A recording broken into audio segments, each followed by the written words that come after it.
Chapter 1. Beasts and Monsters. As Meng Li awakened, a throbbing pain enveloped her head. Struggling to rise, she managed to lift her body slightly, only to succumb again to the ground's embrace. Soon, the overwhelming dizziness claimed her consciousness once more. Blackvine observed the peculiar female opposite him.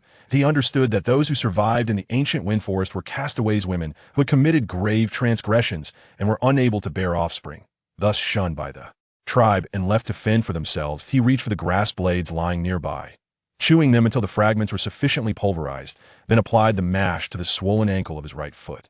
The bitterness of the herbal remedy lingered in his mouth, too intense for even one who typically shunned fruits. Positioned near the cave entrance, he nibbled while casting glances outside. The great red sun hung high in the sky. He resolved to return to the tribe as soon as his foot ceased to ache. Meng Li drifted back into a hazy slumber, awakening again with diminished dizziness. Before she could comprehend her surroundings, her stomach audibly protested its emptiness. Desiring to rise and wash, she was confronted by an all too unfamiliar sight. She found herself kneeling on a muddy floor strewn with leaves and grass. Believing herself still ensnared in a drunken stupor, she swiftly closed her eyes, rubbing them vigorously in an attempt to dispel the confusion. Yet upon reopening them, the scenery remained unchanged, leaving her astonished, her jaw nearly dropping in disbelief. Had she, in a drunken haze, stumbled into some forsaken den? Frustration washed over Meng Li as she surveyed the strange environment, her gaze landing on a man near the cave entrance, clad only in furs that shielded his modesty. Her heart began to race uncontrollably. Noticing that he appeared to be sleeping, she quickly glanced at herself, relieved to find her clothing intact, grateful that she had not suffered any indignities. Her attention shifted to her bag, and with great caution, she retrieved it, furtively glancing at the man as she unzipped the bag to extract her phone. Her palms were slick with perspiration as she discovered the device had no signal or internet connectivity. She attempted to dial emergency services, but each attempt to connect failed, igniting a fear that perhaps she had been abducted to some primitive foreign tribe. This thought sent waves of terror coursing through her, causing her hands to tremble uncontrollably. Despite her fear, she dared not make a sound, anxious that the man might awaken before she could devise a means of escape. Suddenly remembering the self-defense spray nestled within her bag, she shakily reached for it. Her anxious fingers slipped twice, sending the canister tumbling back into the depths of her bag. In a moment of desperation, Meng Li bit down hard on her left wrist, leaving deep impressions in her skin through the fabric of her sweater, a testament to her resolve. However, this method proved to be quite effective. Her body no longer trembled, and her right hand firmly grasped the canister of pepper spray. With utmost caution, she shouldered her bag and tentatively began to rise, noticing that the man still showed no signs of awakening. She tiptoed, inching her way toward the cave entrance. It was not until she reached the outside and concealed herself in a thicket several meters away from the man that she paused to steady her taut nerves and racing heartbeat. Before Meng Li could fully regain her composure, something suddenly leapt from the knee-high grass beside her, startling her into a frantic spray of the pepper aerosol. With a resounding thud, a creature, roughly the size of an adult golden retriever, landed squarely in front of Meng Li, its eyes warily fixed on the pepper spray in her grasp, emitting a low growl as a warning. The strap of her bag, slung over her shoulder, had been severed by the creature's sharp claws, falling to her side. In mere seconds, Meng Li quickly deduced that this unknown being was likely a wild animal from the mountains, and it regarded her as its prey. The creature's current vigilance suggested that the pepper spray posed a threat, and it seemed to be waiting for the opportune moment to launch its next attack, aiming for a decisive strike. Meng Li compelled herself to suppress any signs of fear, allowing a fierce glint to shine in her eyes. Gritting her teeth, she emitted a low growl of her own, slightly bending her body and firmly anchoring her feet in place. With her hands tightly gripping the pepper spray, she stood her ground, determined not to display an ounce of trepidation. Meanwhile, Hiding lay in a state of alertness, and upon the awakening of the female creature opposite him, he too roused from slumber. However, sensing the hostility and wariness emanating from her, he feigned sleep. Once the female departed the cave, he cautiously opened his eyes. Shortly after the female exited, she was ensnared by a juvenile dire lion. Hiding contemplated intervening to eliminate the young beast as a token of gratitude for her, but he soon discerned the sound of small trees and grass being trampled in the distance. He climbed to a nearby sapling, then leaped to a larger branch, scanning the surroundings to spot an adult dire beast approaching. Both Meng Li and the creature before her heard the rustling sounds behind them. The golden retriever-sized beast emitted a low growl, Wary of the direction for which the noise originated, cold sweat began to trickle down Meng Li's back and forehead. She yearned to glimpse what lurked behind her. The unseen terror was far more daunting. Yet, the fear of becoming the prey of the beast in front of her, if she turned to look, compelled her to confront the creature hidden, resolute in her stance. Hiding remained perched in the tree, observing as the adult dire beast continued its approach, showing no inclination to divert its path. With his ankle injured and facing the adult beast, he realized that ensuring the female's safety would be a formidable challenge. He had previously borrowed the female's cave for rest, and now to abandon her seemed rather unethical.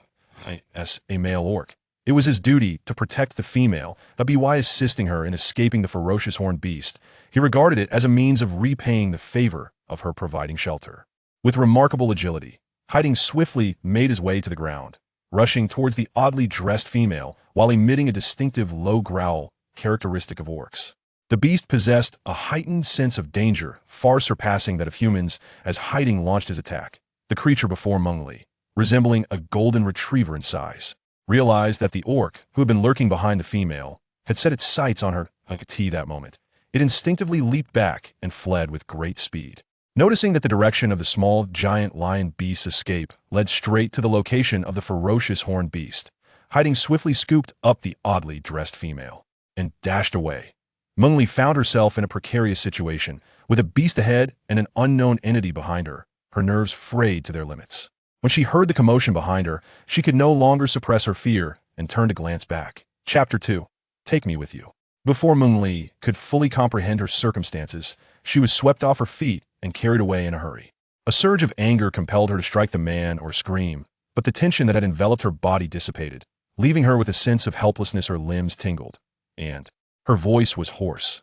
Each time the man exerted his strength, she was propelled forward into his embrace, her complexion pale as a specter. After a brief distance, Hiding noticed that the female he carried was quite tense, her breathing labored. Concern gnawed at him, he yearned to pause and ascertain her condition.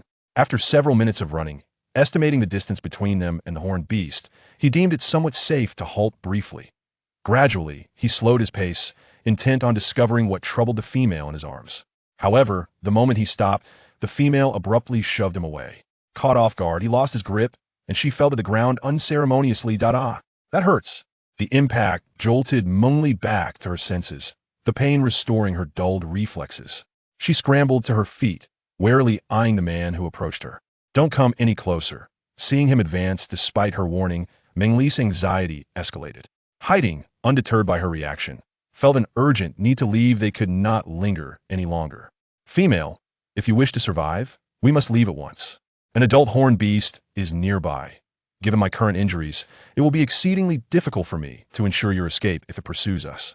His urgency triggered a fit of coughing from Meng Li, and after several harsh coughs, she managed to regain some semblance of breath. She heard the man's voice above her, but, still reeling from her coughing fit, had not grasped what he had said. Quickly rising to her feet, she eyed him warily and inquired, "What did you just say?" "Female, an adult ferocious beast is approaching that if you do not leave now, it will be exceedingly difficult for me to escort you away, and you may very well be killed by it." Black Vine observed the warily dressed female before him, his expression betraying a hint of urgency and impatience. Meng Li, taken aback by his words, grasped the gravity of the situation. There was no time to ponder the truthfulness of his claims. Her priority was to reach a place the man deemed safe. Swiftly, she retrieved her bag, which had been severed by the beast moments earlier, and inquired, "Where shall we go?"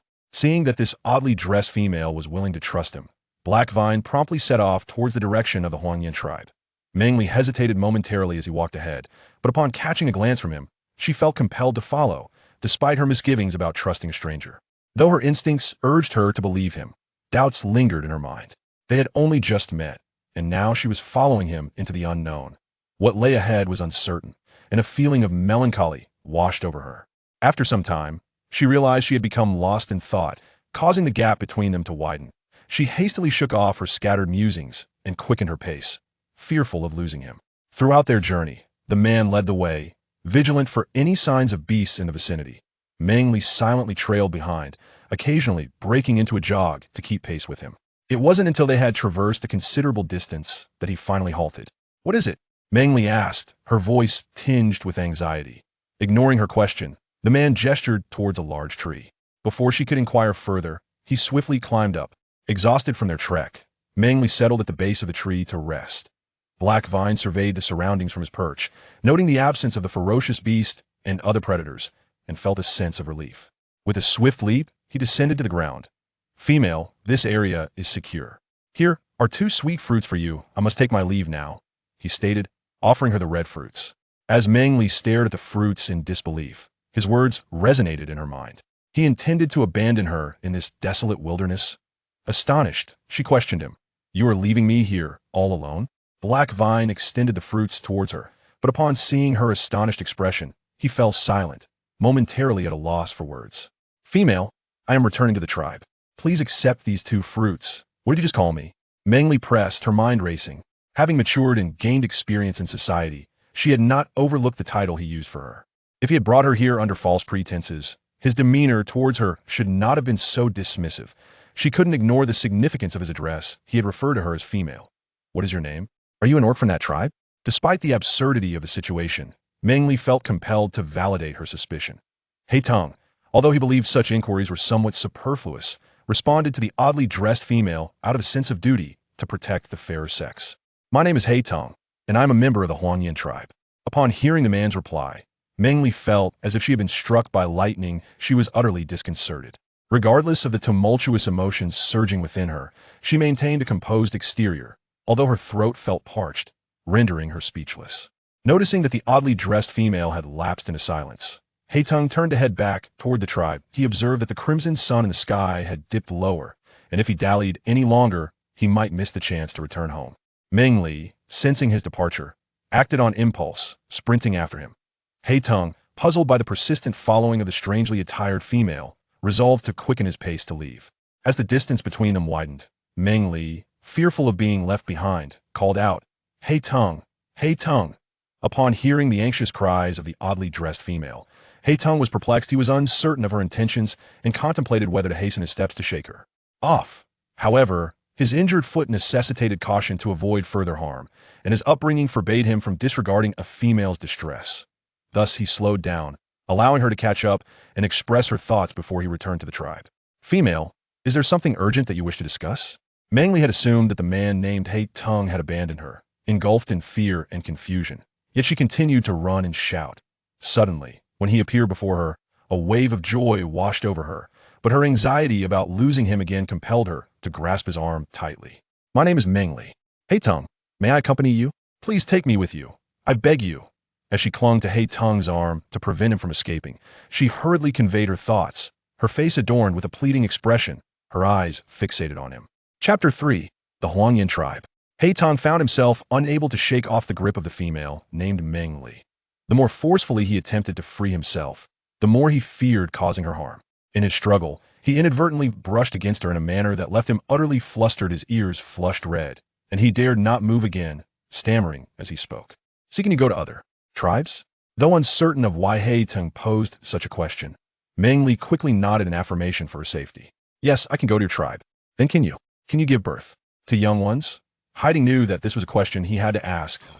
If this female had merely erred, he could still take her back to the Huangyan tribe. However, if she were unable to bear offspring, he could not bring her home. Upon hearing this inquiry, Meng Li felt as if her mind had exploded. Surely, this pertained to matters of species, did it not? She was uncertain if she could conceive, but she noticed Haiding's expression growing grave as she hesitated to respond. In a flurry, she spoke, I am still single, having never been with anyone, so I do not know if I am capable of bearing children. You have not formed a bond with any orc? Haiding exclaimed in astonishment. Although Meng Li did not fully grasp the meaning of forming a bond, she speculated that it was akin to marriage in this world. Thus, she replied, I have not formed a bond with any orc, so I cannot ascertain whether I can bear offspring. Did you commit a grave sin in the tribe? Meng Li recalled that she had just arrived, and there was no tribe.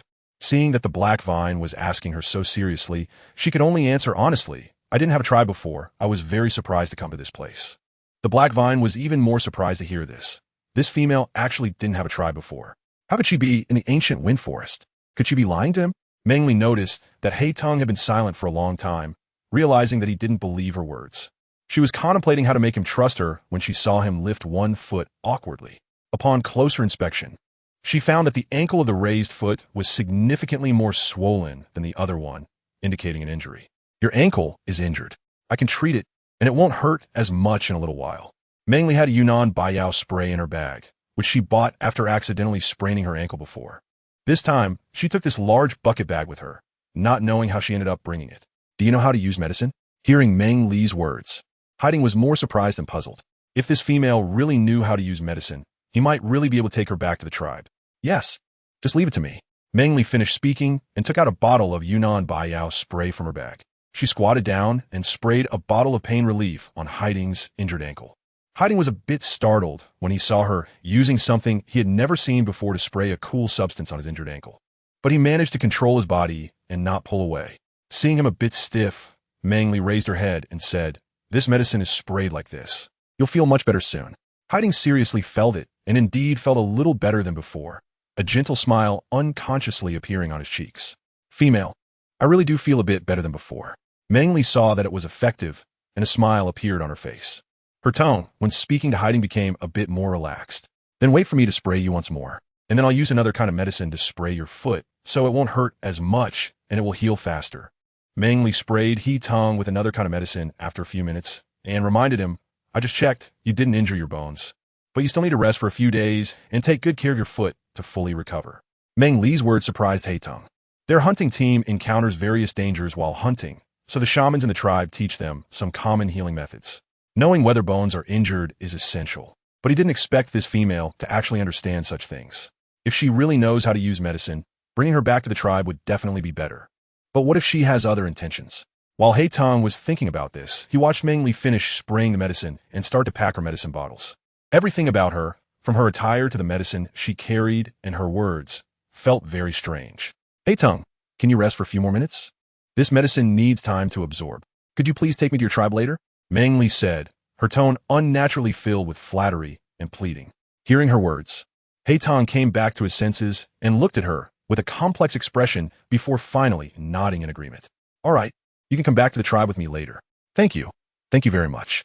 Meng Li quickly thanked him. To be honest, she had no impression of what she was wearing, and this man kept calling her female.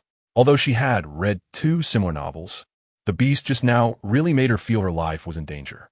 No matter what, she needed to find a place to stay first and then slowly sort everything out. The red sun in the sky had set a bit to one side, and He-Tong felt that his feet were much better. He squatted down with his back to Meng Li, female. "It takes a quarter of a red sun from Goofing Forest to my tribe.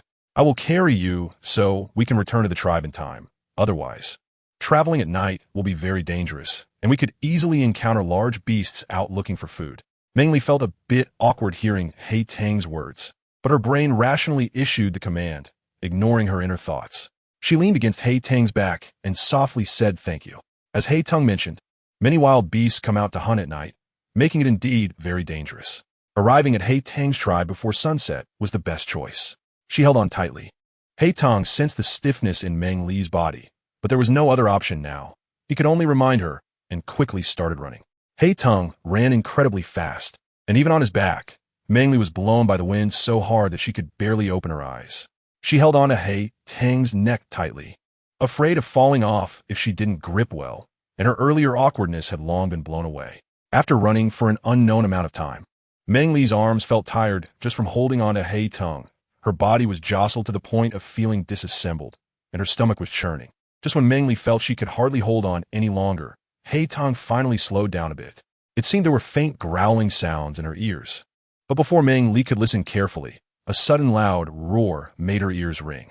Then, a large yellow tiger suddenly leaped out in front of Meng Li. Seeing the tiger, Meng Li was terrified. She knew that He-Tong's ankle was injured, so they had avoided other beasts along the way.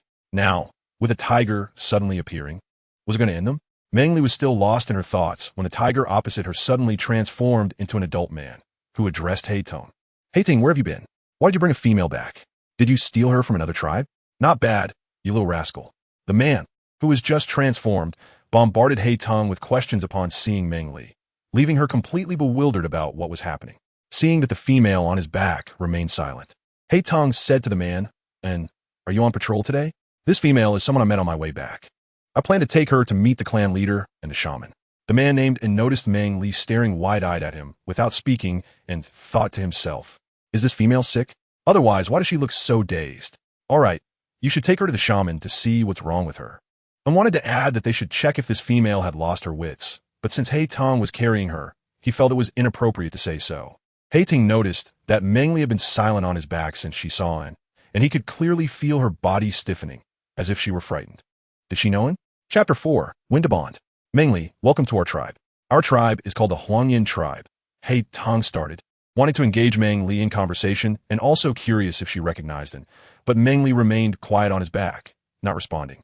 In fact, Meng Li had heard their conversation and was aware that Hei Tong was intentionally speaking to her, but after seeing the man who had transformed from a large yellow tiger, many of the questions she had been avoiding flooded her mind. The scene of the yellow tribe gradually came into her view as they got closer to the Huangyin tribe. Since meeting in, Meng Li had not spoken again, and Hei Tong could feel the female on his back occasionally trembling, as if she was very scared. Hei Tong was puzzled by her reaction and wanted to ask her what she was afraid of, but the words stuck in his throat, and he didn't know how to voice it. Hei Tong, let me down. I can walk by myself, Meng Li said, just as Hei Tong thought she would let him carry her until they reached the clan leader's house. However, as they approached the entrance of the tribe, he heard her request to be let down. Once she was on the ground, Hei Ting noticed that Meng Li's expression was quite unusual. She looked dazed and stood still, staring at the large gate at the entrance of their tribe. The Huangyin tribe, true to its name, was surrounded by yellow rocks, and the entrance was also constructed from these yellow stones, forming a large gate guarded by 2 people on either side. Meng Li tightly pressed her lips together, her face even paler than when she was on the back of hiding.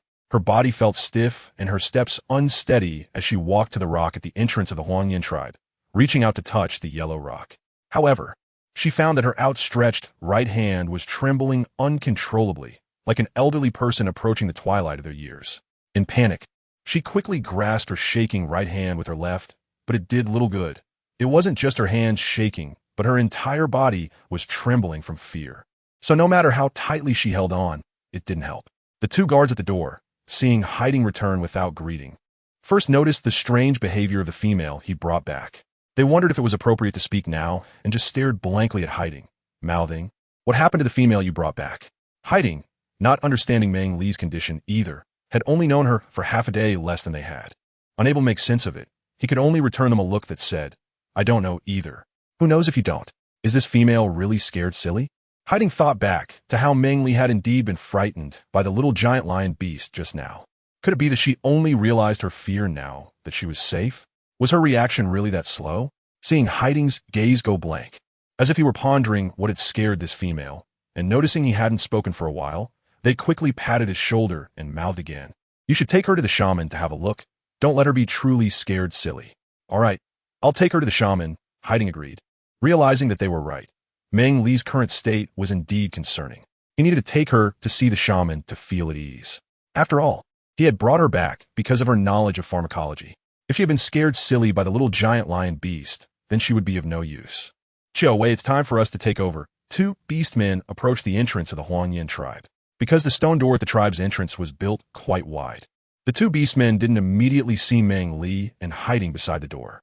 As they walked, they chatted with the guards on duty, saying, "The barbecue tonight is great. The hunting team brought back a long-haired beast, and the meat is incredibly tender." The 2 beastmen on duty were pulled back to reality by the mention of the long-haired beast meat. Hearing that they would be having long-haired beast meat tonight made the guards quite excited. They no longer paid attention to Hiding and the strange female he brought back, quickly walked over to hand over their duties and planned to return to the tribe. Left behind, Hiding's eyes lit up at the thought of eating long-haired beast meat that night. The long-haired beast was a social herbivorous animal that loved to eat a specific type of grass and mud, which made its meat saltier than that of other wild beasts. When beastmen ate its meat and drank its blood, they felt much better. The meat was so tender that even small cubs could eat it, making it quite popular among females and cubs. The long-haired beast was the large group animal, and since they liked to live in groups, disturbing one would lead to a large herd attacking. Their fighting ability was not weak, making it quite difficult for beastmen to catch 1 or 2. Unless it was absolutely necessary to eat salt, the tribe rarely hunted long-haired beasts. Tonight, the Huangyin tribe was able to eat long-haired beast meat, mainly thanks to a female in the tribe who was about to give birth. It was because she wanted to eat the meat of the long-haired beast and needed to catch one to store food for her soon-to-be-born cubs that the 2 strongest beastmen in the tribe led the hunting team to catch one. If the hunting team had gone out as usual with the hunting team of the tiger tribe to catch long-haired beasts, their tribe would only have received half of one. And all that meat would be reserved for the females and cubs. The beastmen wouldn't even have a chance to eat the long-haired beast meat. As soon as the guard Zhu and Shan arrived at the door, Qiu and Wei quickly switched shifts with them, ignoring Hiding and Meng Li as they hurried back into the tribe. Seeing the two rush off to eat the barbecue made from long-haired beast, Hiding felt anxious. He couldn't miss out on the long-haired beast meat. If he missed it, who knew when he would get to eat it again? He was very eager to leave, but he reminded himself not to abandon the female he had brought back. Turning to look at the still-dazed Meng Li, Hiding couldn't help but show a hint of frustration in his eyes. Meng Li's thoughts were interrupted. Looking at the anxious and frustrated eyes of Hei Tong, she couldn't help but feel curious. Just now, she had been thinking too seriously, focusing all her energy on her thoughts and not paying much attention to what was happening around her. It wasn't until someone arrived that she came back to her senses. She had already gone through all the events and regrets that had happened in another world, and only then did she start to accept that she had traveled to another world. The fear and unease that had been hidden in her heart had also lessened quite a bit because she no longer deliberately avoided them, and her body was no longer trembling. Meng Li's thoughts were already sorted out by herself, and at this moment, she felt in the mood to nod slightly in greeting to the two new guards. Meng Li originally wanted to ask if they had eaten, but felt it would be awkward if they didn't understand, so she could only put on a polite smile and nod. The orc named Zhu and the other orc, Ashan, had just arrived at the gate for their shift when they saw a strange female looking at them, and they were momentarily taken aback. The sight of the female smiling at them made them feel a bit shy. It is a well-known fact across the orc continent that females are rare, so the presence of many females in that tribe indirectly indicated that it was stronger and could protect its females. Chapter 5. Lead Beast Meet. The Huangyan tribe has only about 150 members. It is neither large nor small. There are only a dozen or so females in the tribe, which is still pitifully few compared to the number of orcs, so there are still quite a few orcs in Huangyan tribe who have not bonded with a female. The orc named Zhu had just turned 30 tree rings and had recently come of age, having not yet bonded with any female in the tribe. Therefore, when faced with a female smiling at him, his resistance weakened significantly, and his face quietly turned red. The orc beside him, Ashan, was much older and already had his own little cubs, so he could respond normally to a female smile, politely returning a smile to Meng Li. Zhu, Uncle Ashan, I'm taking her back to the tribe to eat roasted meat, Hei Tong said, pulling on Meng Li's clothes to get her to follow him. Meng Li hurriedly followed behind Hei Tong, occasionally looking back at the little orc whose face was red. Hei Tong, worried she might fall, held onto her clothes as they walked, which made Meng Li feel embarrassed, so she made sure to walk properly behind Hei Tong. The middle-aged orc, referred to as Uncle Ashan by Hei Tong, saw that they had walked far away and, noticing the blushing Zhu still staring at the departing female's back, couldn't help but tease, after your shift, you should go find out if that female has a bond. If not, Zhu, you might as well give it a try. I saw that female seems to like you. Even after Hei Tong called her away, she kept looking back at you. If she didn't like you, she wouldn't look at you like that. Uncle Ashan, I'm going to the other side of the gate to take my shift, the newly adult orc said, his face still quite shy, unable to withstand the teasing from these seasoned orcs who had already bonded with females, and his face turned red again. Ha! Ashan laughed at Zhu's flushed cheeks, amused, but knowing that the young ones are shy and shouldn't be teased further, otherwise they might get upset. So he wisely walked to the other side of the gate to take a shift. Meng Li didn't realize that her presence had caused a young orc to be teased, and that young orc had started to hold her dear in his heart because of her smile. At this moment, she was following Hei Tong into a large cave. The cave was not as dark and damp as she had imagined. The walls even glowed with a faint yellow light, making every passing orc feel warm. Orcs passing by Meng Li couldn't help but glance at her. Some even smiled at her, and bolder ones offered her food. Fortunately, she had maintained her politeness for nearly 30 years, which made her aware that she shouldn't take these things, no matter how enthusiastic they were. She smiled and thanked these orcs, which made her face almost freeze in a smile. Hei Tong was also troubled by Meng Li's habit of smiling at orcs or females. He didn't know how to tell her to stop smiling. In the Huangyan tribe, a female smiling at an orc meant showing friendliness or affection. So many orcs who had never bonded with a female couldn't help but approach her talk. However, she had no idea to hold back. Didn't she see that the expressions of other females were not very good? Aunt, please give me a piece of long-haired beast meat. Hei Tong returned and heard his aunt mention that he had gone to Fengu Forest to pick sweet fruits for her. You can't do that next time. At least take your brother, a phone with you. A short and thin female, seeing He Tong come to get the long-haired beast meat, sized him up and, seeing no obvious injuries, sighed in relief and couldn't help but scold him. The ancient wind forest is a very special place, mostly made up of mountains and rivers, covering a vast area with towering trees everywhere. It is also a gathering place for fierce beasts. The outskirts of the ancient wind forest have many sweet fruit trees, and fierce beasts are relatively rare there. Although some fierce beasts occasionally appear, like the giant lion beast and the fierce horned beast that Meng Li encountered today. In the past, the hunting teams would go to hunt beasts, and the gathering teams from the tribe would follow along. Today, He Tong went to the ancient wind forest alone to pick sweet fruits for his aunt, which really scared many people, especially his aunt. Because she was pregnant and had mentioned wanting to eat sweet fruits twice, the child heard her and ran to the ancient wind forest alone to pick sweet fruits, making her very worried and scared. He Tong's aunt had a good relationship with He Tong's mother. Today, seeing He Tong's mother waiting at the door since morning until dinner, she felt relieved when she saw He Tong return. Good. He Tong knew that his aunt had always treated him like her own child, so he readily agreed to her advice. Your father's taken all the long-haired meat. Didn't you run into him? The prey brought back by the hunting team in the Huangyan tribe is managed by the tribe as a whole, distributed according to the number of people in each family. And each family has one person to collect it. Usually, He Tong's aunt collects it, but now that she is pregnant, most of it is collected by his father. I brought her to collect it. After we finish, I'll take her to the chief's house and then go back to see my aunt. He Tong pulled Meng Li, who was standing beside him. With He Tong's height of 2 meters, Meng Li, who was 161 meters tall, looked like a small child. His aunt had just focused on He Tong, and now that Meng Li was pulled to his side, she finally saw this unfamiliar little female, and her smile deepened. He Tong, you're quite capable. You can even bring back a female by yourself. When you plan to bond. Aunt, she is not my bonded female. She still needs to go to the chief's house later. He Tong understood deeply that if he didn't explain this clearly, the misunderstanding would be hard to clarify.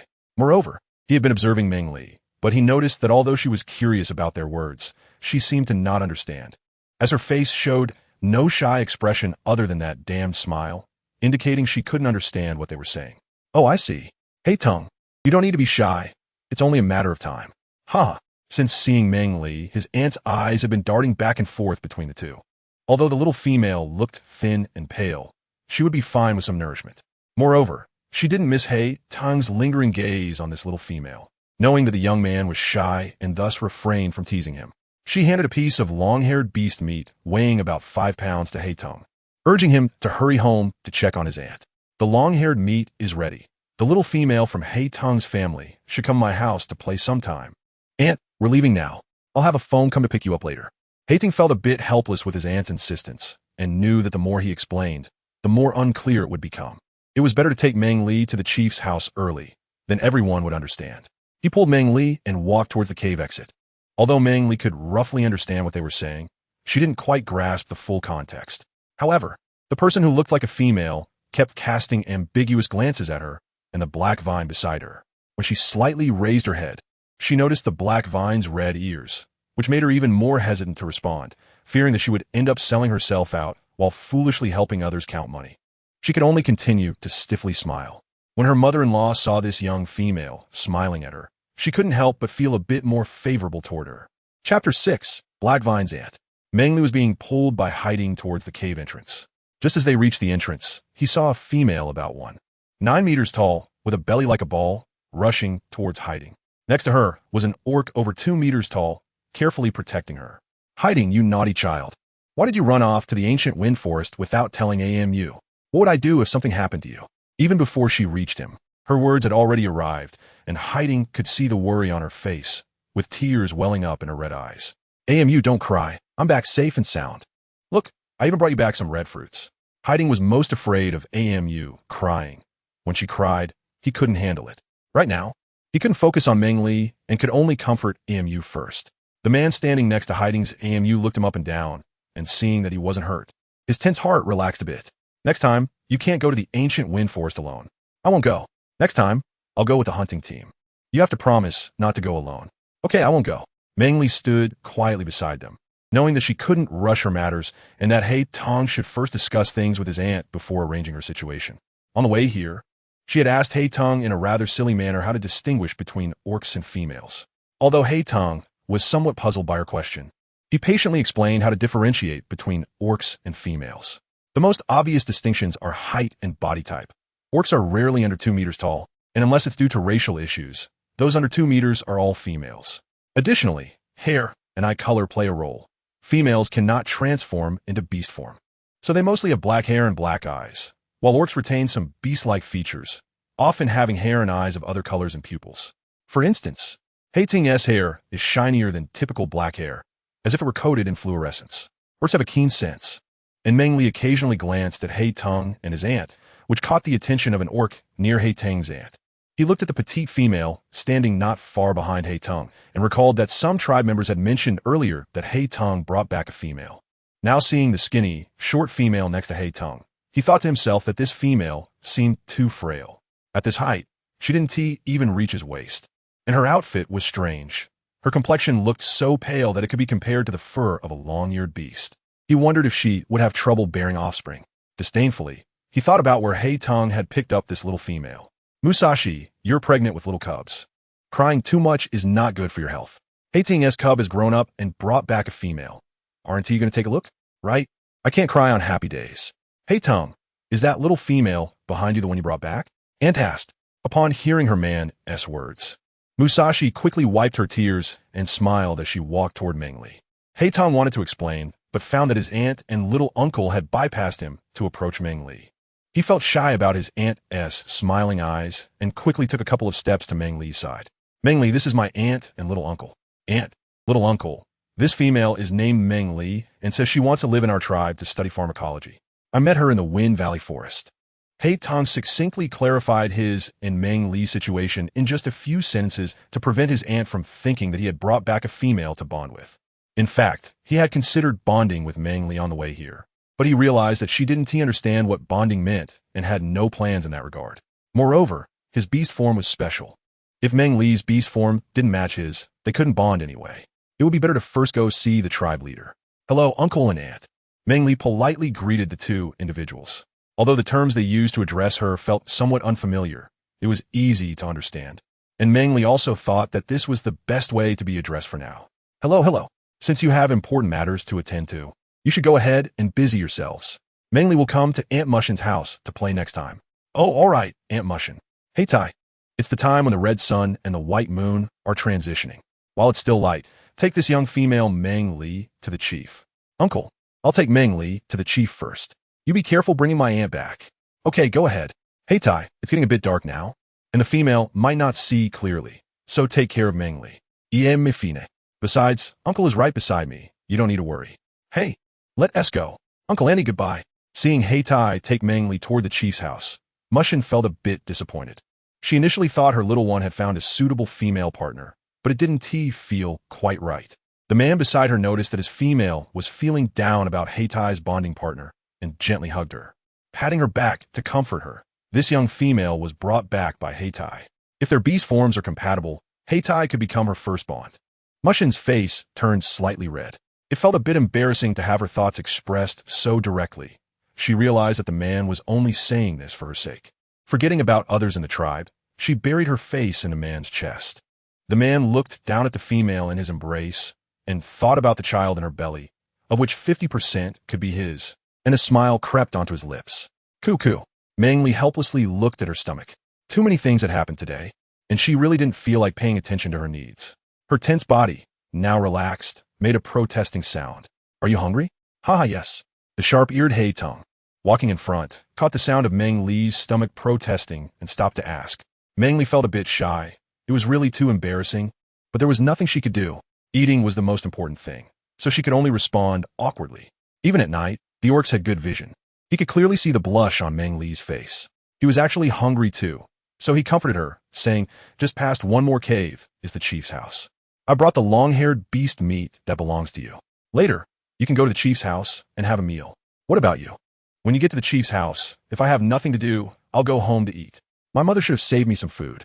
My home is next to the chief's house, in the 2 caves beside it. Meng Li didn't expect Tong to arrange everything so well for her. She felt a little less wary of him and was able to chat easily. As they talked and walked, They arrived at the chief's house just as the last rays of the red sun were swallowed by the night. "Uncle Shui, Aunt Junjun, are you home?" Tong called out at the entrance of the cave. A beastman over 2 meters tall responded as he walked out of the cave, smiling when he saw Tong and Meng Li. Tong, little female, come in and sit down. The man warmly invited them inside, while shouting towards the interior. "Junjun, Tong has come. Bring out some meat from the long-haired beast for me to roast over the fire." "Okay, you let them sit for a while. I'll go get it." Tong, you can treat this place like your own home. Little female, don't be shy. Just tell Aunt Junjun what you want to eat. Chapter 7. The Chief Meng Li didn't expect Tong to arrange everything so well for her. She felt less guarded towards him and was able to chat easily. As they talked and walked, they arrived at the chieftain's house just as the last rays of the red sun were swallowed by the night. "Uncle Shui, Aunt Junjun, are you home?" Tong called out at the entrance of the cave. A beastman over 2 meters tall responded while walking out of the cave. And upon seeing Tong and Meng Li, he smiled broadly. Tong, little female, come in and sit." The man warmly invited them inside, while shouting towards the interior. "Junjun, Tong is here. Bring out some meat from the long-haired beast for me to roast." "Okay, you let them sit for a while. I'll go get it." Tong, little female, feel at home here. Don't be shy about asking Annie for anything you want to eat." The chieftain's female, tall and slender, warmly waved at Meng Li. The yellowish light shining on her face gave her an androgynous appearance, which made Meng Li glance at her a couple more times. "Meng Li, let us sit over there." Tong pulled her to sit opposite the chieftain. The chieftain took a tripod that looked like a tree fork and placed it back into a small hole by the fire, adding some mud to create a simple meat rack. Tong also helped secure the other meat rack, and when Aunt Junjun brought over the long-haired beast's meat, the chieftain took a Y-shaped fork, threaded the meat onto it, and placed it on the fixed rack for roasting. To Meng Li, the entire meat rack looked like 2 Ys and a Y lying on the ground, a very basic roasting setup.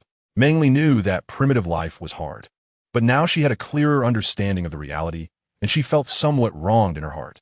At this moment, she wished she could travel to a different dynasty, where at least there were basic necessities of a civilized era.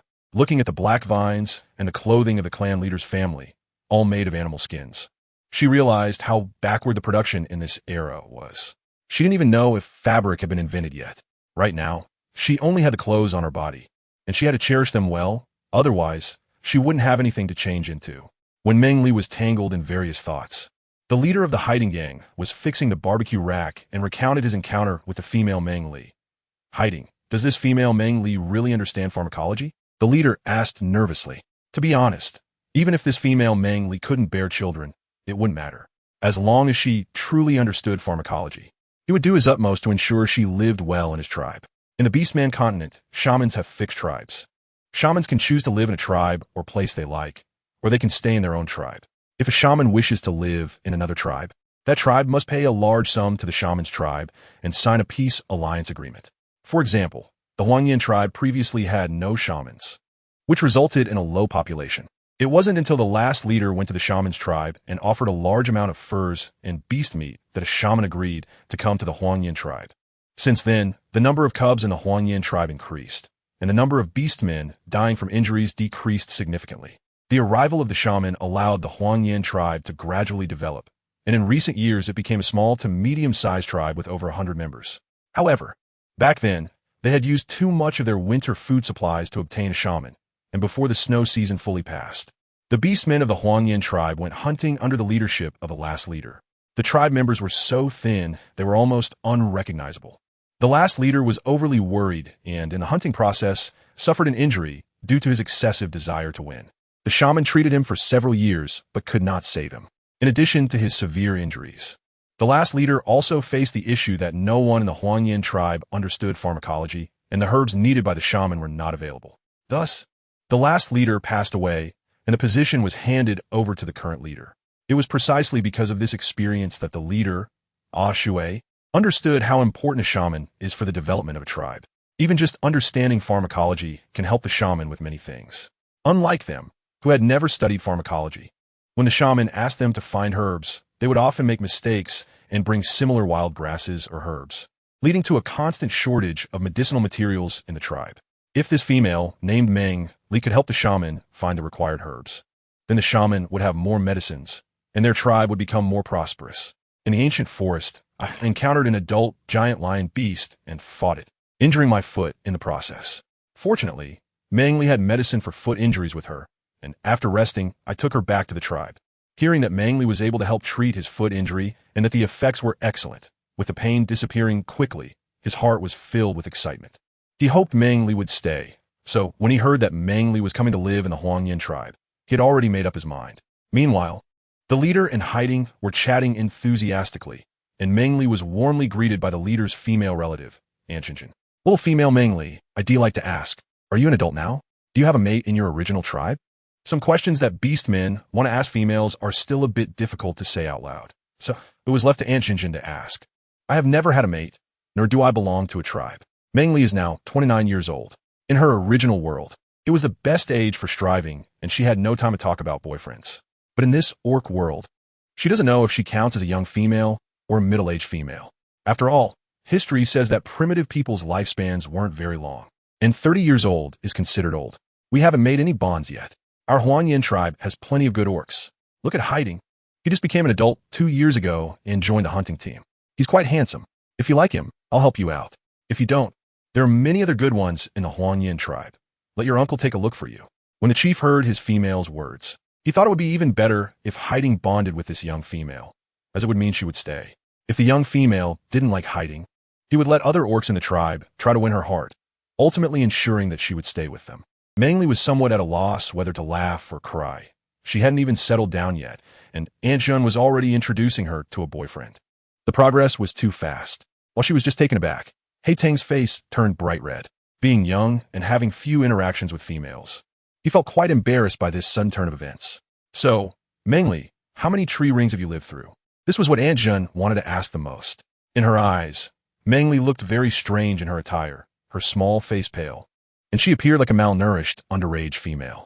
If she was still young, the shaman could take care of her for a few more years to improve her health.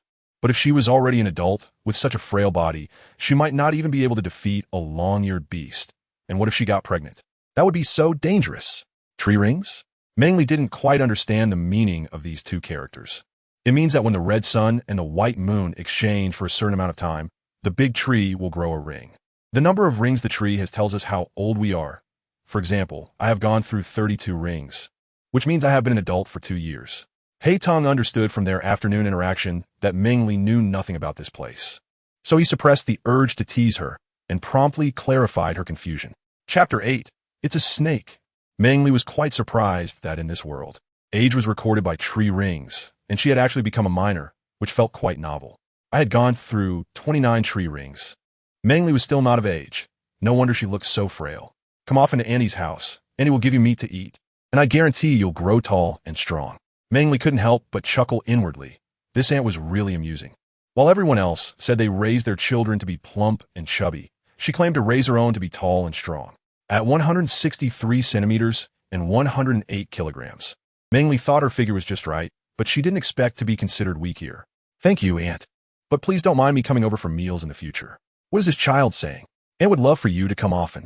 The clan leader had been silent, but seeing that the long-haired beast meat was almost ready, he gestured for Haitang to pass it to Meng Li.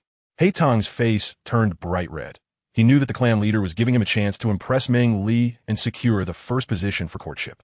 Feeling both shy and grateful, he composed himself and carefully cut the cooked long-haired beast meat off the rack with a bone knife. He borrowed a piece from the clan leader, cleaned the fruit with a clean Xiao beast skin, and nervously placed it in front of Meng Li. Thank you, she said, and although the flush on his cheeks had lessened due to his composure, Meng Li's sweet smile made his face flush again, and even his tone wavered slightly. You're welcome. It's a bit hot. Take your time eating. He even thoughtfully handed his small bone knife to Meng Li.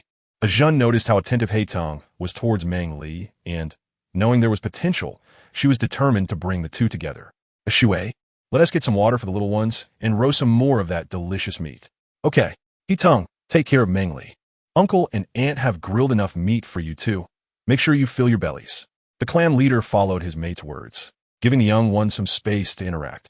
They walked into the cave, whispering to each other. Aunt, I'll eat at home later. You and Uncle don't have to worry. Haitang originally planned to head home after discussing Meng Li, but didn't expect the clan leader and his mate to be so hospitable, grilling him a portion of meat as well. Meat in the tribe was divided equally among the people, so if he ate grilled meat at the clan leader's house, that meant one less portion for them. Meng Li's portion was an extra one given to the clan leader today, knowing he would bring a female back to the tribe. So he had set aside a portion for entertaining guests. Hatung felt it wasn't right to leave Aunt S' house without being full. Hurry and eat. Your uncle and I will be back soon. Remember to cut more for Meng Li. Thank you, uncle and aunt. Meng Li was indeed very hungry today, not being polite at all, and simply enjoyed the delicious roasted meat. Hatung felt a bit conflicted, but seeing Meng Li eat so happily, he didn't think too much and cut the tender long-haired beast meat for her. The meat presented to Meng Li was very tender, carefully sliced into small strips by Hatung, just enough for her to finish in 2 bites. The char parts from the smoke were all eaten by Hatung, and being cared for so warmly made Meng Li feel very appreciated, allowing her to eat even more happily. The people nearby were eating contentedly, and Hatung was also very happy. He had seen how the fathers took care of the mothers, and each time the mothers looked very happy. So he learned a bit from that. Here, have some water. Aunt Jinjin and Uncle Zhuzhong brought them some water to drink, served in a large leaf, similar to a lotus leaf. Although the leaf looked big, there were only a few sips of water inside. Meng Li hasn't had any rice water for a day. Now that she's eating roasted meat, although the fruits quench her thirst a bit, she still wants to drink water. This little bit is simply not enough for her. Aunt, is there any water left? You can have mine. Hearing Meng Li's question, Hatung hurriedly offered her his water. But Aunt Jinjun blocked Haitung's hand with hers and took the leaves from Meng Li to leave. Yes, I will get you some more. Hatung, keep yours for yourself. Thank you, Aunt. Meng Li happily thanked them, drank a few sips of water, felt her mouth was not so dry anymore, and ate a few pieces of roasted meat. Hatung looked at Meng Li's oblivious expression and wanted to offer her more water, but was stopped by the clan leader. So he could only silently eat the roasted meat and say nothing. Aunt Jinjin walked into the cave and, with determination, scooped more water onto the leaves and took it outside to give to Meng Li. By then, Meng Li had eaten quite a bit, and after drinking the water, she felt completely comfortable. Meng Li, aren't you going to eat? There is still a lot of meat. You need to fill your stomach. Out of 5 kilograms of long-haired beast meat, Meng Li had only eaten half, and she hadn't touched the meat of the humming beast at all. Aunt Jinjin and the clan leader were afraid she would be polite, so they hurriedly encouraged her to eat more. Hating was also a bit worried seeing her eat so little. Uncle, Aunt, I'm really full. If I hadn't been so hungry today, I wouldn't have been able to eat so much. Don't worry, but you've eaten too little, about the same as my little cub. The clan leader had a young cub who had just passed 5 tree rings, and his eating was quite similar to Meng Li's. Fortunately, Meng Li didn't ask. Otherwise, she wouldn't know how to answer, as she usually needed to eat 2.5 kilograms of pork over 3 to 5 days. Seeing Meng Li insist that she was full, Aunt Jinjin stopped urging her and asked the question she had in mind. Haitung's beast form was very special, and if the female beast form was not suitable, it would be difficult for him to find a mate. So she wanted to ask if Meng Li and Haitung's beast forms were compatible. Meng Li, what is your beast form? I haven't seen your beast form, Mark. What beast form? What is that? Meng Li was a bit confused about the beast form. She had come here without any memories about this place. Although she was puzzled as to why she could understand their language, there were still many things she didn't understand. She also didn't know if her body had changed since she came here. She hadn't had time to check her body properly. Seeing her reaction, the clan leader and Aunt Jinjin were momentarily taken aback, not understanding why Meng Li looked so confused. Hatung, however, realized something and reacted quickly. Aunt Jinjin wanted to ask, Meng Li, what is your beast form? For example, my beast form is leopard, so I have a small leopard reflection on my arm. Yes, just like that. Aunt Jinjin quickly understood that Meng Li might not quite understand their tribe's language. Following Haitung's words, she showed Meng Li the small leopard reflection on her arm. The small leopard on Aunt Jinjin's arm was vivid and very cute, and Meng Li found it fascinating, but she probably didn't have anything like that, right? She hadn't had it before, and now it wouldn't be appropriate to check her arm by taking off her clothes, so she could only helplessly reply, I don't know what my beast form is. Don't know what your beast form is? Then, Meng Li, do your family members lay eggs when they have cubs? Lay eggs? Meng Li, do your family members lay eggs when they have cubs?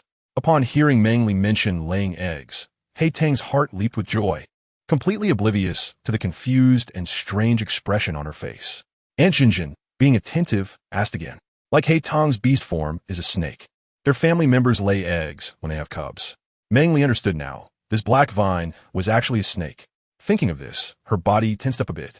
When she was 8 or 9 years old, She was bitten by a snake, and since then, she became a living example of the ancient saying, once bitten by a snake, 10 years afraid of grass ropes. She was afraid of anything that looked like a snake, let alone being told that the black vine was a snake now. I probably can't lay eggs, right? I live alone, so I also don't know what my beast form is. Don't know what my beast form is. And no family living with me? Meng Li nodded. The clan leader and Aunt Jinjin both showed somewhat strange expressions, but they didn't say anything more.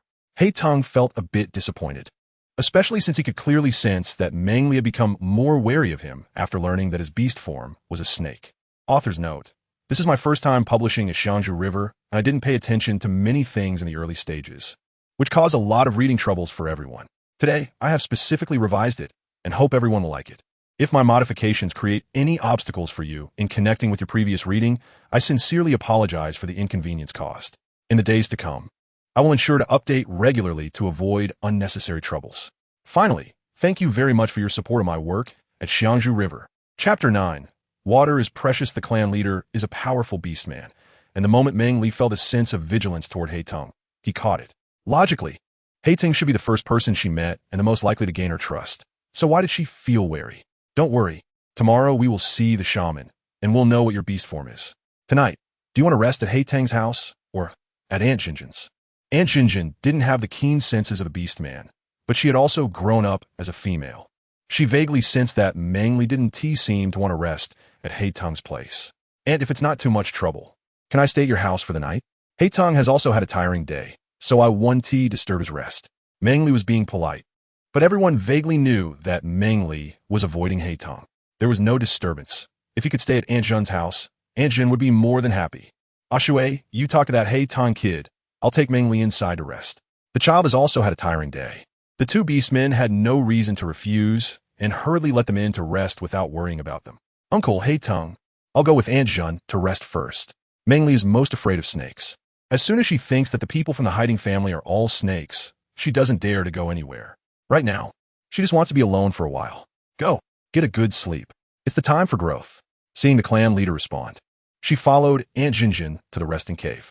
The cave is only about the size of half a basketball court and not very high, around 3 meters, but it is kept very clean.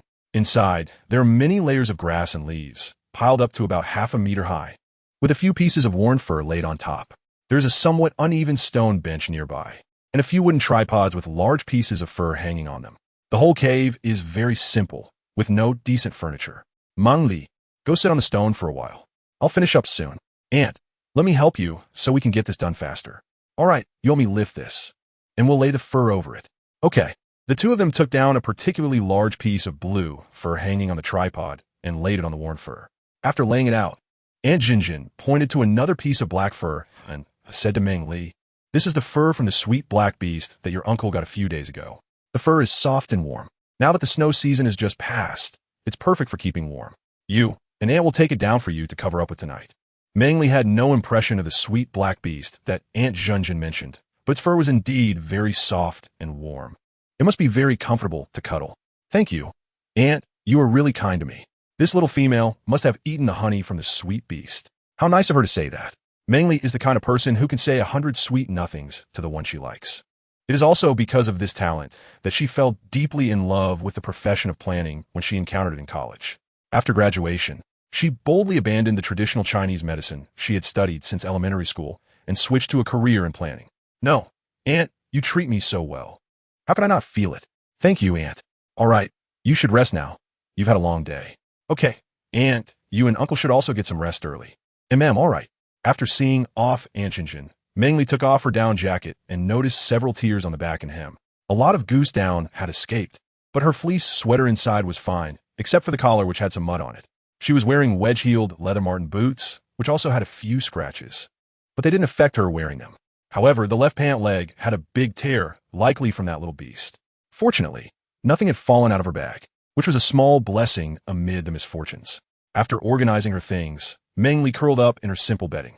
The warm blanket made her relax a lot. She could finally rest. Meng Li had a good night's sleep here, but Ting couldn't sleep well after returning home.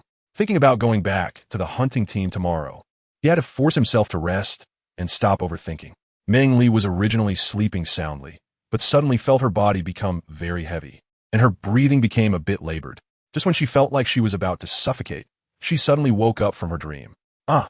Upon opening her eyes, she saw an unknown wild beast lying on top of her, and she was so scared that she screamed uncontrollably. Fear filled every pore of Meng Li's body, and her entire face turned pale without a trace of color, curled up in bed and not daring to move. Awoo, awoo! The little creature lying on Meng Li, who had been sleeping somewhat drowsily, was startled by the scream so close by. It reflexively jumped to the side.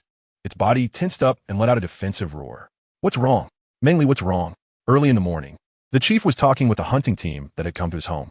Just after finishing speaking, he heard Meng Li's terrified scream, and he was startled. Awoo! Hearing the sound coming from the cave again, Hei Tung realized what was happening. Meng Li still can't distinguish between orcs and beasts, even when it comes to orc cubs. She must have been scared by the cub from the tribe leader's family. Leader, let's go in quickly. Hei Tung arrived at the cave where Meng Li was resting, and seeing her like this made his heart ache. He hurried to her side, gently patting her and soothingly saying, "Don't be afraid. That's just the tribe leader's little cub. Still a kid who can't transform. You don't need to be scared. There are no beasts here that can hurt you. Meng Li cub, don't be afraid. Uncle will teach that little cub a lesson later. You little rascal, scaring people so early in the morning. Does your bottom hurt?" After saying this, he kicked the little orc's bottom a couple of times. Although it didn't hurt much, it made the little orc feel quite wronged. This morning, he had heard from his mother that a little female had come to their home and was told to play outside and not disturb the little female's rest. Unable to resist his curiosity, he came over to take a look and unknowingly fell asleep. Awoo, awoo! The little cub called out pitifully a couple of times, and even his father couldn't be bothered to pay attention to him. "I'm fine, you guys don't worry. It was just a bit sudden, I was startled, but I'm okay now." Meng Li felt a bit more relaxed after Hei Tung and the clan leader entered. Hearing that it was just a little orc baby and not a beast, she glanced curiously at the aggrieved little orc, even though her heart was still pounding. "Are you really okay?" the clan leader asked, still somewhat worried. "Uncle Clan Leader, I'm really fine. I was just a bit scared when I suddenly saw you. You don't need to worry about me." The two had talked last night and knew that Meng Li couldn't distinguish between orcs and beasts. As for her peculiarities, they could only ask the shaman to look into the matter. "Meng Li, we'll go out first. You tidy up a bit, and we'll go see the shaman together later." After they left the cave, the clan leader casually picked up the little cub and took him outside. Once everyone was gone and she completely relaxed, Meng Li slowly got up to tidy herself. She ran her fingers through her hair a few times to make it less messy, then rummaged through her bag for a while before finding a hair tie to at least put her hair up. She stepped outside to look for water to wash her face, as she hadn't washed in 2 days. Thankfully, it wasn't hot. Otherwise, it would have gone bad. "Uncle Clan Leader, is Annie not home? Can I have some water to wash my face? Your aunt went to help with cooking. The hunting team will go get water later. You can wash then, okay?" The clan leader replied, looking a bit troubled, with a pained expression on his face. The members of the hunting team, hearing that this little female wanted water to wash her face, all showed incredulous expressions. A couple of bad-tempered orcs even scoffed disdainfully. Although Hei Tung was shocked that Meng Li wanted water to wash her face, he spoke up to help her out. "Meng Li, are you thirsty? I have some red fruit here for you." "Oh, Hei Tung, you're quite nice to this little female, aren't you?" An orc standing behind spoke in a sarcastic tone, looking at Meng Li with a displeased expression. "What do you mean by that?" Hei Tung replied unhappily. "All right, enough of this." The clan leader, knowing Meng Li's situation, didn't want to see the two continue their exchange and said to Meng Li, "Meng Li, just follow Uncle. We're going to find a shaman." Meng Li did not expect that such a common phrase would make these orcs dislike her so much. It seems that the Huangyan tribe is very short on water. No wonder when she needed to drink water last night, Hiding shared his portion with her. "It's fine. Chief Uncle, I won't need it if there's no water." Suddenly, an untimely voice spoke up. "Our tribe has had some families without water since the day before yesterday. Water is so precious.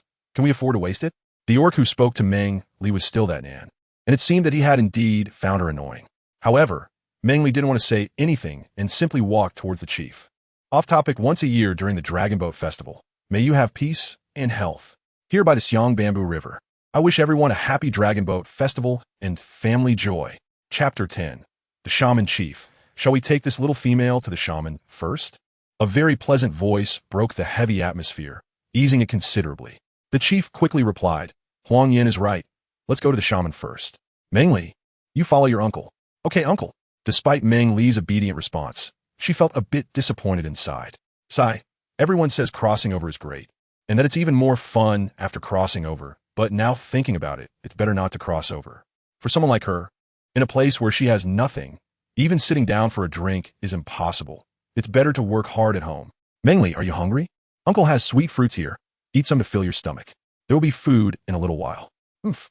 Seeing Meng Li walking behind him without making a sound, Chief Shui thought she must have been hurt by Nan's words earlier. He wanted to use a sweet fruit to coax the little female. But unexpectedly that brat did it again, almost making him lose his temper and go beat him up. Uncle, thank you. How far is it to the shaman's house? Fortunately, Meng Li was not affected and even took a sweet fruit. Huang Yin also slapped that ungrateful brat on the head first. Otherwise, he would not let him off easily. Not far, not far. Just round this house and we'll reach the shaman's place.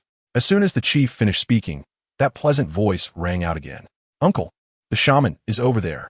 Like the most beautiful cello, it was deep, magnetic, and gave a very reliable feeling. Even though Meng Li knew the old man ahead was the shaman, she couldn't help but glance at the owner of the voice. The shaman. Everyone quickly walked to a big stone, where an elderly man, looking around 70 or 80, was squatting by the stone, sorting through some unknown herbs. Hearing the noise behind him, he smiled kindly at them and then walked towards the cave, saying as he walked, "The dew outside hasn't dried yet. Let's sit inside the cave. Hey, shaman, you go ahead, we'll follow you in."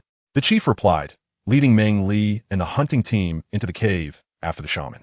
This little female was brought back by hiding last night, right? She is really cute.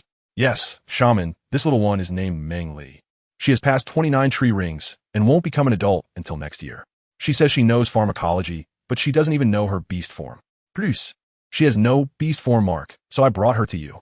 The chief briefly explained Meng Li's situation to the shaman and also the reason he brought her here. New orcs and females had joined the tribe, but they didn't necessarily come to the shaman unless there were special circumstances. For instance, since Meng Li knew pharmacology, the shaman needed to determine whether she would help with gathering herbs, identifying herbs, or learn alongside the shaman. Huang Yin, as the next generation tribe leader, knew a bit about Meng Li's situation, but not in detail. Hiding, and the chief knew more. The other orcs in the hunting team were hearing about this little female knowing pharmacology for the first time, and they felt a mix of disbelief and excitement. This little female knowing pharmacology meant their tribe could harvest more herbs, and injuries would have medicinal treatment instead of dying due to a lack of herbs. Knowing pharmacology here meant a slightly lower status than that of a shaman who knew medicine, but it was still highly respected among the orcs. Oh, Meng Li, come over here and put your hand on that white stone to take a look. The shaman was also somewhat surprised. It was quite astonishing that such a young female knew pharmacology. However, having experienced much, he didn't show any change on his face and started with a simple confirmation of her beast form before letting her identify herbs. Meng Li felt a bit anxious. She knew that she had come from another world and probably didn't have any beast form. The white stone that the shaman mentioned was about the size of Meng Li's fist, irregular in shape, and resembled the ordinary stones found by the roadside. Meng Li felt very doubtful. Could this small stone really measure beast forms? With this thought in mind, she placed her hand on it, but the stone showed no change. She switched to her other hand, yet there was still no reaction. Confused, she looked over at the shaman. How could there be no change? Did that mean she didn't have a beast form? Nan's voice rang out again. He had just come of age and was very curious. In such a quiet atmosphere, he couldn't help but ask. Everyone else was also puzzled, as this was their first encounter with such a situation. The shaman felt a bit regretful seeing that the beast form stone showed no response at all. Meng Li used the beast-shaped stone to test her beast form, but there was no response at all. It is very likely that she has mixed blood with a low purity of bloodline, making her a female cub. These females are physically weak and have a low chance of bearing offspring. You all wait here for me for a moment. Little female, come and sit for a while. I will go in and get something. The other beastmen wanted to ask the shaman what was going on, especially Hei Tung, who hoped that Meng Li's beast form would match his. During the past 2 days, Meng Li had not shown the willfulness and capriciousness of other females. Although there was some killing intent, she was generally very kind. If possible, he wanted to bond with her and protect her. Meng Li cub, come and sit. We will look again when the shaman comes out. Before she even reached the side of the clan leader, the shaman walked out of cave. Although the shaman looked to be in his 70s or 80s, he was in good spirits, walking vigorously and powerfully, reaching the position of the clan leader in just a few steps. Meng Li cub, take this. When Meng Li walked over, the shaman handed her a black stone the size of a lychee, which had several irregular patterns on it, but appeared somewhat ugly, lacking the smooth appearance of a beautiful stone. Just pull out 2 strands of hair and place them on top. Seeing that Meng Li didn't know how to use it, he reminded her to pull out 2 strands of hair and wrap them around the black stone. After a while, the ugly black stone still showed no response. Meng Li couldn't figure out what was going on and could only ask the shaman blankly, "How is it? Has it been tested?" It was the first time for the others to see the black beast-shaped stone, and couldn't help but look Meng Li up and down. The clan leader and Huang Yin were among those who understood the beast-shaped stone better, apart from the shaman. When they saw the shaman take out the black beast-shaped stone to test Meng Li, both felt a bit disappointed. Fortunately, the black beast-shaped stone showed no reaction, indicating that Meng Li was neither mixed blood nor a female with a very low bloodline, which relieved both of them somewhat. However, while the clan leader felt relaxed, he was even more puzzled and couldn't help but ask, "Shaman, what about Meng Li's situation?" He didn't know how to describe Meng Li's condition and could only raise his question. Meng Li felt a surge of fear as everyone focused on her. Would these beastmen not allow her to stay in the tribe if she couldn't reveal her beast form? Should she consider how to move to the next tribe or live alone? Meng Li had to prepare for the worst. The shaman ignored the chieftain's inquiry and nervously took off the necklace around his neck. It was a chain made of an unknown material, with a small green stone hanging from it. The green stone was only the size of 2 yellow beans, emitting a shimmering light, as if it were breathing. Author's note: sorry for the late update today. Chapter 11. The messenger and the messenger's rumor. The shaman carefully cradled the stone in his hands and gently said to Meng Li, "Meng Li, come. Hold this divine stone with both hands like I do." Meng Li walked up to the shaman, cupping her hands together to carefully receive the emerald stone that the shaman handed over. As soon as the stone was placed in Meng Li's hands, it seemed to come alive. The green light grew brighter and brighter, as if it were about to become a dazzling emerald sun. Huang Yin had been closely watching Meng Li's every move from the very beginning. Seeing Meng Li startled by the amplified light of the divine stone, he quickly came to her side, gripping her hands tightly to prevent the divine stone from slipping out of her grasp. Meng Li's hands were bound by someone, and her eyes were stimulated by green light, making it hard for her to open them. Her body instinctively reacted, trying to pull her hand away, and she clenched her fists, wanting to struggle. However, a pleasant voice whispered in her ear, offering gentle comfort. "Don't be afraid, the divine stone won't harm you, and I won't hurt you either. Don't be afraid." As the green light dissipated, Meng Li began to feel some trepidation about her earlier reaction. She looked gratefully at the owner of the other pair of hands and smiled in thanks. "Thank you just now, I'm fine now." "That's good." Huang Yin released Meng Li's hands, and the shaman reached out towards her hands. Meng Li carefully loosened her 2 little fingers that were facing the ground. Then she placed her hands over the shaman's hands, ensuring that the emerald stone and chain were both in the shaman's hands. Not wanting to interfere any longer, she gently withdrew her hands. The emerald stone returned to its original state. The shaman carefully put the necklace around his neck again, looking at Meng Li with eyes full of kindness and respect. "Respected divine envoy, please accept the sincere kneeling of the shaman saying from the Huangyin tribe. Please grant prosperity and health to the Huangyin tribe. We greet the divine envoy. Please grant prosperity and health to the Huangyin tribe." As the shaman knelt, the tribe leader Shui and the other members of the hunting team also knelt sincerely before Meng Li. She had no idea how to handle the situation at hand. The shaman seemed to understand Meng Li's confusion and helplessness, stood up first, and then encouraged the others to stand as well. "Everyone, please get up. Meng Li, the tribe leader, and I will go inside. The others will wait for us outside and not leave." "Yes, shaman," Huang Yin replied. Among those present, apart from the tribe leader and the shaman, Huang Yin held the highest status, so he answered on behalf of everyone. Hayden wanted to ask something, but knew it was not the right time. He could only watch as Meng Li followed the tribe leader and the shaman into another cave. Once seated in the new cave with the shaman noticed the confusion in Meng Li's eyes and smiled more kindly. "I heard from the tribe leader that Meng Li comes from another place, having lived alone before, without family or tribe. Is that correct?" "Yes." Meng Li didn't know why the shaman suddenly asked, but he answered honestly. "You know nothing about the Beast World continent, right?" "Yes." Next, the shaman asked, "Do you plan to live peacefully in the Huangyin tribe?" After just crossing over to this Beast World continent, hiding had saved her, and due to that first impression, she indeed wanted to stay in the Huangyin tribe to live a quiet life. But she needed to understand what had just happened, what identity she had tested for, and what that identity meant for her. "I had thought it would be like this, but now I'm very confused. I want to know what my test result is. And why are you all kneeling before me? What is a divine messenger?" The shaman had already anticipated that Meng Li would ask these questions and planned to clarify them. Your test result is not any kind of beast form. You are the messenger of the beast god. What is the messenger of the beast god? The beast god is the deity of the beast world continent. She protects all living beings on the continent, so she does not have a beast form, but is unique, just like you. The appearance of a divine messenger occurs only once every few thousand years. Divine messengers possess wisdom that the beastmen do not have and know many things. The emergence of a divine messenger not only leads to the prosperity of the tribe, but can also bring war. Meng Li did not expect that there had been people like her in the past. Were they divine envoys or time travelers? Why would a divine envoy bring war? What happened to them in the end? The witch doctor glanced at Meng Li and sighed helplessly. After the divine envoy arrives on the beast world continent, they won't be under the special protection of the beast god. As long as the people of the beast world continent do not harm the body of the divine envoy, they will not be cursed by the beast god. There are two versions of the rumors about divine envoys that are worth believing to this day. The first rumor is that the divine envoy came to live in a tribe, bringing prosperity and health to that tribe, making it the most powerful tribe on the beast world continent. The second rumor is that the arrival of the divine envoy triggered wars among tribes, with small tribes being destroyed by larger tribes and larger tribes being destroyed by even stronger tribes. The divine envoy's relatives and friends all died in the wars. And since the divine envoy was not physically harmed, they could only wander among various tribes, eventually unable to bear it, and ended their own life.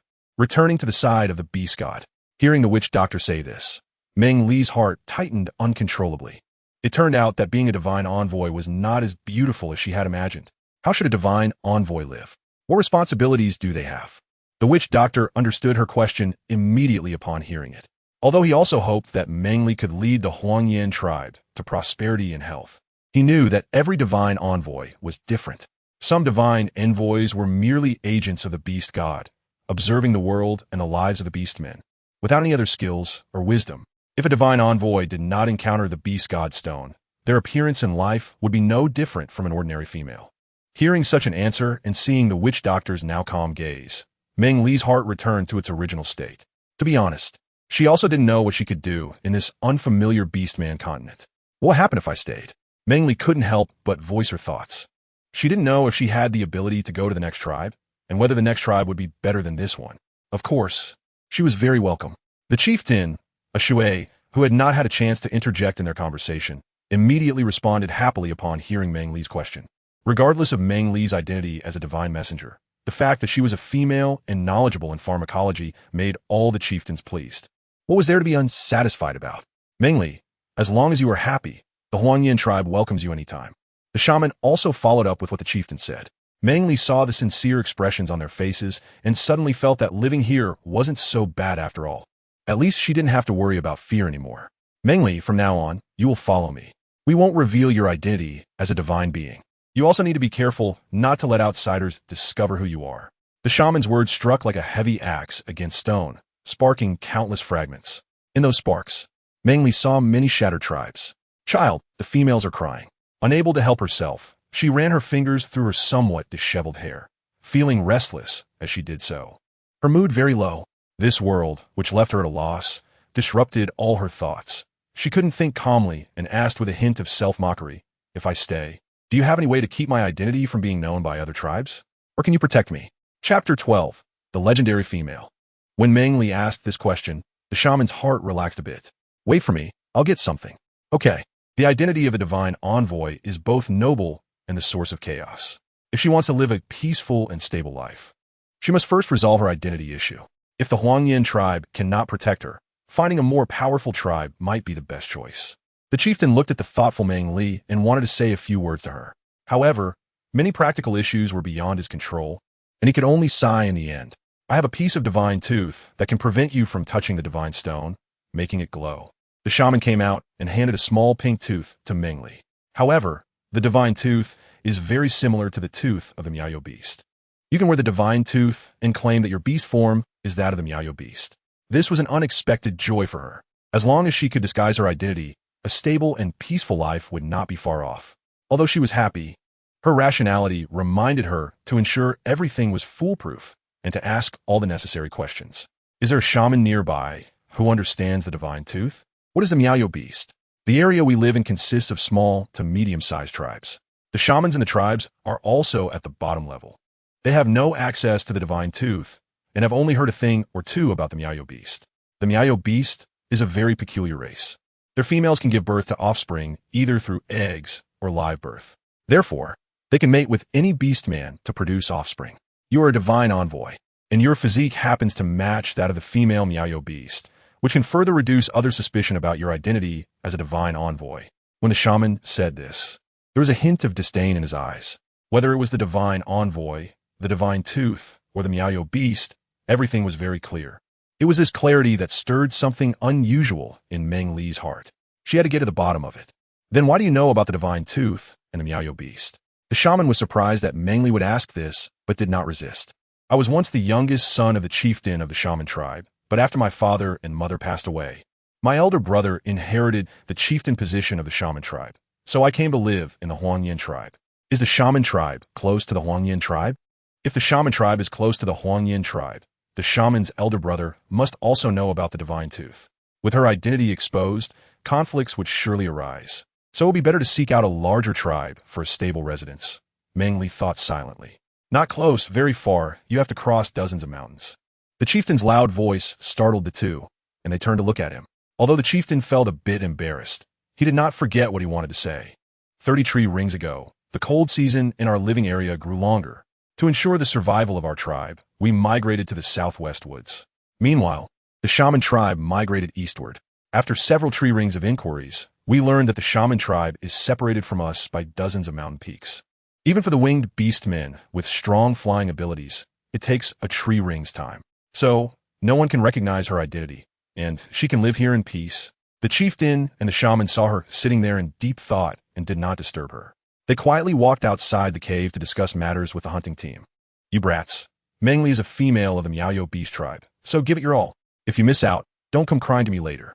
As soon as the chieftain and the shaman stepped out, he loudly proclaimed Meng Li's beast form.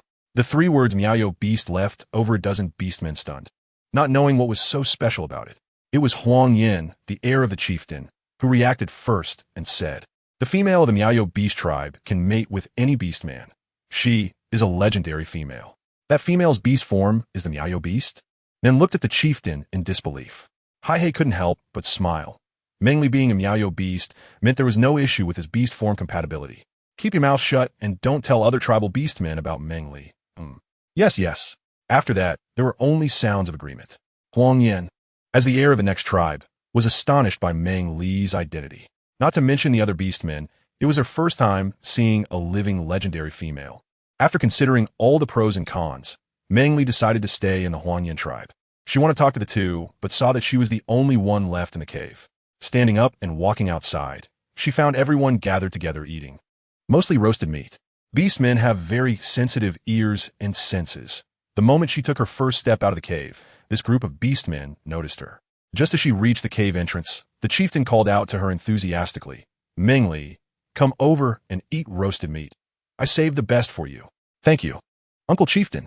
Meng Li didn't delay either. She was indeed a bit hungry, and thinking required more mental energy, so she needed food to replenish herself.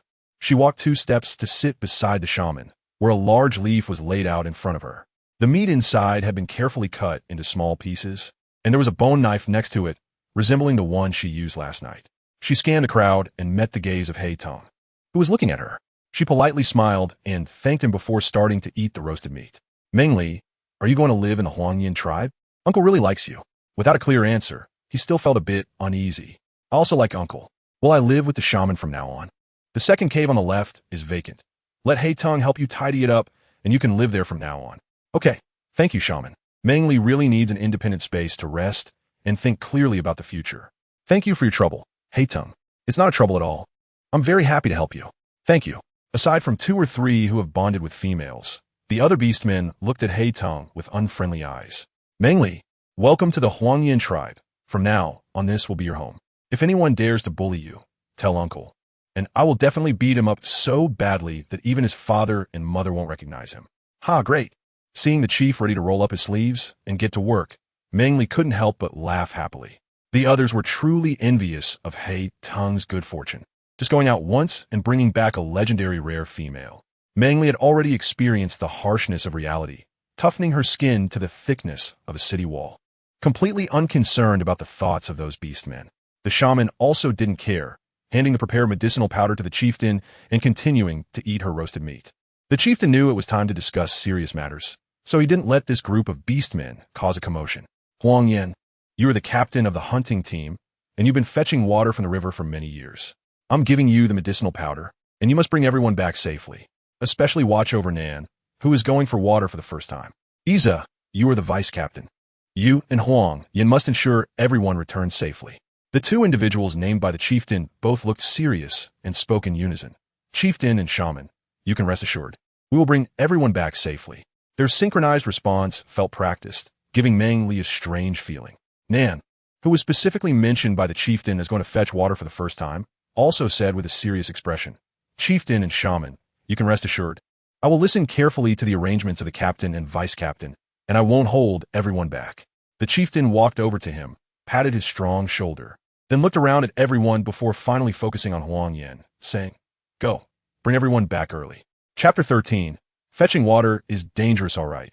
Let's go. After saying that, the members of the hunting team quickly left the cave where the shaman lived.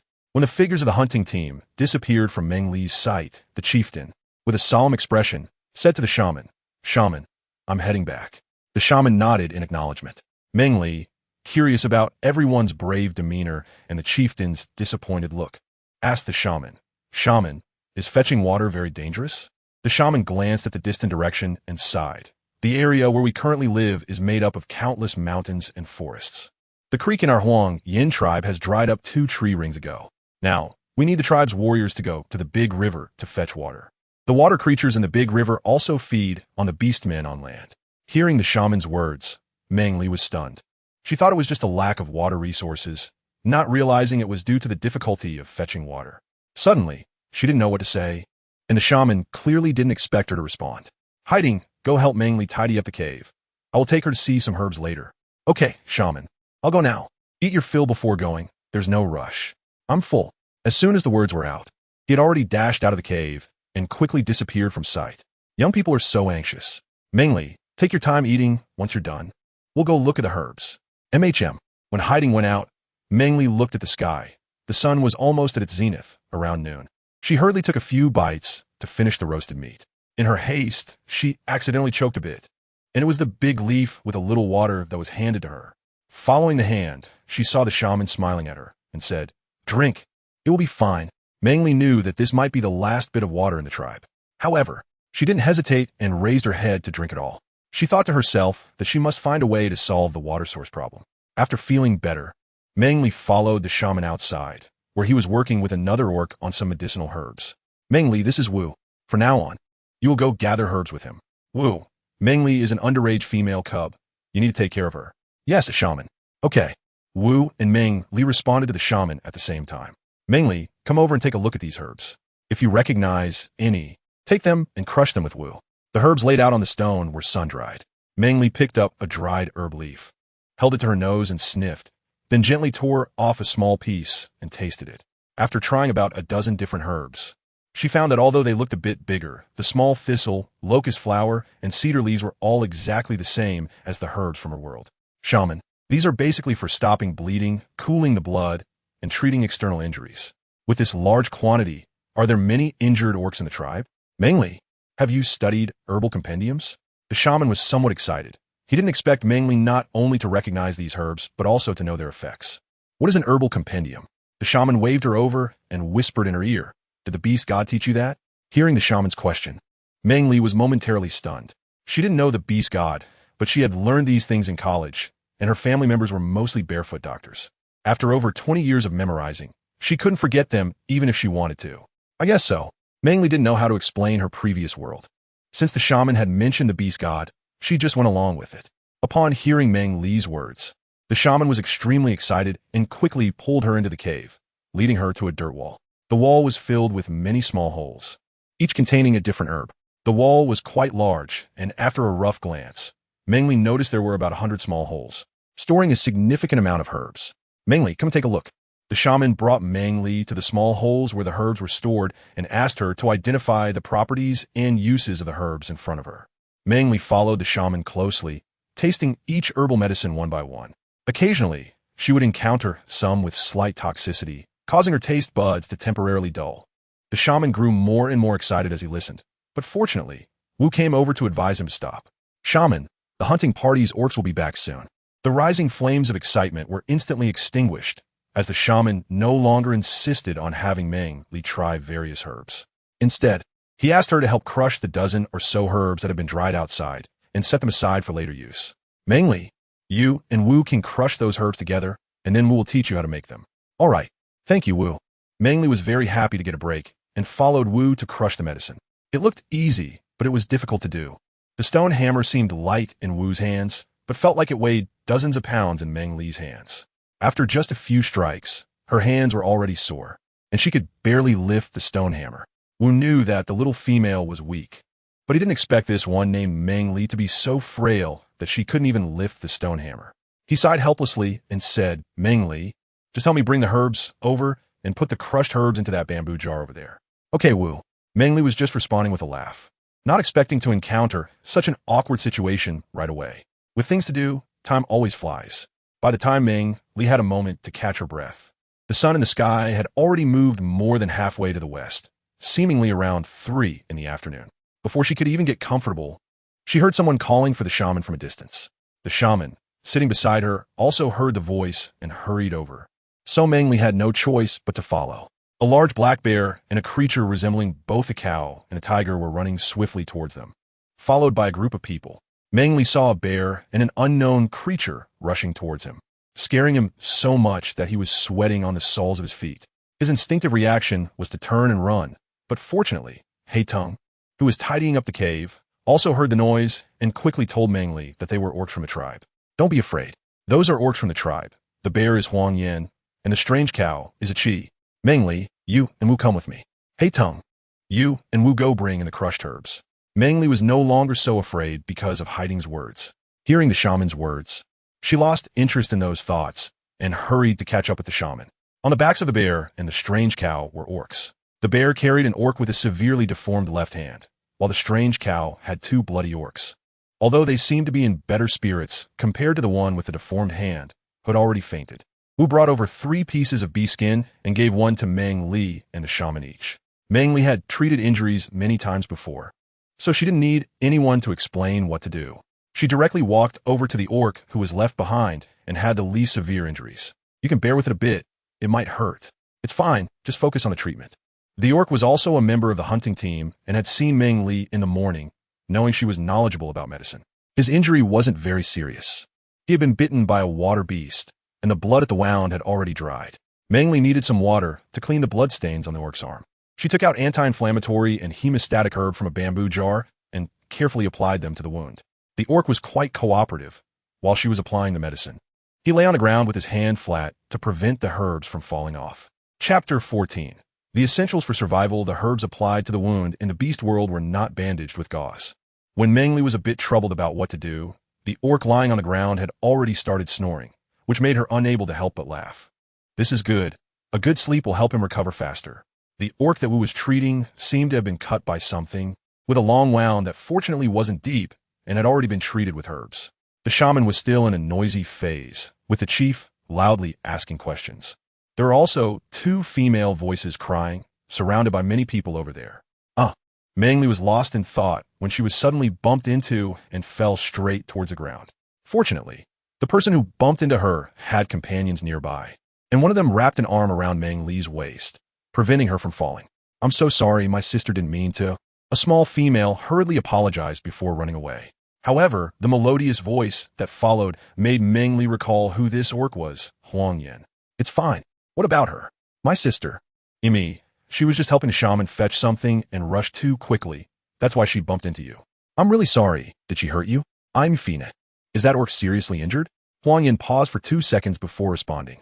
The shaman said Nan's hand might be ruined.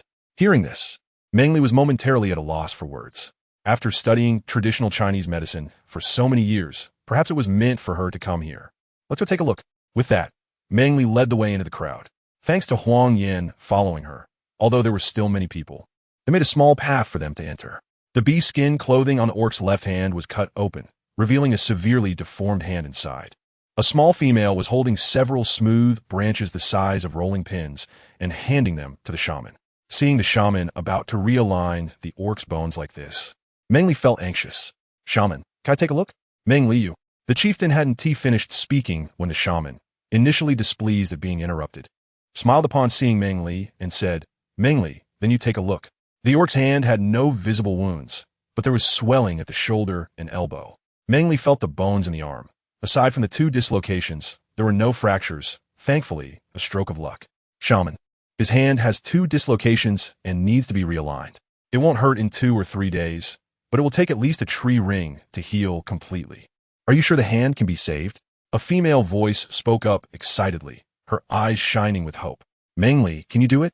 If Meng Li could help save Nan's arm, that would be wonderful. It would also mean that Meng Li's medical skills were better than her own. And with her in the Huang Yin tribe, everyone would be safe and healthy. It wasn't that Meng Li was showing off, but some things were hard for her to forget. She had been following her grandfather to gather herbs since she was 5 and spent another 5 years in university. Coming here, perhaps these things were, as her grandfather said, what she needed to survive and thrive. Then you treat Nan. Shaman. A voice from an orc called out, but the shaman looked over, shook his head, and signaled him not to speak. The middle-aged orc could only remain silent. Huang Yin. Hey Tongue. Help me hold him down. Make sure to use enough strength to prevent him from breaking free and hurting himself. Realigning bones is very painful, even when unconscious. The body's protective mechanisms will cause it to resist. Huang Yan's sister, can you help me chop a piece of cedar wood? Make it into a board half the size of Nan's hand, about the thickness of your pinky. I'll need 2 pieces. In the tense atmosphere, Meng Li playfully extended her finger, making a 2 gesture. Those who didn't trust her naturally disapproved, while those who did found her playfulness somewhat relaxing. Just like Huang Yin and Hei Tong, who were initially very tense, now felt instinctively reassured seeing Meng Li so relaxed. Hold tight, we're starting.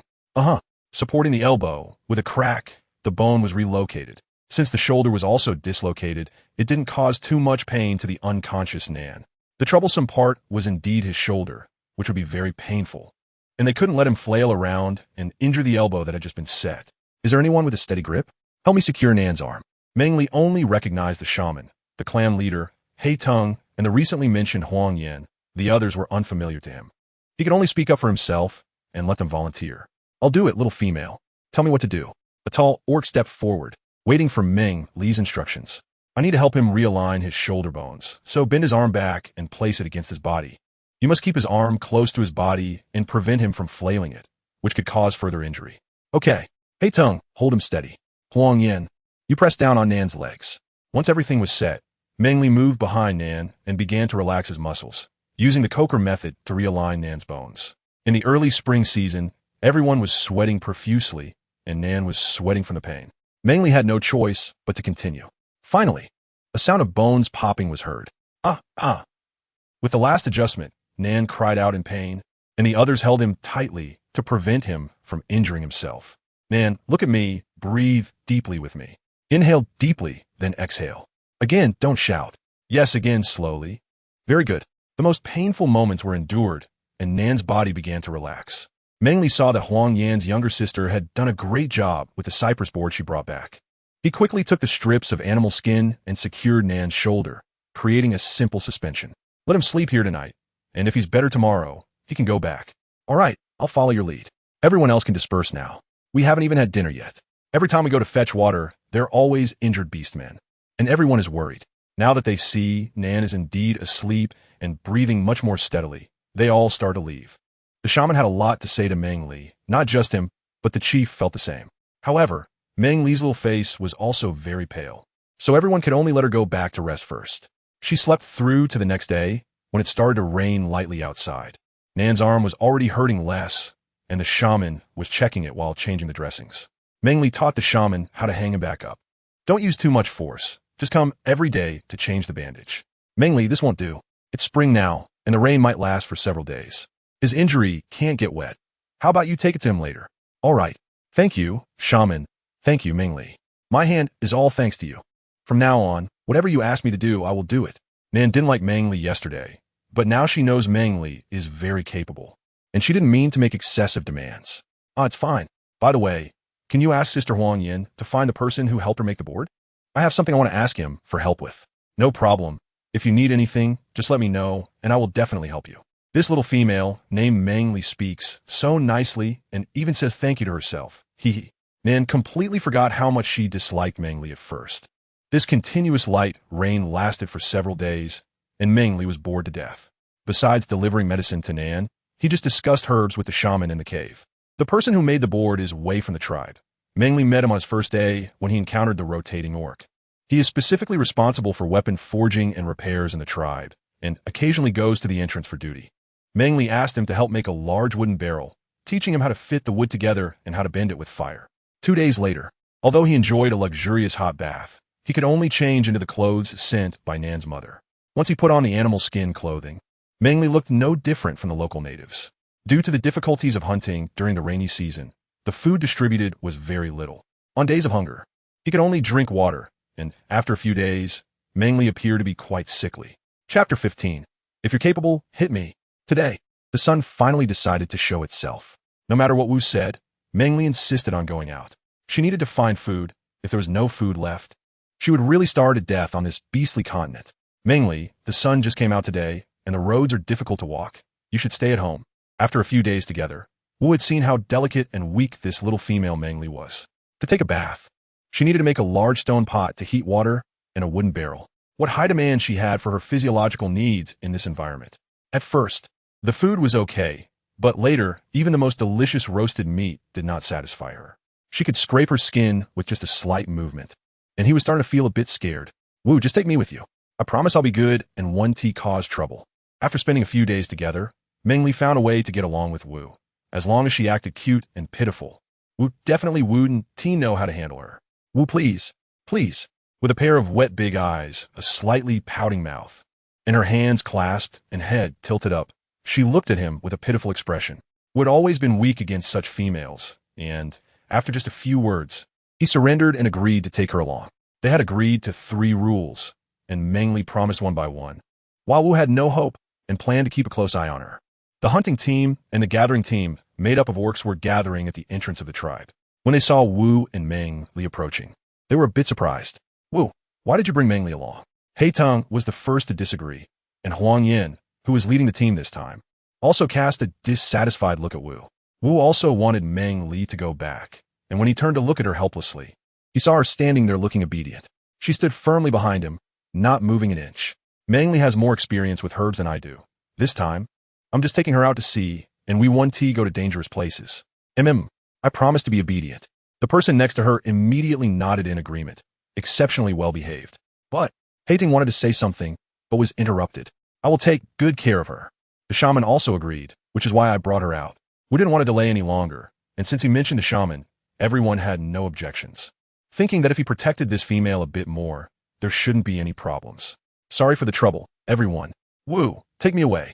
Don't waste any more time. As soon as Meng Li said this, everyone stopped thinking too much, organized their formation, and ran towards the mountains and forest to the east.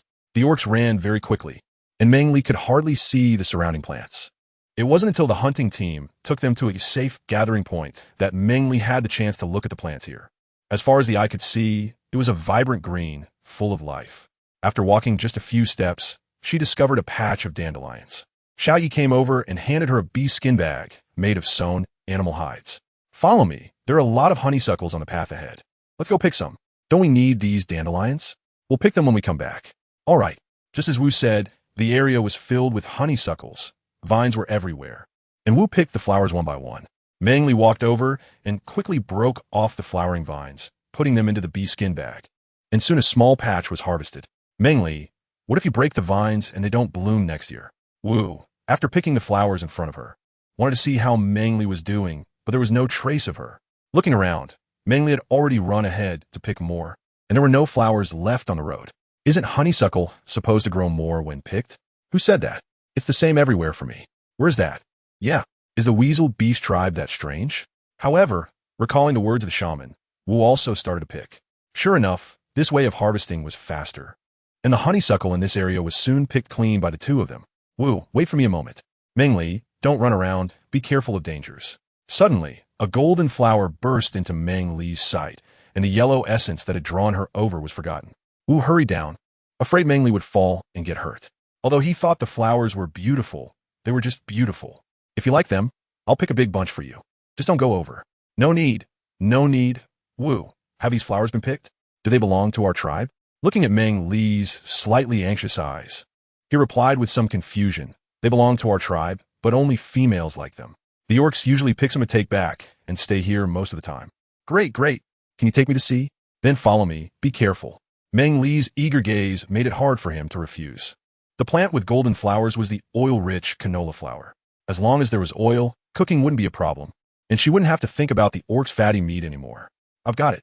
Shall we go back to pick herbs? Hold on to me. Be careful, don't fall. Thank you, Wu. With Meng Li's participation today, the herb bag was already full, and the honeysuckle was bundled by Meng Li, leaving Wu with a look of amazement. The harvest of the gathering team of orcs was rather poor, as the spring crops were already scarce. The edible fruits around had also been picked clean, waiting for Meng Li and the others to return together. Aren't you picking the mulberries over there? If you eat too much of this, your teeth will soften, and it will turn to mush if you touch it. Only the females at home like to eat it, so they would bring some back. If you like to eat, I'll pick some for you. Will it trouble everyone to wait? Meng Li really likes to eat this thing. After work, she wants to rush to the supermarket to buy it, just to enjoy the freshest bites. It's fine, you guys go pick some. We'll rest for a bit and wait for the hunting team, a tall, strong middle-aged orc said. Thank you.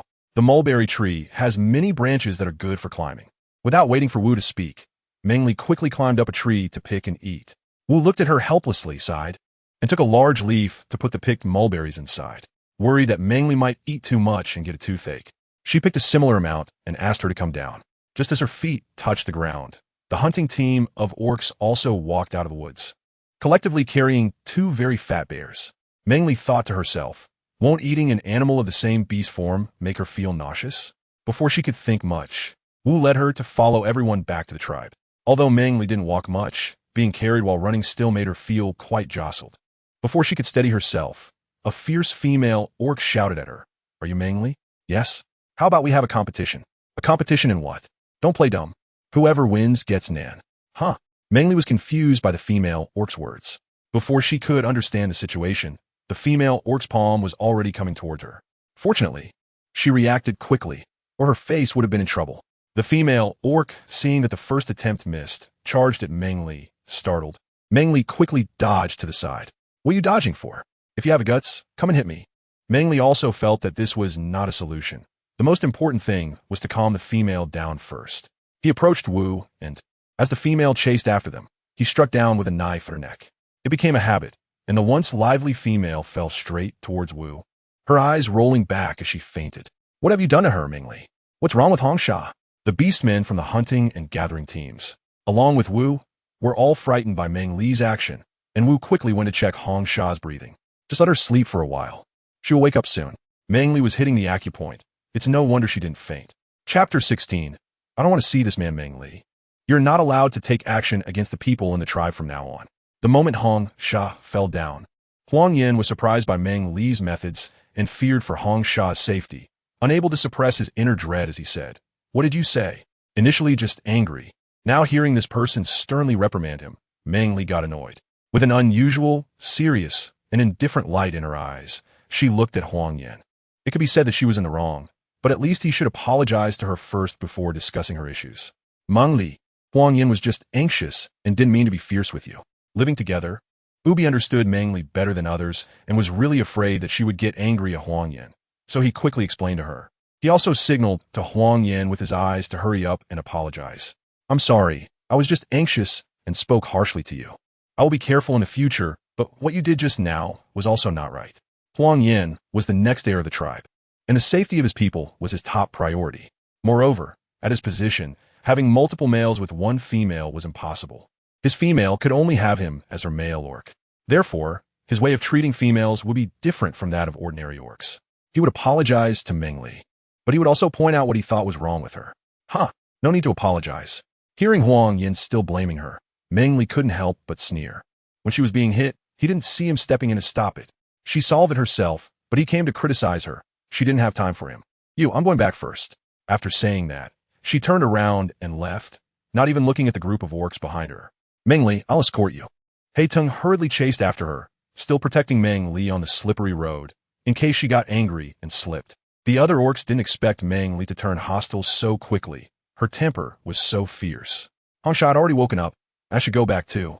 Looking at the slowly transforming female, you also wanted to go back and see Meng Li quickly. This time, she must have been wronged. Father, why did I fall asleep?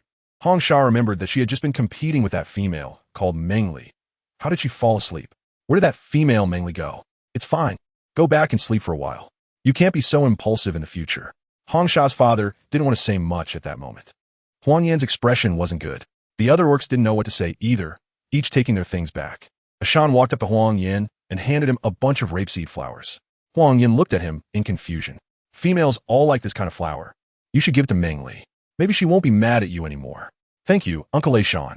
It's nothing. You should hurry and go. We'll handle the rest. Okay. Huang Yan knew that he had been a bit harsh in his tone towards Meng Li just now, and besides, Hongsha really wasn't hurt. He should also apologize for his earlier behavior, just as if he were appeasing a little sister. Huang Yan's tribe was composed of several small mountains, with a flat valley in the middle. Usually, they gathered there for cooking, rituals, and leaving the tribe. The orcs' caves were built along the small mountains, and the shaman's cave was at the highest point in the east. Meng Li returned to her cave, utterly exhausted. Hey Tung, thank you. I'm home now. Then I'll leave first. Bye-bye. Hey Tung wanted to stay a little longer, but Meng Li didn't give him the chance, rushing into her cave like a gust of wind, lying motionless on her bed made of grass leaves. Just as Meng Li was about to drift into a hazy dream, you woke her up. You, what's wrong? Meng Li's sleepy appearance was so disheveled that Wu couldn't bear to look at her. There was not a trace of feminine modesty. Huang Yan was outside, wanting to apologize to you. Why don't you go out and take a look? Oh. Although she was very reluctant to get out of bed, Wu stood there, and Meng Li felt embarrassed to go back to sleep, so she casually tidied her hair and walked out. Wu shook his head repeatedly at the sight. Huang Yan, you were looking for me? Meng Li, I was too harsh earlier. I'm sorry. Please don't be angry with me. It's fine, it's nothing. Thank you. This flower is for you. On the way back, Meng Li thought about a lot of things and concluded that it wasn't a big deal. Now, that Huang Yan came to apologize. There was no need for her to put on airs. However, just when Meng Li had adjusted her mindset, upon seeing the familiar large bouquet of golden flowers, her whole demeanor changed. She couldn't help but twitch her lips upwards. Her fists clenched several times before she managed to smile and accept it. Seeing her strange expression, Huang Yan thought she was dissatisfied with the small number of flowers. If you think there aren't enough flowers, I'm off tomorrow. I'll go pick more for you. Also, you must not face the people in the tribe. Whoa, I don't want to see this man. She was already reluctantly accepting the situation, but seeing this man again and hearing him lecture made the string of rationality in Meng Li snap immediately. Huang Yan, let's go out first. Meng Li is tired. At first, Wu Hengting noticed the flowers Huang Yan was holding, but when he saw they were rapeseed flowers, he knew Meng Li would be upset. She had explained the significance of these flowers to him on their way back to the tribe, although he didn't fully understand. He knew these things were very important to Meng Li. Moreover, Huang Yan's old habit kicked in again, lecturing even in front of female. Huang Yan was somewhat baffled. Why was Meng Li angry again? He wanted to say something, but was pulled out by Wu. In the following days, Meng Li didn't go out with Wu to collect herbs, but stayed in the tribe to slowly familiarize herself with the surroundings. Nan's pain had subsided, but he still needed to recuperate, making him a perfect guide for Meng Li. Nan, I'm here to change your dressing. Meng Li, little one, come in and sit. Ain't Yan okay? Hey, okay. Nan, come out quickly. Meng Li walked to the entrance of the Nan family's cave and met Aunt Yun, who was returning from outside. She warmly pulled Meng Li into the cave and called for her son to come out. Nan had been waiting for Meng Li and came out as soon as he heard her voice, asking, "Where do you want to go today?" "I want to see the big river." Since Nan was injured, Meng Li had been changing his bandages every day, although the matter with Hongsha made her unhappy. Upon learning about it, Nan rushed to explain, bringing gifts and apologizing, and she generously decided to let him off the hook. Meng Li, the big river can be dangerous. Let's not go, okay? Aunt Yun became nervous whenever she heard about the big river. Her son Nan had injured his hand the first time he went to fetch water. Fortunately, Meng Li was there. Otherwise, his hand could have been ruined, and what use would a disabled orc be? Don't worry, Aunt Yun, I won't fetch water. I'll just watch from a distance. I won't go down. Meng Li has almost recognized everyone and everything around the tribe these days. The only route leading to the big river has always been off limits, as Nan and the shaman have not allowed her to go there. After talking to the shaman for a long time and promising to just take a distant look, the shaman reluctantly agreed to let Nan take her. but you must stand far away and not get close. Okay, I promise you, Aunt. Then you can go, but be careful. MM. Nan has always known that in her aunt's heart, Meng Li holds a higher status than him, so he dared not say more. Aunt, what are you taking the bamboo jars out for? They had just reached the cave entrance when they saw Aunt Yun struggling to carry 2 bamboo jars outside. Meng Li hurried over to take one, but Aunt Yun wouldn't let Nan help. It's been raining a lot these past few days, and the cave is a bit damp, so the bamboo jars have gotten moldy. I'm taking them out to dry. Remembering that when she went out, the shaman's cave also had orcs helping to move bamboo jars. Meng Li had been too anxious to see the big river to ask then. Aunt, let me help you with one. Thank you. It's nothing. The vegetation in the Beast World continent is much larger than that of Meng Li's original world. The diameter of the bamboo jars must be about 20 centimeters, with the largest reaching 30 centimeters. The shorter ones are around 60 to 70 centimeters, while the taller ones are a meter high, perfect for holding water. Chapter 17. The Big River, the Lake. The Huangyan tribe is built halfway up the mountain, with a path down in each of the 4 cardinal directions. The Big River is located to the west of the Huangyan tribe, crossing through the densely wooded area. One can see the huge lake below. It is surrounded by trees, lying quietly like a giant blue mirror. Nan, is that the Big River? Yeah. Meng Li never expected that the Big River people in the tribe always talked about was actually a huge lake, and such a beautiful one at that. Are there many water creatures in the lake? Do they come ashore? Well, not many come ashore, except for a type with thick skin that crawls on 4 legs. So the last time you got hurt, was it by that kind of creature that can come ashore? Yes, I was struck a couple of times by its tail. Meng Li came to see the Big River mainly to build a wind-powered water wheel to bring water into the tribe. Every time they fetched water, there were always orcs getting injured. Humans could develop feelings, just like Nan now. Seeing familiar people getting hurt or losing their lives made Meng Li very sad. Nan, are there many 4-legged water beasts? Can they be killed? Yes, there are many. Their skin is very thick, and killing them is generally quite difficult for ordinary orcs. Since they can be killed, they should be cleared out first, and then a location for the wind-powered water wheel can be found. Thinking of this, Meng Li lost interest in looking at the Big River. Let's go back. Meng Li had worked hard to get permission from the shaman to come see the river. Yet now they were just leaving after a short while. Unable to suppress her curiosity, she asked, "Aren't you going to look anymore?" "No, let's go back." Hurriedly returning to the tribe, Meng Li separated from Nan and ran towards the chief's cave. In her rush, she didn't notice someone at the intersection ahead and bumped straight into them. Ouch! Why are you walking so fast? A female was knocked to the ground by Meng Li. But Meng Li was caught by someone and didn't fall, just as she wanted to see who was behind her. She heard the person she had knocked down speaking and quickly ran over to help her up. "I'm sorry, I was too anxious and bumped into you. Are you hurt?" Meng Li? Hong Sha, who had been suddenly knocked down, was in pain. After being helped up and seeing it was Meng Li who had bumped into her, her mood instantly worsened. Hearing someone call her name from above, she looked up to see Hong Sha, who had come looking for her earlier. Her mood wasn't very pleasant either, but since she had bumped into someone, she could only awkwardly smile and say, "Hong Sha, did I hurt you? Do you want me to apply some herbs for you?" I wouldn't dare to command a female of the weasel beast. Hee. In response to Hong Sha's sarcastic remarks, Meng Li just smiled stiffly. "Hong Sha, Meng Li is in a hurry to find the chief, which is why she accidentally bumped into you. If you're fine, you can leave first." The 2 females who were not fond of each other were still clashing when a male orc suddenly appeared, leaving both of them a bit stunned, not expecting a third person to be present. "Brother Huangyan, I'm fine. I'll leave first." Hong Sha was still quite afraid of Huangyan. He could lecture females for a long time, and she didn't want to stay longer, so she quickly slipped away. Meng Li also looked back and realized that he had just been helped by someone, preventing him from falling. "You should thank them." "Thank you just now. It's nothing. You go look for the clan leader." After saying this, without waiting for Meng Li to respond, he left alone. With important matters on his mind, he didn't think much and ran to find the clan leader, just controlling his speed a bit.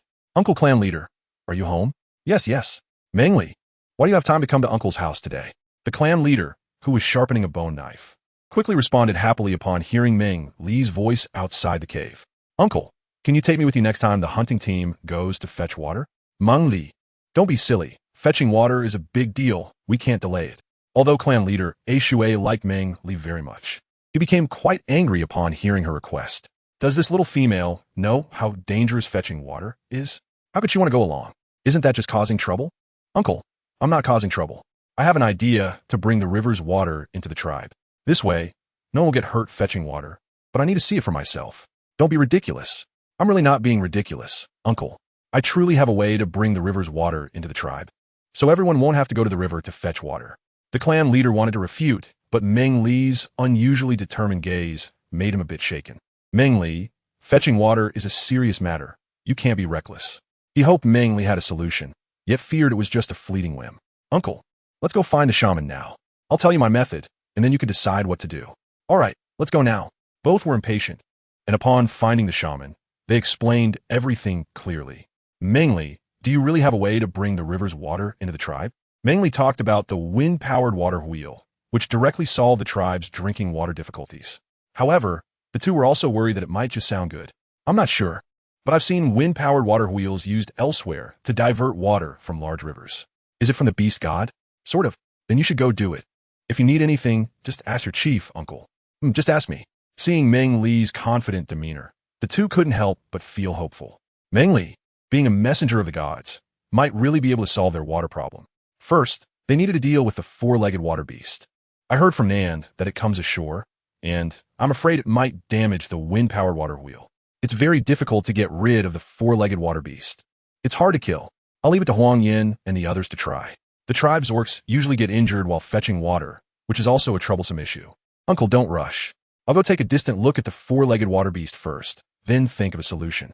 What do you think? Do you already have a plan? Hearing Meng Li say this, Chief A Shui wondered if Meng Li already had a plan, but just hadn't told them. Not yet. I just want to understand more. Meng Li shook her head, just want to know a bit more, and thinking if there was a way to drive away those water beasts.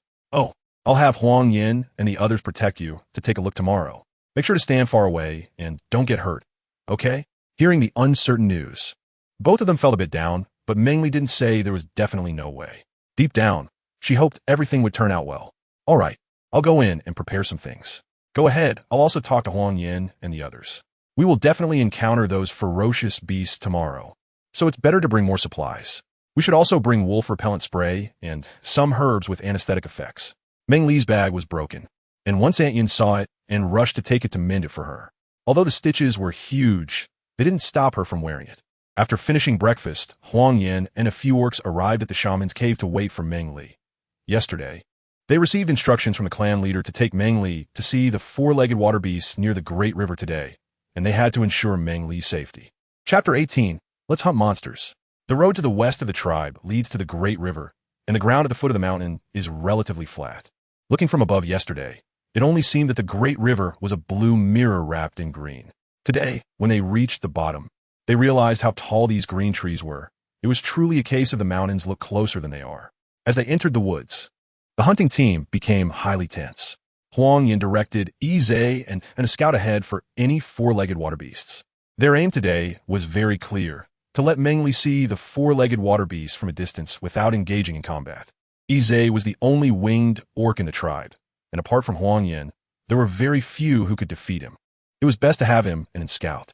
Surrounded by the group, Meng Li initially felt calm, but under the atmosphere created by the orcs, she became more alert.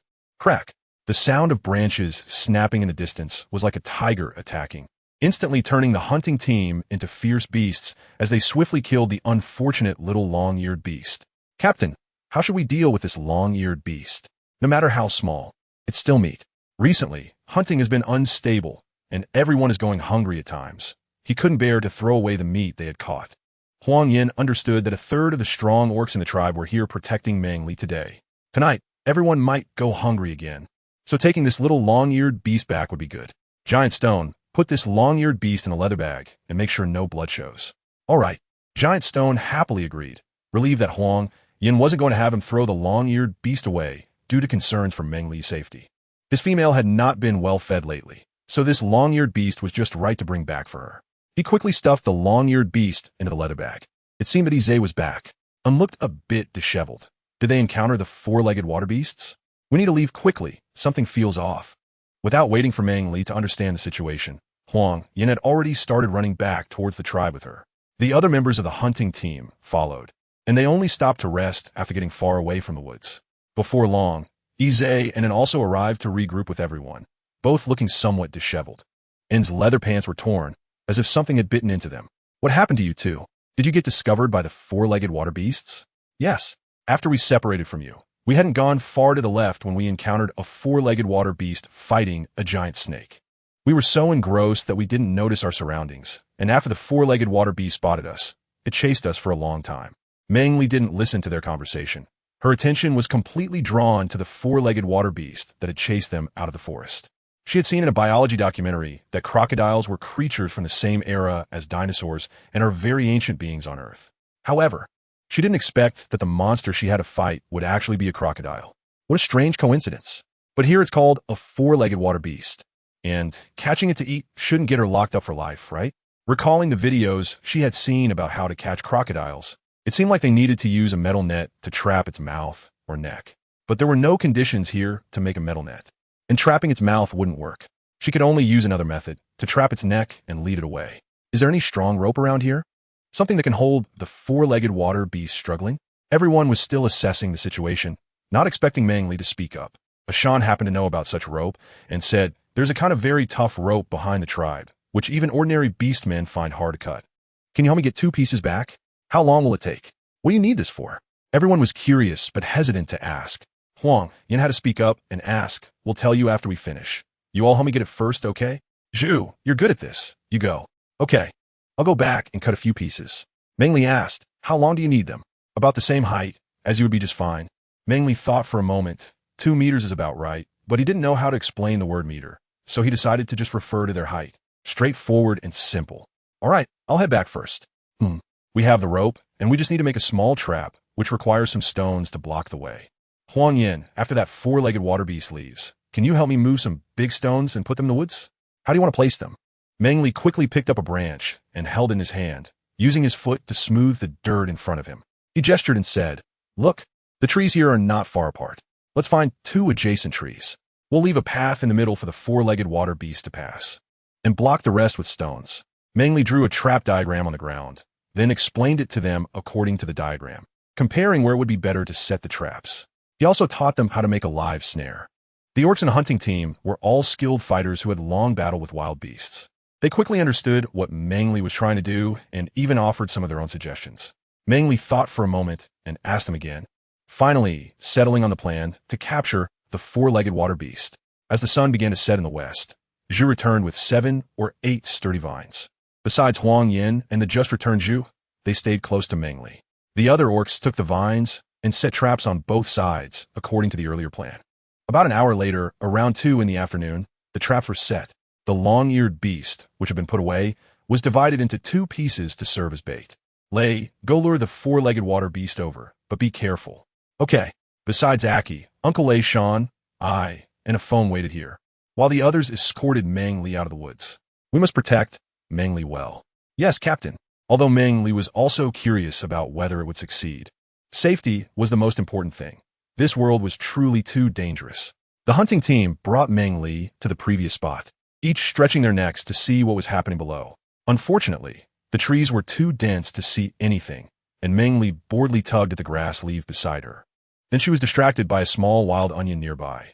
Thinking that if there was meat tonight, she would definitely make a wild onion stir-fry. She was already sick of grilled meat, although she could make some modern-style grilled meat. The lack of seasonings here and not having the right tools meant she had to trouble others every time, so she decided against it. Meng Li thought to herself that she was indeed a good citizen. When she crossed over, she found a pen, a notebook, 2 bottles of Yunnan Bai Yao, a can of pepper spray, cosmetics, a pack of tissues, her phone, keys, and a wooden comb in her bag. Sigh. The more she thought about it, the more useless it seemed, and she could only sigh in frustration. The sun in the sky had already set in the west and would soon hide behind the mountains.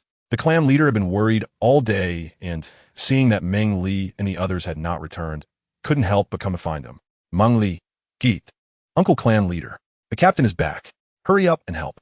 What a big four-legged water beast." Before the clan leader could ask them what they were doing here, he saw the little rabbits abandon Meng Li and dash down quickly one by one. "What is going on? Uncle, look down there." Meng Li couldn't help but show a happy smile when she saw the returning people, and the anxiety in her heart was finally put to rest. They had caught 2 four-legged water beasts, and they were still alive. The chief also wanted to go down, but he was the only one by Meng Li's side, and it fell on him to protect her, so he could only hold back and wait to ask later. Chapter 19. Sacrifice compared to the shock of the other beastmen. Huang Yin and his 3 companions had already calmed their excitement a bit after 2 rounds of capturing the 4-legged water beasts. Good kids. Can we really catch 4-legged water beasts with the traps we just used? I want to try next time. Me too. Quiet down, quiet down. Huang Yin, how can you go catch 4-legged water beasts on your own? Is anyone hurt? The beastmen who came today were all excited. Although the chief was also happy to catch the 4-legged water beasts, he was more concerned about whether anyone was injured. Chief, don't worry. No one was hurt while we were using traps to catch the 4-legged water beasts today. Traps? What traps? The traps that Meng Li taught us. I'll explain it to you in detail when we get back. Huang Yin followed Meng Li's instructions and tightly bound the 4-legged water beast limbs, tails, and mouths with vines cut from bamboo. A large stick was used to lift the 4-legged water beast, with 2 people working together. Although beastmen are strong, and Huang Yin and his companions are the best in the tribe, the 2 4-legged water beasts they caught were quite large, each measuring 5 to 6 meters long and weighing 300 kilograms. After a while, it became somewhat strenuous for the 2 beastmen to carry them. The chief truly felt that he was powerless despite his good intentions. All right, let us head back to the tribe. Hearing Huang Yin say he would explain everything in detail later and seeing that no one was injured, the chief quickly called everyone to protect Meng Li back to the tribe. Along the way, everyone excitedly talked about the traps, and the chief understood most of it, until he realized the most important issue. Meng Li was extraordinary.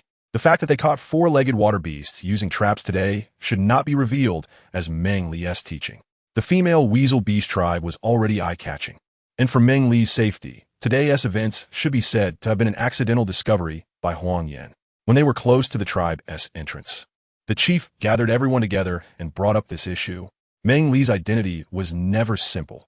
Her uniqueness was gradually revealing itself. To better hide her identity, she could only conceal these extraordinary traits in places unknown to others. Why the clan leader? The younger beastmen were somewhat puzzled. After all, it was Meng Li who taught them. Why couldn't they say so? Huang Yin and the older beastmen quickly understood the meaning behind the clan leader's words, especially Huang Yin, who, after Meng Li ignored him directly last time, could only occasionally follow her secretly. Gradually, he also noticed Meng Li's difference, and the clan leader's approach would better protect her. Clan leader, I understand now. Let's just listen to the clan leader. Safety and hiding her identity were the main prerequisites for Meng Li to live a peaceful life. She had indeed taken too many risks today without considering this layer. The other beastmen, seeing that Meng Li had said this, also stopped talking and nodded in agreement. Mainly, the traps Meng Li had given them today had left them too shocked. Izay, you take Meng Li back to rest. Meng Li, climb up. After a day of excitement and worry, Meng Li was indeed tired. Izay spread his wings, which surprised Meng Li a little. Climbing onto Izay's back, she couldn't help but feel a bit itchy and quietly touched the soft feathers. Safety didn't notice the strange expressions of the other beastmen or Izay's stiff body. At dinner, the beastmen in the tribe brought roasted meat to Meng Li and the others, which was from the 4-legged water beasts caught that day. It tasted quite good, and the shaman even ate a bit more than usual. It was still because of the abundant food that everyone could continue eating to fill their stomachs. Usually, the shaman wouldn't eat like this. After dinner, the shaman took Meng Li out for a walk, sharing his thoughts with her. Meng Li, you shouldn't go out much these days. Let Huang Yin handle the wind-powered water wheel. What do you think? Shaman, do you think I've been too conspicuous lately? Yes. The tribe's members used to only see your female identity, but later, your medical skills were no worse than mine, and now you've taught them many things. I'm afraid that over time, your identity will be hard to hide. I understand. Will you blame me for letting someone else have what belongs to you? No. It's just that it feels a bit uncomfortable in my heart. It's our tribe that is too weak and can't protect you. If we were in a stronger tribe, you wouldn't have to suffer these grievances. The shaman looked at Meng Li's expression and spoke helplessly, his words filled with bitterness. Hey, shaman, don't say that. We'll gradually develop the tribe. Although they couldn't let others know, it didn't matter. As long as her life could improve, that was enough. Having thought this through, Meng Li felt no sorrow. She would just act as a teacher and teach a few students. The next evening, the hunting team brought back a few more 4-legged water beasts. After that, even on rainy days, they could catch 4-legged water beasts, though it was a bit more troublesome. During this transitional season in spring, the Huang Yin tribe had managed to catch 4-legged water beasts, and the tribe's members hadn't gone hungry since. Thank you for the beast god's blessing. Whenever this time came, the shaman would say this to Meng Li. Over time, Meng Li could ignore it and focus on her own tasks. Meng Li, I want to talk to you about something. While organizing herbs with the shaman, Meng Li was not surprised to hear his words. In recent days, the shaman had often appeared hesitant in front of her. She guessed what the shaman meant, but she didn't plan to take the initiative to speak. Shaman, go ahead. I want to hold a grand sacrificial ceremony to formally have Huang Yin worship you as a master. In the future, you will need to entrust everything to Huang Yin. Once your identity is exposed, the tribe will know that these things were taught by you, so it won't be unfair to you. Meng Li guessed that the shaman wanted her to teach Huang Yin, but she didn't expect it to be so formal. For a moment, she didn't know how to react, but the shaman had tied the fate of the Huang Yin tribe to her, since they were willing to trust her. She was also willing to take a gamble for a powerful tribe, for a stable and worry-free life. All right, shaman, you handle it. I will follow your lead. Good. Then after I discuss it with the chieftain, I will let you know the date. Receiving Meng Li's affirmative response, the shaman's aged face lit up with spirit. 5 days later, just as the shaman predicted, it was a beautiful, sunny day. The members of the Huang Yin tribe, after having breakfast, were gathered by the chieftain in the valley. The shaman was dancing on the stone platform he had built, performing a dance that Meng Li couldn't understand. Open the divine jar. As the shaman sang loudly, Meng Li held a yellowish small jar and walked to him, opening the lid. Great beast god, bless our Huang Yin tribe. Send us a message, and let us select the beastman messenger from our clan. She will lead our tribe towards power and prosperity. The previously quiet crowd erupted into incredible cheers upon hearing the shaman's words, singing loudly, "Thank you, great beast god, for blessing the Huang Yin tribe. Thank you, great beast god, for blessing the Huang Yin tribe." The shaman raised his hand to signal everyone to be quiet. The great beast god has already given me instructions. This messenger is our tribe's Huang Yin. Huang Yin, standing below the platform, was instantly surrounded by everyone's attention and blessings. Huang Yin sincerely knelt towards the east and then knelt towards Meng Li on the platform, because Meng Li was standing very close to the shaman. Everyone thought Huang Yin was bowing to the shaman. Huang Yin, I will bestow upon you the blessing of divine blood. After the shaman finished speaking, Huang Yin walked up to the platform and respectfully knelt again before the shaman and Meng Li. The shaman reached out his right hand into the divine jar, took out a bit of red powder, and applied it to Huang Yin's forehead. Suddenly, a red flame appeared on Huang Yin's forehead. Seeing the red flame appear between Huang Yin's brows, the shaman was astonished. He did not expect that it would actually succeed. The beast god acknowledged that Huang Yin was the disciple of the divine messenger. Meng Li was also stunned. This was almost like a celestial technique, right? The flame mark that appeared on the forehead out of nowhere was incredible. Chapter 20, Beast God. Huang Yin secretly took Meng Li as his master among a few people. The next day, the shaman gathered the clansmen for a ritual, and unexpectedly, Huang Yin was truly recognized by the beast god, receiving a red flame mark as a blessing on his forehead. After the ritual ended, the clan leader and the shaman had no time to attend to the clansmen in the tribe. They hurried back to the cave where the shaman lived with Huang Yin and Meng Li. Huang Yin, kneel down. Upon returning to the cave, the clan leader sat outside, not allowing anyone to enter, while the shaman solemnly said to Huang Yin. Without any hesitation, Huang Yin knelt down with a thud. Huang Yin, look at your master Meng Li. Swear with your life and soul that you will follow her side in this life and protect her safety. The shaman's weathered eyes burst forth with an unprecedented light at this moment. He believed that Meng Li would surely lead them towards prosperity and abundance, allowing the clansmen to live healthily and stably. I, Huang Yin, hereby swear to the beast god that I will follow my master Meng Li in this life. I will protect her safety and shield her from all hardships. Drop your blood into Meng Li's palm. Without saying a word, Huang Yin cut his finger and let the blood drop into Meng Li's palm. A dazzling golden flower formed in Meng Li's hand and then flew towards Huang Yin, disappearing at his heart. The shaman looked at the golden flower, his face flushed with excitement, and anxiously said, Huang Yin, quickly thank your master. She has given you the best blessing. Huang Yin thanked his master for the blessing. You're welcome. Get up. In contrast to the shaman's excitement and Huang Yin's joy, Meng Li felt as if she was trapped in a dream, unreal, especially when Huang Yin's blood dripped in her palm. A faint voice seemed to ask in her ear, Are you willing to bless this beast man? Although she didn't understand why this was happening, Meng Li still answered in accordance with her inner goodness. I wish him peace, happiness, and freedom from worries, illness, and disaster in this life. Good. As the words fell, a force like a spring breeze surged from Meng Li's body, and the drop of blood transformed into a golden flower, entering Huang Yan's body. Meng Li really wanted to ask that voice again, but there was no response. When she came to her senses, everything had settled down. Huang Yan from now on. You can still call me Meng Li. Starting tomorrow, come to me when you have time, and I will teach you how to make a wind-powered water wheel. Yes, Meng Li. You can go back now. I still have things to discuss with the shaman, so don't let anyone in. Understood. Meng Li wasn't in a hurry to teach. What she was anxious about was that voice and that power. Shaman, have you ever seen the beast god? The beast god? The shaman was surprised by Meng Li's question and asked in astonishment. You haven't seen it? Can you feel it? Meng Li, tell me. Did you just establish a mental connection with the beast god? I'm not sure, but someone was speaking in my ear. That must be the beast god. The shaman was so shocked by the day's events that he was speechless, and his expression was extremely excited, taking a long time to respond to Meng Li. Shaman, do you know something? Shaman? Since knowing that Meng Li had established a mental connection with the beast god, the shaman was in a state of excitement and didn't respond no matter how Meng Li called. Just when Meng Li thought she wouldn't get an answer and was preparing to go to sleep, the shaman finally came back to his senses. Meng Li, our shamans have served the beast god for generations, but very few can feel the beast god, so I don't know what the beast god is like. Then how do you know that what established a mental connection with me is the beast god? An ancestor of mine was once taken as a disciple by a divine messenger, and it was passed down orally that the disciples taken by the divine messenger all have a red flame mark on their foreheads. This is a blessing given by the beast god, and the blessing from the divine messenger is drawn from a drop of the disciple's blood, transforming into a flower that enters the heart. Blue is the lowest, and gold is the best. So that's how it is. Then, shaman, do you know anything else about the beast god?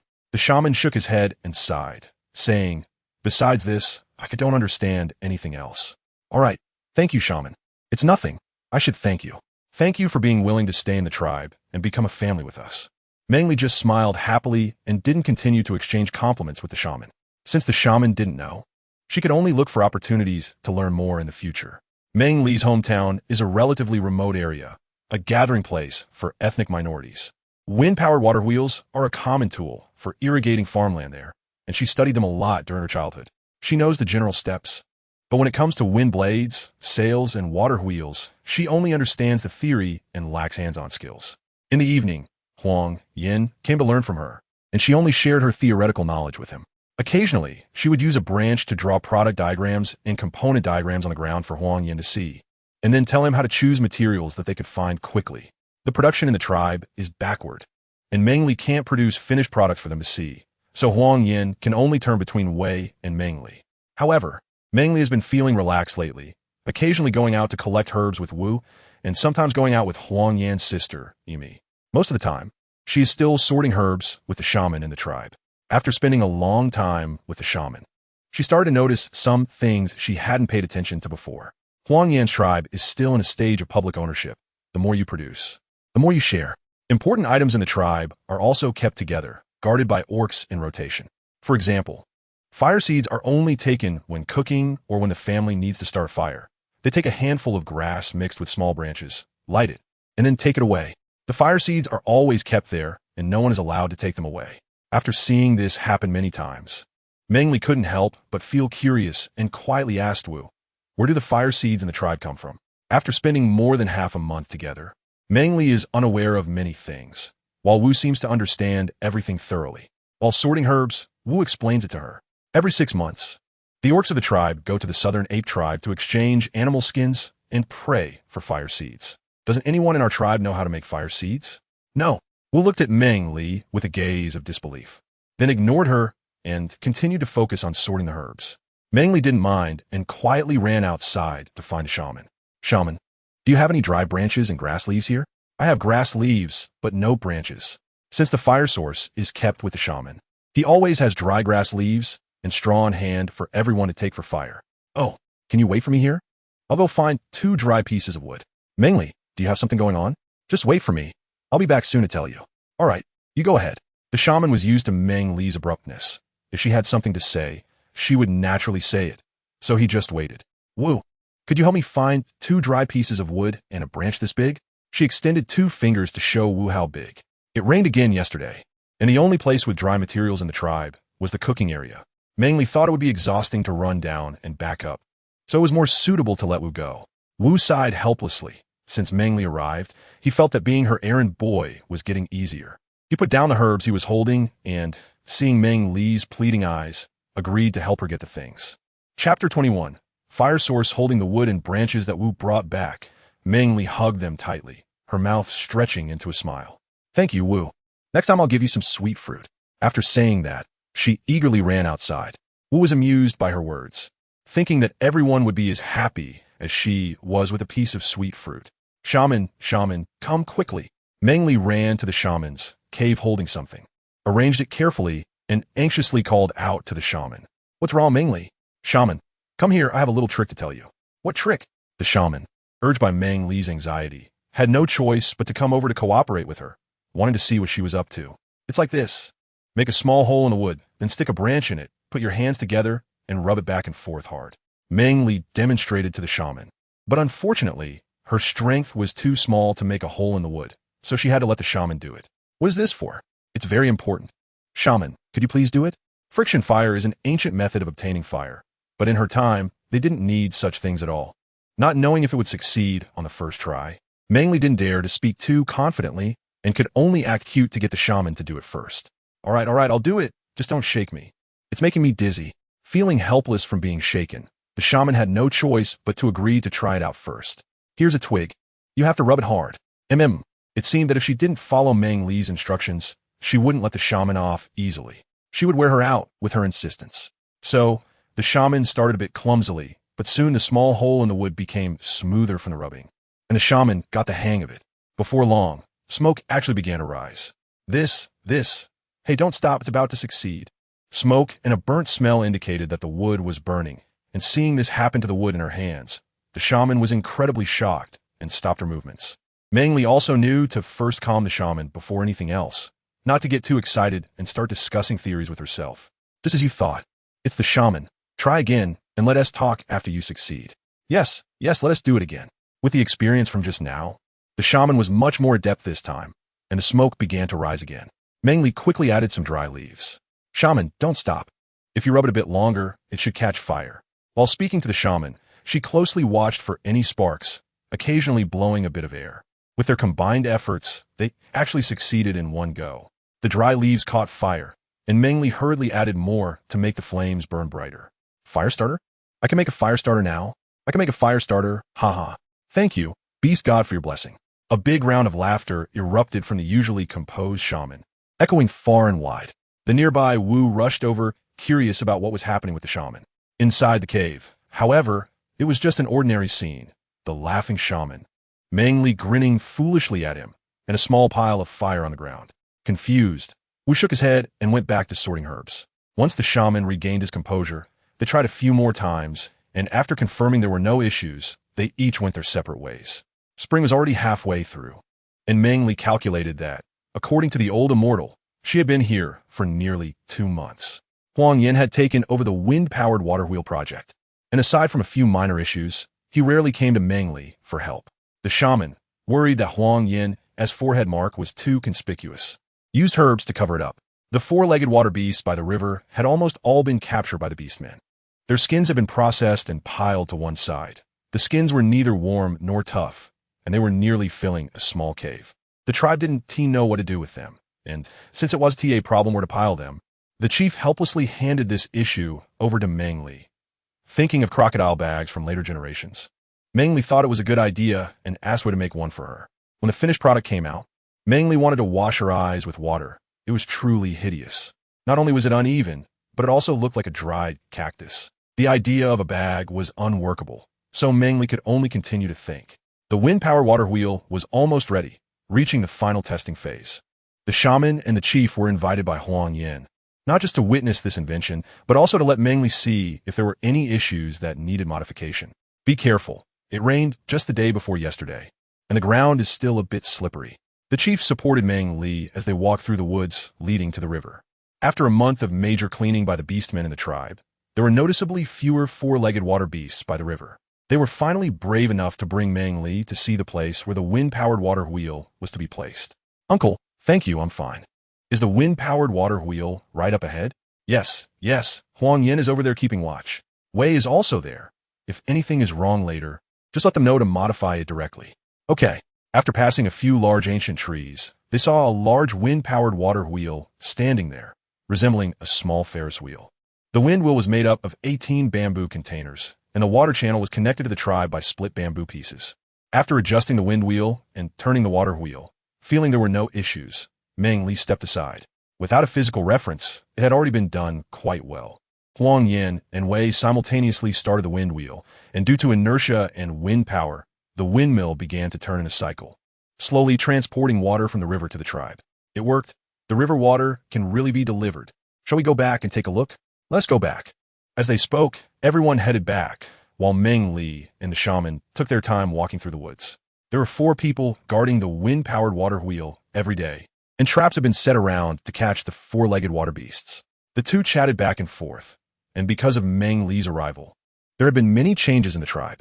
These changes had their pros and cons, and the tribe's previous management methods were somewhat unsuitable. The shaman wanted to ask Meng Li if she had any ideas for change.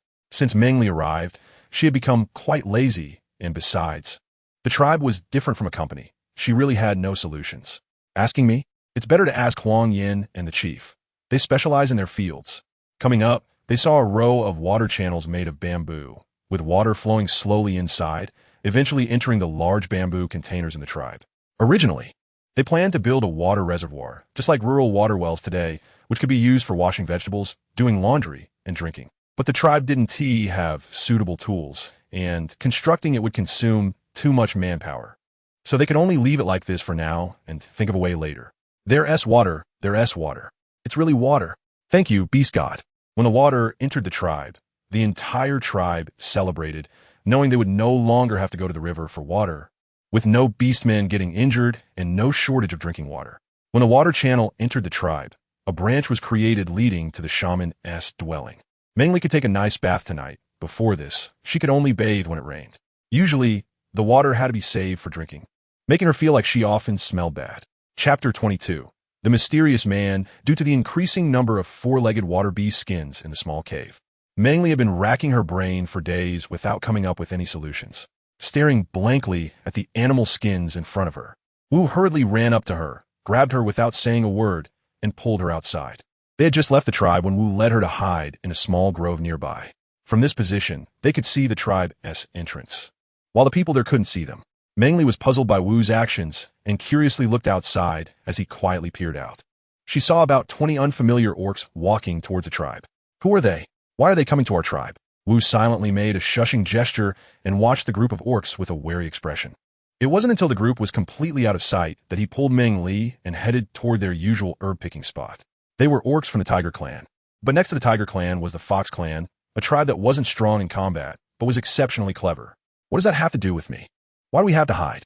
At this point, Meng Li felt a bit unhappy. Was she really so unpresentable? Wu looked at her with a complicated expression, thinking that sometimes she was particularly insightful, while at other times she was much duller than the two beasts by the reeds. Everyone knew what the Huangyan tribe used to be like, and the surrounding tribes were well aware of it. After 1 or 2 months without seeing them, there was food and water. Coincidentally, these changes occurred only after you arrived, and Huangyan became an orc envoy at this time. You previously had no tribe and were still a female of the weasel beast. Do you think the clever Fox clan will notice something? Wu did not answer her question or comfort her. He just picked up some things she often overlooked. Wouldn't that female seem too coincidental, causing those with ulterior motives to deliberately approach and test her? Also, the balance between tribes will be disrupted. Our tribe is not strong enough. We must develop quietly. Understood. Then I will try to avoid them in the future. Someone's clever head finally returned, and Wu couldn't help but sigh. This little female, Meng Li, was sometimes really too reckless and needed someone to keep an eye on her to avoid problems. There was nothing left to pick at their usual herb-gathering spot, and Meng Li stared blankly in the direction of the tribe, feeling that she had indeed been too lazy. Shouldn't she do some studying today? Learn more about the situation around the tribe. Wu, if the Fox clan is not strong, how have they not been wiped out? Sitting on the ground, propping her face with her left hand, her face was deformed from the pressure. Her left eye turned into a squint, while her right hand played with a piece of grass, showing no signs of female modesty. Wu shook his head at the sight, but sat down beside her anyway. Although the Fox clan was not strong in combat, they could make many tools that we couldn't, such as the vine armor they wore. Against powerful orcs, it could protect important parts, and ordinary orcs could not break through that armor's defenses at all. Also, The cloth woven by their tribe was particularly beautiful and cool to wear in summer. Other tribes didn't have it. The production level of this tribe was clearly much higher than that of their own tribe. They could even make protective gear. Impressive. Wait, protective gear? Vine armor. Their tribe can make vine armor? Yes. When she got a definite answer, Meng Li couldn't help but ask, what do they make the vine armor with? Hearing this question, Wu thought for a few seconds and shook his head. I only know it's called vine armor. I don't know what it's made of specifically. It's fine. I'll check it out when I get back. Check what? Not getting a response to her question, Wu couldn't help but turn to look, only to see Meng Li mumbling something with a dreamy expression. Upon hearing Wu mention the Fox clan's vine armor, Meng Li remembered the four-legged water beast skins in the small cave. Those things are tough and generally cannot be broken by ordinary orcs, making them perfect for making leather armor. They had been outside for most of the day, and it was unclear whose stomach growled first. By the time the two reacted, their stomachs were already performing a duet. I am hungry. Wu, can we go back?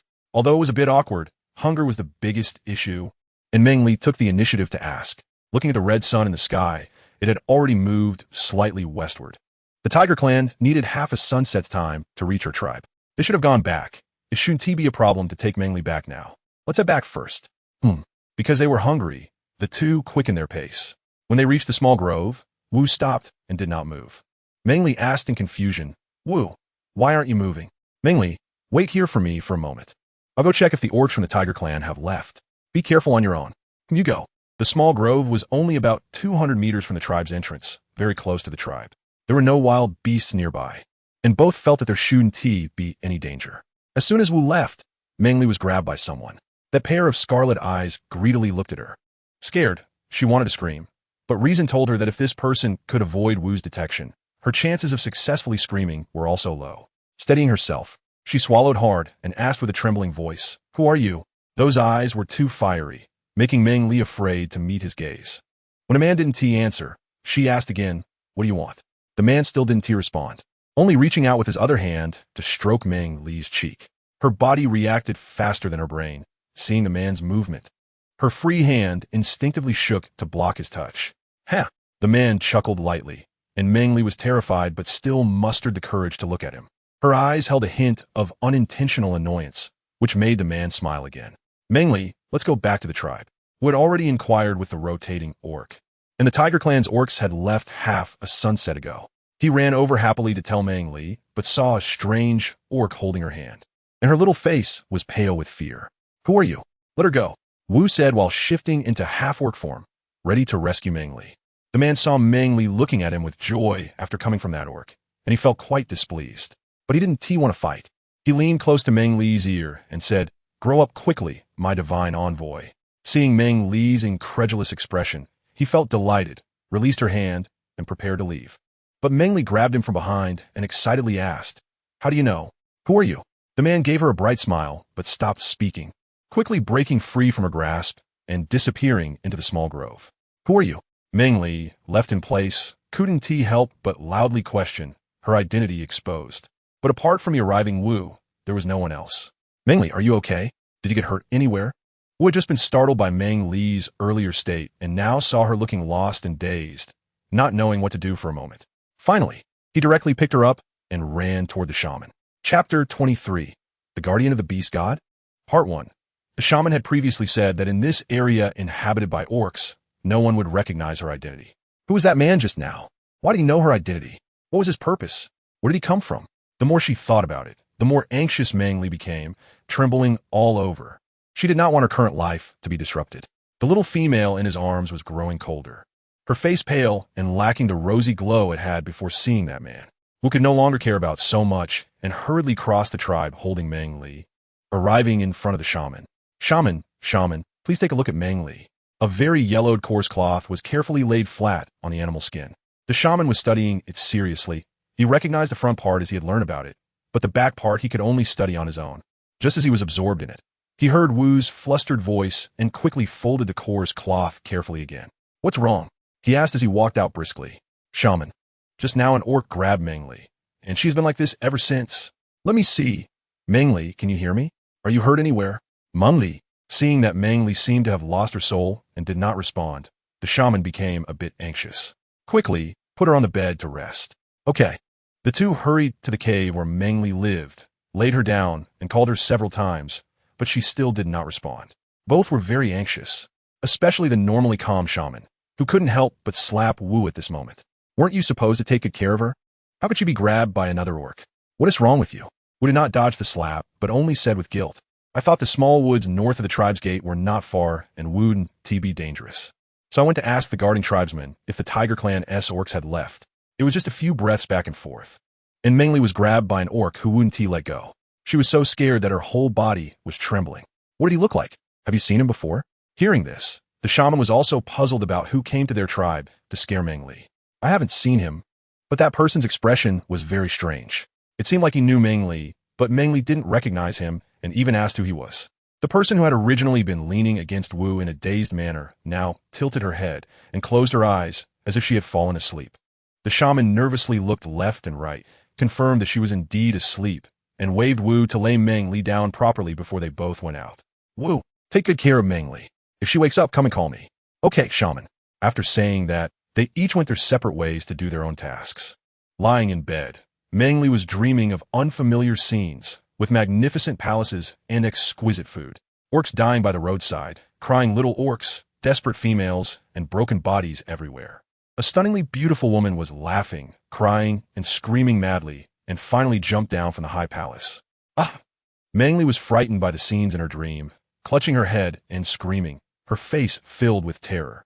As Wu entered, he quickly ran over to hold her, gently patting her back while softly reassuring her, don't be afraid, don't be afraid, you're home now, no one will hurt you, don't be afraid. He kept repeating these words, and after more than 10 minutes, Meng Li finally pulled herself out of that dream. Her dazed eyes gradually regained their former brightness, and she shyly said to Wu, I'm sorry, Wu. Thank you. It's okay. Don't be afraid. We will protect you. Nothing will happen to you. As a descendant of a shaman, Wu knew one aspect of Meng Li's identity. Chapter 24. Guardian of the Beast God? Part 2. I know. Can you help me find a shaman? I have something to discuss with him. Okay. Wait a moment. I'll go find a shaman. Meng Li, are you okay? Is your body feeling better? Is there anywhere that feels uncomfortable? Upon hearing Meng Li's scream, the shaman hurried over, but Wu was in front of him, and the two were in that situation. Of course, the shaman wanted to give the two young people space to develop their feelings. Who knows, they might end up together. Hearing Meng Li was looking for her, he finally responded. Shaman, Meng Li is looking for you.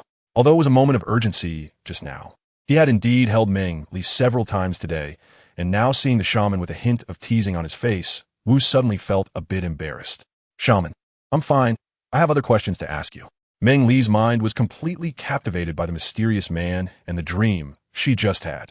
Not paying attention to the small exchange between the two, the shaman walked to Meng Li's bedside and sat down, asking, What do you want to know? Shaman, are there any orcs with crimson eyes around here? Impossible. The color of an orc's eyes is a manifestation of their power. The stronger the power, the deeper the color of the eyes. Only the legendary guardian of the beast god, Feng-un, has crimson eyes. Other orcs with red eyes only have a hint of red. Feng-un, the guardian of the beast god? What is that? The mention of these two words made Meng Li's heart skip a beat, and she couldn't help but ask. The shaman thought for a moment and said, Legend has it that the beast god has 6 great guardians. Feng-un, Wu-qian, Zhiyu, Lin-mu, Huang-er, and Bo-si. But they all perished in a great war 1,000 years ago. I just had a dream. In the dream, there was a magnificent palace. But outside the palace were countless dead orcs, females. And the man who captured me called me divine envoy, telling me to grow up quickly. What? Hearing Meng Li say that the man called her divine envoy, the shaman was greatly shocked. The worst fear had come true. What happened next? When he saw Wu coming, he let me go and disappeared. Yes, his speed was very fast. I couldn't catch up and lost sight of him. Wu added, That orc is indeed very strange. The shaman thought for a moment. Panicking was useless now. Finding a solution was the most important thing, especially since he hadn't taken Meng Li away. Meng Li, you need to tell us whenever you go anywhere from now on. Wu, you must stay close to Meng Li. Okay. Both agreed with the shaman's words. It was still uncertain whether that orc was friend or foe, so it was crucial to be cautious. After talking for a while, Meng Li's complexion became even paler. A thin layer of sweat appeared on her forehead, making her look even more fragile. Meng Li, sleep a little longer. I'll have Wu bring you some roasted meat later. Okay. Having been starved for most of the day, frightened and troubled by the dream, Meng Li felt very tired after talking for a while and wanted to sleep for a bit. Wu stepped forward carefully tucked the blanket around Meng Li and wiped her sweat. "Thank you." Meng Li weakly expressed his thanks and then closed his eyes to sleep. As soon as the hunting team returned to the tribe, they learned that Meng Li had been captured by other orcs today, which scared him quite a bit. They hurried over and happened to see Wu covering Meng Li with a blanket. The chieftain quickly walked over to the shaman to ask about the situation. Haitang's hands unconsciously clenched into fists. "Let's go. Don't disturb Meng Li's rest," Huang Yin said. Haitang glanced at Huang Yin, then at the pale-faced Meng Li on the bed, and could only relax his clenched fists and walk outside. Chapter 25. Shall we bond? Aren't you supposed to be with Meng Li? How could this happen? Where were you? Once they were far enough away not to disturb Meng Li's rest, Haitang could no longer hold back and questioned Wu. The scene from just now pierced Haitang's heart. He always thought that as long as he worked hard to become stronger, he would be worthy of Meng Li. When Meng Li reached adulthood, they would bond as partners. But Wu's gentle care and Meng Li's smile and pallor were all telling him that things wouldn't go as beautifully as he wished. "Haitang, calm down. Meng Li doesn't want this either." He didn't want to think about why he hadn't protected Meng Li well. He didn't want to feel that he was the one who wasn't hurt. Huang Yan's kind reminder did not bring Haitang back to reason. Instead, it provided him with an outlet for his anger, and sharper words came out. "I'm sorry. Everything that happened to Meng Li today makes Wu feel incredibly guilty. Seeing her without her usual vitality makes him even more remorseful. He also regretted how he could have been so careless to leave Meng Li alone. What good is saying this? Haitang, you don't have to say much. No one thinks you're mute. Am I not stating the facts? If you can't calm down, go take a cold shower and come back." The chieftain, who had come out earlier, had already heard the whole story from the shaman. This matter indeed couldn't be entirely blamed on Wu. Haitang was too impulsive today. The chieftain's obvious words to hurry the conversation along did not get a response from Haitang. He wanted to guard Meng Li, and even if he couldn't see her, he wanted to be closer to her. How did this happen today? Do you know that Orc Wu? Meng Li is her own master, and Huang Yin, though worried, asked calmly, glancing at the dark vine, who had a sullen expression and remained silent, and seeing others looking at him, Wu spoke with a tone of guilt. "Today, the orcs from the tiger tribe visited. Meng Li and I went to our usual place to gather herbs. On the way back, I left her alone in the small woods at the entrance of the tribe to wait for me. Just a few breaths later, when I returned from the main gate, I found Meng Li being grabbed by a strange orc. She was so scared that she trembled all over, and her face has been pale since then. Do you recognize that orc?" The chief pressed. Wu shook his head, feeling deflated. "I have never seen that orc. He was very unfamiliar." But Meng Li said that he had a pair of scarlet eyes. "Are there any orcs with red eyes living here?" Upon hearing this, everyone was puzzled, as they had never heard of orcs with scarlet eyes before. They immediately began discussing which tribe might have orcs with red eyes. "Everyone, let's go back for now. We will talk again when Meng Li wakes up." The chief couldn't think of any orcs with such eyes either, so he could only let everyone leave and wait for Meng Li to wake up. The orcs chatted as they left, but Haitang had a fire burning in his eyes, pressed his lips together without speaking, and walked out first. After saying a few words to Wu, Huang Yin also left. After that day, Meng Li often fainted and would sleep for more than half a day. The shaman couldn't make sense of it, and Meng Li's fluctuating health didn't show improvement until the 7th day. It was during this illness that it became clear how weak Meng Li's body was and that she needed proper care. Many orcs who had previously shown interest in Meng Li also abandoned their intentions. This made the females in the tribe very happy, as it meant one less competitor for the orcs.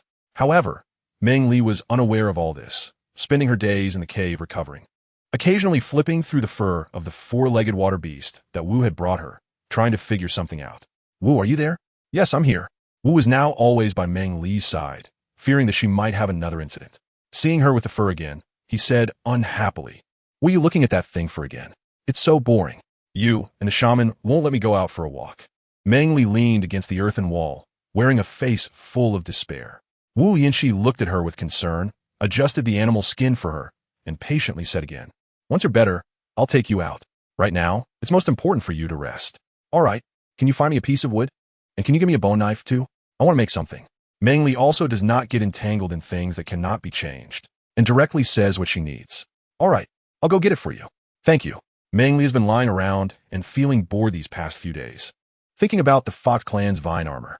Today she finally had some ideas and wanted to give it a try.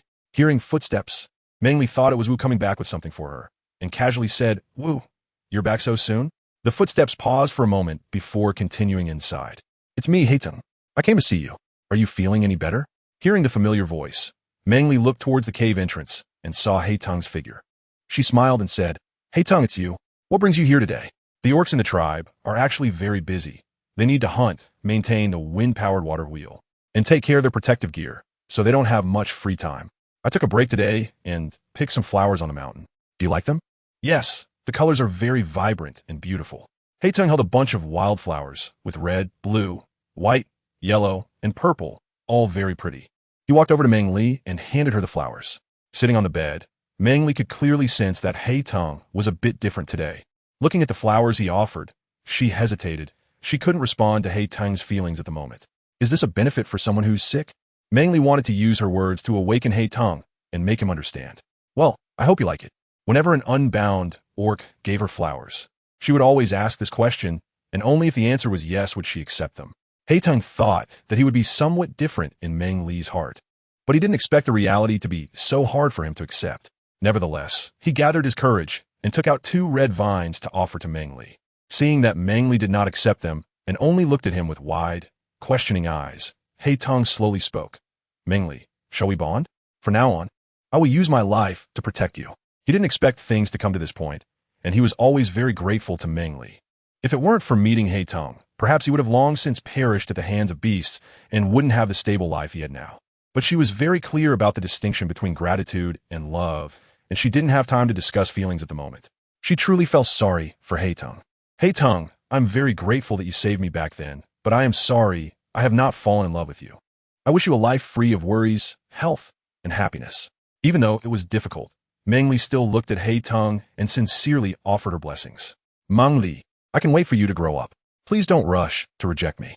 Before Heiteng could finish his words, a golden flower surged towards his chest. Chapter 26.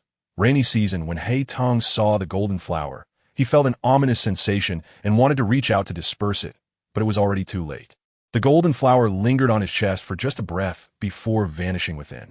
This sudden scene left both of them somewhat dazed. "You look at me, I look at you." Neither knew how to speak. Finally, it was Meng Li who broke the silence. "Heiteng, you should go find a shaman. You should know what's going on." "Okay, you rest well."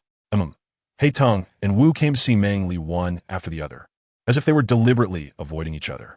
Holding the things Meng Li needed, Wu walked to her bedside and said, "Rest well before doing anything. Taking care of your health is the most important." Seeing Wu, who had instantly turned into a motherly figure since her incident, Meng Li felt quite apologetic. So she agreed to everything he advised and hoped he wouldn't have to bear too much responsibility. "If I get tired, I won't do it." "Okay, then I'll go get busy first. Call me if you need anything." "All right, you go." As soon as Wu left, Meng Li started fiddling with the piece of wood. Before she could figure out how to start, the shaman brought Heiteng to find her. The shaman sat on a wooden stool beside her, which Wang Yin had brought for her last time. Heiteng stood behind the shaman, looking somewhat inexplicable. The shaman sighed as he looked at the young orc. "Meng Li, I told Heiteng about your identity. Let him follow you from now on if he wishes. If he is willing, I have no problem with that." All right. "Heiteng, come with me." The shaman didn't care about Heiteng's response and walked toward his cave. Heiteng, standing in place, glanced at Meng Li, saw her smile at him, sighed softly, and then turned to leave with a mocking expression. Seeing this side of Heiteng, Meng Li instantly lost her motivation to make things. Leaning against the earthen wall, she stared blankly at a spot, letting her thoughts run wild. Since that day, Heiteng hadn't come to see Meng Li again, and even the shaman and Wu had become somewhat busy. Meng Li's body had improved a lot. She could already walk a bit. The wood and bone knife in front of her looked troublesome. She initially thought that having a bone knife would allow her to make a few wooden boards with a bit of grinding. After a few days, her hands had developed blisters, and she hadn't managed to make a single suitable wooden board. Wu noticed the blisters on her hands and forbade her from continuing, and she could only obediently agree. "Ali, I came to see you." A cheerful voice came, and Meng Li turned to look at the sound, seeing Emi running over with a happy expression.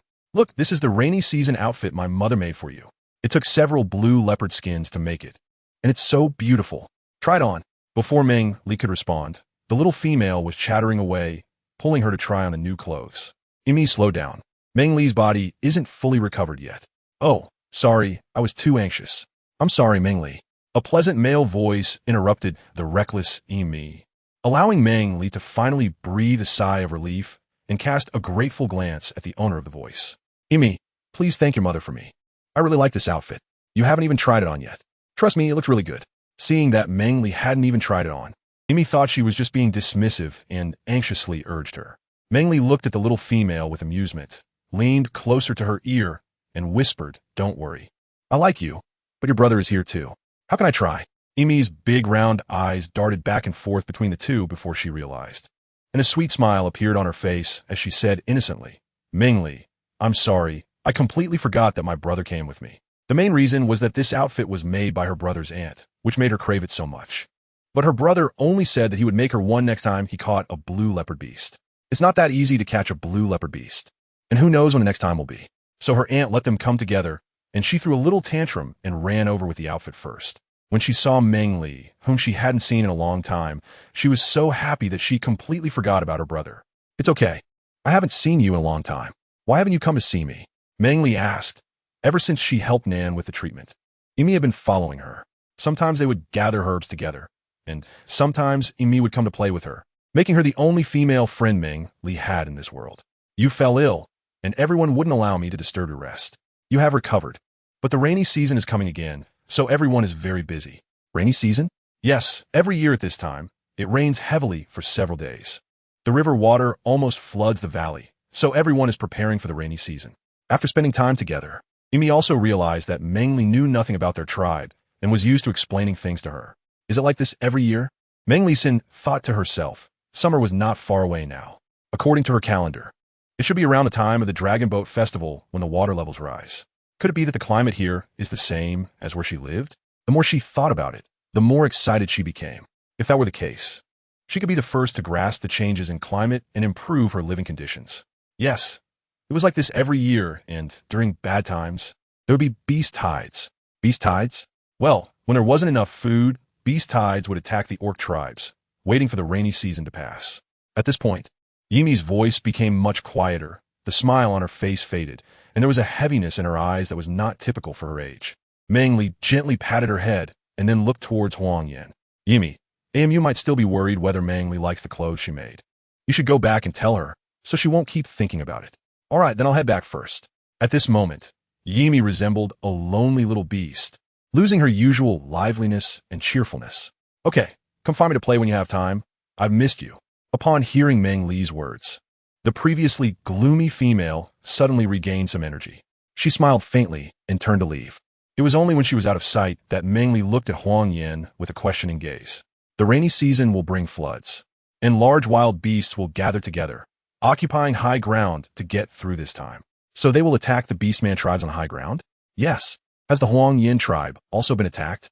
"Yes. Every year, there are beastmen who die during the rainy season." At this point, even the steady Huang Yan's tone became somewhat heavy. "Because of the beast tide?" "Not just the beast tide, but also from starvation when food and water are insufficient, dying in their caves." Hearing Huang Yan's words, Meng Li instinctively clenched her hands. She had never thought that death was so close, and that the living conditions in this tribe were so harsh. Then what about Yimi just now? Remembering Yimi's brief silence and sadness, Meng Li couldn't help but ask. "On the road going west towards the big river, if you go further over a mountain, there used to be a small tribe of more than 40 people. The little female from their chieftain's family was a good friend of Yimi." Chapter 27, Leather Armor, Part 1. About 10 tree rings ago, when Yimi was 16 tree rings old, the rainy season came earlier than usual. That tribe didn't arrive at our tribe in time to get through the rainy season. And when we went over to look for them later, there wasn't a single living person left in the whole tribe. They all became food for the wild beasts. Huang Yan's voice was always pleasant to listen to, which Meng Li liked, but at this moment, she felt a bit breathless. She didn't dare to think about such a scene, forcing herself to breathe. But in the end, it seemed as if the same scene appeared before her eyes. A stunningly beautiful woman was driving a group of wild beasts towards a direction. A harmonious and happy tribe instantly turned into a hell on earth. Beastmen who fought back were hunted down by the continuously surging wild beasts. Weak females instantly became food for the beasts. Young beastmen became playthings for the wild beasts. And mothers protecting their cubs were brutally killed. A tribe instantly turned into a river of blood, with only that woman coldly watching everything, a satisfied smile on her face. Meng Li. Huang Yan didn't expect this incident to deal such a heavy blow to Meng Li. Just hearing about it made him faint. He hurriedly ran over, picked up Meng Li, and rushed to the shaman. "Shaman, Meng Li has fainted. please check on her. Hurry and bring her here. Let me take a look. The shaman was quite startled by Huang Yan's words, quickly putting down what he was doing and running over to Meng Li. Fortunately, she just fainted. It's nothing serious. Huang Yan, Meng Li is just asleep. You can put her back. She'll be fine when she wakes up. All right, I'll take her away now, shaman. Go ahead. Once the people left, the shaman's heart resumed its normal rhythm. Ever since that time she was captured, Meng Li's condition had been fluctuating. Every time he heard, she fainted. The shaman felt like his heart was going to stop. Huang Yan carried Meng Li back to her cave. Seeing that she hadn't woken up, he still felt uneasy and could only stay by her side. Meng Li felt as if he had been in a long dream, witnessing the transformation of that woman from kindness to cruelty and malice. He began to lose hope in life and ultimately died in that palace. Strangely enough, after finishing that dream, Meng Li's illness was cured. Inspired by the clothes sent by Yimi Emu, Meng Li no longer clung to that piece of wood, but thought of leather armor instead. He planned to sew together several pieces of skin from the four-legged water beasts to see if he could make a defensive leather armor. However, Meng Li truly had no skills in sewing, so he had to seek help from Wu again, asking him to assist with Nan. Meng Li, you're better? That's great. I was so worried. What do you need me for? Upon seeing Meng Li, Nan immediately started talking without any sense of estrangement, and Meng Li found this feeling very pleasant. He replied, I'm all better now. Sorry to have worried you, but I came to you for something serious. What is it? You say it. I will definitely help you. Seeing Nan's serious expression, Meng Li couldn't help but tease her. Then you should go beat Huang Yan. Huh? This? Huh? Seeing Nan looking like she wanted to go, but was too scared, Meng Li almost laughed to tears. All right, I'm not teasing you anymore. Can you help me punch a few holes in these pieces of four-legged water beast skin? Leave it to me. It's not just about beating Huang Yan. I can punch holes in thousands of pieces of four-legged water beast skin. Nan's nails transformed into sharp claws, and in just a few motions, she punched the holes perfectly, which was much easier than Meng Li trying to poke one mark with a bone knife all day. Nan, can you help me with these two as well? Sure. Seeing Nan effortlessly finish the task, Meng Li carefully folded the four-legged water beast skins. Author's note: thank you to Mo Lu Sha for helping me catch the bugs. Chapter 28, Leather Armor, Part 2. Nan, can you help me talk to Aunt Yin and ask her to sew these four-legged water beast skins together using a larger rope through the holes? Meng Li carefully handed the folded skin of the four-legged water beast to Nan. No problem. I'll talk to my aunt when I get back. By the way, Meng Li, are you in a hurry? Taking the beast skin from Meng Li, Nan rudely hugged it to his chest, causing Meng Li to frown. Hearing his question, she relaxed a bit. I am a little anxious. Could you please ask Aunt Yin to help me out in the next few days? I'll talk to the chief about her going out to gather. It's fine. You just rest well. I'll handle the matter with my aunt and the chief. I can make a trip for that. All right, I appreciate it. Not a bother. I'll head out now and come back after I finish what you asked. Okay. Nan rushed out with the beast skins, showing no semblance of composure. Meng Li just hoped he wouldn't damage them. Remembering the rainy season issue, she quickly walked toward the cave where the shaman was located.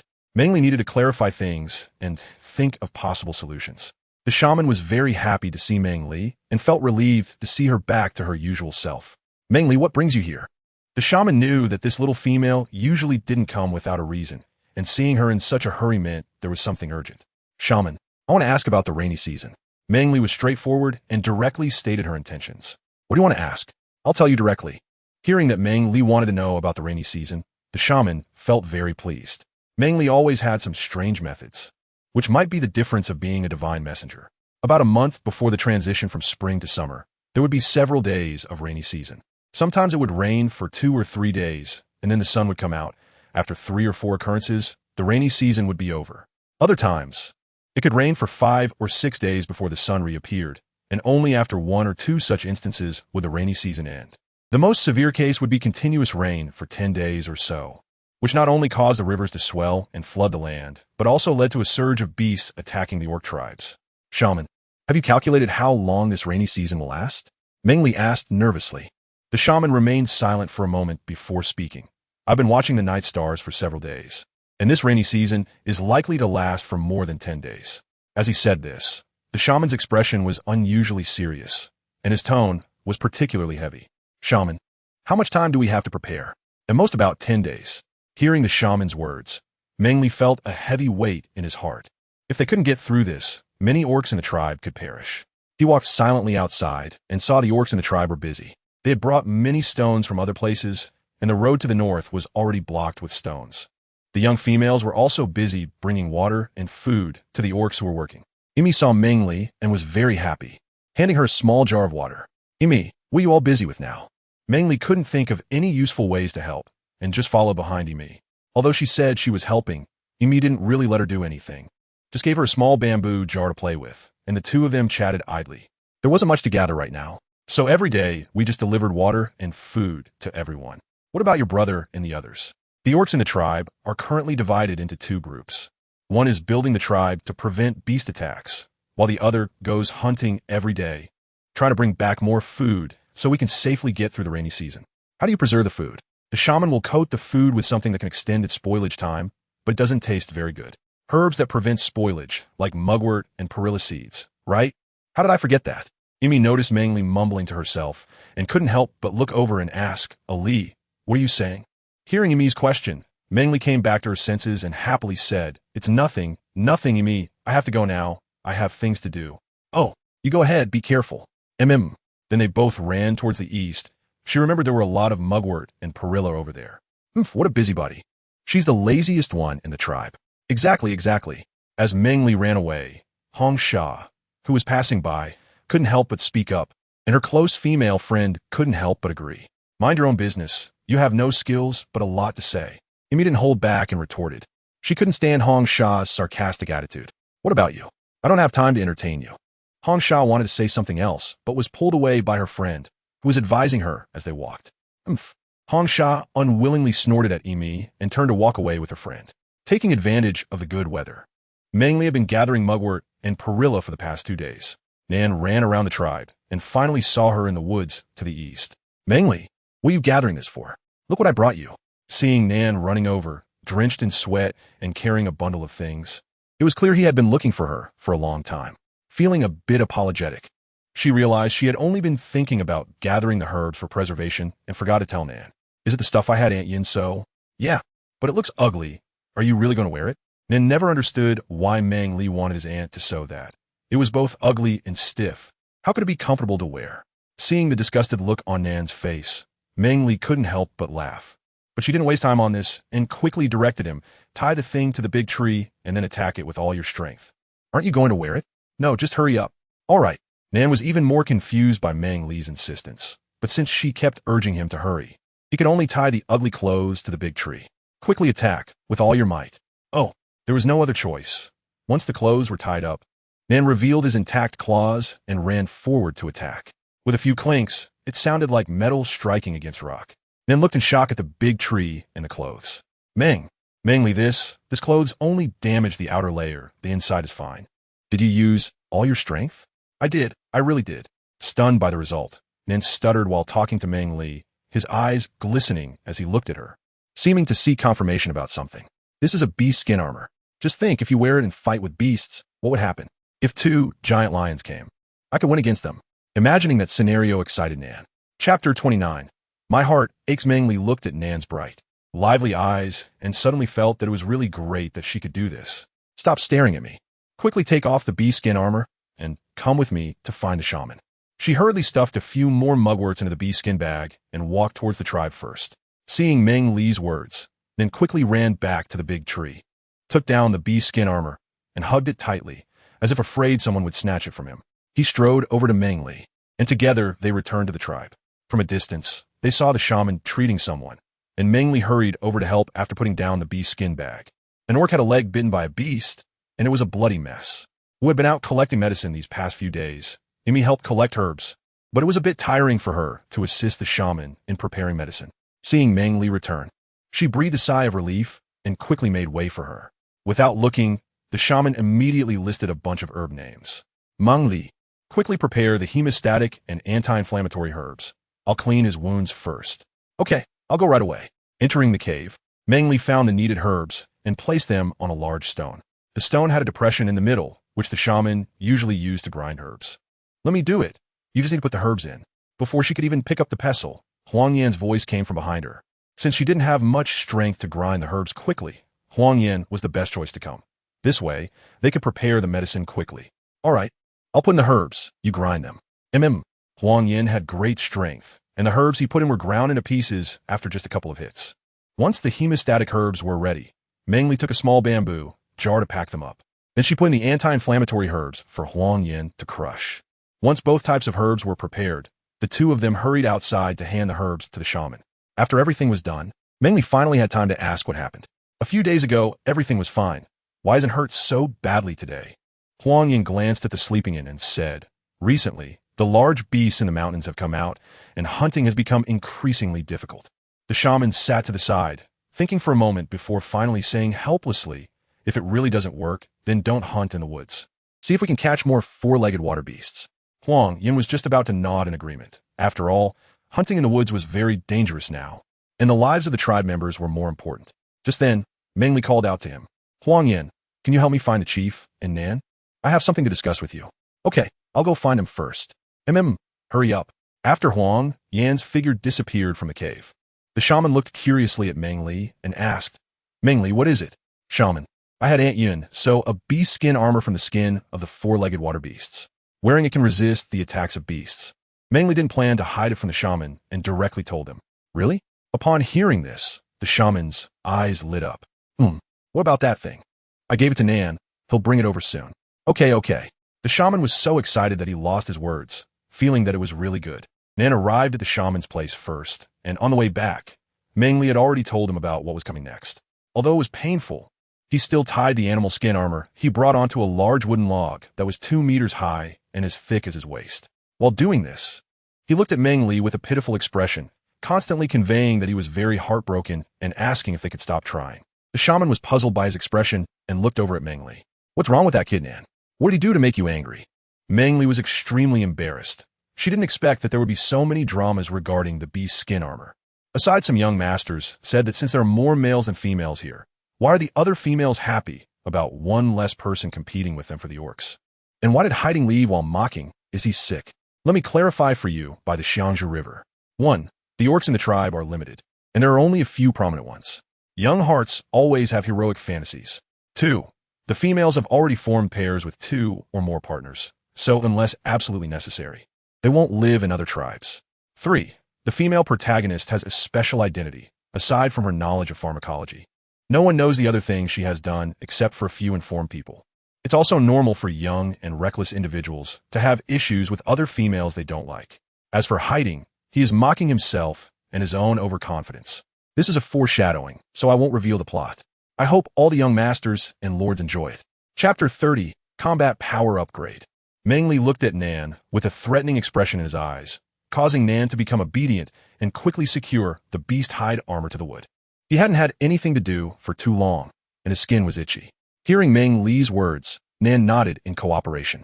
The shaman glanced back and forth between the two young men, then smiled faintly and stopped speaking. Huang Yin and the chief hurried over when Nan had everything ready. Before they could ask, Meng Li told them to wait a moment. Nan, hold the wood steady so it doesn't fall. Huang Yin, use all your strength to attack that beast hide of the four-legged water beast. Okay. Huang Yin didn't ask any questions and began to prepare for the attack. The chief, knowing Huang Yin's strength well, was worried he might hurt Nan behind the wood and couldn't help but remind him, Huang Yin, watch out for Nan, don't hurt that kid. Huang Yin, go ahead, you won't hurt me. Hey. The chief, initially worried about the kid, was too lazy to say anything more when he saw Nan being so reckless. With 2 clangs, even though Nan and the wood couldn't withstand the force of Huang Yan's attack, they only fell downwards. And the beast hide armor tied to the wood only had 2 more cracks, while the wood was well protected. This. The chief was so shocked by the scene in front of him that he didn't know what to say, just staring wide-eyed and pointing at the wood, visibly excited. Even the shaman, who had been informed of the plot by Meng Li in advance, was equally wide-eyed when he saw it for real. Trembling, he walked in front of the wood tied with the beast hide armor, stroking it while saying, Meng Li, is this the beast hide armor you mentioned? It's truly incredible. Yes, this one is made from the beast hide of the four-legged water beast. Good. The shaman repeatedly expressed his overwhelming joy with several good words. The chief, coming to his senses, looked at the beast hide armor in Nan's arms with burning eyes, as if he were looking at a beautiful female. Nan was flustered by the chief's gaze, remembering that Meng Li had said this beast hide armor would be given to him after the experiment. Meng Li, how is this beast hide armor made? Can you make me 2 pieces? This was getting to the point. She had brought the person over to discuss this matter. Uncle Chief, I only know the theory about this beast hide armor. The making process was done by Nan and Aunt Yen. You can arrange for Nan to make the remaining beast hides from the four-legged water beast into armor. Good, good. Nan is truly a good kid. You and Meng Li quietly gave Uncle such a big surprise. Chief Ah Shui, excited, slapped Nan on the back, a blow that weighed over 100 pounds. Nan was caught off guard and thought to himself, luckily it hit me. If it were Meng Li's small frame, he'd be lying in bed for a few days. Huang Yen, who had been forgotten after the shock, adjusted his mindset and uncertainly asked, should this be done by everyone, or just a few people? Hearing this question, everyone fell silent for a moment, and the shaman was the first to speak. Let's hand it over to everyone. Meng Li also thought this was the best way. A short time could maximize the number of people wearing the animal skin armor. I also believe it's best for everyone to work together. And this is just the simplest version. In the future, we can find ways to make it better, and then let specialized people handle it. How about that? A few people heard this and agreed. Nan was taken by the chief and Huang Yin to do labor. So Meng Li went out to dry the mugwort and perilla she had harvested. Meng Li, I see you've been collecting this for several days. What are you going to do with it? The shaman originally had some things to discuss with Meng Li, but seeing her out drying the mugwort, and thinking she had gathered a lot in the past few days, couldn't help but ask. Shaman, these two herbs can prevent food from rotting, so we can just put the food on top of them. Really? Do you need to bring a few people to accompany you? No. I'm not sure how long they can preserve the food, so this time I'm just trying it out. If it works well, we can gather more next year. All right, then you get busy. When you go out of the tribe, make sure to stay close to the orcs and don't wander too far. The shaman originally wanted to tell Meng Li to find someone to accompany her while gathering or to just stay in the cave to rest. But seeing how serious she was and knowing that there were orcs moving stones in the eastern woods every day, he felt she would be fine and ultimately didn't say anything. Sigh, I will definitely be careful. Meng Li readily agreed. After 2 days, the orcs in the tribe all put on their leather armor. The hunting teams heading into the woods looked mighty and vigorous, walking with great energy. In Nan's words, the orcs in the tribe had all upgraded their combat abilities. The difficulty of hunting wild beasts had decreased, and they even caught a few hard-to-catch woolly beasts. The orcs now had endless energy every day. With the rainy season approaching, the once clear sky had not seen the sun for 2 days. After finishing breakfast, the shaman and the chief gathered everyone together. The rainy season would likely arrive in 2 or 3 days, so everyone should prepare their things. The chief asked for the fire seed. Yes, shaman. Chief A. Shui took the torch to the high platform, and the shaman began to dance the sacrificial dance. Although Meng Li didn't quite understand it, he noticed that this dance was somewhat different from the last one. The shaman danced and sang, finally kneeling before the fire seed. Except for the chief holding the torch, everyone, including Meng Li, knelt before the fire seed. Meng Li quietly raised his head and saw the shaman stand up and continue dancing, until he said, Lord Beast God, will surely protect my Huangyan tribe and help us safely get through this rainy season. After the shaman finished everything, the chief held up a torch and walked towards a mountainside where the shaman lived. A dozen strong orcs stepped forward and moved a giant stone that looked very much like mud. Once the giant stone was secured, the chief entered first with the torch, followed by the other orcs. Meng Li has been here for 3 months, and only now does he understand why the shaman lives so high up with only a few households. It turns out there is a large cave below, which is why no one lives down there. This really opens a new door for Meng Li. Let's go and see the new place we will be staying, the shaman said to the dazed Meng Li, and then led the tribe towards the communal cave. This large cave is used to get through the rainy and cold seasons. Everyone lives together, which saves firewood and allows for better distribution of food. Meng Li's reaction was also noticed by Huang Yen, who walked over to her and naturally explained the things she wanted to know. Oh, I see. Meng Li was brought to the issue of firewood by Huang Yan's words, and her response was not so attentive. Indeed, winter is very cold and requires a lot of firewood. Could she use her grandfather's method to build a kiln here? That way, there would be charcoal, and it could be warmer in winter. Chapter 31. The Arrival of the Rainy Season, Part 1. The arrival of the rainy season and the cold season had long been ingrained in the bones of the beastmen. After opening the communal cave, there was no need for the chief to arrange anything. Everyone orderly took care of the places they had lived in previous years. There was no phenomenon of competition or chaos at all. Meng Li lived in the communal cave for the first time, and due to her special status, she could only stay with the shaman. It was just a large cave divided into 3 smaller caves. The slightly larger one was used for receiving guests, while the other 2 were the living quarters for Meng Li and the shaman, which were quite simple. However, compared to others, it was much better. The caves where females lived had a slightly smaller cave attached. Those without females shared a large sleeping area with no particular arrangements. After the communal cave was opened, everyone was busy moving in the things they needed. Personal belongings were few since the stay would not be long. Most items were water and food, along with the herbs from the shaman. Once they moved their things into their cave, the orcs would find some large stones to seal the entrance. Meng Li was quite curious about this, but the past 2 days had been busy, and she hadn't found anyone suitable to ask. Meng Li, have you finished moving? I'm here to help you with your things. Nan's voice came from outside. Many orcs in the tribe had been helping the shaman move herbs these past 2 days. Meng Li also had to help keep an eye on things to avoid damaging or scattering the herbs. So it wasn't until today that she finished moving them and would seal the cave entrance later. I don't have much, so you don't need to trouble yourself. I have plenty of strength. Your few items are as light as leaves to me. Meng Li couldn't help but chuckle at his words, feeling as light as a leaf, and teasingly said, "Our Nan is getting better and better," giving you a thumbs up. Nan's face immediately turned red, thinking to himself, how can this little female be so unreserved? What do you mean by our Nan? He still has people behind him. Meng Li had been with Nan for a long time and knew that he had a simple and carefree personality, so she would occasionally joke with him. Today, however, he suddenly fell silent, which made her a bit curious. Could it be that he had finally woken up to something? She quickly turned around to look at the entrance of the cave behind her, only to realize that it wasn't Nan who had come to his senses, but rather that there were too many people, and the ambiguous glances were making him blush. Haha, Chief Uncle, what brings you here? Behind him stood 5 orcs, all familiar to Meng Li. The chief, along with Huang Yin, Hei Tung, Wu, and were all helping the shaman move herbs. They had initially planned to see if Meng Li needed any help, and when they encountered Nan looking for her, they came along. Unexpectedly, they stumbled upon such a situation, and the chief's ambiguous gaze was almost overflowing with water. Even Meng Li, with her thick skin, couldn't help but blush and had to awkwardly interrupt. We came to see if you needed anything to take with you. Now it seems that having Nan here is enough. The chief spoke to Meng Li, unable to resist teasing her. Uncle, this Nan really isn't much help. I would like a few bamboo shoots. Could you help me bring some to the cave later? Meng Li was not going to be restrained. She quickly found something to send them all away. How tall should they be? How many? Huang Yin asked. As long as it was what Meng Li wanted, he always helped her immediately. 2 is enough. Just break them, and each piece should be a bit taller than you. Okay, I'll go get some bamboo and wood. All right. Sorry for the trouble. It's fine. For a long time, Hiding had been avoiding eye contact with Meng Li, stepping away from her gaze. When he saw Huang Yin leave, he immediately followed suit. I'll go too. Then couldn't stand the chief's gaze and quickly left this contentious place, thinking that she would definitely talk to Meng Li later and urge her to change her unreserved ways, warning her not to joke about orcs. Chapter 32.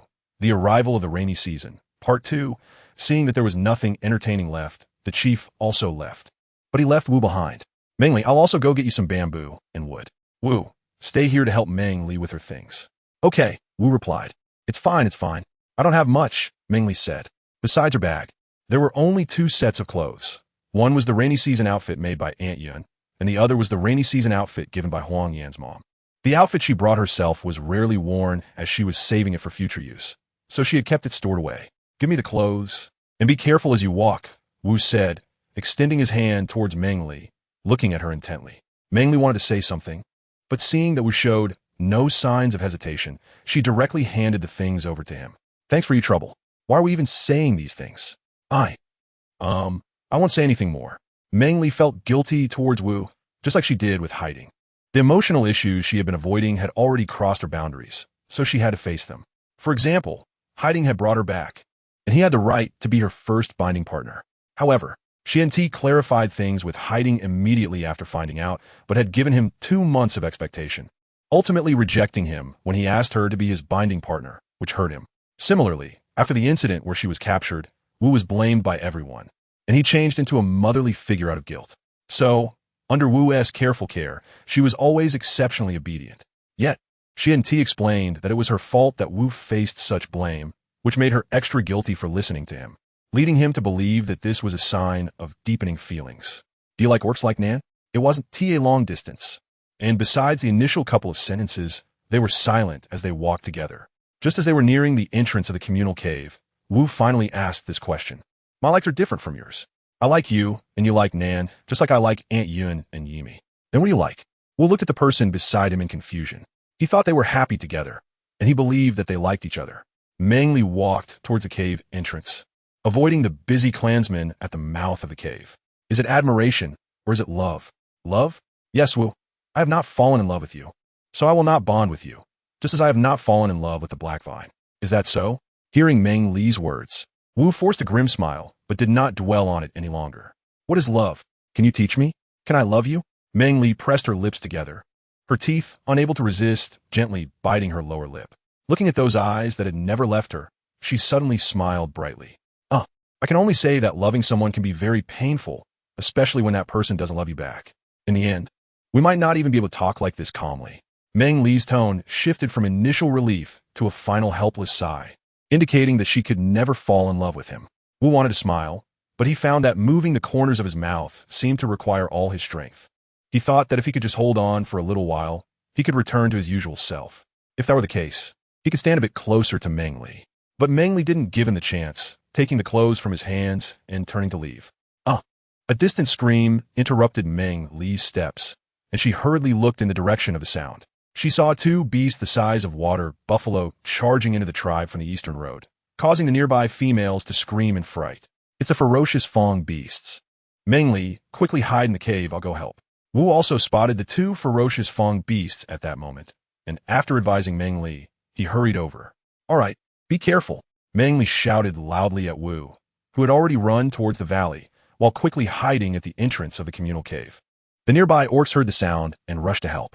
With the protection of leather armor, they were able to unleash their strength, and together captured the two fierce toothed beasts. Meng Li fell upon the necks of the two fierce horned beasts with a knife. Unable to dodge under strong restraint, they were left with nothing but their final cries. Meng Li felt a bit of reluctance, but knew there was no other way and could only turn her face away. Everyone was on guard at the entrance, ready to alert if wild beasts attacked, making sure those beasts wouldn't harm the clansmen. The returning chieftain, seeing the two fierce toothed beasts, felt increasing worry in his heart.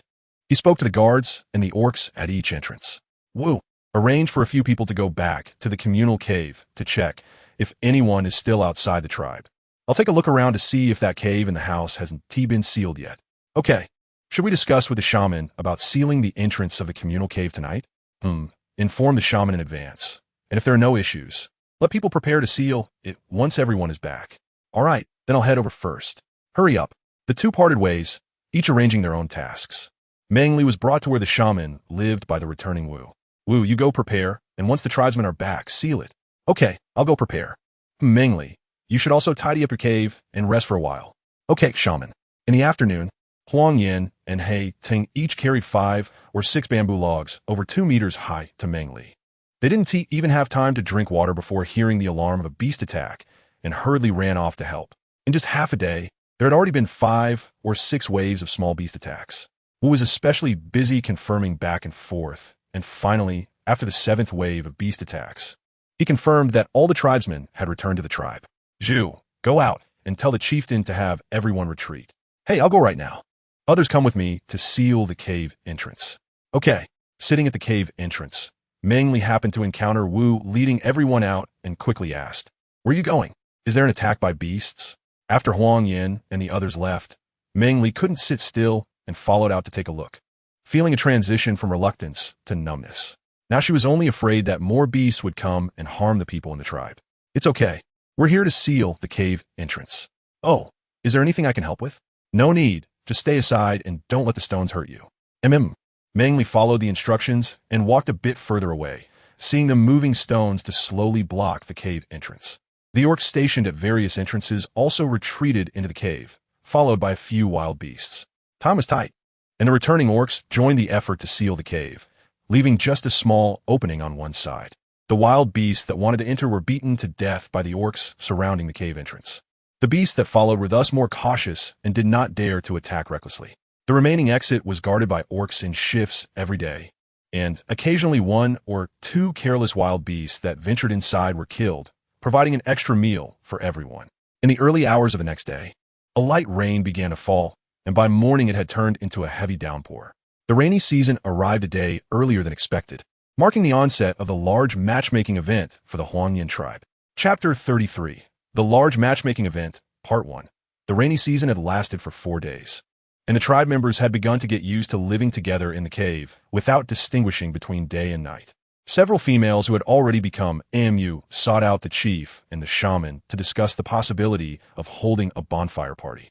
The name bonfire party was suggested by Meng Li to Yimi, who recalled that Yimi had said, "Ali, you don't know. My brother is over 40 tree rings old and still hasn't found a suitable female to bond with. My AMU makes me take him to other females' houses to play. But you know my brother's temperament. He doesn't say a word for half a day, and when he does, it's enough to infuriate you. There's nothing I can do. My AMU has to go visiting by herself and can't take my brother along.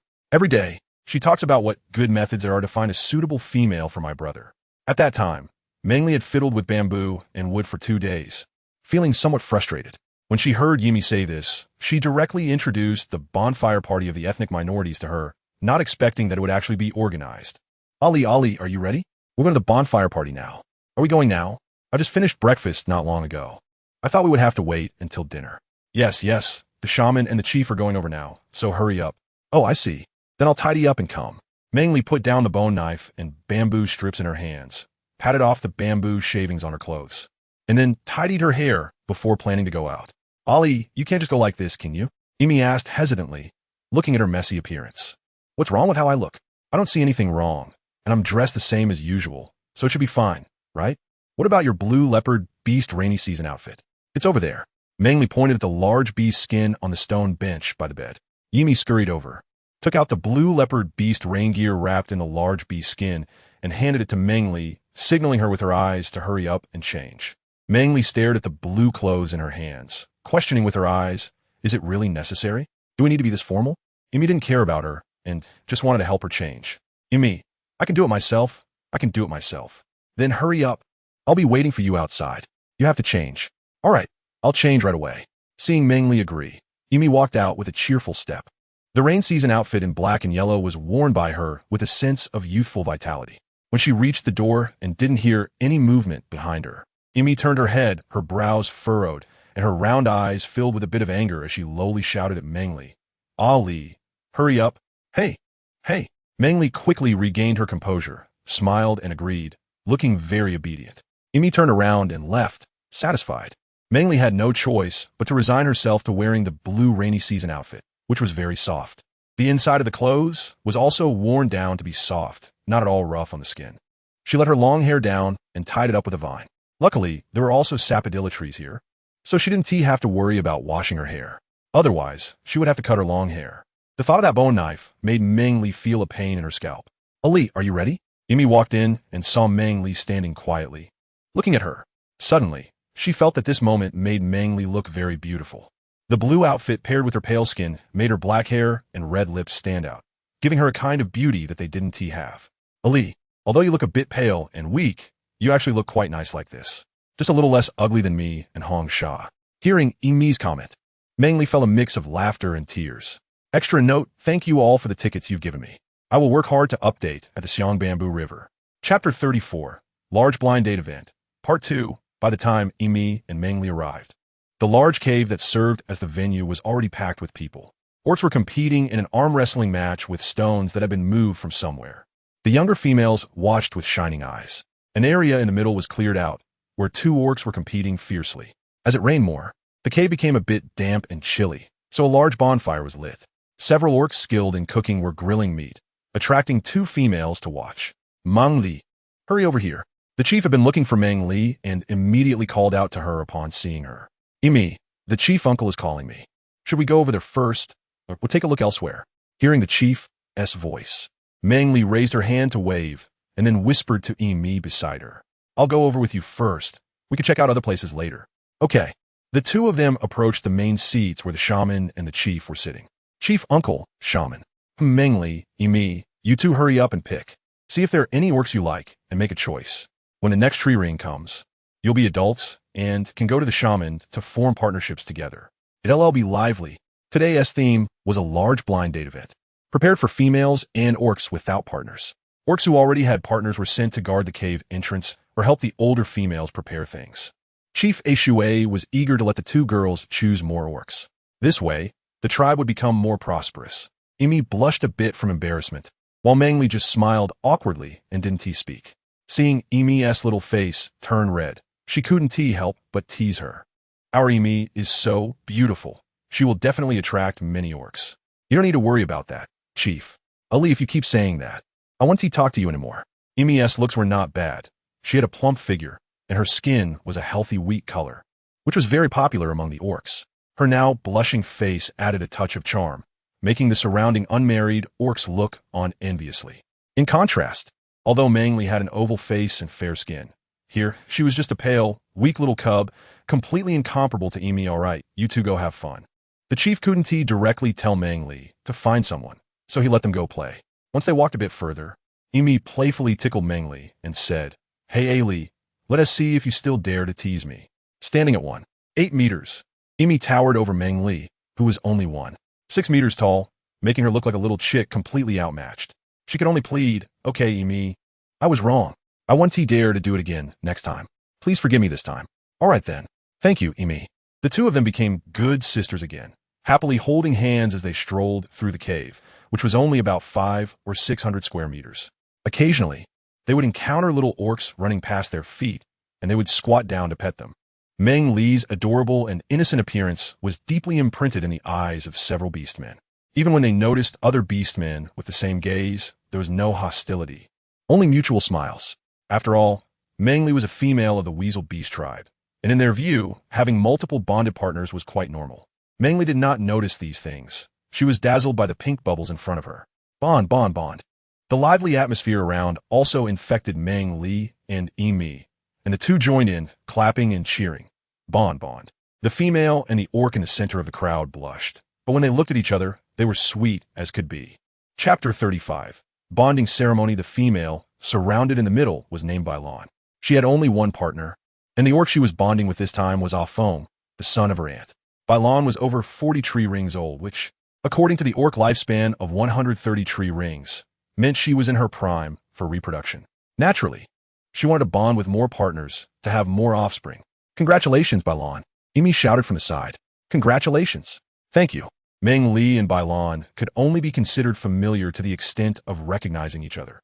They knew there was such a person, but neither was well acquainted with the other. Their conversation was somewhat stiff, lacking the ease and comfort they had when with Emi. At some point, Huang Yin had positioned himself behind them. Nearby, another pair was preparing to bond as partners, and amidst the lively noise, the two were well protected and not jostled. "Thank you." "It's nothing." Emi thought her brother was really dense. What a great opportunity to show off, yet he didn't seize it at all. With so many people in a relatively small space, it was inevitable to be bumped into sometimes, so when you protect someone, shouldn't you immediately take credit for it? "What do you mean by it's nothing?" Seeing her brother made her head ache. "Ali, there's arm wrestling over there. Shall we go take a look?" Emi pointed to the other side. "Sure." This kind of pure strength contest was indeed exciting to watch. Plus, the orcs were all big and muscular, with such masculine strength, and if they had more refined features, they would definitely hit Meng Li's heart. Coming over with the intent of appreciation, she unexpectedly encountered Wu and Hei Tung in a contest. Both had taken off their outer garments, revealing their muscular upper bodies, and they were locked in a fierce struggle. Most of the young females were attracted to this scene, their eyes sparkling with excitement. "Ali, who do you think will win?" "Yimi vi spirit in Hereav." The two competitors also heard Emi's words, their momentum instantly shifting to a different level, placing even greater importance on the outcome. At the same time, they began to hope that Meng Li would lean towards them. Meng Li came to appreciate the masculine and strong beauty, but was suddenly asked by Emi like this. Both parties involved felt awkward about their relationship and didn't know how to respond for a moment. After thinking for a bit, she laughed and said, "I'm not too sure about their strengths, so I don't know who would win. What do you think? Just take a wild guess." "I think Hei Tong would win. After all, he is a rare black snake beast man." The two contestants felt even more nervous. Although both of them had been rejected by Meng Li, they still wanted to know their standing in her heart and whether there was still a chance to fight for it. This was awkward. How should she say it? Meng Li furrowed her brows in difficulty. "Huang Yin, what are you doing here?" A female voice came, and Emi instantly turned to look at the source of the voice, showing a somewhat impatient expression. Seeing that Emi no longer pursued her, Meng Li felt grateful that this voice had broken her awkward situation and let out a gentle sigh of relief. Qian Chao, you're here too?" Huang Yin replied indifferently, and Emi reluctantly spoke up. "Emi is here too. What are you all watching?" "Let me see." Her familiarity made it clear that she didn't consider herself an outsider, and Imi tightly held on to Meng Li, clearly not wanting too much entanglement with her. Huang Yin had been protecting the two of them from behind the whole time and didn't show any extra expression towards her. Seeing this, Qian Xiao felt a pang in her teeth, but held back her temper and looked at Meng Li. So this is the female of the Air Meow beast tribe. She is really cute. Thank you for the compliment. You're very pretty too. You must have eaten some sweet beast honey. Saying this, she tried to pull Meng Li's other hand, but Imi, clearly lacking patience to deal with her, directly pulled Meng Li to walk aside, with Huang Yin following them. I'm telling you, in the future, stay away from her when you see her. Otherwise, you won't even know when you've been sold. All right, but what did she do to provoke you? Look at how upset you are. You're not even cute anymore. Imi usually had good relations with others, and aside from occasionally clashing with Hong Sha, it was rare for anyone to make her this angry. Looking at Imi's pouting cheeks, she couldn't help but ask curiously. Imi shot a fierce look at her brother Huang Yin and stuttered for a while before reluctantly starting to speak. Qian Xiao is 2 tree rings older than my brother, and my brother hasn't come of age yet. She told my brother that once he grows up, she would become his partner. Because of her insistence, our 2 families considered it a betrothal, but unexpectedly, before my brother came of age, she became a partner with another beastman. My mother thought that since it was already like this, it should be forgotten and the betrothal shouldn't count. But she didn't agree, and then she started to bond with other beastmen. My mother was so angry that she fell seriously ill, and only when my brother became the next heir of the clan did everyone stop laughing at my family. Her first partner soon died, and she started making my brother fulfill the betrothal and become her partner. It's infuriating. Meng Li didn't expect such a thing. Mainly, she didn't pay much attention to this kind of matter. Everyone else also thought it was just a joke, and no one told her, so she only found out now. Looking at the protagonist of the story, he seemed no different from usual, and Meng Li couldn't see anything unusual. When Meng Li's gaze was no longer on him, Huang Yin cautiously wiped the sweat from his hands. He wasn't made of wood. Being looked at like that made anyone nervous, right? They wandered around for most of the day, and dinner was almost ready. This time, there were 3 pairs of newlyweds who needed the shaman to hold a bonding ceremony. The 3 pairs were surrounded by everyone in the open space, sitting in turn with their hands clasped in prayer. The shaman sang loudly at the front. After a while, he sprinkled a handful of seeds on the newlyweds and then sprinkled some red flower threads on them. After the shaman finished singing, he reached out to the females. The 3 females looked a bit shy, but still walked up one by one. The shaman gave each female a small bamboo segment, which wasn't big, about the same size as a spray bottle for makeup water at home. Thank you, shaman. Go. The females thanked the shaman, who happily let them return to their partners. The females came to their bonded orcs, who knelt on one knee before their partners and solemnly vowed, I, a foam, will cherish and protect my partner by long with my life. I, Kada, will cherish and protect my partner Nana with my life. I, Yin, will cherish and protect my partner me, he with my life. After saying this, they took out a silver hand ring from their bosom and placed it on their bonded partners. The females were both sweet and shy, enveloped in a layer of happy glow. Just when the newlyweds couldn't help but want to kiss, the shaman walked over, ruining the mood, and sprinkled a circle of yellow fluorescent powder on their heads. While sprinkling, he said, My dear children, the beast god will bless you with peace and health, and may you have many offspring. The bonding ceremony was thus completed. Meng Li almost couldn't help but chuckle upon hearing such words, but she managed to hold it back with sheer willpower. Her already fair face turned red from the effort, which piqued Imi's curiosity. Chapter 36. This is a backpack. The joyful large-scale matchmaking event ended with a ceremony that Meng Li found quite amusing. Her life returned to a routine of going back and forth between 2 points. When there was nothing to do, she would carve bamboo strips in the cave, and when she got tired, she would find Imi to chat. Life was pretty smooth, with the only downside being that she couldn't take a bath, which was a bit hard for Meng Li to accept. Fortunately, the number of bamboo strips she had made was nearly enough for her to indulge for 2 days. However, the cost was quite high. Her hands were now far from perfect, covered in blisters from the bone knife and small cuts from the bamboo strips. Thankfully, everything had its rewards, and she was finally about to start the next task. Meng Li, you were looking for me? Wei excitedly ran over. Every time Meng Li sought him out, it brought him considerable surprise. But the new things Meng Li introduced made the try better and better. Uncle Wei, yes, I have something I want to show you. Please follow me. Meng Li, who was organizing the bamboo strips, looked up and replied with a smile. Oh, you do it. I will definitely watch closely. Upon hearing that she was going to make something new for him, Wei's voice couldn't help but tremble with excitement. Then you better pay attention. Meng Li finished speaking and arranged the bamboo strips in a horizontal and vertical pattern of 7 by 13, which took into account the taller stature of the orcs. So a few more strips were added. In the past few days, Meng Li has made enough bamboo strips to create 2 baskets. So she gave the remaining ones to Wei, asking him to arrange them properly with her. Once Wei was done arranging, Meng Li started by making the bottom of the basket and then instructed Wei to follow her lead. Seeing how easily Meng Li worked, Wei struggled as he had cut his hands on the sharp bamboo strips several times and couldn't find the technique. Uncle Wei, look at my hands. First, weave one strip in, then weave the other strip out. It should go in and out like this. Okay. Wei followed Meng Li's instructions, and sure enough, as he wove in and out, the bamboo strips cooperated and no longer cut his hands. Meng Li, I did it. Uncle, you did it. Now, let's secure the bottom, and then we can weave upward using the same method. The bamboo products in Meng Li's home are all made by her grandfather. Since the dustpan and a large basket for cutting pig grass are used frequently, her grandfather often weaves them. After seeing him do it many times, Meng Li gradually learned a little bit herself. While weaving, Meng Li also pressed down to shape the basket into a round form. In the entire cave, apart from Meng Li occasionally guiding Wei and Wei's inquiries, no other sounds could be heard. The shaman knew that Meng Li was teaching Wei to make things and had visited a couple of times, but since he couldn't understand the process, he left, planning to come back once the finished product was ready.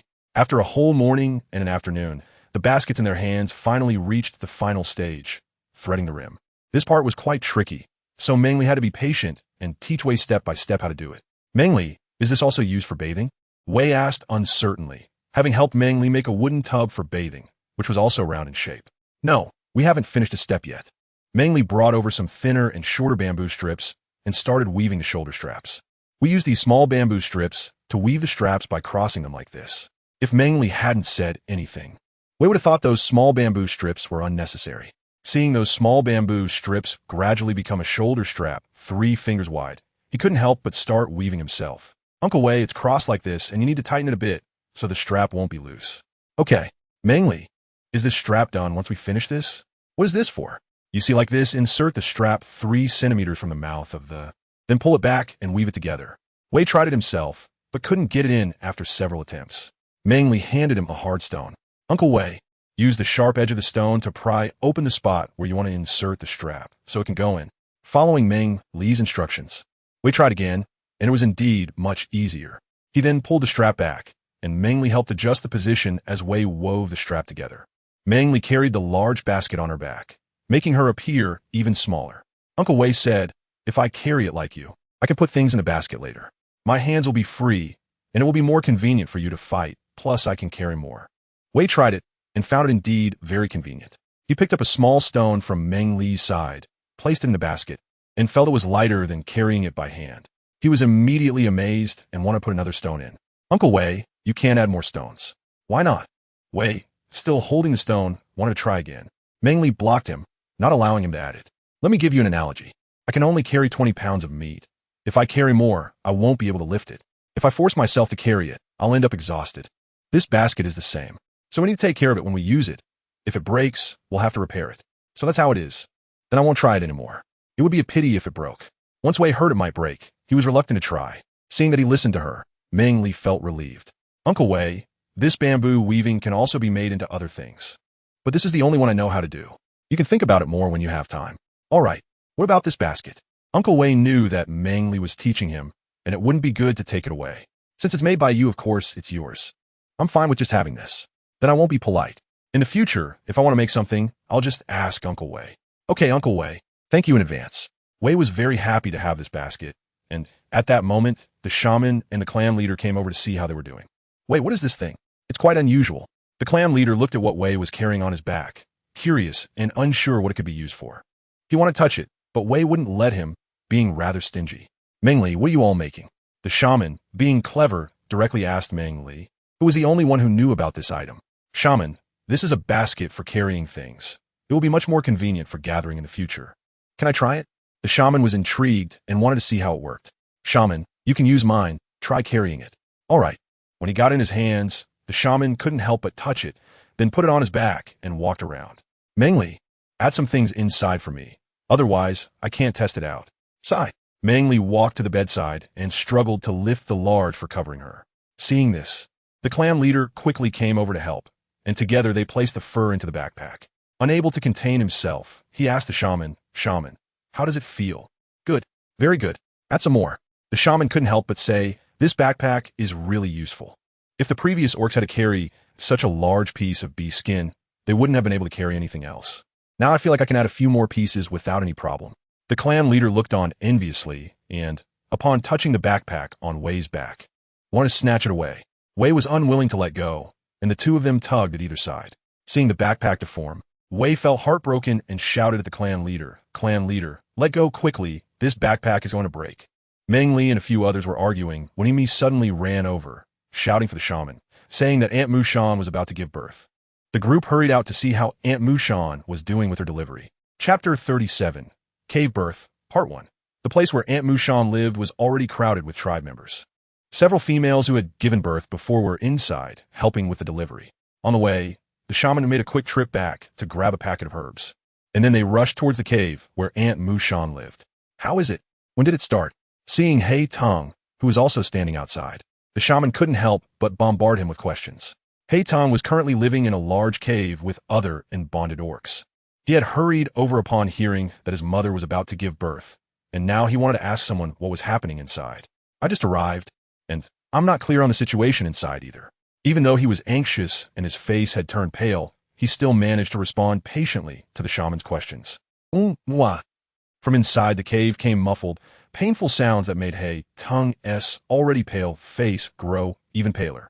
At that moment, he looked like a fragile doll. It was Emi, who was catching her breath nearby, who was more perceptive and spoke to comfort him. "Aunt Mushan has been in labor for a while.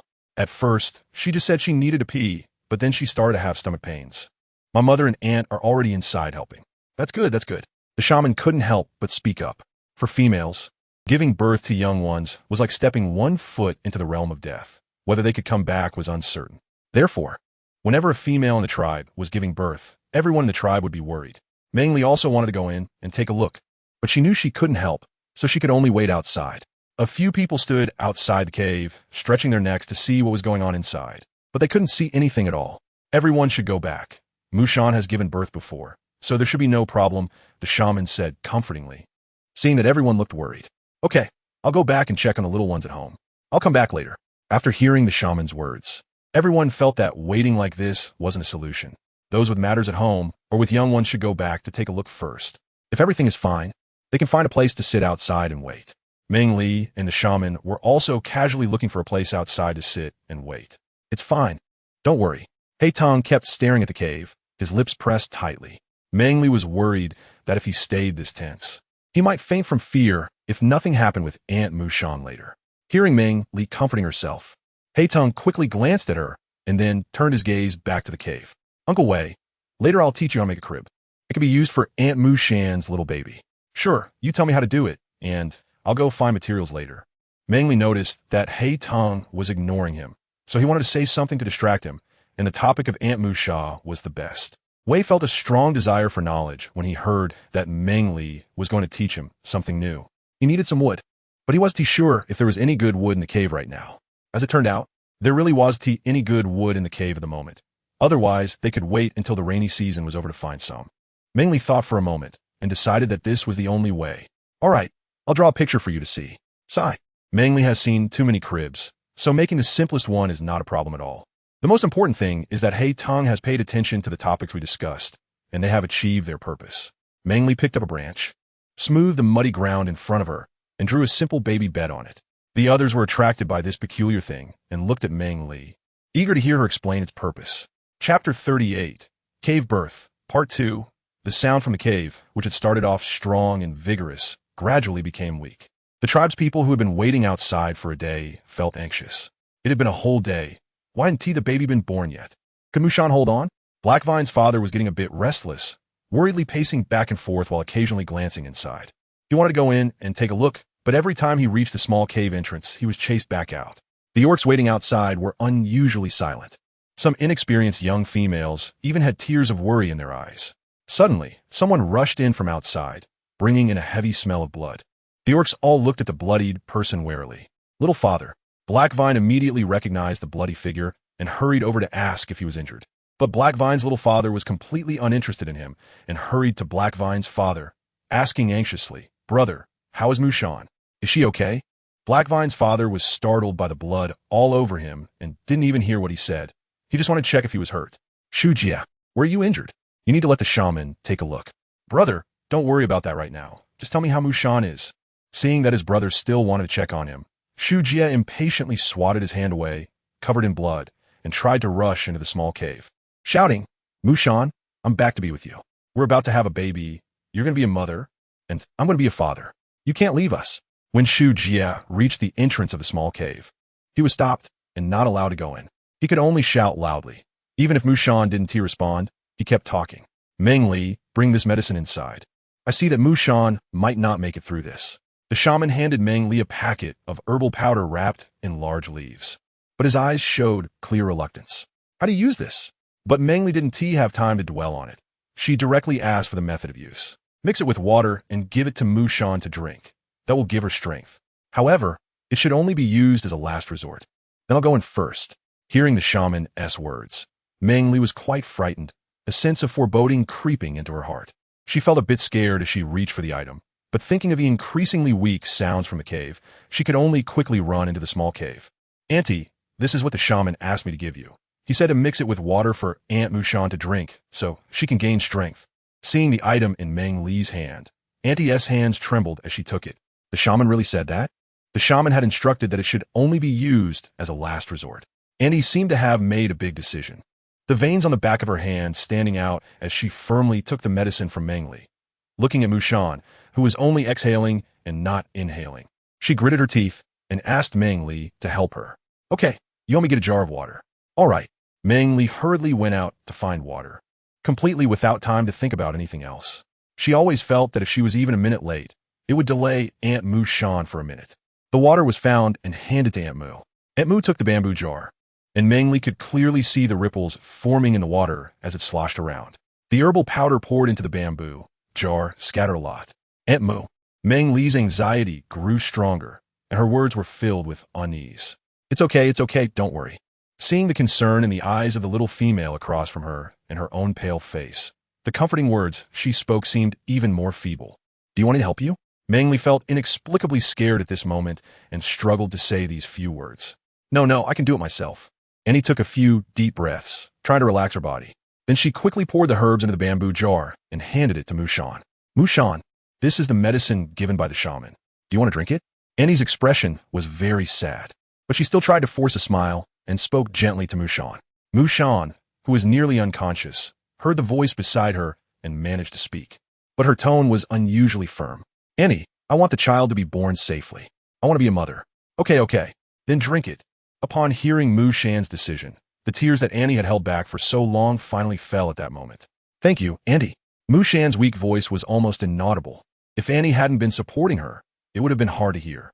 It's okay. I'll feed you. Just push hard to bring a little female out. I'll take care of her." Both of them had tears in their eyes.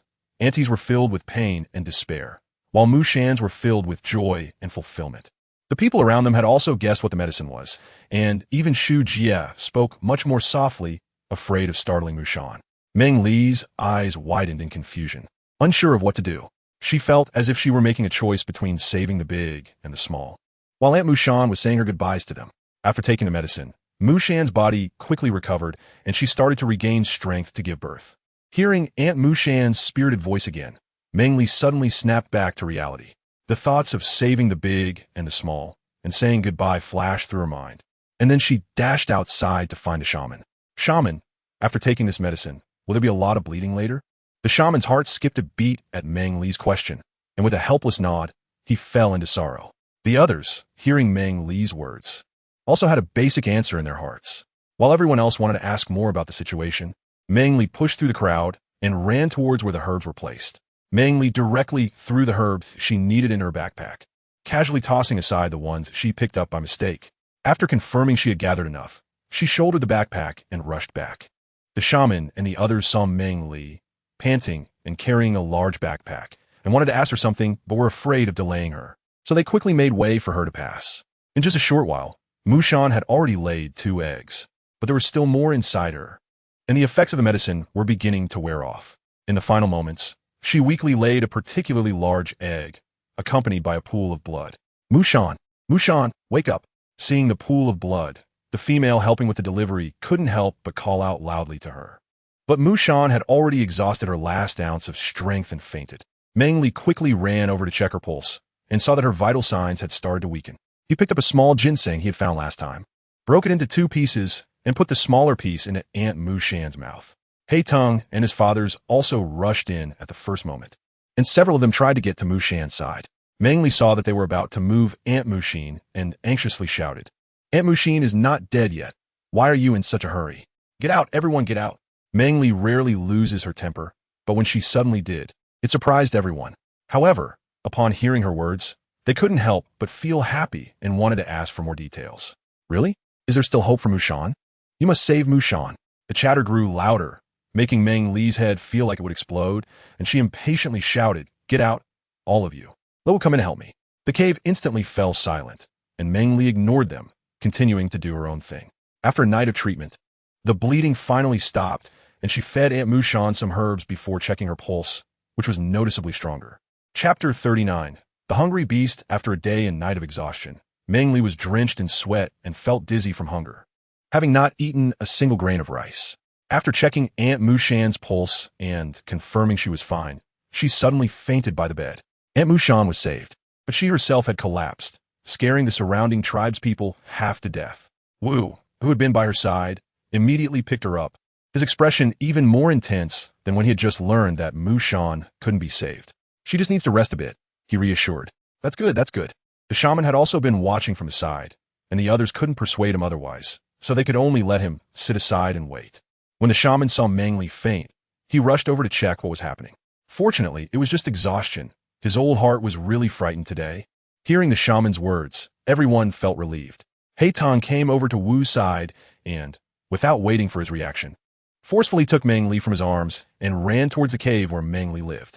Wu's face instantly darkened, while the people around them smiled kindly, with some beastmen patting his shoulder to encourage him. "Wu, you have to keep going. Don't let that Haitong guy take her away first." "Exactly. We're rooting for you." Nearly experiencing life and death, everyone needed to release the tension they had just felt. With this, the atmosphere in the cave lightened considerably. After Meng Li had a good sleep, a day had already passed, and it was the morning of the second day. Upon waking up, her stomach began to rumble. "Hungry, right? I've prepared grilled meat for you. Take your time eating." Wu came in holding a large tree leaf wrapped around a piece of grilled meat, which was undoubtedly a timely gift for Meng Li. Thank you." Just seeing her made Meng Li involuntarily swallow her saliva and take the grilled meat from Wu. Meng Li took out bamboo chopsticks and started to wolf down the food, afraid that if she ate slowly, the meat would be gone. Slow down, slow down. Don't choke." Wu wanted her to eat more slowly to avoid choking, but she was so focused on eating that he could only watch anxiously from the side. Meng Li casually responded a couple of times and continued to gobble down her food. She was so hungry that even a handful of wild grass would taste good to her. She had no energy to talk. Seeing her like this, Wu couldn't help but smile. Unfortunately, not long after, someone interrupted his good mood. "Meng Li, you're awake." The little female who was busy eating looked up at the newcomer, nodded, and mumbled a couple of sounds, still reluctant to put down the piece of meat in her mouth. The newcomer didn't disturb her eating and sat down on a clean spot in the cave. However, the affectionate light in their eyes faded as they looked at Meng Li, eventually turning into a respectful and firm gaze. Once she was full and clear about what to do next, Haitong stood up and walked in front of her, kneeling down with a thud. "I, Haitong, swear by my life that I will follow you, Meng Li, from now on, protecting your health and peace throughout your life." "Haitong, you." Meng Li was startled by his sudden kneeling and was about to ask what he was doing, but before she could speak, Haitong's next words reached her ears. This was something she had anticipated, but for some reason, a wave of sadness rose in her heart. She only called out Haitong's name, but couldn't say anything more. "I am here. You just say what I need to do. Thank you for saving my mother and 3 little ones." After saying this, Haitong took down his right hand, which he had placed over his heart to swear, and bowed his head to Meng Li again. "You can get up now." "Yes." This sudden change made Meng Li feel a bit uncomfortable, thinking about how she encountered an orc as soon as she crossed over. She remembered the red mark on his forehead, hidden by the potion, and asked with a slightly bitter tone, "Have you thought this through?" "Yes, please rest assured. I will be your strongest shield from now on. Until I fall, no one can harm you." Tong's words carried an unusual determination, and his eyes no longer looked directly at Meng Li as before, but instead were slightly lowered. How is your mother? How are the 3 eggs and Uncle Shujia?" Meng Li tugged at the corner of her mouth, finally forming a faint smile, and gently asked, "It's nothing, thank you. My mother and the 3 eggs are safe. It's fine, you can go back now. I still want to rest for a while." "Then you rest. I'll head back first. Call me if you need anything." "Oh, go ahead." As Tong turned around, Wu clearly saw a trace of reluctance in his eyes, but it was quickly concealed as he left in haste. Sitting by the bed, Meng Li felt a bit dazed. Why was it so hard to accept something she already knew when it actually happened? She had given her blessings to Tong, and without a ritual, she was recognized by the beast god. Their relationship was already destined. "Wu, if Meng Li is fine, you should come out quickly." The chief's loud voice sounded a bit anxious outside the cave, and Meng Li had no mind to think about anything else. "What's wrong? Let's go take a look." There was an attack by wild beasts at the cave entrance, and some of the tribe members were injured during their watch. The two quickly arrived at the large cave outside and saw 5 or 6 injured orcs waiting for treatment from the shaman. "Meng Li, are you feeling better? Do you need to rest a bit more?" The others showed concern upon seeing Meng Li. "I'm fine, Uncle Chief. You all don't need to worry. I'll help you check on the injuries first." The two didn't say anything more and started to help. After treating all the injured, Meng Li finally had time to ask Wu what was going on. The rain outside the cave had eased considerably, and the starving wild beasts had begun to come out to forage. If it weren't for the advantages of the cave itself, it would be hard to hold off this wave of beast tide. Hearing Wu's words, Meng Li fell into deep thought. If the rainy season hadn't passed, and these hungry beasts couldn't leave, then they could only continue to endure until the tide receded. In the past 2 days, Meng Li hadn't come up with any solutions. They had increased the orc guards at the cave entrance, rotating shifts 3 times a day. Fortunately, everyone was wearing leather armor and didn't suffer much injury, which was a small blessing in misfortune. Recently, the leather armor had been used heavily, and the previously idle 4-legged water beast hides were all sewn up. The chief sighed every day, feeling distressed. The main issue was that these wild beasts were exceptionally ferocious. Some that died were torn apart and eaten by the beasts guarding outside, or were directly consumed by their opponents. The orcs had a hard time capturing a few, provoking those starving beasts to howl and attack with unusual ferocity. In the end, however, they found that these beasts were so thin that they had hardly any meat left, just skin and bones. It wasn't until the 3rd day that the tide outside receded, and the beast attacks were not as fierce. However, their stored herbs were running low, and the shaman was extremely worried, fearing that the lack of herbs would worsen the injuries of the wounded orcs. Chapter 40. Repelling the Beast Tide, Part 1. The high red sun hung outside the cave, but many wild beasts were still gathered at the cave entrance, forcing the Huangyan tribe to continue staying in the cave, living in a day without distinction between light and dark. Fortunately, the food and water they had prepared were sufficient, and their basic needs for life could still be guaranteed. But there were also troublesome matters. In the guest room of the shaman's cave, the chief and the shaman sat on a stone bench. The several orcs who came along either stood or sat on the ground, all with worried expressions. "Wu, how many more days can our herbs last?" The shaman's expression was forlorn, and his question carried a sense of helplessness. "Shaman, we can last at most 2 more days. 2 days is 2 days. At worst, we can rush out and kill those beasts."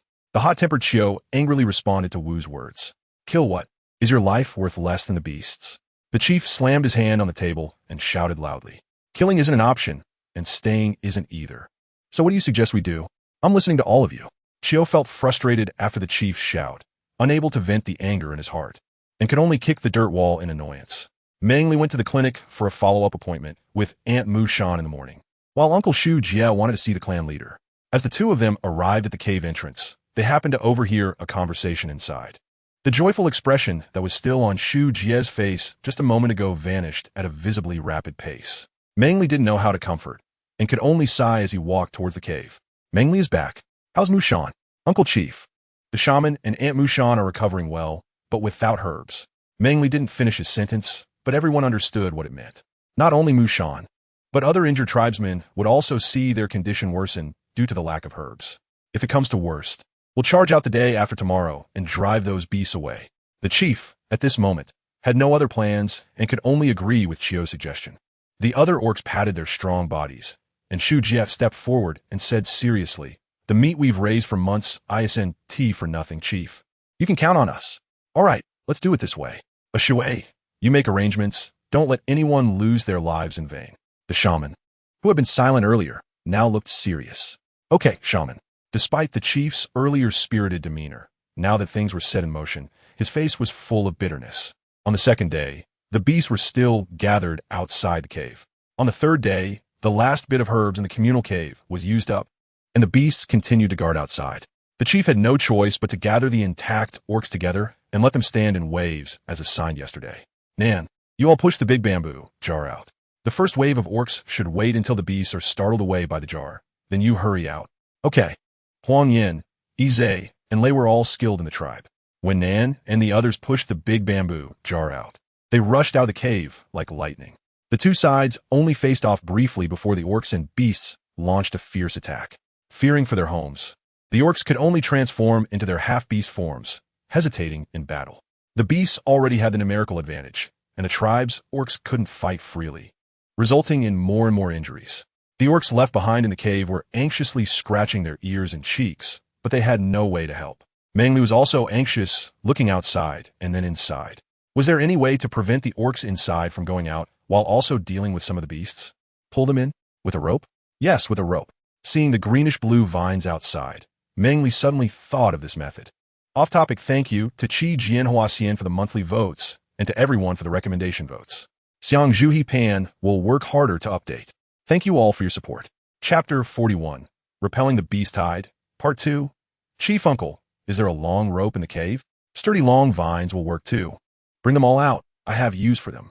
Rope? Yes, I'll have Aunt Jinjun bring them all. The anxious chief wanted to rush out and join the battle himself. But upon hearing Meng Li's question, he quickly turned to Nan and said, Nan, go find Aunt Jinjun and have her bring all the ropes and sturdy long vines. Okay.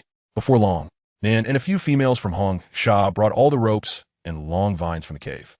Meng Li quickly chose a sturdy long rope and tied the front end into a lasso. Are there any orcs who can use a rope to catch beasts? Whether it's around the neck, legs, or anywhere else, as long as they can catch the beast and pull it in, that's fine. I can. One orc said, picking up the rope and throwing it out at the right moment, surprisingly managing to catch a beast. The orcs in the cave rushed over to help pull the rope. Despite the captured beast's unwillingness, it couldn't resist the strength of several orcs. Even though it still fought hard, it was slowly pulled into the cave and killed. It's useful, pulling quickly. The orcs in the cave saw that this method was indeed effective, giving the best position to the orc who caught the beast. As soon as he caught a beast, before it could react, the orcs would swiftly rush in to pull it in and kill it. The beast had to pay attention to the orcs outside, while also occasionally guarding against the lasso as sneak attacks, gradually becoming overwhelmed. It lost the initial caution and detail, and the herd even showed signs of panic. With this, the pressure from a number of beasts was not so great, and the orcs fighting outside felt a lot lighter. With this method, fewer beasts dared to charge into the cave. The orcs outside became the main force. The red sun, which had been half set in the east, was now moving westward past its zenith. Many orcs were showing signs of fatigue and dehydration, and the chieftain was very worried. Gritting his teeth, he said to the orcs in the cave, "You injured ones help put these dead ones inside." The uninjured ones split into two groups to assist, while the others stayed to guard the cave entrance. All right. The orcs in the cave consciously divided into two teams. One team quickly dashed out of the cave to help with the herd, while the other team stayed to guard the entrance. With reinforcements joining in, the orcs who had been fighting for half the day relaxed a bit, and the likelihood of sustaining more injuries decreased. The corpses of beasts had already piled up in a large cave, while outside, the ground was littered with bodies, and rivers of blood flowed. It wasn't until sunset that all the beasts withdrew, and this wave of beast tide was finally safely passed. The shaman and Wu, along with Meng Li, had long been waiting at the cave entrance. Once the beasts retreated, they hurried over to the injured orcs to treat their wounds. Chieftain, the beasts have retreated.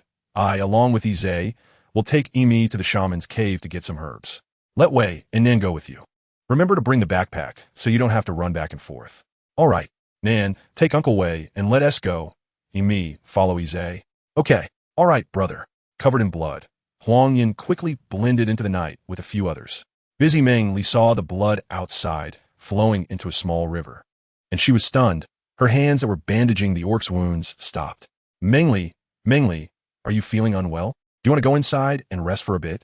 I can handle it here, Wu asked, noticing Meng Li's pale face and dazed expression. Hearing Wu's words, Meng Li forced a smile. I'm fine, continue. But when she saw the orc corpses being carried by her clansmen passing by her, the sorrowful feelings could no longer be concealed. Her eyes filled with tears, wide open, while her hands continued to treat the orc's wounds, not letting a single tear fall. Chapter 42. The plague of the tiger tribe. After the rainy season ended, the temperature began to rise. Fortunately, the cave was relatively cool, preventing the wounds of the injured orcs from worsening. Meng Li also knew that after a major disaster, the rising temperatures provided favorable conditions for various viruses to thrive. She discussed this matter with the shaman and urged everyone to clean all areas of the tribe with hot lime water. They also used the method of burning mugwort to fumigate the caves before allowing everyone to move back in. The drinking water had to be boiled before consumption, and under the dual pressure of the chief and the shaman, everyone in the tribe complied. After about 10 days without any illnesses reported in the tribe, Meng Li and the shaman finally felt relieved. Despite some familiar orcs passing away, the tribe carried on with their lives, albeit with a sense of sorrow. Meng Li has not had much energy lately. She is either out gathering herbs or drying them, and she dares not let herself stop. The faces of the deceased clan members, those innocent faces, and the wails of those who have lost loved ones linger in her mind, refusing to dissipate. Shaman. The beastmen from the tiger tribe and the fox tribe have come to visit. Nan rushed in hurriedly. What do they want? They are carrying 2 females, saying they are ill and asking for your help to treat them. Then hurry and have them bring them over. Females are the foundation of prosperity for every tribe. Without females, where would the new cubs come from? Hearing that the female from the tiger tribe is ill, the shaman also becomes anxious and says she will go out to take a look. No, Nan quickly stopped them at the tribe's entrance. Meng Li's voice suddenly came out, leaving the two in shock, looking at Meng Li, who walked out in disbelief. Meng Li, what happened to you? That's a female. Nan couldn't believe that Meng Li would be so heartless as to not save even a female. Shaman, I suspect that the tiger clan tribe has a plague. What? A plague? Meng Li's words were like a bolt from the blue, leaving Nan and the shaman with their ears ringing. Nan, hurry and inform Huang Yin and the others. Tell the tiger clan and the fox clan to wait in the outermost cave. All right. Seeing Nan still in a daze, running in a straight line, the shaman turned to Meng Li and asked seriously, Meng Li, are you sure it's a plague? Shaman, I'm not sure. But at this time, both tribes' females getting sick at the same time is indeed too suspicious, so we have to be cautious. The floods caused by the rainy season have just passed, and we are in a special period of transition to the hot season. At this time, any disease must be taken seriously. After all, we don't have advanced instruments and specialized medications here. Okay, I will listen to you. The shaman thought seriously. The safety of the tribe was the most important, and they couldn't act rashly. Ashui, we have already recognized 30 or 40 tree rings. What do you mean by this today? The leader of the Huang Yin tribe said, if you can let the shaman treat our females, we of the Fox clan will agree to one request from you. As long as we can do it. The Tiger clan and the Fox clan, blocked at the tribe's entrance, were somewhat angry, especially the Tiger clan. They had previously cooperated to hunt the long-haired beasts to reduce casualties among the tribe's beastmen. Unexpectedly, just 2 or 3 months later, the Huang Yin tribe had turned against them. The Fox clan was not familiar with the Huang Yin tribe, so their leader could calmly negotiate terms. Leader Ashui also looked troubled, but Nan's words rang in his ears like a warning bell. He could only silently endure the accusations from an old friend. Qi Yin, it's not that I don't want to help, but I have my own difficulties. Fox clan leader, don't be anxious. When our shaman arrives, you will understand. Ashri, what are you doing? Just say it directly. If this drags on, what will happen to our females? The Tiger clan leader shouted angrily. No matter what the Tiger clan and the Fox clan said, the beastmen of the Huang Yin tribe refused to let them in, and the tension between both sides escalated. Ashui, I beg you, please save our females. Suddenly, the Tiger clan leader thudded to his knees in front of leader Ashui, looking at him with hope. Others followed suit, kneeling down regardless of whether they were from the Tiger clan or the Fox clan. Leader Ashui also knelt without hesitation, saying with guilt, Qi Yin, Fox clan leader, it's not that I don't want to save your females. I truly have difficulties. Please believe me, our shaman will arrive soon. Qi Yin, I have always regarded you as a brother. You must trust me. The beastmen of the Huang Yin tribe didn't know what to do, only able to hold their positions, holding the long spears made by Wei Xian in front of them. Ashui, I truly beg you. The The tiger clan leader also walked to the edge of the cliff. If awaken.T help him, their tribe would really be doomed. Tiger clan leader and fox clan leader, both of you get up. Take the two females to the empty cave in front. The shaman's words were like heavenly music, saving everyone in the standoff. The beastmen of the Huang Yin tribe quickly put away their long spears and led the beastmen of the two clans toward the vacant cave. Thank you, shaman of the Huang Yin tribe. Thank you for agreeing to treat our females. Others wanted to express their thanks, but the shaman had already walked ahead. The beastmen living in that cave had died during the last battle against the beasts. Meng Li suggested to the shaman to use it to accommodate people from other tribes since it was close to the tribe's entrance. They had delayed a bit because Meng Li shared her thoughts with the shaman along the way. Don't delay, let's go quickly. All right, we'll be there soon. The beastmen of both clans stood up, carefully supporting the females on the stretcher, hurriedly following behind the beastmen of the Huang Yin tribe. When they reached the cave, the shaman and Meng Li stopped. Both had something covering their faces, leaving only their eyes visible. Let's leave the females here. Everyone step back a bit. The beastmen of the Huang Yin tribe said, standing aside and distancing themselves further. This leader Ashui felt this might be a bit too much, but seeing the shaman and Meng Li's unquestionable expressions, he could only move the tribe's beastmen back further. Shaman of the Huang Yin tribe, isn't this a bit inappropriate? Let's carry them into the cave and lay them on the bed. The shaman of the tiger clan said with some concern. Since you came to me for treatment, you must trust me. Keep your distance. Everyone shouldn't gather together.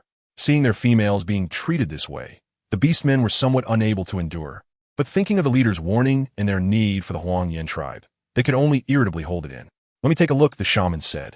Their skin is very hot, and their cheeks are dark red. Their breathing is weak, and there are symptoms of foreign objects blocking their nostrils. Meng Li, do they have a plague? The shaman asked, unable to help but inquire based on the symptoms Meng Li provided. Not sure yet. I need to ask the people from their tribe if many have these symptoms and when they started. All right, I will ask. The two whispered quietly, appearing as if Meng Li was assisting the shaman.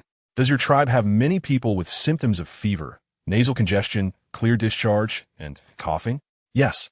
We also have medicine, but they haven't improved. But have there been any deaths? Not yet, but many are afflicted. The shamans of the two clans also came over, as they understood the illness best. When did it appear? On the 7th day after the rainy season. Hearing the tiger clan shaman's words, Meng Li counted the days on her fingers. It was now the 12th day after the rainy season, meaning they had been infected for 5 days. No wonder she had just heard a wheezing sound from both of their lungs. Is it the plague? It's milder than the plague. It's a viral flu that can be contagious and serious enough to cause death, so it's best not to approach them. Then what should we do? The steady shaman was also shocked by Meng Li's words, stammering a bit as he asked. Thank you to Ji Xiaogu Yin for the monthly ticket, and to Yao Zhu for the reward, as well as to Z2 and Ji Zuchong Lo for the recommendation votes. Thank you very much. Chapter 43. Seeking medicine to save lives shaman. The main characteristics of this illness are recurring fever and contagiousness. Besides personal treatment, the environment also needs to be improved. Can you cure it? I have about a 50% chance, so we still need to be careful not to get infected. I will give you the prescription and share some of the quicklime powder collected by our tribe with the Tiger Clan and the Fox Clan. Let them leave 2 people behind to take care of their females, and the others should return to treat themselves. This will reduce the chance of infection in our tribe. Okay, let's do it. Meng Li and the shaman wore the simple masks she made and deliberately spoke in low voices to prevent others from eavesdropping. Seeing the two stand up, the chief of the tiger tribe hurriedly asked, Respected shaman, is there any hope for our female? The shaman replied, I have only heard of this disease, and I can't guarantee it can be cured. However, this disease is contagious and can lead to death. So, do not have prolonged contact with infected individuals, and be careful while caring for them to avoid infection. Hearing the shaman mention that it was contagious and could be fatal startled everyone, especially the orcs from the Huangyan tribe, who now understood why Nin had rushed to tell them that the shaman forbade them from approaching the tiger and fox tribes, as well as entering their tribe. The orcs from the tiger and fox tribes were stunned by the shaman's words, and their faces began to turn pale. Shaman of the Huangyan tribe, please save our tribe's people. Regardless of what conditions you have in the future, our tribe will comply wholeheartedly. Our tiger tribe will do the same. The shaman of the fox tribe was the first to react, bending slightly in a pleading manner. The shaman of the tiger tribe hurriedly promised as well. They had over a dozen people infected, mostly females, young ones, and elderly orcs, with only a few being males. At first, they thought it was a common fever. But after taking medicine, the fever would subside, and then returned before half a sunset had passed. This cycle continued, and the condition even worsened, with those close to the infected also starting to show symptoms. They initially thought it was an accident, but now realized it was due to infection. If it weren't for the severity of the disease among the tribe's females, they wouldn't have come to the Huangyan tribe for medicine. They might have only realized the problem when the disease spread throughout their entire tribe, by which time it would be too late. The tiger tribe chief, realizing the gravity of the situation, was drenched in cold sweat as he knelt down before the chief of the Huangyan tribe, Ashui. Ashui, please save our tribe. I will agree to any conditions you propose, and I swear this before the beast god. What are you saying, Qian? As long as I can do it, I will definitely help you, brother. But today's matter depends on the shaman. If the shaman truly cannot save them, I am very sorry. Seeing Qi Yin kneeling and swearing to the beast god, Chief Ashui felt a mix of anger, helplessness, sadness, and guilt. But thinking of the shaman's words, he felt a sense of loss. It's okay, as long as you're willing to try, I am grateful. There is always hope in trying. If you don't try, you will just be waiting for death. I kindly ask the respected shaman to treat the females of our tribe. Regardless of the outcome, we will accept it with a grateful heart and agree to one condition from the Huangyan tribe. The Fox tribe chief showed great respect to the shaman, marking the first time he expressed his identity and made a guarantee. In fact, their Fox tribe was in a worse situation than the Tiger tribe. They had also gone to the Tiger tribe for medicine, but found that they were in the same predicament. That was why they had come to the Huangyan tribe together to seek medicine. Then I'll give a try. Whether the outcome is good or bad, we can only pray to the beast god. After they finished speaking, the shaman spoke again. He understood that good intentions could sometimes lead to bad outcomes. So it was better to be straightforward and let them consider it themselves before coming for treatment, which would avoid any misunderstandings. Please rest assured in your treatment. Regardless of the result, our tribe will be grateful to you. Before that, I would like to ask if you have any medicinal treatment for your caves after the rainy season. The shaman wanted to mention disinfection, but upon reflection, he thought they had never interacted with Meng Li, so they might not understand, and decided to use terms the shamans could comprehend. What do you mean by medicinal treatment? Both shamans from the tribes were somewhat confused. Although they understood the term, they did not know what it entailed. This rainy season has been too long, and with the floods, the seal caves are likely to have some harmful things inside. They need medicinal treatment before they can be reoccupied. Is there such a thing? We have not done any medicinal treatment. Neither have we. Could this be the reason our tribe is ill? The two shamans thought about it and felt it was very likely. Why did no one in the Huangyan tribe fall ill? Indeed, their medical knowledge and skills were inferior to those of the Huangyan tribe shaman, and at this moment, they finally saw the gap between the two sides. I will have my disciple teach you the method for medicinal treatment of the caves. I will also give you some medicinal herbs for treatment, but afterward, you will need to gather them yourselves.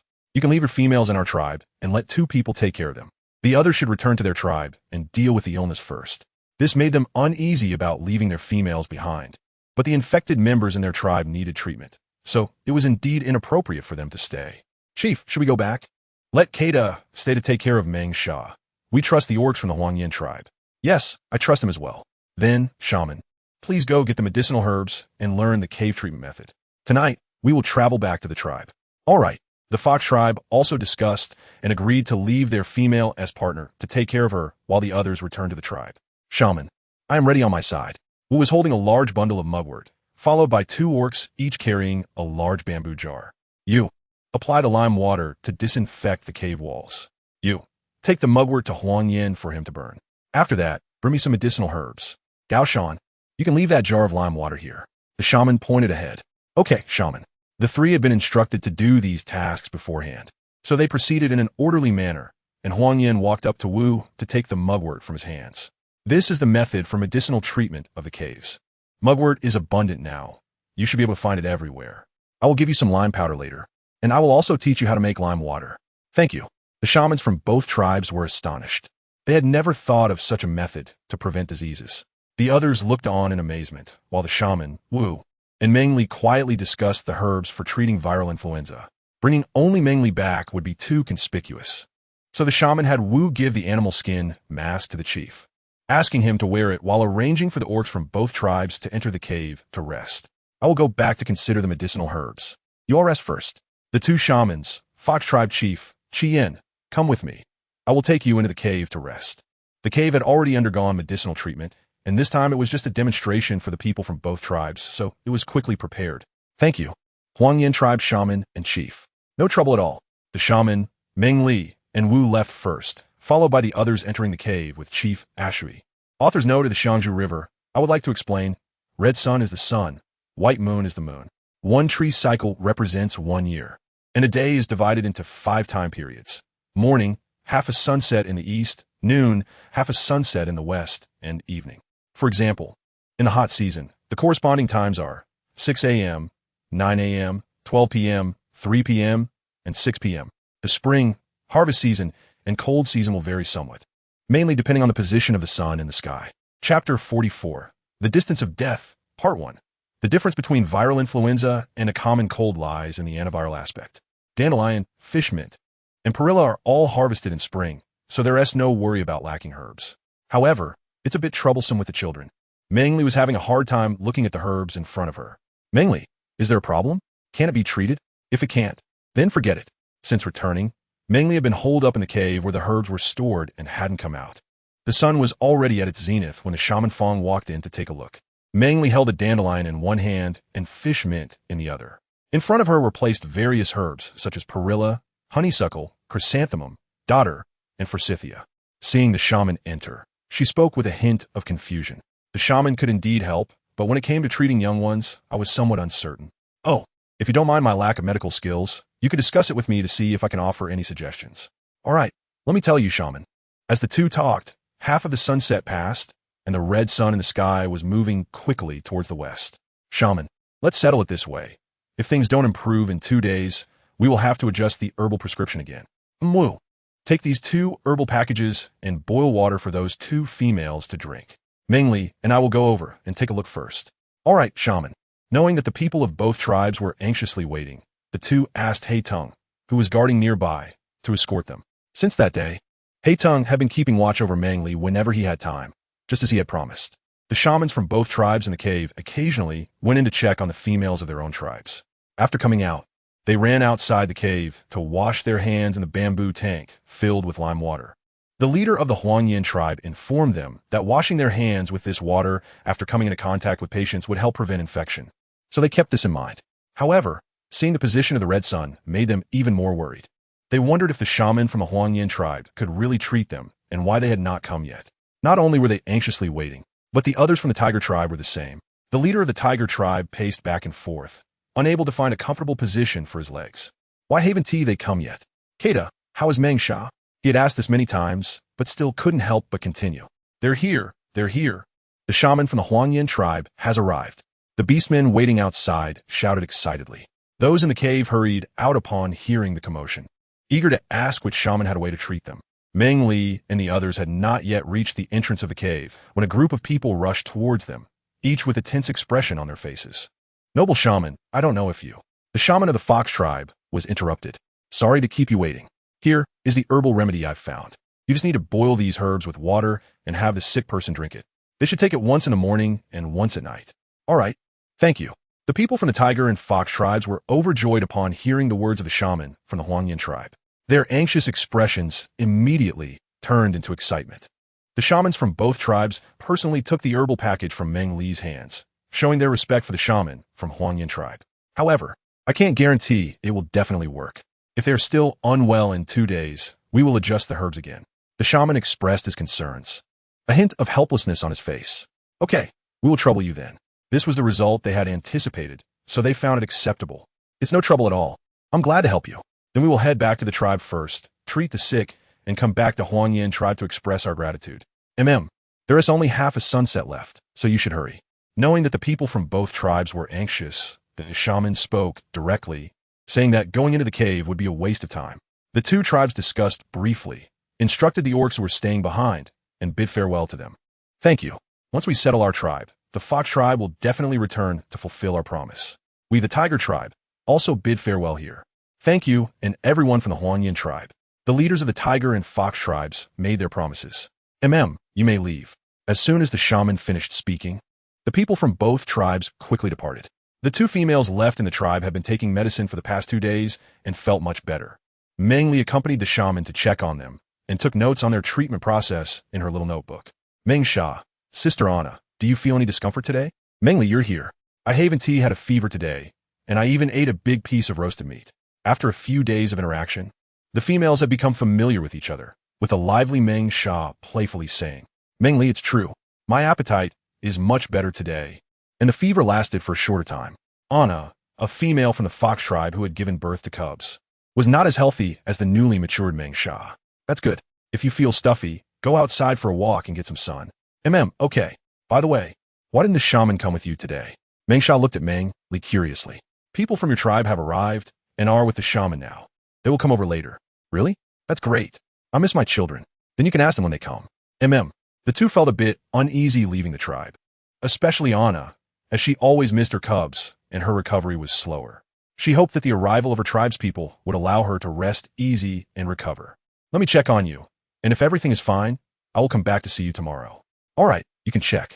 Meng Sha actively extended her hand to Meng Li, asking some questions, and after examining her, it was clear she was much better, so Meng Li took her leave. Before long, Huang Yin found Meng Li and said the shaman was looking for her. What did the shaman say? It seems to be something about the fox tribe. Oh, then let us go. Huang Yin squatted down in front of Meng Li. After a moment's thought, Meng Li immediately climbed on a Huang Yin's back, which indeed made it easier and faster. Once Meng Li was secure, Huang Yin quickly ran towards where the shaman lived, and Meng Li didn't feel any bumps. Shaman, you were looking for me. Anna's child is sick, and Anna wants to go back to take a look. Is that okay? The shaman spoke with some difficulty, but had to ask, does Anna have to go? Meng Li's expression became somewhat serious, and after considering, she said, I don't really recommend Anna going back. If she insists on leaving, we won't force her to stay, as it wouldn't be good for her treatment. I will have Huang Yin convey the message. When Huang Yin went back and forth with the messages, Meng Li probably guessed the result. Anna had returned with her tribe. She simply acknowledged it and didn't think much more about it. After all, they also had medicine, so there shouldn't be too much of a problem. At most, she would just be sick for a couple more days. However, she didn't expect that just 2 days later, the fox tribe sent someone again. This time it was Anna's partner, Wu Yi. He requested us to help save Anna. What happened? Normally, there shouldn't be any major issues. Why has it suddenly gotten worse? When Anna left, she was fine, but today she suddenly fainted and isn't doing well. Please, we need you to help her. The shaman and Meng Li exchanged glances, both in disbelief. You get up first and let us think of a solution. Okay, thank you. Wu Yi said while bowing and expressing his gratitude. Off-topic thank you to Yao Zhu, Tan Hua, Zhizu Chonglu, and Qian Wu Xiangxi for the tickets. Thank you very much. Chapter 45, The Distance of Death, Part 2. Hey Tung, please ask the clan leader to come over and also call Huang Yin. The shaman instructed Hey Tung at the door. Okay, shaman. Meng Li, what do you think? Meng Li glanced at the shaman and then shook her head in confusion. Logically speaking, even if Anna's condition wasn't improving, it shouldn't have driven Wu Yi to seek your help. At most, there would be a recurrence of the illness. And after a few more days of medication, it should be fine. Now that Wu Yi is so anxious, I can't help but feel something is off. I'm wondering if there are some unforeseen changes on their side that we don't know about, which is why Anna's condition has worsened and she has come to ask for my help. After hearing the shaman's words, Meng Li felt it was very likely. Shaman, you're right. So, are you planning to make this trip? The shaman hesitated about whether to go and sighed, speaking with a sense of melancholy. Meng Li, I want to see this illness, but I'm also afraid it might be too dangerous and could harm the clan people accompanying us. This was also a point of concern for Meng Li. If it were a mutation or some other new disease, she wouldn't dare to risk taking the clan's people along. Before the two could come to any decision, the chief and Huang Yin had already rushed over upon hearing the news. Shaman, are you planning to go to the Fox tribe's settlement? I don't really support your going there. The chief, who had already learned the details on the way, stated that going to the Fox tribe settlement was indeed too risky. I support the chief's decision. Huang Yin, standing behind the chief, said firmly. Meng Li and the shaman looked at the two opposing individuals, and after exchanging a glance, they saw helplessness in each other's eyes. Shui, Meng Li and I have discussed it and plan to take only 2 people to have a look, the shaman said. Don't interrupt, let me finish. First, after we understand the origins of this illness, we can prevent it in the tribe in a timely manner. Second, as a shaman, I cannot stand by and watch someone die. So this time, just let Meng Li, Huang Yin, and He Tung accompany me. I disagree. You and Meng Li being away would cause great upheaval for our tribe, Shui said firmly, no matter how much the shaman tried to interrupt him with various reasons. The tribe leader, Shui, remained resolute in his disagreement. Tribe leader, I think the shaman's plan is feasible. As a divine messenger, I shouldn't have any issues. Meng Li said, tribe leader, Huang Yin and He Teng have both been blessed by me, so they should be fine. You can rest assured, he continued. Huang Yin initially agreed with the tribe leader's words, but upon hearing that Meng Li wanted to take him along, he instantly betrayed the tribe leader and sided with Meng Li. Tribe leader, you can rest assured that I will protect the shaman and Meng Li. Tribe leader, He Teng, feel the same. I will ensure the safety of the shaman and Meng Li. Please don't worry. Huang Yin, you. He Teng, you little brat. Both of you. Shui sighed. Seeing the determination on the faces of these two young orcs, his heart ached. They had already made their decision. Further opposition was useless, so he reluctantly nodded in agreement. Fine, you can go. It's no use trying to stop you. Meng Li and the shaman both breathed a sigh of relief. As long as the clan leader agreed, they could set off to the Fox clan with peace of mind. Hey Teng, go call Wu Yi. We'll head to the Fox clan right away. Okay. Shui, we'll rely on you and the clan. We'll be back in a couple of days. Be extremely careful, Meng Li and the shaman, and return safely. Sigh. All right, Uncle Clan Leader. After bidding farewell, Huang Yin carried Meng Li on his back, following Wu Yi, who was leading the way quickly ahead. Beside them, He Teng also advanced swiftly with the shaman. Upon arriving at the Fox clan, they put on their beast skin masks. The beastmen on duty outside the Fox clan, seeing that Wu Yi had indeed brought the shaman from Huang Yan's clan, hurried back to report. The clan leader of the Fox clan and the shaman, accompanied by a group of people, rushed outside to greet them. Esteemed shaman, honored guest from Huang Yan clan, welcome to our Fox clan. The clan leader of the Fox clan stepped forward, bowing slightly and showing great respect. Thank you, clan leader. May I first see Anna? Of course, please follow me. The group headed towards a cave in the east, with Wu Yi leading the way. Everyone was anxious, so they walked quickly. Meng Li remained on Huang Yan's back the entire time. The caves where the Fox clan lived were quite similar to those of Huang Yan clan, but instead of the bright yellow light, there was a beautiful, soft blue glow inside. Anna, who was sleeping in the cave, looked pale, with slightly dark red lips and discolored fingernails. Shaman. Meng Li leaned close to the shaman and quietly gestured to him. Could everyone please step outside? I'll take a look at Anna first, and then we can talk. All right, thank you. Everyone, please go out with me. Meng Li, you stay to help me. Okay. Shaman. Once everyone had left, the shaman asked in a voice so low that only they could hear, Meng Li, have you discovered something? Shaman. Look at Anna's lips and fingernails. They have a bit of black. What is this? The shaman grabbed Anna's hand and examined it carefully. Indeed, there was some discoloration on each fingernail. I suspect it's poisoning, but it shouldn't be too severe, which is why she fell into a coma and didn't die immediately. Are you sure? It's about 80 to 90% likely. So, let's be cautious when we ask later to see if they came for us. If not, we will investigate other reasons. Okay. When they walked outside, they saw everyone with concerned expressions. Nothing seemed out of the ordinary. Shaman, how is Anna? Anna's partner couldn't help but ask. Wu Yi, did Anna eat anything today? It was a bit hot today. Anna didn't eat much, just drank some water and fruit. Barely touched the roasted meat.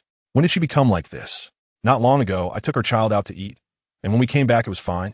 But somehow when we started talking, Anna fainted and couldn't be woken up. Even the shaman checked, and it didn't work. Can you show me everything she ate? Okay, I'll go get it right away. Please wait a moment. Wu Ye's response was reasonable, but if it wasn't man-made, could it be an accident? Is it really like that? Both the shaman and Meng Li were uncertain. Honorable shaman, how is Anna? The Fox tribe shaman was also very worried about Anna. After all, she had given birth and was still young, making her even more valued.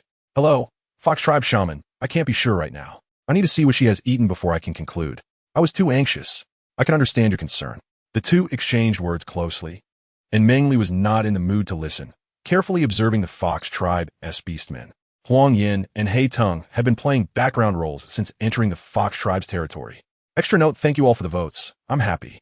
Chapter 46. Encountering the mysterious man again after Wu Yi brought the items, the shaman pretended to hand them to Meng Li. Meng Li had a pure silver bracelet hidden in his clothes. After receiving the items, he quietly took out the silver bracelet to test it, and only when it touched the bamboo jar's water did it show a slight grayish-white color. Shaman, the water. Meng Li quietly reminded the shaman by whispering in her ear. After the shaman glanced at her and saw Meng Li lightly nodding, she understood, but still checked everything thoroughly. Wu Yi, may I ask where this water is sourced from? It's from a small stream behind. The others were puzzled, and Wu Yi was even more confused, pointing to the stream where the tribe collected water. I got it from the tribe. Upon hearing this, Both the shaman and Meng Li felt it was not directed at them, which made things even more perplexing. The two exchanged glances and decided to check the water source. Can you take us to see it? Sure. A group of people marched towards the place where the Fox tribe stored water. They saw a small stream, about the width of a palm, flowing gently down from the mountain, passing by the Fox tribe and heading towards the foot of the mountain. Shaman, I'm a bit thirsty. I wonder if I can drink some. Yes, of course. Wu Yi, give the guest a gourd. When Anna was being treated in the Huangyan tribe, her bonding partner Wu Yi stayed by her side. So when they returned, the people of the Fox tribe naturally knew that Meng Li was a female of the Huangyan tribe and another disciple of the shaman. Now that they were seeking help from the Huangyan tribe shaman, they treated Meng Li with more respect. Thank you. The gourd that Wu Yi brought surprised Meng Li a little. It was actually made from a gourd. However, her surprise was brief as she carefully placed the silver bracelet into the water with no change at all. The shaman knew Meng Li was probably going to do something, so she drew everyone's attention back to herself. Shaman, the water from the Fox tribe is so sweet. Hearing Meng Li's cute and charming voice, the other beastmen couldn't help but smile indulgently. If our little female likes it, you can come often or we can send some to you. The Fox tribe shaman looked at her fondly. Thank you, Fox tribe shaman, but there's no need to trouble you. Shaman, can I go up and take a look? I haven't seen a stream in a long time. This, Meng Li, that's not very good. The shaman hesitated as she looked at Meng Li's rare and adorable expression. It's okay, Alga, take 2 people with little female Meng Li to have a look. Make sure to protect Meng Li. If she gets even a little hurt, I'll be careful to beat you. Yes, father, I will definitely protect her. A young beast man stepped forward, answering seriously. I'm sorry. This little female has been spoiled by me. Really sorry to trouble you. It's no trouble, especially since this little female is lively and cute. I'm quite fond of her. Meng Li, come here. You must listen and can't be too mischievous. The shaman waved for Meng Li to come to him, gently patting her head while advising her. Yes, shaman, I will definitely be obedient and just go take a look. Meng Li looked like a well-behaved baby, but her very soft voice was transmitted to the shaman. Shaman, according to what we just discussed about the herbs to save Anna, the water here is not toxic. I'll go take a look. Let Huang Yin follow you, and be extra careful. Because they were wearing masks. Others couldn't see them moving their lips. After the two whispered, the shaman reminded Huang Yin. Huang Yin, stay with Meng Li and make sure she doesn't cause trouble. Yes, shaman, I will definitely take good care of Meng Li. Huang Yin replied respectfully as he walked up to the shaman. Hayden wanted to go with Meng Li too, but thinking that he would be leaving only the shaman alone, he kept silent. Then you all go ahead. I'll go back and prepare medicine for Anna. Then we're off. Be careful on the way. Hearing that the shaman from Huang Yan's tribe was going to prepare medicine for Anna, everyone's attention shifted away from Meng Li and the others. They followed the shaman from Huang Yan's tribe and turned towards the Wu Yi family. Hello, are you Alga? My name is Meng Li. Meng Li walked up along the creek, chatting with a young orc from the Fox tribe. Little female. I heard you were a disciple of a shaman. The orc named Arga lightened up, contrasting the earlier gloom. Yes, Arga. Do you all come here to fetch water? Yes. This is our only water source. Our tribe all comes here to get water. Oh, I see. After walking for so long, do you want to take a break? I can fetch you some water. Then let's take a break. Since it was an uphill path, Meng Li felt a bit sore in her feet after walking for a while and leaned against a tree to rest. Huang Yin handed Meng Li the water bottle he was carrying and took out a few pieces of jerky for her. Seeing the jerky, Meng Li was quite surprised and asked Huang Yin, "Where did you get this?" "I tried what you said, and this is all I got." "You can give it a try." Huang Yin was still tight-lipped. Even though he had heard from Yimi last time that Meng Li wanted to eat jerky and had asked Yimi how to make it, he had spent several days trying to get just a few pieces, and now he was silent when giving them to Meng Li. Others were also curious and gathered around Huang Yin to ask how to make it. But at that moment, an unexpected event occurred. Meng Li was enjoying her meal when suddenly someone hugged her and quickly took her away from her original spot. Before she could react, she was thrown to the ground, hitting her head hard enough to see stars. Before she could catch her breath, someone grabbed her by the neck, and a mocking voice came to her ear. "God Envoy, seems like you are quite leisurely." Seeing the mysterious man in front of her and hearing his words, Meng Li couldn't help but feel her hair stand on end. How could she encounter this person? She was from the Fox clan. Before she could figure it out, the mysterious man seemed to be angered by her lack of response and tightened his grip on her neck. "Does the God Envoy not want to see me?" Meng Li did not dare to resist too fiercely. He just held on a man's hand and breathed heavily. The mysterious man, like he was looking at an ant, lost patience in an instant and wanted to directly strangle Meng Li to death. Just as Meng Li was about to faint from being choked, The mysterious man's left hand suddenly struck his own right hand, spraying blood all over Meng Li's face. It was this pain that caused the mysterious man to release Meng Li. Cough, cough, cough. Meng Li regained fresh air and took a few deep breaths. Just like an ant, she was incredibly weak. What use was it to save her? You are not allowed to harm her. Not allowed to harm her? What do you mean by that? I will kill her right in front of you. After calming her breathing, Meng Li looked at the mysterious man intermittently, only to see him staring at her with a hideous expression. His bleeding right hand still wanted to grab her, but his intact left hand was blocking it. More importantly, this man was actually talking to himself, as if there were two people inside his body. Meng Li was frightened and stepped back. The mysterious man, seeing this, revealed a mocking expression with his red and black eyes. Look, she's already scared of you. What's the use? If we kill her, we can find someone stronger than her. Stop talking nonsense. The person controlling the left hand seemed unwilling to waste more time and directly punched towards the right hand, causing it to weakly reach out towards Meng Li again. Ah, you actually hurt me for such a weak little ant. The mysterious man seemed to go mad, continuously hitting his own head with his left hand, his expression twisted in pain and rage. Chapter 47. I have an idea. Meng Li was about to tentatively call out a name, but the mysterious man had already stopped his self-destructive behavior. He fell straight back, gasping for breath.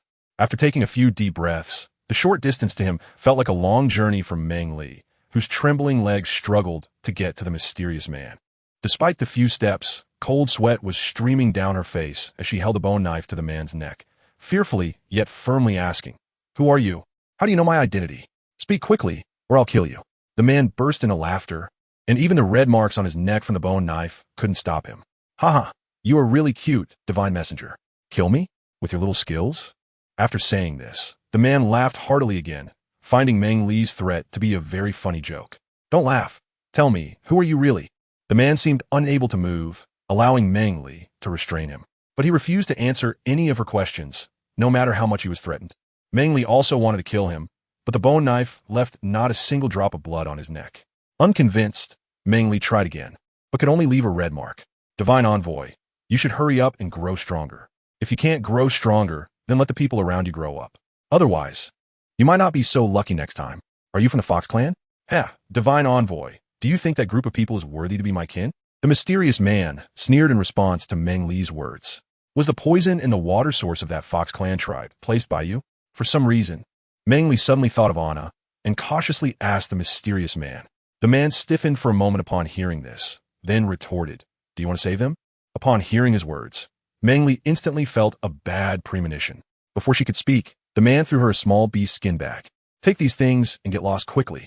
If you want to save them, then let them get out of here too. Otherwise, I will kill one of them I see, leaving none in the entire tribe." What is this? In truth, Meng Li did not want the man's things at all, but she felt that if she dared to say no, he would definitely go berserk. "Hey, you don't want it? Do you really think I want to give it to you? I'm afraid you might die at my hands. So I'm giving it to the orcs around you to enhance their strength. They shouldn't be so useless that they can't even protect you." The man looked at Meng Li with a mocking expression, his eyes filled with disdain. His originally crimson eyes turned back to their initial black and red, appearing quite eerie. "You dare to knock me out and let this ant injure my neck. I've decided I won't let her go. Stop making a fuss, and you should hurry and leave. Otherwise, you won't even know how you die."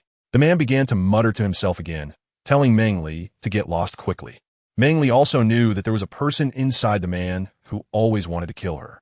After thanking him, she hurriedly ran to the side. "Thank you. Want to run?" A gust of palm wind rushed toward Meng Li. Although it didn't hit her, she was still blown off balance and fell to the side. She rolled a few times, and her head was struck by something, causing her to lose consciousness instantly. Meng Li, Meng Li. In her dazed state, it seemed she heard someone calling her name, but she was too tired to open her eyes and fainted again. "Shaman, how is it? Is Meng Li okay?" Black Vine anxiously asked the shaman, then turned to Huang Yin, glaring at him with anger. "Weren't you supposed to be by her side? How could you let her get hurt? How did you protect her?" "I'm sorry. What good is saying sorry? Will saying sorry make her better?" Huang Yin silently stood by Meng Li's bedside, allowing Black Vine to curse at him, repeatedly apologizing to him and her. "Black Vine, enough. We will discuss this once Meng Li wakes up." Another day passed before Meng Li finally regained consciousness. Huang Yin, who had been keeping watch by her side, immediately became alert. "Meng Li, do you feel any discomfort? Or is there any pain? You can tell me." Meng Li hadn't eaten or drunk anything for 2 days. and his body was very weak. His dry throat felt like it was about to smoke as he said with difficulty, "Water, water." Huang Yin quickly brought over a bamboo container and handed it to Meng Li. "Take it slow, take it slow." Meng Li felt that the water in his hand was like nectar, instantly making his dry mouth feel much better, and he couldn't help but drink a few more sips. In his haste, he choked and started coughing. The shaman and Hiding, who came in response to the sound, looked at him with concern. The shaman quickly took the best position from Huang Yin to help Meng Li breathe easier. "Meng Li, how are you? Is there anywhere you feel uncomfortable? You must tell me, so the shaman can treat you and help you recover faster." Meng Li shook his head, leaning against the shaman's embrace to calm the breath that had just been disturbed by coughing. "Shaman, I'm fine, just a little hungry." Meng Li's weak voice came out softly. Huang Yin couldn't help but clench his fists and hurriedly ran out. "I'll go get you something to eat." After eating, Meng Li, unable to resist her weakness, fell into a deep sleep again. The three of them, with somber faces for days, finally welcomed a ray of sunshine today. When resting at night, Huang Yin and He Teng both slept while guarding Meng Li. After eating and getting a good sleep, Meng Li felt much stronger. After breakfast, she spoke to the shaman about that day's events. "Meng Li, are you sure it was the orc that captured you last time?" "Yes, shaman, but he's strange. As if he's suffering from some kind of strange illness, unpredictable in his emotions." The shaman felt that this man was like a ticking time bomb, capable of harming Meng Li at any moment. From now on, they must keep a close watch on Meng Li and not let this man get a chance to approach her. "Is that man from the Fox tribe?" "No, and he seems to have some grudge against the Fox tribe, saying he wants to kill all the people of the Fox tribe. The poison that Anna had was also released by him. We should find an opportunity to talk to the chief of the Fox tribe about this." "I'll follow your lead." Shaman. At the cave entrance, the shaman instructed He Teng and Huang Yin to guard, not allowing anyone to interrupt their conversation. "Shaman, actually I have an idea." Meng Li suddenly spoke seriously to the shaman. "What do you think? Tell me." "Shaman, if the Fox tribe is going to move away, can't we let them join our tribe? What are your plans?" "Our Huang Yin tribe is still relatively weak, and we don't know when we will grow stronger ourselves. Directly absorbing other tribes is the fastest way. Moreover, with my identity as a divine messenger, I think it shouldn't be a big problem." After encountering danger again, Meng Li had to consider quickly strengthening the tribe, and the Fox tribe was currently the best option. However, the shaman seemed somewhat disapproving, with a look of rejection in his eyes. "Shaman." Meng Li wanted to act cute, but the shaman ignored her and analyzed seriously. "The risk is too great. Your identity cannot be revealed too early. I know the shaman, so I need your help. Doesn't the Fox tribe still owe us a promise?" The shaman looked at Meng Li with a sense of helplessness and powerlessness. "If it really comes to that, then I can only reveal your identity. Just follow my arrangements." "Okay, shaman, I'll do as you say." Meng Li quickly acted like a good child to please the shaman. Side note, thanks to Qi Jian Huaxian, Ji Xiao Guxin, Shimo Yin Yu, and Yao Zhu for their votes. Chapter 48, Little Fruit, Zhu Yugua.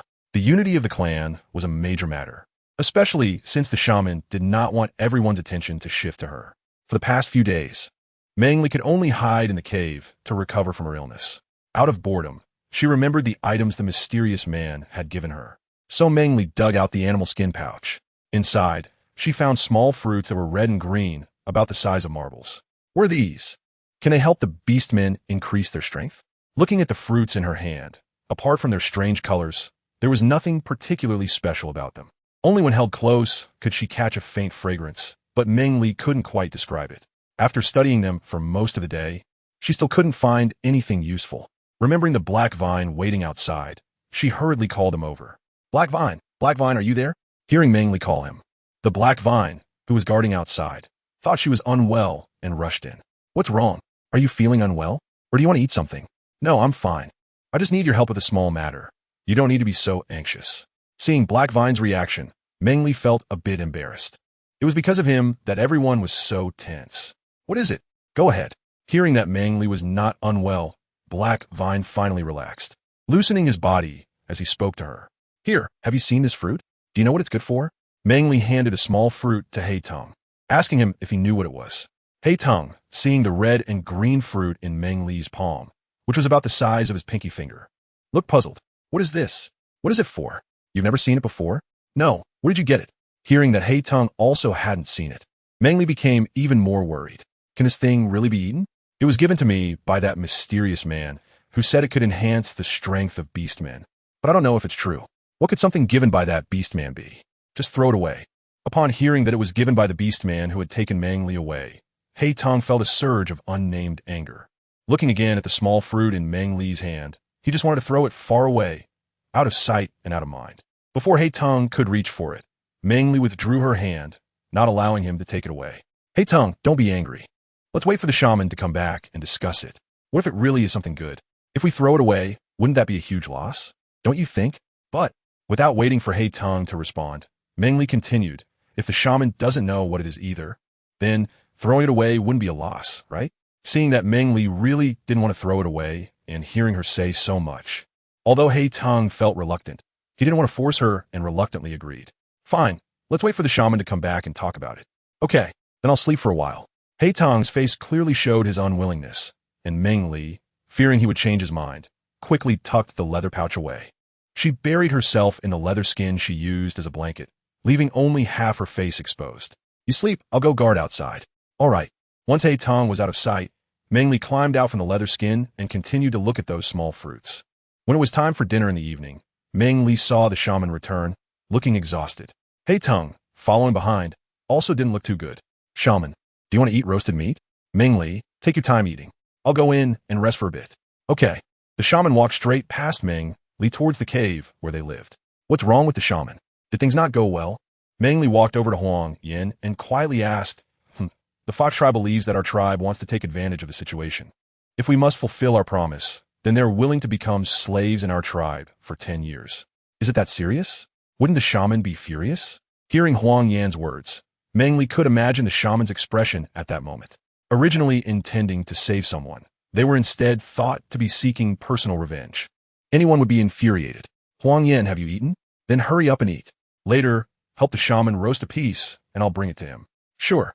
Huang Yan didn't hesitate and quickly roasted 2 pieces of meat, eating the cooked ones first and roasting the uncooked ones a bit longer. Eating back and forth like this. They finished quite quickly. Black Vine still felt angry when he saw Huang Yan, upset that he hadn't protected Meng Li and let her get hurt. So he silently roasted meat for Meng Li on the side, not joining in their conversation. Once everyone was full, Meng Li picked up the roasted meat and some small fruits and went to find a shaman. Shaman, are you asleep? I need to talk to you about something. The shaman, sulking while leaning against the bed, quickly sat up when he heard Meng Li's voice, allowing them to come in. I haven't slept yet, come in. Hey, shaman, I found some small fruits. Can you help me see if they're edible? Meng Li did not mention the barbecue and wanted to use something else to appease the shaman before bringing up the barbecue for the shaman to eat. This is it, which is said to enhance the strength of orcs. I don't know if it's true or not. Can you help me take a look? Meng Li handed the small fruit in his hand to the shaman. A fruit that can enhance the strength of orcs? This was the first time the shaman had seen it, and he examined it carefully for a while. Meng Li, where did you get this? I obtained it by chance. It seems to be able to enhance the strength of orcs, but I don't know if it's true, Meng Li replied. Standing beside him, Hei Tong looked at the small fruit Meng Li had taken out and wanted to tell the shaman, but Meng Li quickly shot him a glance, making him keep quiet. Let me take a good look at it. Yes, shaman, take your time. Meng Li, do you have any more? Let me see. Huang Yin, who was standing nearby, spoke up, and Meng Li hurriedly took another one out of his fur pouch and handed it to Huang Yin. Yes, here you go. As Huang Yin took the red and green small fruit from Meng Li's palm, he examined it closely. Huang Yin, do you know this fruit? Huang Yin didn't respond, but just said he wanted to take a look, and Meng Li looked disappointedly at the shaman. The sun is red, the shadow is dark. It can enhance the strength of orcs, and it's called Zhuyugua. Suddenly, the shaman recited a rather difficult phrase, reminiscent of the classical Chinese Meng Li had learned in school. Shaman, do you know this small fruit? Meng Li looked at the shaman with surprise. She counted and found that there were hundreds of them in the animal skin pouch. If they were really useful, she would make a fortune. I'm not sure, she said. I once heard my father mention a fruit called Zhuyugua, which can enhance the strength of beastmen. It's red and green, but neither my father nor I have seen it, so I don't know if it's this little fruit. Well, someone has to try to find out, right? In the gap of their conversation, they completely didn't notice that Huang Yin had already tossed the fruit into his mouth. Spit it out, spit it out. Black Vine, who was standing nearby, anxiously urged him to spit it out. Meng Li and the shaman also looked at Huang Yin in a hurry. Huang Yin swallowed the fruit in a few bites and said casually, someone has to try it. And I can do it too. You brat, couldn't you at least say something? The shaman wanted to say more, but then realized that the fruit had already been eaten by Huang Yin. So it was pointless to say anything. Meng Li was momentarily taken aback, staring blankly at Huang Yin, thinking how could this orc be so clueless? Chapter 49, New Surnames. Witch Doctor, I am a disciple acknowledged by the beast god. Just a small fruit, it won't be a problem, so you don't need to worry. Huang Yin spoke lightly. But the others were not so optimistic. Huang Yin, do you have any feelings? No. Well then, we can't feel at ease like this. How about we sit and chat with the witch doctor? The witch doctor and Hei Teng had the same thought. Who had the mood to go back to sleep now? They all wanted to know if this small fruit was the legendary Zhuyu fruit, and if not, whether it was safe for Huang Yin to eat it. Witch doctor, is it because the fox tribe is unwilling to join our tribe that they fear there will be no more fox tribe in the future? Clearly still discussing Huang Yin, Meng Li suddenly shifted the topic to the matter of merging tribes. The witch doctor, who was being questioned, obviously took a moment to respond. That's exactly what they mean. Hearing Huang Yin's words, the witch doctor's expression darkened again. He didn't expect the fox tribe to view him this way, although he could understand. He couldn't help but feel angry and wanted to return to the tribe and ignore them. Just as Huang Yin said, the fox tribe is unwilling to join our tribe. I have an idea. Let me know if it works. Go ahead. The other three, seeing Meng Li's confident expression, couldn't help but feel curious about what idea she had. Meng Li, go ahead and tell us your idea. The witch doctor asked. The fox tribe fears that if they join our tribe, their members will be scattered, and a few years later, there will be no more fox tribe, only the Huang Yin tribe. So why don't we preserve the fox tribe? How do we preserve it? Hei Teng asked. In fact, the Huang Yin tribe was a mixed tribe composed of multiple orc groups, while the fox tribe was made up of a single beast group, making them more concerned about the tribe's development. Surnames. Add a surname before the name, so it's clear which group they belong to. Even among orcs of the same beast type, they could be quickly distinguished by their surnames. But how do we preserve the fox tribe's group? This was the core point, and it was what the three were most eager to know. Let me give you an example, and you'll understand. Hei Teng belongs to our Huang Yin tribe. So we take Huang Yin as the surname and Hei Teng as the name. When talking to others, he can say, I am called Hei Teng Huang Yin for the fox tribe. Wu Yi would be the name, and who would be the surname. When talking to others, he can say, I am called Wu Yi Hu, and Anna can be called Anna Hu. In the future, if other tribes join, they will use their tribe as their surname, such as tiger, eagle, water, etc. This way, the tribe will be preserved, and they won't resist so much. Moreover, I think Huang Yan's identity can be exposed. It will be difficult for others to harm him, and no one will pay attention to me. After Meng Li spoke so much in one breath, the three of them, who had their eyes opened to a new world, were caught off guard by what she said. So will I be called Sang Huang Yin in the future? The witch doctor said, somewhat inexplicably excited. If you all think it's fine, then let's settle this matter. Then what should I be called? Huang Yin asked, unable to hide his confusion. Meng Li was caught off guard by Huang Yan's sudden question. She really hadn't thought about it. She supported her small face with her hands, frowned, and pondered for a while before saying, if you don't mind, just call me Huang Yin. If you think it's not good, you can choose a new name. Is that okay, shaman? She tilted her little face towards the shaman, unsure if this idea would be accepted. Let's do it your way. Tomorrow I will talk with the chief of the fox tribe again. Huang Yin, you and Meng Li rest in the cave tomorrow. Don't go out, Hei Teng. Huang Yin and I will go.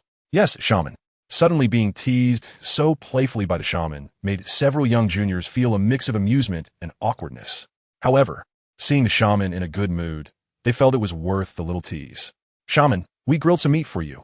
Hurry and eat a bit, so you can rest later. Thinking about the shaman's good mood, Meng Li quickly brought up the grilled meat. Bring it to me. I want to eat a few more pieces later. All right, we'll go get it. Hearing the shaman wanted to eat grilled meat, Meng Li eagerly skipped towards the fire rack outside to bring the prepared grilled meat back in for the shaman. Let me get it. It's hot. Before Meng Li could reach for it, Huang Yin, who followed her out, quickly stopped her from reaching over and wrapped the grilled meat in leaves to take it inside for the shaman. Oh, okay, thanks. It's nothing. The grilled meat was indeed very hot, and Meng Li had gotten blisters from it.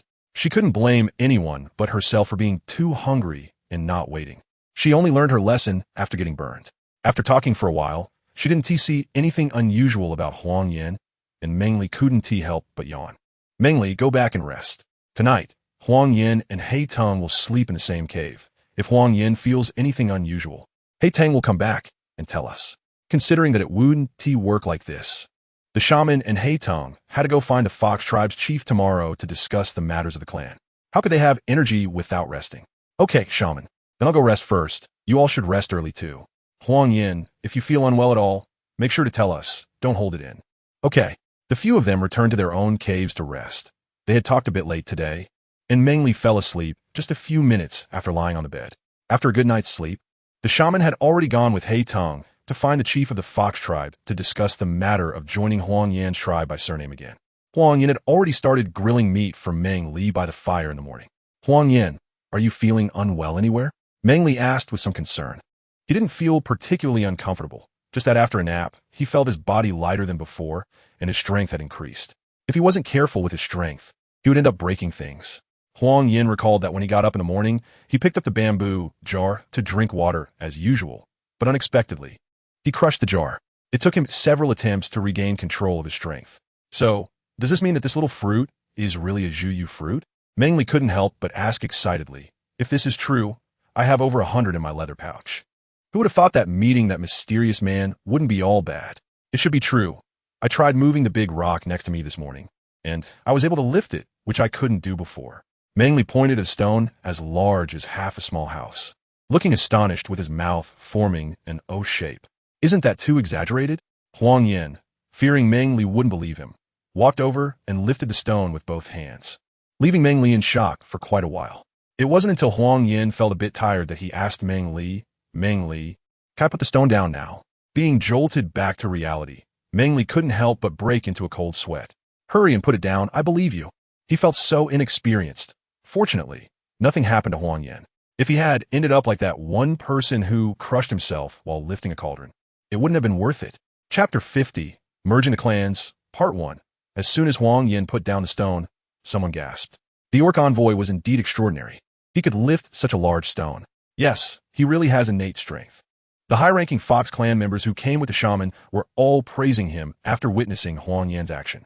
A few of them stood aside, whispering to each other, nodding continuously, leaving Meng Li utterly confused. Early in the morning, the shaman took hiding to find the Fox clan leader and even had someone summon the Fox clan shaman. The two knew about Huang Yan's tribe shaman and proposed once again for them to join Huang Yan's tribe, both looking determined to sacrifice for the greater good. The shaman, not wanting to temper his anger, directly revealed Huang Yan's identity as the orc envoy. He then mentioned the tribe's wind-powered water wheel, beast skin armor, and backpacks, ultimately introducing the new surname. If the Fox clan was willing, they could consider moving over this time, which would also facilitate better treatment for the Fox clan members. If they were really unwilling, he wouldn't force them. Once the treatment was completed and the promise was fulfilled, he would return to his tribe. However, he didn't expect that upon hearing Huang Yan was recognized as the orc envoy by the beast god, the Fox tribe members, who had just been defiant, would instantly shift from disbelief to shock and finally to ecstatic joy. Their series of reactions left both the shaman and hiding astonished. Was Huang Yan really recognized as the orc envoy by the beast god? The Fox clan shaman couldn't help but ask excitedly. Yes, Huang Yan is recognized as the orc envoy by the beast god, and he has a red flame mark on his forehead as proof, the shaman replied calmly. Then, if we join Huang Yan's tribe as Fox clan members, will we really be treated the same as the original tribe members? We won't be slaves or considered lower-class orcs. The Fox clan leader asked somewhat nervously. The presence of an orc envoy recognized by the beast god indicated that the tribe was about to rise. I swear in the name of the beast god, all tribe members who join Huang Yan's tribe under that surname will be treated equally, without distinction of status. The shaman responded, All right, we will join Huang Yan's tribe as Fox clan members, but can we meet the orc envoy first? The Fox clan leader said, slapping the stone table firmly, his voice resolute. Welcome to join Huang Yan's tribe. Let's go see Huang Yan now, the shaman replied. Yes, eager to meet the orc envoy. The group hurried over and happened to run into Huang Yan lifting the large stone. Generally, orcs can lift 300 pounds, and the strong ones can lift stones weighing 600 to 700 pounds. The strongest they had seen could lift about 1,000 pounds. But the stone Huang Yan just lifted was many times heavier than 1,000 pounds, shocking them all. The shaman was the quickest to regain his composure. He had heard from the tribe leader, a Shui, about Huang Yan's previous strength. Lifting a 1,000 pound stone was already the limit, and now he could lift such a large stone. This indicated that the red and green small fruits he ate yesterday were indeed the legendary Zhuyu fruit. It was because of eating the Zhuyu fruit that Huang Yan's strength had increased so significantly. The more the shaman thought about it, especially when Meng Li mentioned that she still had many more, the more excited he became, and a hint of a crack appeared in his calm demeanor. It would be great to let the Fox clan members witness Huang Yan's prowess. The merging of the clans was all but assured. Fox clan leader, Fox clan shaman. Let's go talk over there, the shaman said. Just call me Lido. That's fine, said the former Fox clan leader humbly. Call me Mo. That's fine. I will assist you. Shaman, the former Fox clan shaman quickly expressed his stance. The two Fox clan orcs who came along also eagerly stated their new names. The shaman's mouth stretched into a wide grin, reaching his ears, clearly delighted. All right, from now on, we are all members of one tribe. No need to be too polite. Okay, shaman, let's go over there. The group walked over to Meng Li and Huang Yan, all wearing very happy expressions. Meng Li and Huang Yan exchanged a glance, conveying information through their eyes. It seemed that the matter of the united clans had succeeded. Both of them couldn't help but show expressions of joy. Witch Doctor, Fox clan leader, Fox. Meng Li hadn't finished speaking when Lido the Fox interrupted. Meng Li, little female, just call me Uncle Lido from now on. If there's nothing else, you can come find Alga to play. Huang Yan, from now on we are part of the Fox clan of the Huang Yan tribe. So everyone don't need to be too formal. Yes, you can call me Mo the shaman or Grandpa Mo from now on. The two expressed their stances one after another, making the already friendly atmosphere even more harmonious. All right, Uncle Lido, Shaman Mo Meng Li called out obediently, but Huang Yan put on a serious expression and said solemnly, Welcome to the Huang Yan tribe. You will surely be proud of your decision today. All right, that's enough, Li Duo the Fox said happily, though he hadn't yet seen the mark on Huang Yan's forehead, feeling a bit uneasy. Can we see the mark on your forehead? Wait for me a moment, the shaman said before walking into the cave. After a short while, he came out holding a small bamboo jar. He pressed his hand inside, and when he took it out, it was stained purple. The shaman gestured for Huang Yan to come forward and applied the purple stain to Huang Yan's forehead, revealing the hidden red flame mark to everyone's sight. The red flame mark? It really is recognized by the divine beast as the orc messenger, exclaimed Mo, the fox shaman, unable to contain his surprise. The beast god blesses our Huang Yan tribe. Our tribe will surely prosper in the future. Yes, our Huang Yan tribe will definitely prosper in the future. Li Duo the fox and Mo, the fox shaman, kept repeating these phrases back and forth, their faces filled with excitement and their speech becoming incoherent with enthusiasm. Meng Li found their expressions somewhat amusing. If her identity as a divine messenger were to be exposed, given their current demeanor, they might even end up venerating her. Just thinking about it was entertaining. Although Meng Li found it amusing, she would never reveal her identity. As long as she played the role of a well-behaved little female, she would be safer. Don't worry, with Huang Yan here, our Huang Yan tribe will definitely move towards prosperity and flourishing. The shaman, standing to the side, could understand their feelings. When he first learned of Meng Li's identity as a divine messenger, he too had lost his composure.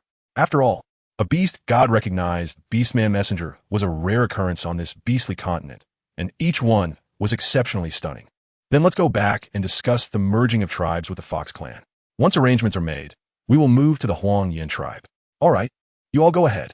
Hey Tung, you should also return tomorrow morning and bring the clan leader and some beastmen over to help the Fox clan move. Okay, after speaking, everyone went about their own tasks.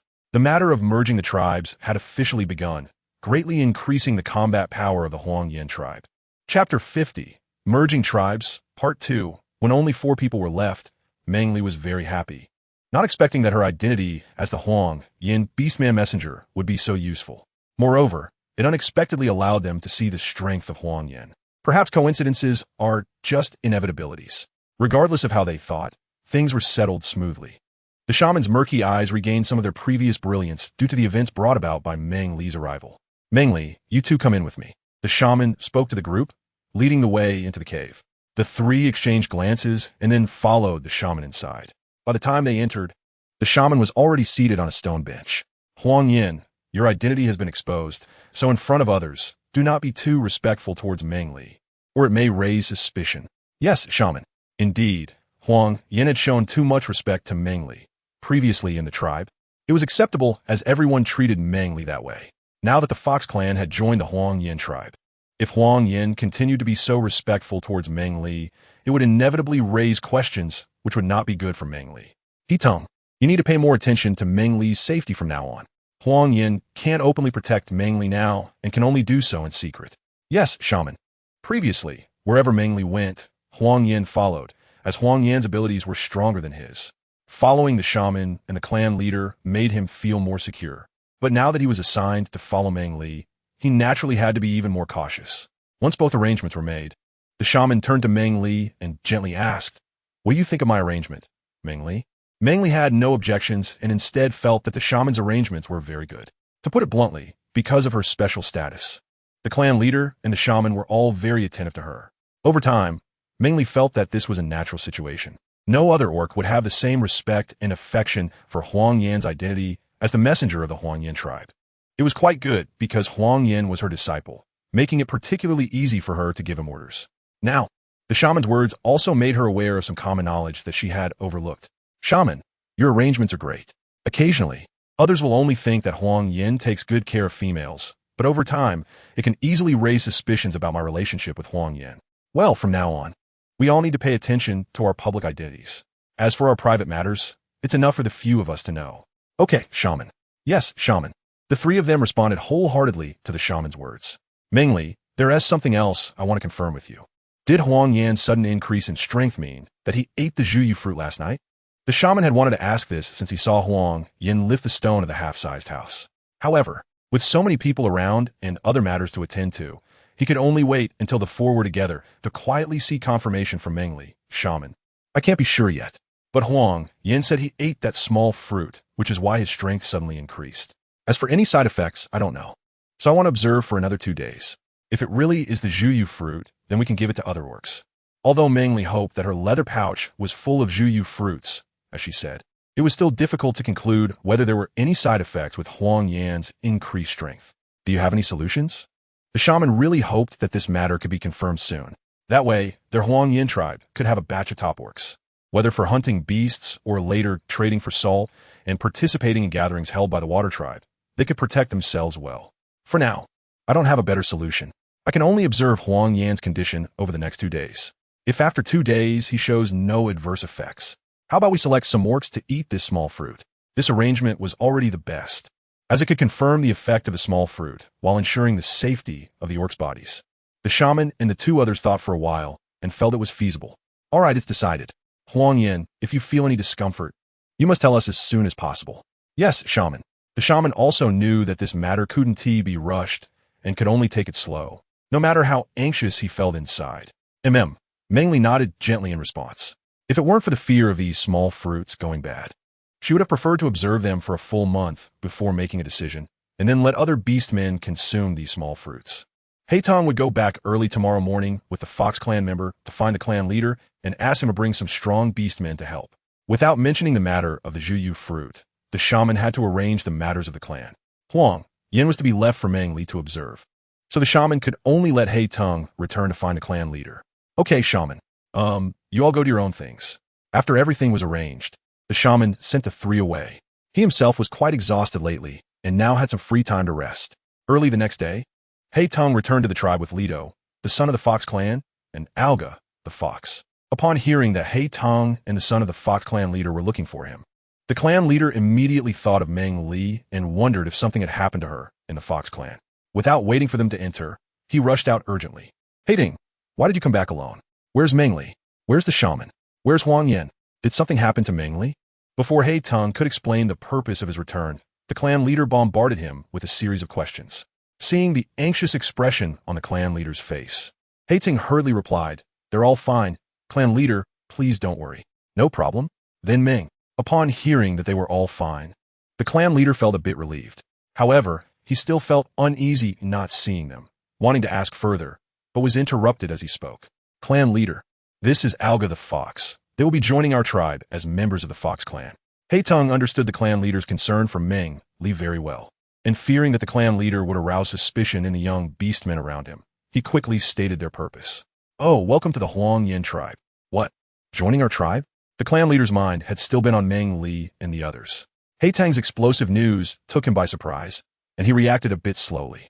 Haitong initially thought Meng Li's idea was fanciful, but he hadn't expected it to succeed so smoothly. Now, seeing the clan leader's reaction, he could understand. "Yes, clan leader. This was arranged by the shaman and Alga's father. From now on, they will join our tribe as members of the Fox clan. The shaman hopes you can bring some strong beastmen to help them move back to the tribe. Clan leader, my father is very eager for you to come over. He also wants to discuss where we will live in the future. Alga the fox spoke humbly, behaving like a junior of his own tribe. Hey Tung, you guys aren't lying to me, right? You can't use this kind of thing to trick me. Actually, after realizing it, the clan leader, Shui, was very happy. This way, the tribe could grow rapidly, but he still wanted to confirm. Clan leader, I swear by the name of the beast god, everything I said is true. All right then, you all go rest for a while. I will choose some people. Upon hearing He Tung swear in the name of the beast god, clan leader, Shui, had no more doubts. He Tung wouldn't lie to him, and he always felt that with Meng Li around, this matter must have been her idea. Chapter 52. Are we going to fight? Besides the beastmen going out to hunt, a portion had to remain to guard the tribe. The clan leader selected about 10 strong beastmen. You all wait here and come with me to the Fox clan tribe. Clan leader, did something happen to the shaman over there? One beastman asked anxiously. The shaman had been at the Fox clan for several days without returning, and they had heard that He Tung came back alone. It was hard not to associate this with the shaman. Clan leader, should we bring more people? Another beastman echoed. This was too unusual. Something must have happened to the shaman in the Fox clan. No need, no need. We're not going to fight. Clan leader, Shui, knew that the tribe members must have misunderstood like he did and quickly explained. Not going to fight? A dozen beastmen looked at each other, eventually all turning their gaze toward clan leader, Shui. No, the Fox clan is joining our tribe. The shaman asked us to go help move things. From now on, we are one tribe, and you all need to be enthusiastic, understand? As soon as clan leader, Shui, mentioned this news, he felt extremely excited. Afraid of being too excited and breaking his tone, he tried hard to keep calm while speaking. What? Joining our tribe? One beastman exclaimed. This news was truly explosive. The other beastmen also looked incredulous. Don't dawdle. Hurry up and set off. The shaman is waiting for us. Although clan leader, Shui, was also very excited. He looked at his tribe members' foolish expressions with disdain. Sigh. All right. Yes, clan leader. The beastmen were all extremely excited. Upon hearing clan leader, Shui's words, they responded haphazardly. He Tung and Alga from the Fox clan are waiting for us at the tribe entrance. Let's hurry over. More than 10 people quickly rushed toward the tribe's main gate. After confirming with He Tung again upon arrival, they were all as energized as if they had been stimulated, with only one thought in their minds, to go see for themselves as soon as possible. The beastmen of the Fox clan, after the double explanation from the clan leader and the shaman yesterday, learned that there was a problem with their tribe's water source, as toxic substances were found in the water. Anna had been poisoned after drinking the water. The main issue was that they had not traced the source of the poison. Additionally, the Huang Yin tribe had sent beastmen envoys, and Lido had repeated the new surname to them. Most of the young beastmen were willing to accept it, while only a few older or disabled beastmen, who could not do much, wanted to stay behind. Even though Lido and the shaman repeatedly assured them that things would remain the same as before, they were still unwilling. Meng Li and the shaman also made a hypothesis that those orcs were unwilling to leave. What arrangements should be made to reassure these orcs and make them willing to follow them? The orcs from the Huang Yin tribe arrived very quickly, possibly because they were excited inside, so they didn't feel tired while on the road. Shaman, Meng Li, we are here. Hearing the loud voice of the tribe leader, Shui, the shaman, Meng Li, and Huang Yin quickly came out of the cave. Shui, tribe leader, uncle. Meng Li and the shaman spoke at the same time. Let's go. Follow me inside. The other tribesmen can go rest. The shaman began to arrange things, mentioning that some matters had been delayed for too long and changes might occur. Taking the clan leader, Shui, he entered the cave to discuss the results and arrangements he had worked out with Meng Li. Shui, Meng Li has thought of a new surname. Our Huang Yin tribe will take Huang Yin as the surname, and the Fox tribe will take Fox as the surname to join us. From now on, our two tribes will live together equally and harmoniously, without distinction of high or low status. All right, shaman, I understand. Also, we have considered that some people are willing to leave. Most of them are these. Meng Li and I have thought of a solution. You'll hear it soon. And then we will go find Lido. The shaman poured out everything to clan leader, Shui, while Meng Li occasionally supplemented his words. In the end, regardless of whether clan leader, Shui, truly understood, they pulled people along and headed to Lido's residence. Meng Li, you stay in the cave and don't go out. Huang Yin and I will go. He Tung, you take care of Meng Li. As they reached the cave entrance, the shaman turned back to Meng Li and the others.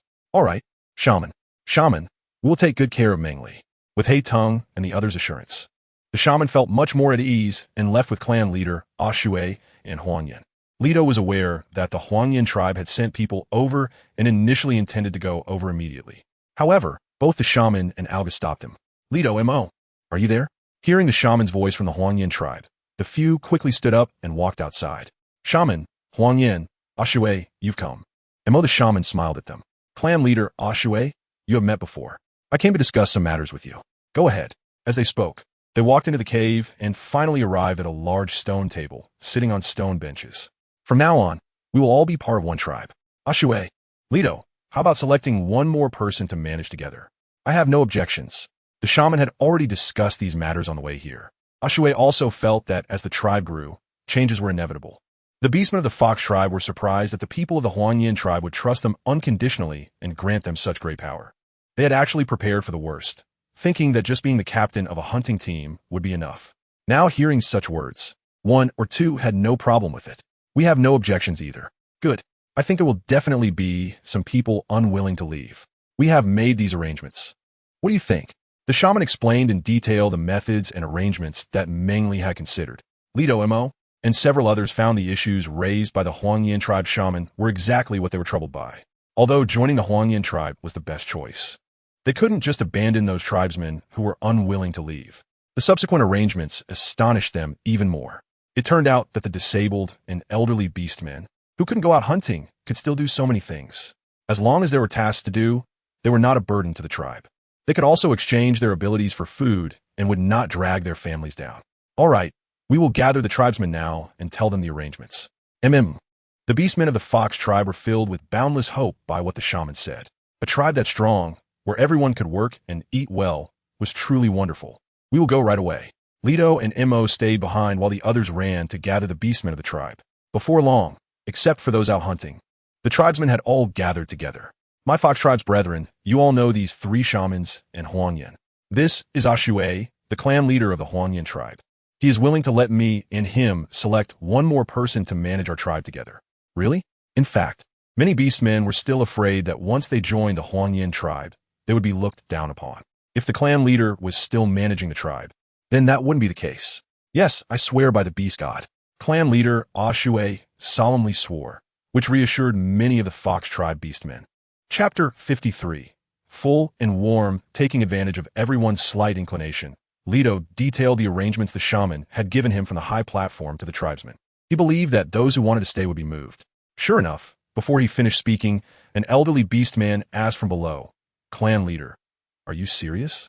Can we really work? Exchange our contributions for food? Not drag down our families? The inquiring old beastman was too old to hunt and could only rely on food provided by his children to barely survive. Because of him, even his grandchildren would occasionally go hungry. If it became harder in the Huangyan tribe, it would be better for him to starve in the place he had lived his whole life. Not just this old beastman, those without partners, without children, or those who were aging or disabled and had lost their hunting abilities all looked at the clan leader with hopeful eyes. Young beastmen and old beastmen alike could use their own hands and feet to work in exchange for food and eat their fill every day. At this moment, the shaman stepped forward to give a definite answer. He was the shaman of the Huangyan tribe, and his words carried more weight than those of other beastmen. I swear by the name of the beast god, I will lead the Huangyan tribe towards strength and prosperity. The red flame mark on Huangyan's forehead was not covered by medicine today. When Huangyan stood in front to speak, that mark looked like a real flame, moving without wind.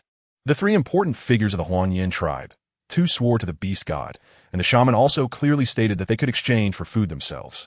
All right, we are willing to join the Huangyan tribe. We hope the clan leader, the shaman, and the beastmen envoys can help us eat our fill and stay warm. Originally unwilling to drag down their children and the tribe, the beastmen all agreed to leave. Great. My father agrees to leave. Anna in the crowd was overjoyed to hear her father was willing to leave, shedding tears of happiness. She had thought it was a parting forever, but unexpectedly, the family could be together again. Since everyone agrees, let's go back and pack our things. Tomorrow we will move over. Okay, good. As Leto announced the date for moving the tribe from the platform, a wave of enthusiastic responses erupted below. Looking back at the people behind him, he walked down the high platform together. The tribesmen returned to their homes to pack their things. Ashue, it's not too late yet. Find a tribesman to go back with you and clear out the two mountains connected to the west so the Fox tribesmen can move in. They had initially only considered how to let the Fox tribe join their own tribe. They had not thought about how to arrange things after they joined. It was only when Meng Li reminded him, just before leaving, that he asked clan leader Ah to return and clear out a mountain. The fox tribe had just joined and would surely be more cautious, and disrupting them would make them more uneasy. It would be better to have them live together, with familiar people nearby, so they could relax and integrate more quickly into the tribe. All right, Lido and Mo the shaman, I will head back first. I will wait for you to return tomorrow. Clan leader Ah also thought of this issue. He was so excited to hear about the fox tribe joining in the morning that he just wanted to come to confirm without any arrangements in the tribe. Now that he was going back to make arrangements, he could just clear out a place for them to live. Thank you. Lido and the shaman were very pleased with this arrangement, their smiles unable to be concealed. After speaking, the clan leader returned to the shaman's cave first. Without waiting for Meng Li to ask for details, he called over an orc and left. This left Meng Li and the other 10 or so orcs looking puzzled. When the shamans returned, one of the orcs who had a good relationship with Huang Yin couldn't help but ask him, Huang Yin, why did the clan leader just call a phone to leave in a hurry? The clan leader went back to make arrangements. If you have nothing else to do, just go to the fox tribe and see which family needs help and go lend a hand. Before Huang Yin could respond, the shaman spoke up first, urging them to help. Remember, you must take care of yourselves. We're all part of the same tribe now. Okay, shaman. Hearing the shaman's words, the other orcs nodded in agreement and turned to head towards the fox tribe to see where they could assist. Huang Yin, do you have any issues with your health? Today was the second day since Huang Yin consumed the small fruit, and whenever he had time, Meng Li would ask about Huang Yin's condition. Since this afternoon, I feel warmer than usual. Anything else? Meng Li asked again, as this was very important. Huang Yin carefully recalled his physical condition today. Aside from feeling a bit warmer, there really wasn't anything else different. That's it. All right, if you feel any discomfort, you must tell me. Okay, it's a good thing that there are no side effects. If Huang Yan's body feels fine when he returns to the tribe tomorrow, Meng Li thought he should invite the leaders of both clans and select some of the stronger orc warriors, giving each of them a Zhuyu fruit to eat. Meng Li was still thinking about her little fruit, while the fox tribe was busy packing up. Since everyone needed a pack, there weren't enough orcs and females to cook. Fortunately, among the orcs brought by the Huang Yan tribe, a few could cook. They were not polite at all and directly chased everyone away, staying behind to prepare dinner. Since they were all from the same tribe, there was no need to be so polite. Just leave one or two to help and tell us where the things are. Would this be too much trouble for you? An elderly female asked somewhat shyly. No problem, no problem. Aunt, you all go ahead and get busy. I'm good at making barbecue. Just leave it to us. I guarantee everyone will have barbecue to eat tonight. The two younger females were amused by Anne's words. This orc was really interesting and could help with making barbecue. Hearing the laughter of the young females, Anne was not embarrassed at all and said to them, little females, hurry back and pack up. We have more than enough people to make barbecue for dinner. The single orcs from the fox tribe were a bit unhappy. How could this orc be so thick-skinned? All right, thank you for your trouble. Indeed, they needed to go back and pack up as they were moving tomorrow, so they were a bit anxious. In the end, they decided to leave one orc and one elderly female to tell him where to get the things. When they went to move the meat, and the others realized how poorly the fox tribe had been living. The meat stored in the cave was only enough for today and tomorrow. If they couldn't hunt tomorrow, they would have to go hungry at night. Actually, it was just like how they used to live. It was only after Meng Li came that they could eat their fill every day. Seeing the little meat of the fox tribe made them realize how hard it had been for the fox tribe. In the end, and the others divided the meat into two portions, one for everyone to eat their fill tonight, and the other for tomorrow.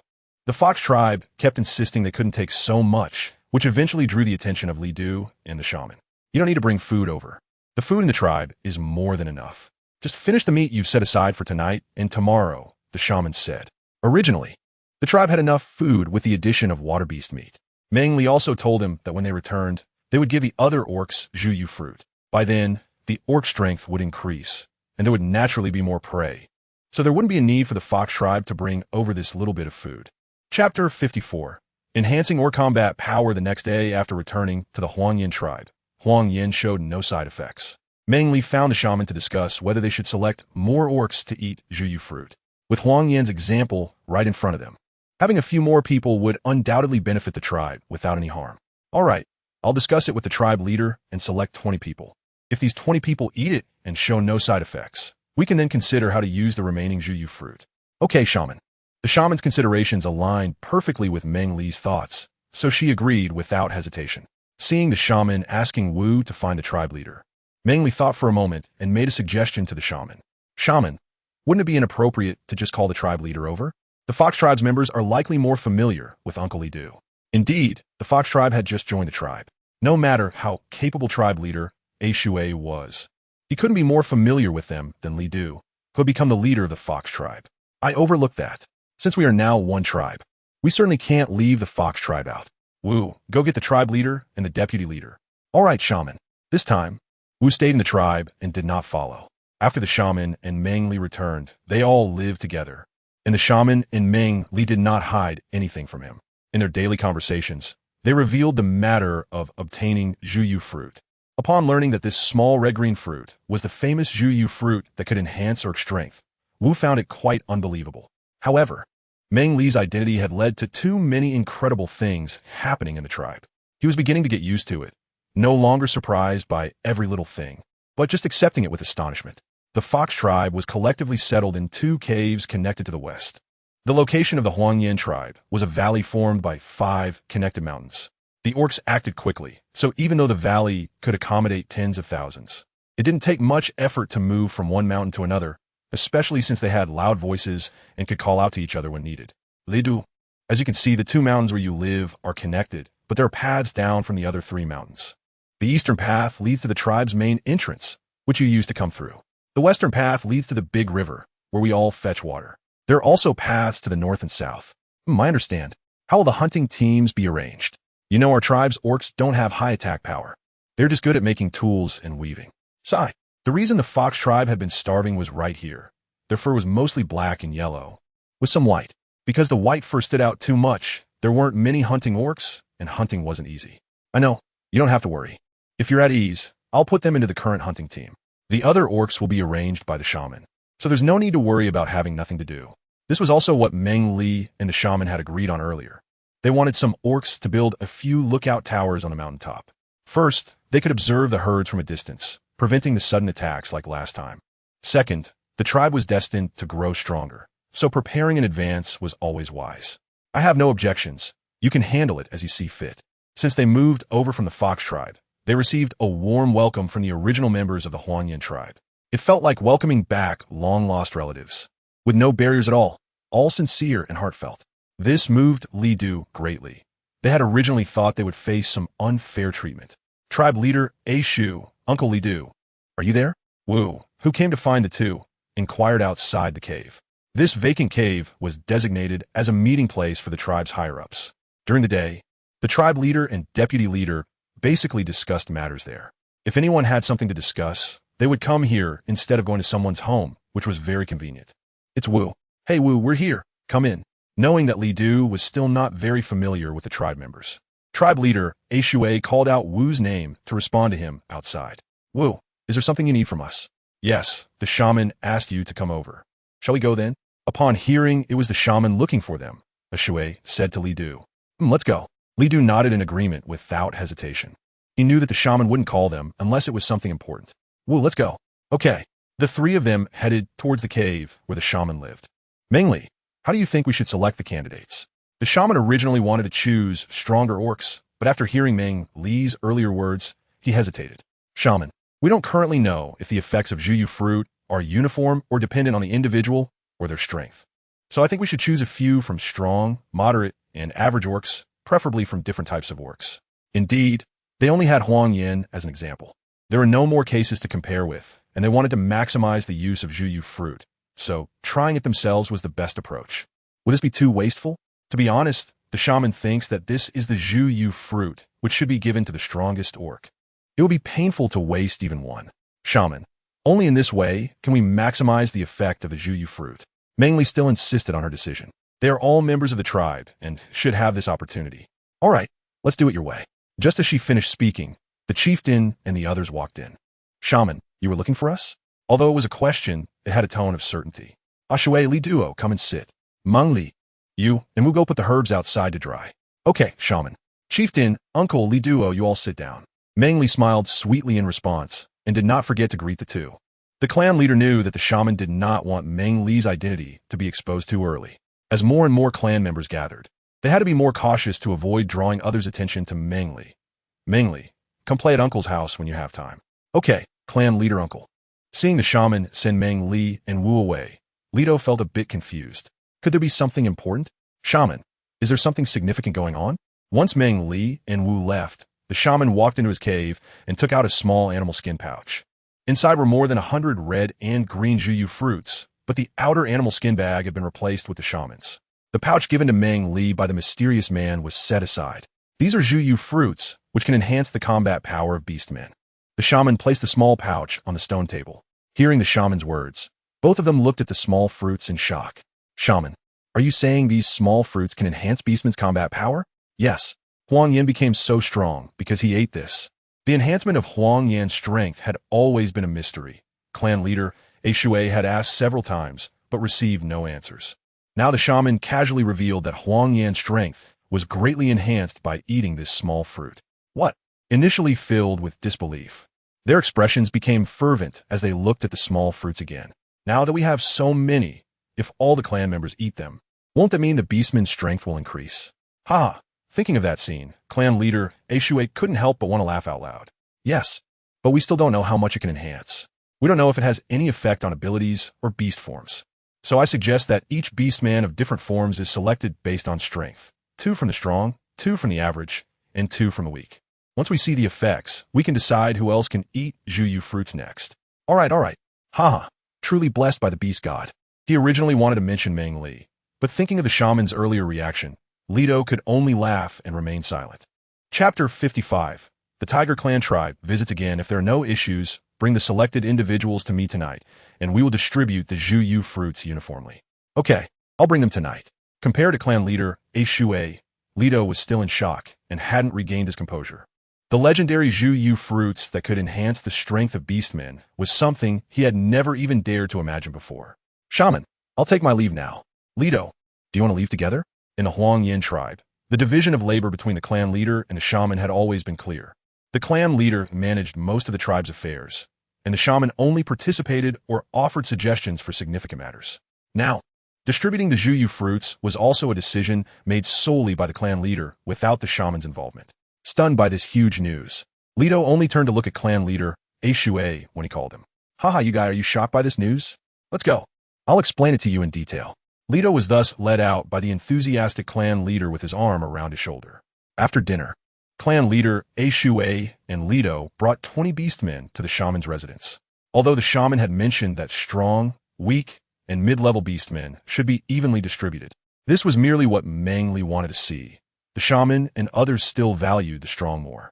Among the 20 individuals brought by clan leader Shui and Lido, only 2 had mid-level strength, and 1 was a weak beastman. The remaining 17 were all tall and strong, aged between 35 and 55 tree rings. Meng Li, watching from a distance, wanted to intervene, but if she did, her identity would be questioned. She could only watch helplessly as the shaman gave each of the 20 beastmen a juyu fruit. Among the 20 beastmen receiving juyu fruits was Heitong. Seeing the dim look in Meng Li's eyes, Huang Yan quietly followed behind her. The shaman's cave was not far from the mountain's peak. It was just a 2-kilometer walk straight up. Following the usual path to the mountain, Meng Li slowly made her way up. At that moment, she didn't even know how she felt. It wasn't exactly disappointment. It wasn't quite unhappiness either, more of a sense of confusion. Now was the transitional season of spring and summer. And after walking for more than half an hour, Meng Li finally reached the mountain's peak. The unpolluted sky was filled with bright stars. This reminded Meng Li of her hometown, that simple little town where she used to wander on the bluestone slabs, only thinking about spending money at that little stall every day. But after inexplicably arriving here, the issue of her divine identity had been troubling her. She could not reveal her identity.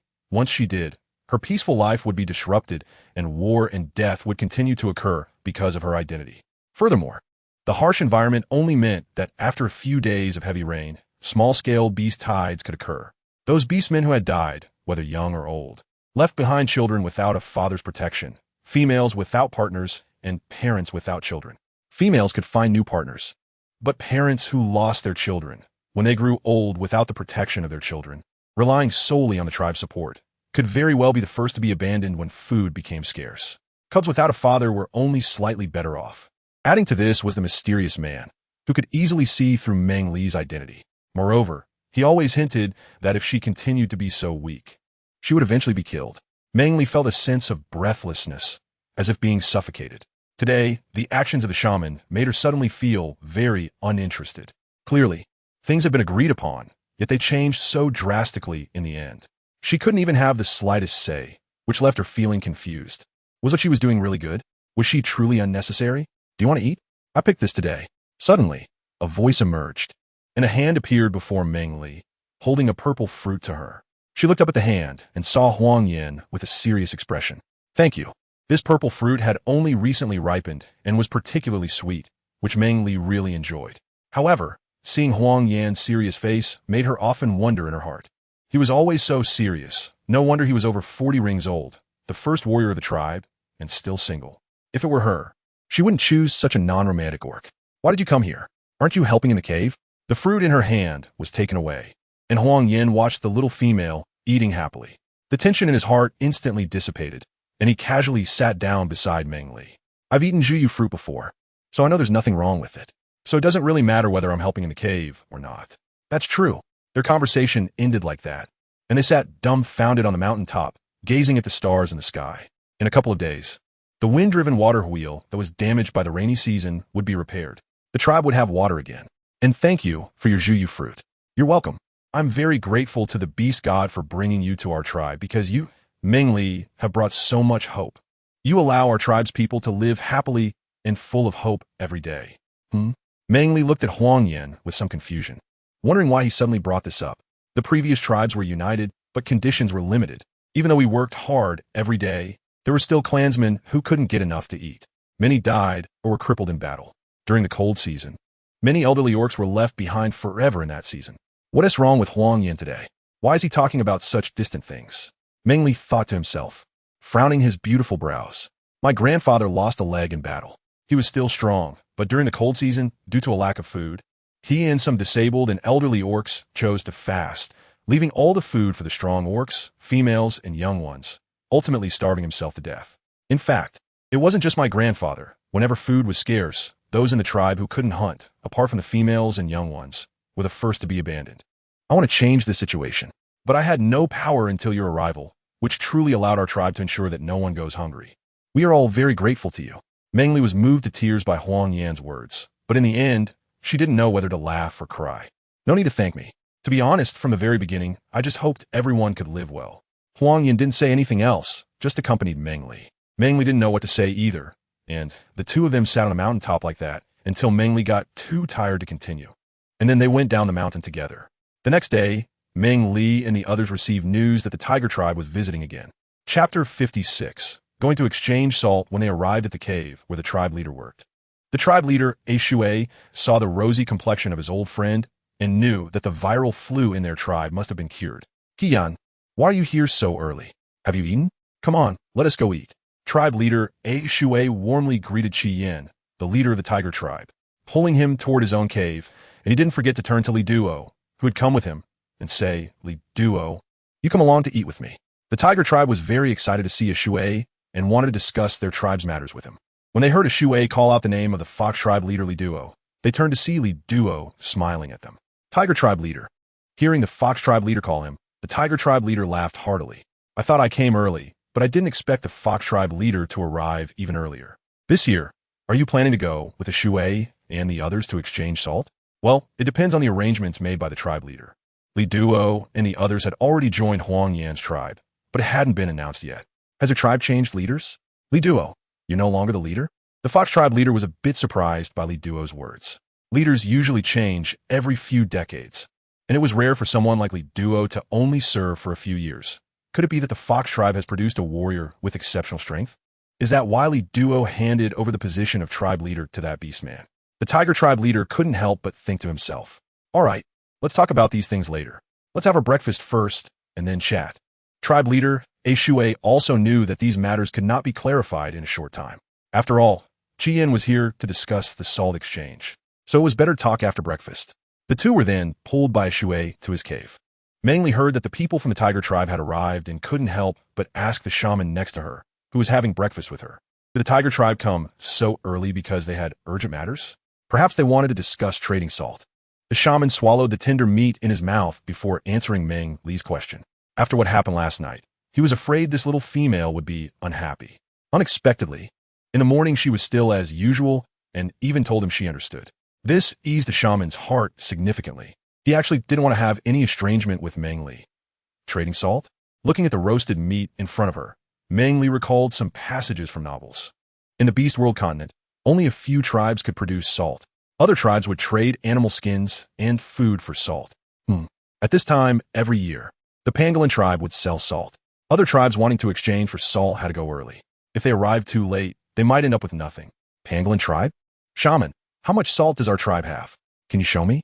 Due to her identity, Meng Li didn't care about the daily necessities of life. She just practiced her knowledge, piece by piece, and then handed it over to the people of Huangyan. I still have some here. I'll show you. Meng Li has always been like this. Whenever she suddenly thinks of something or wants to see something, she has this impatient expression. To put it simply, Meng Li is an Aries, and her personality is always fiery and impulsive. Her flaw is that she doesn't know how to clean up afterward, once she loses interest. She lacks motivation. These are the remaining salts of the tribe. To safely get through the winter, they need to exchange for a sufficient amount of salt.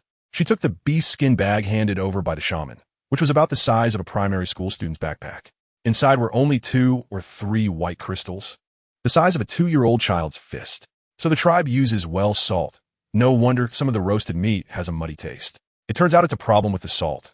Meng Li recalled that a few days ago, the roasted meat always had a muddy taste, making her unable to eat and only able to cook some wild vegetables with the gourd ladle provided by the fox tribe. Shaman, have we always used this salt?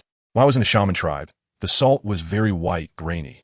But exchanging with beast skins and food, we could only get a small amount. After migrating here, we exchanged this kind of salt with the pangolin tribe. It's as hard as a rock and must be crushed by the beastmen to be used. But the amount exchanged is relatively large. This means that on Beast World continent, there are already 2 types of salt, sea salt and well salt. That's not too bad. It shows that the agricultural development level of this world isn't very backward. Can we exchange for more this time? Thinking about needing to store food during the cold season, Meng Li thought of the cured meats from her hometown, such as cured pork, cured chicken, cured sausage, and blood sausage. They are easy to preserve and delicious, but they require quite a bit of salt. So this time, they must exchange for a bit more salt. Meng Li, how much salt do you need? The shaman vaguely felt that Meng Li was going to do something important with so much salt, and since it would benefit the tribe, he directly asked how much salt she needed. This question puzzled Meng Li. She really couldn't say how much salt she needed. After frowning and thinking for a while, she replied, Shaman, let's exchange for twice the amount we did before. This way, we won't have to save salt, and we can set aside some for me. The roasted meat in the tribe is often lightly salted, which made Meng Li realize that the tribe's salt supply isn't abundant. But she had been focused on other matters and didn't particularly like eating roasted meat, so she had neglected this issue. Then let's exchange. Now that the tribe has baskets, they don't have to worry about not having anything to bring the salt back. When they leave, they can have everyone in the salt exchange team carry a basket. They will definitely be able to bring back double the amount of salt. Shaman, there's one more thing I want to discuss with you. Regarding the salt issue, Meng Li had been thinking for a long time about the matter of the Zhuyu fruit. This time, instead of just exchanging for salt, it would be better to select some strong beastmen and let them all consume Zhuyu fruit. As for those like Huang Yin, let them eat a few more. What do you think? If all the beastmen eat Zhuyu fruit, it will only enhance their strength to a certain extent. But if the strong beastmen eat a few more, they will become super powerful. If this tribe has 10 of these medicines, it means no one will be able to bully this tribe in the future. It was only after last night's contemplation that Meng Li understood all this. Moreover, the tribe needs people to make pottery, build watchtowers, and strengthen defenses. Therefore, those beastmen who aren't very strong can stay in the tribe to work. They don't necessarily have to hunt to prove their worth. Meng Li, are you serious? The shaman looked at Meng Li in disbelief. He had seen her unhappy the night before. Yes, shaman, I've thought it through. I overlooked these matters last night. All right, I'll arrange it right away. No problem. Then shaman, you handle it. I won't interfere with the Zhuyu fruit matters anymore. Yes. Thank you. The shaman was really happy that Meng Li could understand his concerns. Chapter 57. Coarse linen clothes, what? The fox tribe has joined your tribe? The tiger tribe leader, who was in the midst of chewing a piece of meat, almost spat it out in excitement upon hearing his friend's words. He quickly closed his mouth, chewed a few more times, and swallowed before speaking again. Lido, did your fox tribe really join the Huangyan tribe? It's not unusual for a small tribe to join a larger one, but it surprised the beastmen for a tribe of the same size to join. Leto and the others had anticipated the tiger tribe leader's astonishment. Both leader A Shui and Leto wore calm expressions, as if discussing whether to take a walk tonight. The tiger tribe leader wanted to ask something else, but felt it was someone else's business, so he hesitated. He speculated whether it was because Shui and the others saved Leto's tribe last time that the fox tribe decided to join the Huang Yin tribe. Leader, Uncle Leto, are you there? An excited voice came from outside. Leto tribe leader, are you and the leader there? Another voice came, trembling and excited, completely revealing the speaker's emotions. Shui and Leto exchanged glances, both with a hint of excitement in their eyes. The latter voice clearly belonged to the fox beastmen from the tribe. Only they still called Leto tribe leader, as Leto had previously said that the deputy tribe leader was just someone helping the tribe leader, and everyone could call him Leto or Uncle Leto without needing to use the title of deputy tribe leader. Is this happening? Leader A Shui looked at Leto with excitement. It should be. Otherwise, they wouldn't come together. Shall we go out and take a look? Okay. Leader A Shui and Leto seemed to bounce off each other's words, both eagerly anticipating but not daring to break the tension. What are you two talking about? The tiger tribe leader was confused by their conversation. Oh, we're here. We'll be out soon. Leader A Shui shouted loudly to the outside. His excitement made his voice sound like a beast herd roaring, leaving the two beside him with ringing ears. Don't ask so much. Hurry up and come with us. Leto had already stood up, finishing the roasted meat from breakfast in just 2 or 3 bites. The tiger tribe leader could only hold the meat in his hand and follow Shui and the others out, wanting to see what had them so excited. Leader, Uncle Leto, we have all become stronger. Quickly come and see with me. The 2 beastmen standing outside said with excitement on their faces. What about the others? They are all in the valley, waiting for you to come and see. Even though leader A Shui and Leto knew there was no problem with the Zhuyu fruit given by the shaman, they were still a bit skeptical without seeing it with their own eyes. They hurriedly pulled the tiger tribe leader along to head to the valley. The first to inform the shaman about the news, Hei Tung, was now also coming down with the shaman and Meng Li. The 2 groups met without any time for pleasantries, both hurrying toward the valley. The Huang Yin tribe's valley had many large stones placed towards the northern mountain. When a beast tide occurs, or enemies attack, the beastmen of the tribe would block the 4 roads down the mountain with these stones for defense. More than a dozen strong beastmen were each lifting a large stone. Especially a Chi, who was already strong enough, could lift a giant stone that would require 5 or 6 people to carry. A Shui, that stone must weigh at least over 1,000 pounds, right? The tiger tribe leader looked at the Huang Yin tribe's beastmen in disbelief as they lifted the giant stone. It should be around 1,000 to 2,000 pounds. The thoughts of the orcs have already been drawn to the stone, and Chief Ashui can only respond distractedly. Aki, lift your stone for me. Next him, seeing the giant stone, also wants to test his strength. He had eaten the Zhuyu fruit last night, and today he feels like he has endless energy. Most of the orcs who ate the Zhuyu fruit had a restless night full of excitement. As soon as dawn broke, they hurried here to lift the stone and see if they had really become stronger. Lift. The giant stone handed to him suddenly felt like a small mountain, pressing down on him until his face turned red. Aki saw the veins popping out on his body, and the stone was still gradually descending, so he quickly reached out to lift the stone. With the weight gone, and plopped down on the ground, panting heavily. You all try it. Huang Yin, you and Aki keep an eye on them, the shaman said to the dozen or so eager orcs. He also wanted to see how many could lift this huge stone. Okay. A dozen voices responded, all filled with confidence and excitement. Aki placed the giant stone on the ground, and the orcs took turns testing their strength. If anyone struggled or could only lift it a little and then couldn't move it, Aki and Huang Yin quickly took over. Among the 20 orcs who consumed the Zhuyu fruit, apart from Aki and hiding, the others could barely lift the stone. But this was already impressive. This large stone used to require 4 or 5 people working together to lift. Ashui, what have your tribe's orcs been eating? Why are they all so strong? And Leto, were your fox tribe always this powerful? The stunned leader of the tiger tribe, having watched the scene, was astonished. The Huang Yin tribe had a few strong orcs, but the fox tribe was not known for brute strength and was good at strategy. He had just seen several fox tribe orcs also barely managing to lift that giant stone weighing 1,000 to 2,000 pounds. Could it be that Ashui's tribe had something extraordinary? Did the fox tribe become so strong only after joining? The tiger tribe leader silently pondered. Haha, Qian, weren't you going to discuss going to trade for salt? The shaman is here too, How about we talk about it on the way back? Yes, Tiger Tribe leader, let's go together. The fewer people who know about the Juyu fruit, the better. Chief Ashui and Lido chuckled as they pulled the Tiger Tribe leader away. Shaman, I'm going to check on the Fox Tribe. I'll come back later tonight to discuss some matters with you. Meng Li whispered quietly in the shaman's ear. The shaman knew that Meng Li probably had some idea again and nodded in agreement. Let hiding follow you. You two go find Alga. Sigh. Meng Li wasn't following them, so she turned back with Hei Tung to find Alga, who was still enthusiastically lifting stones. Alga, I heard you can make summer clothes. Can you take me to see? Looking at the small female with bright eyes in front of him, Alga quickly put down the stone in his hand. Sure, I can weave. I'll take you. His father Lido had told him that Meng Li was skilled in medicine and that he should treat her with extra courtesy. Mom, we have guests, Alga said as he led Meng Li and Hei Tung into the cave. Alga, who is here? Alga's mother came out from small cave and, seeing Meng Li and Hei Tung in the guest cave, her gentle face broke into an even more pleasant smile. Meng Li, come sit down. It's your first time at Annie's house. Saying this, she took Meng Li's hand and led her to sit on a stone bench. Hei Tung quickly sat down as well. Alga, go get some fruits. Okay, Aunt Nato. Alga hurried into the inner cave to get the fruits. Hei Tung called out to Meng Li before sitting down beside her. Annie just moved here, so she must have a lot to do. I didn't tell you want to disturb her. Annie has everything ready now. Come often to play at Annie's house when you have time. Okay, Annie, but I came today because I have something I want your help with. The people of the Beast World tribes are quite straightforward. If you have something to say, just say it directly.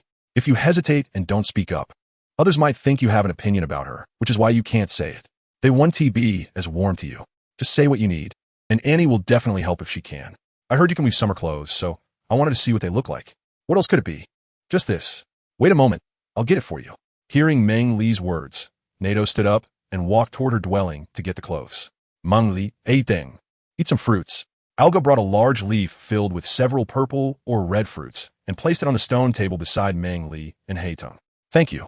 Meng Li politili tankit. This is what I made last year. The color is still very pretty. In a few days, I will make you 2 more. Nato took out a blue dress, saying this as she handed the dress to Meng Li. Thank you, Aunt.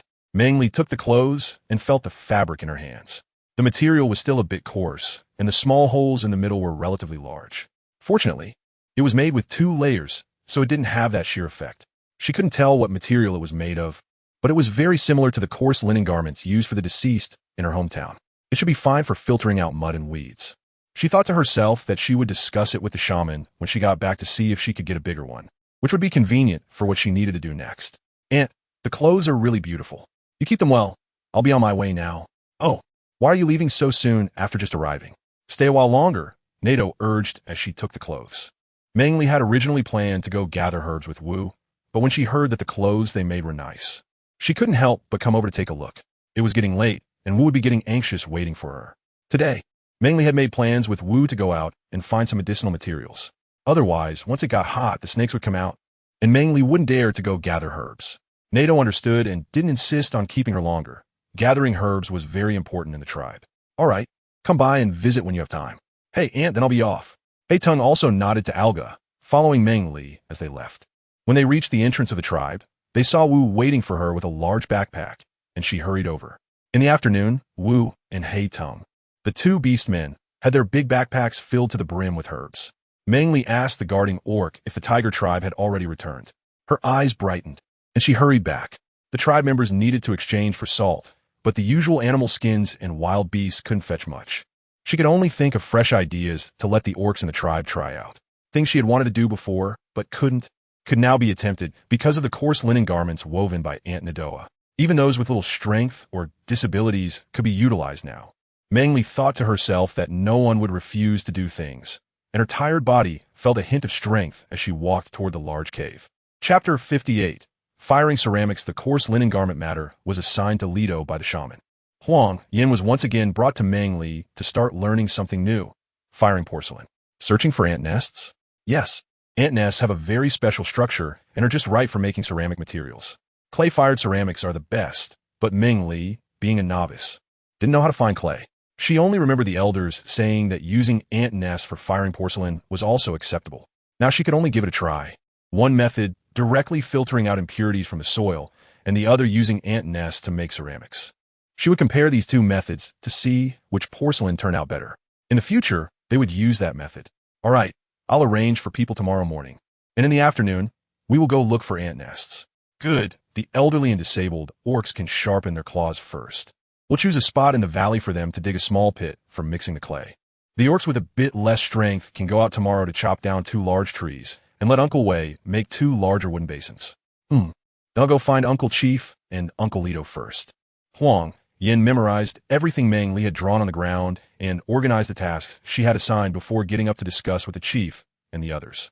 Meng Li taught Huang Yin how to fire porcelain, while the shaman sat on the side, listening attentively from the very beginning. Watching Meng Li speak so eloquently, he was also focused on the drawings Meng Li made on the ground with a branch for Huang Yin to see. Meng Li, do we really need so many people? The shaman asked. This time we're trading for salt, and we're exchanging so much. I'm afraid we won't be able to get that much back just with animal skins and prey.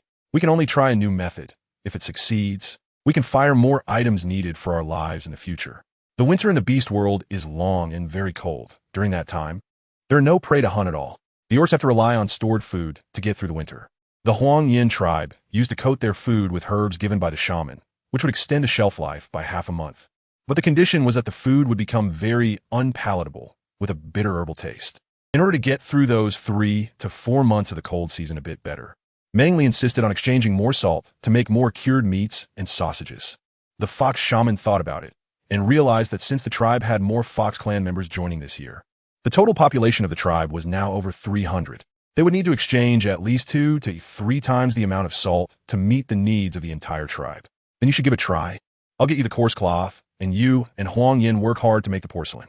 According to family records, porcelain had existed before, and some large tribes still use porcelain today. However, porcelain is too expensive for their own tribe, which can only use items made of bamboo and wood. All right, shaman. Meng Li didn't dare to speak too confidently. After all, she had only theoretical knowledge and no practical experience. Early the next morning, Huang Yin, the chief, and Lito gathered some elderly and disabled orcs in a place they chose in the southern part of the valley to dig pits. These orcs had previously been a burden to the tribe. Now, they could really contribute by working to exchange for food, no longer dragging down the tribe and their children, and each one was showing great enthusiasm. Can black vine really be used to make ceramics? The chief, Shui, quietly asked Huang Yin from his side. Chief, leave this to me. You and Uncle Lito focus on the hunting team. The mention of the hunting team brought an uncontainable smile to Chief Shui's face. The addition of the fox tribe had increased the number of orcs in the tribe, and those who had eaten the Zhuyu fruit saw their combat power soar. Previously, they had to ally with the tiger tribe just to have a taste of long-haired beast meat. Now, they could have it whenever they wanted, and with plenty of food. The orcs in the tribe were all strong and robust, with the young ones looking as fierce as horned beasts. All right, you keep an eye on things. Uncle Lito and I will go arrange the hunting team. Hey, you all go on. The orcs following Huang Yin to dig pits were eagerly sharpening their claws. The agricultural production level in the Beast World continent was still very backward. Even digging a pit lacked suitable tools. The hard bones of beasts were mostly used to make bone knives and other weapons. Although not as sharp as the orcs' own claws, they could still provide good protection when the orcs' claws were injured. The elderly and disabled orcs had claws that, like themselves, were no longer useful and had no room for exertion. Meng Li discussed with Huang Yin that it would be effective to use their claws to dig the pits. This way, it could also give them something to do so they wouldn't feel like a burden. Uncle Yaku, I have drawn 2 circles here. You and the other uncles can dig the pits within these circles. But when the sun is overhead, you should go back to rest. There is no rush to come back and dig when it cools down. Digging pits isn't something that can be done in a short time, especially a big pit and a small pit.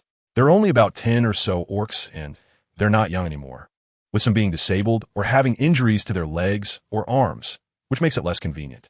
Meng Li and Huang Yin estimated that it would take about 2 days to finish the digging. Huang Yin, you go ahead and get busy. We'll keep an eye on things here. Knowing that Huang Yin must have something to attend to, the elderly orc named Yake quickly reassured him to not worry. All right, then we'll count on you. After spending time with Meng Li, Huang Yin also began to learn some of these modern terms from him. Go on.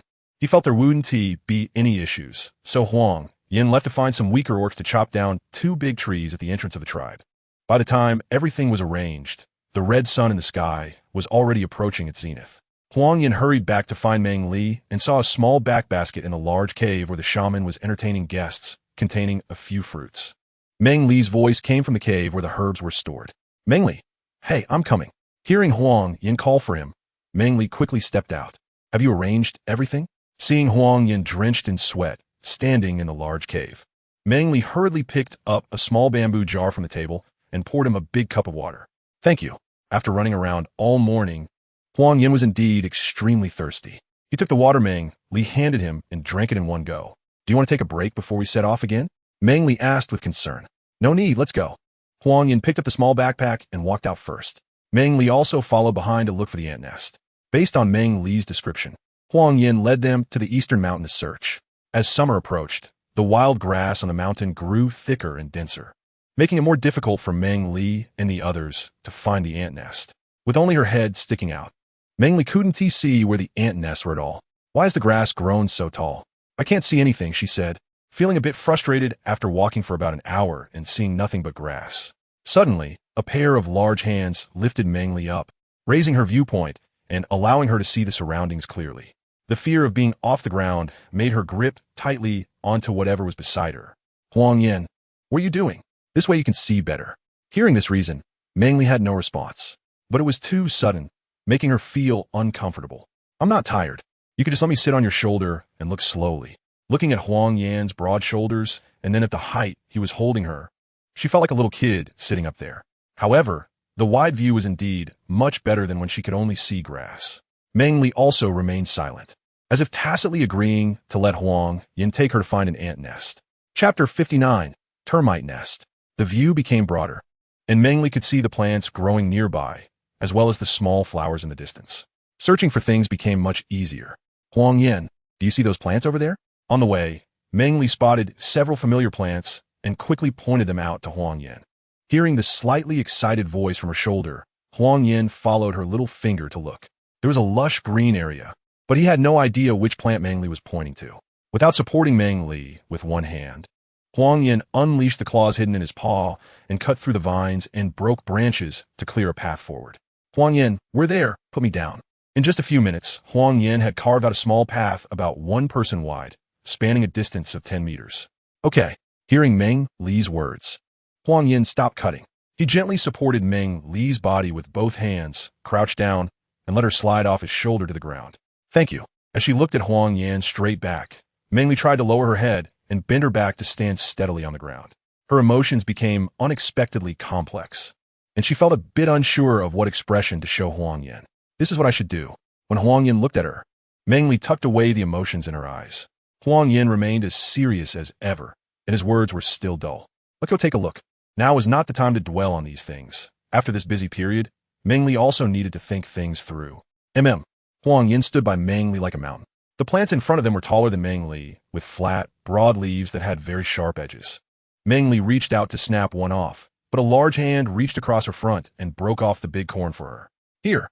The hand did not retract, and Huang Yan's voice came again as he handed it to Meng Li. Thank you.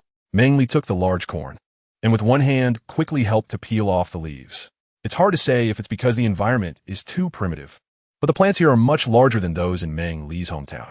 The peeled corn cob is almost as big as Meng Li's fist. Sparse white corn kernels have grown on it, and they are so tender that juice oozes out with a pinch. Huang Yin, let's go through here and see if there are any other corns. Last time, because of the rainy season, Meng Li didn't have time to harvest that large field of rapeseed. When they went back to check after the rainy season, many had already rotted, and the rapeseed pods were bursting everywhere. Meng Li can only treat this year as a time to gain experience and come back to harvest next year. Now, she has to keep a close eye on the corn, as the cornmeal for her winter staple relies on this crop. All right, I'll go ahead, and you follow me from behind. After saying this, Huang Yin walked past Meng Li, creating a small path as she went. Following behind, Meng Li noticed that there were many corn stalks around, but they were not as tall as the few they had just seen, as they were covered by surrounding vines and wild grass. Huang Yin cut away the vines, revealing the corn seedlings in their line of sight. At the same time, on the trunk of a large tree at the edge of the corn seedlings, there was a large clump of dirt covering it, as if someone had playfully built a small mound of dirt next to the big tree. Meng Li was still thinking how amazing nature is with everything it has. Suddenly, she realized that the small mound of dirt next to the big tree trunk was likely a termite mound, as termites are known to build their nests into small mounds. They're even referred to as the architects of the natural world. Huang Yin, can you break off a big branch for me? She called out. Huang Yin, who was clearing the way ahead, heard Meng Li's voice calling him from behind. He quickly broke off a nearby large branch and even smoothed the broken end to prevent any sharp edges from hurting Meng Li's delicate little hands. As a side note, thank you everyone for the tickets you sent me. Here comes the second update. Chapter 60. Huang Yin eats Zhuyu fruit again. The branch Huang Yin handed over was about the size of Meng Li's thumb. After taking the branch, Meng Li found a suitable spot and planned to poke a hole in the small mound to see if there were any termites inside. Just as she was getting ready, a larger branch suddenly poked a big hole in the top of the small mound. The termites inside panicked and scattered in all directions. Meng Li Jiao's small body was immediately blocked by a huge figure, and not a single panicked termite hurt her as they fled. Thank you. Are you okay? The sudden event made Meng Li stutter while expressing her gratitude. Huang Yin recalled just moments ago when he poked a small mound of dirt and was instantly surrounded by swarming white insects. It startled him. There were just too many of them, each about the size of Meng Li's pinky. What if he got bitten? Without thinking, he wrapped Meng Li in his arms, shielding her completely. I'm fine. Are you hurt anywhere? In the future, just let me handle these things. It's too dangerous for you. I'm fine too. Thank you. For some reason, Meng Li felt her face getting a bit warm.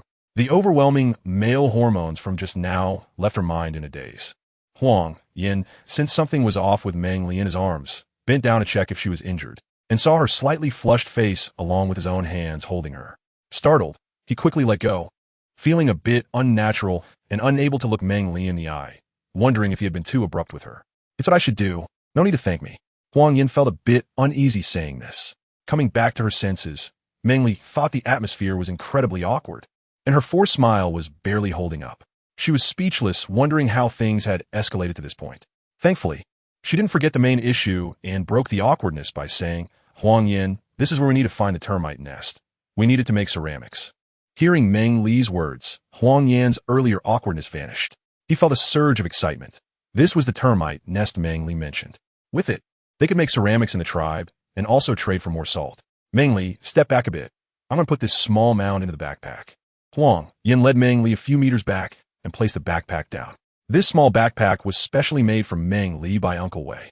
The straps were too short for Huang Yan's 3-meter height, so he could only carry it on one shoulder. He held the small mound, which wasn't even as tall as Meng Li, and gently lifted the part from the ground, placing it into Meng Li's small backpack. The termites, having lost their home, scattered in all directions. More termites flew back to the original position of the small mound and burrowed into the soil. Huang Yin, are you okay? Standing aside, Meng Li saw Huang Yin suddenly surrounded by termites and was frightened, quickly asking, I'm fine. Stay where you are and don't come over. Huang Yin was also worried about Meng Li coming closer. The little bugs wouldn't hurt him, but if they bit her, it would definitely leave many little bumps. Just thinking about that scene made Huang Yin feel a twinge of fear, so he hurriedly told Meng Li again, I'm really fine.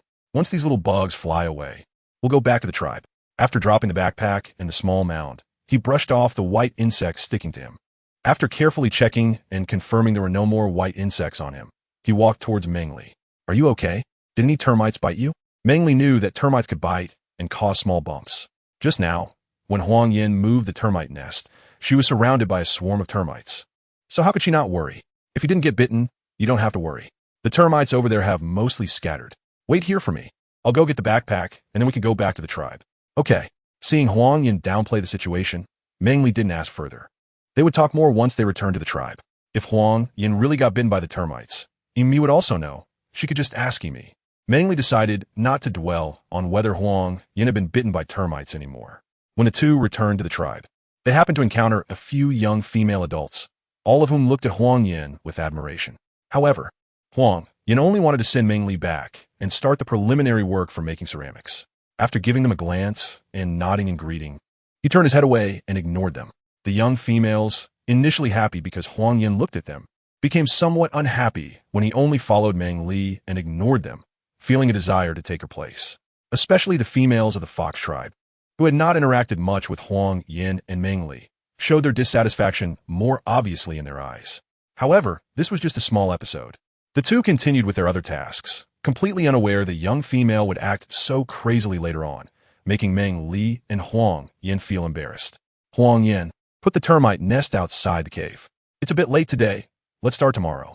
Having been on the Beast World continent for so long, Meng Li had built up some stamina from walking every day. Walking back to the cave from the valley was generally not a problem, but she had walked a lot today and was now exhausted, sitting on a stone bench and drinking water without any grace.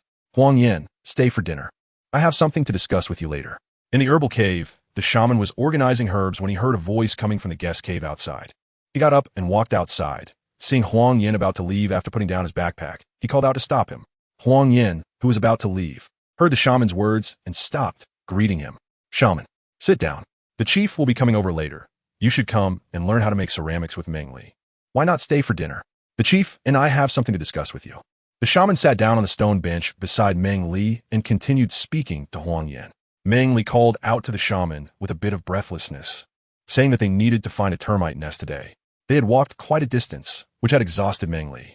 You must be tired today, the shaman asked with concern. I'm okay. We found what we needed, so this trip was still worth it. Meng Li, after a brief rest, regained some strength and sat up a bit straighter. Huang Yin thought about the shaman's words and felt that it was indeed true. He should come back after going home. Good shaman. I wonder what you need from me. Come sit, don't stand, the shaman said, patting the stone bench beside him, waiting for Huang Yin to sit down. He looked at Meng Li, then at Huang Yin, before continuing. Meng Li, Huang Yin, today I discussed with the chieftain. Since Huang Yin has been eating this small fruit for quite some time, and the orcs in the tribe have also consumed it without any side effects, we have determined that this fruit should indeed be the Zhuyu fruit. Meng Li looked at Huang Yin. This orc had been eating the small fruits for many days, and indeed there were no side effects. Shaman, what plans do you and Chief Uncle have? Hearing Meng Li's question, the shaman continued to look at Huang Yin before speaking again. According to the records, the Zhuyu fruit can enhance an orc's strength, and one can eat up to 5. However, for stronger orcs, eating more will only serve to consolidate their abilities. So we need to talk to Huang Yin about whether he wants to eat a second Zhuyu fruit. Meng Li didn't expect this situation, and for a moment, he didn't know what to say. I want to be strong. After hearing the shaman's words, Huang Yin made his choice without hesitation. Chapter 61. Let her sleep a little longer, Huang Yin. You need to think this through. These matters have been passed down, and the shaman has never truly witnessed them. So there's some tension and worry. Shaman, I believe that the beast god will protect me, and with my master's blessings, I will surely be safe. The shaman and Meng Li exchanged glances upon hearing Huang Yin's words, both just opening their mouths without speaking. Once they calmed down, the shaman took out a red fruit and handed it to Huang Yin. Thank you, shaman. Without saying another word, Huang Yin ate the red fruit. The shaman and Meng Li nervously stared at Huang Yin, afraid something might happen to his body. What's wrong with you? The newly arrived clan leader, a Shui, who was unaware of what had just happened in the cave, saw the two staring at Huang Yin and thought something was wrong with him. He quickly asked, Clan leader, uncle. Meng Li called someone, but did not explain to the clan leader, a Shui. Clan leader, a Shu. I'm fine. I just ate a Zhuyu fruit. Huang Yin noticed that the two people beside him were staring intently at his body. He opened his mouth to explain to the newly arrived clan leader, a Shui. Oh, you ate a Zhuyu fruit. Upon hearing the relaxed tone in Huang Yin's words, clan leader, a Shui, also relaxed. The Zhuyu fruit only enhances strength, so there is nothing to worry about. Just as he was about to sit down on the stone bench next to Huang Yin, he suddenly remembered Huang Yin's words about eating a Zhuyu fruit, and it suddenly dawned on him. Huang Yin, you didn't eat a second Zhuyu fruit, did you? Facing Huang Yin's knowing gaze, clan leader, a Shui, became anxious. He, along with the shaman and Meng Li, focused on Huang Yin's body, fearing he might have any adverse reactions. After dinner, Huang Yin began to learn from Meng Li about the process of making ceramics. The two discussed the preparations needed before firing pottery and the problems that might arise several times, until the moon was high in the sky. Huang Yin's body showed no issues.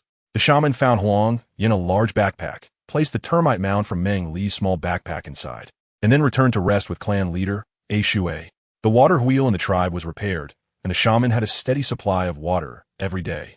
Meng Li hurried to boil water to wash away the fatigue of the day, and as soon as he lay on the bed, he fell into a deep sleep. The next day, just as the red sun peaked over the horizon, Huang Yin quickly got up and went to the place in the northern valley to place stones. He lifted the largest stone, an irregular large slab. It was just moved by 3 or 4 orcs who ate the Zhuyu fruit in the tribe yesterday. It was as big as a cartload of soil, but Huang Yin could lift it easily. My strength has increased. The speed at which I just ran down is also faster than usual. Huang Yin spoke of his changes, then revealed the sharp claws hidden in his paw. With a swift motion, he swung it toward a round stone the size of a yoga ball nearby. The stone was instantly sliced into several pieces, and the cutting surface was very smooth. Most importantly, Huang Yan's claws showed no signs of damage at all. If it were before, Huang Yan's claws might have been broken by the stone. Now, there wasn't even a trace of wear from the stone. Even Huang Yan himself was shocked, thinking that this Zhuyu fruit is truly amazing, and he should tell the shaman and Meng Li about it right away. Just as he was about to find the shaman and Meng Li, he remembered that Meng Li would basically still be asleep at this time. It would be better not to disturb her and let her sleep a bit longer. He then ran towards the north of the valley at lightning speed. When he saw that some tribe members had already come over, he arranged to do those things first, doing them while talking to them.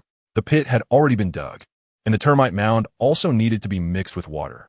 Out of context, second update. Everyone rest early. Chapter 62. I come to deliver something. As the sun rose higher, more and more tribe members came to the valley to start their work. The smaller pits had a diameter of 2 meters and a depth of about 1.5 meters. The larger pits had a diameter of 4 meters and a depth of 2 meters. The two pits were mainly considered for raw material issues. When there were plenty of raw materials, they would be mixed in a larger pit.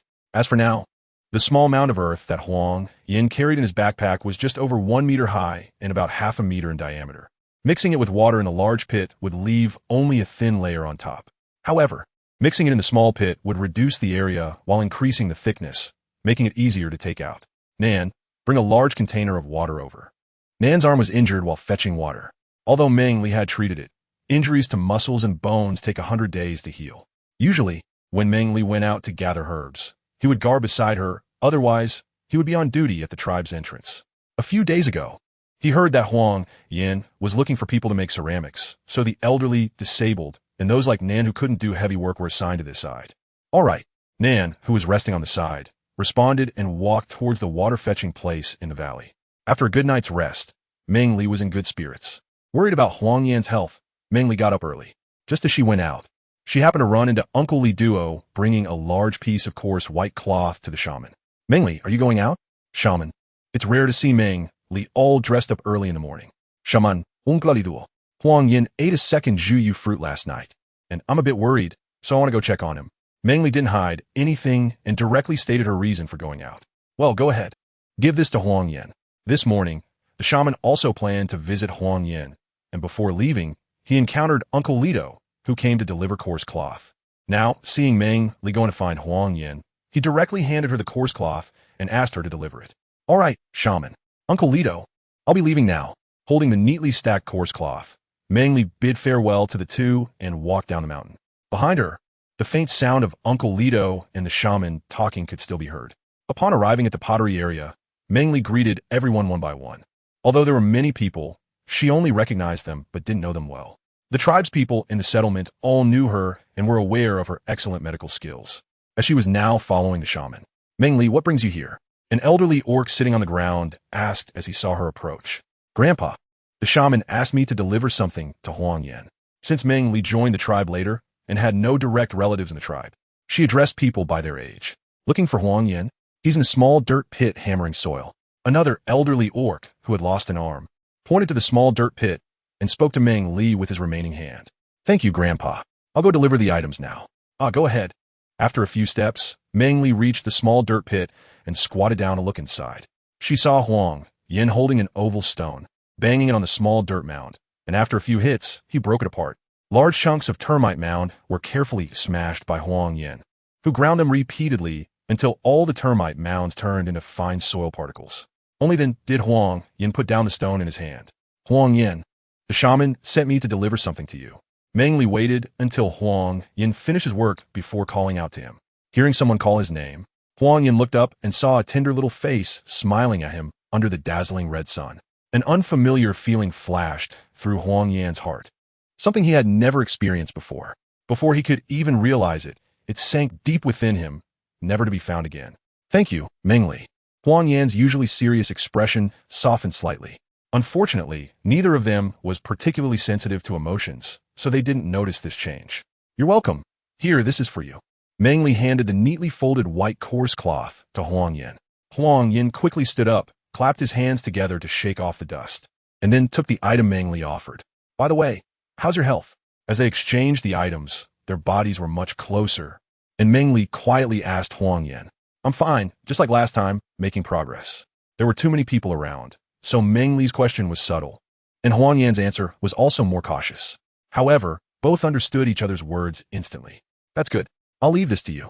I made plans with Wu to go gather herbs today. Originally, Meng Li had arranged to go with Emi, but since a female was unwell today, Emi went out to gather instead.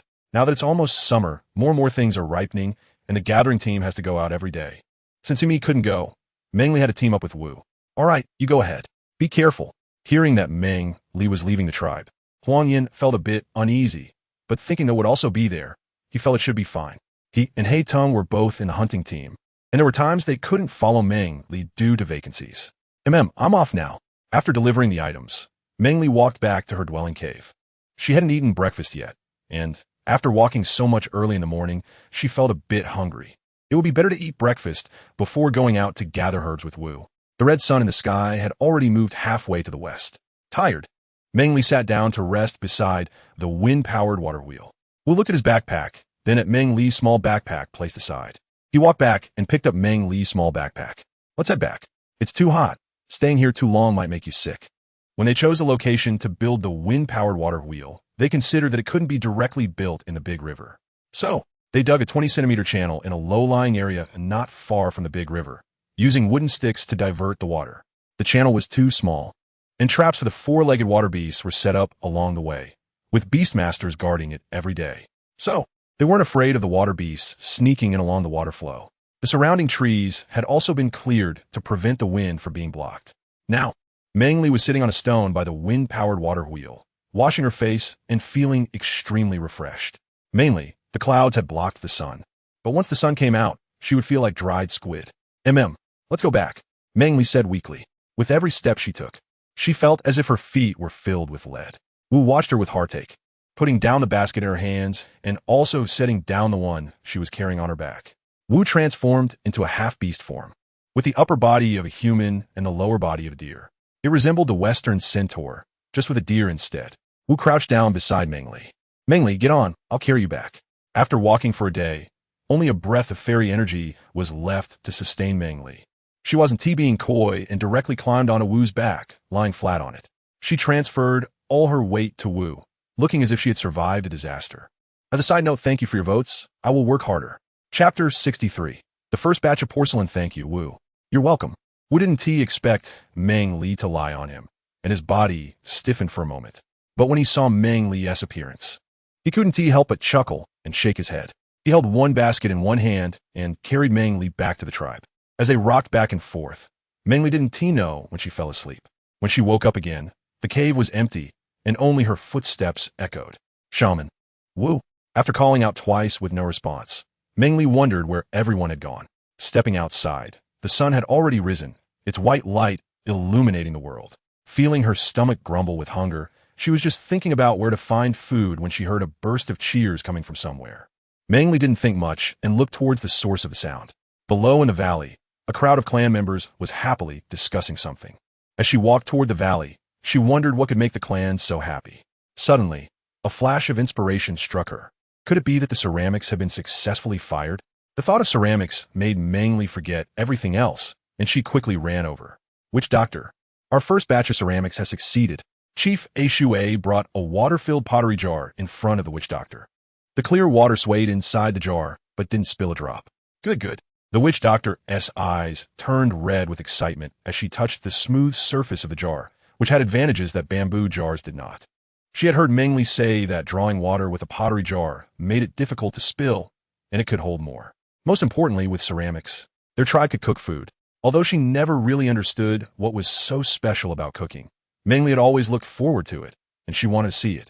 Especially today, their own tribe had made ceramics, which showed that they were continually developing and progressing.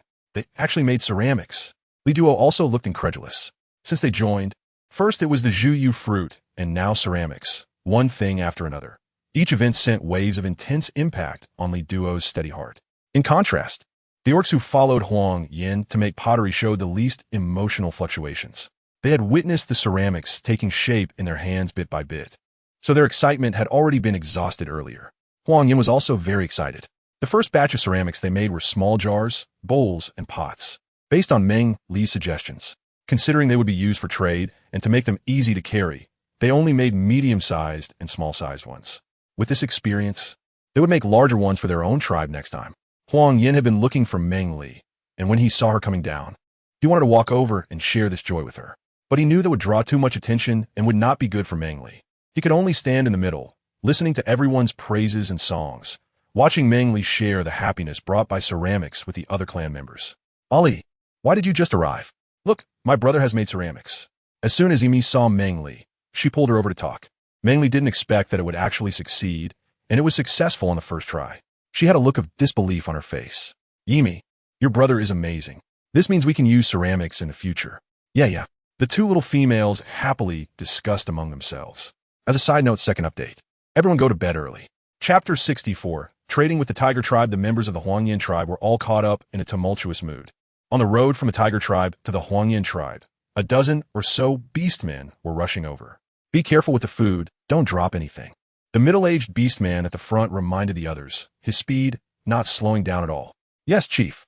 The dozen or so beastmen following behind responded in unison. The beastmen without food were keeping pace with those carrying food. When they saw the food being misaligned, or if a beastman got tired, they would take turns carrying it, allowing everyone to rest. Meng Li came from another world, and she had been using ceramic bowls and such since she was little. She had seen many exquisite porcelain and glassware.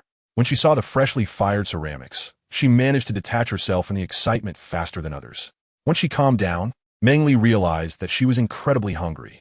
In this situation, she felt uncomfortable asking if there was food, so she could only tiptoe and quietly say to Imi, "Did you have breakfast?" Imi was still immersed in overwhelming joy and didn't respond to Meng Li's question at first. She continued to talk to those around her, praising her brother's impressive skills in ceramics. Seeing that Imi didn't react, Meng Li put her toes down. After walking all day yesterday, she hadn't eaten dinner when she got back, and she hadn't had breakfast today either.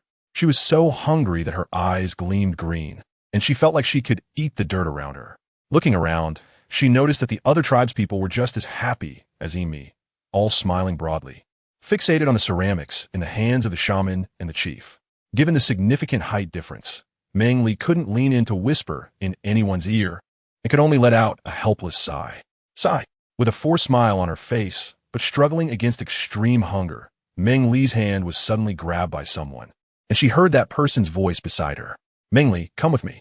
Meng Li turned around immediately and saw Nan, with her uninjured hand pulling her and smiling at her. Nan? She was a bit confused about how Nan came over. Wasn't she just a Huangyin? "Come with me. Hurry up." Nan let go of Meng Li's hand and pointed towards the cooking area in the tribe. Meng Li quickly realized and felt an overwhelming joy in her heart, thinking that there was food to eat. She followed Nan and left the pottery-making area. At the entrance of the Huangyin tribe, more than a dozen orcs had already arrived, and he on duty and stepped forward. "Tiger Clan Chief, what brings you here?" "And long time no see. I'm here to find your chief, a Shui." In fact, Chi Yin came this time to trade with a Shui. Last time he had seen the backpacks of the Huangyin tribe, which were quite good. They could hold a lot of things without affecting combat. When going out to gather, the large backpack could hold several times more than a leather bag. Smaller prey could also fit a few in the backpack, mainly saving effort. Such a good thing, he couldn't let it pass. So he persuaded a Shui to agree to exchange 10 backpacks with him. Just right for carrying to trade for salt, saving them a lot of trouble. "Uncle Shu Jia, I'll take them in, you take a look." The tribe was so lively, Shu Jia didn't know N's little thoughts and wanted to see the ceramics made by Huangyin. Not to mention N, Shu Jia also wanted to take a look, but since he was on duty, he wasn't someone who particularly liked crowds. "Go ahead, come back for your shift later." "Okay." When heard Shu Jia agree, her little heart couldn't help but bloom with joy as she hurriedly led the Tiger Clan chief into the tribe. The orcs of the Tiger Clan nodded to Shu Jia before following in, and walked ahead. Her cheerful and anxious steps left Chi Yin puzzled. He wondered, did his arrival make him so happy? She wasn't this happy when he came before, right? But this confusion was resolved as they entered the valley of the Huangyin tribe. From a distance, surrounded by the tribe members, Chi Yin finally saw them, those different from bamboo jars, more like the rumored ceramics. Chi Yin felt incredulous, and even his steps paused, in contrast, and rushed in, eager to see what the rumored ceramics looked like. Fortunately, she didn't forget the Tiger Clan orc she brought in. She squeezed to the chief's side, staring intently at an oval ceramic in his hand.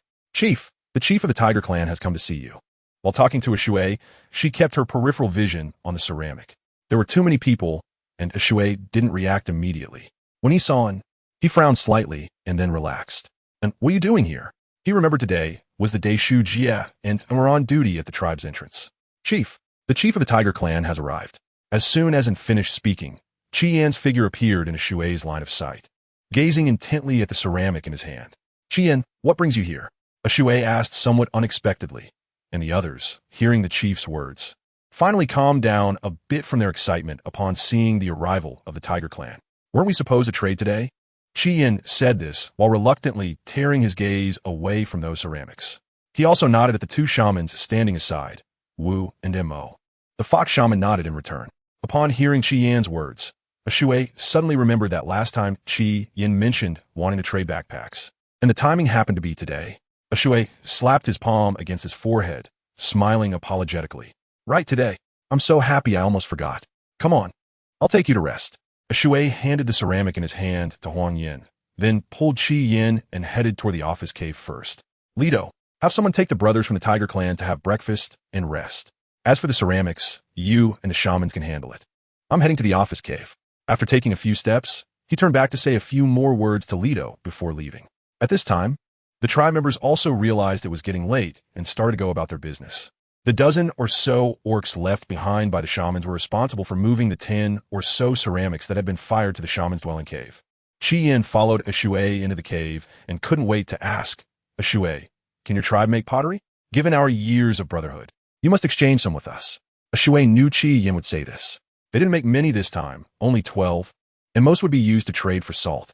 They couldn't keep even 2 for their own tribe. "Qi Yin, this time I'm afraid it won't work. You know the salt trade is just around the corner, and our tribe has increased by over 100 people. I need these ceramics to trade for salt." Upon hearing this, Qi Yin found it difficult to speak further. With the Fox tribe joining, the Huangyan tribe's salt usage had to increase. "All right, if there are more next time, you must trade with me. For now, we'll trade the backpacks first. I brought the prey. Take a look. What are you looking at? I don't doubt you. I'll have Wei give you 10 backpacks in a bit." This had been agreed upon long ago, and since he had known Qi Yan for many years, he didn't need to look to know how much Qi Yan had brought. Qian laughed et artidi. "Okay, but I have one more thing to ask you. Are we still meeting at the west side of the ancient wind forest in 3 days? In previous years, the two tribes would go together to trade for salt, agreeing to meet at the west side of the ancient wind forest. This way, the salt trading team would have more people, making it less likely to encounter other tribes robbing them. Off topic, please save and vote. There will be another update tonight." Chapter 65, Preparations Before Departure. In fact, Qi Yin had brought up this question before. Just right. The shamans discussed preparing the powerful orcs in the tribe to accept the Zhuyu fruit. Shui didn't know when would be suitable, so he hadn't set a time. He agreed with Qi Yin that they would discuss it in detail when they came to trade backpacks next time. Yesterday, Huang Yin and the others had been busy all day mixing clay, molding, and shaping, and the whole tribe was looking forward to firing ceramics today. Shui had completely forgotten about his agreement with Qi Yin. "Qi Yin, you see, our tribe has new members joining and is firing ceramics. I'm so busy I can hardly keep my head straight. I still need to discuss this with the shamans before making a decision." The Huangyan tribe and the Tiger Clan had always had a close relationship. Shui didn't feel the need to hide these things from Qi Yin. More importantly, even if the other 3 tribes united, they weren't afraid now. Shui's honesty moved Qi Yin greatly. If it were their tribe, if they had the technology to make ceramics, he didn't know if he would treat Shui as sincerely as this. "Don't worry, actually, I also want to hunt long-haired beasts with your hunting team. The females in the tribe haven't eaten in a long time. Alu, who just got pregnant, keeps mentioning it every day. That's why I'm bothering you," Qi Yin said somewhat proudly and a bit shyly. He could indeed feel that the changes in the Huangyan tribe were significant recently. The orcs were all robust, the females had rosy complexions, and the little cubs were growing like little fierce horned beasts. Even the Longstar Fox tribe orcs are now looking well-fed. Over the past 2 months, their tribe has been collaborating with the Huangyan tribe. Shui was very pleased to hear this.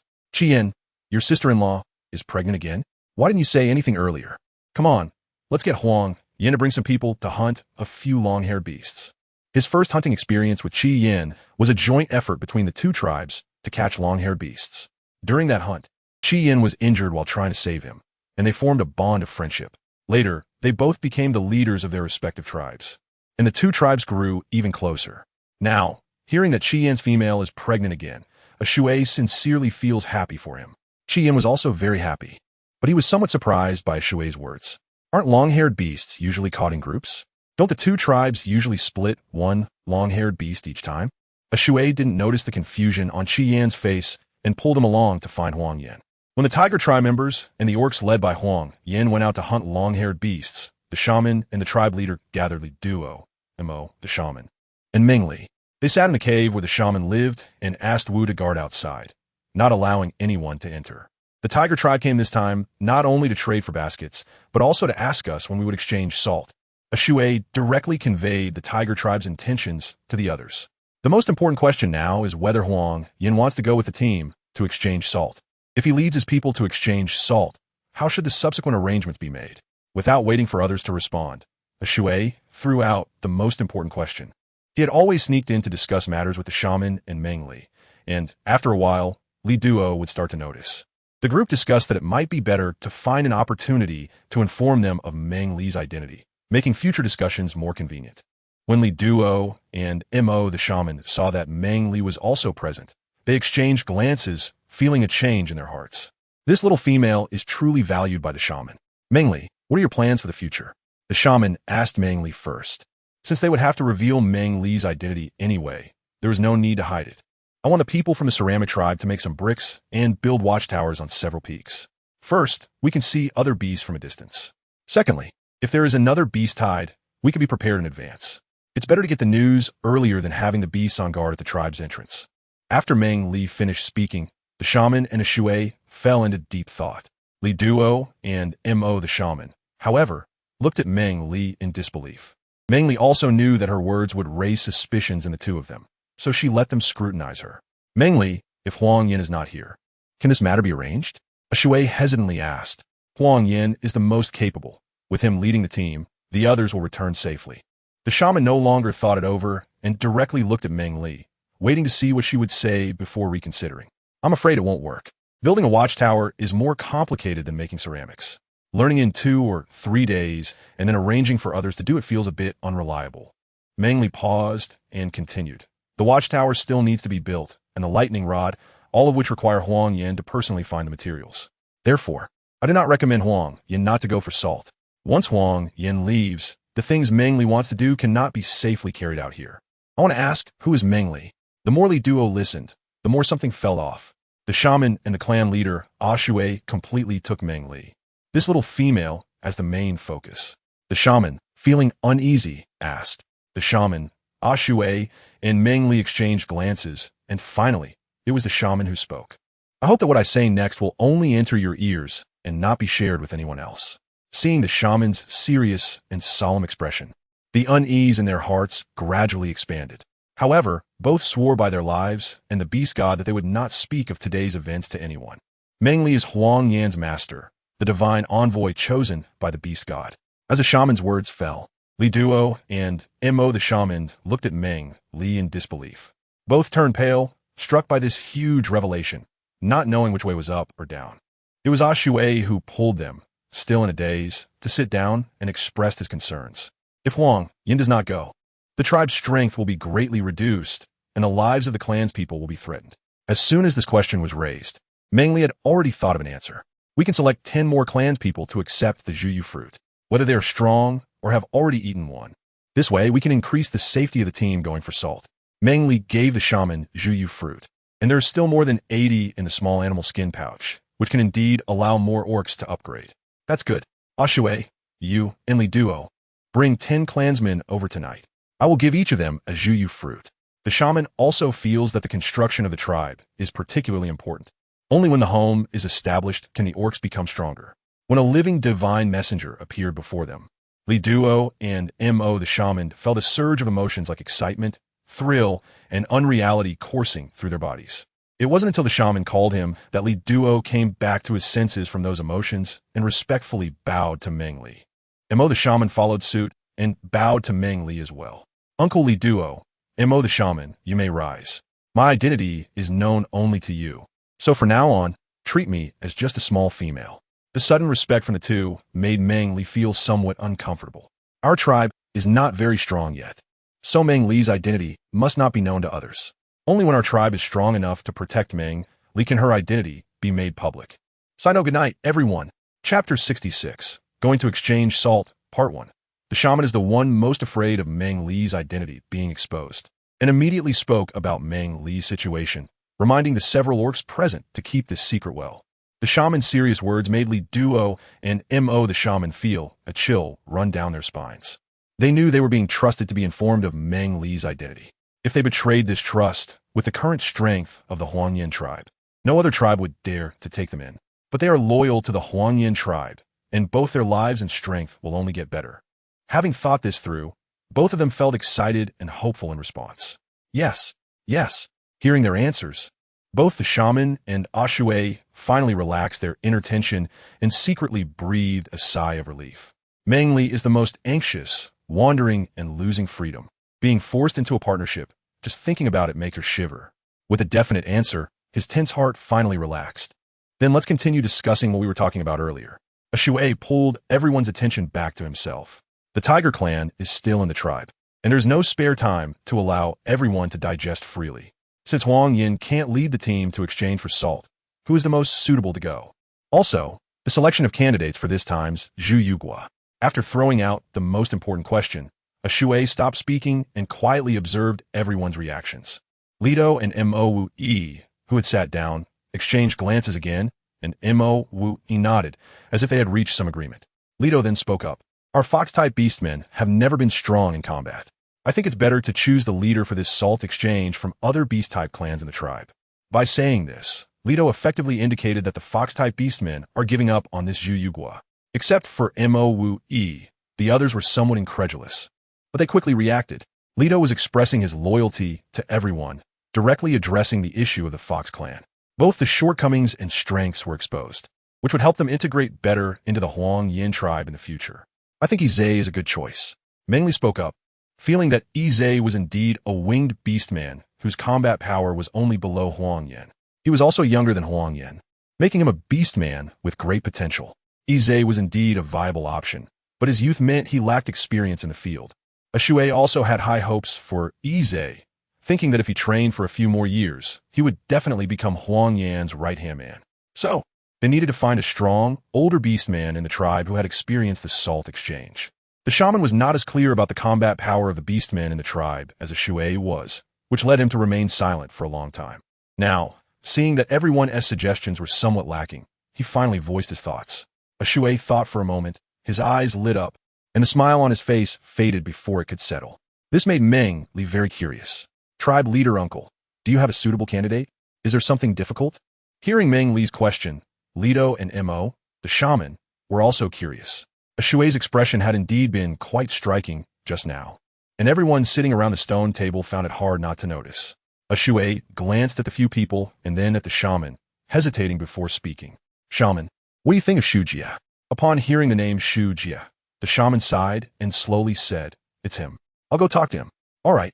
When Shi Yin returns, I'll tell him to meet 3 days later at the west side of the ancient wind forest, and the two tribes will go to exchange salt together. Ashui's tone was somewhat cautious, as the shaman had been silent for a long time. Suddenly, a silence rippled among the few of them. How about, unable to endure this atmosphere any longer, Ashui thought about how Mu Shan's child had not yet been born and that Shu Jia did not want to leave. The salt in the tribe could last for a month, so it might be better to wait a few more days. Without waiting for Ashui to say more, the shaman seemed to have made up his mind and agreed. All right, tomorrow evening I'll bring 10 of the strongest beastmen to your place, shaman, to collect the Zhuyu fruit. Hearing the shaman's agreement, Ashui hurriedly changed the topic to dispel the gloomy atmosphere. You all arrange it. I'll take my leave first. The previous topic seemed to have drained the shaman's mental energy, making the usually strong shaman appear like a frail old man as he trembled and walked out. Shaman, I'll support you. Meng Li, standing nearby, quickly got up to support the shaman's arm. A pair of weathered hands gently patted her small hand, releasing her support and stubbornly leaving on his own. Shaman, Meng Li wanted to follow along, but was held back by Ashui, who shook his head at him. Looking at the chief, who was constantly signaling him, Meng Li ultimately let reason triumph over emotion and sat down. It wasn't until the shaman's figure was out of sight that Ashui spoke again. Since we have confirmed that we will set out in 3 days to exchange salt with the tiger tribe, I'll arrange some things. The other three wanted to ask about the shaman and Shu Jie, but seeing Ashue's unwilling expression, they could only suppress their curiosity and listen attentively to what Ashue had to say. All right, Lido, as a fox-type beastman, you know their combat capabilities better than I do. Choose 3 of the strongest to join the team for the salt exchange. Also, come with me tomorrow to collect the Juyu fruit. Try to weave more fabric and make some vine armor in the next 3 days. Okay, I'll arrange that right away. Hearing the words Juyu fruit, Lido was very excited and replied loudly. The fox-type beastmen are skilled and adept at crafts like weaving and making vine armor. Mo, shaman, could you please help the shaman gather some herbs recently for the journey? When speaking to Mo shaman, Ashue was noticeably more polite. Not a problem, not a problem. I'm just happy to help when I can, Mo shaman replied. Ashue was very pleased to hear this. Only with everyone's cooperation can the tribe thrive. Finally, when he looked at Meng Li, Ashue only smiled broadly. Meng Li, you can arrange things on your own. Uncle knows you have a lot to handle over there. All right, Uncle. Meng Li is indeed quite busy here. In the past, she could only handle some manual tasks. Now that there is space and conditions, she naturally wants to build the tribe better. Since everything has been arranged, everyone can go back to their own tasks. All right. A few people responded and left the office cave. Around 2 o'clock in the afternoon, Huang Yin returned with the members of the tiger tribe. 4 long-haired beasts were carried by the hunting team, and the tribe's members were very happy. However, the orcs and the tribe leader, Qi Yin, for the tiger tribe had somewhat dazed expressions. Qi Yin, Huang Yin, you're back. Ashue knew that Qi Yin was bringing the tribe members back, so he calculated the time to wait for them at the entrance. Seeing that Qi Yin and the tiger tribe orcs looked like they were in a daze, he looked at Huang Yin with a face full of questions. What happened? Tribe leader, uncle. Huang Yin greeted but fell silent, mainly because he didn't know what to say. Expressing himself was his weak point. Since returning, Qi Yin had been lost in thought, and even when Ashue called him, he didn't respond. Ashue glanced at Qi Yin, then at Huang Yin, knowing that Huang Yin was unreliable, and quickly looked at the tribe members behind him, wanting to know what was going on. Tribe leader. Ever since we caught the first long-haired beast, Qi Yin and the others have been somewhat incredulous. After catching more, they have been like this. The on-duty matter was taken over by others. Ashue arranged for him to go hunting together, and he guessed that the orcs of the tiger tribe must have been intimidated by their tribe's strength, so he indirectly told Ashue, "Thank you, Qi Jianhuaxian, for your continued support. Thank you." Chapter 67. Going to exchange salt, Part 2, in an instant. Ashue understood the reason why Qi Yin and the others had become like this. Looking at the 4 long-haired beasts, Ashue thought that before Meng Li arrived, they could only have that much in half a year combined. 2 tribes working together to catch one and then dividing it. Now suddenly catching 4 long-haired beasts at once. Anyone would need a while to recover from the shock. Qi Yin. Ashue called out to Qi Yin amicably. He slapped Qi Yin's shoulder with his large palm, bringing Qi Yin's wandering mind back to reality. Ashue.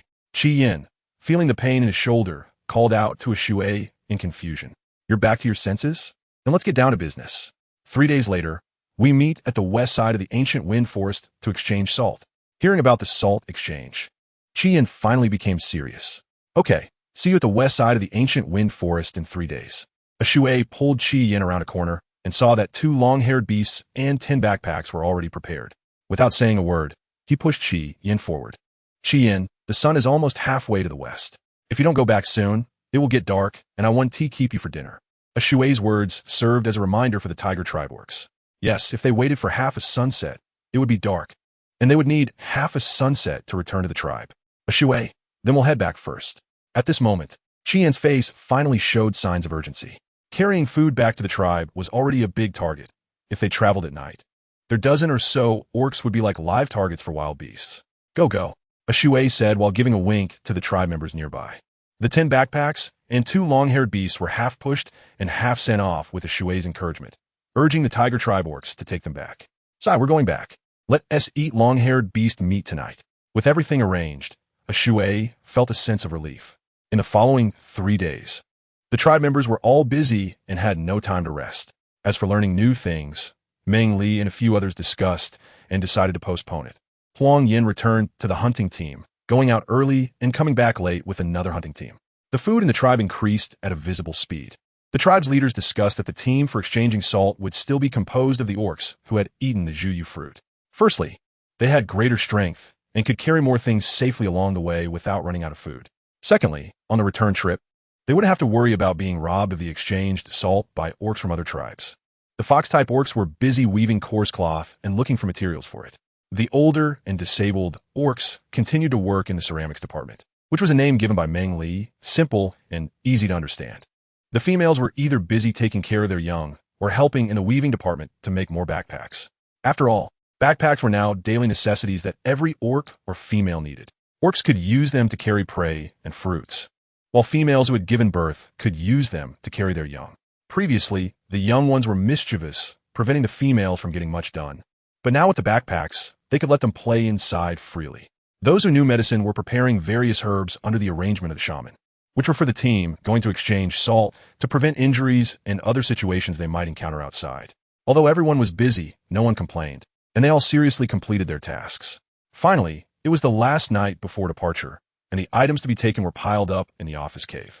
Animal skins, coarse cloth, ceramics, and the new healing powder developed by the shaman were all crammed into 16 large backpacks. The shaman, tribe leader, Lido, Huangyan, and a few others were counting the items to be taken. Meng Li, sitting on a stone bench to rest, was just called over to make up the numbers. Everything is ready. We should be able to exchange for 6 times the usual amount of salt, right? A Shui couldn't help but say happily. It should be more, maybe around 10 times. The shaman mentioned an even higher figure, shocking the nearby few into disbelief. But soon they all reacted and couldn't suppress their excitement. Shaman, can we really exchange for that much? A Shui looked at the shaman with bright eyes, wanting an accurate answer, mainly because of the value of those 5 ceramic jars, plus the skins of the stone swallow beasts we hunted these days. The shaman came from a large shaman tribe and had seen many good things since he was young, so he had his own insights. He had seen exquisite ceramics when he was a child. The ceramics produced by Huang Yan's tribe were still quite rough. They could only be said to be usable without much aesthetic appeal. Otherwise, they could have exchange for more salt. The tail feathers of the stone swallow beast were very hard and were the favorite item of the Food Mountain Beast tribe for exchanging salt. If it weren't for the increased strength of the tribe's orcs, they wouldn't have been able to catch these 10 stone swallow beasts. Hearing the shaman's words, both Lido and Shui had a hint of bewilderment on their faces. However, most of it was happiness and joy, as it indicated that the tribe was progressing and becoming stronger. Lido, this is a Zhuyu fruit. I discussed it with the shaman. Since Huang Yin and I can't leave, you should lead the team. After calming down, a Shui handed a Zhuyu fruit to Lido. Looking at the small red-green fruit, Lido's earlier excitement, confusion, and now shock intertwined. He didn't expect a Shui and the others to trust him so much. Someone who had just joined the tribe. A Shui, isn't your decision a bit inappropriate? I just joined. Lido glanced at a few people while speaking, but didn't he dare to take the red fruit from Shui's hand. Shui wasn't so hesitant. He grabbed one of Lido's hands and handed him the fruit. Take it. I've discussed it with the shaman and Meng Li. You are the deputy chief, and it's most suitable for you to lead everyone to trade for salt. Meng Li, who had been lost in thought, only snapped back to reality upon hearing her name called and looked in the direction of the voice. Uncle Lido, please don't refuse. We all trust you. As soon as Meng Li finished speaking, the others nodded in agreement. Unknowingly, Lido felt something strange in his body. His heart was very soft. Even the corners of his eyes felt a bit soft, and his nose inexplicably ached. Well, they're all clan members. Why be so moved? Hurry up and eat, so we can go back and rest. We have to set off before dawn tomorrow, Shui comforted. Lido responded somewhat shyly. At his age, with younger generations around, why was he crying? Really embarrassing, he silently scolded himself. Wiping his face, Lido said seriously, since you entrusted me with the salt exchange, I will definitely bring the salt back safely with everyone. Sigh, that's how it should be. Hurry back to rest. Lido knew he needed to maintain his best condition, so he said goodbye and left. Shui wanted to say something, but saw Meng Li's eyelids drooping again. He exchanged glances with the shaman and whispered a few words before falling silent. Everyone, go back and rest. Huang Yin, you'll keep watch with me tonight. Yes, chief. Hearing they could go back to rest, a very tired Meng Li quickly supported the shaman and walked back to the cave. The shaman could only shake his head helplessly, letting Meng Li support him as they returned together. As dawn began to break, the 16 orc team for the salt exchange had gathered at the tribe's entrance. Departing, with Lido's command, the 16 orcs, carrying large baskets, set off on their journey. Chief Ashui and the shaman waited until the others were completely out of sight before leading a few people back to the tribe. Chapter 68. Copper, or with the departure of the salt exchange team, Huang Yin tribe returned to its usual tranquility. Huang Yin began to work in the pottery department, researching the production of ceramics. He would only go to Meng Li's place in the evening to learn new things. This way, Meng Li had some free time during the day to do things he wanted. Ali, are you there? Yimi's voice rang out outside the cave, and Meng Li hurried out. He saw Yimi, who was carrying a basket and had already changed into spring clothes. In the beast world, clothing is mostly made from animal skins, but this time the heavy fur was replaced with a short layer of fur for the clothes. This allows for adaptation to different seasons, with little difference in style. Yimi, are you looking for me? Ali, Aunt Nato and the others are going to look for dye materials for making clothes. That blue stone looks really nice.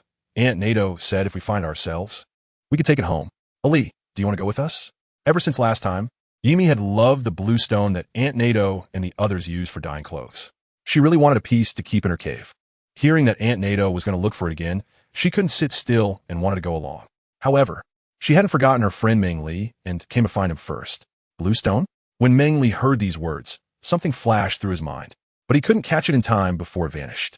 Let's go together, Ali, Yimi invited again, thinking that he had nothing much to do today. Meng Li also wanted to see what the blue stone was. All right, wait for me a moment. I'll go get something and be right back. Hurry up. I'll wait for you here. Meng Li quickly grabbed her small backpack and took a bone knife. The weather was getting hotter, and snakes had already appeared in the mountains and forests. She was very afraid of them, so she needed to carry a bone knife to bolster her courage when leaving the tribe. When she reached the entrance of the cave and saw Yimi looking at her, she hurriedly ran over in 2 steps. Yimi, I'm ready, let's go. MHM. The 2 little females, each carrying their own small backpacks, quickly arrived at the entrance of the tribe to meet with Aunt Na Duo and the others. The chief knew that Na Duo and Anna were going back to the old tribe to search for dyeing materials. He quickly arranged for 15 people to protect them. But when he saw that Meng Li and Yimi were also going, his head started to throb. Meng Li, what trouble are you causing? Are you going out? Hiding has gone hunting, so I can only look for Huang Yin. The tribe leader, a Shui, thought it through and quickly called someone to find Huang Yin. A phone. Hurry to the ceramics department and bring Huang Yin here. Okay. Assigned to protect the female orc.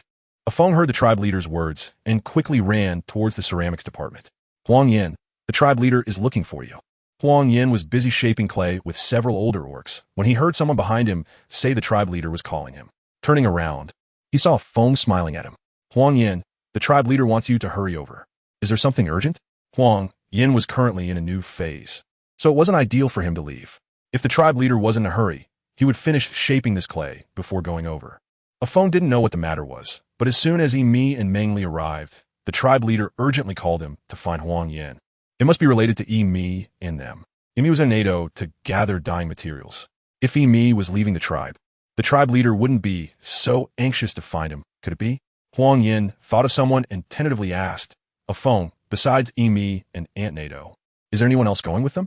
Also, Sister Anna and little female Meng Li. Hearing Meng Li's name, Huang Yin understood why the tribe leader was in such a hurry to find him.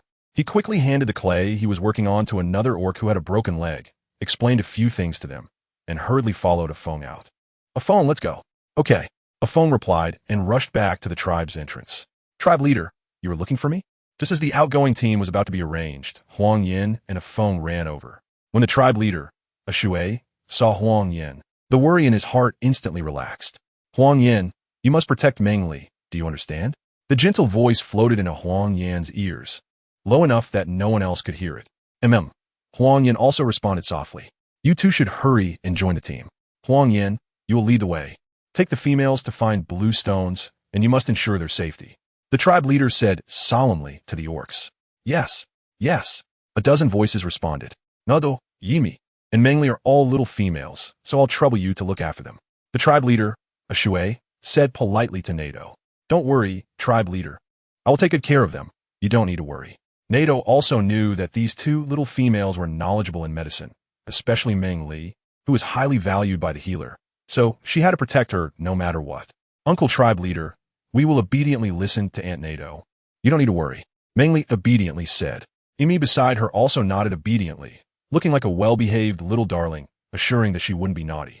The clan leader, a Shui, secretly thought to himself, if you don't go out, I won't have to worry.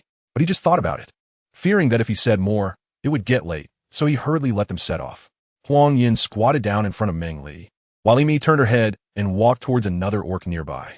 That orc immediately squatted down and carried Yimi on his back. Anna was carried by Wu Yi, and Aunt Nato was also carried by another orc. Meng Li had no choice but to lie on Huang Yan's back and run towards the former Fox tribe settlement. After about 3 hours, they arrived at the old Fox tribe. Wu Yi and Anna led the way, guiding a large group of people around the living area and up to a neighboring mountain. There, they would look for the blue stones. Nato pointed in a direction where several strange mountains could be seen across the way, with bizarre rock formations and very few small trees and grass. Let's go over there. The orcs began to run again, and within a few minutes, they reached their destination. There are loose stones here, so everyone must be careful while searching. The orcs, who had never seen such terrain, curiously looked around, searching for blue stones. Meanwhile, Meng Li stared blankly at the place. She thought the stones here looked a lot like ore, but she wasn't sure. She slid down from Huang Yan's back to examine the stones closely. She noticed that the surfaces of these stones shimmered with both gold and silver colors. The more she looked, the more she felt that these stones were copper ore. As she walked and touched the stones, she found that those that fell at her feet were mostly dense, blocky aggregates, along with some kidney-shaped and grape-shaped ones, showing a slightly greenish-black color. This must be Huang Yin, all right? Meng Li murmured to herself, increasingly alarmed as she looked at the stones on the mountain, all of which were brass, or there could be shovels, hoes, and weapons made from them. At this thought, Meng Li felt an urge to scream, but she maintained her composure and quietly explained to Huang Yin the uses of this brass ore. Brass ore? Huang Yin didn't quite understand what these stones were useful for, but he had to memorize what Meng Li taught him. Huang Yin, with brass ore, we can set up a blacksmith shop. We can make shovels, hoes, weapons, and more. It's especially good. Meng Li said excitedly that these things could completely change the Huang Yin tribe. Chapter 69. The Man with Split Personality. The words hoe, weapon, and blacksmith shop were unfamiliar, but they were remembered by Huang Yin after passing through his mind. He knew that Meng Li knew too many things they didn't understand, and he didn't need to dig deeper. He just needed to remember and learn what Meng Li had given him. Is that right? He walked to the side and picked up a stone that looked like gold and silver with dark green stripes. Huang Yin held it in his palm and asked Meng Li. Yes, that's right. Meng Li saw the kidney-shaped chalcopyrite in Huang Yan's hand. Give me your backpack. I'll collect some to take back. Okay. She put down her small backpack and handed it to Huang Yin, and the two began to put the chalcopyrite into the backpack. Aunt Nato, do you want this redstone? It can't be used as dye, but it's very pretty. You can take it back to decorate the cave. Oh, thank you, Aunt Nato. Yimi ran over to Meng Li with the red stone she had picked up, wanting to show her, but saw her brother and Meng Li were collecting stones, and was suddenly very puzzled. Ali, why are you guys collecting these stones? Your brother said they're useful, so we're collecting some to take back. Meng Li replied, gently upon seeing Yimi's inquiry. However, she didn't explain much since Yimi didn't know her identity. Oh, I see. Ever since her brother was chosen by the beast god as the beastman envoy, he often did strange things. Most of them brought benefits to the tribe, and her mother and father had also told her not to ask too many questions or interfere. But she didn't think much about it, and turned to look at Meng Li's small backpack, which was almost full of stones. Yimi squatted down and stretched out her small hand, showing the red stone she had just picked up, which was a bit smaller than her little fist. Ali, this is the red stone I picked up. It's so pretty. Shall we go collect more? Upon hearing Yimi's words, Meng Li glanced at the red stone, feeling it looked somewhat familiar, but she couldn't remember where she had seen it before, so she continued to observe it for a few more moments. Meng Li's mind suddenly echoed with the words chalcopyrite. Yes, chalcopyrite, along with brass and azurite, are born together. The color of azurite resembles the spots on a peacock's tail feathers. In ancient China, it was known as El Qing, Shi Qing, and King Langan. It can be used to smelt copper and also serves as a blue pigment. Where there is azurite, there must be other copper ores, which is a sign for geologists searching for copper mines in the wild. Thinking of this, Meng Li's eyes shone as he looked at Yimi. He slightly turned his head to glance at Huang Yin and said, Huang Yin, Yimi and I are going to find blue stones. Go ahead. You must be careful and not wander too far. Huang Yin noticed the change in Meng Li's expression and thought she must have remembered something. He didn't stop her, but just reminded them to be careful. After he finished picking up a few pieces of yellow copper, or he would follow behind them. All right. Yes, brother. The two little females replied obediently, holding hands and heading towards where Aunt Nato was. They all wanted to see if Aunt Nato had found that kind of blue stone. Aunt Nato, Did you find that kind of blue stone? Aunt Nato. Meng Li and Emi spoke at the same time, with Meng Li asking if they had found the blue stones. She was pretty sure that this was a mine formed by various mixed copper ores. However, she hadn't seen that blue stone, which might be azurite, so she was hesitant to make a decision. Nato, who was flipping through a pile of yellow copper ore, wanted to see if there were any blue stones pressed underneath. Hearing someone call her, she paused her actions and kindly looked at the two young females in front of her. I haven't found it yet. Anna found a piece. You can go check with her. She pointed to her left, where Anna was searching. Hey, Aunt Nato, we're going over now.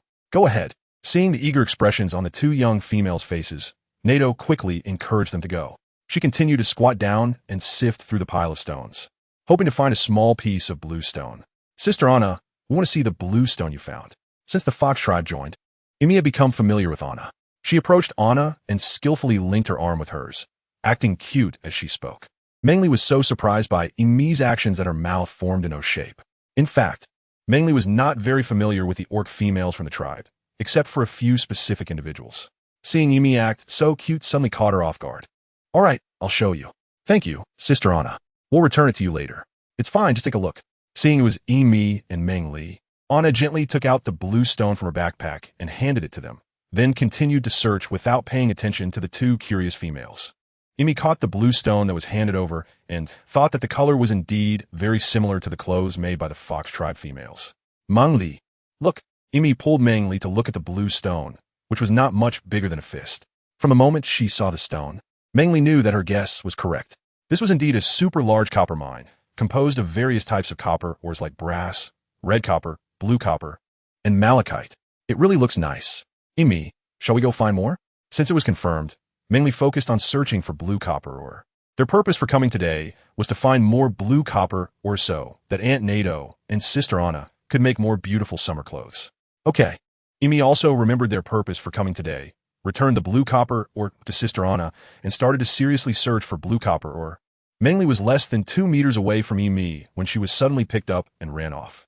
She was terrified and was about to scream, but the grip tightened around her, making it impossible to make a sound. The rapid speed took her further away from her tribe. Huang Yin was carrying Meng Li's small backpack and was walking towards her. He saw a blurry figure rushing over, dropped the backpack in his hand, and hurriedly tried to protect Meng Li. But he was still a step too late. His fingers only grazed the back of Meng Li's hand as she was taken away. You all hurry back, he said hastily, leaving behind just a sentence before rushing in the direction where Meng Li had disappeared. The others were startled and worried about Meng Li's safety. Brother Ali, Emi reacted and also wanted to chase after them, but apart from her, there was no sign of Meng Li. She could only helplessly call out Meng Li's name and her brother's. It was unclear how long they had been running, and the surrounding environment became increasingly unfamiliar. They arrived at a cave, where Meng Li was thrown onto a bed, still disoriented and in pain as she looked at the person who came in. Is it you? Meng Li looked at the person who had grabbed her with some panic, only to find it was that mysterious man again. Haha, are you not happy to see me? The man laughed, but his eyes were very cold, lacking any trace of joy. Meng Li remained silent, unsure of what to say to such a mentally unstable man. He was about to say something, but after taking a couple of steps, he suddenly stumbled and fell to the ground. Author's note: thanks to Yao Zhu and Zia Shuyu for their support. Chapter 70, Kill or Save. Part 1.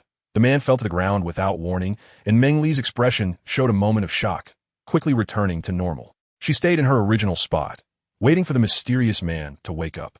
Time passed second by second, and Meng Li, kneeling on the ground, shifted her position to continue observing the man's profile. Seeing his tightly closed eyes, there was no sign of him waking up. With great courage, Meng Li stood up, tiptoed quietly forward, making not a sound. As she passed by the man, Meng Li paused slightly to look at him. She noticed that his face was excessively pale, and his once rosy lips were cracked and dry, like parched earth. She wanted to crouch down and check on the man's condition, but the cave entrance was so close. Thinking about the possibility of him waking up and her not being able to escape, she forcefully dismissed those unrealistic thoughts from her mind and hurried outside, eager to get away from there. The bright sunlight outside the cave dazzled Meng Li's eyes. Unconsciously, the image of the man's pale face resurfaced in her mind. Despite her desire to leave, her feet felt rooted to the ground. Slap! A hand struck Meng Li's face, sending a sharp pain coursing through her. She couldn't help but voice her indignation. How dare you? Meng Li's long-suppressed maternal instinct surged forth at this moment. Even after she slapped herself, her strong rationality couldn't suppress her compassionate heart. She touched her hand, which had hurt from the force of her anger, with a face full of despair. Meng Li turned around and resignedly walked towards the man. She extended her hand to cover his forehead, which was as hot as she had expected. A faint, strange yet familiar scent lingered at the tip of Meng Li's nose. This smell. Meng Li scrutinized the man's body, her brows tightly knitted and her expression unusually serious. In the end, she couldn't help but unbutton the man's shirt. Hiss! Meng Li gasped when she saw the man's chest. 7 or 8 wounds were lined up in front, with many areas ruptured, oozing fresh blood again. She couldn't help but wonder who could have injured this man so severely. Could there be powerful orcs near the tribe? As Meng Li thought of this, her heart filled with unease. Even if this was just her speculation, she needed to inform the shaman and uncle the chief as soon as possible. She also had to take care of this man quickly and find a way back. Resolute in her decision, Meng Li felt no confusion. In this unfamiliar cave, she searched for where the herbs might be stored. After all, the man's injuries were so severe, and there were signs of treatment. The herbs were likely kept in the cave. Eventually, Meng Li came to a small chamber where she discovered some herbs and a ceramic mortar and pestle. Her surprise grew, but she didn't have time to ponder this matter now. Skillfully, she placed the herbs in the mortar and ground them into a paste. Once everything was ready, Meng Li took the ceramic bowl containing 2 types of herbs and approached the man, applying the hemostatic and anti-inflammatory herbs to his wounds. For the cooling medicine, without a pot to boil the herbs, she could only crush them to extract the juice. It would be very bitter, but since the man was still unconscious, he should be able to drink it. Why was he so heavy? This was really exhausting. At 2 meters 3, the man was a giant compared to Meng Li's 1 meter 6 stature. She used all her strength to support his head, bringing the bowl filled with green juice to his lips, forcing him to drink. The man's face, even in his unconscious state, showed signs of great discomfort. Meng Li didn't care how bitter the medicine was. She pinched his mouth and poured the medicinal juice down his throat, her methods quite ruthless. Exhausted, Meng Li was covered in a light sweat and felt a bit faint. Out of topic, everyone. Rest early. Good night. Chapter 71. Kill or Save. Part 2. Next to the man, Meng Li casually found a spot to sit down. She knew that no matter how hard she tried, she couldn't move his towering frame. So, wherever he had fallen, she would treat him right there. When he woke up, she would let him lie back down on the bed. Sitting slumped on the ground, Meng Li finally had the time to observe her surroundings. It was a very ordinary cave, not much different from where she and her companions lived. What kind of bond do we share? You once gifted me the Juyu fruit, and yet you truly wanted to take my life. What do you really think of me? Meng Li looked at the man who had fallen into a coma and muttered to herself. The last question never escaped her lips, leaving only the silence of the cave. Or rather, do you really want to kill me or save me? The man was unconscious and could not give Meng Li an answer. Such a light-hearted question felt like she was asking herself instead. Deep down, how did she truly perceive the man? Why did she come back to save him? Was it really just that little bit of compassion acting up?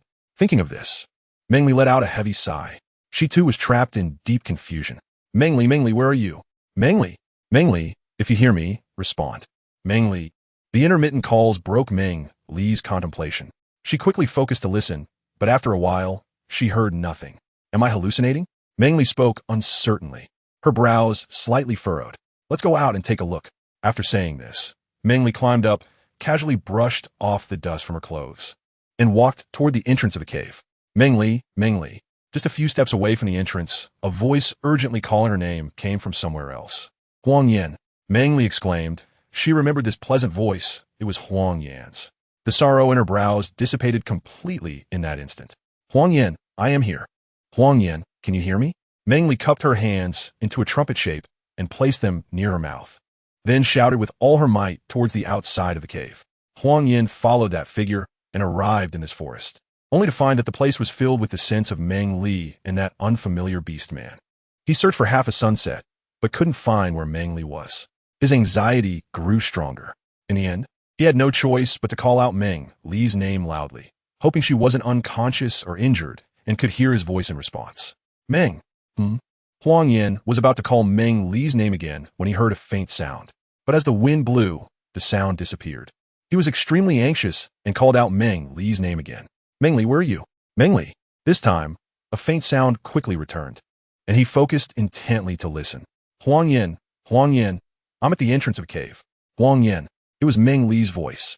Huang Yin couldn't help but exclaim. He confirmed that what he heard was indeed Meng Li's voice. He carefully identified the direction from which the sound came and determined the location. He immediately crouched like a leopard and sprinted towards where Meng Li was. Huang Yin, I'm here. Huang Yin, I'm here. Meng Li was still standing at the entrance of the cave, calling out loudly to Huang Yin. As she raised her voice to the maximum, her throat became a bit hoarse. He, the divine messenger, is truly likable.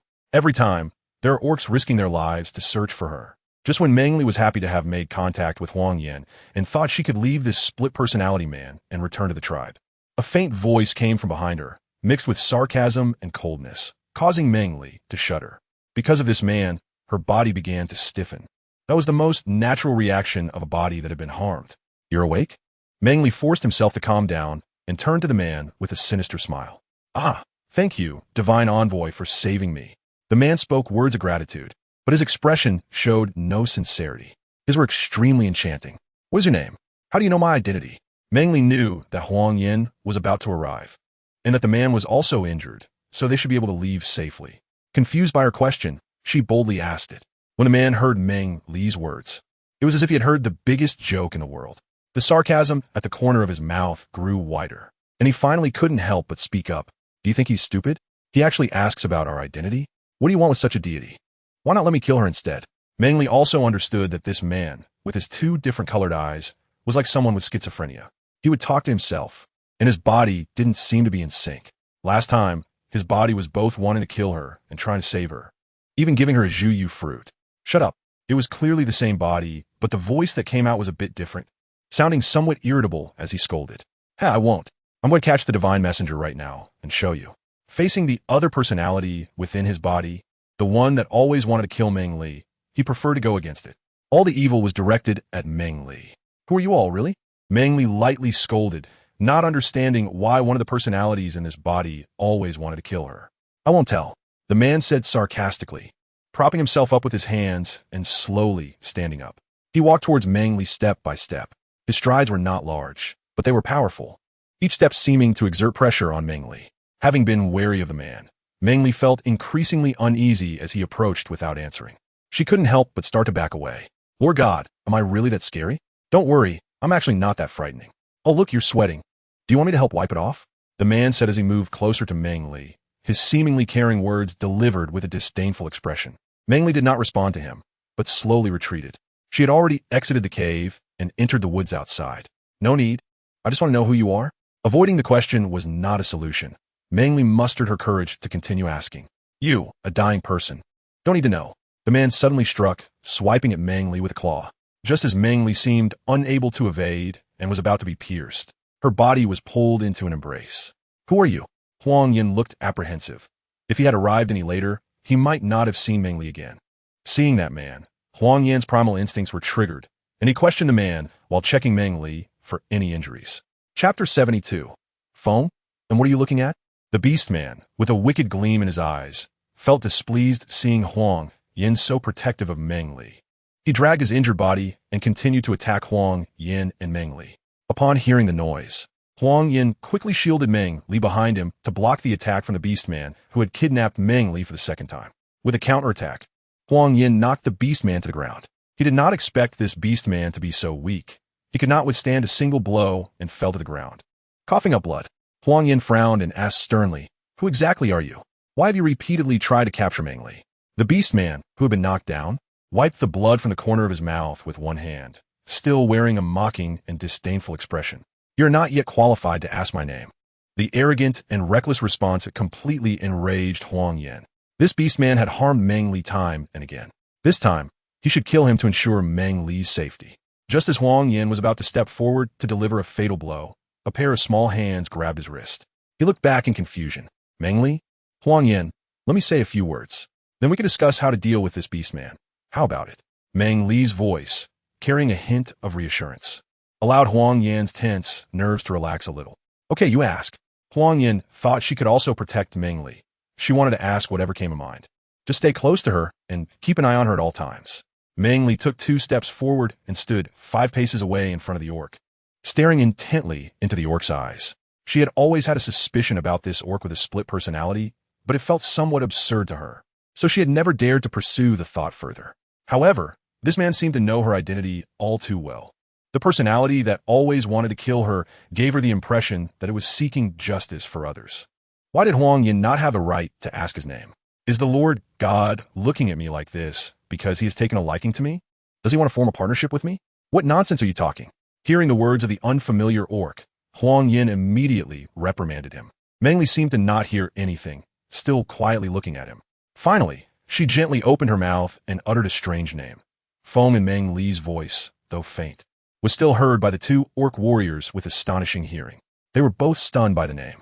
The orc lying on the ground widened his eyes in disbelief as he looked at Meng Li. Huang Yin also had a face of surprise. He wanted to say something, but after glancing at the orc on the ground a couple of times, he chose to remain silent. Feng and Meng Li called out softly again. I am here, my lord divine messenger. Feng, who had been knocked to the ground, got up and knelt on one knee, showing great respect. The sarcastic and disdainful voice disappeared, replaced by a deep and powerful voice. Meng Li had heard it before. It belonged to the personality that had given him the crimson fruit. Feng's eyes were no longer one black and one red. They had both turned red. When the other personality heard Meng Li call Feng and by that name, it faded away like melting snow. I'm sorry. Upon hearing Feng and gently say, I am here, Meng Li's heart suddenly tightened. It was so painful that he couldn't help but say words of apology. I should be the one to say sorry. I hurt my Lord Divine Messenger. So, are these scars all over my body the backlash from hurting me? It is something I should bear. It has nothing to do with my Lord Divine Messenger. Tears welled up in Meng Li's eyes. She didn't understand why she felt so sad. Feng's expression became exceptionally bright upon seeing her and hearing her call his name, which only made Meng Li feel more sorrowful. It was as if this person had been waiting for her for many, many years. Her delay in recognizing him had allowed him to be consumed by loneliness and darkness. How's your injury? It's fine. It will be okay in a couple of days. Meng Li's concerned words were filled with a hint of choked emotion. Feng stood up, displaying a very gentle expression. He gently wiped away the tears on Meng Li's face with his hand. His rough hands were exceptionally gentle, not hurting Meng Li's delicate features. Don't cry, I'm here. As long as you call me, I will be here. I know. Huang Yin quietly observed from the side, paying attention to how things unfolded. Several times, he wanted to interrupt their conversation. Meng Li's state is a bit strange. Why didn't she know Feng before? After she called out Feng's name, it was as if she had become a different person. Watching Feng and comforting the crying Meng Li in her arms, Huang Yin could no longer hold back and interrupted the two. Meng Li, teacher? Meng Li responded, and at that moment, she noticed that she was being embraced by Feng and feeling embarrassed. She took 2 steps back, her fair face flushed with a rosy hue, but inside, she felt a hint of reluctance. Huang Yin, what's wrong? Huang Yin looked at Feng warily and said to Meng Li, it's getting dark, and you've been taken away. The tribe should have received the news, and now many clan members are probably out searching for us. Meng Li is seriously concerned about the Huang Yin tribe, and everyone is tacitly aware of it. They must be anxious right now. Yes, I almost forgot. Let's think of a way to see how we can quickly inform them. Meng Li finished speaking and glanced at Feng. Her little face flushed as she tugged at one of his fingers. However, her palm was covered by a large hand, and her long black hair was gently stroked by another hand. I'm sorry. I made everyone anxious and worried about your safety. Huang Yin, I'm sorry. Upon hearing Feng's words, Huang Yin felt an unusual discomfort, especially from Meng Li's affectionate gaze. It felt as if his heart had been clawed by a fierce beast. Cold and painful. From now on in the tribe, you have to work hard and not slack off, Meng Li playfully said. But inwardly, she was thinking about how to discuss Feng's situation with the clan leader, uncle, and the shaman. I'll do whatever you say. Feng replied indulgently, looking at the small female who was still not at his chest height, feeling exceptionally satisfied. We now have 2 choices. One is to return to the old fox tribe and wait for the clan members to find us. The other is to wait here, and we'll go back when dawn breaks. Huang Yin broke the romantic atmosphere between the two with a blunt remark. Meng Li thought seriously for a moment and asked Feng, how long will it take to get to the old fox tribe from here? Not far. At our running speed, we can make it before dark. In fact, there was a shortcut, but to avoid being discovered by other orcs. Feng took a long detour before reaching the cave where Meng Li lived. Then let's go back to the old fox tribe. In case the clan members come looking for us, we can meet them. Compared to Huang Yan's straightforwardness, Feng seemed a bit reluctant. He didn't want anyone to disturb the time he spent with Meng Li. Let's go gather some things you need, and then you can stay with me in the Huang Yan tribe, okay? Sure. Feng replied without hesitation. Author's note, I had some matters to attend to a couple of days ago, so I couldn't update. Sorry about that. I will update regularly from now on, and everyone should get some rest. Chapter 73. As long as it's safe. In the cave where Feng lived, Meng Li set aside the furs she was going to take and asked Huang Yan to come help her carry them. Huang Yan. Before Meng Li could finish her sentence, Feng quickly walked over, organizing the animal skins himself, rolling them up and tying them together. If you need anything, just call me, I'll do it. He bent down and gently whispered in Meng Li's ear, his warm breath brushing against her ear, making it turn red quickly. Meng Li's face was flushed, and she lowered her head, mumbling her agreement. Meng Li, do we need to take these herbs? Huang Yan, who usually said little, silently followed behind Meng Li. Ever since Meng Li called out Feng An's name, that beastman had been teasing her whenever he had the chance. Seeing this made Huang Yan frown, even though he had once been the guardian of the beast god. It did not earn Feng a shred of respect from Huang Yan. I'll take a look. Hearing Huang Yan ask her, Meng Li felt like she had found a chance to escape, and quickly walked over to where Huang Yan was. Feng was really too good at flirting. Her heart could hardly take it. Luckily, Huang Yan was there, preventing her from being further bewitched by Feng and otherwise. She couldn't guarantee that she wouldn't end up tackling Feng and taste him. Just thinking about it made Meng Li's face even redder. She quickly shook her head, trying to discard the inappropriate thoughts. She walked up to Huang Yan to see which herbs needed to be taken. Feng was injured and had a fever that definitely needed to bring the herbs for inflammation and bleeding. Huang Yan, take these few herbs. Okay, is there anything else we need to take from the cave? Huang Yan continued to ask as the sun began to set, leaving them little time to waste. Meng Li took a look and realized that apart from the animal skins and herbs, there wasn't much else to bring. She wasn't sure what small items Feng needed to take, so she had to ask him, Feng, do you need to bring anything else? If not, we can leave. No, the most important thing I have is right here with me, Feng said, looking straight at Meng Li. His gentle and indulgent gaze made Meng Li's cheeks flush. This damn beastman really knows how to talk smoothly. Meng Li really wanted to step forward and hit him, thinking it was amusing to see her shy. Meng Li was a bit flustered and angry, her big eyes glaring fiercely at Feng and Meng Li. I'll carry you. Huang Yan squatted down in front of Meng Li, and she picked up the herbs and climbed onto his back. Feng looked at Meng Li's blushing little face, glaring at him with insufficient momentum, feeling a sense of joy in his heart. The next second, seeing Huang Yan carry Meng Li, his expression immediately turned cold. Feng, give me the animal skin. You go first, and we'll follow behind you, Huang Yan said, carrying Meng Li and turning to Feng. Feng remained silent for a few seconds, repeatedly reminding himself, don't rush, before handing the animal skin that was tied on the bed to Huang Yan. You have injuries, take it slow. Huang Yan, you also need to keep an eye on Feng, and Meng Li thought that the speed of the beastmen was too fast, and Feng's wound might reopen. She felt like a burden, only able to rely on Huang Yan to take care of Feng, and all right. I'll keep an eye on him. I'll be careful, don't worry.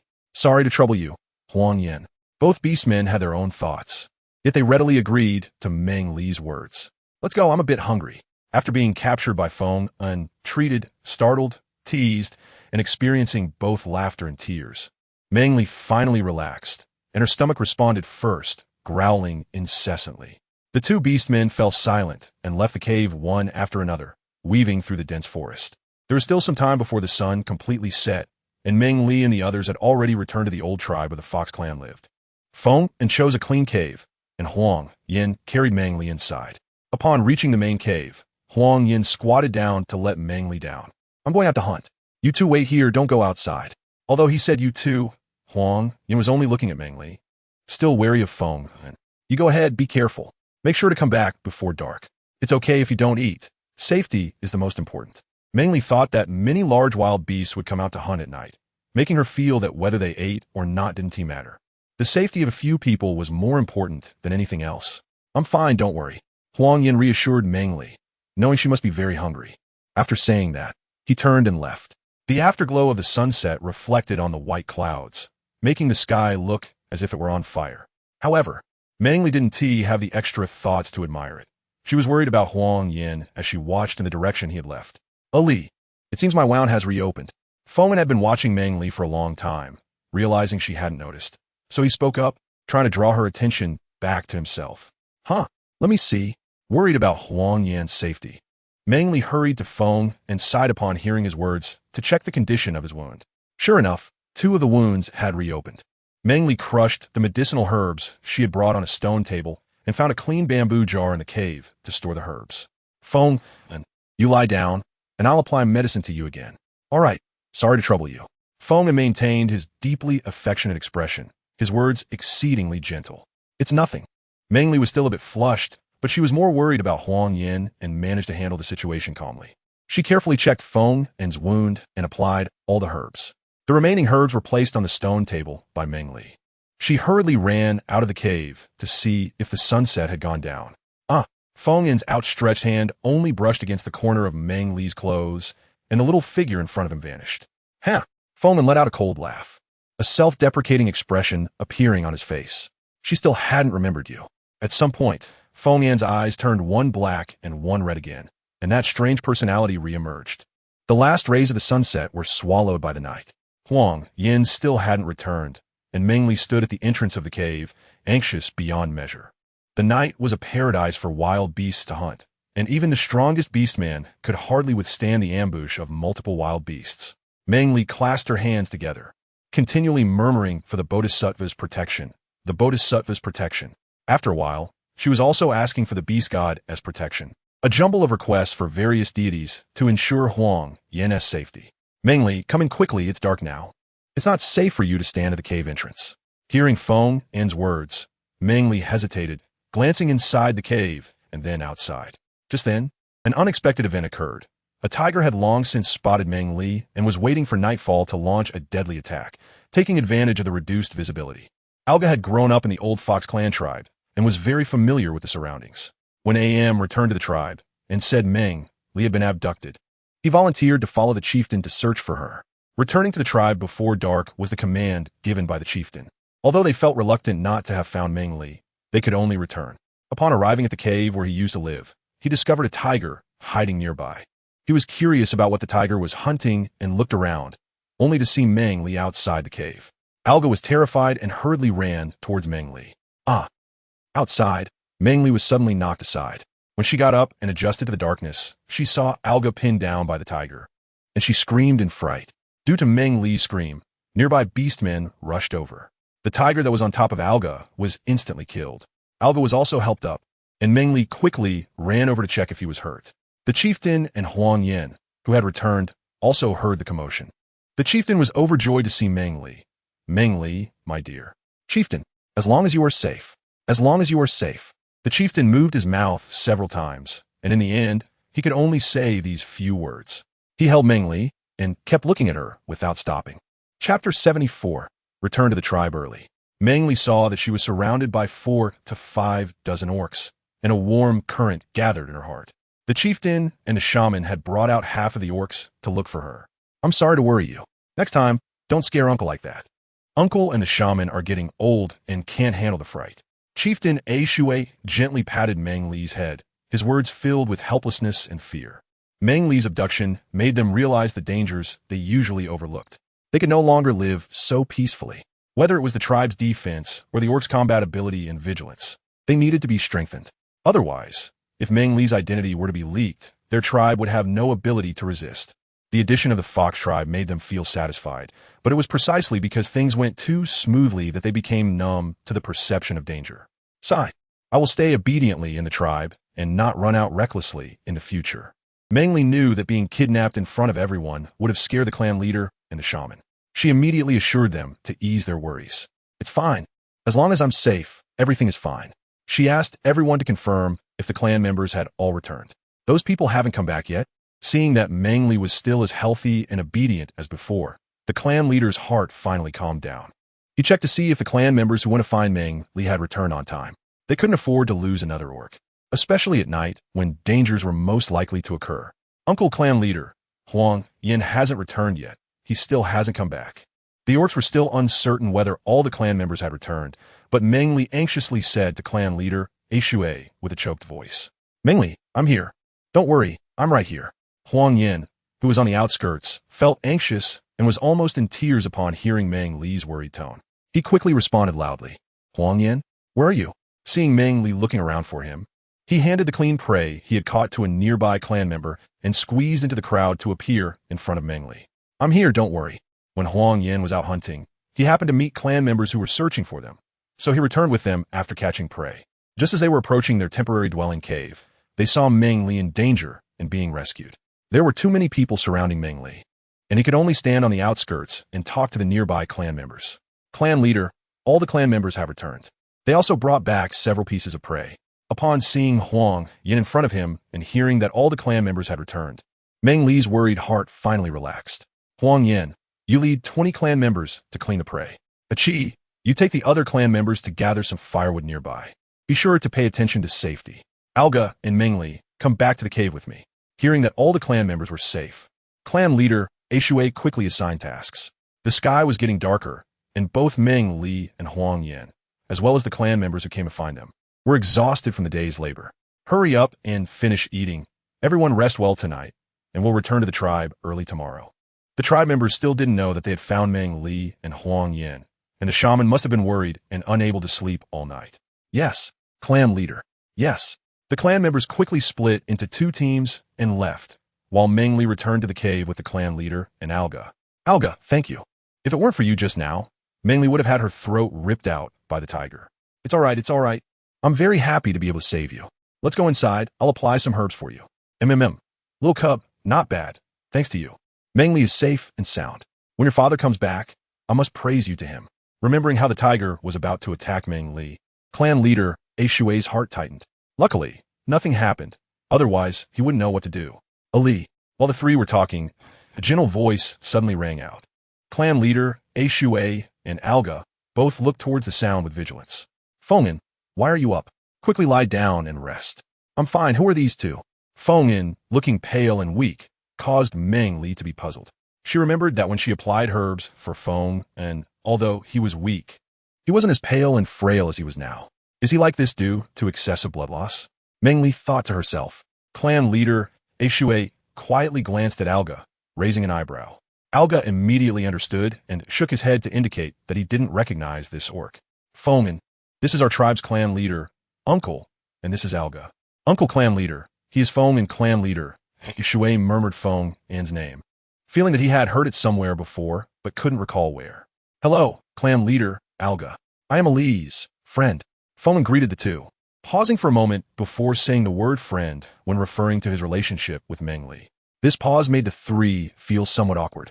Meng Li wanted to say that they were indeed friends, but the pause made it seem a bit off. Clan leader Shui and Alga exchanged glances, both having complex expressions, and simply nodded in response. "Everyone sit down. I'll apply some herbs for Alga." Since Feng was injured, they had brought a lot of herbs when they came, which are just right to use now. "This little orc is injured?" Following Meng Li's words, Fengin looked over and saw the young orc with a cut on his hand. The wound wasn't deep, and the bleeding had stopped. Alga nodded slightly in response. "It's all because of me, otherwise he wouldn't have been injured," Meng Li said with self-reproach, just as Fengin was about to take over the topic. Huang Yan led 20 clansmen back, carrying the freshly cleaned game. Aki and the others also gathered enough firewood, and the previous topic was set aside. The cave became busy, with some starting a fire, some setting up the barbecue rack, and others resting, all sitting together. Meng Li also introduced Feng to the clansmen, who greeted him one by one. As the sky grew darker, countless stars hung in the night. After everyone was full and satisfied, the clan leader arranged for everyone to take turns keeping watch, and they all squeezed together in one cave. Meng Li was arranged to stay in a small cave, while Feng and Huang Yan guarded the entrance, insisting on sleeping outside. The clan leader couldn't be bothered with them, as long as Meng Li was fine. The other orcs had no reason to oppose. Meng Li had refused, but seeing their determination, she lost interest in arguing with the 2. Since everything was settled, everyone except the clan members on night watch quickly went to rest. "Tomorrow, we should return to the tribe early." All right. A series of affirmations followed. Huang Yan took the bundle of animal skins and went to make a bed for Meng Li. Author's note, second update, everyone rest early. Chapter 75, Red Eyes. The next morning, as Meng Li was sleepily waking up, she heard intermittent sounds around her. She struggled to open her eyes, her gaze blank and confused. As the voices became clearer, her eyes gradually regained a bit of focus. It was already bright outside. Meng Li mumbled sleepily and then let out a big yawn. She randomly raked her hands through her hair and sluggishly walked outside. Meng Li, the little one, is up. Hurry and eat breakfast. We'll be heading back to the tribe soon. When Chief A Shui saw Meng Li awake, he called her over. He had planned to let her sleep more and just carry her back, but now that she was awake and eating, it was better this way. Hearing someone call her name, Meng Li instantly felt more awake.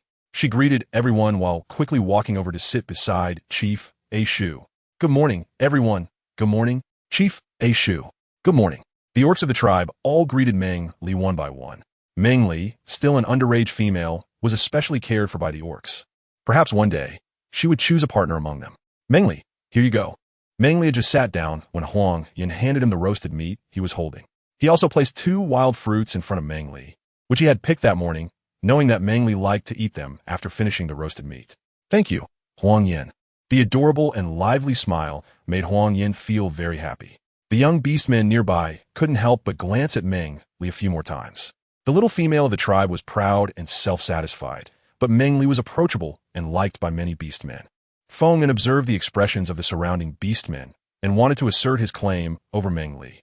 However, he knew it wasn't the right time yet. He had to wait until Meng Li fully remembered him and chose him. After finishing the meal, the chieftain quickly took the tribe members back to the tribe.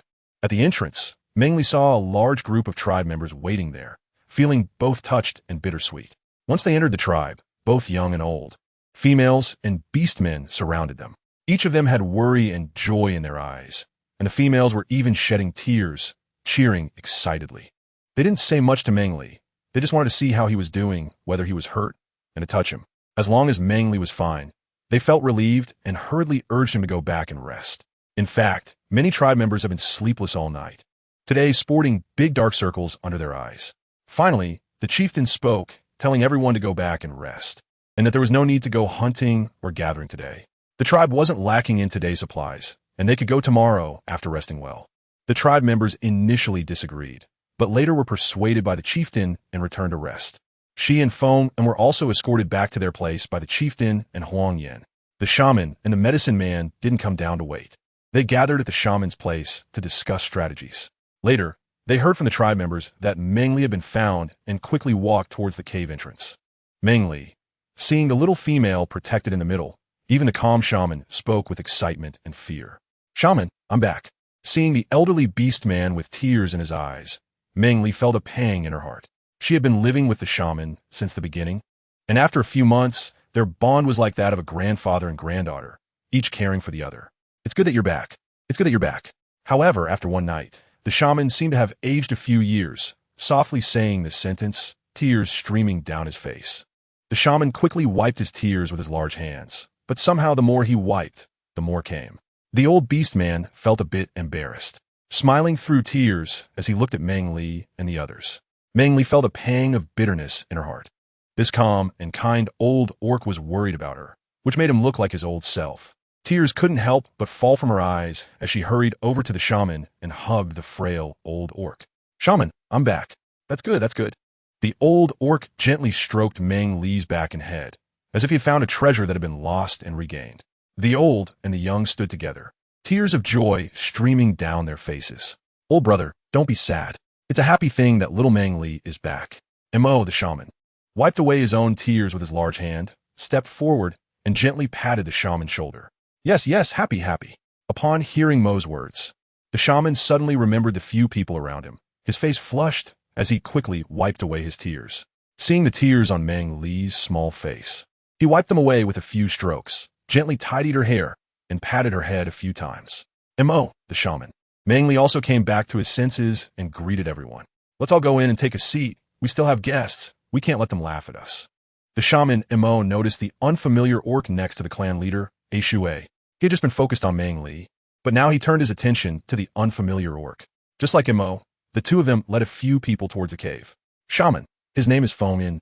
He came back with us this time and wants to join our tribe. When Meng Li said this, she was a little happy.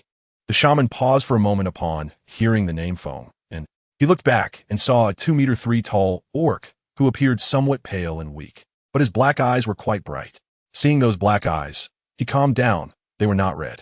Then he looked down and saw the small joy on Meng Li's face, and a hint of displeasure appeared in his eyes. He didn't like the orc who wanted to take his Meng Li away from now on. The name Feng was well chosen. Thank you for the compliment, shaman.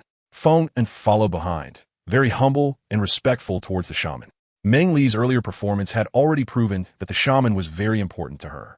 If he wanted to bond with Meng Li, he had to perform well in front of the shaman. Arriving at the stone table, the group took their seats in order. The shaman and the shaman sat together, while Meng Li sat between the shaman and the clan leader. Huang Yin sat next to the clan leader, and Feng sat next to the shaman. Huang Yin and Feng sat opposite Meng Li, and they could see the two of them as soon as they looked up. What exactly happened this time?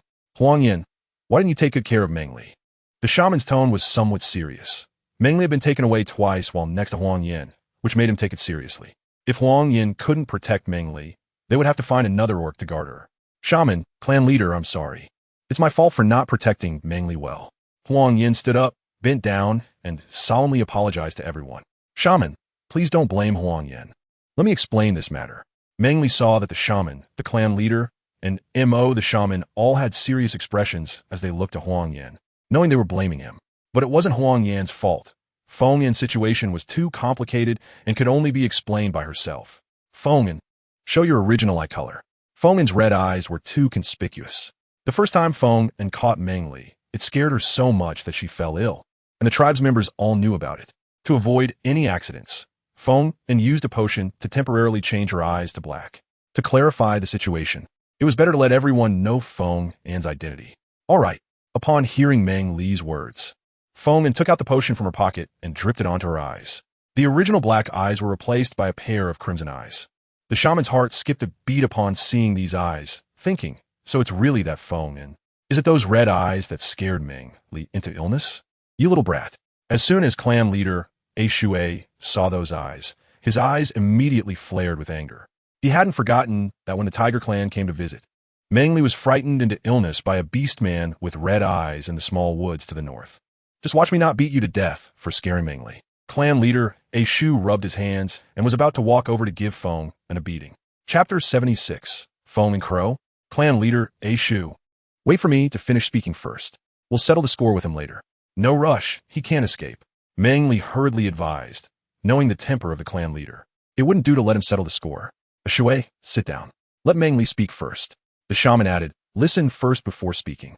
The clan leader, Shui, was clearly reluctant, but since the shaman had spoken, he couldn't openly contradict him. He could only sit down unwillingly. You little brat, just wait for me. Unable to beat up Feng Yin, clan leader Shui could only threaten him fiercely. Feng Yin had once been the guardian of the beast god. At that time, Feng Yin's behavior was quite strange, and Meng Li didn't know how to explain it. She decided to first mention Feng Yin's identity and then explain slowly.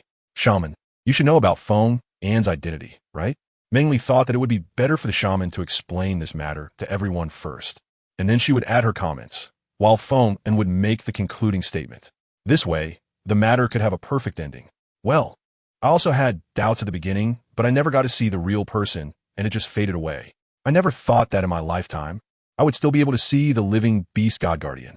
The shaman had already had his suspicions, and hearing Meng Li's confirmation made it easier for him to accept. The tribal chief Shui and the shaman stared wide-eyed in astonishment, looking at Feng and in disbelief. The words beast god guardian crashed into their minds like thunder. Their nerves felt somewhat numb, and it took them a while to react. Even Huang Yin, who only knew that Feng Yin was somewhat special and his identity was certainly unusual, was now shocked to hear about Feng Yin's identity. Feng Yin had his own reasons for the previous events, which led to many things happening. In fact, Meng Li didn't know how to describe it. After confirming Feng Yin's identity yesterday, she was very excited and felt a romantic emotion for Feng Yin in her heart. After waking up from sleep, Meng Li found that she had little ripple in her heart, which puzzled her and made her inexplicably want to explore it. Let's put this matter aside for now. I just want to know if Feng Yin poses any threat to you, Meng Li. The shaman looked at Feng Yin very seriously and inquired. My life is always in Li's hands. She just needs to say a word, and I will risk everything without hesitation. I swear to the beast god that in this life, I will never harm Li in the slightest. Feng Yin stood up from the stone bench, knelt on one knee in front of Meng Li, and solemnly vowed to the beast god. In that case, what are your plans for the future? The shaman had always been the wisest elder in the tribe, able to see the essence of things clearly. He knew that Feng and had come from Meng Li. And since Meng Li was someone he valued, he would not allow her to suffer any grievances. If you all allow it, I would like to join the Huang Yin tribe, to follow behind Meng Li and always protect her. In front of the shaman, Feng remained very respectful. Even after taking the oath, still kneeling on one knee to respond to the shaman. The shaman did not speak. He needed to think carefully, while the other few people were still digesting the recent news and did not say anything. Meng Li felt a bit confused. Feng and Huang Yin were still somewhat different. Feng Yin's vow was too sacred and heavy, while Meng Li felt a bit sweet in her heart, but mostly didn't he understand and couldn't he accept Feng and with peace of mind. I know how to train the orcs, and Meng Li's identity would eventually need to be resolved. To make the tribe strong, the orcs must be strong. Only then can they better protect Meng Li. All right, I agree. Feng Yin's words hit the mark. The tribe leader, Shui, was the first to voice his agreement. The identity issue of Meng Li has always been a heavy burden on a few people's hearts. If it could really make the tribe and the clansmen stronger and protect Meng Li, he was willing to trust Feng Yin once. Seeing that the clan leader, Shui, agreed first, the others were also willing to take the risk and trust Feng Yin for Meng Li's sake. Shui, then you can handle the matter with Feng Yin. I have no objections. Since everyone was in agreement, the shaman directly handed Feng Yin over to Shui. All right, you can rest assured to leave it to me, Shui replied. You should also get up quickly and choose a nice name, so it's easier for the tribe to distinguish. Seeing that Feng Yin was still kneeling on one knee, shaman quickly urged him to stand up. Yes, Feng Yin, come over and sit. Except for the shaman and Meng Li, the other three still showed a hint of respect for Feng Yin's identity. Over time, this myth-like respect would gradually dissipate and turn into the feelings of clansmen. Thank you. At that moment, Feng Yin sincerely appreciated these beastmen for being willing to accept him. Not to mention that, Feng Yin, how old are you? How many tree rings have you passed? Clan leader Shui wanted to understand all of Feng Yin's information to avoid being caught off guard later. Feng Yin thought for a moment and quickly replied, I have passed 36 tree rings and have already come of age. Feng Yin knew that his identity was somewhat troublesome, but since everyone was not probing further, he chose an appropriate age to better integrate into the Huang Yin tribe. As a young beastman, you need to take good care of your body to better protect Meng Li. By the way, this is our situation. Feng Yin's appearance did indeed look very young, and no one would find it inappropriate for him to say he had passed 36 tree rings. The clan leader also explained the tribe's naming conventions to Feng Yin, so he could choose a suitable name for himself. Feng Yin's beast form was a crow, so he could be called Feng Yin Crow, Feng Yin Wu, Feng Yin Ya. He could also be called Feng and Huang Yin would depend on Feng Yin's preference. So there is such a naming method. It's indeed very convenient. Feng Yin was a bit surprised to hear about the naming method of the Huang Yin tribe. This method could indeed preserve the clan identity while integrating into a new tribe. Yes, it was all thought up by Meng Li. You should think of one quickly. Sigh. Feng Yin found the naming method very fresh and was considering how to choose a name that would be appropriate. Should he also adopt the Huang Yin surname with Meng Li? It felt very intimate. Feng Yin secretly thought to himself, Shui, you take Feng Yin to find a cave to settle down. Meng Li also needs to rest. The shaman did not want to intervene in the subsequent matters, so he let the others leave to discuss. That little cub, Meng Li, had been in a daze, definitely thinking about something. It was better if others disturbed him. All right, shaman, shaman, we will leave first. Clan leader Shui also noticed Meng Li's state and lowered his loud voice significantly, fearing to startle Meng Li. Feng Yin still wanted to say goodbye to Meng Li, but was stopped by the clan leader and Huang Yin, who shook their heads at him. The shamans also had expressions that indicated he should not disturb Meng Li, so he had to swallow the words he wanted to say. He nodded and said goodbye to the two shamans, following clan leader Shui to leave. After separating that day, although Feng Yin was injured, he was conscripted by the clan leader to train the beastmen of the tribe. Feng Yin also understood that there were priorities, and he would find Meng Li after he finished this round of tasks. In the valley of the Huang Yin tribe, a training area was established. Every morning, one could see the beastmen of the tribe training their bodies under Feng Yin's leadership. The young females would often run over there, intentionally or unintentionally, wanting to see which beastman was more to their liking. Side note, second update. Everyone, rest early. Chapter 77. Weapons. The beastmen of the Huang Yin tribe were required to conduct collective training in the valley every evening after their meal. After only 2 or 3 days, clan leader Shui discovered that coming here directly allowed him to identify many issues. The beastmen, apart from being strong and powerful, needed strong combat capabilities and fighting skills, which they lacked. Feng An's arrival just happened to fill this gap. Then there was the need for external assistance. The Huangyan tribe's leather armor and vine armor were already well made in terms of defense. What they lacked was a suitable weapon. Bow knives had limited uses and were somewhat restricted as combat weapons. Feng An analyzed and suggested this to the clan leader. Clan leader A Shui then called Huangyan to discuss this matter and asked him to inquire about Meng Li's thoughts when he had time. Actually, when it came to weapons, both clan leader A Shui and the beastmen were somewhat dismissive. Their claws were all extremely sharp, and they could move as their hearts desired. So why would they need suitable weapons? However, Feng Yan's suggestion did make some sense, and since he didn't understand other weapons, it was better to let Huang Yan ask. After being assigned a task by the clan leader, Huang Yan went to learn from Meng Li last night and asked her if the tribe's clansmen lacked weapons. Meng Li, who was teaching Huang Yan, fell into a long silence upon hearing this question. She lost interest in the following class and told Huang Yan to go back first, sitting on a rock outside the cave in a daze. Ever since she saw that copper mine, Meng Li had been excited to make copper utensils immediately.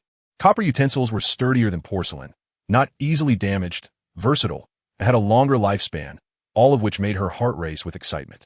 However, Meng Li wanted to say something, but fell silent at the beginning.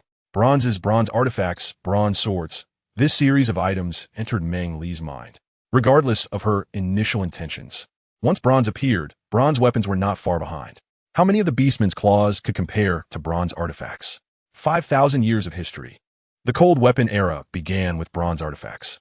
How many people's desires were fulfilled by this sharp weapon? How many lives were taken? How many families were destroyed? Could she, as a divine envoy, truly wield bronze weapons, such divine items? After thinking for a long time, Meng Li still couldn't figure it out. In the end, she let out a sigh. The next day, a Shui found Huang Yan and asked, Huang Yan, what did Meng Li say?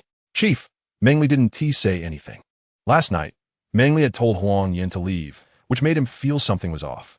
After he left the cave, he found a place to hide. After a while, Meng Li came out, sitting alone outside with a furrowed brow and a troubled expression. It wasn't until the moon was directly overhead that Meng Li let out a soft sigh and returned to the cave to rest. She really didn't say anything? Is that true? A Shui pressed on, suggesting that if Meng Li really didn't say anything, he might as well ask Feng An for advice on weapons.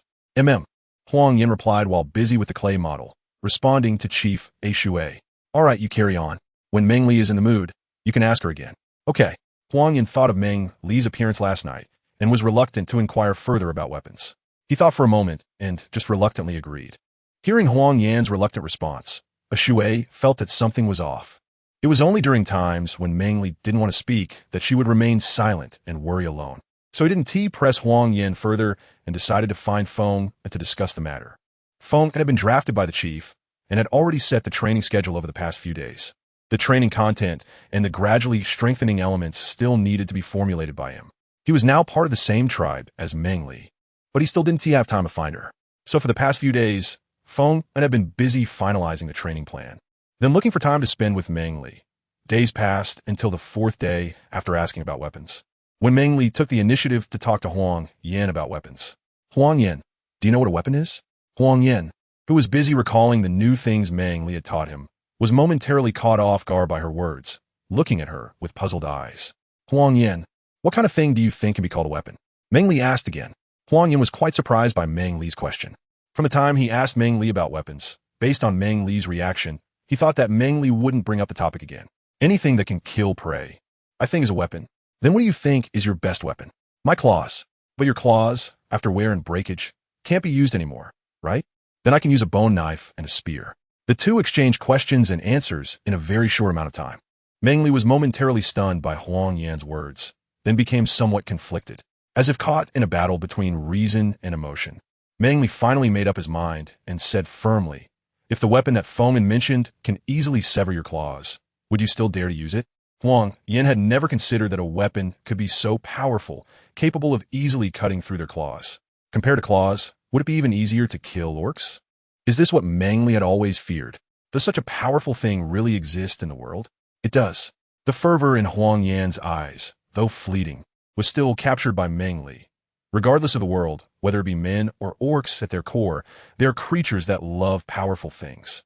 Hearing Meng Li's affirmative answer, Huang Yin was surprised by the weapon's strength, but also desired to become stronger himself to protect those he cared about. You can go now. I want to be alone for a while. If Chief Uncle asks you again, just tell him what I said and let him make a decision. Meng Li did not wait for Huang Yin to say more and directly asked him to leave. Her heart was very chaotic at this moment. She didn't know what kind of butterfly effect would occur if she really made bronze weapons. Just thinking about the bloodstains on the bronze weapons made Meng Li feel very anxious. At night, she started having nightmares. One moment it was a bloodstained bronze sword. The next it was fallen orcs, females, and those relatives who lost their loved ones because of the bronze weapons. They were all questioning her, asking why she had to make bronze weapons that caused them to lose their closest kin. Meng Li was trapped in a nightmare and couldn't escape no matter what. In the early morning, the shaman came to wake Meng Li up and saw the small female on the bed, drenched in sweat. She was crying and fearfully mumbling incoherently about her dreams. She was so frightened that she couldn't think straight, and when she reached out, her palm was burning hot.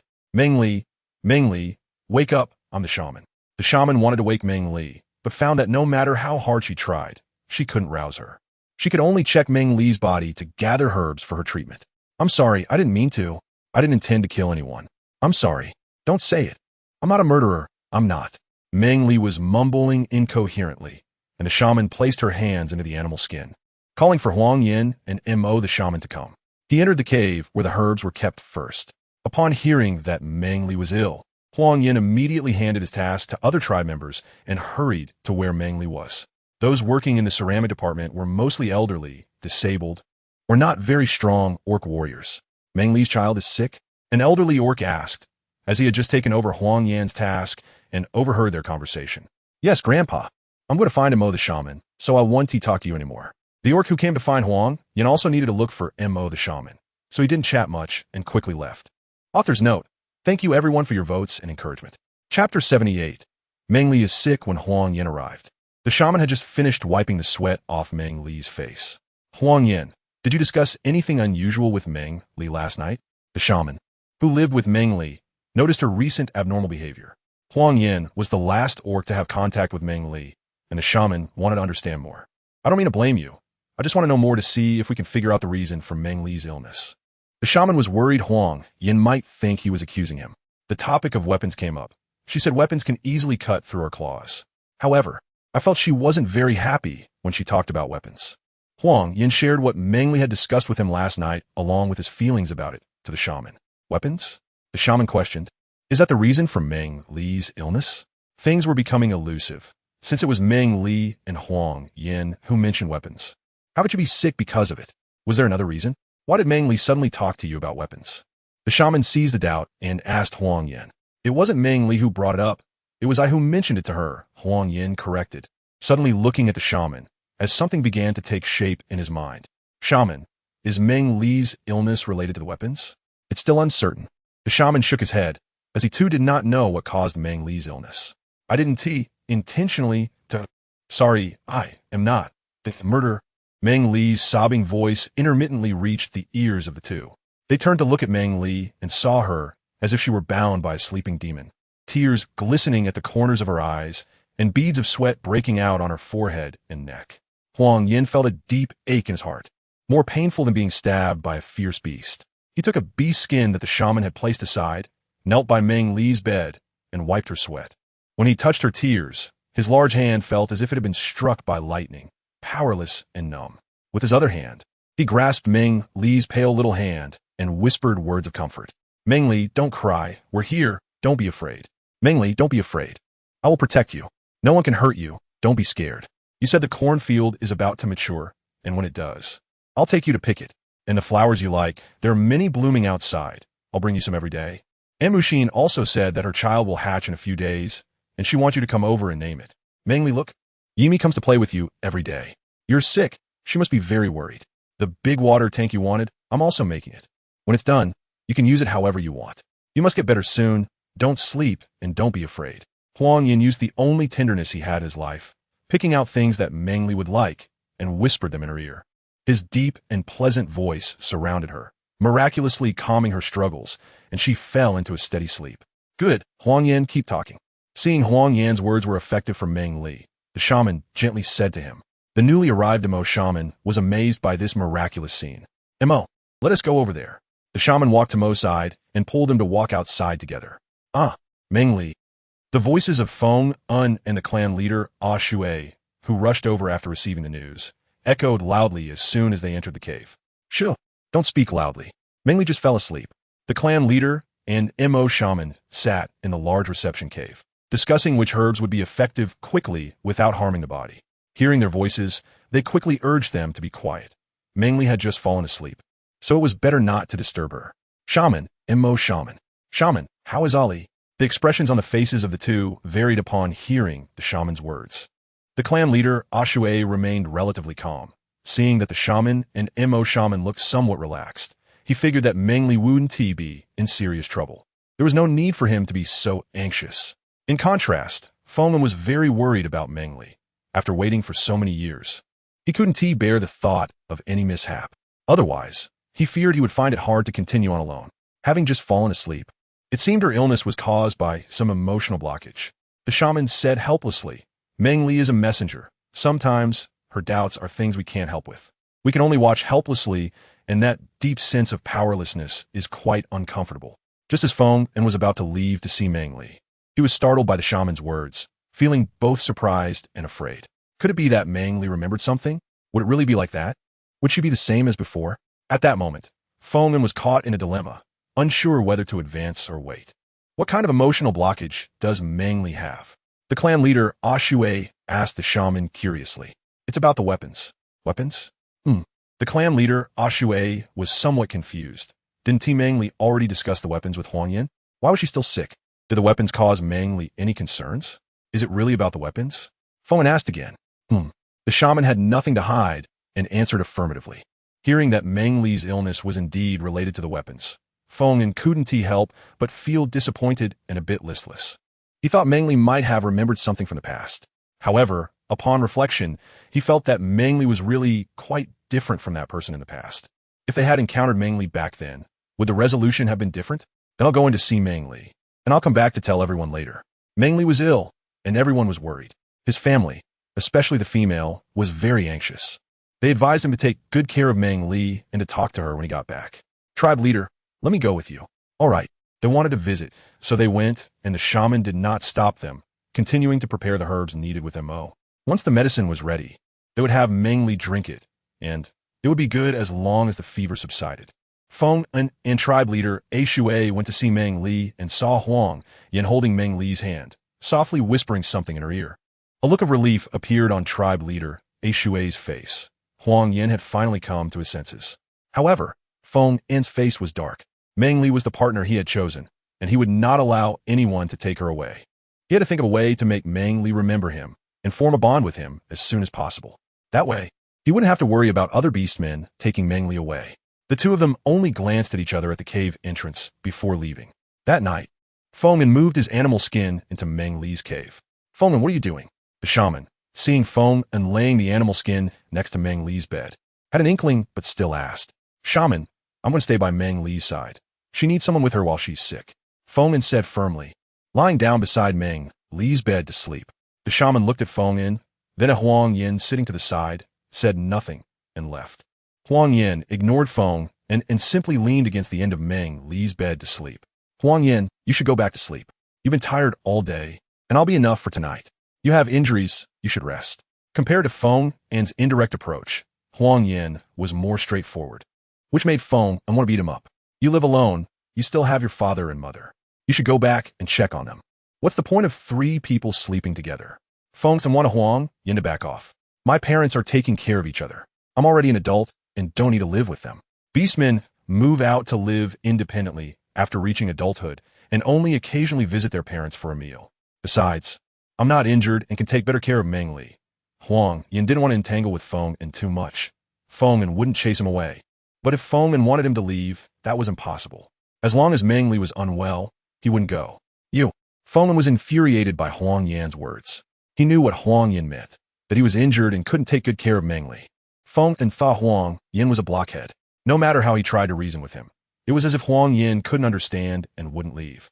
He lay back on the animal skin, covered himself with another piece, closed his eyes, and ignored Huang Yin. He had to recover quickly from his injuries so he could take better care of Meng Li. Huang Yin leaned against the cave's earthen wall, his right hand resting at the end of Meng Li's bed, looking at her peaceful face. He also gently closed his eyes and fell asleep. I'm not. I. In the middle of the night, Meng Li was haunted by nightmares, her forehead covered in cold sweat, mumbling incoherently at first. A hand grasped hers, and another hand gently patted her shoulder, bringing her a sense of safety and comfort. Soon, Meng Li broke free from her nightmares and fell into a calm, deep sleep. The owner of the large hand wiped the sweat from Meng Li with his clothing and, seeing her sleeping soundly, climbed back to the end of the bed to continue sleeping. Throughout the night, Huang Yin, sleeping at the bed's end, got up several times to comfort the little female on the bed. As dawn approached, Huang Yin, having not rested well all night, felt his senses dull significantly. When he hurriedly climbed onto the bed to comfort Meng Li, he accidentally startled Feng and awake. What are you doing? Feng woke up to see a shadow climbing onto Meng Li's bed and immediately startled awake, only to find Huang Yin kneeling beside Meng Li. He wanted to scold Huang Yin loudly, but saw Huang Yin pointing at Meng Li's face. Feng and then noticed the large beads of sweat on Meng Li's forehead, and his questioning voice instantly became a whisper only the two of them could hear. Huang Yin did not answer Feng Yin's question and continued to comfort Meng Li until she fell back into a sweet slumber before looking at Feng Yin. The faint yellow light in the cave made it hard for Feng and to see Huang Yan's expression with his head lowered. But he knew that Huang Yan's position, kneeling beside Meng Li, made him furious. Even though he knew Huang Yin was only comforting Meng Li and hadn't touched her anywhere else besides his hand, his heart was ablaze with a furious fire, wanting to kill Huang Yin. Get down now. Feng Yin's face was as dark as a pot bottom, and his words were as cold as ice. But Huang Yin showed no fear. His relationship with Meng Li was something no one could change. It was only natural for him to take care of Meng Li. Seeing Huang Yan's indifferent demeanor only fueled Feng Yin's anger further. He grabbed one of Huang Yan's hands, tried to pull him up. Huang Yin tried to break free, and Feng Yin grabbed again. The two were in a tug of war, neither gaining the upper hand.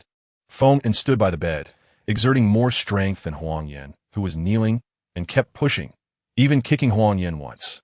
Just as he felt triumphant, he saw Huang Yin stumble from the kick, losing his balance and lunging towards Meng Li. You dare! Feng Yin could only shout loudly, but Huang Yin was startled by the sudden change and hurriedly adjusted his balance. All his weight pressed onto his right hand, and he heard a cracking sound as Huang Yan's speed came to a halt. The soft, unfamiliar touch on his lips, along with the sweet, fruity scent, made Huang Yin dizzy. Get up! Feng Yin's eyes were blazing with fire as he roughly hoisted Huang Yin up, dragging him off the bed. Huang Yin was like a puppet whose strings had been cut, moving under Feng Yin's control, but thankfully he remembered not to hurt Meng Li, so he was gentle in his movements and didn't cause her any pain. As soon as Huang Yin got off the bed, Feng Yin's hands tightened around his neck. His face turned red, and his breath grew shallow, but his eyes still held no expression, just staring blankly at Feng Yin. Feng Yin's face twisted in rage, his eyes blazing with fury.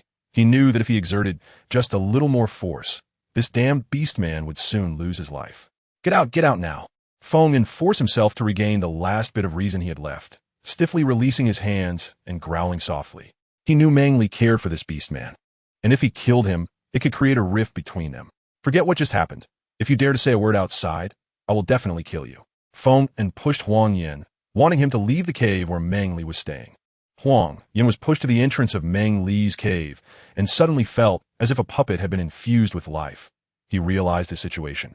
Taking advantage of Feng Yin's distraction, he quickly dashed into the cave, huddling at the end of Meng Li's bed, refusing to move no matter what Feng Yin did. Get out now, otherwise I'll kill you. Whether it was punches or kicks, Huang Yin sat at the end of Meng Li's bed, completely unmoving. Even when beaten by Feng, and until her body was covered in bruises and threatened by his roar, she did not move an inch. You're injured. Your senses are not as sharp as mine. Meng Li had nightmares at night, and you wouldn't react for a while. Huang Yin sat there, head down, his voice hoarse, speaking in a tone only the two of them could hear. When Feng Yin heard this, it was as if he had been struck by lightning. He stood there in a daze, his eyes blank, his chest felt as though a heavy stone was pressing down on him, making it hard for him to breathe. Before long, blood began to spill from the corner of Feng Yin's mouth, and he stood there listlessly, as if all his spirit had been drained away. Thus, the two beastmen sat in silence until dawn, one standing and the other sitting. The shaman rushed over to check on Meng Li, wanting to see how her body was recovering. Upon entering the cave, he saw Feng and standing on one side, looking dispirited. Huang Yin, covered in bruises, silently leaned against the end of Meng Li's bed. What happened to you? The shaman was startled by the two and couldn't help but raise his voice a bit while inquiring. Shaman, I will go back first. Huang Yin said nothing else, respectfully addressed the shaman, and left. Feng looked at Meng Li, who was lying on the bed with a peaceful expression, and a hint of madness emerged from him. He whispered, I deserve this. Shaman, I think I'm also not suitable to take care of Meng Li. I will go back first. After speaking to the shaman, he packed up the animal skins he had brought and walked out of the cave. What's going on? The shaman looked at Meng Li, then at the outside of the cave, and sighed helplessly. Chapter 80. New life. It was already the hot season, and the morning breeze was still a bit cool. As Huang Yin walked outside, he recalled that soft pair of lips, and all his emotions surged forth, becoming a complicated mix. He rubbed his disheveled hair with his hands, then used his large hands to vigorously rub his tanned face before striding towards the ceramic tribe. In the afternoon, Meng Li finally returned from the grip of illness. When she opened her eyes, she saw the shaman's tired face and the dark circles under his eyes. Meng Li, you're finally awake. How did you get sick all of a sudden? You scared me to death. The shaman knew that Meng Li's illness this time was likely caused by her emotional turmoil. He didn't know what trouble she had encountered that pushed her to this extent. Shaman, I'm sorry to have worried you. It won't happen again next time. Meng Li had been asleep for almost 2 days. Her throat was so dry that her words came out weak, hoarse, and unpleasant to hear. It's fine. I won't be taking care of you tonight. But there can't be a next time. I don't know if I should worry. The people close to you are also quite worried. The witch doctor poured a cup of water for Meng Li using a teapot and handed it to her. This teapot and teacup were made by Meng Li, using the leftover clay that Huang Yin had. The pottery, fired directly in the kiln, had a blackened exterior from the fire, which was not very attractive, but it was still practical. They didn't have suitable materials now, and firing porcelain in a kiln was a significant issue due to the clay. Thank you, witch doctor. Meng Li's mouth was indeed very dry, lacking the moisture of water. Meng Li sat up and took the cup of water offered by the shaman, drinking it all in one go. Shaman, could you please pour me another cup of water? The water in the cup was far from enough to relieve the dryness in Meng Li's mouth. Not a problem. I'm happy to pour you as much as you need. The shaman smiled as he took the cup from Meng Li's hand and poured another cup of water for her. Thank you, shaman. Meng Li was also amused by the shaman, and the words he spoke were filled with endless gentleness. No need to be so polite. Are you tired? Do you want to rest a little longer? The shaman asked Meng Li. I really do want to sleep a bit more. Meng Li had woken up, but her body was still very weak. Sleep would help her recover better. You can sleep. I'll go out first. Okay. After the shaman left, Meng Li changed her position and continued to fall asleep. Meng Li's health is getting better day by day, and every day there are tribe members coming to visit her. Imi comes every day to talk to Meng Li, hoping her illness will improve soon. Ollie, the little cubs from Aunt Mushan's family, are said to be hatching tomorrow. Shall we go take a look together? Imi shares the latest news from the tribe with Meng Li. She knows that Meng Li usually doesn't pay much attention to these matters. However, she heard that one of Aunt Mushan's eggs might hatch a female, so she is very curious about how female serpent beastmen are born.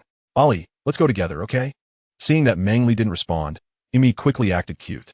Meng Li was just puzzled. The little one from Aunt Mushan's family hadn't hatched yet. She thought that even if beastmen's children were born from eggs, they would hatch quickly. She didn't expect it to be similar to snake eggs, taking about 2 months. Meng Li was momentarily distracted, but was brought back by Yimala's coquetry, and she chuckled in response. This little female really knows how to be charming. All right, come call me tomorrow, and we'll go see it. Actually, Meng Li was also a bit curious about the snake-shaped female baby. She wanted to see it too. Great, I'll definitely come find you tomorrow, Yimala replied happily. The two chatted about other things until it was almost time for dinner. Yimala quickly said goodbye to Meng Li. Ollie, I have to go back now, or my AMU will start to worry. Go ahead, be careful. Hey, wait for me to come find you tomorrow. Okay, I'll wait for you. Hearing Meng Li's response, Yimala quickened her pace.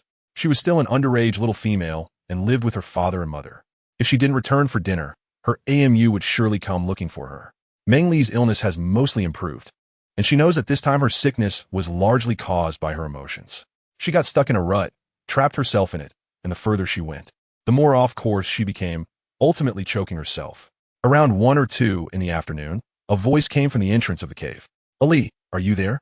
Imi, I'm here. Meng Li responded loudly and then looked at the shaman beside him, saying, Shaman, Imi and I are going to Aunt Mushan's house to see the little orc female hatch. I'll be back for dinner. The shaman knew that the cubs at Mushan's place were hatching today, and he was the one who mentioned that one of them was a little female. Seeing Meng Li so happy, he nodded in agreement and reminded him, "Go ahead, but don't play too late and don't leave the tribe, okay?" "All right, I'm off, shaman. Be careful." "Okay." After saying that, Meng Li's figure disappeared from the shaman's sight. The shaman chuckled and shook his head, continuing to organize the herbs on the stone table. Wu also went to get salt, and since Meng Li had many things to do, Imi helped gather some herbs. Fortunately, now there was Mo the shaman and his disciples. Otherwise, he really wouldn't be able to manage, the shaman thought. In Aunt Mushan's cave, there were already many people gathered, especially the females, who almost surrounded the baby bed specially set up for laying eggs. However, the best spot was still occupied by Aunt Mushan and her bonded partner, Haitung's father. Meng Li and Imi had just walked in when they were spotted by Aunt Mushan, who was looking outside. "Meng Li, Imi, come here." Aunt Mushan warmly called out to the two. If it weren't for Meng Li saving her back then, their family wouldn't be able to reunite now. Although Meng Li had mentioned that Haitung had saved her as well, how could such things be compared? How could they offset each other? Aunt Mushan. Aunt Mushan, the two little females politely called out. "Hey, come over, come over." Aunt Mushan urged them to come closer. The two exchanged glances, both with questions in their eyes, wondering if it was appropriate. Imi understood that Meng Li had saved Aunt Mushan's life, so she could understand why she was being called over, but she was just accompanying Meng Li. It wouldn't be proper for her to go over to the elders who held higher status, would it? "Oh, why are you two hesitating?" Ongsha, who usually didn't get along well with them, grumbled in dissatisfaction. "Don't you see everyone's attention is on you two?" Several aunties also encouraged them to go over, even making space for them. The two exchanged a quiet glance, then stopped being shy and walked over to that spot. Crack, crack. The two small eggs in the cradle, about the size of Meng Li's fist, were white with some black and were starting to crack. "It's about to be born," everyone exclaimed excitedly. After a while, there were two more cracking sounds, and the egg closest to the cave entrance broke first. A pair of green eyes peeked out, seemingly searching for something. "Little one," Aunt Mushan called out to it, and the little black snake looked towards her direction. Upon seeing Aunt Mushan, its eyes lit up, and it crawled out of the eggshell towards her. "It's a very healthy little beast man." Indeed, everyone discussed. Meng Li was quite afraid of snakes, but seeing the little black snake affectionately snuggling against Aunt Mushan, she suddenly felt less afraid. "Ali, this is a new life," Imi said happily to Meng Li while looking at the snake-shaped little beast man. "A new life?" Meng Li heard Imi's words and suddenly murmured these few words. "Yes, a new life." Meng Li looked at the two small black snakes, the egg in the crib, and the pregnant females in the tribe. The children in their bellies were all new lives that needed our protection. Suddenly, the knot in Meng Li's heart was opened. Side note, the update for today is complete. Everyone get some rest early. Chapter 81. Morning glow, sunrise, dawn light. Look, look. That egg in the middle moved again. The two small eggs made cracking sounds at the same time. The single egg furthest from the cave had already hatched a little beast man, while the middle egg still showed signs of movement. Crack, crack. Again, two sounds, and the top egg shell was broken. A golden little snake looked around with its dark, shiny eyes. Upon seeing Aunt Mushan, its eyes brightened even more as it crawled out of the eggshell, twisting its small body towards Aunt Mushan. Aunt Mu smiled gently, watching the little golden snake wriggle its way over with affectionate eyes. "Little one," Aunt Mu called out to the golden little snake. The golden little snake wriggled even harder, crawling into Aunt Mu's palm and snuggling up. "Isn't Tree Jia a golden giant snake in beast form?" Seeing the second snake-shaped little beast man hatch, Aunt Mu looked at it with loving eyes and couldn't help but say to Aunt Mushan, "That's right. When he returns with the salt, he will definitely be overjoyed." Aunt Mu teased. Hearing this, Mushan's face turned red. She could imagine how that beast man would react upon knowing he had become a father. "Little ones, I am your father." Mushan's first binding partner, who had not participated in the female's conversation, looked at the newly hatched little beastmen with shining eyes, introducing himself to them. The beastmen and females who came to watch also chimed in with the conversation. Meng Li and Imi, both young females, couldn't contribute much to the discussion. "Ali, do you think the biggest egg will be a little female?" Meng Li untangled her emotional knots, feeling quite relaxed at the moment, listening attentively to what everyone was saying. When she heard Imi ask her about the egg, she curiously began to observe it. This egg was much larger than the other two. The other two were roughly the size of apples, while this unhatched egg was as big as a 20-pound watermelon. Mushan had experienced severe bleeding because of this egg and nearly lost her life. Fortunately, Meng Li intervened. Otherwise, Mushan would have bled to death in the end. It's really hard to say for sure. Meng Li was seeing a little orc being born for the first time and had no experience. Amy wanted to say something else, but heard others talking as they just entered and looked at the baby crib. The largest egg moved. Meng Li and Amy met, and the largest egg, which had been upright, now lay horizontally. A pair of small, jade-like feet kicked the shell, revealing a little female inside, who kept kicking. When the female saw those tiny feet, she exclaimed in surprise. The clan members who came to watch all showed expressions of joy. Aside from that exclamation, no one said anything else. They watched closely as the egg rocked back and forth. And finally, the shell cracked open. A clean, white, humanoid child appeared, crying loudly in front of everyone. Mushan, it's a little female. Quickly, pick her up and bring some animal skin to wrap her. Annie saw that Mushan and Hung both looked overjoyed and dazed. So she quickly reminded them. Right, animal skin. The two, as if waking from a dream, hurriedly took action. One ran to find suitable animal skin, while the other placed the two snake-like little beastmen on her shoulder and reached out to pick up the little female. Suddenly, all three little ones cried out together, startling those around them into a flurry of activity. Everyone helped. Those who could find milk did so. Those who could feed the milk did that. And those who could soothe them to sleep did just that. Finally, after feeding the little beastmen and the little female until they were full, all three little cubs fell asleep. Only then did everyone take a moment to rest. Mushan and Hung placed the three little cubs down to rest and quickly came out again. Meng Li, come. Mushan waved to Meng Li. Meng Li saw Aunt Mushan calling for him and walked over. When he reached Aunt Mushan's side, she grabbed one of his hands. Meng Li, I've been able to live until now thanks to you saving me. Let us discuss you giving names to the little ones. Aunt Mushan looked at Meng Li with a kind expression, her words gentle yet carrying an undeniable tone. Aunt Mushan. Meng Li didn't expect that Aunt Mushan and the others would let her name their children. Shouldn't such things be done by the father or the elders? Without saying anything, they urged her to hurry and name the child. Mushan was planning to watch Meng Li closely, waiting for her to give a name to her child. Meng Li, you can name it. Yes, it suits you well. If you name it, Mushan will be very happy. The females who were friends with Mushan or the orcs who were friendly with her family all knew their plans. Now, seeing Meng Li hesitating, they all helped encourage her. Ali, just name it. Amy also urged. When Aunt Mushan learned that she was going to find Ali, she asked her to invite Ali to come and see the little ones being born and to name them. The Meng Li people all have a sincere appearance. Aunt Mushan and Uncle Hung also seem earnest. Feeling that they were being a bit stingy, they generously agreed. All right, as long as Aunt Mushan and the others don't mind. We don't mind. We like whatever you choose. Aunt Mushan happily replied. Meng Li thought of those three little cubs, and a smile appeared on her lips. The world of children is the most beautiful, and they are the hope of tomorrow. At this thought, Meng Li recalled a few words that seemed quite fitting. Let me name the two little beastmen first. If the names aren't good, don't laugh at me. No, go ahead, they said Mushan and Hung. Chao Wei and Chao Yang are the names for the two little beastmen, both meaning the red sun of the morning. The little female will be named Shiguang, which also means the light of the red sun. The other tribe members were momentarily taken aback. Meng Li had named the little cubs of Mushan's family with the theme of the red sun right away.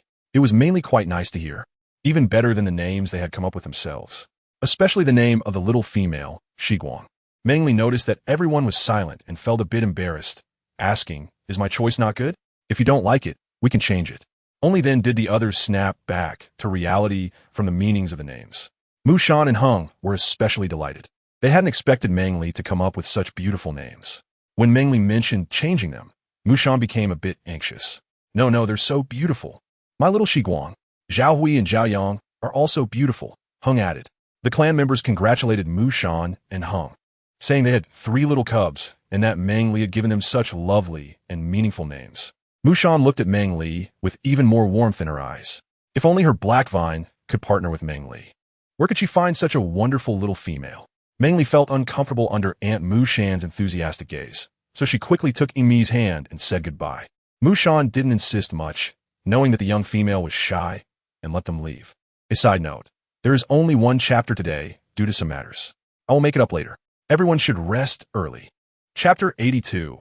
Copper smelting. After the two had walked a certain distance from Aunt Mushan's cave, Imi couldn't help but burst into laughter. Meng Li's old face turned red, looking at Imi with a mix of shame and anger. All right, I won't laugh anymore. You say that. but your little mouth is about to crack at the back of your ears. Meng Li is not a shy girl after all. Once that intense emotion passes, what's left is calmness and helplessness. Imi teased her, and Meng Li was quick to respond. There's no helping it. Aunt Mushan treats a certain little female as a future family member, so naturally, I'm happy. Imi was also unwilling to back down. Remembering just now, Aunt Mushan's gaze towards Meng Li was so passionate it was almost overflowing from her eyes. She couldn't resist teasing Meng Li. Is our Imi thinking about getting married? Can you see all these things? After Meng Li calmed down, she thought of a way to tease Yimi. Yimi, who was still mocking Meng Li, suddenly turned into a puffed-up little kitten upon hearing Meng Li's words. Her face flushed red, and she became stubborn. Bad Ali, what are you saying? Come here. Meng Li glanced at Yimi's reaction and didn't dare to catch up with her. The two little females chased each other, playfully teasing and frolicking. Yimi, your face is so red. Do you have a crush on a certain orc? I don't. I think it's you, Ali. Who has someone in mind? Meng Li ran ahead, looking back at Imi while continuing to run forward. But I'm not blushing, which means I'm not. Imi's little face was so red. She must have a crush on a beast, right? Imi is a true little female, unlike Meng Li, who has such thick skin. Naturally, she couldn't argue back. Her little secret was guessed by her friend, making her both shy and angry. Bad Ali, if you keep talking nonsense, I won't talk to you anymore. Meng Li, who was running ahead, noticed that Imi was really a bit angry while standing still. Knowing that she had gone too far with the joke, she quickly stopped and walked towards Imi. Imi, don't be angry. I know I was wrong. I won't dare next time. Meng Li quickly walked in front of Imi, still carrying a pleasing apology, and said, all right, come here, hold my hand and walk together, and I will forgive you. Meng Li knew that Imi was the softest-hearted towards her, and that she would definitely forgive her for her sincere apology. She quickly stepped forward and joyfully held Imi's small hand. Just then, a turn of events occurred. Imi, taking advantage of Meng Li's inattention, swiftly reached her hand into Meng Li's armpit and started tickling her. With one of her hands being held by Imi, Meng Li couldn't struggle free and could only dodge left and right. Ha ha, ha ha. Imi, you bad girl, you actually played a trick? Imi didn't care about her. Every time it came to words, she could never win against Meng Li. Until one time when Meng Li tickled her. She remembered that Meng Li was very ticklish. Meng Li often said that all's fair in war. After spending a long time with Meng Li, Imi learned a few things from her. Although she didn't quite understand these words and idioms, Meng Li always said she could remember them. Imi, I was wrong. I won't dare next time. Please let me go. Meng Li's tears were almost laughed out. It was really too much. Well then, Imi had heard Elise say before that laughing could actually kill someone, and she and Ali were just playing around. This was enough. She had finally gotten the upper hand over Ali for once. Meng Li felt that Imi's grip on her hand was a bit relaxed, so she quickly broke free and ran away from Imi. Bang. Meng Li bumped into something that was both hard and soft, and his shoulder was also embraced. When he lifted his head, a familiar face came into view.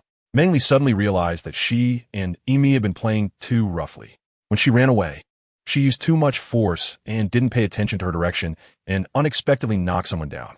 Feng, I'm sorry, did I bump into you? While apologizing, Meng Li quickly left Feng An's embrace. For some reason, leaving Feng An's embrace made Meng Li feel a bit regretful. She didn't even notice it herself, but that hint of regret actually manifested in her eyes. I'm fine. Are you hurt anywhere? Feng An, as always, was extremely gentle with Meng Li. Seeing that hint of regret in her eyes made him even happier, and his words became even softer. Ali, are you okay? Imi also hurried over to check if Meng Li was hurt. When she was young, she accidentally knocked down her brother, and her nose bled from the pain. Imi was worried that Meng Li might have hurt herself since she had used quite a bit of strength this time. I'm fine. I just worried about bumping into Feng, and Meng Li saw that Imi was so nervous, so she quickly took her hand to show her that she wasn't injured. That's good, as long as you're not hurt. Feng An is an orc, and your little strength can't hurt him. In the Beast World continent, there is a huge difference in strength between orcs and females. In terms of physical condition, orcs can transform into their beast form, which enhances their power. Females grow up in human form and don't have much combat ability. The biggest difference is their reproductive chances.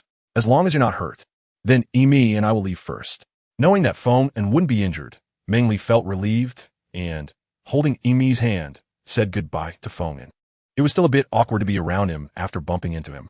After walking a few steps, they saw Huang Yin walking towards them. He paused awkwardly upon seeing Meng Li. Huang Yin, wait a moment, come find me after you're done.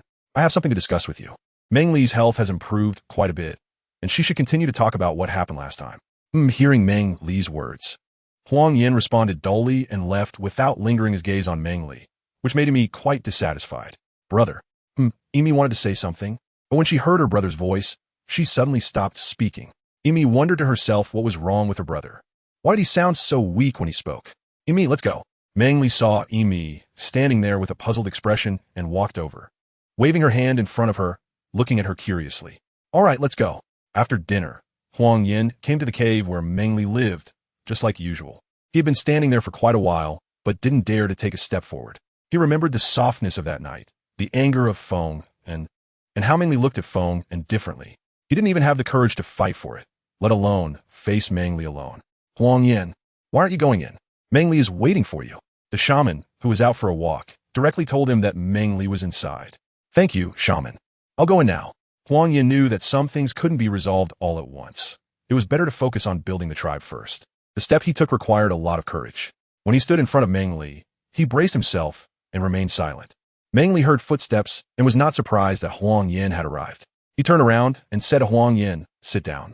I want to talk to you about copper smelting. What is copper smelting? His stiff body relaxed because of Meng Li's words. His mind was captivated by the unfamiliar term copper smelting. By the way, the matter is not yet finished. There's only one chapter, sorry. Chapter 83. Coal mine Meng Li has untangled his heart and can now easily talk about the process of smelting copper, no longer feeling the same fear and resistance as before. Last time, we found a type of stone called chalcopyrite, and that is what we need to smelt. How do we smelt it? When it comes to serious matters, Huang Yin becomes very serious, memorizing the important things and processes to prevent making significant mistakes during manual operations. Chalcopyrite contains many other trace minerals, and as long as we find a mineral called tin, we can start making copper tools. Copper tools are more practical than ceramics and are not easily damaged. More importantly, copper tools can be used to make agricultural tools and weapons, making them widely applicable. Hearing Meng Li mention making weapons, he became somewhat unsettled. He still remembers that last time, when Meng Li talked about weapons, he fell ill. If it really doesn't work, we can avoid making weapons. However, with weapons, our tribe would become stronger. But I also hope that even if we become powerful, we do not casually bully other tribes and the orcs. Meng Li has always been unwilling to make weapons, fearing that their power would give rise to strong ambitions and desires among the orcs of the tribe. Huang Yin responded, seeing the traces of helplessness and sorrow in Meng Li's eyes. We have already found the copper, or we just need to have the tribe members transport back. Now we need to find the tin lead, ore, and coal mines, so we can smelt and produce bronze. The tin lead, ore, is crystalline, columnar, with a grayish-black, translucent color. It should look something like this. Meng Li picked up the small wooden stick that was placed aside. She specifically brought it for Huang Yin to use for drawing. Following the shape she remembered, she drew the form of the tin, ore. Huang Yin looked very seriously. He always felt that this thing Meng Li was drawing looked somewhat familiar, but he couldn't remember where he had seen it before. Coal mines are made of black stones, but they can burn. Although coal mines are often mentioned, Meng Li had never actually seen one. What she knew about coal was basically processed coal and coal balls. As for the appearance of copper and tin lead ores, it was because Meng Li had previously helped plan activities for a geological museum. She had researched their information in detail, and when talking to Huang Yin, she could speak confidently about them, but she was a bit uncertain when it came to coal mines. I've seen this kind of stone. Meng Li was still thinking about how to describe the coal mine in more detail when he heard Huang Yin's voice. Have you seen a coal mine? Meng Li asked in disbelief. Well, our tribe has it. The black stone that can burn. Huang Yin recalled that there were indeed such stones at the edge of the west side of the tribe. The mountains over there were all black, occupying a large area. But there were hardly any plants or beasts. Besides the occasional patrols at the tribe's boundaries, very few orcs went there. Where is it? Meng Li asked impatiently. With a coal mine, they could immediately smelt brass and see if they could first make bronze artifacts. If that didn't work, they would look for tin and lead or add them in and gradually explore the proportions to make bronze artifacts. Huang Yin was startled by the sudden face in front of her. She couldn't help but recall that softness, feeling a bit dazed. Huang Yin, where's the place you mentioned? Seeing Huang Yin not responding, Meng Li anxiously asked again, Huang Yin, Huang Yin? Meng Li asked both sides, but Huang Yin still hadn't responded, just staring blankly, which left Meng Li confused. Huang Yin. Meng Li patted Huang Yin's arm, but was taken aback when Huang Yin suddenly stepped back. Huang Yin, what's wrong with you? Meng Li patted her own chest to calm her startled heart and looked at Huang Yin with some concern. asking, "Are you okay?" Huang Yin, trying to hide her panic, found excuse to brush it off. Noticing Meng Li's worried gaze and fearing that she might see through her, Huang Yin quickly changed the subject to divert Meng Li's attention. "There are many of these stones on the western edge of our tribe." "Really?" "Uh-huh. Should we go see them tomorrow?" Meng Li can't wait any longer. She wants to go see if it's a coal mine. She thought the hardest thing to find would be elusive, but unexpectedly, it's right in front of her, making her very happy. The fire bricks have been fired, and tomorrow I will guide the clan members to build a watchtower. How about you take the other clan members with you?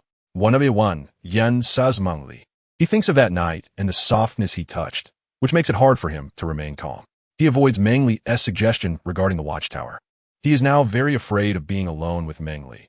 Building the watchtower is also very important, and Huang Yin really can't leave. Thinking of this, Meng Li can only wait to find Uncle Chief to come up with an excuse to have the clan members accompany her to take a look.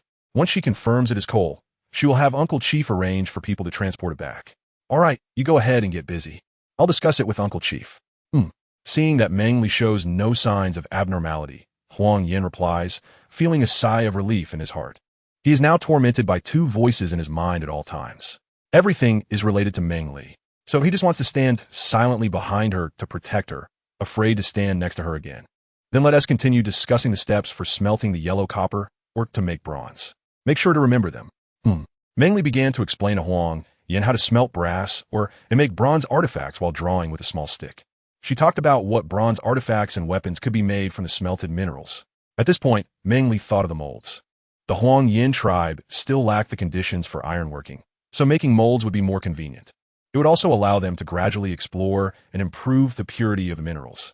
The steps for smelting and making objects were just these. Remember them well. If you forget, come find me, and I'll explain again. "All right, I'll have Uncle Wei make some molds tomorrow." Hearing what Meng Li said, Huang Yin couldn't help but feel his eyes light up.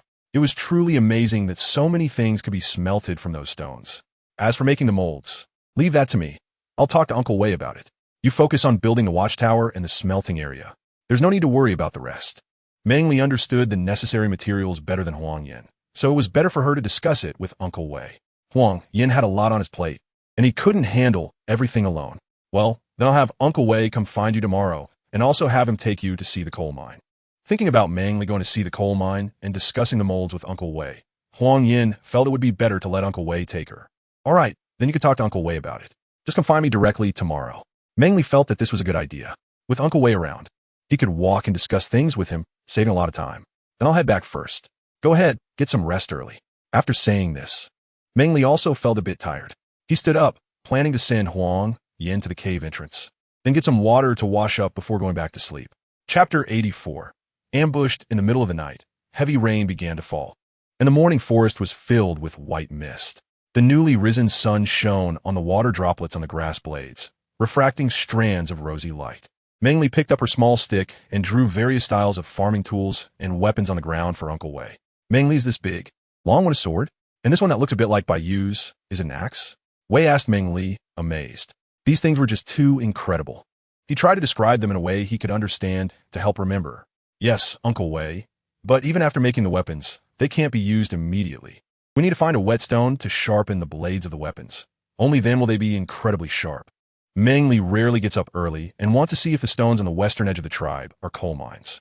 However, a heavy rain at night made the roads slippery, and both the shaman and the chief disagreed with Meng Li taking the risk.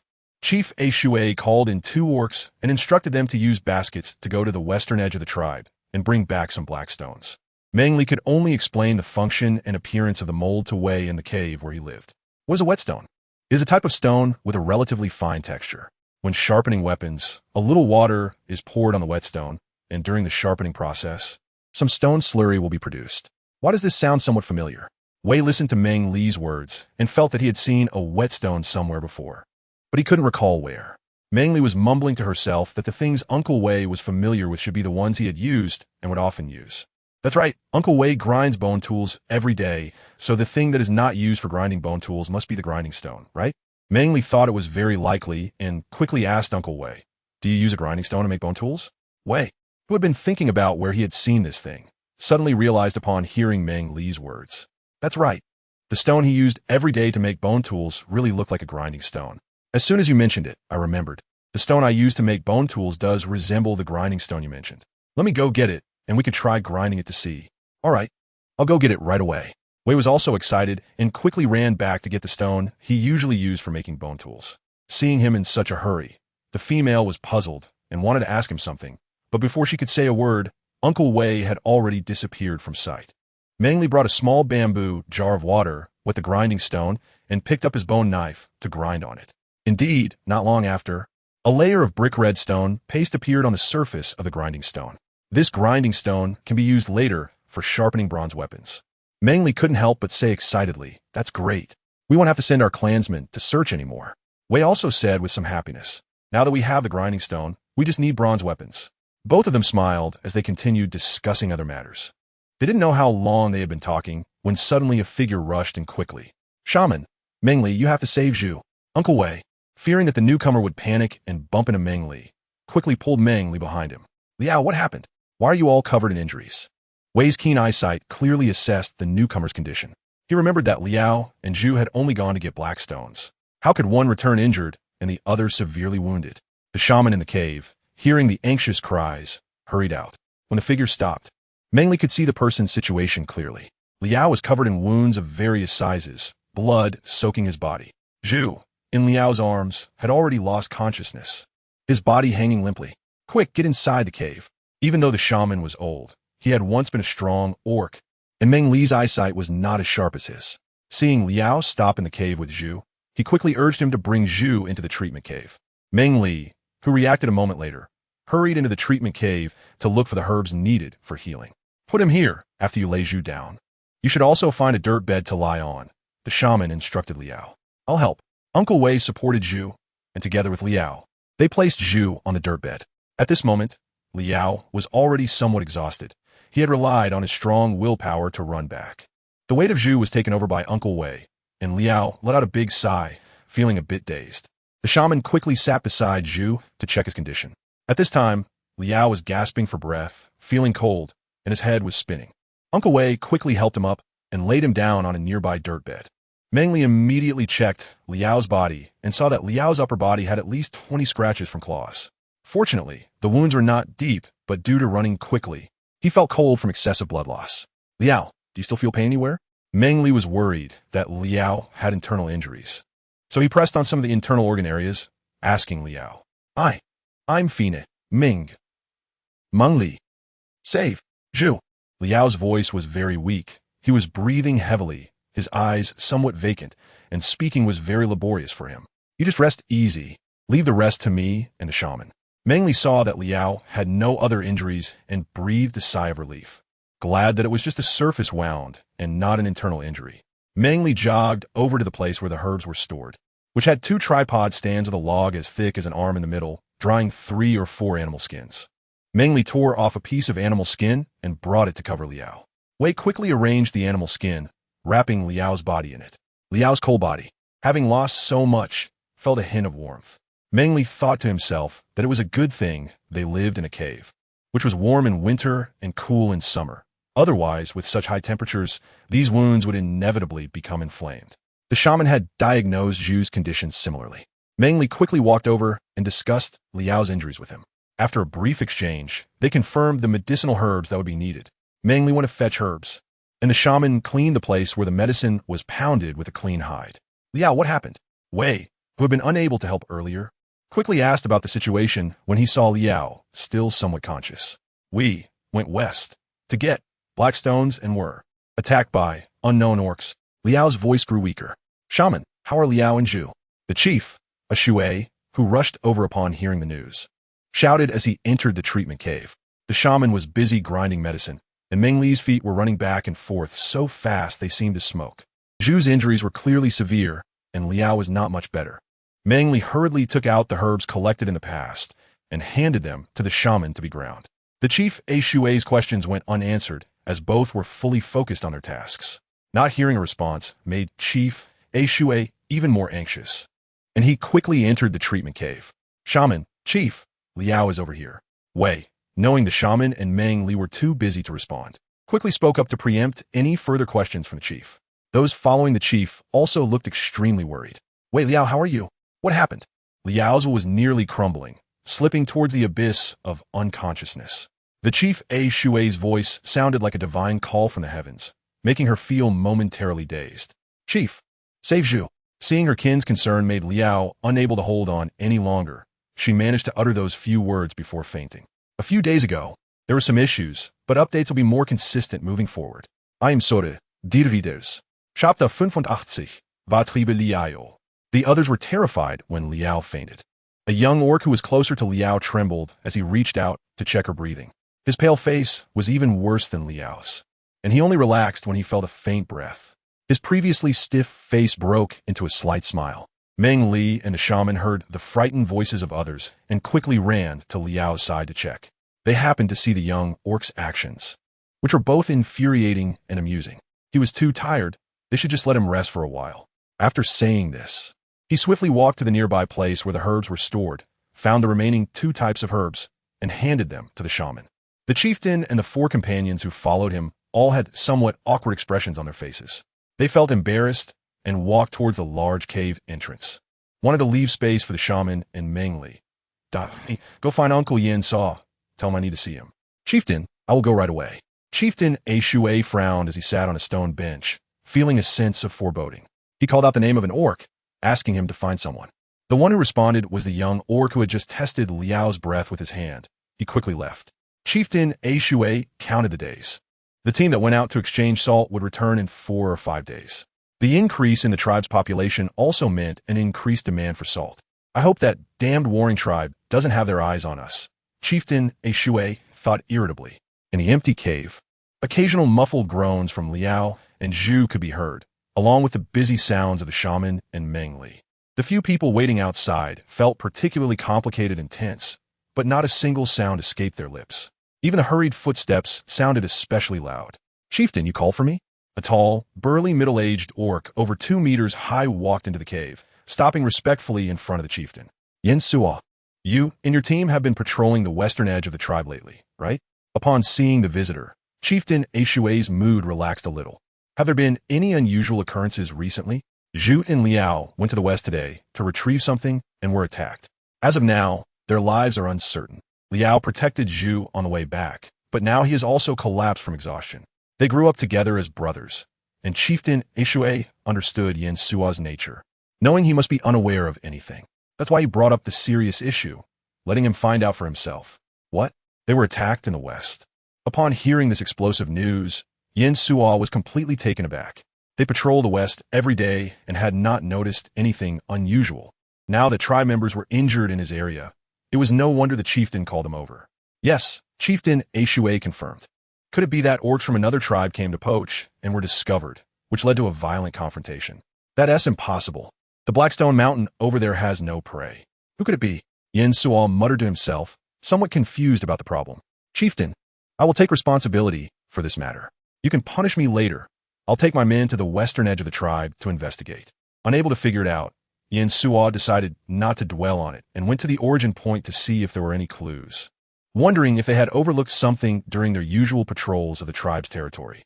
All right, you go. Chieftain A Shui trusted Yin Suo's integrity and mostly supported his decision. Hearing the chieftain's consent, Yin Suo left without further ado, hurrying to gather some capable orcs and heading towards the Blackstone Mountain in the west. Chieftain, I will head back as well. Wei spoke up. Meng Li had taught him how to make molds, and he remembered it all. Staying here was of no use. He might as well go back and think about where to find materials for making molds, hoping to produce 1 or 2 items in the next few days. Yes, you go back. Chieftain A Shui knew that Meng Li had taught him quite a bit today. Wei, that guy, was surely going back to ponder those things. Wei performed a warrior salute, contemplating the materials for the molds while walking back to his cave. Before dinner, Yin Suo rushed back to the shaman's cave with 2 middle-aged orcs. The shaman and Meng Li had just finished treating their injuries and were sitting outside, discussing the reasons for the injuries of the 2 young orcs when they saw Yin Suo return. Chieftain, shaman, Yin Suo called out respectfully to the 2. Yes, please sit, they responded, both appearing calm. Uncle Yin Suo, Uncle Gu He, Uncle Qiao. Meng Li stood up and greeted the 3 people. Hey, Meng Li. Hey, Meng Li's identity is known only to a few at the highest level. Yin Suo and the others do not know Meng Li's true identity. They only see her as a small female of the tribe. so they treat her with affection, but not with respect. Everyone, please sit down. Qingyan, go fetch some water for everyone, the chief said. Okay, chief. The young orc standing behind quickly walked to the water tank outside to get water for a few people. Sit down and rest first. Chief Ashue beckoned to the three. Thank you, chief, the three said in gratitude before respectfully sitting down to the side. After the three took their seats, the chief and the others didn't rush to ask anything, planning to wait until the three had rested enough before inquiring. Uncle Yonso, uncle Guhe, uncle Kiskiviko. Here is some water for you. The water tank was only a few meters away from the cave, and Qingyan quickly finished fetching the water and brought it to them. After running all day, the three were both tired and thirsty, and at this moment, they did not hold back, grabbing the bamboo jars and gulping down the water. Did you find anything? After the three finished drinking and rested for a while, Chief Ashue finally asked. We found the feces of the wolf horse beast behind Blackstone Mountain. We estimate there should be about a dozen of them. Yin Suo reported what he had discovered. But the news was quite heavy, making everyone feel a bit breathless. Is it really the wolf horse beast? Chief Ashue asked with a serious expression. The three exchanged glances. And finally, Yin Suo nodded and replied, It is indeed the wolf horse beast. A dozen of them acting together. We suspect it might be the people from the war tribe. Mentioning the war tribe made even the usually calm shaman's face turn pale. Sitting to the side, Meng Li also felt that the mention of the war tribe was not a good sign. Can it be resolved? Or can we prepare something in advance? Overwhelmed with anger and frustration, Meng Li couldn't help but ask. Upon hearing Meng Li's voice, the chief suddenly felt that they might not be unable to fight back. The war tribe consists of a group of wandering orcs. They have no fixed residence and worship the goddess of war, taking pride in waging war and plundering salt and females from other tribes. Chapter 86. The goddess of war. The war tribe is made up of orcs who raise fierce wild beasts, the wolf horse beasts, which are very fast for transportation. After conquering a tribe, they invade the females inside, regardless of their survival, and steal the tribe's furs, food, salt, and fire. The chief's words made the hearts of the few feel even heavier. Our tribe is situated at a high elevation, making it easy to defend and hard to attack. And our tribe's population is relatively small. We don't have much salt stored, so the war tribe hasn't targeted us before. This time, the war tribe is probably aware that we have stockpiled a large amount of salt, which has prompted their thoughts of plundering. As soon as the chief finished speaking, the shaman added, whether it was Yin Saw or the young orc Qingyun, upon hearing this, their hearts were filled with a fighting spirit. Yet a chill also ran through their bodies at the cruelty of the war tribe. Is there any way to avoid it? Meng Li asked if there was any way to avoid being attacked by such a cruel tribe. Her heart was filled with cold dread. It was truly a life-and-death crisis. Unless we have extraordinary strength to scare them off, we can only prepare in advance and wait for their attack. Chief Ashue couldn't think of any solutions at the moment. Every mention of the war tribe's power only added to the sense of helplessness. As for the others, they didn't have much to say either. They had only heard snippets about the war tribe and had never encountered them. Apart from their battle spirit, they had no means to deal with the situation. Meng Li looked at the shaman and subtly signaled with her eyes. Many people here did not know her identity, making it difficult for her to ask certain questions aloud.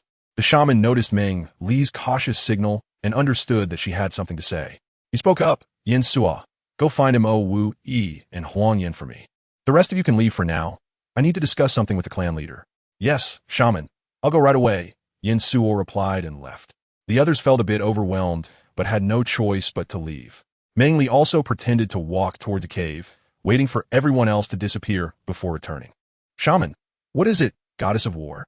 Meng Li was very curious when she first heard about the other gods besides the beastmen, and she asked the shaman. On the Beast World continent, there were originally two gods. One was the beast god, and the other was the nature goddess. The beastmen and wild beasts belonged to the beast god, while flowers, grass, trees, and plants were under the nature goddess. The beastmen adapted to nature, receiving both its gifts and its destruction.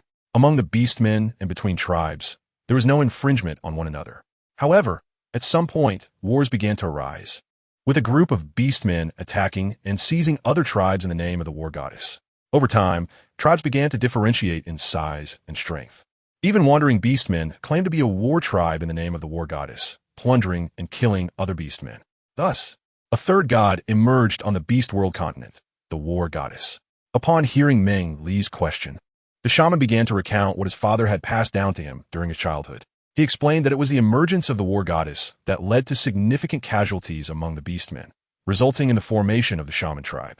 The shaman also revealed a little secret that made Meng Li feel it was mysterious. Her mind was filled with strange thoughts, but in the end, she couldn't grasp anything and could only set those aside to deal with the immediate trouble. What is the strength of the war tribe? The war tribe consists of smaller groups of 50 to 60 beastmen, and larger ones with over 200. Their combat power is strong, being experts in plunder, each wielding huge stone or bone weapons, and they have wolf horses as mounts. Ordinary beastmen find it very difficult to fight against them. Chief Shui explained the matters of the war tribe in detail to Meng Li. The chief's words made Meng Li's heart skip a beat. Those tribes indeed lived up to their name of war. The chief, the shaman, and the returning Yin Sa, along with Huang Yin and Mo Shaman, hurried over. Hearing there was an urgent matter, both set aside their tasks. On the way, Yin Suo had mentioned a few things, and both had serious expressions on their faces. The three looked at the newcomers, merely nodding without saying anything, and the three who arrived also sat down silently. Yin Suo glanced at Meng Li a few times, knowing that they were likely discussing the war tribe situation. Could it be that the shaman really intended to pass on his mantle to Meng Li, this underage female? The more he thought about it, the deeper his frown became, almost matching that of the chief. You all must have heard the news, right? Any suggestions? At this moment, the chief had no time for small talk and directly threw out the question. Huang Yin stood to the side, his eyes calm, and spoke softly. We should send the females, elderly beastmen, and young cubs to the communal caves. The other beastmen can focus on building the tribe's defenses. When the war tribe arrives, we can directly kill the enemy and protect our home. Huang Yan's words hit the hearts of the others like a heavy hammer. They all knew this was the best plan. However, this plan was akin to the beastmen risking their lives. If they won, the tribe would be severely weakened, but Huang Yan's tribe could still survive. If they lost, the elderly beastmen and young cubs hiding in the communal caves would become the war tribe's toys, tortured to death. The females would face countless violations and torment, ultimately dying a tragic death. They still did not know how powerful this war tribe truly was. If they were significantly stronger than Huang Yan's tribe, the thought of their loved ones and chosen mates facing such a fate made Chief Shui's eyes bloodshot. Their gamble was too great. He dared not bet even a half of 50. I'll take 2 people to the Tiger tribe to borrow some tribe members. Tomorrow, I'll go to the Gaopa tribe and the Ginkgo tribe to borrow some as well. Yin So, you take people and pay close attention to the west. If we discover the war tribe, I fear they might attack early. Huang Yin, you need to quickly lead people to construct the tribe's defenses. Mo Shaman, you and the shaman should prepare more herbs for emergencies. Chief Shui, unwilling to gamble, was willing to set aside his pride and face to seek help from other tribes. Chief, Yin Suo exclaimed excitedly. Once the other tribes learned that the war tribe was attacking them, it was easy to imagine how those tribes would react.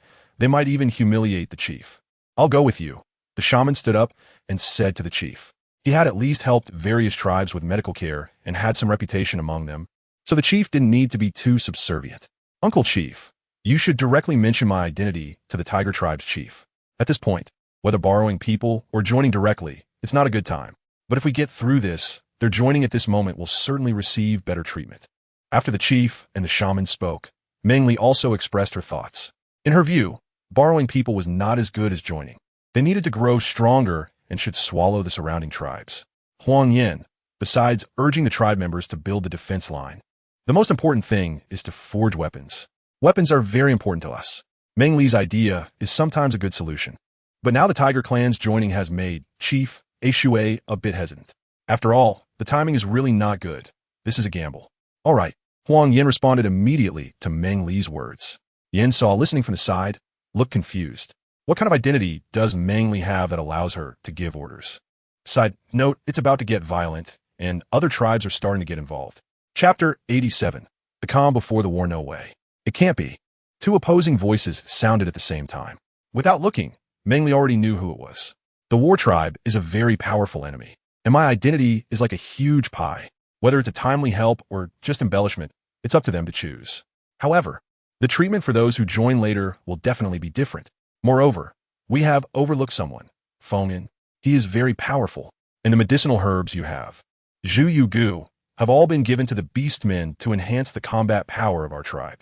At this moment, Meng Li spoke with the tone of someone in power, and her words could not be dismissed. She also didn't want to see the shaman and chief in the tribe humbly begging others. But the shaman wanted to say something, but in the end said nothing, sighed, and helplessly said, "Let us do as Meng Li says." "Shaman, this won't do." Chief A Shui and Mo the shaman tried to persuade him, insisting that Meng Li's identity must not be revealed. What Meng Li said is indeed a good solution. Since a decision has been made, the shaman's tone no longer wavered. Moreover, for their tribe to become strong, they will eventually have to swallow up the surrounding tribes. The emergence of the war tribe only accelerated the speed of annexing the nearby tribes. All right, Chief A Shui reluctantly agreed. Mo the shaman could only helplessly nod in agreement. "Chief A Shui, how many days until the salt trading team returns?" Meng Li asked the clan leader Ashui, wanting to clarify everything in order to make better arrangements. She used to be in charge of planning and was never afraid of coordinating and organizing. She understood well who is suitable for which position. If all goes well, there's still 5 to 6 days left. How long can the tribe's food last? 2 days. Meng Li paused and thought for a moment before continuing. "Elder Chief, please arrange for the hunting team to rest in the tribe tonight to prevent an attack from the warring tribe tomorrow." "All right, Chief A Shui, make sure the clan members are ready to go to the tiger tribe early tomorrow morning, and let them know that the tiger clan members will join us. I will stay tomorrow and let the shaman take people there." Using Meng Li's identity as the divine envoy, persuade the people of the tiger tribe to join us. Anyone with a similar status will do. Right now, I just want to stay in the tribe and protect my clan. "Elder Chief, you are the head of the clan, and your presence is more useful than anyone else's. There's no need for you to decline, and the shamans have many important tasks to attend to as well. Shui, you go and bring the people from the Hu tribe back early." The shaman also agreed at the beginning. "Shaman, it's decided." The shaman did not wait for Chief A Shui to say anything more and made the decision directly. "Unkle Yansuo, you take a team of people with baskets and quietly go to the Blackstone Mountain on the west side of the tribe to scout for any members of the warring tribe. If there are none, then fill the baskets with those black stones and bring them back. These black stones are very important to us. They are key to defeating the warring tribe. They currently have copper mines, and once we have coal mines, we can immediately try to smelt bronze tools." "Oh, okay. I'll go right away." Yin Suo, no matter how dull, understood that Meng Li's identity might not be as simple as it seemed. The shaman, the chief, and others listened to her, so he just obediently followed along.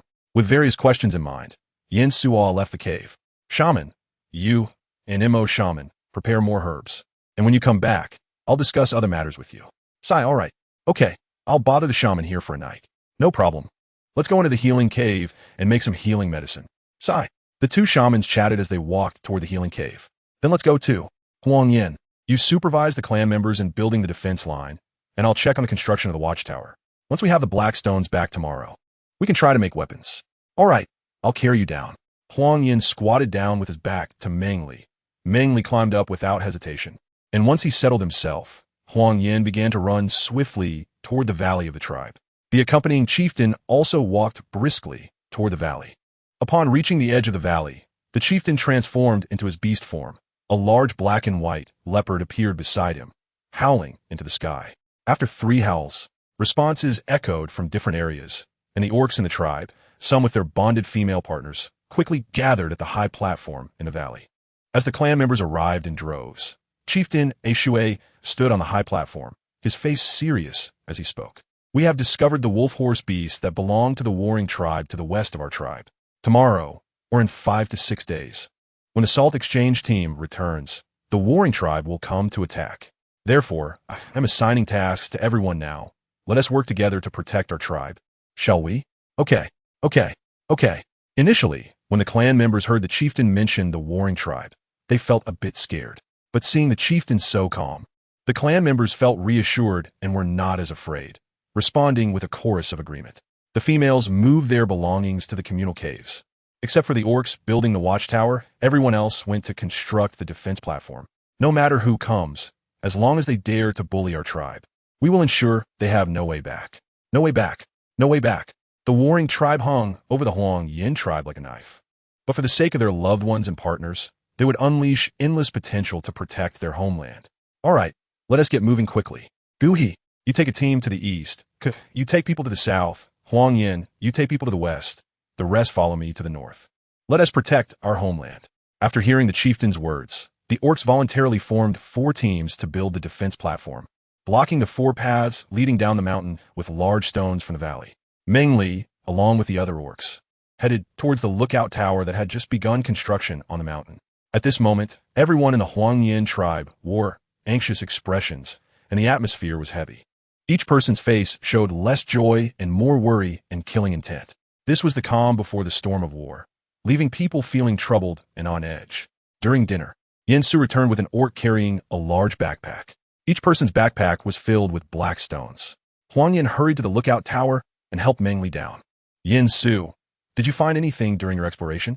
Meng Li was brought to the valley by Huangyan, where the clan leader, A Shui, inquired about the situation on the west side of the tribe from Uncle Yansu.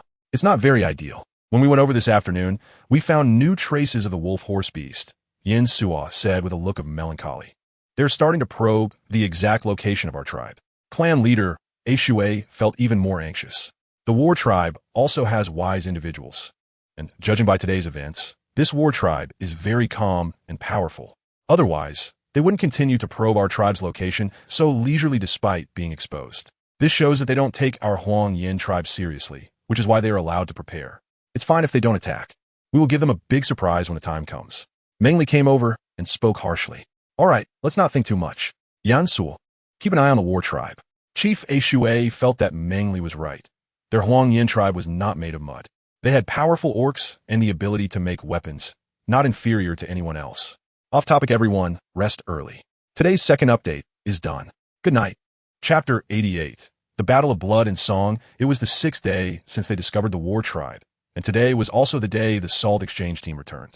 Last night's heavy rain left the sky somewhat gloomy today, just like the hearts of the Huangyan tribe, filled with tension and a hint of excited bloodlust. Inside the communal cave, the elderly orcs, females, and cubs, as well as the newly joined females and cubs of the tiger tribe, all stayed in the largest cave.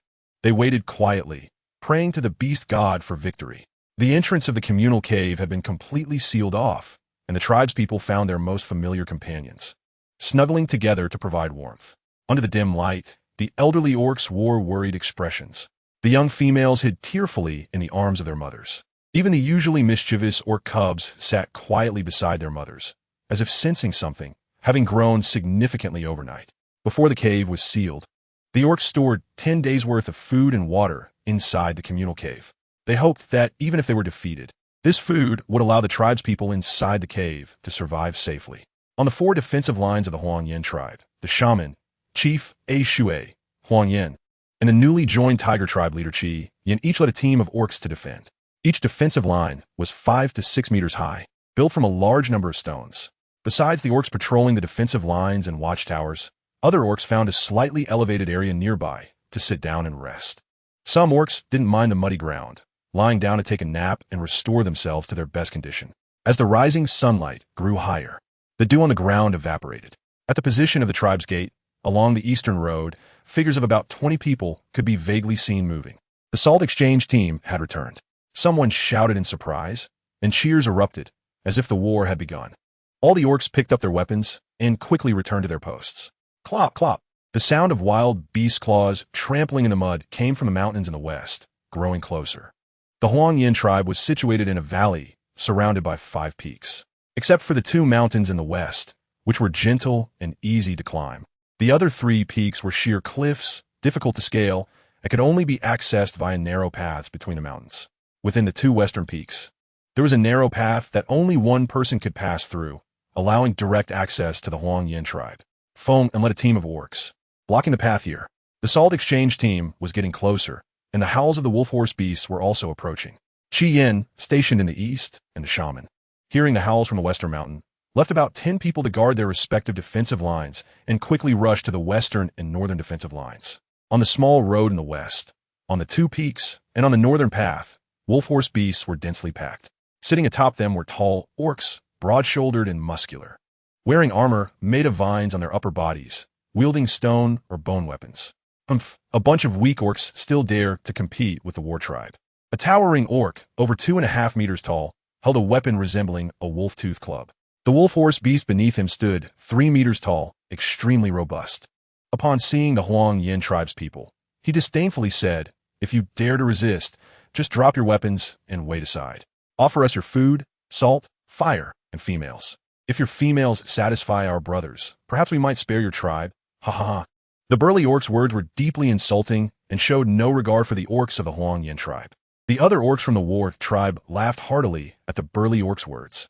In their eyes, the Huang Yin tribe was merely a small tribe of less than 300 people, while their war tribe had over 200 strong orc warriors.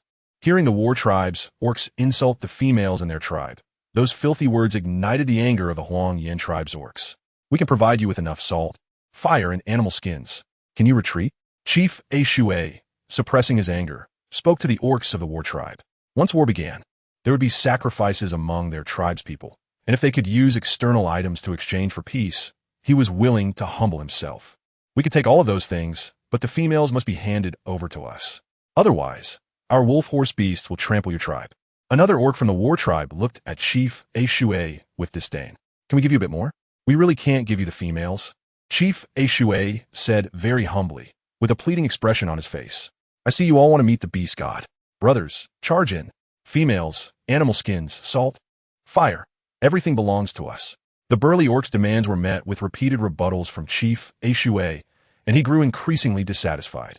His patience had run out, and he wanted to punish these ignorant orcs in the most brutal way, making them witness their females crying beneath him.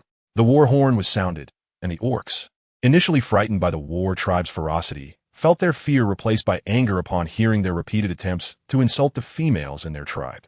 The warriors of the Huang Yin tribe will use our lives to protect our tribe. Let our kin and females not be humiliated by the enemy. As Chief A Shui's words fell, orcs from both sides began to rush towards each other, seeking to quench their inner anger with each other's blood. Pull the ropes. Chief A Shui shouted. As the war tribe's orcs rode their wolf horse beasts, trying to charge into the Huang Yin tribe, 2 ropes, about 3 fingers thick, were pulled up from the ground. The ropes were interspersed with sharp stone shards. The first wave of charging wolf horse beasts was stopped by the ropes, with some being injured by the stone shards. The orcs on top were thrown off, and those following behind also fell. The war tribe's orcs abandoned their wolf horse beasts and charged forward with weapons. Some fell into the hunting pits that had been dug, getting injured by sharp bamboo, while most rushed over the bodies of the fallen orcs towards the Huang Yin tribe. In the Huang Yin tribe, the orcs holding bronze swords stood at the forefront. Over 30 bronze swords, like guardians of the tribe, severed the lives of the war tribe's orcs. The war tribe never expected that this small tribe would have such sharp weapons, their eyes shining with disbelief. Kill them. Take their weapons. The bloodthirsty orcs fell one after another, intertwining in this land to weave a tragic song guided by blood. Off topic, I'm not very good at writing this scene. I revised it many times. Chapter 89, Praying for Good Luck AMU, I Miss My Father. In the unusually quiet communal cave, a small female anxiously spoke in a distressed tone, curling up in her mother's embrace. Once it's safe outside, Father will come and take us back. Hearing her little female cub express a desire for their father, the mother felt a mix of worry and affection. With a gentle smile on her face, she softly patted her child to comfort her. Mother, I also want big father, little father, and my brother, said another small female around 11 or 12 years old. With tears in her eyes, she was very scared and wanted her father. Sister, I want to go back to the cave. I miss father, said another small female, about 7 or 8 years old, curled up and nuzzling against her sister. Don't be afraid, little sister. Father will come to take us, the older sister, who still looked like a minor despite her pale face that couldn't hide her anxiety, comforted her sibling. A few exchanges seemed to flip a switch, and everyone stopped being silent. Some heavy topics gradually floated to the surface, making the already anxious group even more fearful and worried. They didn't know what was happening outside. Yimi and Meng Li leaned against each other, and hearing the conversations around them, Yimi couldn't help but voice her thoughts. They will be fine. We must believe that our clan's people will come to get us. Meng Li did not hide her voice and said firmly to Yimi, isn't this also speaking to other females? Ali, my brother, my father, and our clansmen will definitely take us away, right? Upon hearing Meng Li's words, Yimi felt as if she had grasped a lifeline. She wanted to confirm with Meng Li to alleviate her inner anxiety and fear. Meng Li took Yimi's hand and pulled her into his arms. One hand caressed her soft black hair, while the other gently patted her as he said softly, Yimi, your brother is very capable, and our people are also very strong. You must believe that they will come to take us away. Let me teach you a song to pray for good luck. Meng Li used to be somewhat indifferent, adapting quickly wherever she went. But at this moment, she wanted to pray for good luck, hoping that the fruits of victory would go to the Huang Yin tribe. All right, Ollie, you sing. The longer the time passed, the heavier the hearts of the tribespeople in the cave became. Yimi also wanted to adjust her mindset and pray for good luck for the tribe members fighting outside. I'll sing it once first, then I'll sing a line, and you follow me. Okay, let's ring the bell of hope. How many prayers are in our hearts? Let everyone not see failure. Let success always be present. Let the earth forget to spin, as the seasons lose summer, autumn, and winter. Let the universe not close the sky's window. Let the sun not set in the west. Let joy replace sorrow. Smiles will no longer be shy. Let time understand to flow backward. Let youth not slip away. Let poverty begin to flee. Happiness and health stay everywhere. Let the world find no darkness. Happiness blooms like flowers. Let's ring the bell of hope. How many prayers are in our hearts? Let everyone not see failure. Let success always be present. Meng Li's clear voice sang gentle melodies, gradually calming the restless hearts. At first, only Emi followed Meng Li in singing, but soon some bold young females joined in. As they sang, the clan people in the communal cave began to learn from Meng Li. It seemed that this way, they could truly pray for good luck for their kin fighting outside. Time passed, and the old orcs, accustomed to life in the cave, felt the air inside grow colder. It was already night, and their hearts became more anxious and troubled. Some hot-tempered old orcs struck their bodies in frustration, blaming themselves for their uselessness. Some females, whose voices had gone hoarse from singing, continued to sing, their lips chapped, still praying for good fortune to come to their kin outside. At this moment, only the Navi little cubs and young females remained carefree, sleeping soundly in the arms of their mothers or older sisters.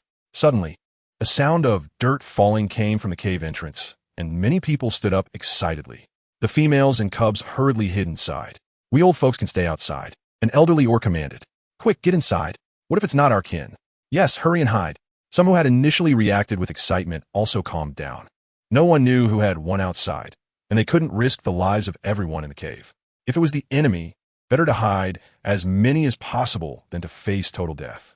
The females and cubs all hid away, while Meng Li and the other underage females were arranged to hide in another secret spot. The older females, or those who had given birth, hid in one area, while some sleeping cubs were placed in other locations. This way, everyone was scattered, hoping to sacrifice a few older orcs and females to give the young females and cubs a chance to survive. The walls outside were still being struck, dirt falling in layers, and the old orcs each found something suitable to use as a weapon, planning to attack the enemy with their aging bodies, hoping to take down a few more foes to create a path for the others. The sound of dirt falling grew louder. Suddenly, the great stone door was pushed open from the outside. The old orcs rushed out together, wanting to take advantage of the moment before the outside people realized what was happening to strike them down. Grandfather, mother, aunts. Before the old orcs could fully charge out, they heard familiar voices calling. In just an instant, the heavy stone in their hearts fell away. They had won. They had triumphed. Their kin had come to bring them home. Though their faces were filled with smiles, tears streamed down uncontrollably. The old orcs dropped their weapons in joy, but found their voices trembling, overwhelmed by a sense of fear. With a loud crash, the stone door was completely opened, revealing a group of bloodied orcs outside. Their faces were beaming as they shouted into the cave, "We won. We come to take you home." The echo of this phrase resonated throughout the cave until it reached the depths. The females hiding in other caves excitedly rushed out, standing in a large cave. Watching the group of blood-stained orcs, their faces showed a mixture of tears and laughter, ultimately breaking into tears as they searched for the orc they cared about most. "Brother, father, dead orc, you're missing an arm." In the quiet night, moonlight spilled everywhere, and a night breeze carried a chill. The cries of joy, fear, tension, the parting of life and death, and the joy of reunion all manifested that night. Not far away, Feng and saw Meng Li step out and rushed over without a thought for anyone else, embracing her and savoring her warmth. Meng Li, Meng Li. Feng and called Meng Li's name, holding her tightly, feeling no regrets in this life. Meng Li patiently replied, "I'm here, brother." Emi's voice rang out beside Meng Li, prompting her to slightly release Feng and's embrace and look over. There stood Huang Yan, covered in blood, staring at her. Chapter 90, Goodbye, Golden Flower. "Huang Yan, are you all right?" Meng Li felt that Huang Yan's bright eyes seemed to convey 1,000 words. Countless fireworks erupted in his eyes, yet for some reason, the brilliance in them was reduced to silence. This made Meng Li feel somewhat strange, prompting him to ask, "I'm Fine." Huang Yin controlled his emotions. His heart filled with bitterness, but he replied calmly. However, his bright eyes fell into darkness upon seeing the orc beside Meng Li. That's good. As soon as Meng Li finished speaking, Fengman unhappily pressed her head into his embrace, domineeringly forbidding her from looking at anyone else. No looking at others. You only belong to me. With a strong grip, Fengman lifted Meng Li, who only reached his waist, making her face him. One hand supported her weight, while the other held the back of her head, soothing her while also locking eyes with her, asserting his dominance. Meng Li gasped, her vision suddenly clearing up a lot. The unease of not touching the ground made her grip tightly onto anything she could hold. Before she could react, she saw a face covered in blood across from her. She felt neither fear nor joy. At that moment, she experienced a strange sensation. She felt that Fengman was not speaking to her, but rather looking through her to talk to someone else. Please put me down. I see the shaman is looking for me. I'll help you with your wound later. In that moment, Meng Li was remarkably calm, even smiling as she patted Fengman's shoulder, urging him to let her down. Meng Li, in contrast to Meng Li's calmness, Fengman felt a wave of anxiety in his heart, making him very uneasy. At that moment, all he wanted was to hold on to Meng Li tightly, bury his face in her neck, and confirm her warmth. Meng Li did not struggle. Instead, she embraced Fengman and gently patted his back. Her words were soft, tenderly reaching the heart. I'm here, don't be afraid. I'll go help the shaman and come back to find you in a bit. There are too many injured, and the shamans are overwhelmed. No matter how much Fengman struggled internally, he ultimately let go of Meng Li. Meng Li quickly followed behind the shaman, supporting an injured orc's hand as they arrived at the large cave of the communal dwelling. Many orcs were injured this time, and the treatment cave was unable to accommodate them all, so they could only receive collective treatment in the communal cave. Father, how are you? Awoo, awoo. Brother. Wake up. Little one, look at me. I'm your mother. After the initial excitement of victory faded, too many tribesmen had fallen on this familiar land. Their loved ones' calls received no response. Under the pure white moonlight, the crimson blood and broken bodies intertwined clearly, as their relatives could only lie beside them, helplessly crying in pain. Meng Li had no time to pay attention to these things and was heartless enough not to listen to the heart-wrenching calls. She calmly treated the injuries of the wounded, and thankfully, she had prepared enough medicine beforehand. Now, she just needed to take it out and apply, according to the severity of the injuries. For those with ruptured abdomens and exposed intestines, 3 shamans were needed to perform the suturing. Meng Li could only take pulses, diagnose illnesses, and prepare herbs. She couldn't help with the surgeries at all.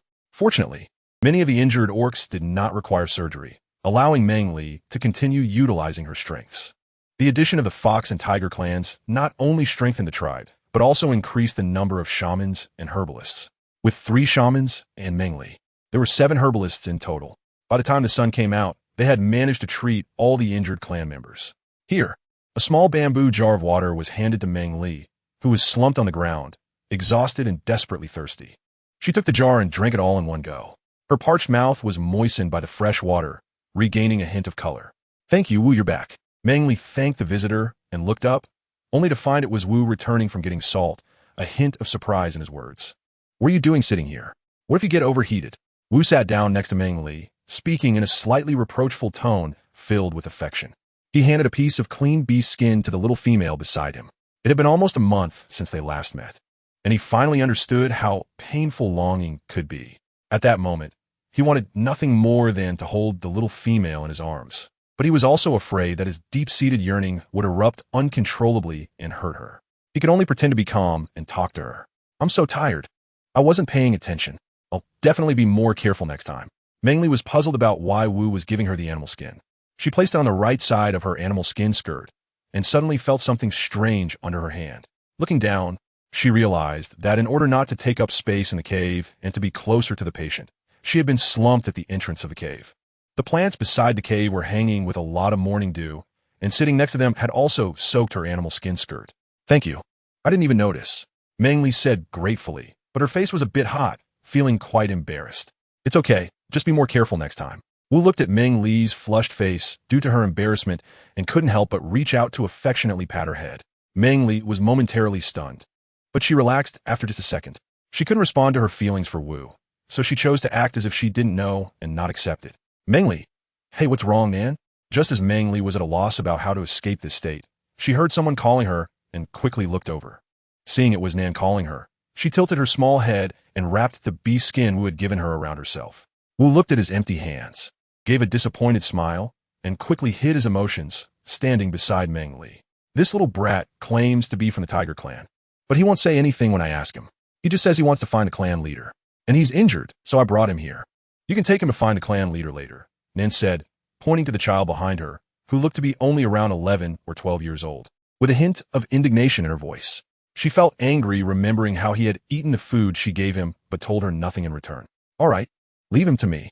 Meng Li looked at the small child with his head down and agreed. Then I'm leaving. You go ahead, I'll be here. Nan heard Meng Li's words, turned around and left. This annoying little brat, he couldn't be bothered. What's your name? Meng Li walked over to the child, wanted to take his hand and lead him into the communal cave. But as soon as she reached out, the little boy stepped back 2 paces to avoid her. Meng Li didn't expect the child to reject her like this and had to retract her hand. How about you come in with me? I can help you take care of your wound. Meng Li softened her tone, trying to appear gentle and harmless, hoping the child would follow her inside for treatment. I can do it myself. I don't need your help, the child said, clearly unwilling to engage with Meng Li, his rough voice filled with resistance. Then how about I treat you? Meng Li had no way to counter the child's rejection and could only watch as Wu smiled and walked over to the child. You don't need to pretend to be kind. I can treat myself, the child said impatiently, feeling frustrated with these 2 insincere people who showed concern for him only in front of him, knowing that once he was out of sight, they would only blame him. He suspected they would be just like his previous tribesmen, shifting all the blame onto him. Meng Li and Wu didn't expect the child to be so averse to them. Meng Li had no choice but to squat down and soothingly said, Don't be angry, we mean no harm. We just want to treat you and hope you grow up healthy and safe. As soon as he finished speaking, a golden flower appeared in front of the child. The child was startled by the sudden appearance of the golden flower and took a few steps back, while Meng Li and Wu also looked on in disbelief. The golden flower only stayed for a few seconds before entering the child's body and disappearing. Side note, a new character is introduced. Stay tuned. Chapter 91. Sister, what have you done to me? Seeing the golden flower enter his body and vanish, the child was extremely frightened. He started to touch his small body everywhere, trying to remove the flower. But no matter how he touched, he couldn't find the flower, and in fear, he roared loudly at Meng Li. Meng Li didn't expect that she would once again bless a child, feeling it was quite incredible. Her blessing ability seemed too unstable, without any specific range. Hearing the child's fearful question, Meng Li and Wu immediately reacted. Meng Li quickly comforted, Don't be afraid, this won't hurt you. How about I take you to find Uncle Qian? He's your clan leader. Upon hearing the clan leader's name, the child visibly calmed down a bit. His thin face was pale, with chapped lips, and he excitedly asked, Are you really going to take me to see the clan leader? You're not lying to me, are you? The small face, so thin it was almost unrecognizable, had eyes that took up a third of it, as if it had been shrouded in gloom for years. There was none of the brightness and innocence a child should have, only a sense of lifelessness and wariness, which was very uncharacteristic for his age. Meng Li didn't expect to suddenly see such eyes, clearly startled. Fortunately, she was always calm and quickly composed herself, responding affirmatively. If you want, I could take you to find Uncle Qian right now. The child, who had just been anxious, suddenly hesitated. He didn't know if he should go find Uncle Chieftain to clarify things. He wasn't intentionally leaving him behind, right? Or did he want him to come? It's just that everyone left without finding him. He really wanted to ask, but he was also afraid that the answer would be the one he least wanted to hear. What if he really had been abandoned by the tribe? If he came here by himself, and Uncle Chieftain still didn't want him, what would he do? The more he thought about it, the sadder he became. He hadn't cried since his mother passed away, but now he really missed her and wanted her to tell him what to do. Don't cry, okay? If there's anything, just tell me. I will do my best to help you. Meng Li attracted a lot of attention, and the familiar tribespeople began to ask what was going on with her. Aunt, it's nothing really. I'm just not good with words and made this little female cry. Uncle, it's really fine. I can handle it myself. In the past few days, the tribespeople had noticed something unusual about what Meng Li was doing. Moreover, the shaman and the tribe leader listened to Meng Li, which made them vaguely suspect her identity. Now, everyone was watching Meng Li with concern, asking if she needed help. You're the little female. The child, feeling very upset and angry, yelled at Meng Li. The people around heard the child's words and began to discuss among themselves. What's wrong with this little one? Does Meng Li need Aunt's help? Aunt, Uncle, really it's fine. I'm just not good with words and made this little one sad. Too many tribespeople were asking Meng Li questions, and some members of the tiger tribe looked at the child with disdain. Some tiger tribe females even told other tribespeople, "This child will steal things, so keep an eye on him. It will be troublesome if something goes missing. He's a wild child without a father, and his mother is dead because of him. This wild child is untrainable." Meng Li don't care too much about him. Many tribespeople who didn't understand the situation felt displeased with the child after hearing these words and began to point and whisper. Meng Li stood in front of the child, and she clearly saw that the child, who had just yelled at him, now seemed to have all his vitality drained away, his eyes dull and lifeless. She wanted to say something, but after moving her lips several times, she didn't know what to say. This scene reminded the child of the past, when it was clearly that aunt who had given him meat, but in the end, she claimed he had stolen it. The people in the clan said he was bad, forbidding their little ones from playing with him and scolding him as a wild child without a father. He wanted to escape from here. The female in front of him was not a good person and would definitely say it was his fault. He didn't want to hear others preach. He wanted to leave. He didn't like this female. "Do you want to follow me in the future? I can't make clothes, so your clothes might be a bit ugly. Also, I'm not very good at cooking, but I will definitely work hard to learn. Are you willing to stay and live with me?" Meng Li listened to the words of the female tiger and understood the child's situation and growth experience. Since he lived alone, it wouldn't be a problem for him to take care of the child. However, he thought about his poor life skills. All the clothes he wore were made by others. He wondered if the child in front of him would agree to this. Meng Li, feeling anxious, asked the child. However, after a long time without hearing a response, he wondered if the child really disliked him for not knowing anything. It was the first time Meng Li had taken the initiative to invite someone, and he didn't expect to be rejected, which left him quite disappointed. Just as the child was about to run away, he heard Meng Li's words. His lifeless eyes widened in disbelief, echoing in his mind, "Do you want to live with me? Do you want to live with me?" Since Amu's death, no one had ever said those words to him. The clan members all claimed he was the one who caused Amu's death, that he was unwanted, a wild cub without a father. "If you don't want to live with me, that's okay. I won't force you." Meng Li noticed that the child still didn't respond, clearly unwilling to live with her. She comforted the child, saying it was okay not to want to. "Do you really want to live with me? Don't you find me very annoying?" The child lowered their head, their messy long hair covering their eyes, and asked Meng Li in a very indifferent tone, "If you don't mind that I don't know anything, I would be willing to live with you, just like family." Meng Li felt heartbroken just thinking about the child's expression, as if life had been stripped away from him. She wanted to take care of him, raising him like a younger brother or sister. "I don't dislike you," the child said softly, just loud enough for Meng Li to hear. Meng Li happily hugged him and smiled, saying, "Then I'll be your big sister from now on, and you can live with me." The child was a bit overwhelmed by Meng Li's enthusiasm and didn't respond, burying his head in her embrace. "Meng Li, dear."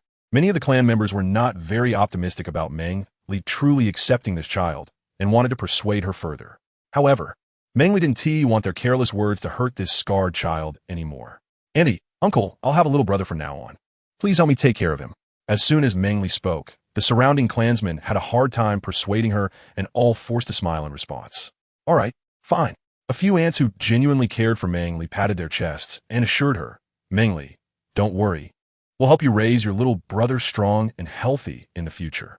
Also, come to our house to play more often. Don't worry about not having clothes to wear. We'll make them for you."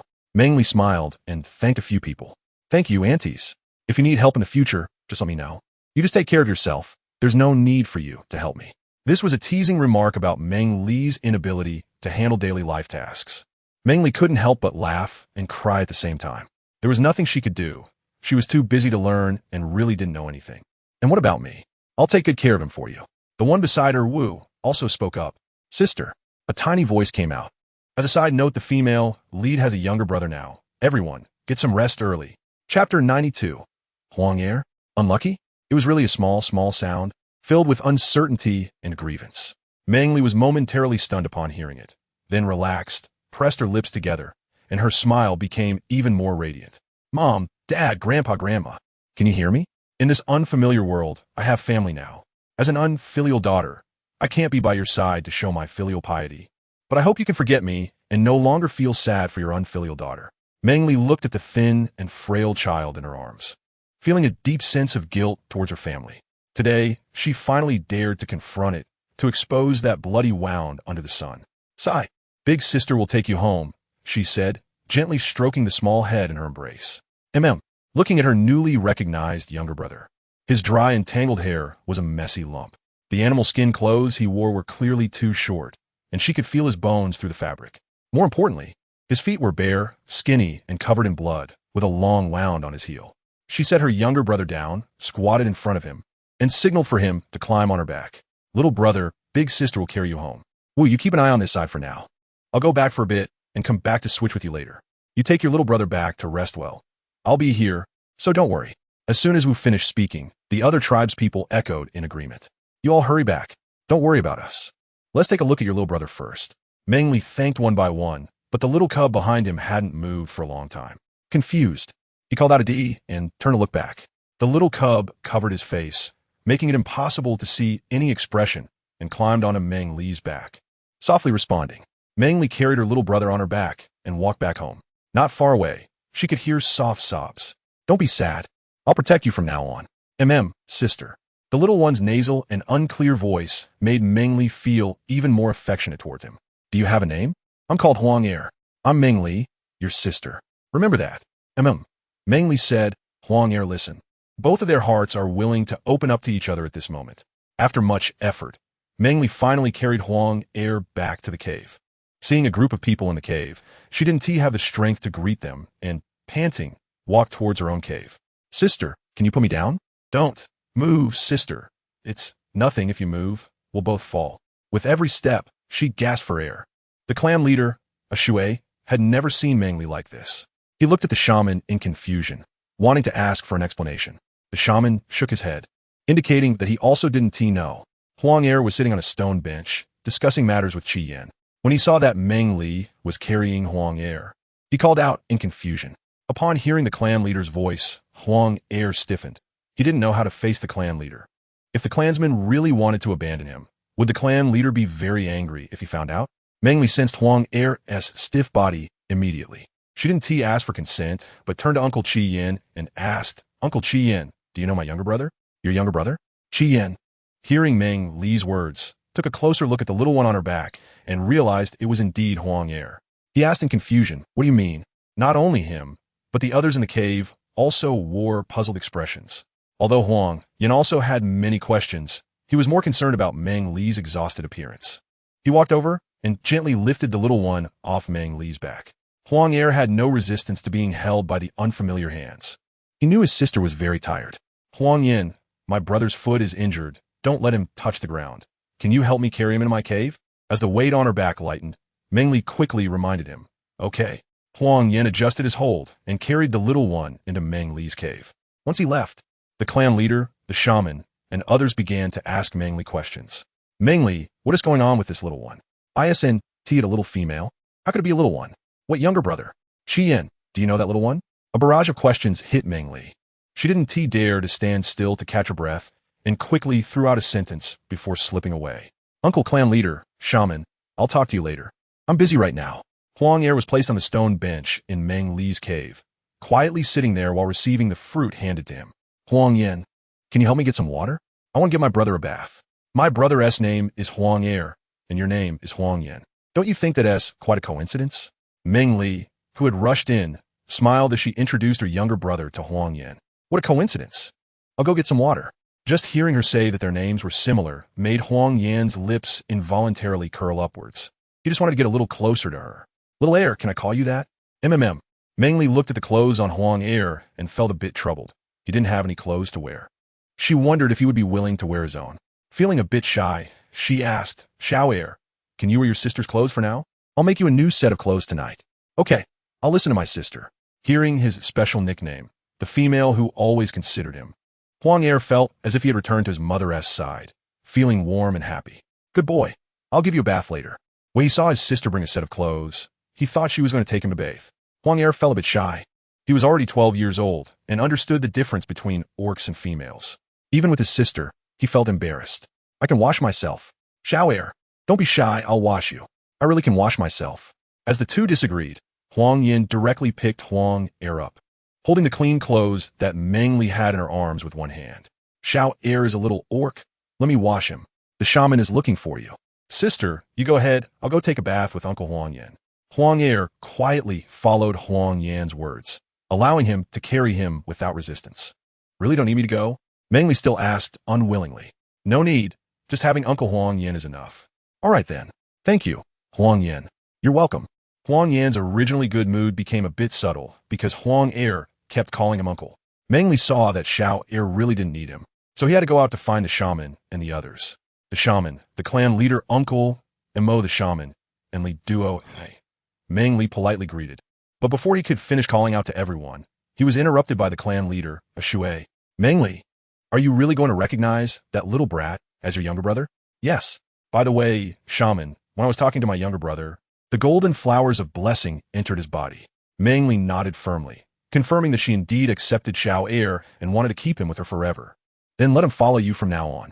The shaman considered Meng Li's words and agreed after a moment. I disagree. Huang Er is too special. I cannot agree. The clan leader, a Shui, opposed this, as he had just heard Qi Yin say that this little Huang Er was ominous. Although he was clearly a beastman cub, he had been in human form since birth and could not transform into a beast. As Qi Yin and the others said, Huang Er was an ominous cub. Author's note: thank you, Zia Shuyu, for your continued support. Thank you. Chapter 93. Xiao Er's past uncle clan leader, I've already accepted Huang Er. Hearing the clan leader's emotional opposition, Meng Li felt a bit confused. However, she had already recognized Huang Er and would not deny it. Moreover, she had accepted this little cub wholeheartedly. Meng Li, your uncle A Shui is worried about you. Please listen to what I have to say before making a decision, okay? Seeing that Meng Li was unwilling to back down and that his old brother was looking agitated, Qi Yin had no choice but to speak up, wanting to clarify the situation for Meng Li to avoid misunderstanding a Shui. Uncle Qi Yin, you speak. Meng Li politely replied that she had already experienced the situation with the Huang Er among the Hu family members. She was also curious why, being of the same clan, they would reject a little cub of 11 or 12 years old. Meng Li said, in fact, the matter of Huang Er has always been a knot in our hearts. Since you want to acknowledge him, I can only tell you about this knot.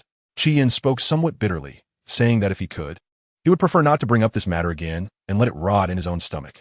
But now, with Huang Er's situation laid out in front of them, he can only bring up this old story. Huang Er's mother is my younger sister. She was born 10 tree rings after me and is the first cub of my elder father. We have 3 cubs in our family. I am the oldest, and she is the youngest. The relationship among us siblings is very good. Shortly after she became an adult, she went out foraging with my team and got lost. We searched for her for a long time. My younger brother and 3 fathers turned the surroundings upside down, but we still couldn't find my sister. Our mother, missing her, began to lose her mind and eventually fell seriously ill, passing away that cold season. After our mother died, my elder father was also killed by wild beasts while searching for her. We thought our sister would never come back. Gradually, we gave up looking for her until we had lost all hope. One day, she returned to the tribe holding a little cub about a year old. Seeing that she was still alive, we happily welcomed her back. When we asked her how she had been for these several tree rings, she refused to say a word. What about the father of the cub? No matter how we asked, she just cried. We thought it was fine if she didn't want to talk, as long as she was back safe. My second father even tried to find her a mate, but she absolutely refused to bond with any other beast man. After my second father and little father mentioned it to her a few times, she ran off to live alone with the little cub. When Huang Er was 6 tree rings old, a female cub who played with him noticed something strange. His urine was different from theirs, so she told her mother. The other females didn't pay attention to the cub's words until one day a child went to pick up his female cub and saw that Huang Er was actually a little beast man. This matter was then brought to the shaman and the old clan leader. My sister, unable to hide it anymore, finally admitted that Huang Er was a little beast man. But how could a beast man be born in human form? At such an age, he still couldn't transform into a beast form. And since he wasn't a tiger-type beast man, he would naturally be rejected by others. Plus, my sister still refused to accept the beastmen of the clan, and over time, some unpleasant words began to surface. My second father was driven to death by those words, and my sister's refusal to bond. My younger brother and I each started families and had cubs, so we didn't pay much attention to my sister. My sister, like our mother, developed a heart ailment. And last year, during the cold season, when Huang Er was 11, she also passed away. Huang Er was unwilling to follow us, and he still couldn't transform into a beast form. The prophecy said that such a cub is ominous. The clansmen rejected him even more. When we moved here this time, we didn't find this cub and thought he was taken away by his father. After hearing Uncle Qi Yan's words, Meng Li didn't expect there was such a hidden story. One can imagine how much suffering and grievances little Er had endured. No wonder when she first saw him, his eyes were filled with despair. Uncle Chi Yin, little heir, accepted my blessing. I believe he is not an ominous cub. I will take good care of him and give him a home, so you don't have to worry. However, the clan leader uncle, who had been listening the whole time, felt increasingly uneasy about letting Huang heir follow Meng Li. He still wanted to oppose, but it was up to Meng Li. She had acknowledged him and had to take responsibility. Moreover, he agreed with Meng Li's words. An ominous person cannot accept her blessing. The shaman agreed. So what else was there to say? Even if the clan leader, Shui, was still not at ease, he couldn't force Meng Li not to see Huang heir. Thank you, shaman. Thank you to all the uncles and the shaman. Meng Li is very perceptive and immediately took action, appearing quite obedient. The others were at a loss for words, unsure whether to speak up or stay silent, so they all turned a blind eye. Forget it, I won't care anymore. Do whatever you want. Chief Shui said with a resigned expression. Anyway, no matter what Meng Li's motives were, he was unwilling to listen. So what else could he say? Thank you, Chief Shui. Meng Li quickly flattered, knowing that the clan leader uncle was doing it for her good. Otherwise, why would he care so much? I'm just annoying. Clan leader Shui still had some lingering anger, self-deprecatingly belittling himself. Meng Li can't possibly be unaware of this. Hurry up and show off your cute skills. The clan leader, uncle, is tall and mighty. How could anyone dislike him? Everyone likes you. Meng Li's mouth was as sweet as honey, saying nice things for free. Chief Shui, how could he stand being praised like this by a little female? At first, he was quite pleased, but the more he listened, the more he found it nauseating. So he quickly spoke up to stop it. All right, I agree. That's enough. Don't say anymore. You're saying all these good things about me. It's about to blow me up to the sky. I can't handle it. Meng Li secretly smiled and quickly flattered again, and things were settled. I knew that Uncle Patriarch was the best to me. Thank you, Uncle Patriarch. Patriarch, Shui felt a bit of pain in his teeth listening to this. Snorted as if saying, at least you little female still have a conscience. Meng Li, as your maternal uncle, I haven't done well enough. So I'll leave Huang heir to you from now on. Qian said bitterly. He considered the whole tribe, but did not think about May's little cub. So he was not a good maternal uncle. Uncle Qian, everything will get better in the future. For Siwa. Dealing with the Hu surname tribe was something he had to face himself. She did not participate in the previous matters and couldn't make decisions for Xiao heir. All right, let's talk about something else. This time we defeated the war tribe, and the traps Meng Li taught us were very useful, and the weapons were also very powerful. But there were also shortcomings. They couldn't be used too many times as they were prone to breaking. In fact, Meng Li had thought about these issues, after all. There was no tin lead or in the bronze sword. Both its ductility and hardness were not great. To have a good bronze sword, tin lead, or isn't necessary material. As for the defense issue, we still need to strengthen it. Having defeated the war tribe this time, we will definitely attract the attention of other tribes. Improving the tribe's combat power is very important. Others also raised a few issues that the Huang Yin tribe is currently in urgent need of. Meng Li also felt that having only one Huang Yin by his side was too slow for doing things. If possible, he wanted to bring a few more people to divide the work, which would speed things up significantly. What Meng Li said made a lot of sense. Who do you think would be more suitable? Wu raised this question, and others were thinking about who would be better to accompany Meng Li. How about letting Feng and Hei Tung stay by Meng Li's side? It would ensure her safety and allow her to learn more. Both Feng and Hei Tung have a special relationship with Meng Li, which is good as well. The few of them decided this way. Off topic today, as update is done. Everyone rest early. Chapter 94. Water Tribe Thank You Festival. As soon as Meng Li heard that Feng and Hei Tung wanted to follow her, her head immediately started to ache. That Feng who seemed gentle but actually had a super strong possessive nature, was a real nuisance. If he found out that Hei Tung liked him, who knows what kind of trouble he would cause. And as for my own feelings towards him, there was always a hint of special concern in my heart. It really felt like love, but to be honest, deep down, I always felt a sense of vigilance towards Feng. And Meng Li thought that her feelings for Feng were really similar to being a bad girl. Maybe that day, she really needed to find some time to understand the deep bond between her past self and Feng. And in this life, could she rekindle that connection with him? Before Meng Li could express her opinion, the clan leader, uncle, and the shaman had already made their decision and started discussing other matters, bypassing her. They were all scheming, knowing that since Meng Li was a divine envoy, it was necessary to find more beastmen. This was a small agreement they had reached among themselves. The clan leader, uncle, the shaman, and I. Meng Li still felt that she really couldn't handle these two orcs being together. She wanted to discuss with others if they could replace them with someone else. The clan leader, a Shui, and the shaman had been with Meng Li for a long time and had figured out some ways to deal with her. For example, right now, clan leader A Shu threw out something new to attract Meng Li's attention and divert her focus. Speaking of which, the Water Tribe's Thanksgiving festival is in about 10 days, right? At that time, they could let Huang Yin take Meng Li over to have a look and exchange some things they like. Counting the days, it really is only about 10 days left. If Meng Li and the others want to go, they need to set off 3 days in advance. Otherwise, they won't make it in time. The shaman seriously calculated the dates and, together with the Shui, diverted Meng Li's attention. The things of the Water Tribe are quite different from ours, and there are many things we haven't seen before, especially that small round bead, which is very popular among the little females. Meng Li's cub could exchange some back then. They occasionally trade with the Qingwu beast. Although it is expensive, the meat of the Qingwu beast is delicious and doesn't have the fishy taste of water beasts, making it very tasty. When the time comes, let Huang Yin take you to exchange for some to eat.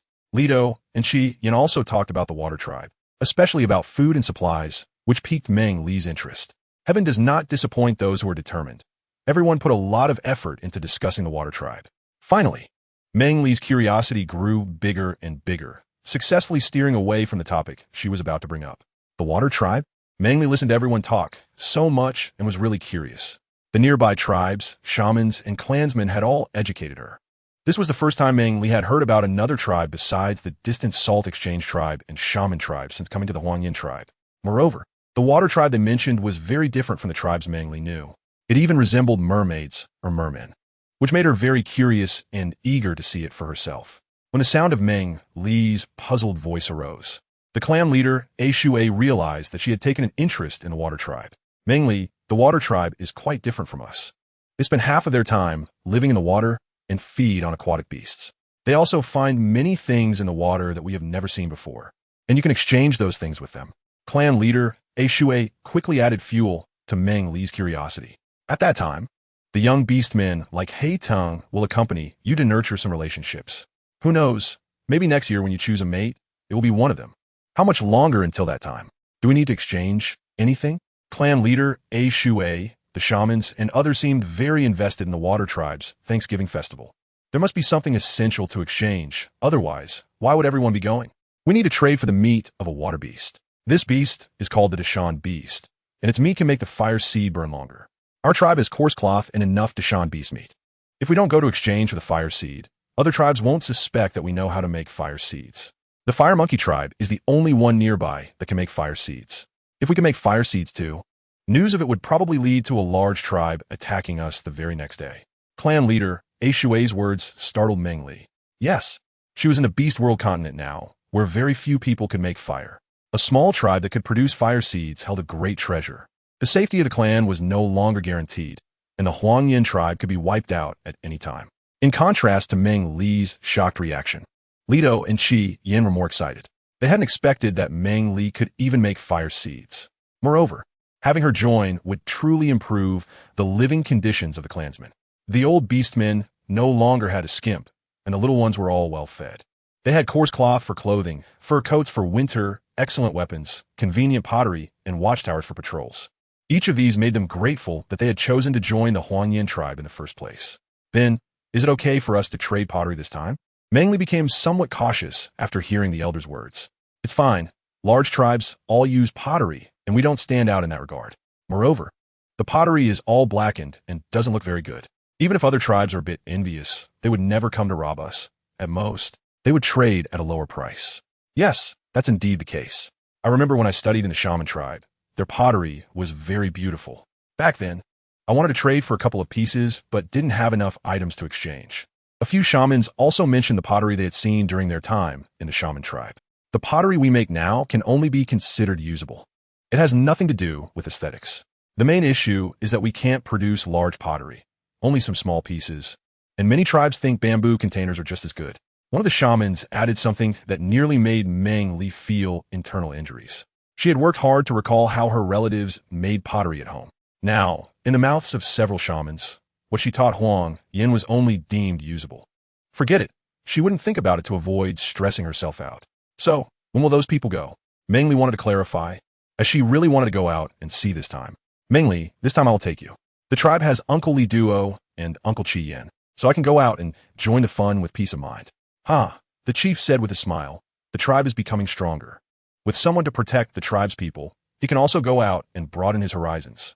Especially when going out with Meng Li, there will definitely be many unexpected gains. Then, Uncle, you can call me when the time comes.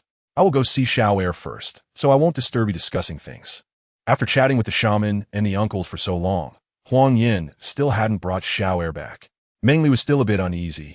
It wasn't that she didn't trust Huang Yin, but as an older sister, she just wanted to see her with her own eyes to feel at ease. Chapter 95. Making Sauerkraut. Okay, you go ahead. The chief, a Shui, nodded in agreement, and the shaman also encouraged her to do her own things. They'd spent enough time with Meng Li to know that she actually wasn't very willing to manage tribal affairs. She would teach Huang Yin some things to improve tribal life and would come up with ideas on how to expand the tribe. But Meng Li was really just talking. When it came to doing things, she was the type who would do what you said and wouldn't do anything if you didn't say anything. Truly, this made him and the shaman very frustrated, and after figuring out her personality, they just became too lazy to manage her. Meng Li saw that no one was looking for her anymore, so she headed towards the bathing area, but there was no one there. Where did Huang Yin take Xiao? Why are both of them missing? Meng Li searched around, but couldn't find anyone. Just then, Yimi, who was passing by, spotted Meng Li and called out, "Ali, are you looking for my brother? He took Xiao to my house." Yimi had just returned to the cave to get something and happened to see her brother with a strange little female eating, while her mother was sewing clothes for the little female. After asking, she learned that this wasn't a little female, but a little beast man named Xiao, whom Ali knew as her brother. Since her brother knew he had to go out, he asked her to bring this message to Ali. "Xiao is at your house, Yimi." "Thank you. Shall we go to your house?" "No. Ali, I still have to deliver something to Wu." "Okay. Then you go ahead. I'll go get Xiao first." After saying goodbye to Yimi, Meng Li went to Huang Yan's house and happened to see Xiao hiccuping while eating. This cute sight made Meng Li unable to resist patting his little head. "Huang Yan, Aunt Hong, thank you for taking care of my brother." "Sister." Meng Li had a sincere smile on her face as she thanked the two of them. Huang hearing Meng Li's voice and feeling the gentle touch on his head, happily called out to them, "Hey." Meng Li originally wanted to tease Xiao but seeing his eyes sparkling with joy because of her arrival, her heart was instantly filled with happiness, and she replied in a clear and sweet voice, "It's okay. Xiao is very well behaved. Meng Li, you should bring him here to play more often." Since Meng Li arrived at the Huang Yan tribe, Hong knew that Meng Li was very different. After the recent events with the war tribe, Meng Li's identity gradually became clearer. However, due to the orders from the chief and the shaman, no one dared to break that silence. "This is an outfit I modified for Xiao using Yimi's clothes. I also made you a new set of clothes, so you can take them back with you later." Hong patted the animal skin clothes on the stone table. Meng Li's outfit was made for her own child from Huang Yin, which had been ordered over half a month ago. She could somewhat tell that her own child seemed to have developed feelings for Meng Li, but she was unsure if Meng Li would think Huang Yin was not worthy of her. "Aunt, I'm really sorry to trouble you so much. Most of my clothes are made by you, and I haven't given you anything in return. Now I'm asking you to worry about my younger brother, and I really don't know how to thank you." Meng Li looked at the beast's skin coat on the stone table, piled high like a small mountain, and felt truly grateful to Aunt Hong. "You little female, still so reserved with Aunt Hong. Haven't you given enough to Yimi? Don't think I don't know. You're just using Yimi's hands to send us things. What good things you came up with, how could it be lacking for us?" With this, Meng Li felt a bit embarrassed to say more and just smiled awkwardly. "All right, sit down and talk. Huang Yin, go get some fruits for Meng Li." Aunt Hong watched as her own cub's eyes stuck to the little female since Meng Li appeared, and she couldn't help but worry. She liked Meng Li's cub too, but she understood her own cub's situation all too well. It couldn't even let out a fart for a long time and didn't know how to coax a female. "Thank you, Aunt Hong. Actually, I came to pick up Xiao this time, but I also wanted to discuss something with you." "You say it. Aunt Hong can do whatever you need." Aunt Hong patted her chest in assurance. "I thought of a way to make a certain fruit available to eat during the cold season. I want to ask you to talk to the other females about it. It'll take about 2 or 3 days and might be a bit hard." When Hei Tung came to find Meng Li today, he brought a pile of small cucumbers for her. He told Meng Li that this fruit was available now, had a bit of sweetness, and he picked a lot to bring back for her since he saw many on the way. Looking at the pile of small cucumbers, Meng Li immediately thought of pickled cucumbers. She asked the tribe to bring back more salt for her, specifically for pickling meat and sauerkraut. The cured meat could wait. She could start pickling it at the end of autumn, but sauerkraut was a bit more troublesome, as she needed to find suitable vegetables. Huang Yin had made her about 10 jars for sauerkraut, each the size of a bucket, just right for pickling small cucumbers. It's fine, it's fine. Just tell me when to do it, and I'll find someone to help. Okay, then I'll trouble Aunt Hong. Not a trouble at all. You're thinking of the Wei tribe. Knowing some things made it much easier to get things done. Meng Li nodded and agreed with a smile. After that day, Meng Li started to get busy. The injured tribe members were taken care of by the shaman and the shaman's apprentices, so it didn't matter whether Meng Li went or not. Xiao Er's foot wasn't fully healed, so he could only stay in the cave these days. Learning what Meng Li taught, the gathering team started bringing back small cucumbers for Meng Li every day. Although they didn't know what they were for, they obeyed the arrangements and picked cucumbers for Meng Li whenever they saw them. The quantity of small cucumbers provided by Heitung was obviously not enough, so they could only send the gathering team to look for more elsewhere. Meng Li also talked about the pickling of cucumbers with the shaman and the clan leader, and both found it quite incredible. Since it was Meng Li who mentioned it, they believed there should be no problem and agreed to give some salt to Meng Li. The salt they exchanged was well salt, and to pickle cucumbers, the salt needed to be refined. The place in Huangyan that smelt bronze could only prioritize making a large pot for Meng Li. Meng Li had people release water, then put the well-mined salt down to boil. After several layers of filtration, they finally obtained the white snow salt. This operation left the tribe's people astonished again. With everything ready, Meng Li began to teach everyone how to pickle cucumbers. In fact, there weren't any major technical issues. It was just a matter of washing the cucumbers clean and applying an appropriate amount of salt on the surface. Finally, they were placed in the jar for pickling, and after about a month, they would be ready to eat. However, this was for winter preparation. Even if they were ready a month later, no one would eat them right away. They would only wait until the cold season arrived to consume them. Chapter 96. Left clap, right clap. Meng Li is busy making sauerkraut, and the tribe has already begun preparations to go to the water tribe. The great mountain beast is as large as a small mountain, making it difficult to capture, so the amount of its meat is limited. According to what the tribe leader, Uncle A, said, there are about 20 to 30 tribes that go to the water tribe every year to exchange for great mountain beast meat. Over the years, it has become a tradition that when the water tribe's Thanksgiving festival arrives, other tribes will voluntarily head to the water tribe. Besides the necessary exchange of great mountain beast meat, other tribes will also exchange various items.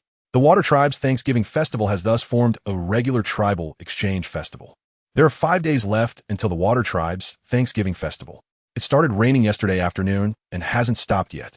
The tribe members are all staying in the village, and the tribe leader has asked the beastmen around him to find a shaman, Meng Li, and the tribal management members to gather in the office cave. They will discuss what to take to the water tribe for exchange and what items the tribe needs to bring back. This time, we plan to take 50 backpacks, along with 70 clay pots and bowls, as well as animal skins and coarse cloth. Tribe leader Ashue listed what he has prepared and asked everyone to assess whether it is enough to exchange for sufficient great mountain beast meat. If it is not enough, we will see what else can be offered for exchange. The backpacks are more suitable for the beastmen on land, while for the water tribe, it is uncertain. If the water tribe does not want them, we can exchange them for items that the water tribe needs with other tribes, and then take those items to exchange for great mountain beast meat with the water tribe. The advantage of the backpacks has greatly benefited Chi Yin, who is very fond of them. He believes that as long as they promote them well, other tribes will be willing to exchange other items for their backpacks. In fact, the wound medicine powder developed by the shaman and Meng Li is also very effective. We can take some to exchange for great mountain beast meat with the water tribe.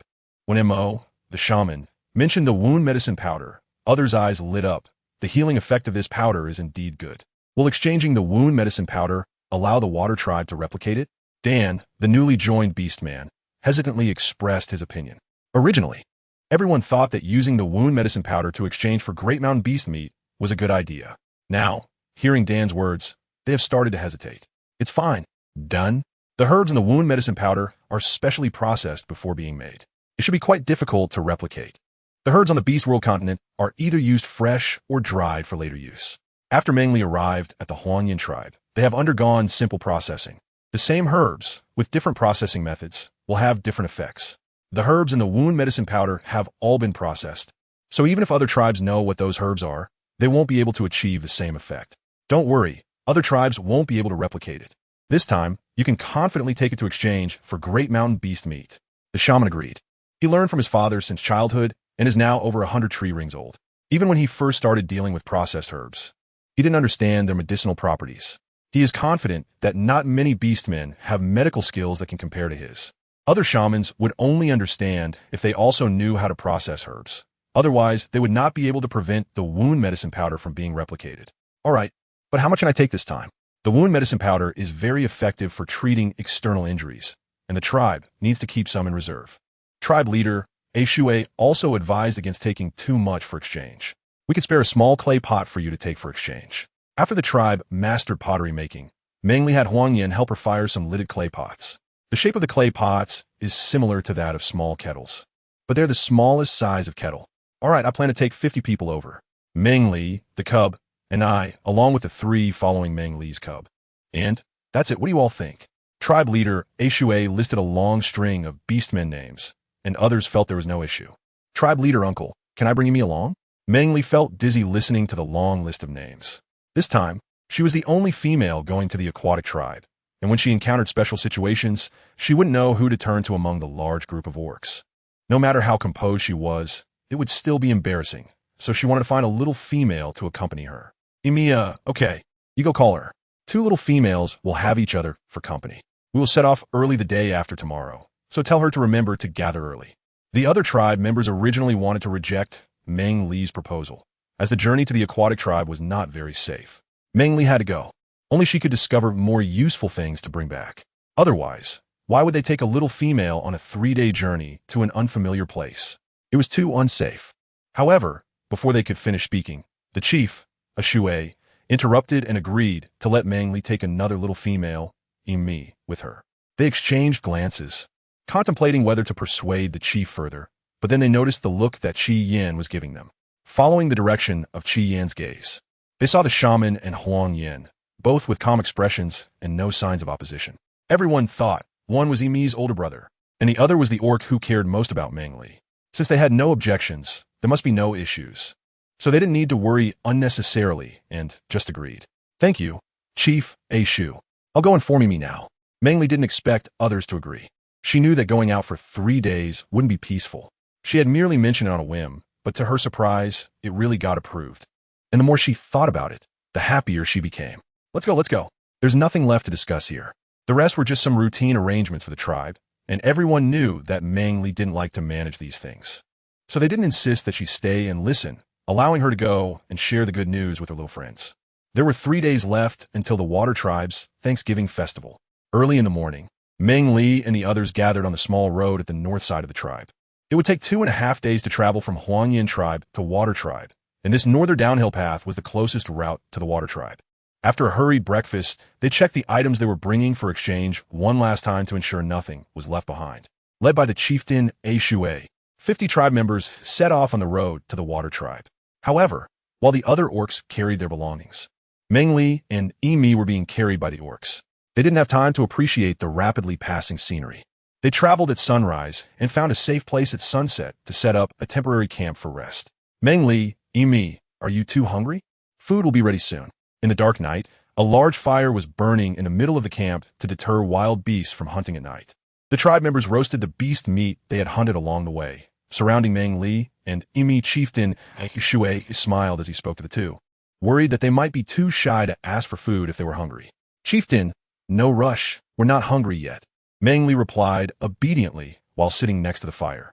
Throughout the journey, the tribe members took good care of the 2 females. Outside, they also needed to be more considerate of the tribe members. However, as Meng Li listened to the buzzing of mosquitoes around her, she swatted left and right. But no matter how much she tried, the mosquitoes kept following her and biting her, leaving her covered in itchy welts. This was how summer forests were, lush with vegetation and swarming with mosquitoes. Chapter 97. Water Tribe. Ali, did a mosquito bite you? Don't scratch. I'll find some medicine for you. Emi, sitting next to Meng Li, noticed that Meng Li wasn't just swatting here and there, but also scratching herself. It was clear that she had been bitten by summer mosquitoes. So she quickly took out a small bamboo jar from her little fur bag and handed it to Meng Li. Thank you, Emi. Meng Li was indeed bitten all over by mosquitoes, and the beast world had already entered the hot season. When she was in the tribe, she didn't notice any mosquitoes. This time, after sitting by the fire for a short while, she was surrounded and bitten by a large swarm of mosquitoes. She opened a small bamboo jar that Emi had given her, and inside was a red sticky liquid with a slightly spicy herbal scent. Meng Li applied this sticky liquid to the mosquito bites, and it worked quite well. Soon the itching subsided. This was the juice of the red sticky tree, which could treat the bumps caused by itchy bug bites when applied to the skin. Emi, you are so well prepared. If you hadn't come, I would probably have been covered in bumps from itchy bug bites, swollen and unsightly. Meng Li gratefully hugged Emi, truly rescuing her. Let's have dinner. Feng and cut the roasted beast meat into small pieces and handed them to Meng Li. Huang Yin also handed the prepared beast meat to Emi. Thank you. Thank you, brother. The two expressed their gratitude, and Feng Yin and Huang Yin just smiled, sitting down beside the two little females. The other clan members chatted while eating, asking about the water tribe. Clan leader, A Shui, also shared some important things to note. When going to the water tribe, it's best to avoid fighting. Also, when leaving, don't walk separately. The more items exchanged, the more precious the tribe, if their strength is not strong. They can easily be attacked by other powerful tribes after leaving the water tribe. Meng Li was eating roasted meat while listening to the words of the clan leader, Uncle, who was explaining to everyone that the Beast World continent was actually very cruel. The large tribes bullied the medium tribes bullied the small tribes, and the small tribes bullied even smaller tribes. Only with great strength can one protect oneself and their people. If one is weak, no matter how wealthy they are, they will be attacked by other tribes. When it was time to sleep at night, the orcs broke off some large branches and used animal skins to build a simple tent for Meng Li and Emi.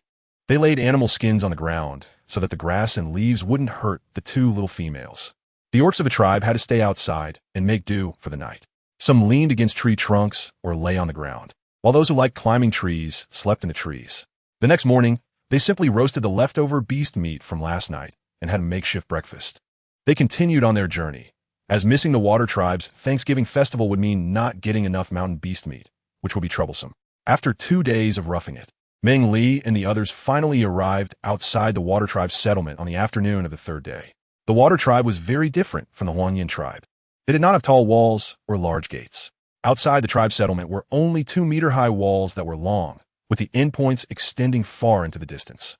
At the entrance, there were 2 rotating orcs, each about 2 meters tall, checking the other orcs approaching the water tribe. We are from the Sweetbuzz tribe, and we have 40 members. A group of orcs in front stated their tribe name and number of people to the guards of the water tribe. After counting, the water tribe orcs confirmed it was indeed 40 and let them in. When it was Meng Li and the others' turn, the orcs from the water tribe couldn't help but glance at Meng Li and Emi a few times. However, there was no malice in their eyes. Curiosity and surprise were predominant. We are from the Huang Yin tribe, and we have 50 members. These 2 little females are here to play with us. The water tribe's Thanksgiving festival was also a day for exchanging goods, and bringing 2 little females along led many tribes to think inappropriately, wondering if they intended to use these 2 females for trade. Oh, then you must keep a close eye on them and not let the little females run around. The darker-skinned orc from the water tribe said with concern. Yes, indeed, there are 50 of us. Then you can go in. The orc reminded the Huang Yin tribe members to take good care of Meng Li, and then allowed the Huang Yin tribe members to enter the water tribe without any hint of wanting to snatch the little females. The water tribe does not form partnerships with land females, so they had no intentions towards Meng Li and the others. Feng followed closely behind Meng Li, worried that the tribe members would be overly wary of the water tribe, and spoke about the water tribe's matters. It is indeed like this. Wherever Meng Li and Emi go in the future, they must always be accompanied by tribe members. They cannot go out alone, you know? Females are rare, and bringing 2 little females this time would attract the attention of many tribes secretly. Therefore, they must keep a close watch on them. Otherwise, if one were to go missing upon returning, it would drive them crazy. Okay, Uncle Clan Leader. I will follow my brother, Uncle Clan Leader. The 2 responded obediently and understandingly. Clan leader A Shui had obviously been here many times and led Meng Li and them to turn left at a fork in the road, arriving at a large clearing. The clearing was spacious, with tall trees adjacent to the forest, providing shade during the day. Clan leader A Shui found a spot near the forest and instructed the orcs to set up a few tents using animal skins. In the past, when they came, they did not set up tents. They would sleep on the ground at night and exchange goods in the shade of large trees during the day. Hello, we are from the Fierce Bull tribe. Which tribe are you from? 2 very tall and sturdy orcs approached the Huang Yin tribe to greet them. When they saw Meng Li and Emi, they looked very puzzled. Are these two females also for trading from your tribe? It was rare for tribes to bring females to the water tribe's Thanksgiving festival. Occasionally, some small tribes that could not sustain females brought them here for trade. They also assumed that Meng Li and the two little females were brought for exchange. Hello, we are from the Huangyin tribe. They are here to see the water tribe. Huangyin stood in front of Meng Li and Emi, taking on a protective stance to block the two fierce bull tribe members' gaze. Oh, I see. My name is Ao Lai, and this is my younger brother. Ao Xing, nice to meet you. The orc standing slightly in front, wearing only a short animal skin pant, said to Huang Yin, though his eyes occasionally glanced over Huang Yin towards Meng Li and Emi, nice to meet you. My name is Hei Teng, and this is Huang Yin. Hei Teng, who was setting up tents nearby, noticed the two orcs' intense gaze towards Meng Li and grew unhappy. He put down what he was holding, stood next to Huang Yin, and completely blocked the two orcs' view of Meng Li and the others. Little females, quickly go in and rest. Just arriving had already caused a small stir because of Meng Li and Emi, two little females, as guests. The members of the Huangyin tribe, although they disliked the way the two fierce bull tribe orcs looked at their little females, could not directly chase them away.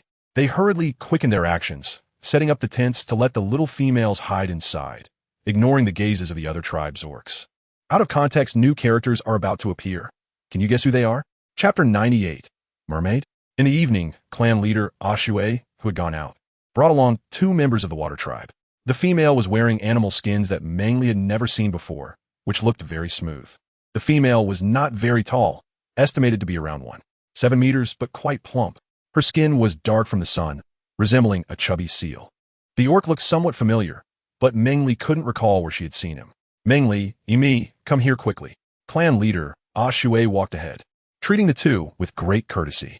Upon reaching the area designated for the Huangyin tribe, clan leader Ashue lovingly called out the names of the two little females. Uncle clan leader, you're back. Uncle clan leader. Meng Li and Emi, two little females, stood up and waved their arms to greet the clan leader, Ashue. The members of the Huangyin tribe were having their dinner at their resting site. Although they had seen the clan leader return with others earlier, they didn't know what he was up to, so no one greeted him. When the leader returned to the temporary resting place belonging to the tribe and called the two little females, they came over to greet him. Clan leader, who are these two? The tribe members looked at the unfamiliar faces behind Ashue, puzzled.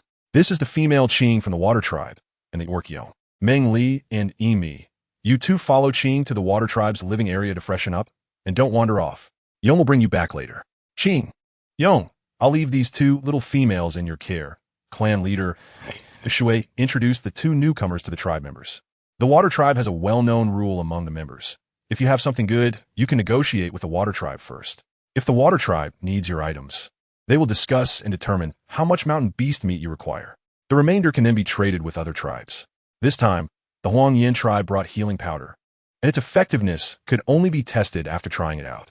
Therefore, clan leader Ashue went to the water tribe to discuss matters with their leader after the tribe members had set up the temporary resting place. The conversation between the two tribes was quite pleasant, and when clan leader Ashue was about to leave, he noticed that the little females from the water tribe were all clean.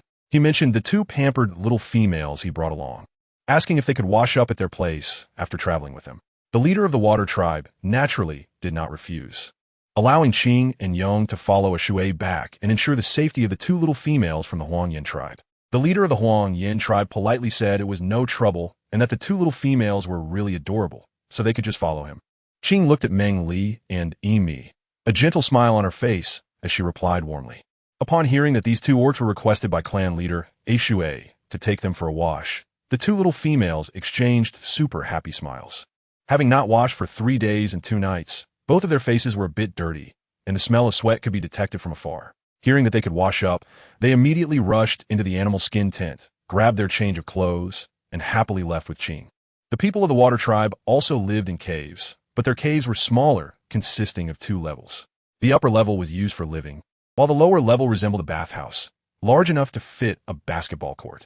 The structure was like a playground, with a bathing pool in the center and high platforms built around it. Meng Li and Emi followed Qing down to the lower level. Looking at the pool of water in the middle, they both felt it was quite magical. You could put your change of clothes on the high platform and then slowly slide down. Be careful and don't rush. The water level is relatively high since the Festival of Thanks has just passed. Qing had heard from the tribe's members that many of the orcs on land couldn't swim, let alone the small females. Ching, thank you for telling us. But how do you live in the water? Imi, the small female, asked curiously. It was her first time seeing an orc tribe living in the water. It was really strange. Didn't they fear drowning? Meng Li looked at the green, tranquil pool, feeling a bit uneasy. How deep could this water be? The little ones from our tribe, the young females, have grown up in the water since they were small. My younger brother should be back soon. I'll introduce you to him later. After taking off his clothes, he stepped into the pool, floating on the surface, happily explaining to the two young females. Is that so? You're really impressive. I wouldn't dare to go into the water alone. Imi tested the water temperature with her foot. The water, warmed by the sun all day, was just right for bathing. But when it came to getting in, she started to feel a bit scared, taking her time to undress. Seeing that Ching had already entered the water, Meng Li, thinking that they were all females and that it wouldn't matter if they weren't dressed, quickly took off his dirty clothes and placed them away from his clean ones. Sitting on the stone platform, he held onto it and slowly slid into the water. His skin, covered in dust and sun for several days, felt like parched earth meeting water, and his entire body relaxed. Meng Li sank down a bit more, trying to touch the bottom with her feet, but only felt the buoyancy of the water, with no sense of grounding. Yimi, come down quickly. It's really comfortable to bathe now.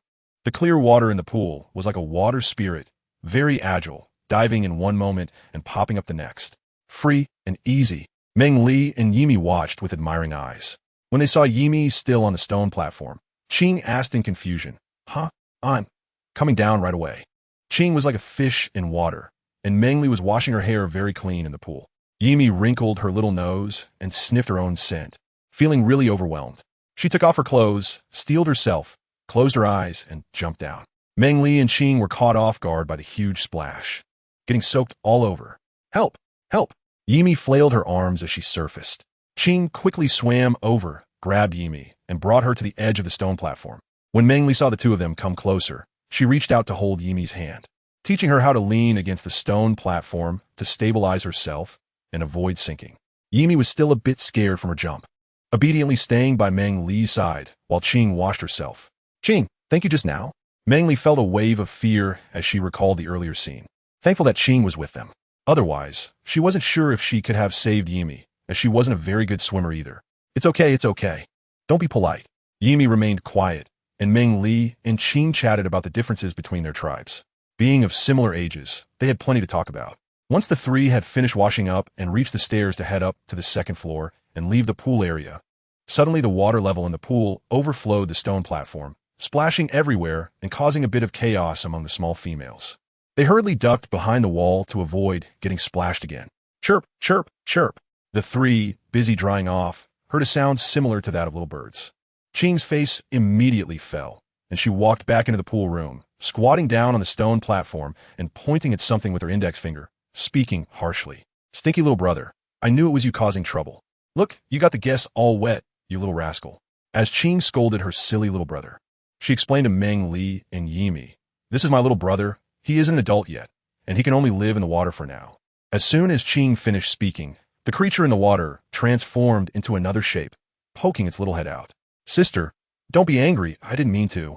Brother Ji will come soon. I just want to call you. The chubby little child swam to the edge of the stone platform, supporting itself with both hands, its little tail wagging in the water. Meng Li saw clearly the appearance of the clear younger brother in the water, which resembled the legendary mermaid.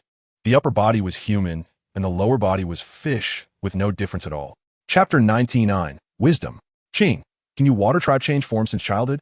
Meng Li was worried about how to ask, when Yimi, seeing the white and tender little cub, exclaimed and asked out loud. Ching was still nagging about her mischievous younger brother, but upon hearing Yimi's words, she stopped her chatter. She turned to Yimi and replied, Well, how should I put it? It's not a complete transformation. It can only change the upper body, while the lower body still has to stay in the water. It's quite impressive, you know. In our tribe, the little cubs can only transform into human form when they reach adulthood. I didn't know that little cubs could also partially change into human form at a young age. She thought that all cubs were like those in their tribe, only able to transform into human form after receiving a blessing from a shaman in adulthood. This must be due to different tribes. Such transformations must vary accordingly. Meng Li looked at the mermaid in the water and once again marveled at the wonders of the Beast World continent. The aquatic orcs could actually transform into mermaids. But now was not the time to think about this. They had been out for quite some time and should head back. or their kin would start to worry about them. Qing, could you please take us back first?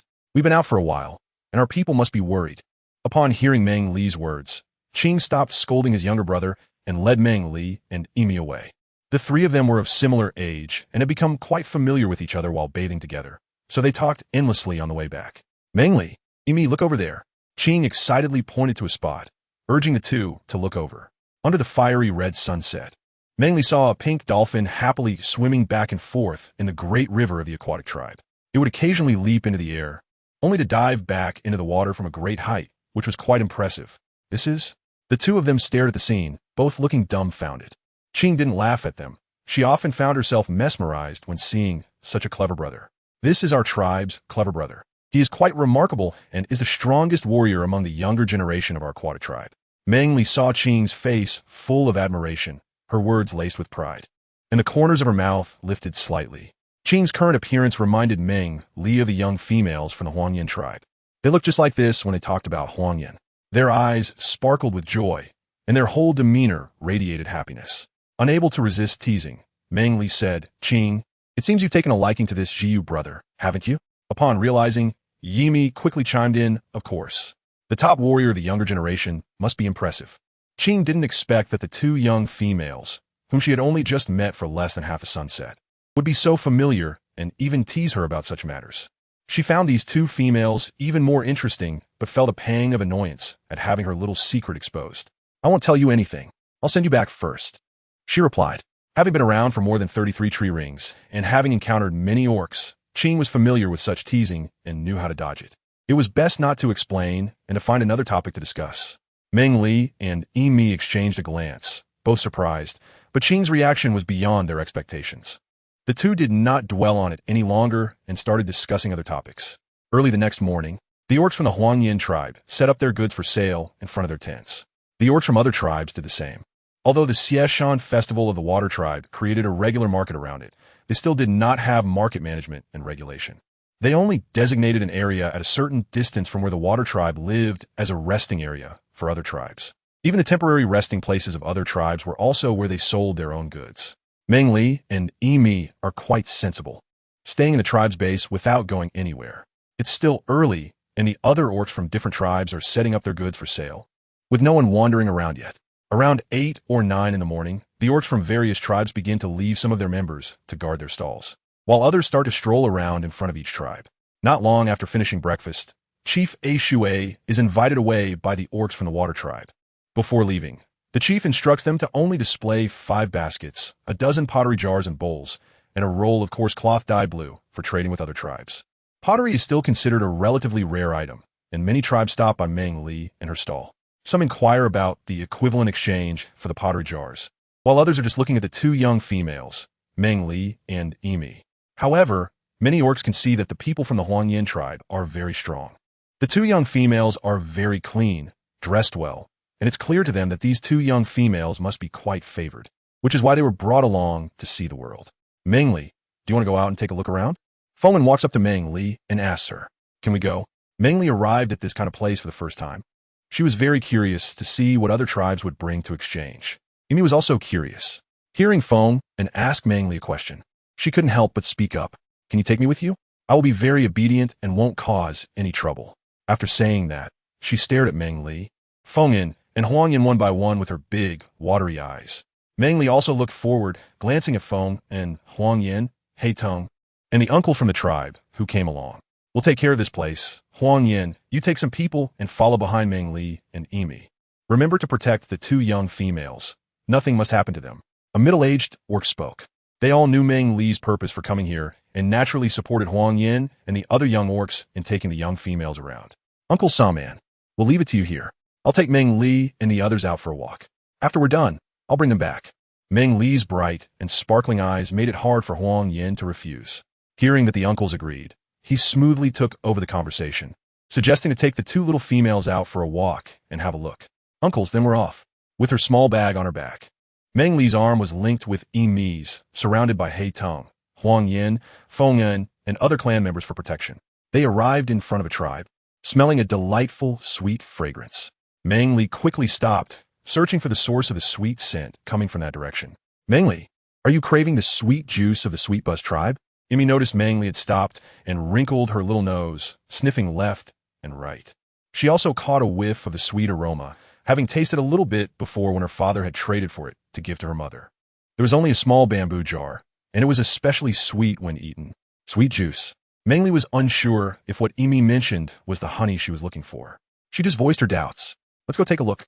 If you like it, I can trade some for you later, Feng En said to Meng Li, taking her hand and walking over to an orc stall. As they entered, the sweet aroma became even more intense. Hello, would you like to trade for some sweet juice? A tall and sturdy orc at the stall said to Meng Li and the others. How do you trade for this sweet juice? Meng Li has confirmed that this sweet juice is honey. She wants to exchange some to use as seasoning to improve her life. If allowed, she would like to exchange more to make treats for the little ones in the tribe. Authors note the update is done for today. Everyone should rest early. Chapter 100. Black Salt Tribe. 1 animal skin can be exchanged for 1 bamboo jar of sweet juice. The tall orc from the Sweet Buzz tribe pointed at the bamboo jar on the stall, which is about the size of a disposable cup, and replied with a silly smile. Meng Li didn't expect that honey in the beast world was so expensive. A complete beast skin could only be exchanged for such a small amount. How many beast skins do you need for your largest jar? Seeing Meng Li's shocked face, her pearly teeth instinctively biting her lower lip, and the conflict in her eyes, Feng En realized that when Meng Li showed this kind of expression, it meant she wanted it, but felt it was too expensive and needed to think about it. Feng En could see that Meng Li wanted it, so naturally, he wanted to give her the best. He pointed to the largest bamboo jar filled with sweet juice at the stall and asked, that one costs 15 beast skins. So expensive? Meng Li and many young orcs from the clan felt a pang of annoyance as soon as they heard the answer from the Sweet Buzz tribe orc. On the Sweet Buzz tribe stall, there were bamboo jars filled with sweet juice, which came in 3 varieties. Meng Li asked for the smallest one. The middle one is about the size of a mineral water bottle. Feng En asked for the largest one, which looks like it holds about 5 liters of mineral water. Please save a can for me. I'll go get some animal skins. Okay. Feng En and the orcs of the Sweet Buzz tribe discussed, and then turned around to stroke Meng Li's soft long hair, saying fondly, you wait for me here. Don't run around. I'll go back to the tribe to get the animal skins, and then I'll bring you some sweet juice. If you can't finish it, you can save it to enjoy slowly. No need, it's too expensive. Let's go look at other places first. Meng Li didn't expect that Feng En would exchange such a large jar of honey, and it was all for her. She felt a little sweetness in her heart, but still thought it was inappropriate and didn't want to accept the gift. Hei Tong was watching over her, making sure she didn't get lost. I'll be back soon. Feng En didn't wait for Meng Li to say more in protest, and handed her over to Hei Tong for protection. Even though he knew that Hei Tong also liked Meng Li, the events of that night with Huang Yan still lingered in his mind, hard to shake off. Between him and Huang Yan, there was an impenetrable barrier, a thick slab of stone that couldn't be broken but remained in place. Maintaining a peaceful coexistence was to prevent Meng Li from noticing and discovering what had happened that night, which could lead to complications. Brother, I want to drink sweet juice too. Yimi, I'll help you change. Do you want that one? As soon as Yimi spoke, other young beastmen chimed in with questions. This time, whoever could win Yimi's favor might have the chance to select a partner when she comes of age next year. If it were any other time, Huang Yan would have already taken Yimi to exchange for sweet juice. At this moment, he felt somewhat lost. The softness of that night, Feng En's warning, and Meng Li's difference towards Feng En were all clear to him. The growing ripple in Huang Yan's heart made him wish he could openly show his affection for Meng Li, but he knew he couldn't. He wasn't Feng En and could only suffer in silence in the corner. Let's wait here. What if you run out to chase and get lost? Although Hei Tong was quite displeased with Feng En, he would go crazy if Meng Li got lost. He tried to persuade her earnestly. Fine, Meng Li replied helplessly. She still had many questions for Feng En in her heart, and didn't want to accept his kindness without understanding. What if she wasn't the person Feng En was looking for? There was always a lingering worry in her heart that she couldn't express. Grandpa, don't let me be exchanged. I don't want to leave you. Flower fragrance, just follow them. Be good and listen to your grandpa. Yes, little female, be good and listen to your grandpa. Come with us. Oh, what a pity. While the members of Huang Yan's tribe were still selecting sweet juice, they heard crying from the neighboring tribe. Many beastmen walked over to see what was happening. Meng Li and the others were originally close by and arrived at the front of the tribe first. The orcs of the Huang Yan tribe quickly protected Meng Li and Yimi in the middle to prevent being scattered by the numerous orcs. Sigh, the Han tribe really can't survive anymore. Yes, I heard the orcs from the Haishi tribe say that the Han tribe was going to exchange for small female this time, but I didn't expect it to be true. Their 2 tribes really have hard. In this tribe called Hyen, there was a very old and frail elder. Tears of reluctance hung on his face as he persuaded his little granddaughter to leave with the orcs from other tribes. The small female orc, held back by the other tribes, was extremely thin, with hollow cheeks, cracked lips, and dry yellow hair. She clearly looked malnourished from long-term hunger. The small female was very unwilling to leave with the orcs from the other tribes, struggling with her hands, trying to run back to the old orc side. What happened? Meng Li asked the black vine beside her, but her voice wasn't lowered much, and the orcs around her could hear it. One orc, upon hearing that a young female was inquiring, looked at Meng Li and said with some pride, "Young female, your tribe seems to be a bit afraid of the Black Salt tribe, doesn't it?" Meng Li replied, "Yes, I don't usually leave the tribe, and this is the first time I've heard of the Black Salt tribe." Meng Li had a look of astonishment on his face, and his voice was filled with surprise, expressing, "How did you know?" He appeared quite innocent and adorable, which made the orc feel very pleased. The Black Salt tribe was originally just a medium-sized tribe, but in recent years, their territory had become increasingly barren. Most of the wild animals and herbivores had migrated away, making hunting more and more difficult for them. For the past 2 years, they had been barely getting by, often trading females to other tribes, probably hoping to give them a way out. The orc had been talking nonstop, but by the end, he felt a deep sense of helplessness. The orcs of the Yellow Rock tribe felt the same way. If it weren't for Meng Li's arrival, they would also be experiencing hunger and feasting in turns, far from the good days they currently had. "Grandpa, I don't want to go with them." The little female was truly upset, unwilling to be taken away by the orc, crying out to go back. "You don't have a choice. If you don't come with us, how will your tribe continue the fire seed? Without a fire seed, I doubt your tribe will survive this cold season." The orc holding the little female from the Black Salt tribe was getting a bit impatient. Last night, the chief of the Black Salt tribe had received visits from tribe after tribe, begging to trade for the females of the Black Salt tribe. Now, with this scene unfolding, it made them appear so fierce and ruthless, as if they were forcibly snatching the little female away. More and more onlookers gathered, familiar faces standing together and whispering among themselves. Their expressions varied. Some showed sympathy, some anger, some confusion, and some disdain. The few who had come to trade exchanged glances, and the orc holding the little female from the Black Salt tribe suddenly released his grip. His expression was not pleasant as he said to the frail old chief of the Black Salt tribe, "Chief of Black Salt, let's clarify this matter before you come to us again. We are not obliged to accept your little female. Captain Silverbowl, there's no need for discussion on this matter. You can take my little cub. Grandpa, I'm not going. I don't want to leave you. Let's just forget it. You all discuss it and come back to us tonight. We're leaving." The orc holding the little female from the Black Salt tribe had no desire to say anything more to the tribe's chief. His expression was already very impatient, and without waiting for the old chief of the Black Salt tribe to say anything else, he left with his clan without a second thought. "What are you coming back for? Are we all just going to wait to die?" The old chief of the Black Salt tribe scolded angrily, holding the little female who was crying inconsolably. "Grandpa, I'm scared that if I leave, I won't see you again." The little female said this with a sense of grievance and sadness, which made the chief's nose tingle, and tears streamed down his face. With hands that were nothing but skin and bones, he trembled as he tried to stroke the little head, but when he almost reached it, he could only sigh and cover his face, crying. Chapter 101. Gathering a tribe at that moment, no one disturbed the tribe. The orcs who were watching gradually dispersed and continued with their own business. They had no ability to help this tribe and could only sigh softly as they left quietly. "Yellow Rock, when will the chief return? What are you hoping for?" If this Black Salt tribe is willing." The chief didn't say it, but as the red sun moved westward, the chief should be back. Even though Meng Li didn't say anything, Huang Yin still guessed the meaning behind his words and shared everything he knew with Meng Li. The other tribe members, including Emi, didn't understand what the two were saying and didn't want to figure it out, as long as it wasn't anything serious. "Then let's continue to explore." Meng Li looked up at the sky. The sun had not yet reached its peak, and it was still some time before noon. He decided to continue browsing the trading market and would return in the afternoon to discuss with the clan leader, Uncle. As he passed by the Black Salt tribe stall, Meng Li was drawn to those purple-black crystals. "Wait for me a moment." He had just been focused on the performance and completely overlooked what the Black Salt tribe was exchanging. The members of the Huangyan tribe, seeing Meng Li walk towards the Black Salt tribe stall, curiously looked over to see what had captured his attention. "What are you exchanging?"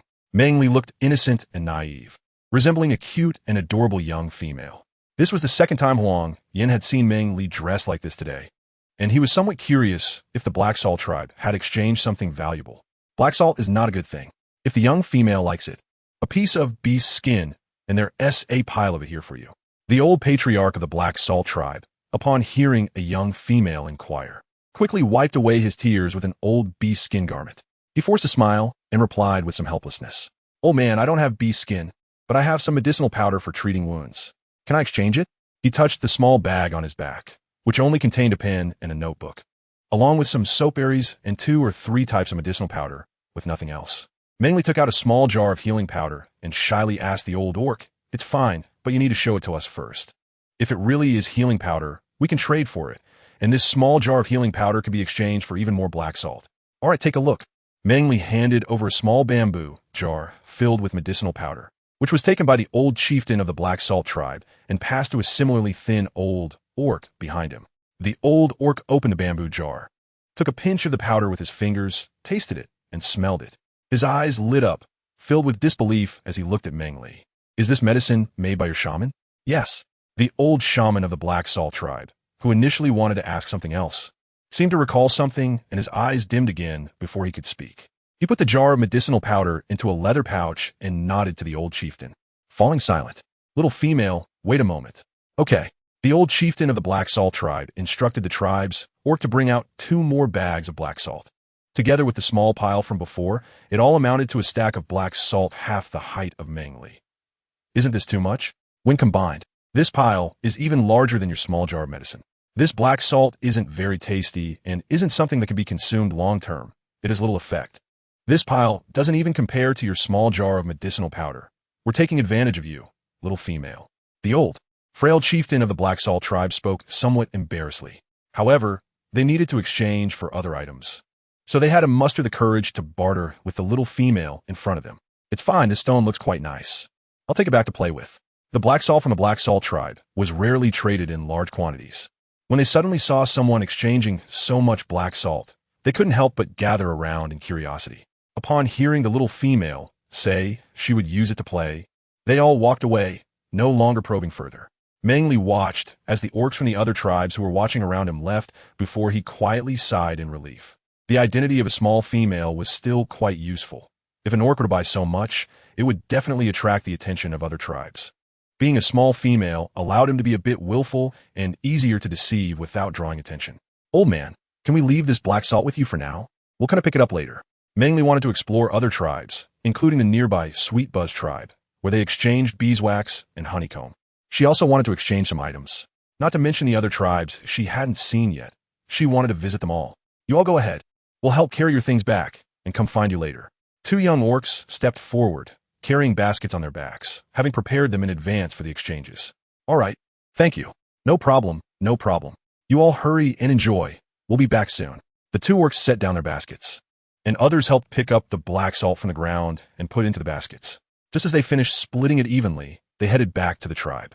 The orcs who saw the baskets for the first time were wide-eyed. They hadn't expected this strange thing could hold so much. "Is that strange thing for carrying stuff for trade?" An orc from another tribe asked the orcs from the Huangyan tribe. "I want to trade for a few too." "How do you trade?" another orc inquired. People quickly gathered around, and Huangyan and the others hurried to protect Meng Li and Yimi. After getting the animal skins and trading for sweet juice from the Sweet Buzz tribe, they found Meng Li surrounded by other orcs. They rushed over to squeeze in and protect Meng Li. "We are from the Huangyan tribe. You can go to our tribe to trade. We don't have baskets here, so please don't crowd." Huangyan tried his best to shield Meng Li and Yimi from being scattered by the crowd, shouting loudly to the surrounding orcs. Hearing that it was the Huangyan tribe trading that thing called a basket, everyone hurried away, fearing they would miss out if they were late. A dozen people broke free from the crowd and headed towards the stalls of other tribes to see what else they could exchange. By the afternoon, the group returned with their arms full. As soon as they arrived at the tribe, Meng Li saw Chief A. Shu standing at the stall, already back from the water tribe. "Chief A. Shu," Meng Li called out from a distance, saying she had urgent matters to discuss with the clan leader. "The sooner the better." "Meng Li, you're back from your outing. What did you exchange?" "So many great things, let me tell you." As she approached clan leader A. Shu A, Meng Li took his arm and walked while giving him sidelong glances. Clan leader A. Shu A quickly understood and followed Meng Li's lead as they left the stall and headed towards the tent. Huang Yin and Feng and diverted the attention of others, preventing them from searching for Meng Li and the clan leader. Shortly after the two entered the tent, they came out again. The clan leader briefly instructed Meng Li and the others before leaving with several middle-aged beastmen. Is it settled? Huang Yin asked quietly as he approached. Yes, we'll see if clan leader A Shu can make it to the market and bring back a tribe, she replied. It should be fine to leave it to the clan leader. I think so too. The two spoke in hushed tones while attending to their own tasks, their expressions very natural. For those who did not understand lip reading, it was hard to tell what they were communicating. Meng Li happily ran to Mi's side and said, I wonder if we could go to Qing's house tonight, take a shower and sleep. It would be so much more comfortable. Yeah, I wonder where we can find Qing. The two little females looked sad, and at that moment, where had the clan leader uncle gone? Meng Li stuck out her tongue. She couldn't say where the clan leader uncle had gone. She could only pray that the clan leader uncle would bring the Black Salt tribe under control soon. When they returned, there would be one more member with a new surname in the tribe. Author's note: everyone, rest early. Chapter 102. Return journey. When clan leader A Shui returned, the moon was high and bright, and Meng Li was sleeping soundly in the tent. As a result, she didn't know whether the clan leader had managed to persuade the people of the Black Salt tribe. The next day, before Meng Li woke up, the clan leader had already left early. Today was the day the Water tribe sold mountain beast meat, and the leaders of every tribe arrived early at the residence of the Water tribe leader. The best cuts of mountain beast meat were traded in the Water tribe. Only the leftover scraps would be taken to the stalls to exchange with those weaker tribes.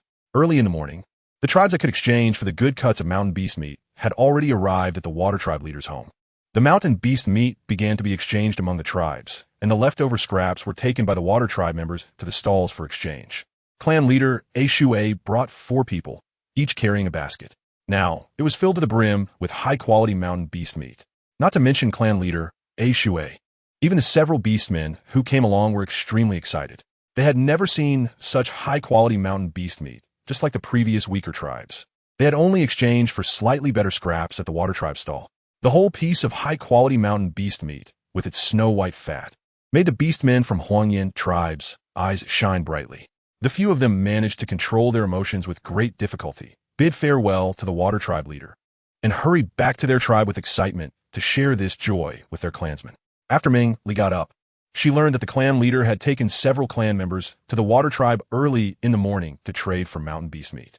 After having breakfast, she took Mi with her to meet with Huang Yin and the others, continuing to check out the stalls in other tribes they hadn't visited yet. They had just walked down the street for a short while when they noticed many people rushing in one direction, all hurrying as if they were afraid of lagging behind. Meng Li and the others were quite puzzled. Were they all in such a hurry for? A beastman at a nearby stall overheard them and enthusiastically explained, Little female, it's your first time here, so you don't know.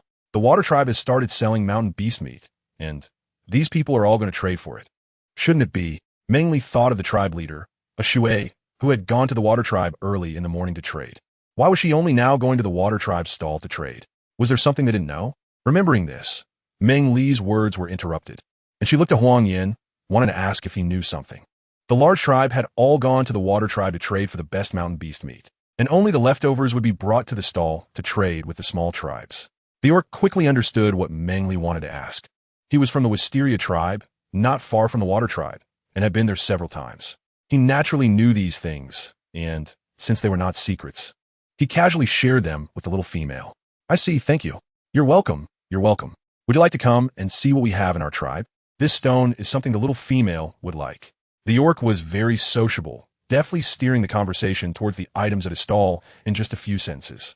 A group of young orcs from the Huang Yin tribe was momentarily taken aback. Meng Li could only smile helplessly and walked over to this tribe's stall to see what they were trading. By the afternoon, Meng Li had visited all the tribe stalls. Everything she recognized or found useful had been traded back.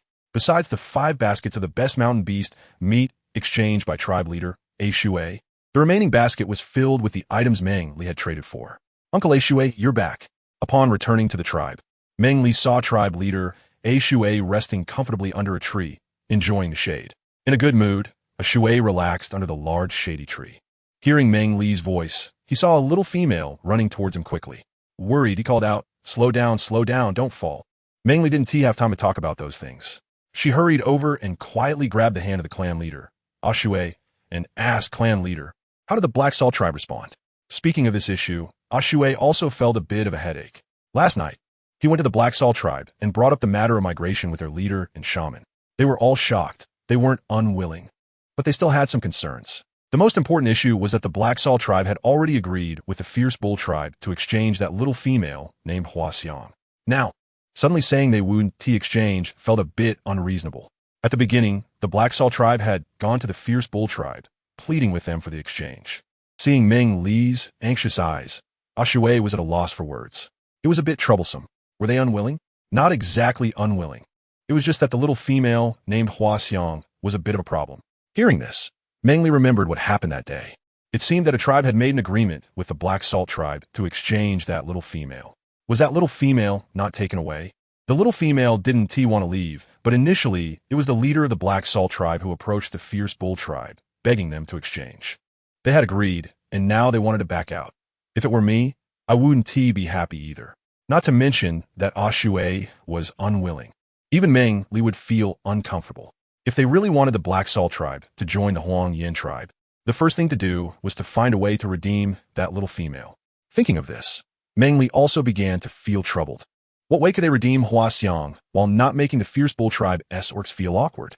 Before they could come up with a solution, the old leader of the Black Salt tribe came over to find Shui. Shui invited him into the tent, and the two talked for quite a while. Fortunately, they knew that Meng Li and the others were returning to the tribe tomorrow and would come to find them to play in the evening. The three little females chatted while watering plants, having a great time. As the sun rose, Meng Li and Emi were called up. The tribe's members had already prepared breakfast, and the two little females washed up a bit and started eating the roasted meat. After finishing breakfast, Huang Yin led everyone to pack their things and organize what they needed to take back. Actually, it was just Meng Li and the others who needed to pack their sleeping tents. Everything else had been prepared long ago. Having been spoiled by the orcs, Meng Li was becoming increasingly lazy. Clan leader Shui and the orcs from the Black Salt tribe returned to the temporary camp of the Huang Yin tribe together, chatting and laughing, and that little female named Huaxiang was among them. Clan leader Shui, I'll leave Huaxiang and to you. Once I return to the tribe and finish packing, I'll lead the tribe members to Huang Yin tribe. We are very happy that you can join us. Huang Yin said, it's getting late, so we'll leave first. As soon as we return to the tribe, I'll have the tribe members come find you. All right, Huaxiang, you must be obedient this time. Duh. You should also go with clan leader Shui, Huang Yin instructed. Yes, old leader. Grandpa, I will be good this time. Please come to find me too. All right, once the tribe members are ready, we will come to find you. After the two leaders finished their conversation, the old leader of the Black Salt tribe gave instructions to the little females and orcs who were going with him. And only then did the Huang Yin tribe set off proudly. Once they exited the walls of the Water tribe, the orcs from the Huang Yin tribe began to run quickly. On the way back, Meng Li and Emi, like before, could only sleep or daydream on the backs of the orcs. Chapter 103. The Traces of the War tribe after running for 2 days in the primitive forest. Meng Li and the others would be back at the tribe in half a day. The members of the Huang Yin tribe were much more relaxed. The closer they got to the tribe, the safer they felt, and the less likely they would be raided by other tribes. The speed of the orcs also increased, filled with joy at the prospect of seeing their relatives and friends. Meng Li and Emi, who were being carried by the orcs, did not sleep today. Their eyes sparkled with excitement as they finally approached home. They could go home, take a good bath, change clothes, and sleep well. Stop! Stop! Shouted Feng, who was carrying Meng Li, along with Huang Yin, who was running at the tail of the group. Everyone stopped in confusion and looked toward the two. Huang Yin, Feng, what's wrong? Clan leader Shui walked back from the front, asking the two young orcs. Huang Yin glanced at Feng, who was carrying Meng Li, and Feng turned away, not looking at him. Huang Yin lowered his eyes and walked to a patch of grass, pulling up a type of wild grass. What's this grass? A tribe member asked in confusion, and clan leader Shui also looked at the grass in Huang Yin's hand with a puzzled expression. It was called wolf horse grass, the favorite food of wolf horse beasts. Huang Yin's words hit everyone like a tsunami, catching them off guard. As the name suggests, wolf horse grass is the grass that wolf horse beasts like to eat, hence its name. They discovered that the nearby wolf horse grass had all been eaten, and the hearts of the Huang Yin tribe members sank. Cautiously, they moved forward for several miles and found that the wolf horse grass in the vicinity had all been consumed. Without Huang Yin saying anything further, everyone from the Huang Yin tribe already understood what was going on. There were a large number of wolf horse beasts nearby, which meant there were orcs from a war tribe in the vicinity. Was it the same war tribe they had fought against last time, or was it a new war tribe? Regardless, it was not good news for the people of the Huangyan tribe. What should we do now? Is there something wrong with the tribe? The tribe members began to panic, worried about their kin in the tribe. They didn't know if the war tribe had attacked or harmed the members of their tribe. I'll run back quickly to check. You all find a place to hide and wait for me to return. Huang Yin declared his decision. There was no perfect solution at the moment. It was better for him to go out and take a look than for them to guess wildly here. Okay, you must be careful. Clan leader Ah nodded in agreement. With so few of them, if they suddenly rushed out and were discovered by the war tribe, not only the tribe members, but perhaps they themselves would be in danger. Brother, you must be careful. Huang Yin, be careful. Huang Yin left alone, and everyone felt uneasy, urging him to pay attention to safety. Huang Yin didn't say much. As he left, he brushed past Feng Un and softly said, "Take good care of her."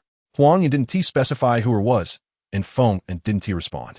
Huang Yin didn't mind, and quickly left once everyone was hidden. The people waiting there felt it was quite agonizing. They also want to go out and take a look, but they were afraid that if they moved around recklessly, they would be discovered by the war tribe and cause unnecessary trouble. They could only wait anxiously in their hiding place, and their faces were not looking good. "He is back. Huang Yin is back," someone shouted, and the others quickly stood up, eager to see if Huang Yin was all right and if he was injured. Huang Yin, clan leader Ah whispered, not daring to speak loudly. But inside, he felt anxious showing it in this way. "Drink some water." Meng Li saw Huang Yin covered in sweat and quickly handed him his small water bottle. Huang Yin was not polite and took the water bottle from Meng Li, gulping it down. "Slow down. Don't choke," Meng Li hurriedly reminded him, worried that Huang Yin might choke since he was drinking so quickly. "It's fine. Everyone in the tribe is okay. We need to hurry back," Huang Yin said after finishing the water, feeling less dry in the mouth, and quickly expressed what everyone was worried about. He knew that the war tribe had not yet attacked and was likely looking for the right moment. They had to return as soon as possible. They needed to inform the tribe's members to prepare defenses so they wouldn't be caught off guard by the orcs from the war tribe. "Do you want to rest for a bit?" "I'm fine. Let's hurry back. I'm afraid if we return late, the war tribe will attack first. If we go back then, it will be too late." Huang Yin decisively refused to rest. He just wanted to get back to the tribe quickly. "All right, grab your things. Let's set off back to the tribe." "Okay." As soon as the chief, Shui, finished speaking, the members of Huang Yan's tribe quickly packed their things and followed behind Huang Yan, rushing back to the tribe. Meng Li and Yi were also lifted up by the orcs, and their usually stable backs started to jolt. The two little females didn't make a sound. They understood very well that the sooner they returned to the tribe, the better. This way, they could prepare defenses in the tribe earlier and prevent the warring tribes from attacking and harming their fellow tribespeople. What originally required more than an hour of travel was shortened by half an hour by Huang Yin and the others. Chief Shui, without waiting for the tribespeople to ask anything, quickly called all the tribe leaders together.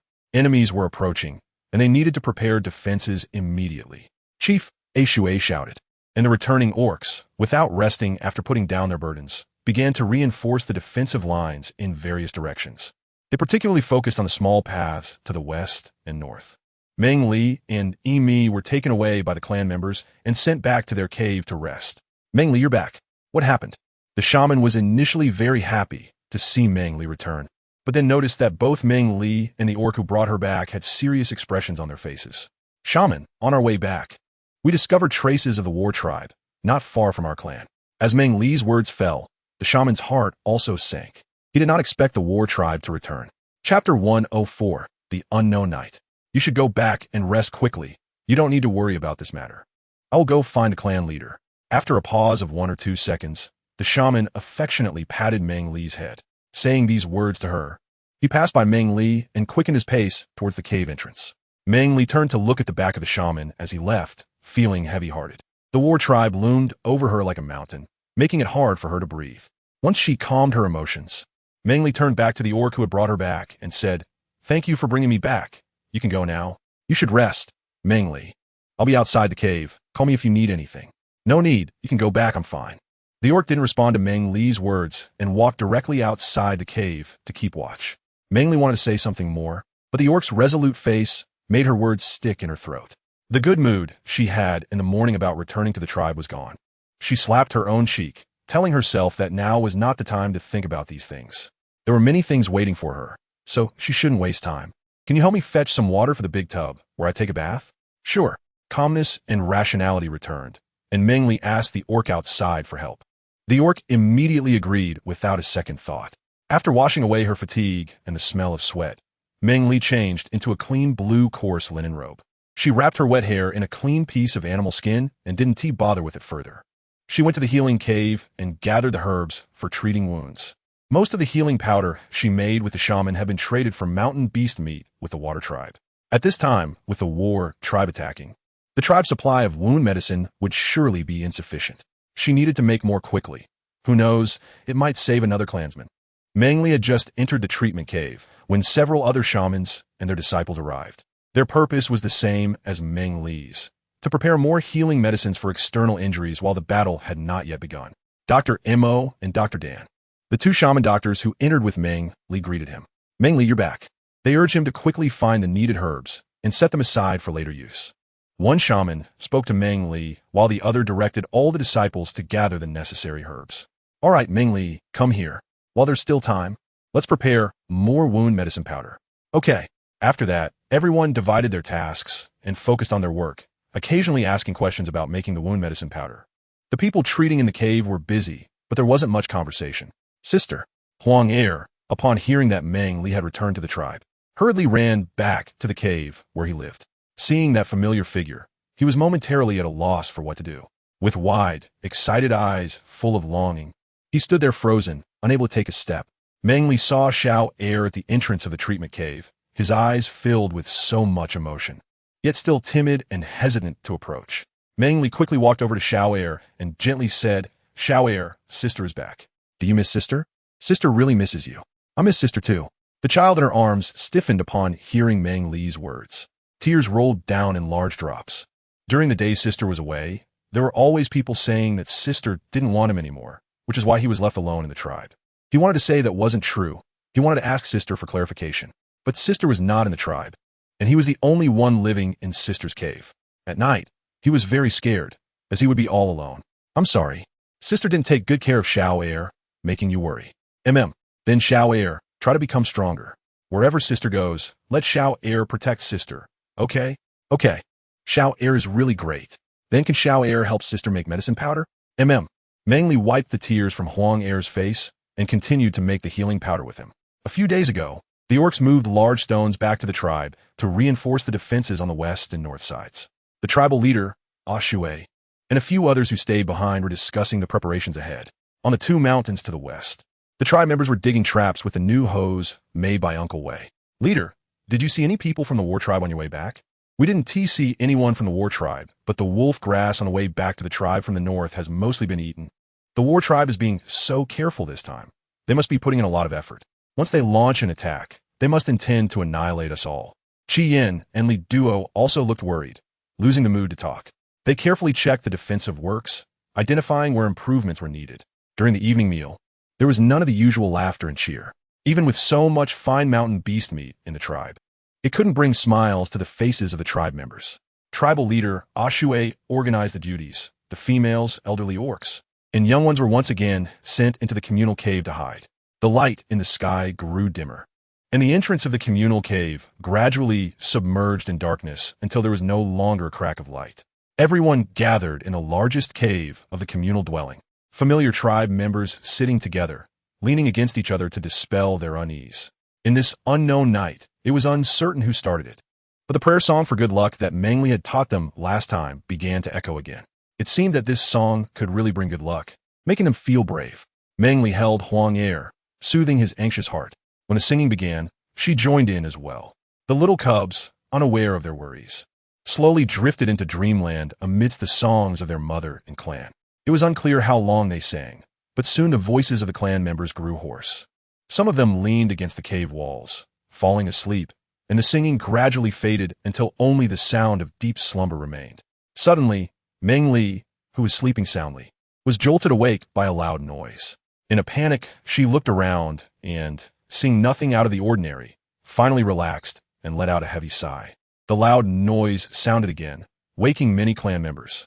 The little cubs were especially frightened, with the timid little females crying out loudly. "What is happening? Where's that sound coming from?" "Don't be afraid. I'm here." Various sounds filled the communal cave, and Meng Li had no time to pay attention to the massive noise. She tightly held Huang Er in her arms, calming his trembling body from fear. Little ear, don't be afraid. Your sister is here. Little ear, don't be afraid. Your sister will protect you. Meng Li's gentle voice flowed like a stream, soothing Huang Er's trembling body and calming his panicked emotions. The little ones in the tribe were also comforted by the females and the elder orcs, settling quietly beside their mothers and older sisters. Then, several loud booms echoed, causing the tribe's members to feel their hearts race. They were unsure of what was happening outside, wondering why such terrifying sound were coming from beyond. It sounded like thunder. Was it raining heavily? Meng Li just calmly listened to the sound, which was very much like thunder. However, being trapped in the cave, they could all hear this heart-pounding noise, and she felt a bit uncertain again. Chapter 105. My name is Feng En. Not long after, sounds came from the cave entrance. The people of the cave quickly hid. The old beastmen still stood at the outermost part, waiting for the answer to whether the cave was friend or foe. The tense atmosphere didn't last long before a familiar voice came. Meng Li, quickly prepare the healing powder. Many tribe members are injured. Nan's voice made everyone relax. But what she said also raised everyone's anxiety. They really wanted to ask who was injured, if their bonded partners were among them. And what about father? But everyone knew it wasn't the right time. The old beastmen inside were using their strength to help the outside tribe members open the large stone door of the communal cave. All right, Nan, you all come in quickly. Xiao Er, if you're tired, just sleep in this cave for a while. Sister will be busy, and will take you home once I'm done. Huang Er, although reluctant, nodded understandingly. Sister, you go ahead, I will wait for you here. Xiao Er was really obedient, saying that if there was something, she would go find sister. After that, Meng Li took out the healing powder she had prepared in advance and handed it to Aunt Jinjin and Aunt Nato. Aunt, there might be a lot of injured tribe members later. You arrange for the females to help. For the slightly injured beastmen, you also help with their treatment. Meng Li, hurry and get busy. We're here, don't worry. This isn't the first time we've encountered such a situation. Trust us, we can hold the fort. Aunt Jinjin's words made Meng Li's heart ache. Many things she didn't want to think about were thrown in front of her, and her eyes felt a bit sore. Aunt, then you all get busy first, I'll go prepare. MMHM. The few of them separated to act, and the stone door of the communal cave was completely opened. The stone door is open. Quickly bring the injured tribe members inside. Don't let them get drenched in the rain. Chief, you're injured too? You should go in first, we're here. I'm fine. You all take the other tribe members inside first. The voices from outside made the tribe members hiding in the communal cave feel even heavier in their hearts. One familiar face after another was brought in or carried in by the tribe members. The females consciously stepped up to help. Some fetched water, some made fires, and others helped treat the lightly injured beastmen.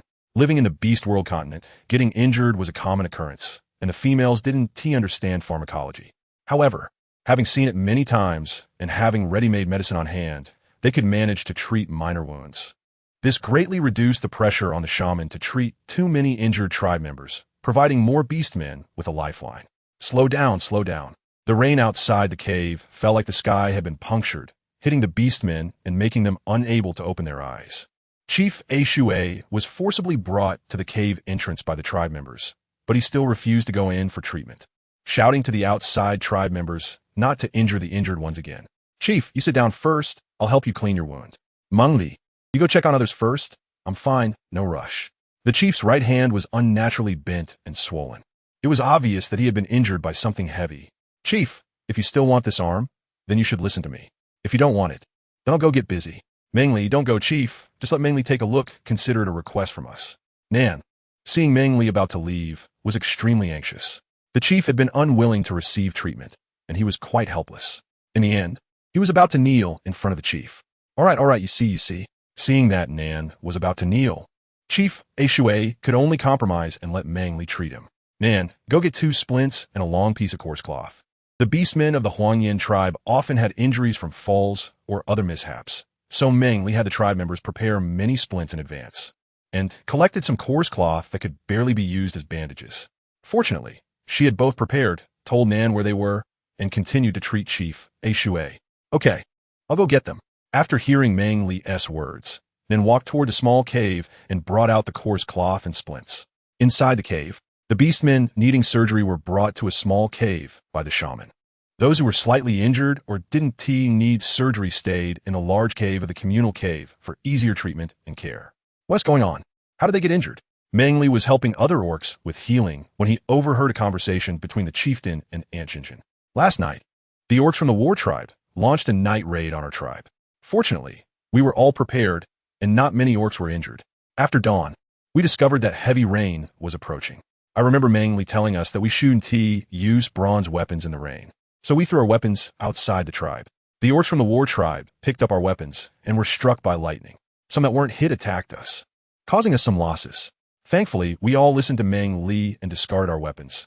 The thunder god and lightning specifically targeted those orcs wielding bronze weapons. The war tribe suffered many casualties. Our tribe only experienced losses in that moment. A few who retreated too late were caught by the war tribe and couldn't escape. It was mainly because they were unwilling to part with their bronze weapons that they became vulnerable. The chieftain's words were like a heavy hammer, striking at the hearts of every tribe member. Those who lost loved ones could only silently shed tears without any resentment. Meng Li also felt a wave of sadness. Every time the war tribe arrived, those relatives who had just started to feel familiar to her suddenly disappeared from her life. The habits she had just developed also became unnatural. Without them, what habits could there be? These thoughts emerged in Meng Li's mind, leading her to make a significant decision in her heart. Some things should be resolved sooner rather than later, and some people should not be missed. 2 days later, the injured tribespeople in the communal cave began to come out one by one. Only 2 or 3, who were particularly seriously injured, remained inside and could not move. Meng Li brought Xiao Er to deliver medicine to the injured tribesmen, then arrived at the place where Feng and lived. Feng joined the Huangyan tribe with Meng Li, and this was Meng Li's first time visiting the cave where Feng and lived. Xiao Er, can you go back first? Sister is looking for Brother Feng, and there is something to discuss. Okay, sister, come back early. For the past few days, Meng Li had been with Huang Er, and Huang Er could feel Meng Li's care and tenderness towards him. Gradually, he began to open his heart to Meng Li, willing to trust her completely and no longer stand still. Be careful on your way back.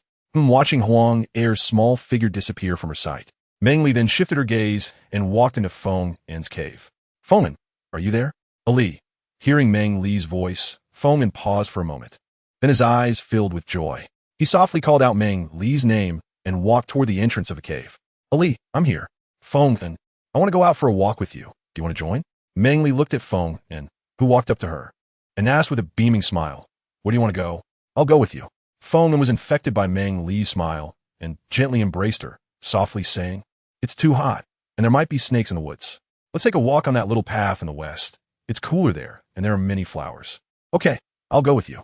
Then let's go. Meng Li withdrew from Feng En's embrace and pulled someone away.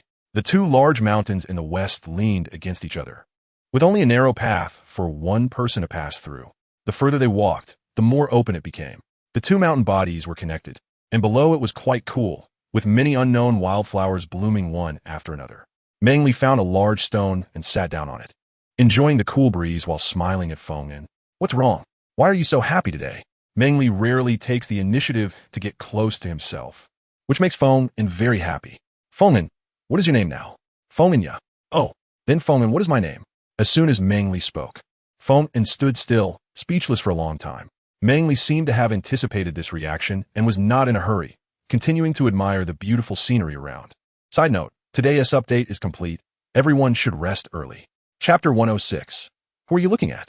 The primitive scenery of the Beast World continent is beautiful, and Meng Li had never had the time to appreciate it seriously. Wildflowers blanket the mountains and hills, and the lush vegetation is full of vitality. A breeze blew through, creating a gully dug from the tribe's water reservoir. The water trickled down, splashing against the rocks, playing the melody of summer. The cool breeze calmed Meng Li's anxious mood somewhat, and the chaotic thoughts that had been racing through her mind earlier began to settle. You're Ali. My Ali. Feng En's voice was like a gentle breeze, drawing Meng Li's wandering thoughts back amidst the cicadas chirping. Meng Li turned her head, her bright eyes sparkling with a hint of a smile, playfully tilting her head as she asked, is it Meng Li or Ali? Her long black hair was braided into a thick twist with blue cloth, cascading down as she leaned forward. Unlike the other females in the tribe, her fair skin and delicate, petite body seemed as if it could be blown away by the wind. Feng En looked at Meng Li like this and felt an inexplicable sense of panic in his heart. He stepped forward, stopping by the rocks, grasping Meng Li's tender little hand and rubbing it in his own. It felt as if this was the only way to firmly hold on to Meng Li and prevent her from leaving him.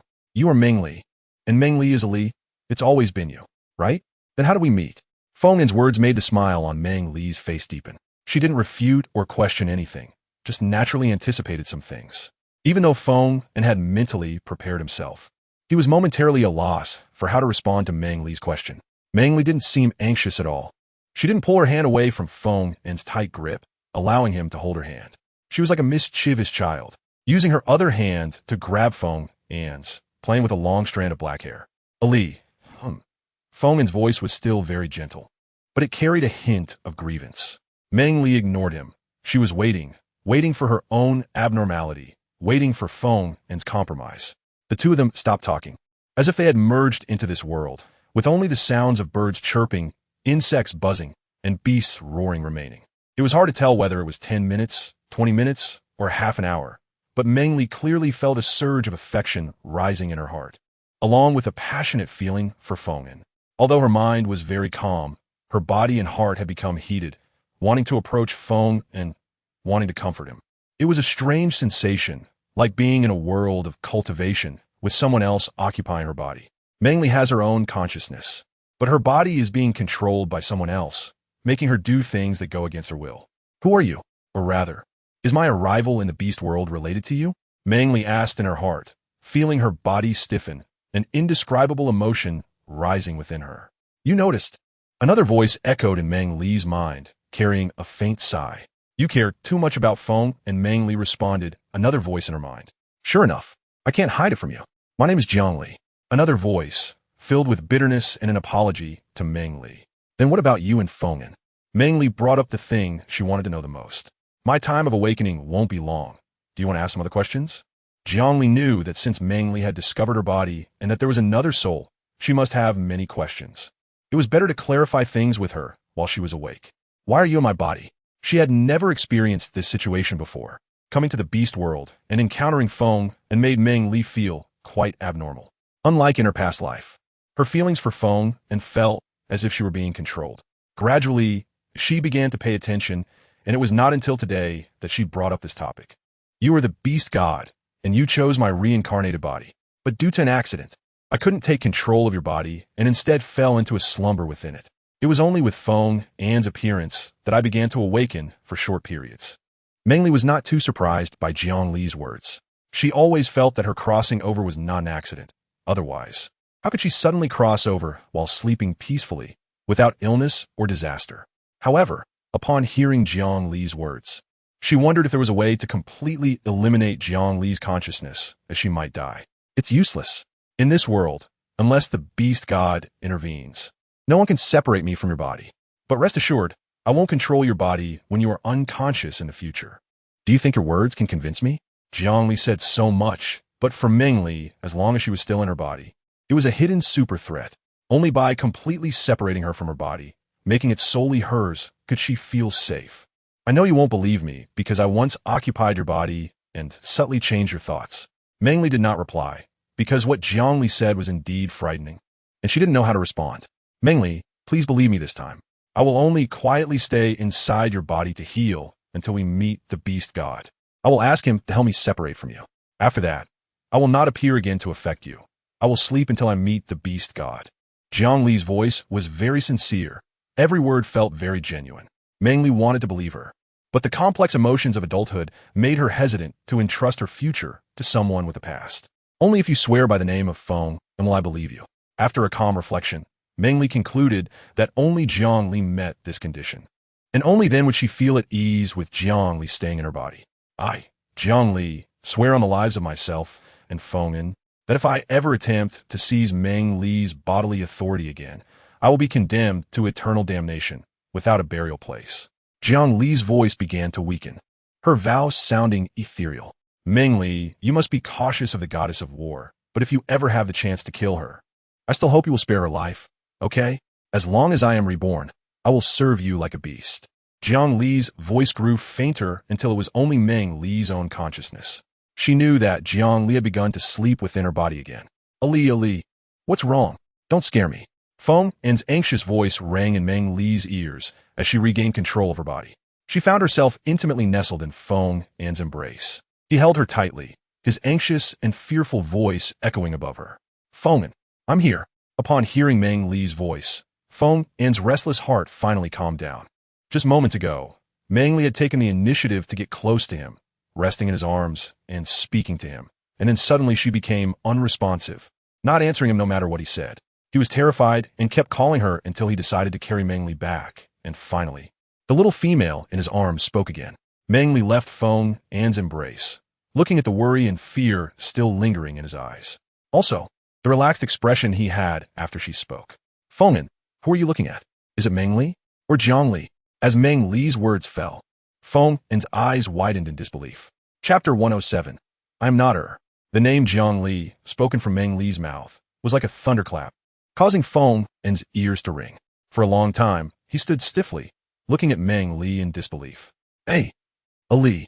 Feng An mechanically called out this name, his voice trembling with fear. Feng An, I am Meng Li, not Jiang Li, and definitely not your Ali. No, no, you are Ali. You are my Ali. Meng Li's repeated rejections filled Feng An with extreme fear. His face was terrified and quite grim. As he forcefully embraced Meng Li, holding her tightly, Meng Li no longer spoke, allowing Feng An to lose control, but Feng An's grip on her hands became tighter, causing her great pain. Ali, you are my Ali. Don't use these words to deceive me. I won't let you leave me again. Let's never be apart again. Okay. Feng An lost his previous calmness and gentleness.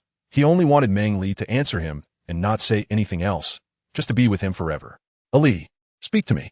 Let's never be apart. Okay? Feng An's voice was filled with urgency, wanting Meng Li to agree. But Meng Li felt nothing but pain. Even if she heard Feng An's words, she would not agree. Not loving him was not loving him. She would not become a substitute because of someone else's emotional failure. Ali, Ali. Feng An kept calling this name, his hands still gripping Meng Li.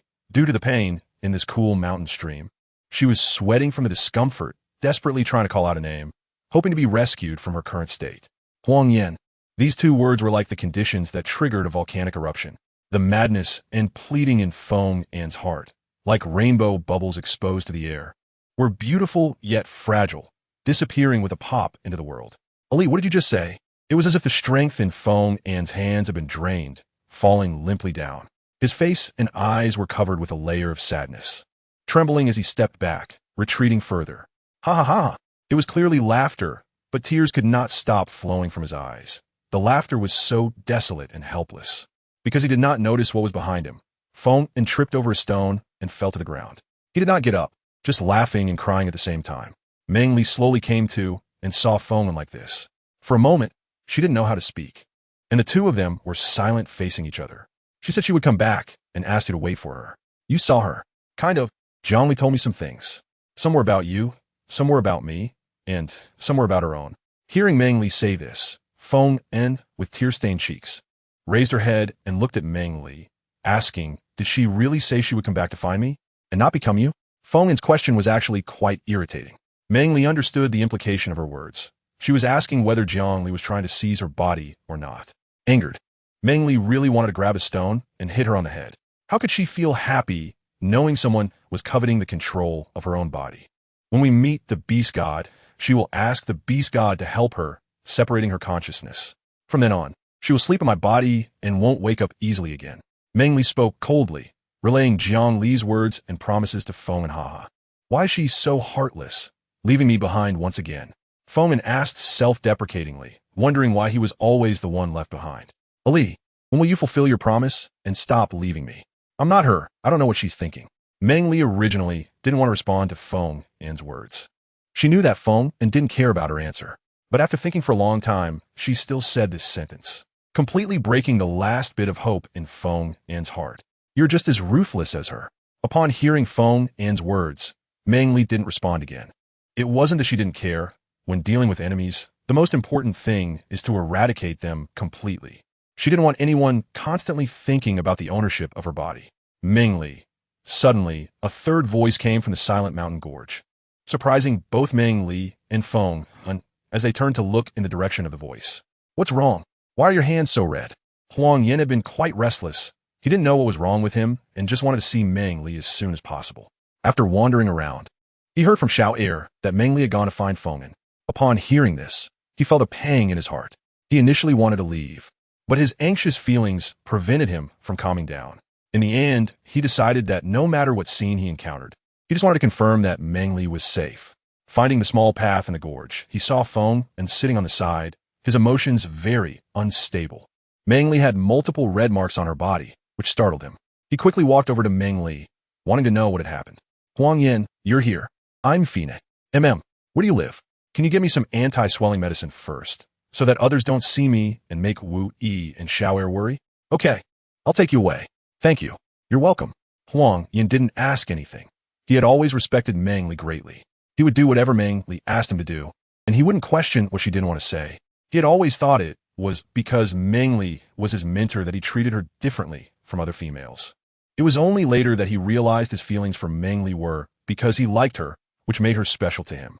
Huang Yin squatted down in front of Meng Li, and she naturally leaned against him. At this moment, she didn't want to face Feng or think about Jiang Li. She needed some time to digest everything. When they left, Meng Li didn't say a word, but as Huang Yin passed by Feng Yin, he said, "It's windy outside. Go back to the cave early." Then he took Meng Li away, ignoring Feng and behind them, arriving at the cave where Huang Yin lived. It was a small cave where only he resided. He usually had many things to do, so he rarely returned to this cave, which was covered in dust. "It's a bit dirty here. Please don't mind." Huang Yin regretted bringing Meng Li to his place at that moment. Once beastmen reach adulthood, they leave their parents to live independently. He had dug a cave on another mountain as his place to live after becoming an adult. However, his thoughts were entirely on the development and expansion of the tribe, often living with other single beastmen. Gradually, he didn't come back to stay much, treating this place more like a storage room. This time, he had been busy exchanging mountain beast meat with the water tribe and defending against attacks on the tribe, completely forgetting to clean his cave. Now, bringing Meng Li here made his face blush slightly. It's fine, I disturbed you." Meng Li was also somewhat surprised. Huang Yin, such a disciplined orc, had a cave that was surprisingly dirty, with obvious dust covering the stone table. "Wait for me a moment." Okay." Huang Yin led Meng Li to the only small cave. On the bed made of grass leaves, there were high animal skins placed on top. Huang Yin squatted down and set Meng Li down. He walked to the bedside, circled the animal skins, and quickly found one or two softer ones to place on the bed for Meng Li to sit on. As an aside, finally, the female lead's emotional storyline is about to begin. Chapter 108. Trying to date it might hurt a bit, just bear with it. Huang Yin found some medicinal herb juice for treating injuries. Seeing Meng Li's arm, which was initially only slightly red, now completely flushed, with some areas even showing bruises, his heart felt as if it had been pricked by needles, filled with an unusual pain. However, he didn't know how to ask, and in the end, all he could say was this sentence with tenderness. "It's okay. Sorry to trouble you. Otherwise, everyone would worry again." Compared to the shock and fear of knowing the truth, this little pain was nothing. Meng Li recalled what Jiang Li had said to her earlier. The reason she could come to the Beast World continent was that her body had been chosen by the Beast God to become Jiang Li's new vessel, allowing her to be reborn. Somewhere along the way, something went wrong. Although Jiang Li successfully entered her body, her consciousness was even weaker.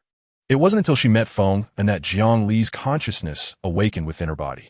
Her attachment and special fondness for Feng were all emotions led by Jiang Li, subconsciously influencing Meng Li's perception of Feng. And if she encountered the Beast God, would the Beast God still intervene and give her body to Jiang Li?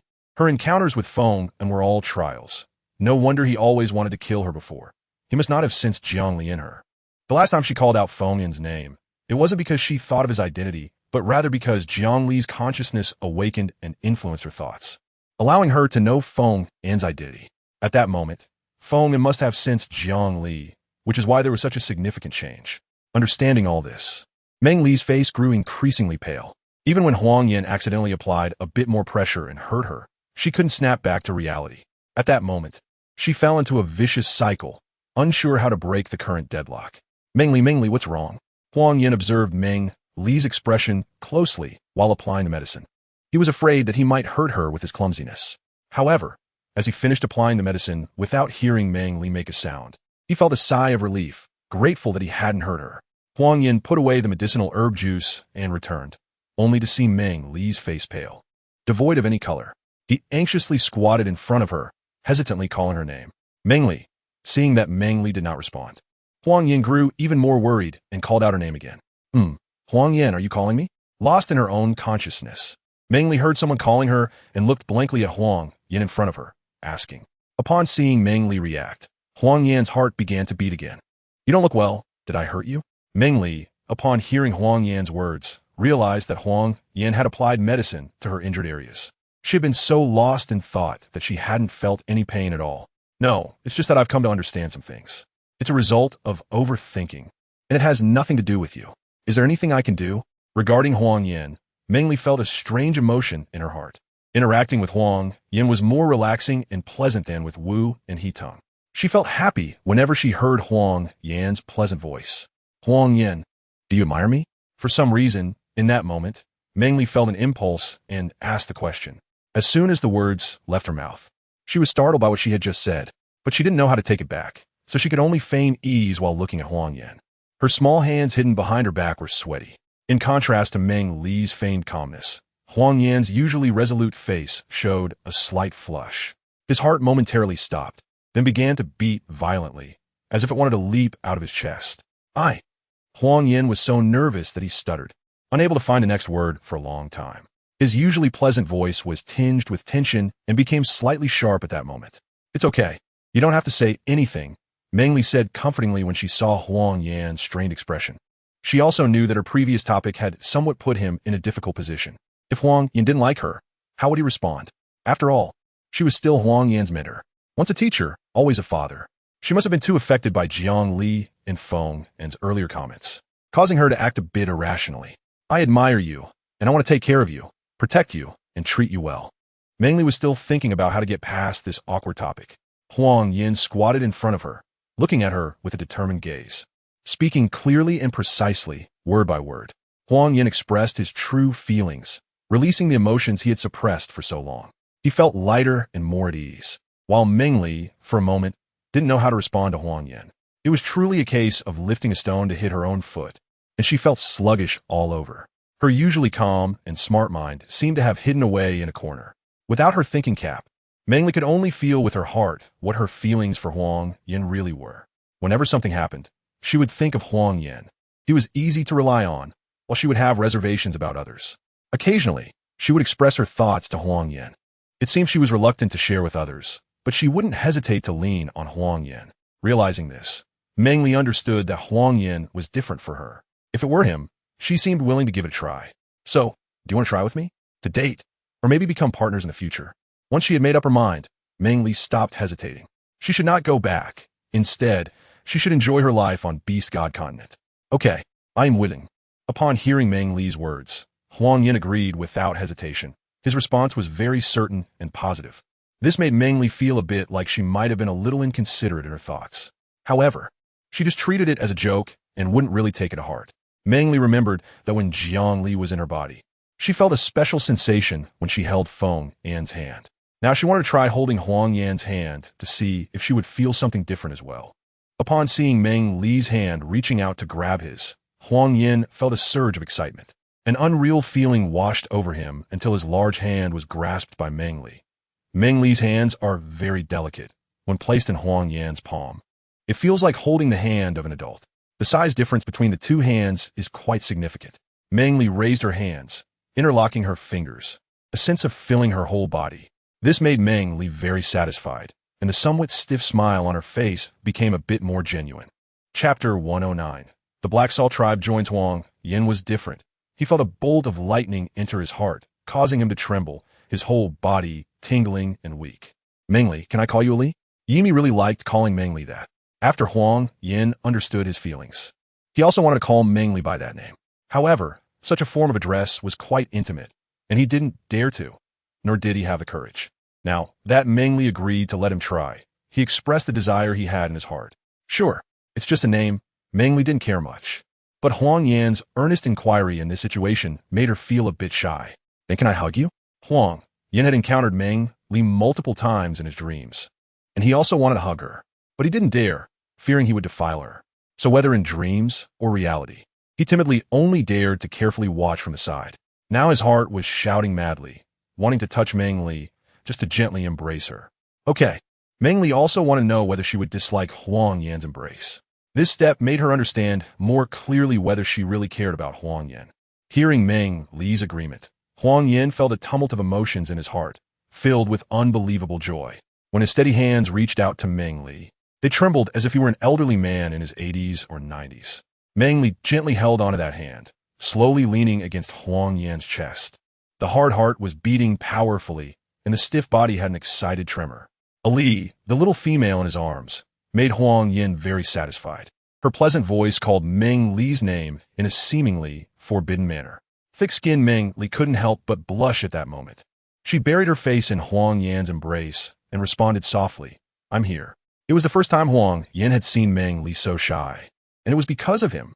A sense of joy surged in his heart, and a gentle chuckle escaped him. His eyes were filled with satisfaction and happiness, warming Huang Yan's rugged face. "Sister, are you there?" Just as the two were in a somewhat unfamiliar and ambiguous atmosphere, Huang Yan's voice came from the entrance of Huang Yan's cave. Meng Li immediately left Huang Yan's embrace, shyly turning her face away. "Xiao Er is calling me. I'll go back first." Although Huang Yan felt very reluctant, he knew he couldn't be too eager, or he would scare Meng Li. "Okay, I'll walk you back." "No need, it's not that far." Huang Yan said nothing more, taking Meng Li's small hand and leading her out to find Huang Er. Meng Li agreed to give it a try with Huang Yan, holding his hand and leaning against him. But she quickly announced that she needed to leave. Her face wasn't that thick-skinned. She forcefully shook off Huang Yan's hand and took Huang Er, who had come to find her, and swiftly left, as if something was chasing her from behind. Huang Yan watched the figure fleeing in a funny way, recalling the recent embrace, and couldn't help but smile. Days quietly slipped away at her fingertips for 3 days. During this time, Meng Li was busy organizing the items she had exchanged from the water tribe.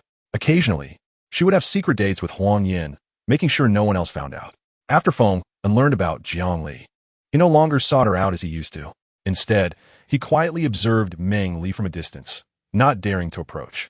Meng Li, the people from the Black Salt tribe have arrived. While Meng Li was out gathering herbs with Wu, she was intercepted by Nan, who informed her of the news. "How many people are there?" "Altogether, less than 50. It's a very small tribe." Nan, who was on duty today, had seen the members of the Black Salt tribe enter their Huang Yan tribe. The news that the Black Salt tribe wanted to join them was known to all the tribespeople. It really is very small. The shaman had told her before that the Huang Yan tribe was a medium-sized tribe. However, at that time, she hadn't interacted with other tribes and didn't clearly feel the differences. It wasn't until this trip to the Water tribe, along with the addition of the Black Salt tribe, that Meng Li gained a basic understanding of the sizes of tribes. "Nan, I won't talk to you anymore. Wu and I are going back to the tribe." Meng Li has always had no particular thoughts on the management of the tribe. She only occasionally asks questions and offers some suggestions. For the most part, she does not participate and simply acts as a loyal listener. "Well, you go ahead." Meng Li's identity was basically known by the tribespeople in the tribe, but no one had the courage to break that layer of silence. Nan noticed that Meng Li showed no interest in the people of the Black Salt tribe, so she didn't delay her return to the tribe. The members of the Black Salt tribe were arranged to live on other peaks. It was unknown what they had discussed with the chief, a Shui, during lunch. After dinner, Chief A Shui came to the place where the shaman lived to discuss matters with the shaman and Meng Li. Uncle Chief. Meng Li was preparing to take Huang Er out for a walk when she saw the clan leader, a Shui, sitting alone in the big cave. She politely greeted him, and Huang Er, who was beside her, followed suit and behaved very well. "Meng Li, are you taking Huang Er out?" a Shui asked. He had originally come to find the shaman and Meng Li, and upon seeing Meng Li wanting to go out, he naturally wanted to find a way to keep her there. "Yes, Uncle A Shui is looking for the shaman, right?" "Not entirely. I'm also looking for you." Hearing A Shui's words, the naive Huang Er understood. The leader must have something important to discuss with his sister. Otherwise, he wouldn't have come now. "Sister, I can go out and walk by myself. I will go find a Yong to play later. You talk to Uncle A Shui about things." De Yong was the leader's child who had not yet transformed. He was the first orc to accept Huang Er, so she liked to play with De Yong. Huang Er really understands. "When I came out, De Yong also wanted to play with you. Be careful when you go out by yourself." "Okay, sister, I'm leaving." After saying that, without waiting for the two to say anything else, Huang Er quickly ran to a Shui's house to find a Yong to play. Since Huang Er had already left, there was no need for Meng Li to accompany her. She could only stay and talk to a Shui. "Uncle A Shui, what do you need me for?" The old clan leader of the Black Salt tribe said that all their clan members had migrated over. The nearby Black Earth tribe also knew about it and wanted to ask if we could agree to let them join. Is the Black Earth tribe a large group? Not really. They have just about 10 more people than the Black Salt tribe. Then, Uncle Shui, what are you worried about? Since there weren't many people, the combined numbers of the Black Salt tribe and the Black Earth tribe didn't even match that of the Tiger tribe. Meng Li didn't understand what Shui was worried about. However, she didn't want to speak up because she didn't manage the tribe and didn't want to cause trouble. The orcs from these two tribes were not very good at hunting and had no other skills. Orcs are naturally good at hunting, but the Black Salt tribe and Black Earth tribe, influenced by the terrain, were not very strong in hunting ability. Chapter 110. Identity under suspicion. Orcs primarily rely on hunting and have not developed agriculture or animal husbandry. As the number of clan members increases, the number of hunting orcs decreases. It's like having a dozen adults supporting a large group of hungry children. The Huangyin tribe is likely to regress from the current level of prosperity back to the days of hunger. This is not a good phenomenon. So Shui was somewhat hesitant and wanted to consult the shaman and Meng Li to see if they could solve the food supply issue for the clan members. If they couldn't, they would be unable to accept the Black Earth tribe. Shui, is there something urgent you need to talk to me about? The shaman, who had gone out for a walk after dinner, was informed by the clan members looking for him that the leader needed him for something important. The leader had gone to the cave to find him first, but fearing they would miss each other. He also instructed other clan members to help check if the shaman was walking around the tribe.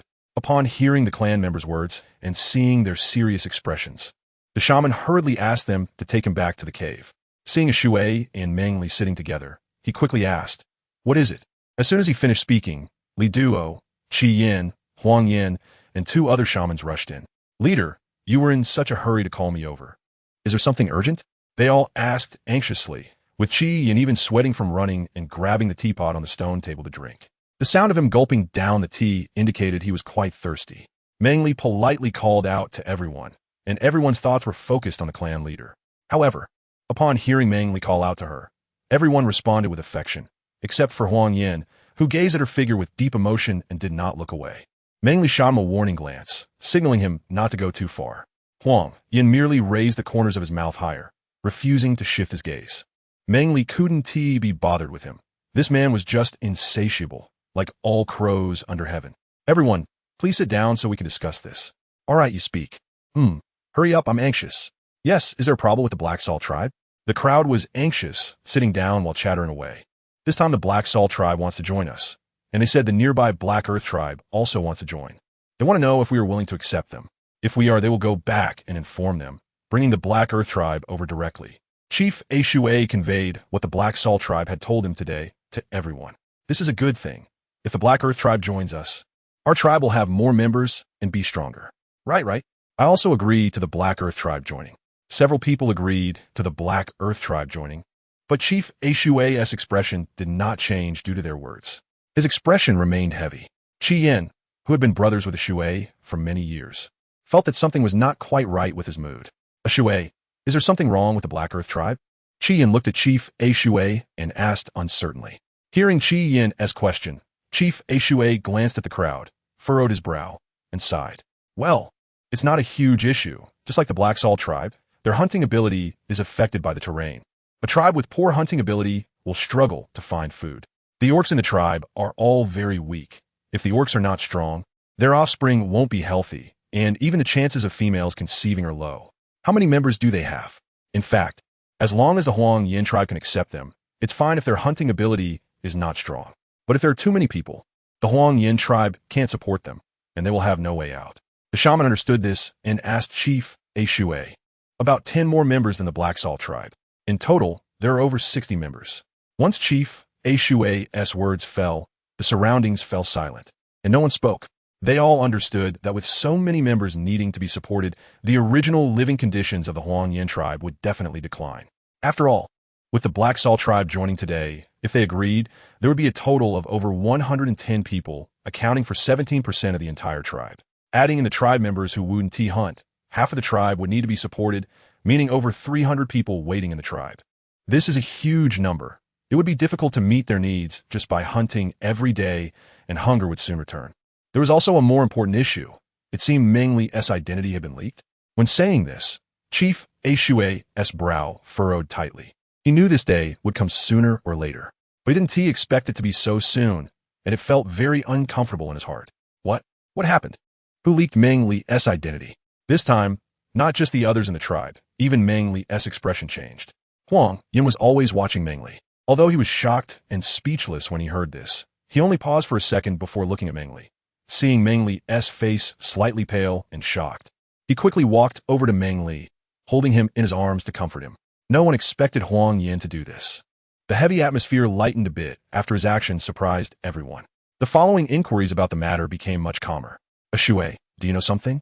The shaman sat on a stone bench, sorted out his emotions, and asked calmly.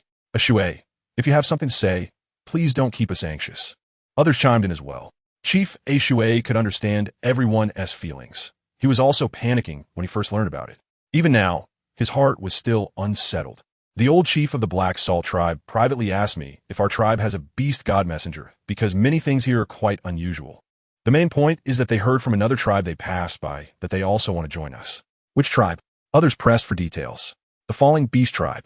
When Chief Shui mentioned this tribe, both the shaman and Shi Yin felt somewhat helpless. The Falling Beast tribe was not far from the Huang Yin tribe, which used to be the Tiger tribe, and their strength was slightly above theirs. Everyone knew what the Huang Yin tribe was like back then. The Fox tribe and Tiger tribe successively joined the Huang Yin tribe, and given the events with the War tribe, although the Falling Beast tribe did not agree to join, they had friendly sent them many stone weapons and prepared a lot of medicine for them. After passing through the Water tribe, the Huang Yin tribe exchanged for a lot of fine mountain beast meat, as well as the inclusion of the Black Salt tribe. Anyone with a bit of sense would know that something significant must have happened in the Huang Yin tribe. Throughout the Beast World continent, the only reason a tribe could undergo such a great change is the appearance of a beast god messenger who is settled in the Huang Yin tribe. Chapter 111. The Falling Beast tribe visits. So what should we do now? Li Duo spoke helplessly. When such suspicions arise, they will only be unraveled by other orcs. It will be difficult for them to cover everything up. If the Falling Beast tribe genuinely wants to join, we might as well persuade the Red Snake tribe to come in as well. That way, the problem with the Black Earth tribe will also be solved. Our tribe will become stronger. It will be easier to protect Meng Li. Before Chief Shui could speak, Huang Yin directly expressed his thoughts. The little female in his arms trembled slightly, and he knew it was fear. Meng Li seems very calm and rational, and often quite strong. However, after spending a long time with her, I know that Meng Li does not wholeheartedly trust anyone, which is why she is so formidable. When she has someone she trusts, her little temper, her insecurities, and fears gradually surface. Huang Yin feels fortunate that the orc Meng Li chose is him, so he must protect her well and eliminate all troubles before they arise. Would that be? The shaman was shocked by Huang Yin's thoughts and wanted to say something but didn't know how to express it. He moved his lips, but in the end, no sound came out. Not only was the shaman startled, but everyone else was also stunned by Huang Yan's words. Just thinking about including the Falling Beast tribe, the Red Snake tribe, and the Black Earth tribe would dazzle everyone with a vast territory. And with nearly 1,000 tribe members, they have already reached the standard of a large tribe. As long as they manage properly and the tribe members unite, continuing to improve the tribe with Meng Li, within 5 years, their Huang Yin tribe will become a truly super tribe, no longer fearing other tribes competing for Meng Li. All right, let us do it. Indeed, getting older means losing the youthful vigor of the younger orcs. Chief Shui knows that once the Black Earth tribe joins them, the Falling Beast tribe and the Red Snake tribe will surely think that the Huang Yin tribe must have a beast god messenger. Rather than being cautious in the tribe, fearing others might come knocking, it would be better for them to take the initiative and directly inform them, letting them make a choice. As Chief Shui thought of this, he relaxed. Looking at the quiet Meng Li in Huang Yan's arms, the more he looked, the more he found Huang Yin pleasing. No wonder he chose this successor. His vision and methods are so good. So many orcs in the tribe couldn't win Meng Li's favor. When Feng and came before, Chief Shui thought this little female would be taken away by that bad orc. Now seeing Meng Li give up Feng and choose Huang Yin, he couldn't help but feel happy. Huang Yin indeed has the ability to win Meng Li back. Chief, isn't this risk too high? Yes, if we announce this. If the nearby Water tribe and other large tribes find out, they will go crazy. Not to mention the orcs from other tribes. Even they themselves would be shocked to learn about Meng Li's identity, with mouths agape enough to fit 2 chirping beast eggs. As long as we are cautious and proceed secretly, I think we can hide it for a while. Once the Falling Beast tribe and the Red Snake tribe join in, if our tribe strengthens training for a few months, even if other tribes learn about Meng Li's identity, we won't be afraid. If that tribe dares to come and snatch Meng Li, we will take over that tribe and let them know the power of our Huang Yin tribe. Chief Shui's words ignited a surge of excitement among everyone, filling them with hope for the future. A strong and wealthy tribe is the ultimate goal for every orc. To ensure the tribe members are well-fed and can bond with mates and offspring for a stable and healthy life. To meet these needs, they are willing to pay any price. Then let's try it.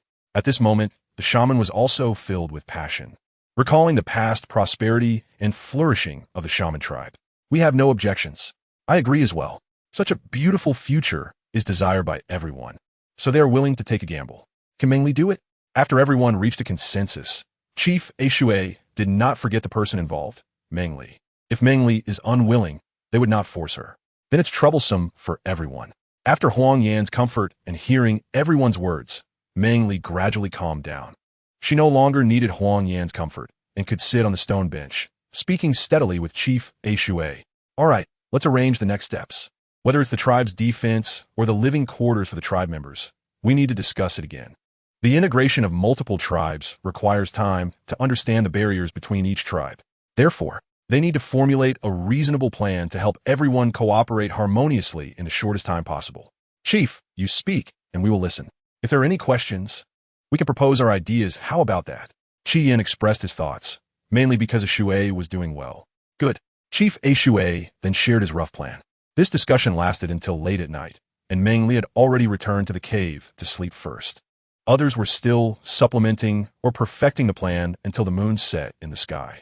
Then everyone parted ways, returning to their own caves to rest and prepare for many upcoming matters. Early the next morning, the orcs in the tribe were busy. The tribe's defense line was still not strong enough, and Huang Yan and the chief listened to Meng Li's suggestions. The 4 paths down the mountain were built into high walls with large stones.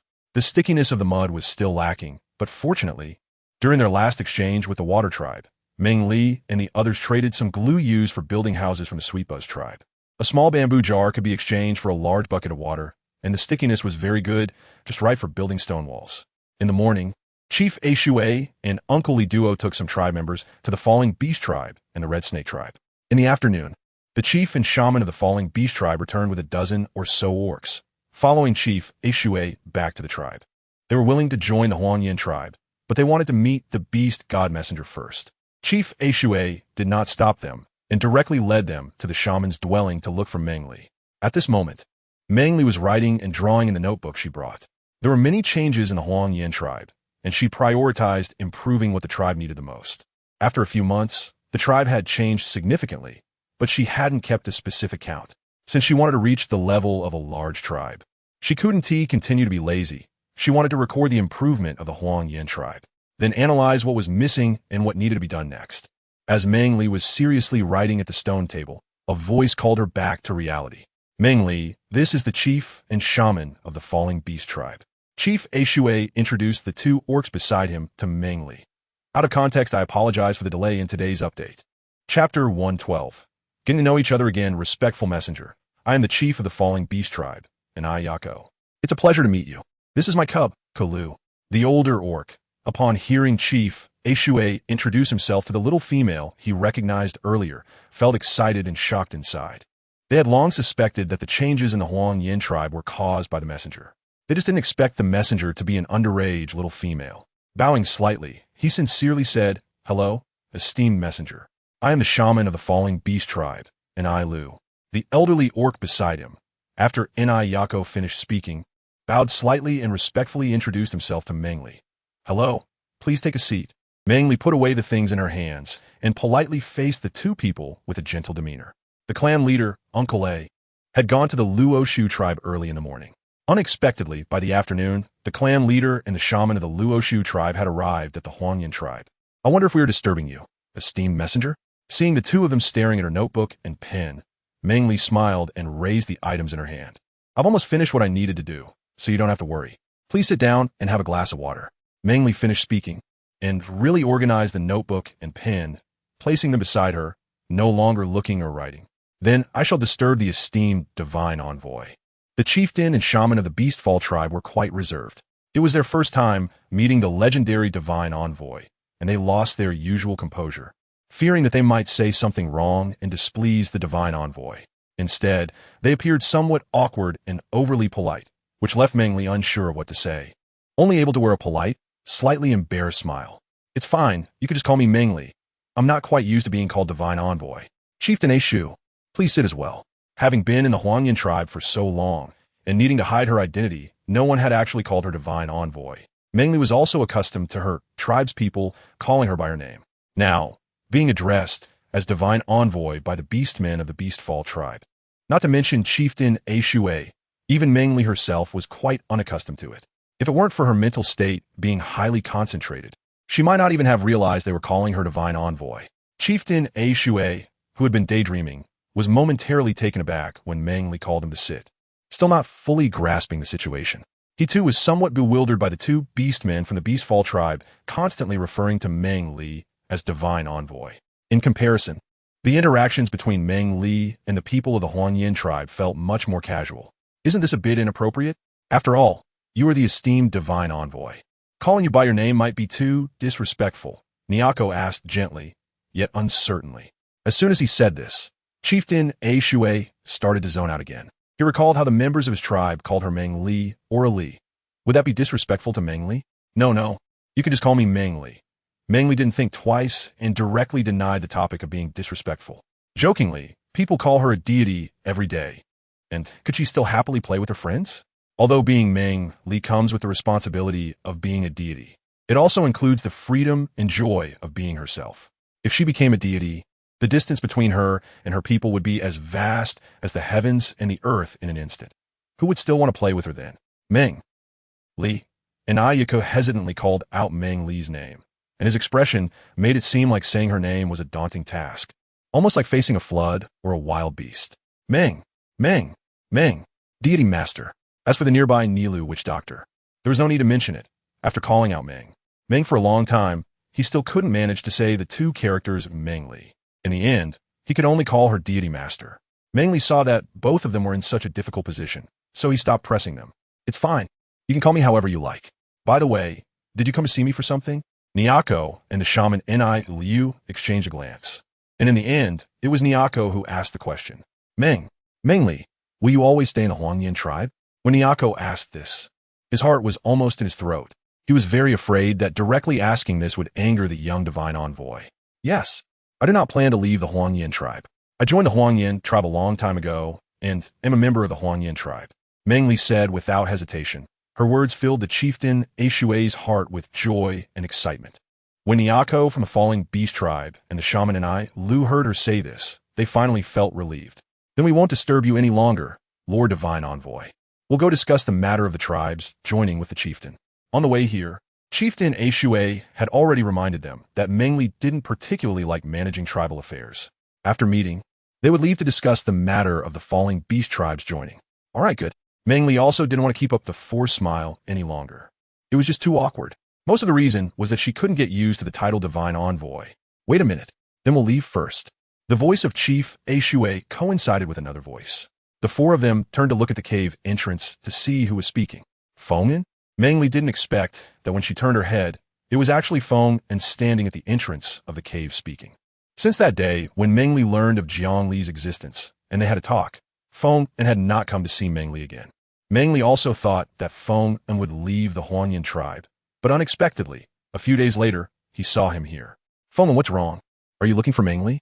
Feng, feeling a bit guilty, turned his face away and stepped forward to stand in front of the tribe leader, Ah Shu.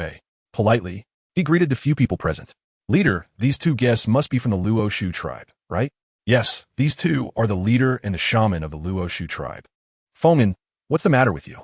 The leader was puzzled, wondering why Fengyan would ask these questions and what he was thinking.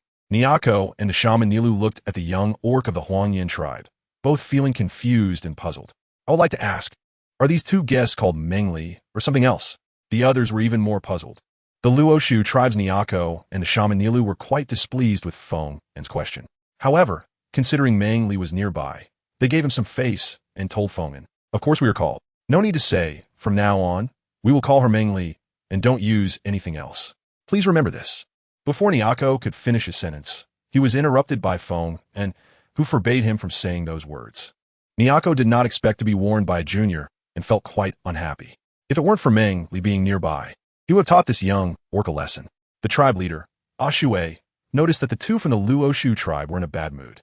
Feng En's words were also strange, making him feel that Feng En's way of asking was somewhat inappropriate. He looked at Feng En seriously and said, Feng En, how can you speak to guests like this? And why can't you call Meng Li that way? Is there some special reason? Feng En intentionally interrupted Nyako's words, not allowing him to say those few words. Although the leader, Ah found it strange, he didn't say anything, wanting to see what reason Feng En had. Leader, I can't tell you right now. After I discuss it with Meng Li, I'll let you know, okay? Feng En said sincerely, his eyes flashing with a pleading look. The leader, Ah and the two from the Luoshu tribe exchanged glances and finally agreed to Feng En's words, leaving first. In the cave, only Feng En and Meng Li were left. When it was just the two of them, Feng En encouraged himself in his heart, took a deep breath, and slowly turned to face Meng Li. Meng Li, shall we get to know each other again? He smiled, but in reality, Feng En's smile was more like a cry, truly unappealing and not matching his handsome face. Okay, Meng Li knew that it was impossible to draw a clear line with Feng En.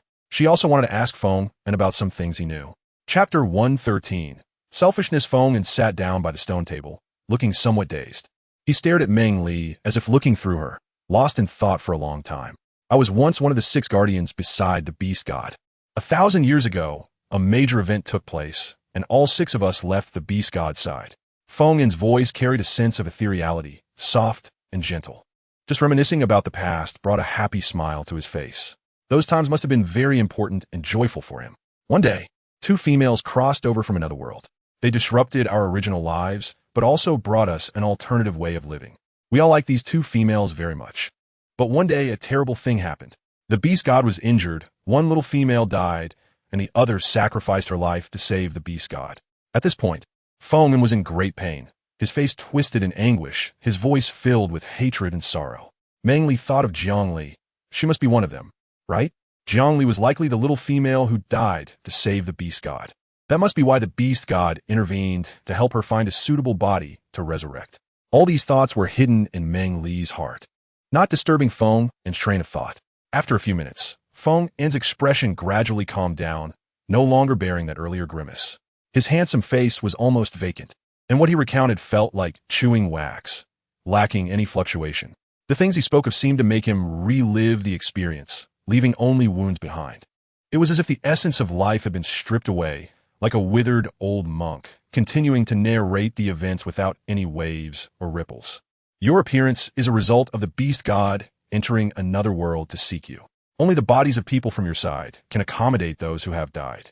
However, it was unexpected that an accident occurred, and Jiang Li could only sleep within your body. To change this situation and let Jiang Li leave your body, we need to find the beast god. The event from 1,000 years ago were also a heavy blow to the beast god, leading to the death of some guardians, the reincarnation of others, and curses placed upon them. The beast god was unable to arrive in time to rescue us. Perhaps, if we 6 guardians gather again, the beast god will appear. When you meet the beast god, you can ask for his help to let Jiang Li leave your body. The perpetrator from 1,000 years ago is still alive. If your identity is exposed, she will surely come looking for you, to kill you and scatter Jiang Li's soul within your body. So, do not let anyone call you by any name other than your own, especially your identity. If people start calling you by your identity every day, that perpetrator will quickly find you. Once Jiang Li dies, the beast god will lose a chance to save her. Feng En's words were like a hydrogen bomb explosion, causing Meng Li's mind to buzz. She never expected her crossing over to be so extraordinary. Her body was constantly being watched by certain individuals, and even her life was being eyed by a powerful figure. She couldn't show the slightest flaw. Otherwise, what awaited her would be annihilation, disappearing from this world. How can I find you 6 guardians? Calming down, Meng Li found the most crucial point. Only by finding the beast god could her life be guaranteed, and she could eliminate the hidden danger of Jiang Li. You have already found 3. There are 3 more you need to search for. Each of us 6 bears a trace of the beast god's aura. Only when we gather together will this aura be complete, allowing the beast god to sense us.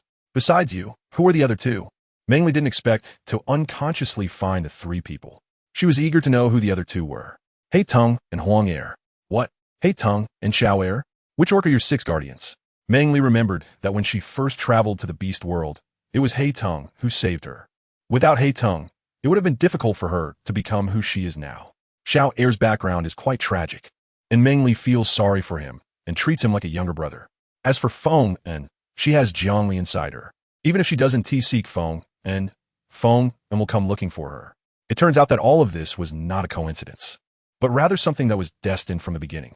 The six great guardians are Wu Qian, Lin Mu, Feng Un, Jiyu, Bo Si, and Huang Er. As Feng Un recited their names, her voice softened significantly, filled with endless longing. Jiyu? Meng Li thought to herself, feeling like she had heard this name somewhere before. Unable to recall at that moment, she sat aside, concentrating to remember, but after a while, she still couldn't come up with anything and had to give up helplessly. How can I find the other 3 beastmen? And who was the murderer from 1,000 years ago? Meng Li was very unsettled, like a small boat caught in a raging storm, unable to find a safe harbor. She could only drift on the waves, searching for the guidance of a lighthouse in the dark night. Due to certain matters, our 6 guardians are destined to meet you. It's just a matter of time. And that murderer from 1,000 years ago, she is the goddess of war. We have already been targeted by the war tribe, and we must strengthen our defenses and enhance the combat power of the Huangyan tribe. Even if the goddess of war comes, we can still withstand her to some extent. Waiting for the rescue of the beast god. When Feng Un said this, his expression was still very wooden, not having recovered. Meng Li knew that he didn't want to reopen old wounds by saying this, but the situation had developed to this point, and he had no choice but to suppress his feelings and speak about those matters like a statue. She didn't expect that the enemy who wanted her life would have such a high status and was actually a goddess. Her temples throbbed, her mind was a mess, and rationality and calmness turned to dust upon learning of the enemy's might. She didn't know how long the two of them sat in silence. It was only after a while that Meng Li calmed down a bit and thought of some ways to protect herself, asking Feng and if it was feasible. Can I eat the jiu fruit? This way I can enhance my strength and protect myself a bit more. Relying on others for her life was not as good as making herself stronger. Meng Li had never eaten the jiu fruit, partly because there were no records of what would happen if a female ate it, and she was somewhat reluctant to risk her life. Secondly, Feng Un had never suggested she eat it, and she always wanted to ask before trying. She was afraid that if she ate it and it had some effect, it would be a waste of such a good fruit. It would be better to leave it for the orcs of the tribe to eat and enhance the tribe's strength. The jiu fruit enhances the bloodline power among orcs, transforming ordinary blood into refined blood. Those with greater potential experience faster transformation. Those with too low potential would only benefit slightly more than ordinary fruits for females. What Feng Un said had been a suspicion of Meng Li's before. The jiu fruit should have little effect on females, and Meng Li sighed in disappointment. She was just an ordinary person, with no martial arts or techniques. Only knowing the first move of Tai Chi now, asking her to become stronger left her a loss. Do you really like Huangyan now? Or is there another selfish reason behind it? At some point, Feng An's eyes, which had regained their brilliance, were fixed on Meng Li.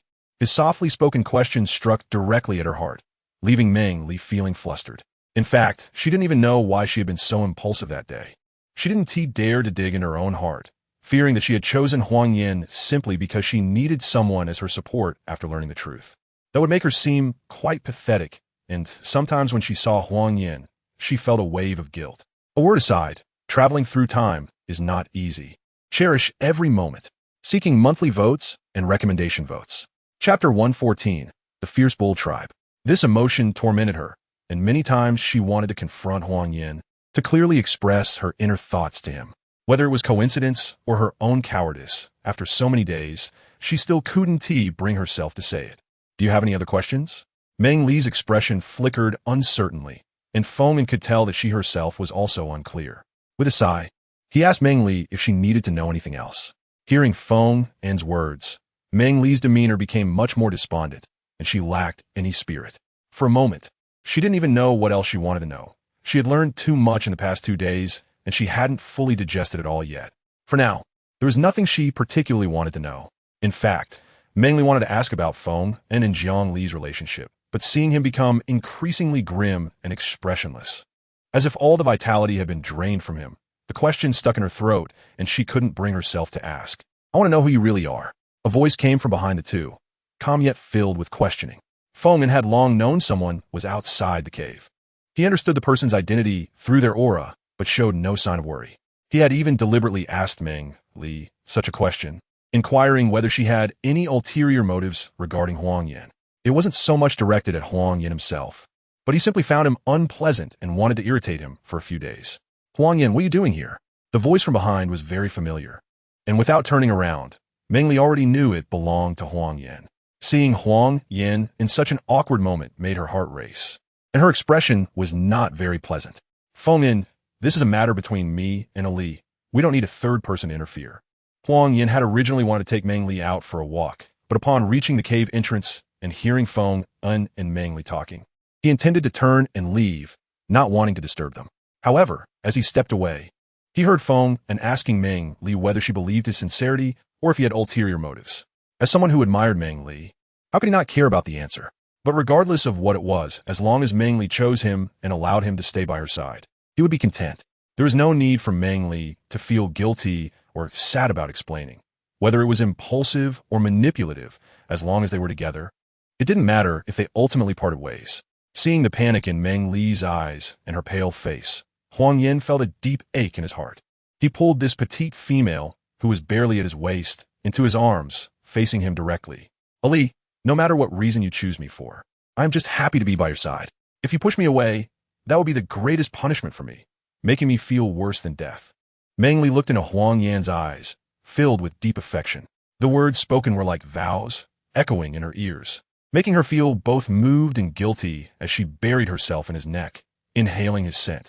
Beside them, Feng Un felt a surge of agitation upon hearing Huang Yan call out Ali, and a flash of killing intent appeared in his eyes. It was quickly suppressed, and he clenched his fists, standing still.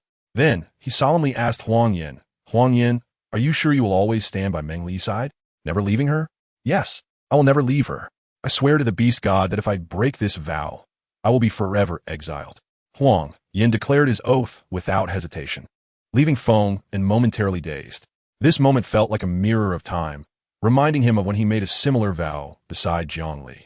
When would Ali again take his hand to explore the beauty of the beast world and enjoy delicious food? The more he thought about it, the dimmer Feng Un's eyes became, and he couldn't feel any hostility towards Huang Yan. Meng Li, hidden in Huang Yan's embrace, was stunned by his words. How could this beast man make such a reckless vow? Vowing to the beast god on the beast continent meant it had to be fulfilled, or there would be corresponding punishment. She quickly covered Huang Yan's mouth to stop him from speaking further. Unexpectedly, Huang Yan reacted even faster, turning his face away before Meng Li could act. Completing his vow before turning his face back, Meng Li couldn't stop Huang Yan, and those vows lingered in the air, making her want to cry.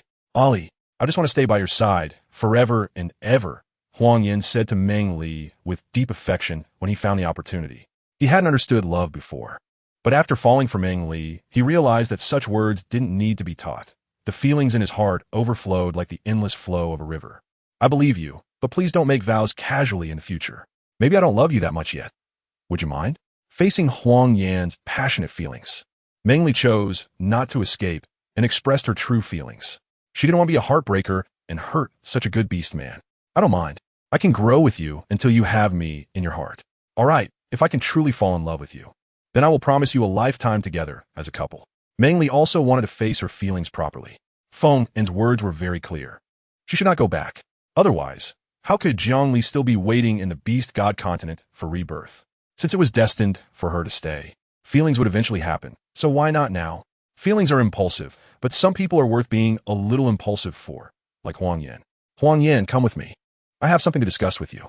Seeing the two people beside him completely disregarding his feelings, Feng Un felt even more displeased. He wanted to take Huang Yan away, preventing them from getting too close. If you want to better protect Meng Li, then stop talking. I'll wait for you outside. Without giving Huang Yan a chance to retort, Feng Un left that sentence behind and walked away. Huang Yan. Meng Li called out Huang Yan's name with some worry, but she didn't know what else to say, her eyes filled with concern. It's okay, I'll leave first. Tomorrow I'll take you out for a walk. All right. Huang Yan gently placed Meng Li on the ground, rubbed her soft long hair, and smiled as he left. That day, Meng Li waited for a long time, but neither Huang Yan nor Feng Un returned to find her. The two of them didn't know what to say, and afterward, the tribe became completely busy. The tribesmen still called Meng Li's name as before, coming to say goodbye to her. The chief of the Luoshu tribe, an I Yake and a shaman, an I Lu, no longer referred to her as the envoy, but instead stuttered her name, Meng Li. The four small paths of the Huang Yan tribe were built into high walls, with a wooden door left below for two tribesmen to pass through together. Originally, The chief wanted to install a bronze door, but the tribe didn't have such skills yet. So they could only use a wooden door for now, planning to replace it later. Which tribe are you from? An orc on guard on the city wall of the northern path asked as he saw a dozen unfamiliar orcs approaching. We are from the Fierce Bull tribe, looking for the chief of the Black Salt tribe. Even from several miles away, the orcs of the Fierce Bull tribe were stopped, looking at the large stone wall in front of them, which was beyond their expectations. Side note, get some rest. Chapter 115. Guests at the North Gate, they had never seen orcs standing guard on a stone wall. Being able to see them from such a distance and inquire about them was very different from what they knew, leaving their faces in shock. The leading orc had to become cautious. He felt that this journey would not go as smoothly as they expected. The two orcs on duty on the high wall heard the response from the newcomers, and their expressions suddenly became serious. The Black Salt tribe had only recently joined, and according to what they said, the only pretentious tribe was the Black Earth tribe. Now, someone claiming to be from the Fierce Bull tribe had gone to great lengths to come to their Huang Yin tribe, looking for the chief of the Black Salt tribe. It looked like trouble, and nothing good would come of it. One of the orcs said to the other in a voice only they could hear, "These people look like they're here to cause trouble. I'll go find the chief. You keep an eye on them and don't let them in." "All right, you go." The other orc agreed with his companion. The orcs from the Fierce Bull tribe were all tall and robust, with expressions that showed no kindness, raising his alertness. "You all wait here. I'll go find our chief." The orc called out to the orcs of the Fierce Bull tribe as he left. After saying that, he walked down the stone wall along the steps to find Uncle Bingyuan and the chief. After Uncle Bingyuan and the tribesmen joined the Huang Yin tribe, he took off the burden of being chief and began living a normal life as an old orc in the tribe. "Chief, there are orcs from the Fierce Bull tribe outside the North Gate, looking for Uncle Bingyuan." The orc on duty found Chief Aishui in the Bronze Hall. Meng Li named several important departments according to raw materials or important finished products. Everyone began to familiarize themselves with these places and understood their functions. For example, the ceramics department is where pottery is fired, and the bronze department is where bronze vessels are forged. The treatment cave is where medicinal materials are stored and treatments are conducted, while the conference hall is a place for discussing major events with multiple people. And it also serves as the office for Chief Aishui, the deputy chief, and the hunting team leader. There's also a textile department, which is used for weaving coarse cloth clothing for the tribe, as well as for making wrought tan armor and leather armor. The kitchen has also undergone significant changes.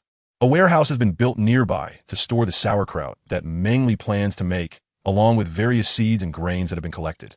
In the days when Meng Li and the others went to the aquatic tribe, a tribesman found the tin lead or that Meng Li needed. Uncle Wei and several artisans from the tribe studied for a few days, wasting quite a bit of and finally managed to stabilize the proportions of the bronze. Today, most of the tribesmen who had nothing to do gathered outside the bronze department, eager to see how much stronger the bronze weapons with the added tin lead were compared to the previous ones. Would they really be as difficult to break as Meng Li claimed? The previous bronze weapons were very sharp, but their flaws were obvious, as they would break after just a few uses. Fortunately, they could be remelted, sewn or was wasted. Otherwise, such extravagance would be unbearable for any tribe. The raw liquid of the tin lead had already been poured into stone molds, and once they cooled and took shape, they could be unsealed for use. Among the 5 stone molds, 2 were in the shape of large swords. One was shaped like a dagger, one like a spear, and finally, one was shaped like an axe. The axe and spear were designed as a single piece, unlike in later generations where they were made of metal and wood. Meng Li didn't understand that technology. He only knew the overall structure. Drilling a hole in the bronze without damaging the overall structure was quite challenging for everyone. In the end, they unanimously decided to make the axe and spear entirely from bronze. This resulted in very heavy weapons, some weighing over 100 pounds, while the heavier ones reached over 1,000 pounds. The tribe leader didn't mind, letting foam and gather the young ones for training. In the future, orcs who couldn't wield bronze weapons could only stay behind to build the tribe. Only orcs who could wield bronze weapons would qualify to join the hunting team or enter the warrior unit that Feng and wanted to establish. Squatting in the bronze department, watching the new weapons take shape in the stone molds, Meng Li was extremely excited. Hearing the report from the tribesmen, his mind was still not focused on the new bronze weapons. "Tribe leader, there are people from other tribes at the North Gate. You should go take a look." The rotating orc saw the tribe leader squatting there for a long time without moving and whispered in his ear. The tribe leader had no choice but to pull his mind back and leave with the rotating orc. He walked away while looking back, reluctant to leave, wishing he could stay by the side until the bronze weapons in the stone molds were fully formed. As the tribe leader left, The place he had vacated was surrounded by his tribesmen. He could only helplessly turn around and say to the nearby orc, "Go bring Uncle Binyuan, Lido, and Chi-Yin to the meeting room. I will go to the north gate now." "Okay, tribe leader." The orc re-entered the bronze department to find people. Tribe leader Ah quickly walked towards the north gate, pondering how to deal with the orcs from the Fierce Bull tribe. After the Huanyin tribe was attacked by the War tribe for the second time, and due to Meng Li's identity issue, the higher-ups decided to keep a defensive line. Meng Li also provided his suggestion. The original, slightly manned stone wall was transformed into something resembling the Great Wall. Thick mud was used as cement to fill the gaps between the stones, and then glue obtained from the Sweet Buzz tribe was brushed on the outside of the stone wall to make it even sturdier. The top was laid flat with stone slabs, wide enough for 10 or so people to stand on and 3 to 4 people side by side. There was also a beacon tower and a small house for the rotating tribesmen to rest. On the 4 roads leading out of the tribe, a stone wall was built, 7 to 8 meters high. Both sides were built into the mountains, forming a natural barrier. Facing the tribe, there were steps to climb up the stone wall for the convenience of the tribesmen on duty. Only the east gate allowed about 10 people to pass, while the other 3 gates could only accommodate 2 people. The several roads were thus modified into 4 gates, namely the southeast, southwest, northeast, and northwest gates, with tribe leader Ah heading to the north gate. The orcs from the Fierce Bull tribe arrived at the north gate and, not having noticed how tall and magnificent the stone wall was before, realized its height only upon approaching. They were astonished to see orcs standing on top of it, overturning their previous understanding and stirring up a storm in their hearts. A few whispered among themselves, and the last one, seeing the friendly-looking orc, looked up to ask the duty orc above, "Brother, how does your tribe have such a high stone wall? How did you build it?" "Yeah, brother, your tribe is amazing. This is the first time I've seen such a high stone wall." "Me too, and you can stand guard on top of it. Really impressive. Did you enter the tribe through this wooden door?" One of them asked, with other orcs from the Fierce Bull tribe echoing their agreement. One even looked at the wooden door in surprise and asked. The duty orc on the wall answered them diligently, standing guard above. Tribe leader Ah climbed up to the stone wall at the north gate and looked down to see a dozen or so orcs standing below. The duty orcs showed great respect upon seeing tribe leader Ah "Don't mind me. I wonder where the guests are from and why they have come to our Huanyin tribe." Tribe leader Ah waved to the duty orc and then loudly inquired.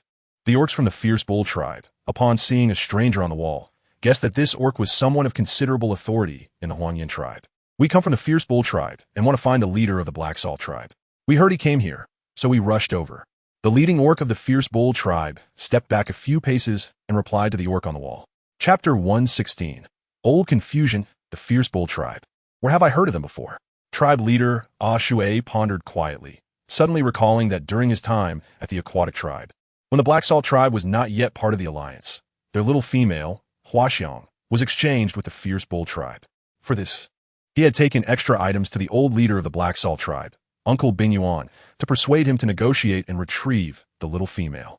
Afterwards, Huaxiang returned to the tribe with them, and the original members of the Black Salt tribe successfully joined the Huanyin tribe. He didn't expect that the Fierce Bull tribe would come all the way here. Could it be that some agreement had not been fulfilled? Were they here to settle accounts? Guests from the Fierce Bull tribe, please wait a moment. I will open the door for you. Tribe leader Ah mind was constantly thinking of various possible scenarios and corresponding handling methods. "Please come in. Welcome to our Huanyin tribe." At the moment the door was opened, tribe leader Ah put on a very warm demeanor, inviting the 10 or so orcs from the Fierce Bull tribe to enter. "Thank you. May I ask how to address you?" The orc from the Fierce Bull tribe was also very polite and humbly asked as they entered the Huanyin tribe through the open wooden door. "My name is Ah I am the leader of the Huanyin tribe. Follow me inside, and I will find Uncle Binyuan to meet you." "Has the Black Salt tribe joined you?" "Yes. They just joined not long ago." The Huanyin tribe is becoming stronger and stronger, not only in weaponry, but also in the combat abilities of the orcs, which have been significantly improved through Feng and training. Tribe leader Ah felt that some things could be appropriately revealed to other tribes. Otherwise, they might think of their tribe as a soft persimmon that could be squeezed however they wanted. A proper deterrent was also necessary. Leading the 10 or so orcs from the Fierce Bull tribe through the valley, tribe leader Ah showed them many things that other tribes did not have. Except for the more important places, he warmly introduced the others to the various features of the Huanyin tribe. The tribesmen of Huanyin tribe greeted tribe leader Ah and his group with great courtesy, warmly greeting the orcs of the Fierce Bull tribe.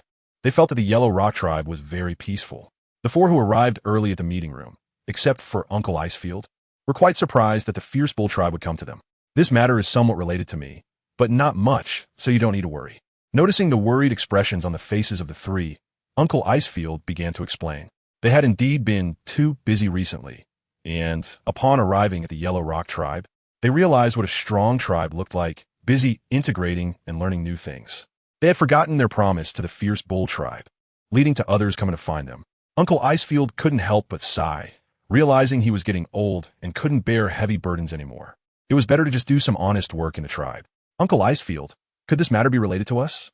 Chi Yin and Shui, both impatient, wanted to clarify things quickly. Otherwise, it felt like their hearts were on fire, anxious and restless. Yes, we can talk about it. Before the Water Clan's Thanksgiving festival, we were at the ruins of the Black Salt tribe and could barely stay there anymore. To give those little ones a chance to survive, we discussed exchanging females with other large tribes. This way, we could at least fill our stomachs without worrying about starving. I shamelessly approached several tribes, and only the fierce bull tribe was willing to exchange with us. But that little female, Hua Xiang, absolutely refused to go, fearing she would never see us again. Just when we were causing a ruckus at our stall, we unexpectedly encountered Meng Li and her group. That's why we were so eager to join the Yellow Rock tribe. However, I also had an agreement with the leader of the fierce bull tribe that in addition to returning the exchanged items for Hua Xiang, we also needed to give them 5 red salt crystals and facilitate an exchange for backpacks. I must be getting old and confused. After joining our tribe, it felt like entering a dream city, and I completely forgot about the subsequent agreements. Truly, I'm getting old and confused. After Uncle Icefield explained the reasons for the fierce bull tribe's visit, the three realized it was a big misunderstanding. They had initially thought something serious was happening and were all lost in their own thoughts. That could be resolved. The fierce bull tribe is a large tribe with nearly 800 members. Their orcs are all incredibly strong. Facing them with our tribe's current strength wouldn't yield any benefits, so it's best to befriend them. The group led by Lido was slightly weaker in combat, but their grasp and analysis of information were far superior to many orcs. They were a typical group with poor combat skills, but exceptional intelligence. Yes, our tribe should not have any enmity with other tribes right now. Gradually developing, in a few years, we will definitely become the largest tribe around, even surpassing the Water Clan. Chi Yin, being straightforward, couldn't keep his thoughts to himself. Lido and Huang Yin were much calmer. Although they appeared to agree, they didn't respond verbally. Nioli, this is our tribe's office. The clansman told me that Uncle Icefield is already waiting for us inside. The Yellow Rock tribe had many things that other tribes couldn't compare to. The dozen or so orcs from the fierce bull tribe were dazzled by what they saw, walking slowly until they finally appeared at the entrance of the meeting room. Ready to step inside, clan leader Shui had already become familiar with the leader of the fierce bull tribe, and they were calling each other by name. Sorry for the trouble, clan leader Shui. Our arrival has caused you inconvenience. No worries, no worries. The two were very polite and got along quite harmoniously. Uncle Icefield, hearing their conversation in the cave, quickly stood up and walked outside. Upon seeing the orcs from the fierce bull tribe enter, he awkwardly spoke, I'm sorry. I completely forgot the promises I made and made you come here. I truly apologize. The orcs of the fierce bull tribe did not expect the old leader of the Black Salt tribe to apologize profusely upon seeing them. Their previous discomfort about not fulfilling promises and leaving without notice dissipated significantly. Entering such a tribe, I would also be happy to forget. Old leader, oh no, Uncle Icefield, we accept your apology. You don't need to blame yourself, replied Li, the leader of the fierce bull tribe, very courteously. Many things in the Yellow Rock tribe exceeded their understanding, and he felt it was essential to build a good relationship with this tribe. From now on, we should often communicate. There is no need to be so polite. Let us all sit down and chat. Clan leader Shui invited everyone to take a seat. The orcs from the fierce bull tribe, except for the two leaders, were arranged to rest in other caves. Before they left, they placed the items they brought in a small heap behind the captain's seat. Hearing that Uncle Icefield and the others had arrived at the Yellow Rock tribe, they brought over some items. Take a look at these to see what you need so we can discuss the exchange. At the Water Clan's Thanksgiving festival, the pottery and backpacks from the Yellow Rock tribe were very popular. This time they came with two purposes: to confirm whether the Black Salt tribe had truly joined the Yellow Rock tribe and to build a good relationship with the Yellow Rock tribe, exchanging more backpacks and pottery. On the way, Nioli also mentioned to clan leader Shui that they wanted to exchange some items, receiving a positive response. He now spoke without hesitation. The orcs of the fierce bull tribe were known for their straightforwardness and strong combat skills. They wouldn't casually oppress nearby tribes, which made them quite likable. What? Don't you need any of these? There are some more here that we just harvested. Take a look. A companion beside, Neoli noticed that the people from the Yellow Rock tribe didn't show much interest after glancing through the items. He picked up 2 animal skin bags from behind him and opened them to show them. The 5 people from the Yellow Rock tribe were momentarily at a loss for words. They needed Meng Li to check them before they could determine what was necessary. The 2 animal skin bags contained 3 small packets each. The orcs from the Fierce Bull tribe opened them, revealing 1 packet that looked like herbs, a green item, a packet of yellow seeds and large red seeds, as well as 2 types of stones. They thought that since the Yellow Rock tribe had exchanged many black salt stones with the Black Salt tribe, their little females might prefer pretty stones. So they brought 2 kinds over. The most peculiar items were a few eggs, available in both white and green, each about the size of a fist. Clan leader Ashue felt that there were only 2 types of items worth exchanging for what the Fierce Bull tribe had brought. The others, which he didn't recognize, could only be checked by Meng Li to avoid missing anything she might be looking for. He glanced at Huang Yin, who cleverly shook his head. Although he often stayed by Meng Li's side, she knew too many things for him to be certain. Neoli, your tribe has such a rich variety of items. There are several kinds I've never seen before. Today, I realized I know so little. Leto interjected, try to ease the awkward atmosphere. Yes, I've never seen this yellow seed before. It's a bit prickly, Chi Yin remarked, picking up a few yellow seeds, with 2 sticking to his fingers. He gently shook them off. I think it's about time for dinner. Niuli, Niu Shan. Why don't we go have dinner now and also check what you want to exchange? We can also call the shaman over to see what is needed. What do you think? Clan leader Ashue looked at the sky outside and thought of a plan to lead the orcs from the Fierce Bull tribe out and have Meng Li accompany the shaman to take a look. Neoli and Neo Shan exchanged glances, feeling that what the orcs from the Yellow Rock tribe said made sense. The shaman should indeed come to take a look. Neoli nodded in agreement. All right, thank you for your trouble. No trouble at all. We're actually happy you can come. Let's see what we have for dinner tonight. You should take a shower and rest a bit. It's been a few days since you arrived, right? Yes, it will be a day and a half. It's really hot now that we are in the hot season. Yes, you should take a shower and rest for a while. We will have dinner soon. Thank you. Chief Ashue. Neoli and Chief Ashue got along quite well, while Li Duo and Chi Yin didn't make Neo Shan feel neglected, engaging in casual conversation behind them. After leaving the meeting room, Chief Ashue and Chi Yin led Neoli to the cave where Neo Shan was temporarily staying. Li Duo took Uncle Binyuan towards the valley, asking the tribe members to prepare more food for the orcs of the Fierce Bull tribe. Huang Yin walked to the back, waiting until the orcs of the Fierce Bull tribe were out of sight, then quickly headed towards the place where Meng Li and the shaman lived. A Li shaman. Are you there? Upon entering the cave, Huang Yin found that neither Meng Li nor the shaman was at the large stone table in the main cave. He had no choice but to walk towards the treatment cave while calling out loudly. The shaman and Meng Li had special statuses, whether it was breakfast or dinner. Tribe members would bring food to them as a sign of respect. The shaman and Meng Li usually stayed in the cave to eat and rarely went to the valley to eat with everyone. Now that it was almost dinner time, Huang Yin directly came to their cave to look for them. We're here. Huang Yin, we're inside. A voice from deep in the cave came from Meng Li, and Huang Yin stopped his steps towards the treatment cave. He turned around and walked towards the direction of the sound. Huang Yin, do you need something from us? Meng Li and the shaman are pouring the ginger from the leather bag onto the ground. This is what they gathered today with their small hose, and it is very fresh. Originally, they planned to dry all of it to make dried ginger for storage, but Meng Li thought that fresh ginger would be more effective in warding off the cold during the winter season. The cave where they live is somewhat similar to the cellar where they store things. She selected some whole pieces that weren't damaged and stored them here. The orcs from the Fierce Bull tribe want to trade with us. Some of the items they brought are unfamiliar to her, and she doesn't know their uses. The tribe leader has already used the excuse of having dinner to lead the orcs from the Fierce Bull tribe away, wanting you to pretend to accompany the shaman to take a look.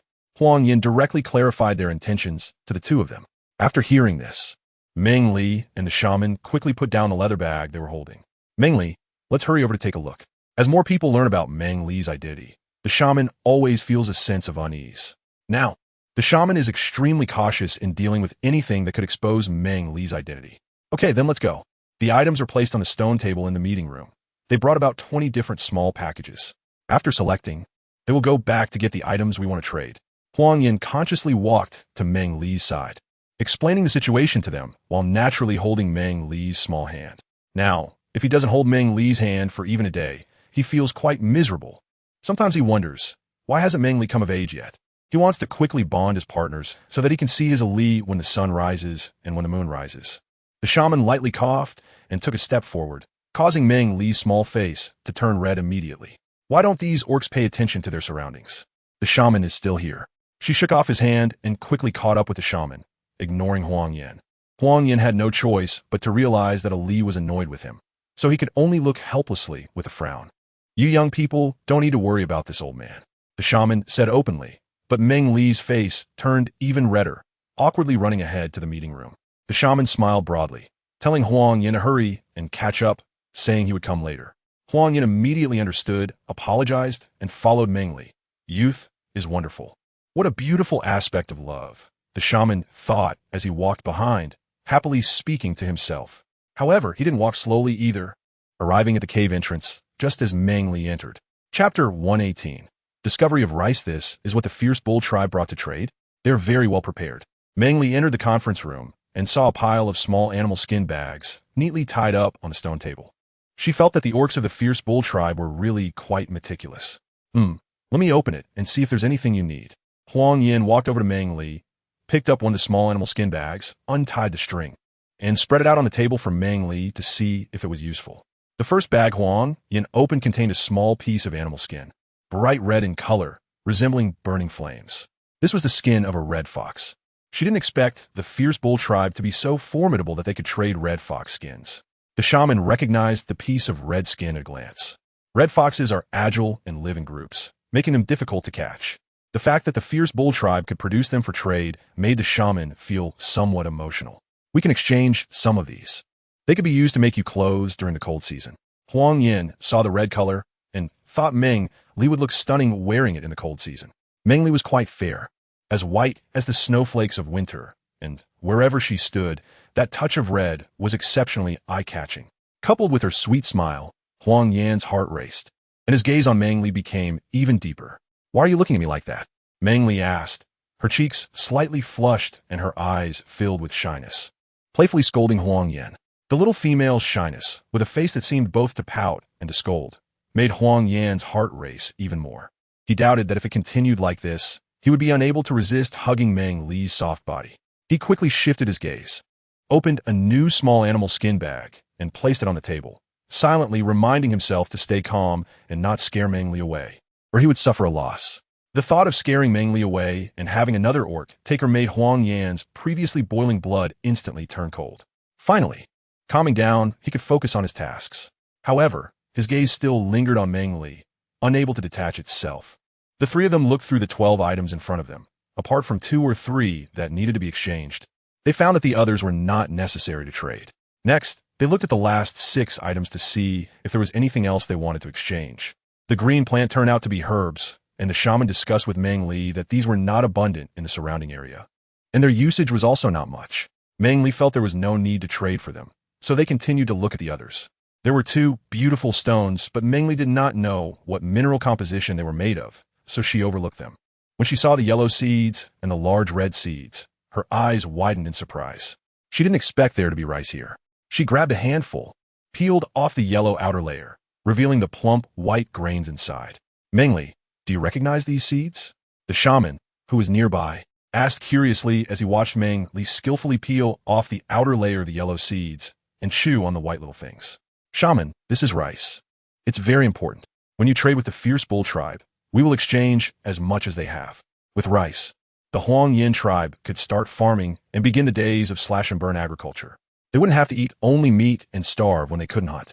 The Huang Yan tribe could operate in 2 parts. The skilled orcs could join the hunting team, while the ordinary orcs could plant rice. This would not only increase the tribe's production, but also make reasonable use of the members. Rice? What use does it have? Huang Yan awkwardly pronounced the name of the yellow seeds, wanting to know its importance. His question was also what the shaman wanted to ask, and both looked at Meng Li with wide eyes. It can keep us from going hungry. Is this how you eat it? The shaman mimicked Meng Li's actions, putting the white seeds in his mouth to chew. It felt hard and unappetizing, and he was very skeptical about whether these seeds could fill their stomachs. Shaman, the peeled white seeds are called white rice. It's not eaten like this. It needs to be soaked in water and cooked over fire to be edible. Only then does it taste fragrant and delicious. Thinking of white rice, Meng Li couldn't help but salivate. Living in the beast world and eating barbecued meat and various fruits every day had made her lose her appetite a few times. But if she didn't eat, she would go hungry, so in the end, she had no choice but to pinch her nose and force herself to eat, gradually getting used to it. Fortunately, they had manufactured bronze tools, and once the weapons were finished, Meng Li wanted to ask Uncle Wei and the others to help her make a stone pot for cooking. Now that she discovered rice, it was clear that heaven was still favoring her, not letting her starve in the beast world. All right then, Huang Yin will remember to tell the clan leader about the things Meng Li wants to exchange. Although the shaman and Huang Yin still didn't know how to eat this white rice, it didn't affect their trust in Meng Li. Since she said she wanted to exchange, they would definitely do it. Okay, I'll go talk to the clan leader soon. Huang Yin quickly noted down the items Meng Li wanted to exchange and would find the clan leader shortly. I also need some of these large red seeds.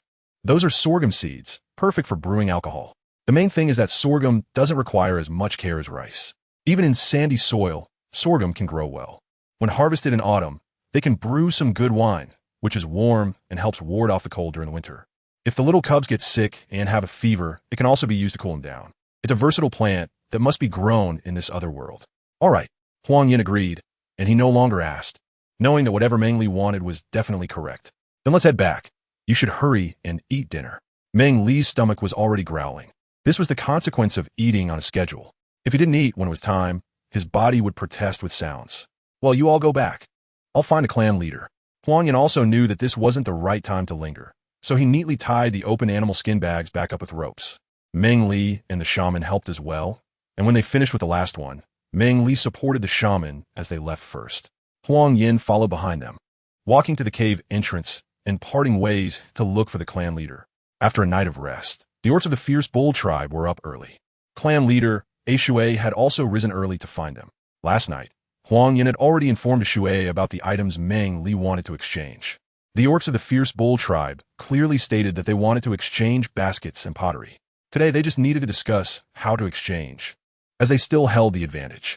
The baskets and pottery were basically unique to them, and aside from a few fixed items, the rice and sorghum seeds Meng Li wanted, according to Uncle Bing Yuan, could also be obtained from the grass seed tribe.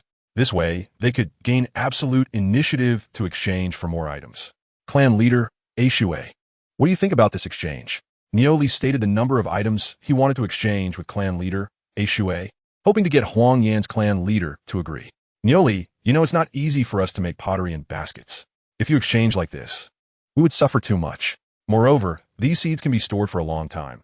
Only those truly out of food would take them out to eat. Clan leader Shui was still trying to secure a bit more for his own tribe. We can only add one more bag. We can't give any more, or else we can't bear it either. Nioli also understood that Shui was right. These seeds were not consumed by that tribe regularly. The ones that could be collected were all used for storage to prepare for emergencies. Chapter 119. Going to the fierce bull tribe, exchanging one basket for so many bags of seeds was already the limit. And clan leader Shui did not continue to haggle, agreeing readily. All right, we'll exchange as you said. Nioli, clan leader Shui was straightforward. So they would set off to return shortly. Prepare the items you need. We'll come back to exchange. During the Water Tribe's Thanksgiving festival, the Fierce Bull Tribe also managed to exchange for 2 baskets. Using the baskets, as taught by the Huang Yin tribe, was indeed much more convenient than using animal skin bags. They were very handy for hunting or gathering. Both parties discussed the items for exchange, and Nioli and Yoshan were naturally eager to quickly bring back the baskets and pottery. Clan leader Shui, would you like to visit our tribe? This way, you can familiarize yourselves with the route to our tribe, and it will be easier to contact us in the future. Nioshan extended an invitation, feeling quite comfortable during these 2 days in the Huang Yin tribe. Everyone was very warm, and he also wanted to invite people from the Huang Yin tribe to visit theirs to show his hospitality. Yes, clan leader Shui, you should come to our tribe too. We have a plant that is blooming brightly right now. You can bring your little females to see. Nioli thought Nioshan's idea was great. This way, the Huang Yin tribe would know the location of the Fierce Bull tribe. Next time they needed something, they wouldn't have to ask around and could go directly. More importantly, it would strengthen the friendship between the 2 tribes and perhaps even lead to a tribal marriage. Last night during dinner, he saw over 20 females, which showed how powerful the Huang Yin tribe was. This is a bit sudden. Clan leader Shui and Qi Yin were slightly taken aback, all wearing expressions of surprise. They never expected the orcs of the Fierce Bull tribe would invite them as guests. In the past, they wouldn't have dared to even think of it. Clan leader Shui stammered a bit while answering. Clan leader Shui, deputy clan leader Chi Yin, we sincerely invite you to come with us. It would be great if we could all return together. Nioli invited them enthusiastically. You Huang Yin youngsters have a little female, right? You can bring her over to have a look. She's really pretty. Our tribe's little females go to see it every year. When they arrive at the Huang Yin tribe's conference room today, they happen to encounter a frail and short little female. Compared to normal females, she was a bit smaller, but her gentle voice was very cute when she laughed. Huang Yan's eyes lit up immediately, running over with a silly smile. Clan leader Shui subtly introduced them, saying, "This is the future little mate of Huang Yan's young one." Nioshan immediately spoke up. Hearing Nioshan's suggestion, clan leader Shui's heart raced. Did the orcs of the Fierce Bull tribe know about Meng Li's identity and use the excuse of exchanging items to lure Meng Li into their tribe? Not only clan leader Shui, but the others in the Huang Yin tribe also felt a tension in their hearts upon hearing Nioshan's words. Meng Li's identity is a very sensitive topic. As long as others have even a hint of interest in Meng Li, they all unanimously wonder if someone is spying on him. Meng Li has to help the shaman gather medicine in the next few days, so he probably won't have time to go. Huang Yin found an excuse to decline, as they still cannot be certain whether the Fierce Bull tribe is sincere or not. As long as there's even a slight chance that Meng Li might be put in danger, he will not agree. It's impressive to think that this little female also understands pharmacology. Huang Yin is really fortunate. Nioli didn't expect that Huang Yan's little female, small and thin, would actually be knowledgeable in pharmacology. Yes, our tribe is indeed lucky that Huang Yan's little female has caught Meng Li's eye. The chief, Shui, smiled to ease the awkward atmosphere. All right then, let's go prepare. Our tribe is truly beautiful. You should come and see. Yes, in the future, we can bring the tribe's little females to play as well, so they have companions. Nioli and Nioshan are laying the foundation for the friendship and future marriage between the two tribes. If that little female, named Meng Li, chooses an orc from their tribe, even if she comes to live in the Huang Yin tribe, their chief would agree. Shamans and little females who understand pharmacology are very popular in the beast world, especially the little females. This is because little females who understand pharmacology generally have a higher chance of conceiving and a lower chance of infant mortality. This leads many orcs to be willing to have a little female who understands pharmacology. All right, I'll ask if there are any orcs and little females in the tribe who are willing to visit your tribe. Chief Shui, after repeatedly being invited by the Fierce Bull tribe, couldn't refuse outright. He could only verbally agree and see if there are any tribe members willing to go. When the Fierce Bull tribe was leaving, unexpectedly, Yimi and Hong Sha both wanted to go and take a look. Chief Shui had no choice but to let Huang Yin lead a group of tribe members to the Fierce Bull tribe. Meng Li's been really busy these past few days. There's a hoe and a shovel in the tribe, and she is busy teaching everyone how to use them. She also taught Wu and others about several new medicinal herbs that grow deep in the soil, such as Huangjing, Yuzhu, and Heshu, which are found underground and were difficult for Meng Li to dig out before. Now that they have small hoes, the more the better. No matter how hot the summer season is or how many snakes are in the forest, Meng Li can only muster her courage and go with them. The summer season in the Beast World continent is equivalent to what we call summer. It's the best time for lush vegetation and the growth of various vegetables. Now that they have a bronze pot to cook with, Meng Li naturally wants to find more vegetables to make dishes like dried vegetables and pickled vegetables. In winter, she wants to be afraid of starving herself and can ensure that the tribe members have food to eat. Meng Li set out early in the morning with Wu and the others to gather medicinal herbs. She naturally wouldn't know about Huang Yan's plans to go to the Fierce Bull tribe. By the time she returned, only Huang Yan's message awaited her. Tribe leader, we are leaving, she said. Go ahead and see Yimi and Hong Sha, the tribe leader replied. Huang Yan bid farewell to tribe leader Shui, who reminded him to be careful. The two exchanged a few words before quickly parting ways. Shui, you don't need to worry. We will take good care of them. They are all esteemed guests of our tribe, Nioli assured from the side, happy that Huang Yin could bring 2 females to their Fierce Bull tribe. They would be thrilled as long as they found someone they liked. With you all here, I feel at ease. I'm just worried that the young females from the tribe might not understand things and cause you trouble, tribe leader Shui expressed his concerns, showing an expression that hoped they would be more understanding. The young females are at a charming age. How could that be? You're being too polite. We'll be back by tomorrow evening, she said. Hey, Yimi, Hong Sha, you must listen to Huang Yan. No trouble, understand? Hey, tribe leader uncle. The 2 young females replied excitedly, we will behave. They were thrilled as they rarely left the tribe, and now they could visit another tribe, making them very happy. Chapter 120. I miss you too. Watching Huang Yin and the tribe members leave with the orcs from the Fierce Bull tribe. Tribe leader, Shui, felt a sense of unease. This was the first time young females were visiting another tribe. He was subtly worried that the naive young females would be taken away by the tall and mighty orcs of the Fierce Bull tribe and never return. The little ones each have their own paths to follow. Worrying won't help. Li Dua, who had come to see off the Fierce Bull tribe, comforted him softly, noticing the worry circling around the tribe leader. I know, but I just can't get over this hurdle.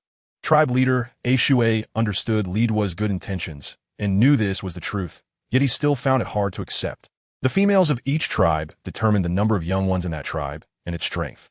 How could he bear to let the females of his tribe marry into other tribes? Let's head back. Their figures are no longer visible. The few of them stood outside the northern gate on the way down the mountain, already unable to see the Fierce Bull tribe and Huang Yin. The high red sun hung in the center of the sky, causing them to sweat profusely. Tribe leader Shui responded in a bad mood, filled with helplessness. The vegetation on the Beast World continent was lush, with many ancient trees, and Meng Li and the others didn't feel particularly hot walking in. However, there were many snakes and insects in this area. They encountered 5 or 6 snakes in just half a day, scaring Meng Li so much that her legs trembled. After returning to the tribe leader Shui relayed Huang Yan's message to her. Meng Li was quite surprised to hear that Huang Yan would go to the Fierce Bull tribe and wouldn't return until 5 or 6 days later. However, she had been frightened by the snakes today and had no energy to think. She simply thanked tribe leader Shui politely, hastily ate a few bites of roasted meat, and quickly tucked herself into bed, unwilling to get up. What's wrong with Meng Li? Why does she look so listless? Is she really going to miss Huang Yin that much? Tribe leader Shui rarely saw Meng Li looking so unenergetic. Various guesses filled his mind, and he bluntly asked. The two heard tribe leader Shui's words and turned pale. They had gathered quite a bit of medicinal herbs today, and Wu and Hei Tong stayed in the shaman's cave to have dinner, filling up to continue sorting those herbs. They were afraid that if they didn't handle it in time, it would spoil by the next day, and they would be heartbroken. Ever since they learned that Meng Li chose Huang Yin, they had outwardly wished her well and pretended not to care, but inside, they were bleeding from the pain. When Meng Li rejected them, both of them told themselves not to hope for anything more. But the first person they liked during their youth left a scar in their heart, and it wasn't so easy to heal. It hurt deeply when it was torn open again. Perhaps it was because she was scared of snakes. The shaman knew that Meng Li was very afraid of snakes. The reason she rejected Hei Tong was not only because she didn't really like him, but also because she had been bitten by a snake before and was terrified of them, lacking the courage to give Hei Tong a chance. Oh, Hei Tong, did you encounter any snakes today? The clan leader asked curiously, as he was quite interested in everything about Meng Li. Yeah, we saw 5 or 6 of them. Meng Li was so scared that she could barely walk. Oh replied, suddenly understanding why Meng Li was unwilling to choose Hei Tong. Not just him. Even the clan leader, Shui, understood in his heart why Meng Li rejected Hei Tong upon hearing this. Hei Tong also didn't expect that being a snake-shaped beastman would scare Meng Li. It seemed destined that she would not like him, even though he was the first one to meet her. Quick, eat up. There is still a bunch of herbs to deal with. The shaman noticed Hei Tong's poor complexion and didn't want them to continue discussing it, steering the conversation elsewhere. Upon hearing the shaman's words, they stopped talking. Indeed, there was still a pile of medicinal herbs in the treatment cave waiting for them to sort through. After a night of rest, Meng Li felt much better. The fear of seeing a snake had dissipated significantly after sleeping. Oh, and the others advised her not to go anymore. Her pale face yesterday looked ghostly, which scared them quite a bit. It's fine. Once you all learn, I won't go anymore. Although she was afraid of snakes, she couldn't stop teaching, or else Meng Li would find it hard to stick to anything in the future, always making various excuses to justify herself. Let's go. Meng Li picked up her small backpack, took a small hoe, and walked towards the outside of the tribe. Wu wanted to say something, but had to keep quiet, and quickly followed her. Hei Tong also obediently acted as her guard, walking behind Meng Li. Every day she taught Wu and the others how to gather herbs outside, and time passed quickly. Moreover, after being scared by snakes every day, Meng Li's reaction to seeing snakes became somewhat better, mainly because she had become numb from the fright. 5 or 6 days passed in a flash. When she returned from outside, Huang Yin was already standing on the road back to the tribe, waiting for her. Huang Yin, you're back? Meng Li was quite surprised to see Huang Yin at the entrance of the tribe. She had been too busy these past few days to count the days. so she didn't expect Huang Yin to come back so soon. Well, I'll take you back. Okay. Meng Li got off Yu's back and climbed onto Huang Yin's back. Before she could explain anything to Yu and the others, Huang Yin quickly took her away. Hei Tung instinctively followed but was stopped by a hand. Let them stay for a while. Let's take the herds back. However, Hei Tung wanted to say something, but seeing Yu's expression, he ultimately said nothing. He knew that Yu wasn't doing much better than he was, and what he did was also very right. Hei Tung, where are you taking me? Meng Li looked at the rapidly retreating scenery, not understanding what was happening with Huang Yin. Huang Yin did not answer Meng Li until he brought him to the cave where he lived and then set him down. Before Meng Li could react to where this was, his body was lifted again by Huang Yin. His feet hooked around Huang Yin's waist, and he held tightly onto him with both hands, afraid of falling. Ali, I miss you so much. Not seeing you these past few days has been tormenting for me. Let me hold you for a while, to make sure I'm really back by your side. Huang Yin wrapped his arms around Meng Li's waist, burying his face in Meng Li's neck, taking a deep breath of the scent that belonged only to Meng Li. Meng Li was embarrassed by Huang Yan's teasing, but she gently embraced him back. The fear from earlier was gone, replaced by a sweet feeling in her heart. I miss you a bit too. During the night, when alone, Meng Li would think of Huang Yin, wondering how he was doing in the fierce bull tribe and when he would come back. This might be what people often refer to as developing feelings over time. Once you get used to someone, it's hard to let go. Ali. Huang Yan's eyes became very bright upon hearing Meng Li's words, fixating on her lips, his Adam's apple moving involuntarily. He struggled to control his emotions, wanting to taste that softness again. Chapter 121. A sweet kiss. Huang Yan's gaze was too intense, making Meng Li afraid to meet his eyes, her gaze wavering. Ali. Huang Yan couldn't help but call her name again, causing Meng Li's face to grow even redder.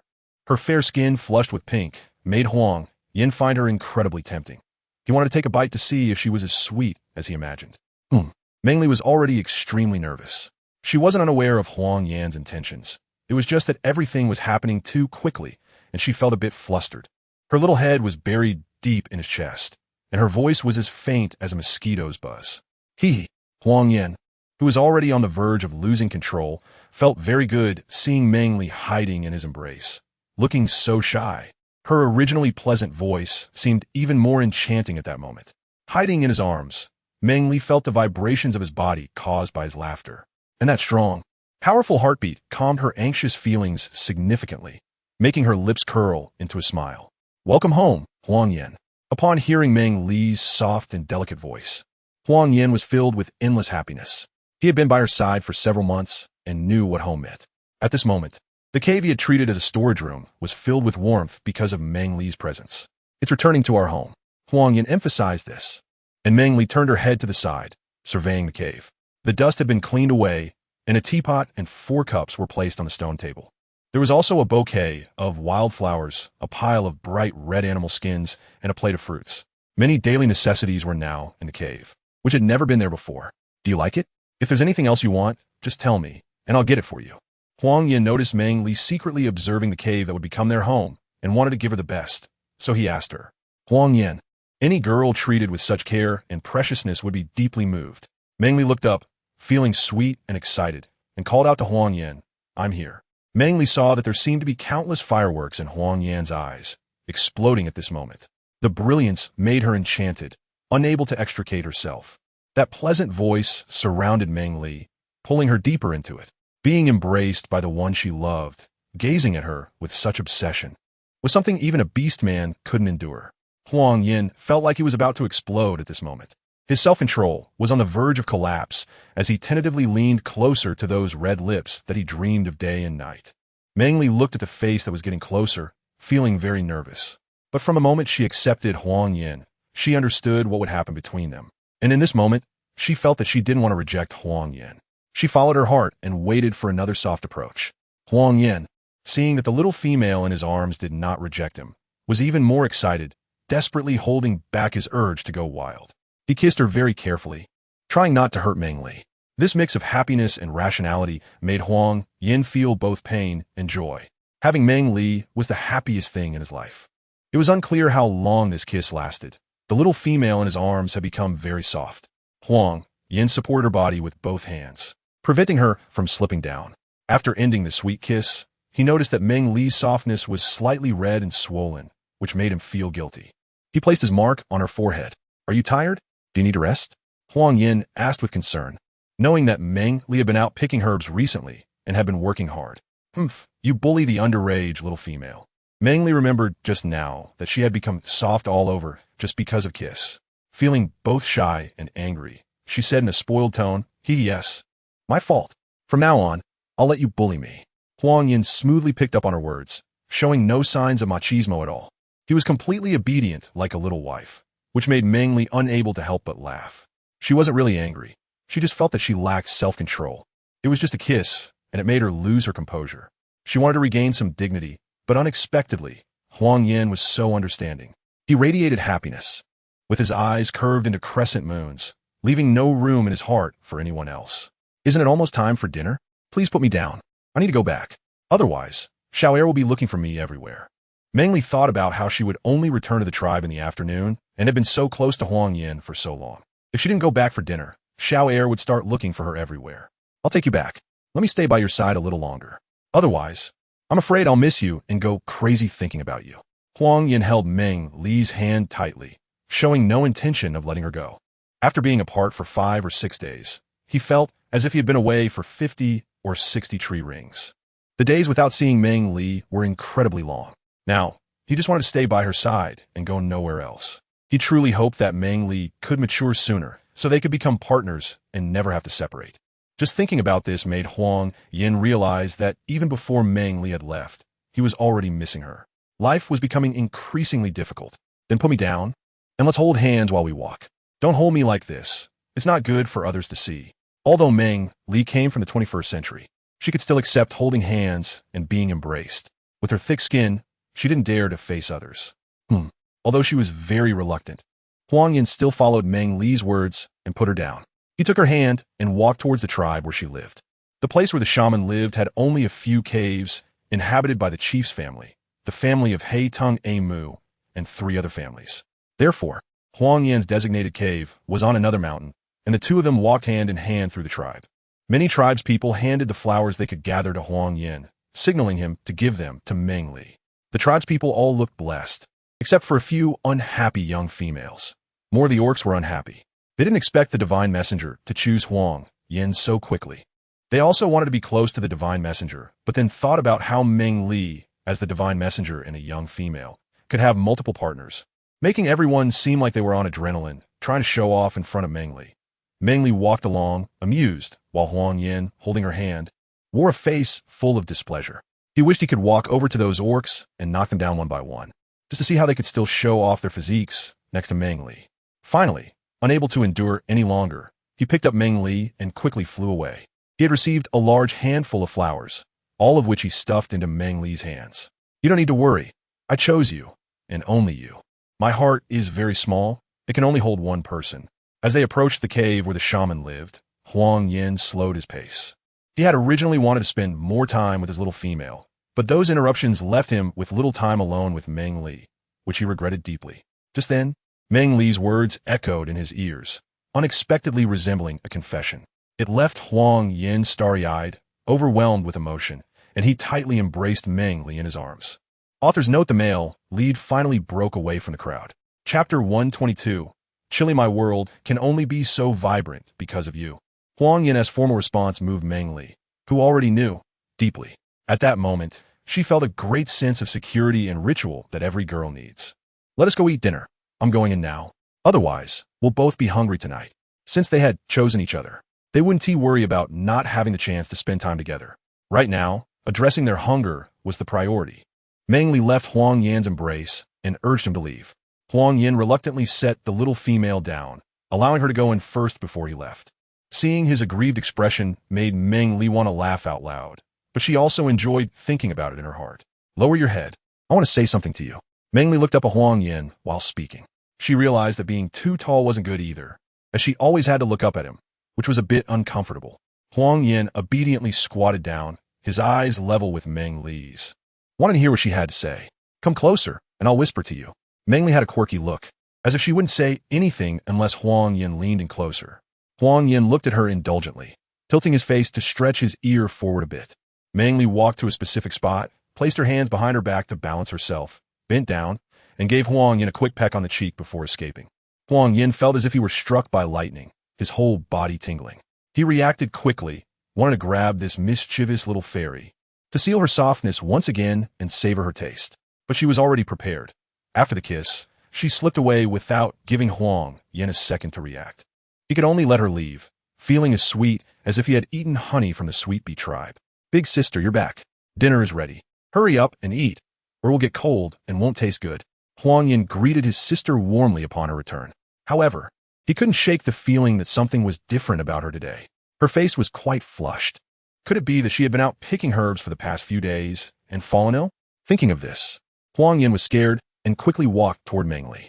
He grabbed her hand, which felt hot, and anxiously called out to the witch doctor, "Grandpa, witch doctor. My sister seems to be sick. She's all hot." When Meng Li was not in the cave, Huang Er followed the shaman to learn. Gradually, he was able to remember some things and knew that if he got sick, he could just find a shaman grandpa. Meng Li was caught off guard when Xiao Er suddenly grabbed her hand, not expecting Xiao Er to speak to the shaman like that. She felt anxious and embarrassed, her face turning even redder. In Huang Er's eyes, it further confirmed that his sister was sick. Otherwise, why would her face be so red? The shaman, who had just been eating dinner at the stone table, almost choked on a piece of roasted meat upon hearing Xiao Huang Er's words and seeing Meng Li's reaction. He quickly drank a few cups of water to swallow the meat down. Gasping for breath after the near mishap, Meng Li and Huang Er hurried over, one offering comfort and the other busy pouring water. "Shaman, are you okay? Shaman grandpa, drink some water." Both of them had been frightened by the shaman earlier, and now they stayed by his side, asking about his condition. I'm fine. You don't need to worry," the shaman said, calming them down after he had caught his breath. As soon as he finished speaking, Huang Er couldn't help but add, "Shaman grandpa, please don't get sick. My sister is already sick. If you also get sick, who will take care of my sister?" The tea that the shaman had just brought to his lips almost came out. Fortunately, he was usually composed and managed not to laugh, swallowing the water down instead. Meng Li's originally calm heart was now stirred by Xiao Er's words, her cheeks turning pale and then red, and then pale again. She felt both shy and anxious, not knowing how to respond to Xiao Er. "Your sister is not sick. She's just happy because she knows there is a gift." The witch doctor quickly found an excuse to divert Huang Er's attention upon seeing Meng Li's awkward expression. "Really?" Huang Er asked, still a bit skeptical. "Of course. Xiao Er is happy to see a gift she likes, isn't she?" The witch doctor retorted. Huang Er thought for a moment and realized that if her sisters gave her a gift, she would also be very happy and blissful. So she stopped questioning, understanding that her sister was truly not unwell.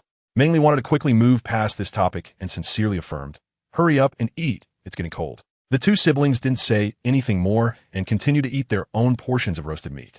As soon as Huang Er finished eating, he ran inside and came back with a bag made of animal skin, bringing the so-called gift to show Meng Li.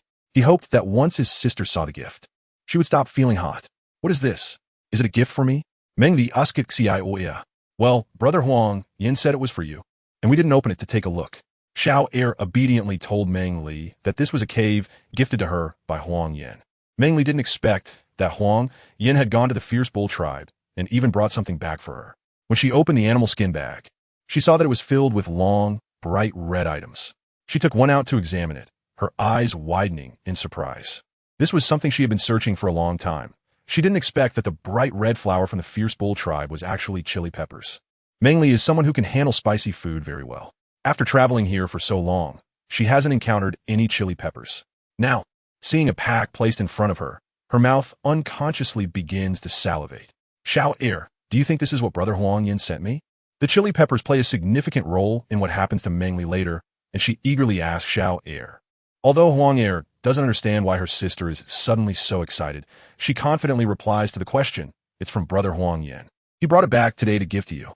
Meng Li didn't expect that Huang Yin and the others would gain so much from just a trip to the Yellow Cattle Tribe. They actually collected chili peppers. "Xiao, help me call for Brother Huang Yin. I have something to ask him." The shaman saw that Meng Li was very happy just a moment ago, but now looked anxious. So he asked with concern, "Do you have any questions about these red fruits?" "Okay, sister, I'll go right now." Two voices echoed at the same time. And after seeing Xiao Er leave, Meng Li nodded seriously at the shaman and said, "This is called chili pepper. It can be used in cooking and is perfect for hot pot in the cold season. The cold season is chilly, and chili peppers can warm our bodies. It's most suitable to eat them in winter. Eating them can also reduce fever. Hearing Meng Li introduce so much, the shaman was surprised that these red fruits had such great effects, and his emotions were stirred. Chapter 123. Too Spicy Shaman. How many did Huang Yin bring back? Just these in front of you. There aren't many left. Indeed, they were ornamental flowers, only 7 or 8 chili peppers, bright red and exceptionally tempting. I wonder if the Fierce Bull tribe has any more?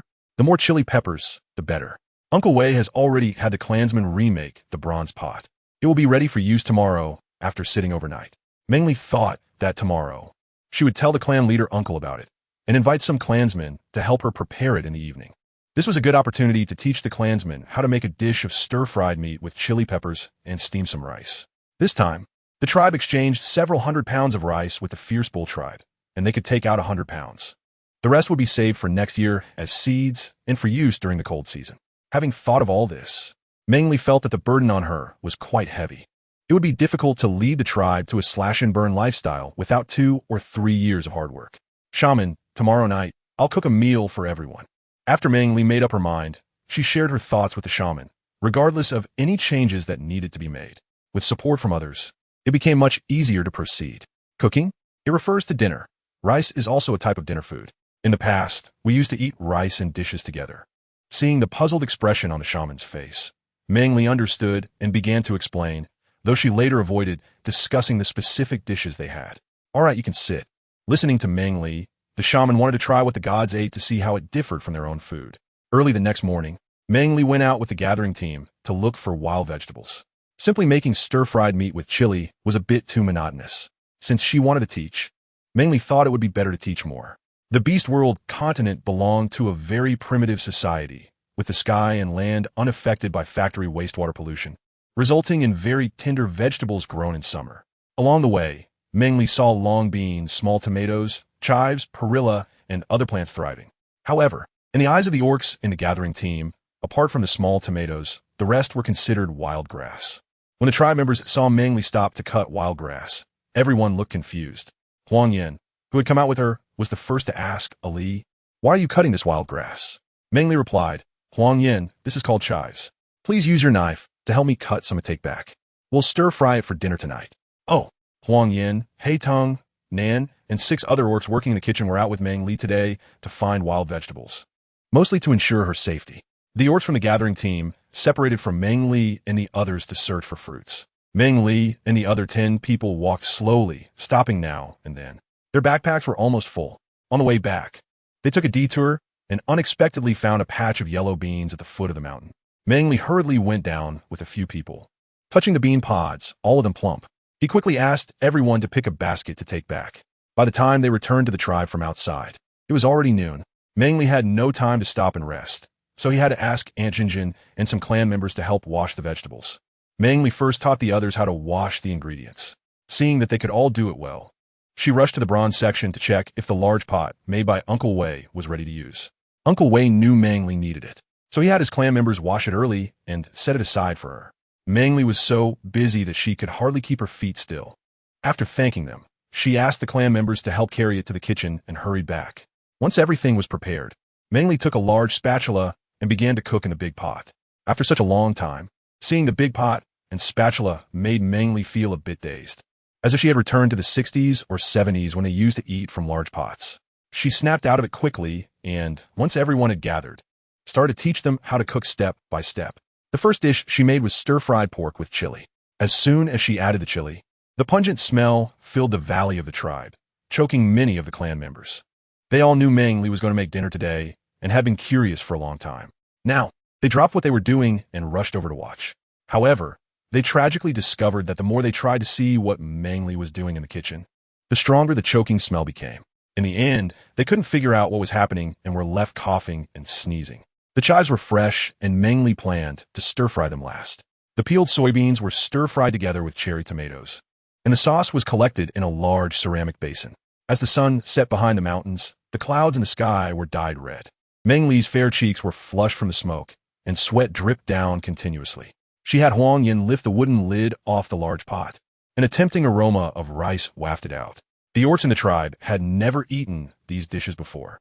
Now, seeing the food on the table along with the freshly cooked rice, They found it hard to believe that dinner could be like this. Because Meng Li didn't make a lot of food, with nearly 500 people in the tribe, each person could only taste a bite. Beside them were two long-haired beasts that had been roasted. Those wanting to try the food had already lined up in a long queue, resembling a cafeteria line. Most of the orcs didn't usually eat rice. They just wanted to taste the stir-fried pork. The females preferred rice and vegetables, such as chives, fried eggs, and soybeans. And they were all willing to give it a try. "Ali, how did you make this?" "It's amazing." Imi tried a bite and was stunned by the flavor in her mouth, especially the rice and fried egg. She loved it so much. It was greasy and was very fragrant. The soybeans were soft and crumbled with just a bite, and the wild herbs tasted great too. I like it too. Aunt Jinjun, Aunt Anyang, Aunt A Pei, Aunt Duona, and Aunt Mushan surrounded Meng Li, chatting nonstop. They all had young females at home, and the rice and stir-fried dishes were really suitable for the little ones. Each of them wanted to try making it themselves tomorrow, throwing one question after another at Meng Li. Too spicy, water, water. Suddenly, the commotion made things quiet down on Meng Li's side. She saw the clan leader, Shui, and Nan quickly running toward the well. Everyone looked at them in confusion, not understanding what was happening. The clan leader has eaten the chili. Huang Yin had just been with the clan leader, and they'd been talking about Meng Li's remarkable skills. When the clan leader saw the shiny stir-fried chili, he wanted to try a bite to see what it tasted like. Unexpectedly, their reaction was so intense that Huang Yin was startled, and had also just eaten the red stuff that was mixed with the meat. Zhu had just been with Nan and happened to see him eat it. As soon as he took a bite, Nan's face turned bright red, nearly dropping his ceramic bowl. "This chili is a bit spicy. If you haven't eaten it before, it's best to try a little bit first. Don't eat a whole bite at once. If it's too spicy, just drink some water." Meng Li did not expect the clan leader and Nan to be so bold, swallowing the chili pepper in one bite. Fortunately, the orcs from the fierce bull tribe left right after coming up today, otherwise the embarrassment would have been spread to other tribes. The other clan members, seeing the chili peppers in their bowls, were all scared off by the two and dared not to touch them. After a busy day, Meng Li didn't feel particularly hungry, mainly because the summer smoke from cooking easily dampens the appetite. But looking at the reactions of her clan members and seeing the females eating with great satisfaction, she felt very happy in her heart, thinking that her efforts throughout the day were worthwhile. So spicy, so spicy. Meng Li, why is this chili so hot?" The clan leader, who ran back, had a slightly red mouth and looked at Meng Li with a somewhat aggrieved expression. "Chili is supposed to be spicy, otherwise, how can it be called chili? And when you eat chili, doesn't the heat in your body increase?" "Uncle clan leader, I heard that the fierce bull tribe has a lot of chili peppers. Can you send someone to exchange for some? We can keep them for the cold season, which will help everyone stay warm and less afraid of the cold." Hearing Meng Li's words, clan leader Shui recalled that he indeed felt much warmer just now. Keeping them for the cold season made his eyes light up. The other clan members who had tried the chili also found it unbelievable. "All right, I'll send someone to exchange for them tomorrow, and I'll make sure to bring them all back." Okay. The first dinner on the Beast World continent ended amidst various spiciness and questions about cooking. Chapter 124. Dear Grandma on a Summer Night. A cool breeze swept through the valley, bringing with it a sense of tranquility, devoid of the daytime clamor. Huang Yin pulled Meng Li towards the watchtower on the eastern mountain. It was the closest place to the starry sky, making one feel that if they reached out, they could pluck the stars from the night sky. Meng Li stood on the lookout tower, gazing at the starry sky from the window, her heart becoming incredibly calm. Since her identity was questioned and her two appearances in the tribe, a stone had always weighed on her heart, unable to settle, hanging there and making it hard for her to breathe. Hidden in the tranquility of the night, all her worries seemed to have found an outlet, and she just wanted to indulge in it, temporarily unwilling to wake up. Huang Yin, who had brought her here, remained silent, quietly standing behind her in a protective stance, like a knight guarding a princess. His eyes held both gentleness and determination. It was unclear how long the two had quietly stayed there, as the cool night breeze carried a hint of chill. The cold wind brushed against Meng Li's exposed arms and calves, sending goosebumps across her skin, and she unconsciously rubbed her palms together. Meng Li felt a bit cold when a warm body embraced her from behind, blocking all the chill outside. "Are you still cold?" The voice that surrounded her ears was pleasant and ambiguous, causing Meng Li's cheeks to involuntarily flush. She honestly replied, "Not cold anymore." "That's good." Those simple 3 words made Meng Li's heart soften. She realized that Huang Yan's sweet words could easily stir her emotions, and it seemed she had developed some feelings for him.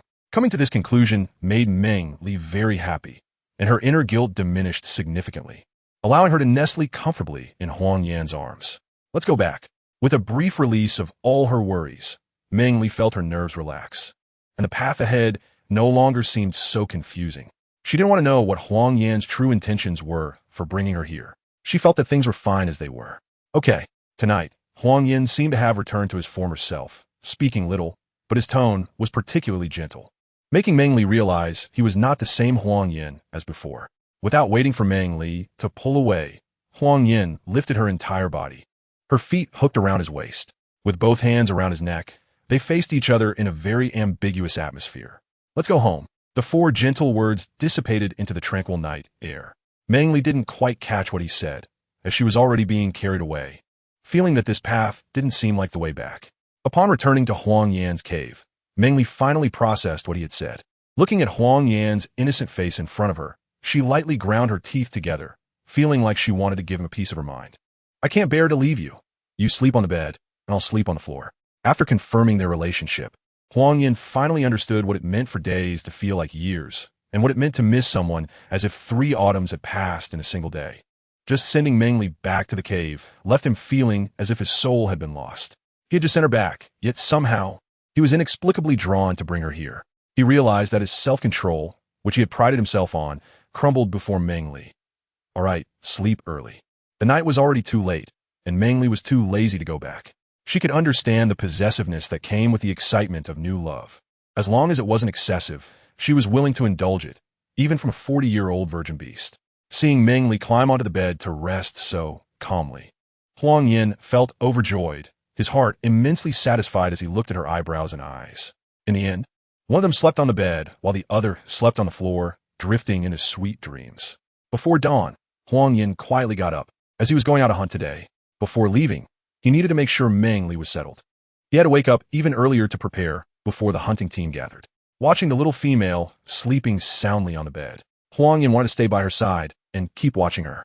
Yet, reason told him that Meng Li preferred strong and independent beastmen, and he had to reluctantly leave the cave. Meng Li had been busy all day yesterday and hadn't rested for several days. Today, she slept in until the sun was high in the sky. Rubbing her messy hair, she groggily got up and walked outside. Meng Li, you're awake. Annie has prepared roasted meat for you. Come and eat. Lian, who was sitting outside sewing clothes, looked back happily at the sound of footsteps coming from the cave. The sun was almost at its zenith, and Lian was worried that the little ones would teen no moderation and would end up starving themselves. She hurriedly brought over the roasted meat that had been warming by the fire, inviting Meng Li to come eat.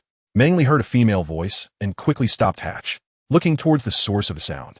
It turned out to be Huang Yan's AMU, Aunt Lian. If he were to bond a partner with Huang Yan, this lady would be his mother-in-law. Meng Li quickly lowered her head to check herself. Messy long hair, yesterday's clothes, and a strong smell of sweat.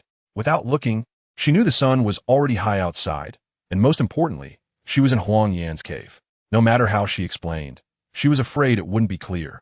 Aunt Lian must think that she and Huang Yan had already done something. Feeling quite awkward, her face turned red. In a small voice, she called out, Aunt Lian, this is your big uncle. He just roasted some beast meat this morning, and he's good at it, specially prepared for you. Upon hearing this, Meng Li found the roasted meat on the stone table hard to swallow. Big uncle was too heavy a term. Meng Li could only force a smile and politely thank her. Thank you for your concern and for preparing the roasted meat for me. It's no trouble at all. Hurry and sit on the stone bench. I'll get you a bone knife. Lian had noticed long ago that her child liked Meng Li, the little female. At that time, she was worried that Meng Li might not think highly of him.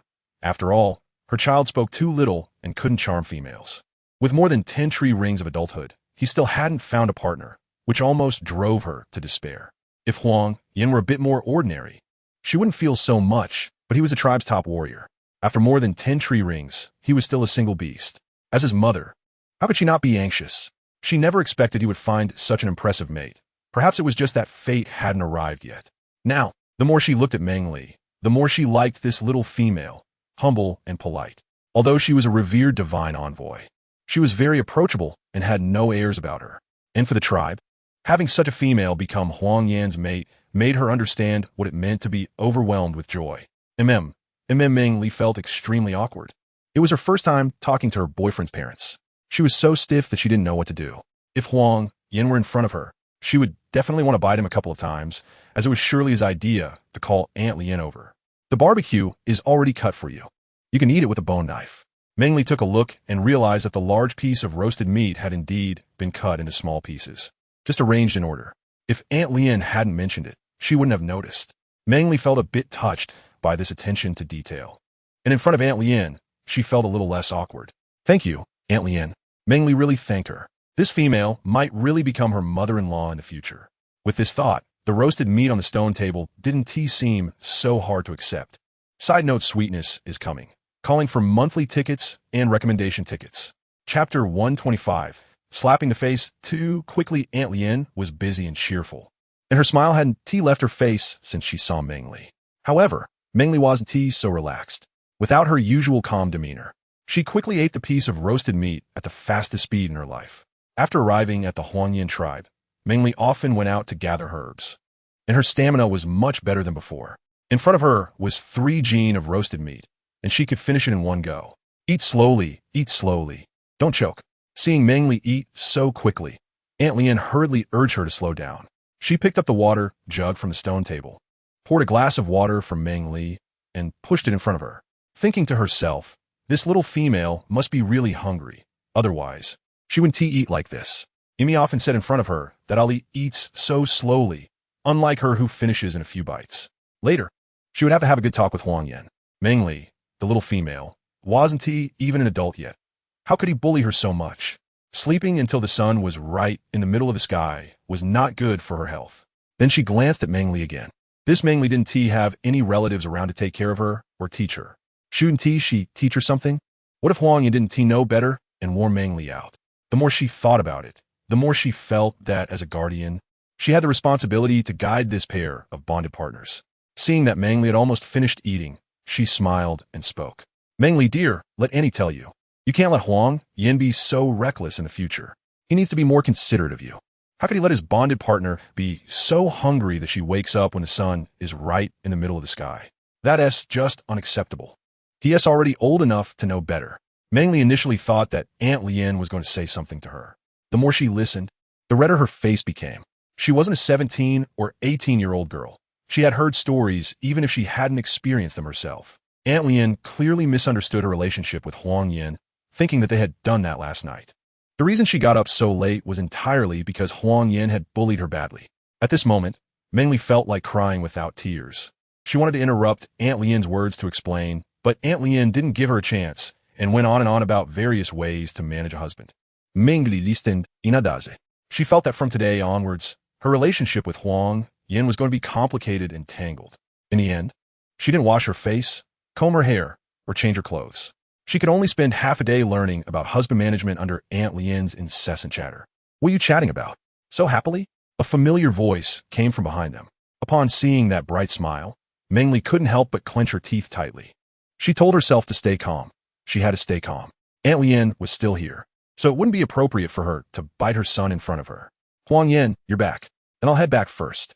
Your father and the others must be looking for me. Seeing Huangyan return, Aunt Lien wisely gave the young couple some space. She stood up and was about to walk back to her own cave. Ollie, I'm leaving now. You must remember what I said. Don't let Huangyan have his way too much. And you, after so many years, you can't bully Ali like you did last night. If I find out that you're still bullying her like that, I won't hesitate to break your legs. Aunt Lien had chatted with Meng Li for half a day and liked this little female even more. As they parted, she repeatedly reminded him with great concern, understanding that Meng Li was still a minor and had a thin skin. The harsh words were meant to support Meng Li, directed at Huangyan. Completely unaware of Meng Li standing next to her, looking dumbfounded, Huangyan was still a bit puzzled.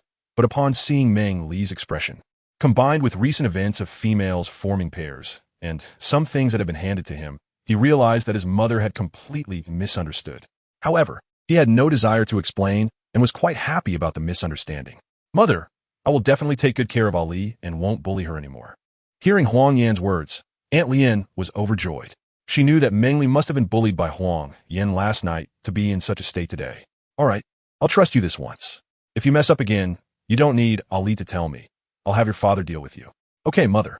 I promise I won't, until Meng Li comes of age. Then I'm leaving. After Aunt Lien finished speaking, she left with a happy smile, striding away without looking back. On the side, Meng Li went from disbelief at first, to embarrassment later, and finally to anger. That damned beastman Huang Yin clearly knew that her mother had misunderstood. Yet he deliberately spoke in such an ambiguous manner. The most infuriating part was that he kept looking at her while saying it. This was clearly a provocation, making Meng Li feel both shy and angry. She wished she could walk up to him and bite that sturdy arm. As Aunt Lian's figure disappeared outside the cave, Meng Li hadn't even started to explode with anger when her body was lifted into the air again. After a few times, Meng Li had somewhat gotten used to this feeling of not touching the ground, naturally leaning her weight against Huang Yin. Finding the best position, she prepared to settle scores with someone. However, Meng Li was quite oblivious. In their current posture, it looked ambiguous, and the momentum for settling scores had diminished significantly. Did you do it on purpose? No, it was just my first time encountering this, and I didn't react in time. Looking at the person in front of her, with a very serious expression, Meng Li finally witnessed what it meant to speak nonsense with eyes wide open. She had always thought that the honest and dull beast man would find it difficult to find a mate. At that time, she also thought she would never fall for Huang Yin, but she didn't expect to be slapped in the face so quickly. It had only been a few months, and they had already developed to this extent. What are you thinking about? Huang Yin noticed that Meng Li had been silent for a long time, her face shifting colors, and was quite worried. He wondered why he didn't let her go and why he was teasing her on purpose. He pressed his forehead against hers and asked, his eyes filled with sweetness. Humph. Coming back to her senses, Meng Li pretended to act spoiled, but her tone didn't carry any anger. Although she had been impulsive when she questioned Huang Yin, after spending time together, she felt that it wasn't bad. There was excitement, ritual, and the warmth of everyday life. They were both moving towards each other, not just one person chasing after the shadow of another. And that was good. Don't be angry. I picked some fruits today and brought them back for you. How about I wash them for you to eat? I'm not eating. I have to go back. The shaman and the others might still be waiting for me. Thinking about how she hadn't returned all night and hadn't shown her face today, she felt that the shaman and Xiao must be worried. As Xiao older sister, she felt quite irresponsible. All right, I'll walk you back. Huang Yin wanted to say something to keep her, but he kept it to himself. He knew that Azali had a lot on her mind. These were things she had to do, and he couldn't bind her. He could only strive to keep up with her pace. Authors note the female protagonist has spoken too much, and yet she chose Huang Yin, only to be harshly slapped by reality. Chapter 126. The Return of the War Tribe. Let's head back. I won't go in. I have to go out tomorrow, so if there's anything, you can find He Teng and the others. It's best to stay indoors. Huang Yin reminded Meng Li, thinking for a moment before revealing some information to give Meng Li time to prepare in advance. What's wrong? The relaxed atmosphere along the way dissipated at that moment when Meng Li saw Huang Yan's serious expression. She asked uneasily, today, the beastmen who went out on patrol, as well as the Luo Beast Tribe and the Red Snake Tribe, sent beastmen over to say that there seemed to be traces of wolf horse beasts nearby. Tomorrow, I will be joining the tribe members to welcome the members of the Luo Beast Tribe and the Red Snake Tribe to join our tribe. All right, you go. Be careful and stay safe. Meng Li was disturbed upon hearing the howl of the wolf horse beast, as it signified that the war tribe was nearby. It had been a long time since they had any news after defeating the second war tribe. The sudden appearance of their tracks filled Meng Li with a sense of foreboding. I'll go find a clan leader later. Okay. The two parted ways, and Meng Li walked into her cave with a grim expression. The shaman, seeing her return, wanted to tease her a bit, but upon noticing her unhappy demeanor, thought that Huang Yin had bullied her. The friendly expression on the shaman's face was immediately replaced by anger, and he stormed out past Meng Li. As he walked by her, Meng Li finally snapped back to reality. She wanted to call out to the shaman, but saw the rare look of anger on his face. Thinking something must have happened, she quickly followed him, asking shaman, "What's wrong? What happened?" The shaman, seeing Meng Li's anxious and clueless expression, spoke angrily. "You came back looking so upset. Did that brat Huang Yin bully you? I'll go find him right now." Meng Li didn't expect this matter, and, fearing that the shaman would continue to misunderstand, quickly replied, "No, shaman, come here. I'll tell you. The matter Huang Yin mentioned hasn't been formally confirmed yet, and Meng Li didn't want to say anything that would make the clan uneasy. So, he lowered his voice and whispered the details into the shaman's ear. The shaman thought Meng Li was worried about Huang Yin and afraid of causing trouble.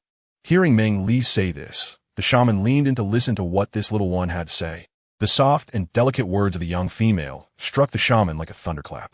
He didn't expect that Meng Li's unhappiness was for this reason. You shouldn't go out these days. Just stay in the tribe. This matter is too serious. We can't take any chances. Okay. Meng Li noticed the worried expression of the shaman and didn't want to cause him more concern. So, he agreed to make something new for Uncle Wei. Even if the war tribe attacked again, they had the capability to protect their tribe from invasion. The Beast tribe and the Red Snake tribe were safely integrated into the tribe by Huang Yin and his group. Fortunately, both clans had prepared in advance, and most of their belongings were already packed. Before dawn, the leaders of the two clans led their people away. Shortly after joining up with Huang Yan's team, they felt something chasing them from behind. The people from both tribes and Huang Yan's group didn't dare to delay, quickly helping to carry some items and rushing back to the tribe. They were about 6 miles away from returning to the tribe when the watchtower of Huang Yan's tribe had already lit the beacon. This was taught by Meng Li. Once enemies were spotted, they would directly ignite the beacon so that everyone in the tribe would know of the impending attack.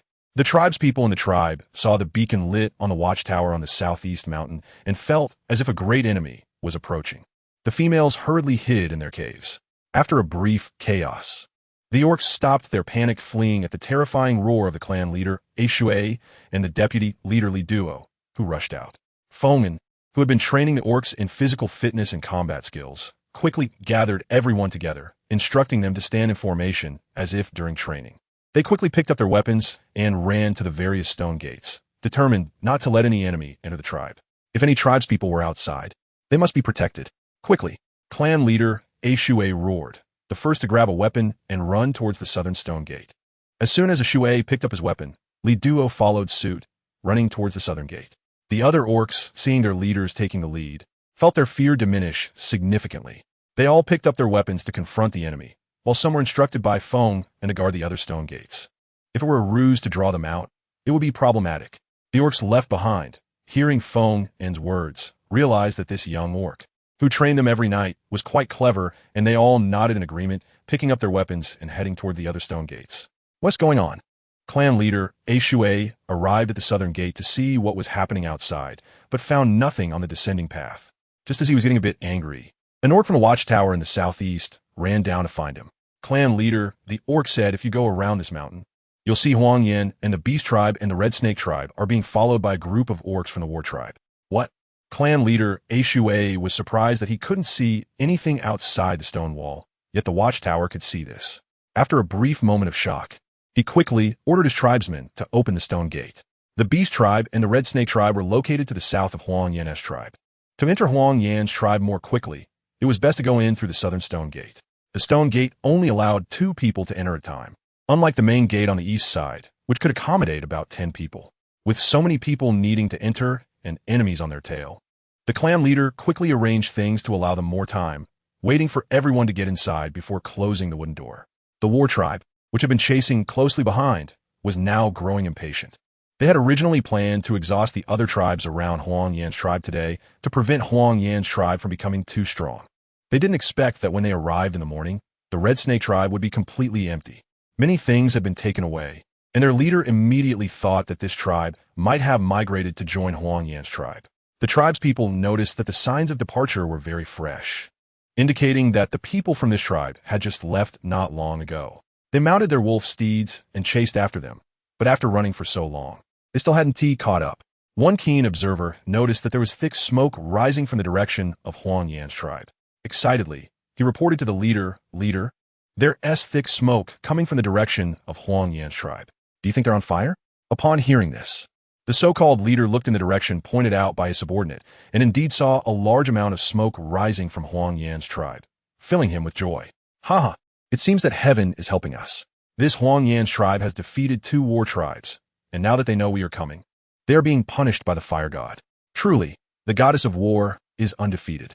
The leader of the war tribe slowed his pace slightly, happily saying that he could already envision Huang Yan's tribe being burned beyond recognition.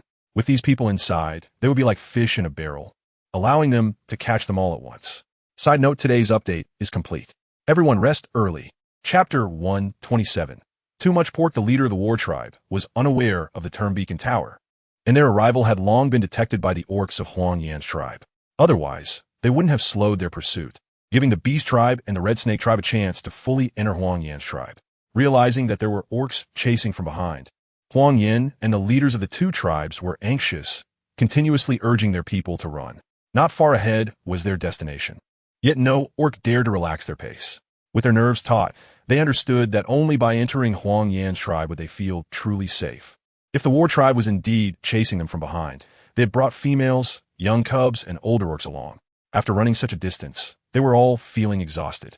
As they clashed with the orcs from the war tribe, riding on wolf steeds, they could only offer themselves as sacrifices.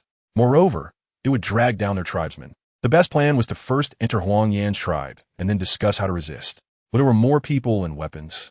The final victory would belong to whichever side, and it was hard to say how it would turn out. Huang Yan, leading the way ahead, also noticed the beacon tower lit in the tribe. His feeling was indeed correct. There were enemies following them all the way. The lighting of the beacon tower indicated that there were enemies. If he guessed right, it should be the war tribe they had discovered. A sense of dread rose in Huang Yan's heart, realizing they should have discussed this earlier. The tribespeople of the Beast tribe and the Red Snake tribe had left early while it was still dark. Otherwise, Huang Yan thought that if they faced the war tribe head-on, which had wolf steeds, the term extermination might very well happen to them. Even while running quickly, Huang Yan couldn't help but tremble, his steps momentarily faltering. Looking at the approaching tribe, he dared not panic any longer. Recollecting his thoughts, he led all the tribespeople towards the stone gate of the tribe. When they were 2 miles away, he could already see that the stone gate ahead was open, with tribespeople armed with weapons standing on the stone wall. Tribespeople, hurry back to the tribe, standing on the stone wall of the southern gate. Clan leader A could already see the orcs from the war tribe appearing about 3 or 4 miles behind Huang Yan and his group. Each of those fierce-looking wolf steeds was ridden by orcs wielding stone weapons like wolf fangs, axes, or spears, all with malicious expressions. The other tribespeople, standing on the southern gate, also saw the war tribe following behind Huang Yan's group. They watched in fear, wishing they could lend their legs to the fleeing tribespeople below, to help them return to the tribe quickly and close the stone gate to prevent those fierce-looking orcs from the war tribe from rushing in. The clan leader's words reassured the tribespeople of the Beast tribe and the Red Snake tribe, knowing that the finish line was just ahead. The tension in their nerves eased slightly, and everyone burst forth with their final potential, moving much faster than before. This was the joy of victory in sight, supporting them. Just like long-distance runners, there's often a small burst of energy as they reach the finish line. The orcs of the two tribes were no different. Forming pairs, they hurriedly entered the tribe through the doorway. Huang Yan ran to the stone door and stopped, directing the orcs of both tribes to enter the tribe. The anxious tribespeople had no energy to pay attention to the strange stone door and stone walls of Huang Yan's tribe. Their brains were solely focused on following orders. Quickly jumping into the tribe, the tribespeople who entered first stopped about 10 meters away from the stone door, some stopping at 6 meters. They orderly directed the other tribespeople. Everyone hurry into the tribe, don't stop at the stone door. They guided others this way because they feared that the orcs from the falling Beast tribe and the Red Snake tribe would arrive and not know where to rest. If they stopped at the entrance, it would not only hinder other tribespeople from entering, but also prolong the time and allow the orcs from the war tribe to catch up. The number of tribespeople from both tribes was too large, about 400 in total. This small stone door only allowed 2 people to enter side by side, greatly delaying the entry of the tribespeople. Following behind, the orcs from the war tribe saw that the 2 tribes had indeed joined Huang Yan's tribe. They were filled with rage, having chased for so long without catching up. Their leader noticed that the stone walls of Huang Yan's tribe were even taller than before. They were filled with orcs, and if the stone door closed, it would be difficult for them to attack. Hurry, block those people in front. We can't let them all in. The leader of the war tribe shouted loudly, raising the huge stone weapon in his hand, urging his wolf horse beast to charge forward first. The tribespeople behind him imitated their leader, trying to push forward into Huang Yan's tribe. The shouting and killing from the war tribe had already put Huang Yan and the others on alert. Fortunately, at this moment, the tribespeople from the falling Beast tribe and the Red Snake tribe, except for the 2 leaders, had all entered Huang Yan's tribe. Now only the leaders of the falling Beast tribe, the Red Snake tribe, and the 3 orcs from Huang Yan were still outside. Close the door. Quickly close the door. Don't wait for us. It was too late for the 3 of them to enter. Delaying any further would only allow the orcs from the war tribe, along with their wolf horse beasts, to charge into Huang Yan's tribe. The 3 orcs prepared themselves mentally to confront the orcs from the war tribe. Leader, hurry and come in. Hearing the voice of his tribe's leader calling to close the door and seeing the orcs from the war tribe charging toward them. Their wolf horse beasts, with their ferocious faces less than a mile away. The tribespeople from both tribes were terrified by the scene, crying out for their leader to come in, pleading not to close the door. The tribespeople of Huang Yan saw that he was still below and they felt anxious. Hearing the cries of the tribespeople from the falling beast tribe and the red snake tribe, they were all in a state of panic. Looking at their leader beside them, they nervously called out, "Leader, what tribe? Close the door. Quickly throw the ropes to Huang Yin and the others so they can climb up the stone wall. Are you all pigs who ate too much and can't think straight?" Hearing the tribespeople beside him call out to him, Leader Ashui was filled with anger. "What are you doing at this time? Why are you calling me?"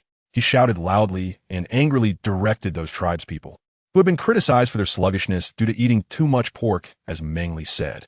He had already tied one end of the rope around his waist and tossed the other end down to the stone wall. Not far from him, Lido also secured one end of the rope to himself and threw the other end down to the stone wall. The tribespeople who had been scolded by their leader finally found their backbone, some tying the rope around themselves and throwing it down, while others picked up stones set aside on the stone wall to aim at the orcs from the war tribe. Leaders of the Manjing tribe and the Yeshi tribe, hurry and climb up the rope. The stone wall was 6 or 7 meters high, and without ropes for climbing, it was very difficult to scale it. When the stone walls were built, there had been training in the tribe for climbing with ropes. Huang Yin knew he could climb up faster, so he gave the opportunity to the leaders of the 2 tribes to climb first. As the 3rd rope was thrown down, Huang Yin quickly ran over, using his strength to leap up and began to climb the stone wall. Chapter 128. Repelling the war tribe, the leaders of the falling beast tribe and the red snake tribe both wanted Huang Yin to go up first. Huang Yin was younger than them and had stronger combat abilities. More importantly, Huang Yin was not only recognized as the disciple of the beast god, but also the chosen mate of the divine envoy. They wanted to give their hope of survival to Huang Yin, letting him lead the tribespeople to a better life with the divine envoy. However, before they could say what was on their minds, Huang Yin had already grabbed the 3rd rope that was thrown down. The 2 leaders exchanged glances and did not dare to delay. They exerted a little strength and began to climb up the wall. As the 3 of them left the ground, the tribespeople, standing on top of the stone wall, began throwing large stones down at the advancing orcs from the war tribe to block their charge. Outside the stone wall, many of the orcs from the war tribe were caught off guard and struck by the thrown stones. Some were knocked off their wolf horse beasts, and some orcs fell to the ground as their mounts were hit. Blood gradually stained the ground outside the south gate of the stone wall. Throwing stones to stop the orcs from the war tribe indeed had a significant effect. However, the roads leading out of the tribe were wide enough to accommodate more than 10 people walking side by side. Those orcs from the war tribe who were not stopped by the stones quickly reached the base of the stone wall. The tribespeople on the stone wall did not dare to throw stones at these orcs, fearing they might accidentally hit Huang Yin and the other 3. The rope that was pulling leader Yeshi was held tightly by the leader of the war tribe. He tugged hard, trying to pull both Yeshi and the orc from Huang Yan's tribe down together. The rope that leader Yeshi was climbing was tied at the other end to leader Ashui. His right hand was wrapped with 2 loops of rope, and finally he placed the rope on his shoulder, leaning against the outside of the stone wall, trying hard to move toward the inside of the tribe. As the leader of the war tribe pulled, it disrupted his balance, and he was suddenly yanked back toward the stone wall. With a loud bang, his back slammed against the wall, but fortunately, a tribesperson noticed his abnormality and pulled him back. Otherwise, he might have been pulled off the high wall by this force. "Leader, are you okay?" The tribespeople also helped pull the rope, trying to bring him up. I'm fine." Leader Ashui had just been jolted hard and was a bit disoriented. After catching his breath, he weakly said, "Get someone here. The leader is injured. Hurry and help." Leader Ashui's face was much paler than usual, his lips tinged with a hint of blue. A small trickle of blood oozed from the corner of his mouth, frightening the tribespeople around him. "I'm Fine. Hold the rope tight. Don't let the tribespeople below fall." Leader Ashui did not know who he was pulling up, but he knew he could not relax at this moment. Otherwise, the tribesperson on that rope could easily fall. Okay, the clansmen helped each other with all their strength, pulling the rope up. Yishur, the clan leader, who was originally the leader of the falling beast tribe, couldn't manage it at all. The lower half of the rope was being held by the orcs of the war tribe. He just wanted to climb the stone wall quickly so that his clansmen could throw away the rope. How could the leader of the war tribe allow Yishur, who was on the rope, to climb up the stone wall smoothly? He pulled the rope down with all his might, and what had just been easy to tug on was now being pulled up. He could only change his approach, shaking the rope with all his strength to make Yishur fall and die.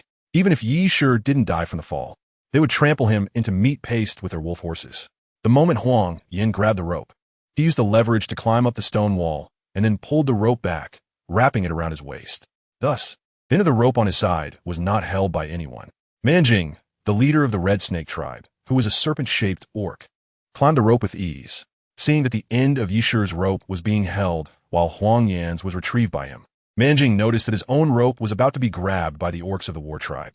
He gently swayed towards the side that was unoccupied, causing the end of the rope to deviate from its original position. At the critical moment, he hooked one foot around the rope, turning his body upside down, and quickly pulled back the rope below. The orcs from the war tribe, who were pulling the rope, suddenly lost their target and stared at Manjing unfriendly. Manjing ignored him and quickly moved up, being the first to climb onto the high stone wall of the Huang Yan tribe. The orcs of the falling beast tribe and the red snake tribe, having regrouped, immediately climbed up the once wide but now somewhat narrow stone wall. Some helped pull the rope, while others carried stones from the tribe to continuously throw them outside the stone wall. Huang Yan was positioned slightly higher on the stone wall than Yishur, and, as long as he reached out, he could grab the hand of his clansman reaching out to pull him. But he saw Yishur being shaken down a bit by the rope, and his stable body was swaying again. He gave up the chance to climb up and went down to a similar position, wanting to grab Yishur's hand. "Yishi, grab my hand!" Huang Yan shouted to Yishur beside him, swaying the rope that supported him and extending his hand over. The leader of the war tribe at the bottom of the stone wall had already seen Huang Yan's intention. As long as Huang Yan swung over, he and his clansmen would grab the rope and shake it hard in the other direction, preventing Yishur and Huang Yan from making contact. Once, twice, 3 times, Huang Yan's attempts to reach out for help never touched Yishur. Yishur was very tense, gripping the rope tightly, afraid he would fall again. The attacks on the stone wall slowed down, mainly because there weren't many stones left in the tribe, and their offensive had eased. More orcs from the war tribe fell to the bottom of the stone wall, wanting to help their leader grab the rope.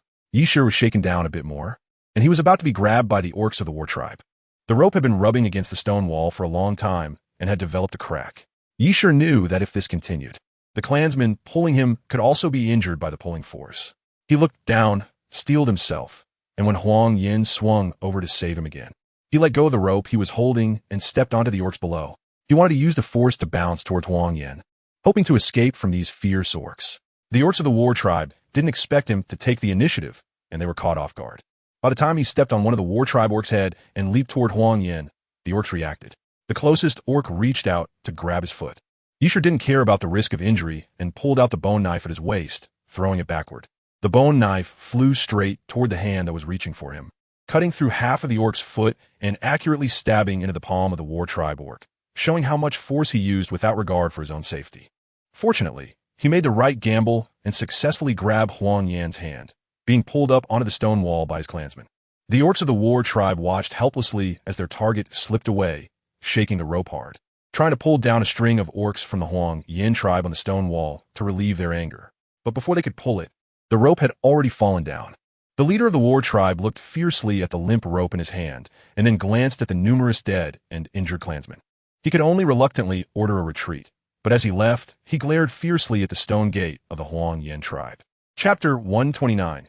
Tribe Reorganization Clan Leader Yishui stood atop the high stone wall of the southern gate, closely watching all the members of the war tribe leave. The orcs and wolf horses that were injured or killed by stones were also taken away. They all knew they couldn't enter, and the people of the Huang Yan tribe couldn't come out, leaving both sides unable to do anything to each other. So, when they left, they swaggered, taking the corpses with them. Outside the stone wall of the southern gate, there was only fresh blood that hadn't dried and the meat paste that couldn't be taken away, telling of the events that had just occurred here. The departure of the war tribe did not bring much joy of victory to the clansmen of the Huang Yan tribe. This was already the 3rd attack by the war tribe, and their hearts were extremely heavy. The clansmen of the falling beast tribe and the red snake tribe felt relieved when they saw their leader return safely. Between the highs and lows, everyone felt as if their bodies were exhausted, lacking the strength to stand. They casually found a clean spot and sat down, gasping for breath, filled with a mix of fear and joy that made their bodies tremble slightly. Should we send him to the healing cave first? Huang Yan had already used the healing powder he carried to help Yishur stop the bleeding. He advised that it would be better to go to the healing cave with the shaman. Yishur had a large wound.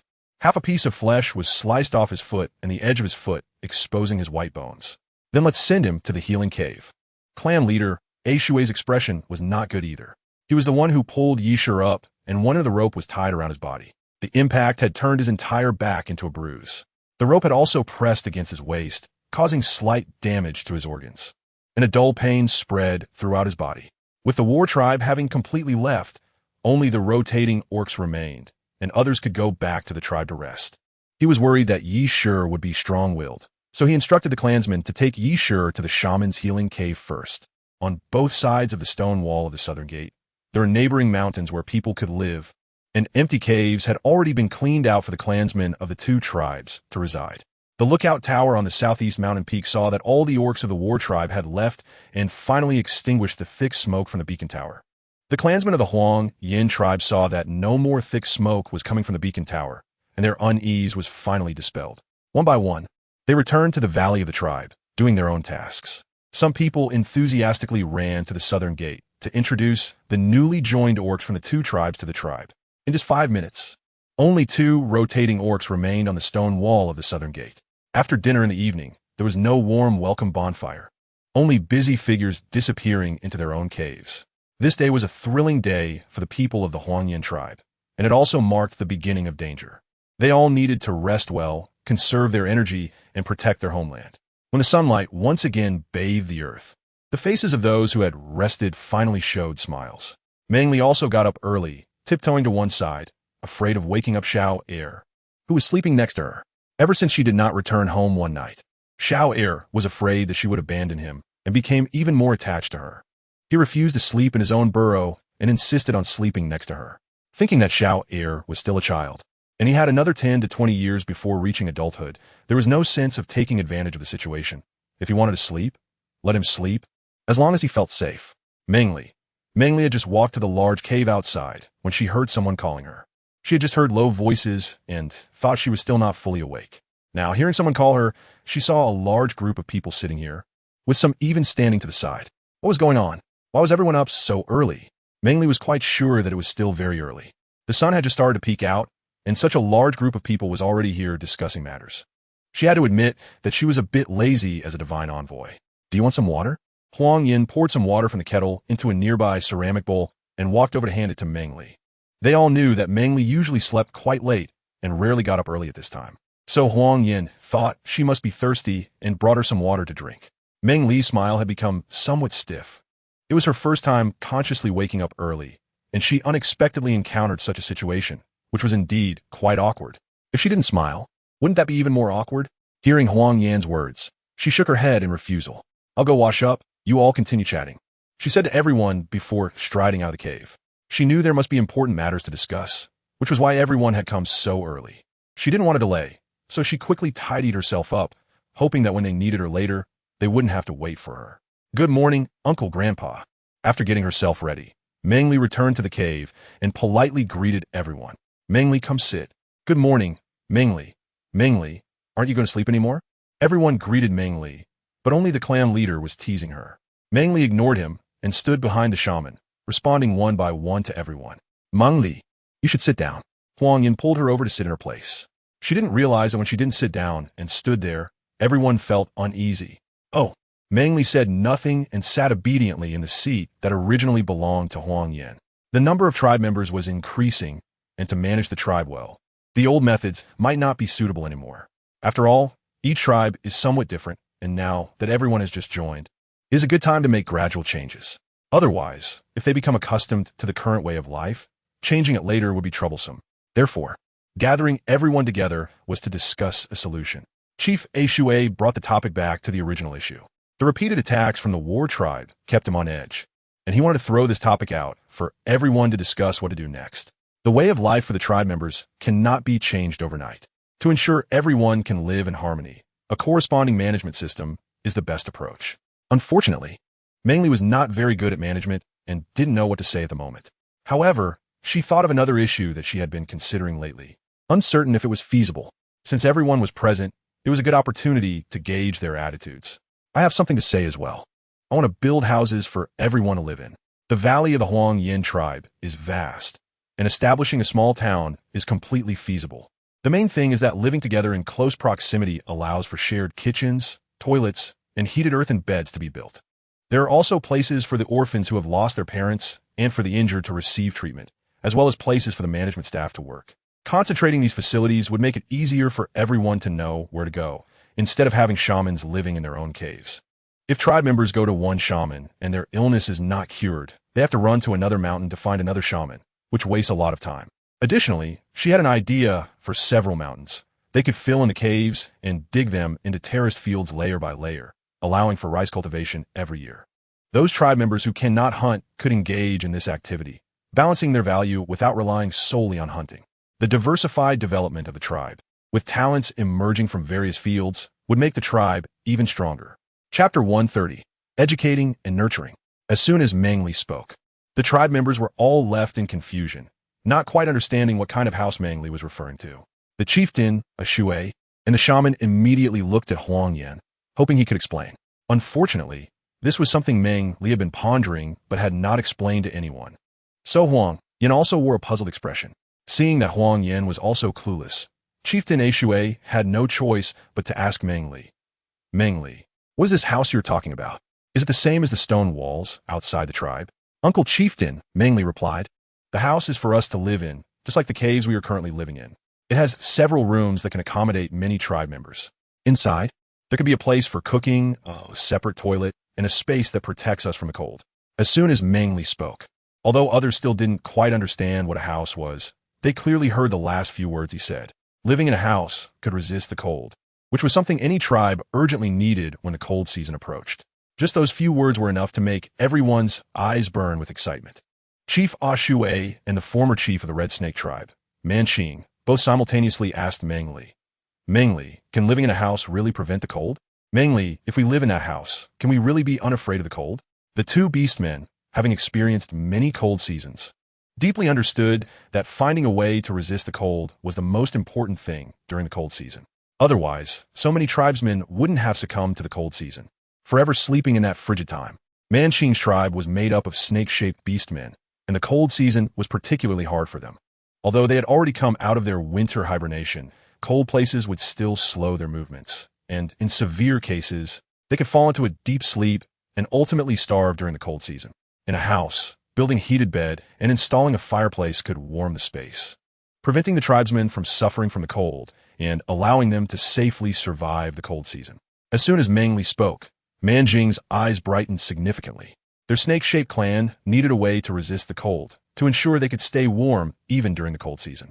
Man Jing thought that as long as he could help his clan solve the problem of falling into a deep sleep during the cold season and starving to death, he would be willing to do anything. So, he was the first to express his agreement. I agree, Meng Li. How should we build it? I'll build it myself. The other clan members didn't expect Man Jing to agree so quickly, but many were moved by what Meng Li said about the houses. If they could really live in houses to withstand the cold season, they were also willing to do so. Many clan members were busy expressing their support for building houses, but a few shamans were less willing. While houses could provide warmth and resist the cold, they had lived in caves for most of their lives, and moving to a different place was truly uncomfortable for them. I also agree. If needed, just call me. I also want to build houses. Many clan members were busy voicing their opinions, but none of the 7 shamans truly expressed a desire to live in the houses. They only thought Meng Li's words were good when others asked. When Meng Li brought up this topic, she often focused on the shamans. She had previously learned a phrase. The mountains may change, but human nature is hard to alter, as well as fallen leaves return to their roots. These sayings indicate that older individuals, whether men or orcs, tend to hold stubborn beliefs. They are not easily swayed by others to change their thoughts or life paths. In the past, before the advent of bronze tools, Meng Li wouldn't dare to build houses in open valleys. Summer thunderstorms like to strike open areas, sometimes causing wildfires. Now that she has bronze tools, she can direct lightning into the ground, allowing the earth to help dissipate the electricity. By bringing up this topic, Meng Li naturally has a way to address the old-fashioned shamans. Building this house won't be a quick task. She still needs to gather more bricks in the ceramics department at Huangyan. It will be like constructing a watchtower. Meng Li mentioned the lookout tower, and there was a glimmer of understanding in the eyes of the tribe members. It indeed blocks the wind better than the trees outside, built on a mountaintop. And at night, during the shifts, no cold breeze blows in. Many tribe members expressed that sleeping on the lookout tower during the hot season is as comfortable as sleeping in a cave. Well, I will tell the tribe members to temporarily stop making other pottery and just focus on firing bricks so we can build the houses before the cold season arrives. When Huang Yan heard that building houses requires bricks, He immediately stated that he would let the members of the ceramics department fire bricks first for house construction. Building houses is not only for our tribe members to live in, but also to construct other special places. For example, a place for healing can be called a hospital, which would not only have beds for injured tribe members to rest, but also a place to store herbs. More importantly, we would all live close together, and the shamans could work at the hospital during the day, allowing them to discuss and teach their disciples. Another example is a school, which is a place for tribe members to learn to read and write. I know that there are characters in the Beast World continent, but the tribe members who can recognize them can be counted on one hand. I want to establish a school so that the young ones can attend. They can learn combat skills, literacy, pharmacology, pottery making, and bronze crafting there. When they grow up, they will know what they can do without us having to tell them. Educating and nurturing can help tribe members become more enlightened and broaden their horizons. It will allow the tribe's members and young ones to become stronger with each generation. The shamans unconsciously repeated this phrase. They could imagine what the Huang Yin tribe would become if all tribe members were as smart as Meng Li. The other 6 shamans also looked shocked and incredulous, realizing that building houses has so many uses. Build. Let us build right away. They also want to educate and nurture to make the tribe members stronger. Ashui, you must urge the tribe members to finish building houses early, so we can let everyone go to school and learn sooner. Yes. By then, I can also teach them about herbs. I will teach. Don't argue. I will teach. A few shamans just echoed this, causing chaos over who would teach. They set aside their usual solemnity and composure, arguing like children, their faces flushed. The other tribe members had never seen this side of the shamans. They were dumbfounded, sitting obediently on their stone benches or standing straight, fearing that the anger might spill over to them. They made the same choice, pleading with Meng Li, hoping she could persuade the shamans to stop arguing. Meng Li was initially surprised and did not stop the situation right away, not reacting immediately. Once she was pulled back by the intense gazes of everyone, she quickly thought of a way to handle it. Everyone should teach. No need to argue, and they all needed to go to school to teach. I will also arrange time for you all. The slightly flushed shamans finally stopped arguing when they heard Meng Li's loud shout. They also realized that, like their fellow tribesmen, the 7 of them exchanged glances, recalling how they had just been arguing, and their faces turned a bit red. Chapter 131. Tribal Planning Map. After discussing the housing issue, the tribesmen began to talk about other matters. Although the chief was held by Ashui, the chiefs of the 6 tribes, excluding the Black Salt tribe and the Black Earth tribe, were all in their prime and naturally hoped to have a place in the new tribe. The previous hunting team of the tribe was also a problem and needed proper management. Meng Li did not understand these matters well and mostly remained silent. Her status was too special. If her words revealed anything, it could influence the judgment of the tribesmen, so she wouldn't speak if she didn't understand. However, as discussions went back and forth, everyone still felt somewhat dissatisfied, and they hadn't come to any conclusions all morning. The most important thing in the tribe was still the hunting team, and no one wanted to be subordinate to others. Moreover, Meng Li needed to build houses, schools, hospitals, management offices, a ceramics department, a bronze department, a textile department, and a training ground. Who would manage these? No one among the tribesmen had the capability to lead a consensus standing out from the crowd.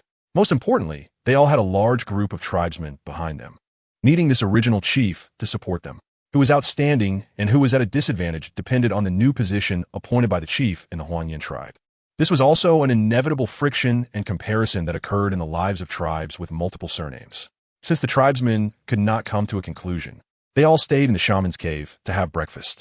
Sometimes, while eating, new ideas would pop up. Meng Li looked at the orcs who were talking passionately, quickly protecting her roast meat and sitting down at a distance to eat. While she was eating, she was also thinking about how to balance the relationships among the different races and encourage mutual progress. However, after listening to everyone's opinions, she felt lost. Since that was the case, she couldn't help but think of her own plan to build a small town. First, she needed to plan the area, the construction of water resources, and what to build in the central area, as well as how many people from each race could live there.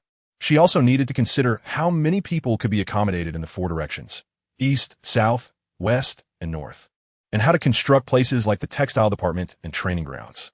Meng Li thought while eating, and the more she thought, the more detailed her ideas became. In the end, she realized that these places were unmanaged. Each department needed dedicated personnel to manage it, and they could also assign clan members to work in these departments. Half of the resources could be handed over to the tribe for storage, while part could be kept for the clan members, allowing them to confidently exchange. The preliminary trading method was basically established, and the relationship among the clan members shifted from public ownership to private ownership. After thinking this through, Meng Li felt that the leader's work had direction, and there was no need to be so flustered. I have a somewhat immature idea. Do you want to hear it? Meng Li quickly finished his barbecue, took a sip of water, wiped his mouth clean, picked up a burnt branch, and walked to the center of the cave. What ideas do you have? He asked. Meng Li, tell us, they urged. We're listening. Ever since the decision to build a house was made, Meng Li had hardly spoken. Now that he was finally talking, everyone began to ask him questions. Chief A Shui was particularly annoyed by the noise and just wanted to wrap up the topic quickly. Most importantly, he believed in Meng Li and thought that the solutions he proposed would definitely work. Meng Li, what solution do you have? I'm all ears. Meng Li didn't expect that the clan leader, Uncle A, would trust her so much. She hadn't even mentioned her plan yet, and he had already agreed. Then you all finish eating first, and we'll sit down and talk. After Meng Li finished speaking, he sat on the stone bench and began to draw something back and forth on the stone table with a branch that had been burned by fire. When the tribespeople heard Meng Li's words, they lost their appetite and quickly chewed the roasted meat into their stomachs. They rushed to sit on their own stone benches or stood in their original positions, eager to know the method Meng Li was talking about. Once all the tribespeople were gathered and saw that Meng Li was still drawing on the stone table, they looked at each other in confusion, unable to discern what it was. Even Huang Yin, who often studied beside Meng Li and had seen many shapes, could not recognize what Meng Li was drawing. As the tribespeople were unable to make sense of it and saw that Meng Li continued to draw without any intention of speaking, they felt hesitant to interrupt, fearing that what Meng Li was drawing might be important. They could only whisper to Huang Yin, "What is he drawing?" "I don't know." "You don't know? Haven't you seen Meng Li draw before?" "I've seen Li draw other things, but I don't know what she is drawing today." The clan leader, A Shui, did not believe him. It seemed impossible that Huang Yin, who had been chosen as Meng Li's bond partner and had studied by her side for so long, could not know. "I really don't know." Huang Yin, seeing everyone looking at him with disbelief, replied helplessly. This was the first time he had seen this drawing, and there was still so much he wanted to learn. "What good are you?" Clan leader A Shui was convinced that Huang Yin really didn't know and suddenly felt that sending him to Meng Li's side was of no use at all. He spoke with a hint of frustration and then turned his eyes away from Huang Yin. Huang Yin understood that the clan leader was not truly angry with him. It was just that life had improved, and he had learned many new words from Ali. He felt it was a bit childish, but he didn't care to dwell on it. Meng Li finished her last stroke and stopped, looking at the tribespeople with a smile. "This is the tribal planning map I drew. The layout of the houses and other buildings in the future will generally be the same as this map." She had heard the tribespeople's earlier comments and wanted to clarify their doubts right away. "This is the tribal planning map. Our tribe will look like this in the future, right? But where are the houses? Is this drawn with stones? It doesn't look like it. It looks like the eggs of the Gagaga beast." The shaman noticed that the topic was drifting further away from what Meng Li had said. While he was happy that the tribe was becoming stronger, he was old and the noise from so many people was giving him a headache. He wished they would quickly resolve the matters at hand so he could arrange his own affairs, as he was still concerned about teaching and educating others. "Meng Li, what does this have to do with your plan?" As soon as the shaman spoke, everyone was brought back to the topic at hand. All right, they were discussing tribal matters. It was their first time seeing the tribal planning map that Meng Li had drawn, and they were so excited that they had unconsciously strayed off topic. "Shaman, the plan I want to discuss is related to this layout. Don't worry, let me explain it to you slowly. I divided the tribe into 5 parts. In the center, there will be housing for 100 households, a school, a hospital, and a management area for the tribal leaders. Surrounding it, I marked the locations of several mountains and divided the housing areas into 4 zones in the east, south, west, and north. We will build houses in these zones later. However, the housing area to the north will be much smaller because the northern mountain is close to the big lake, and we need to bring water from there. Therefore, there will be fewer houses in the north, where we will build a training ground for the tribespeople who join the hunting team, as well as to protect the water source." Meng Li talked so much that her mouth was dry. Huang Yin thoughtfully poured her a glass of water and handed it to her. Meng Li quickly took it, drank it all, and then handed it back to Huang Yin, saying she wanted more. The other clan members listened to Meng Li as she pointed at the drawings on the stone table, telling them bit by bit where the central location was, what needed to be built there, and where the clan members' houses would be. They listened in stunned silence, feeling that their brains were a bit overwhelmed. Chapter 132, Going to Exchange for Chili Peppers. Meng Li drank 3 cups of water in one go before feeling that his throat was not as dry. After waiting for about 5 minutes to let everyone digest, He continued speaking. For the blank areas, I have set aside part of it for roads, and another part is reserved for the bronze, ceramics, and textiles departments to build a complete factory. The area close to the mountain will be used for farming. We will fill the caves in the mountain with enough soil and compact it to create terraced fields for growing rice. There isn't much water source at the top of the mountain, so we can plant trees or try transplanting some fruit trees. The few people from other tribes had never known that a tribe could be constructed in this way.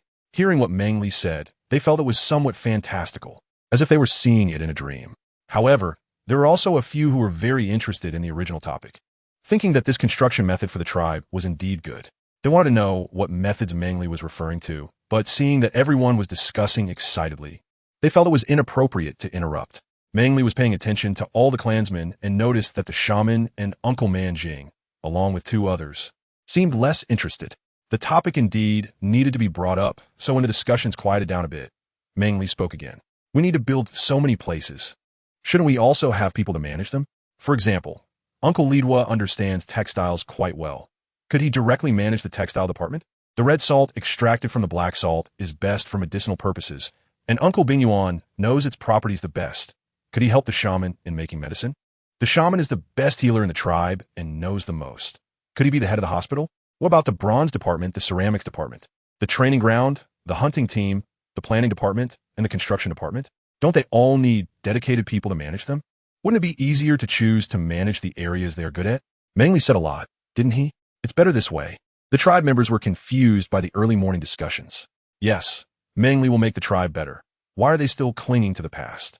Whatever Meng Li assigns them to manage will definitely be right, especially the planning department he mentioned. They've all eaten rice before, and if it's paired with stir-fried meat, they could eat it every day during the cold season, having several big bowls.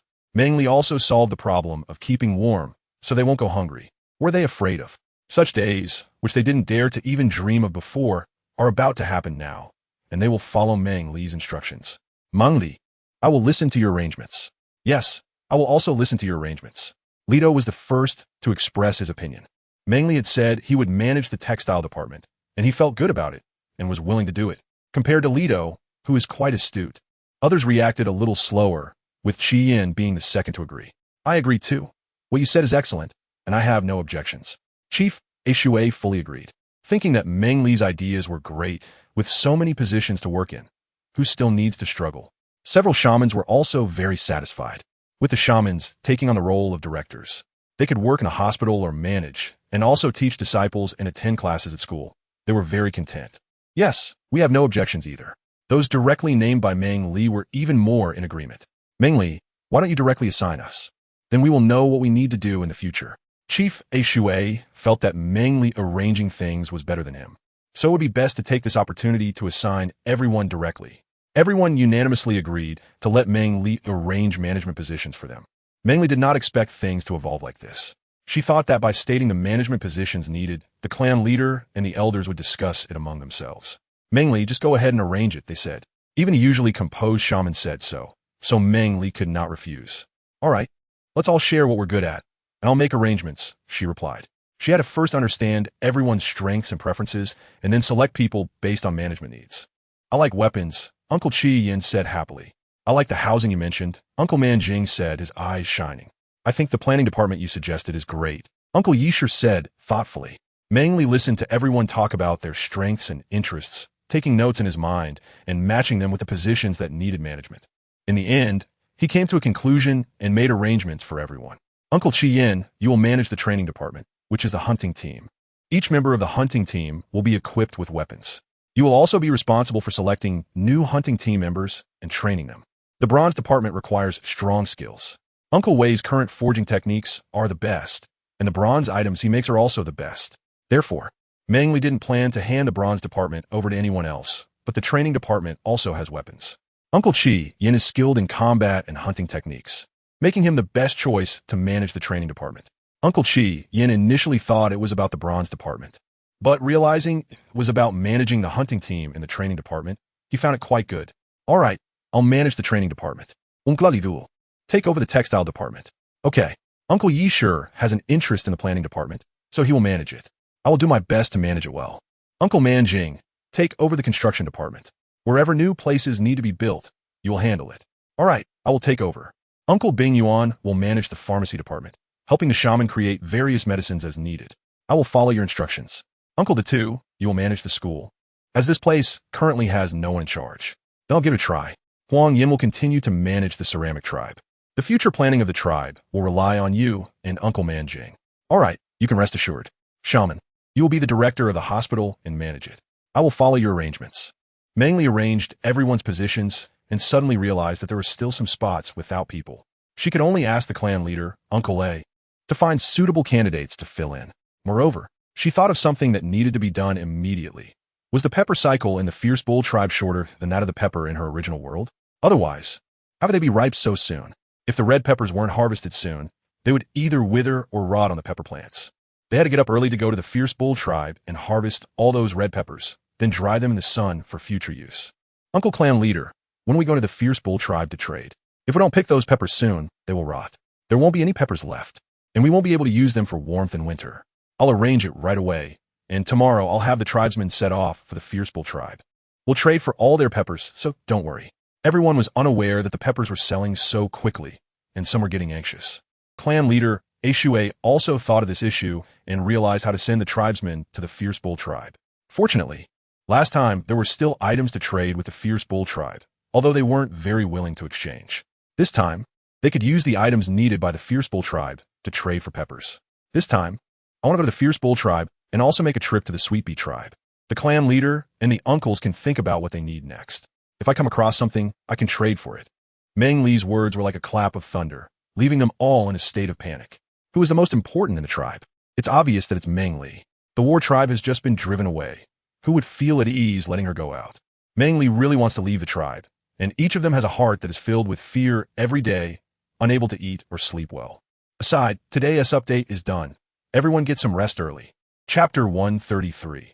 The little body can't take it regardless of whether it's the chief uncle who usually dotes on her or the shaman who loves her dearly, as well as the tribe members who listen to her because of Meng Li's identity as a divine messenger.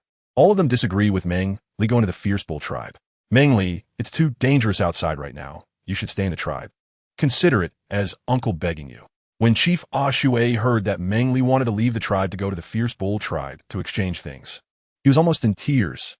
He helplessly advised Meng Li, his face full of bitterness.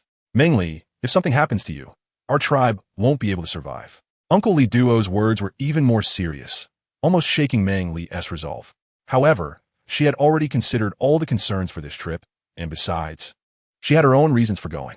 Yes, Meng Li, the war tribe has just been driven away by us. They might be waiting outside, ready to harm our tribe members as soon as they go out. Look at Grandpa, he is so old. If I lose him, how am I supposed to live on? Uncle Bin Yuan and several elderly shamans leaned on their age, narrating these matters in a very sorrowful tone. Meng Li felt overwhelmed. She didn't expect to face such strong opposition when she went out. However, her departure this time was truly for an unavoidable reason, related to when Jiangli within her would leave her body. Uncle, Grandpa, I really am not going for fun. I have a compelling reason to go. I just can't tell you right now, but I promise to behave and not leave the tribe recklessly. The tribe members could see that Meng Li was determined to go to the Xiongyo tribe. They realized that further persuasion would be futile. All right, then take more tribe members with you. The shaman understood that Meng Li would not listen to any more arguments this time. Other tribe members wanted to oppose, but were afraid of angering Meng Li by being too harsh. So he had to make the decision. If she wanted to go, then let her go. He believed in her, knowing she wasn't a reckless female. Thank you, shaman. Uncle, Grandpa, I will definitely come back safely, so don't worry. Meng Li knew that this time she went out, the risk was indeed very high, and her clansmen would definitely be very worried about her. Fengman had once said that the 6 guardians of the beast god should not be too far from her. Wu Qian's beast form was that of a bull-type beastman, and the members of the Fierce Bull tribe were all bull-type beastmen. Meng Li really wanted to visit the Fierce Bull tribe in person. What if Wu Qian, like He Teng, had forgotten his past, and if she didn't go looking for him, who knows how many years it would take for them to naturally encounter each other. All right, everyone disperse. Think about what she would need for the position she would take over in the future. Before Meng Li set off tomorrow morning, she would tell her what to remember, so if she encountered it, she could bring some back. Since the shaman was willing to let Meng Li go out, the tribe leader felt it must be something very important. Only then would Meng Li disregard the danger to go to the Fierce Bull tribe to exchange for chili peppers. He could only support her, not giving the clansmen another chance to oppose, throwing the problem back to them, so they could busy themselves. The attention focused on Meng Li would be somewhat diverted, making it easier to persuade later. Huang Yin, your ceramic department's brickmaking clansmen are already very skilled. Find a trusted clansman with good skills to look after things for a few days. This time you accompany Meng Li to the fierce bull tribe. I won't feel at ease if you don't go. After shifting the attention of the other clansmen, the tribe leader, Ah earnestly spoke to Huang Yin. He thought that Huang Yin was Meng Li's apprentice and also the future partner she had chosen. Huang Yin was originally the tribe's first warrior and had eaten 3 Zhuyu fruits, now able to easily lift several thousand pounds. With Huang Yin by Meng Li's side, he believed that Meng Li would definitely return safely. All right, Uncle Tribe Leader. Hearing that Ali was going to the fierce bull tribe, not to mention the clansman's reluctance. Even Huang Yin himself was taken aback. He clearly understood how fierce the war tribe was if Ali fell into their hands. Who knows how much suffering she would endure. The tribe leader uncle asked him to follow Ali, which was just what he wanted, and he immediately replied with satisfaction. Tribe leader, rest assured, as long as I am here, no one can harm Ali. I will ensure she returns unscathed. Anyone want to take her away would have to step over my dead body. Meng Li immediately jumped up upon hearing Huang Yan's words, turning his body to look at Huang Yan behind him, and nervously said, Children speak without restraint, children speak without restraint. Huang Yan saw Meng Li's nervous expression and felt a warmth in his heart. The seriousness of the earlier oath had now faded, replaced by a softness filled with affection in his eyes. I won't let anything happen to you, and I won't have any problems either. That's a must. Meng Li's strong demeanor amused the clan members, causing them to chuckle. Uncle Yin even said to the Shaman, this little female has really grown up. By the next tree ring, you probably won't be able to keep her. His teasing lightened the previously somber atmosphere. Li Duo, however, expressed a slight discontent. The Huang Yin cub is quite capable, but look at my silly cub Alga. After so many tree rings and spending so much time with Meng Li, he still hasn't caught her eye. I really don't know what use he is. As soon as Li Duo's words were out, the clan members' minds were stirred again. Currently, Meng Li only had Huang Yin as a bonded partner, but given her status, she should have at least 3. Shouldn't they find more opportunities to introduce the young orcs from their clan to Meng Li? Who knows? Maybe one of them would catch her eye and be chosen as a 2nd or 3rd bonded partner. The clan members who came to discuss matters began to think along Li Duo's lines, intentionally or unintentionally mentioning the young orcs from their own clans. There was a subtle sense of competition among the different clans. Meng Li knows very well what everyone means. Having Huang Yin is already enough to give her a headache. If a few more come along, will her small frame be able to handle it? If she were 2 meters tall and weighed 160 gene, maybe she could handle 2. But with her current height of 163 centimeters and weight of less than 110 gene, she only reaches the waist of the orcs. What a huge disparity that is. Every time she is with Huang Yin, she feels like a cub, and she doesn't want to have a few more around. Or it would look like a scene of parents taking their cubs out. Meng Li thought to herself, can I not avoid trouble? She pulled Huang Yin and gave him a look, signaling him to cooperate with her to escape this strange atmosphere. Uncles, grandfathers, shamans. I still have something to discuss with Huang Yin. We're leaving now. After saying that, without waiting for the other tribesmen to respond, she dragged Huang Yin and ran outside. It was just a moment of daze, and the tribesmen quickly reacted. They were all leaders of their clan. Having gone through so much, how could they not understand Meng Li's intention? They were just afraid of her and wanted to find an excuse to leave. They were also quite perceptive and did not expose Meng Li's lie, allowing her to take Huang Yin away. Chapter 134. Beastman Niu Ji. The next day, Meng Li successfully left the tribe and headed towards the fierce bull tribe. However, before leaving, she was repeatedly reminded by the tribesmen to stay with everyone and not to leave alone. She was not just herself. She was the hope of them all. If anything happened to her, they could not bear it. Meng Li had not yet left the tribe when the elder chieftain already had a sorrowful face, as if the tears in his eyes could fall at any moment. The shaman also had a glimmer in the corners of his eyes, making Meng Li feel both amused and helpless. She knew everyone was concerned about her, so when she was about to leave, she made sure to reassure each of them until they were all calmed down before she followed Huang Yin out. Elder chieftain, shaman, don't worry. I'm only going for a few days and we'll be back soon. With Huang Yin around, you don't have to be concerned. I will stick close to him. All right, you must remember, don't leave Huang Yan's side. Huang Yin, you must take good care of Meng Li and ensure that she is not in any danger. Elder, shaman, don't worry, I will bring Meng Li back safely. Let's hurry and go Don't delay the time. Meng Li left this time amid worries, unease, and the bustling voices of advice. Even after they had walked far from the tribe, they could still see the small red flag waving from the lookout tower. That was a flag that Meng Li had made after finding Su Mu and teaching Aunt Nua Jiao the new dye colors. They had just finished it yesterday and placed it on the lookout tower. As long as the tribespeople saw the lookout tower with the red flag waving, it meant that the tribe members were watching over them, and they could walk with peace of mind. This was a new method that Meng Li had devised after the third attack from the warring tribe. The blue flag was to inform them that there were unknown orcs tracking them, and they should remain vigilant. The lookout tower was built high, allowing tribespeople from far away to see it, providing them with timely alerts and enabling them to support the tribe members immediately. These were all strategies devised by Meng Li in response to the warring tribe. Although their tribe had over 1,000 people, their actual combat strength was only over 700, and the quality of their fighting ability varied, not comparable to the strength and organization of the warring tribe. Meng Li last came out a long time ago. The Water Tribe's Festival of the Thankful Gods is in early summer, and now it has already reached the hottest season. If the seasonal divisions here are the same as those Meng Li calculated, it will be the beginning of autumn in just over a month. Huang Yin walked the route to the Fierce Bull Tribe and returned from there, and this time he was quite familiar with the path. Carrying Meng Li on his back, they walked for a day and a half, and had already arrived in the territory of the Fierce Bull Tribe. Which tribe are you from? Hurry up and stop. Meng Li and the others had just entered the tribe of the Fierce Bulls when they were discovered by a group of orcs. The orc at the front loudly asked Meng Li and his group a question, while a team of orcs stood guard with stone weapons on the path they had to take. Stop. Huang Yin was the first to halt his running steps, directing his tribesmen to stop as well. He then spoke to the orcs in front of him who were on guard with their stone weapons. I am Huang Yin from the Huang Yin tribe.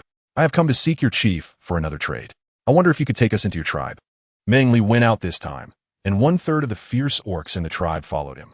Among them was a particularly sensitive-eared orc who had previously warned Huang Yin that there was a small team of fierce orcs patrolling their territory in this direction. It was thanks to this reminder from a clansman that Huang Yin led his people in that direction. By the time the fierce orcs discovered them, Huang Yin had already slowed down, allowing him to lead his people to a halt. The orcs on the opposite side relaxed immediately upon hearing Huang Yan's words and responded with a smile. It turned out to be a distinguished guest from Huang Yan's tribe. They had just offended him a bit, and they invited him to return to their tribe. Their chieftain had mentioned him several times. The baskets and ceramic ware from Huang Yan's tribe were very popular in the fierce orc tribe. Almost every orc wanted to have their own basket because it was incredibly useful for carrying things. With a basket on their back, they could still hold more items with their hands, and even when encountering wild beasts, it wouldn't affect their combat, which was much better than the previous animal skin bags. Thank you for your chieftain's concern. I came this time to exchange some goods with you. Among the patrolling team of the fierce orc tribe, there was an orc who had previously accompanied them to trade with Huang Yan's tribe. Upon seeing Huang Yin standing at the front, he immediately recognized him and warmly invited him to his home. Huang Yin, you're here. Captain, Uncle Niu Li will be very happy to know that you came. Niu Shui, are you on duty today? It's great to see you again. Stop with the formalities, let's hurry to my cave and sit down. The orc, referred to as the captain, was surprisingly familiar with this orc from Huang Yan's tribe. He directly arranged for Niu Shui to take Huang Yin and his group back to the tribe to find the chieftain while he continued to patrol the territory with his clansmen. Niu Shui, take the distinguished guest from Huang Yan's tribe back to find the chieftain. I will continue to patrol with the clansmen. Niu Shui had initially wanted to follow the captain, but upon hearing the order, he slowly revived and led Huang Yan's large group towards the tribe. This time, they were not walking too quickly, allowing Meng Li to see clearly what was happening around them. What is that? Not far from the fierce orc tribe, there was a very tall orc kneeling by a small mound of dirt. The more Meng Li looked at the small mound, the more it resembled a small grave, and he couldn't help but curiously ask. Huang Yin followed Meng Li's gaze and saw an orc who appeared to be nearly 50 years old, kneeling in front of a small mound with a pained expression. Huang Yin was astonished to see this today, since he hadn't noticed it last time. Niu Shui saw that Huang Yin and the little female behind him were both curiously looking towards the right side of the tribe's gate. Niu Ji was kneeling in front of the mound, speaking in a low voice that was hard for them to hear. That's Niu Ji. The small mound of dirt actually holds his bonded partner and his child. This was not something to hide from outsiders, and seeing Meng Li, Huang Yin, and the clansmen behind them all looking curiously at Niu Ji, Niu Shui felt no need to conceal it and explained to them. I'm sorry. We didn't expect it to be like this. Meng Li apologized, not expecting that the orc's bonded partner and their child would leave her. It's okay. Nyoji really had bad luck. He originally had a good bonded partner. His partner even gave birth to a little one, but it didn't last long. While his pregnant bonded partner and their child were playing right where he sat, they were suddenly captured by orcs from the warring tribe. After that, he could never find out what happened to them. 10 tree rings passed, and Nyoji still hadn't found his bonded partner and children. In the end, he buried their clothes here, forming a small mound. Whenever Nyoji had nothing to do, he would come here to take a look. Our tribe's first warrior. After this incident, aged a lot and was no longer as bright as before. Chapter 135. The turmoil caused by Nyoji's silence suddenly spread around Meng Li and their group. The warring tribe felt like a ticking time bomb to them. They never knew when they would suddenly come to attack. They always struck once and then left, leaving the tribe with no trace to follow. A hidden danger that cannot be completely eliminated after frequent occurrences only becomes a sharp thorn in their hearts. It spurred them to swim against the current, but also left the tribe in constant anxiety.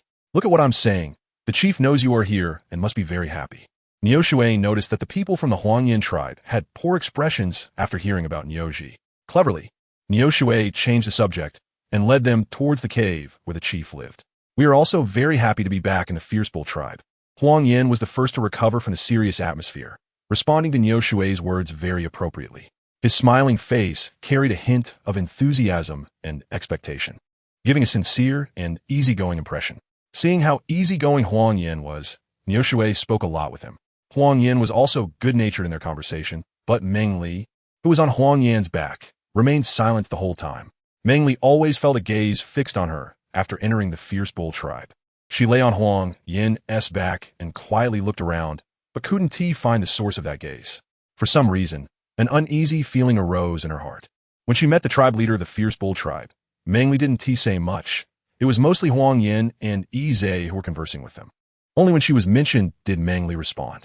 Because that gaze had followed her here, and she had no clues at all, Meng Li felt quite restless. Huang Yan's gaze had never left Meng Li. If it weren't for their long period of private interaction, he wouldn't have noticed her unease and fear beneath her calm expression. Tribe leader, we'll go pick some herbs first and trouble you in the evening, Huang Yan said, eager to leave, but his words remained polite and gentle, endearing him to others. Okay, you go ahead. Nyo, please take care of Huang Yan and the others, the tribe leader of the Fierce Bull tribe said happily, instructing Nyo, a familiar tribesman, to attend to them. Thank you, tribe leader, and brother Nyo.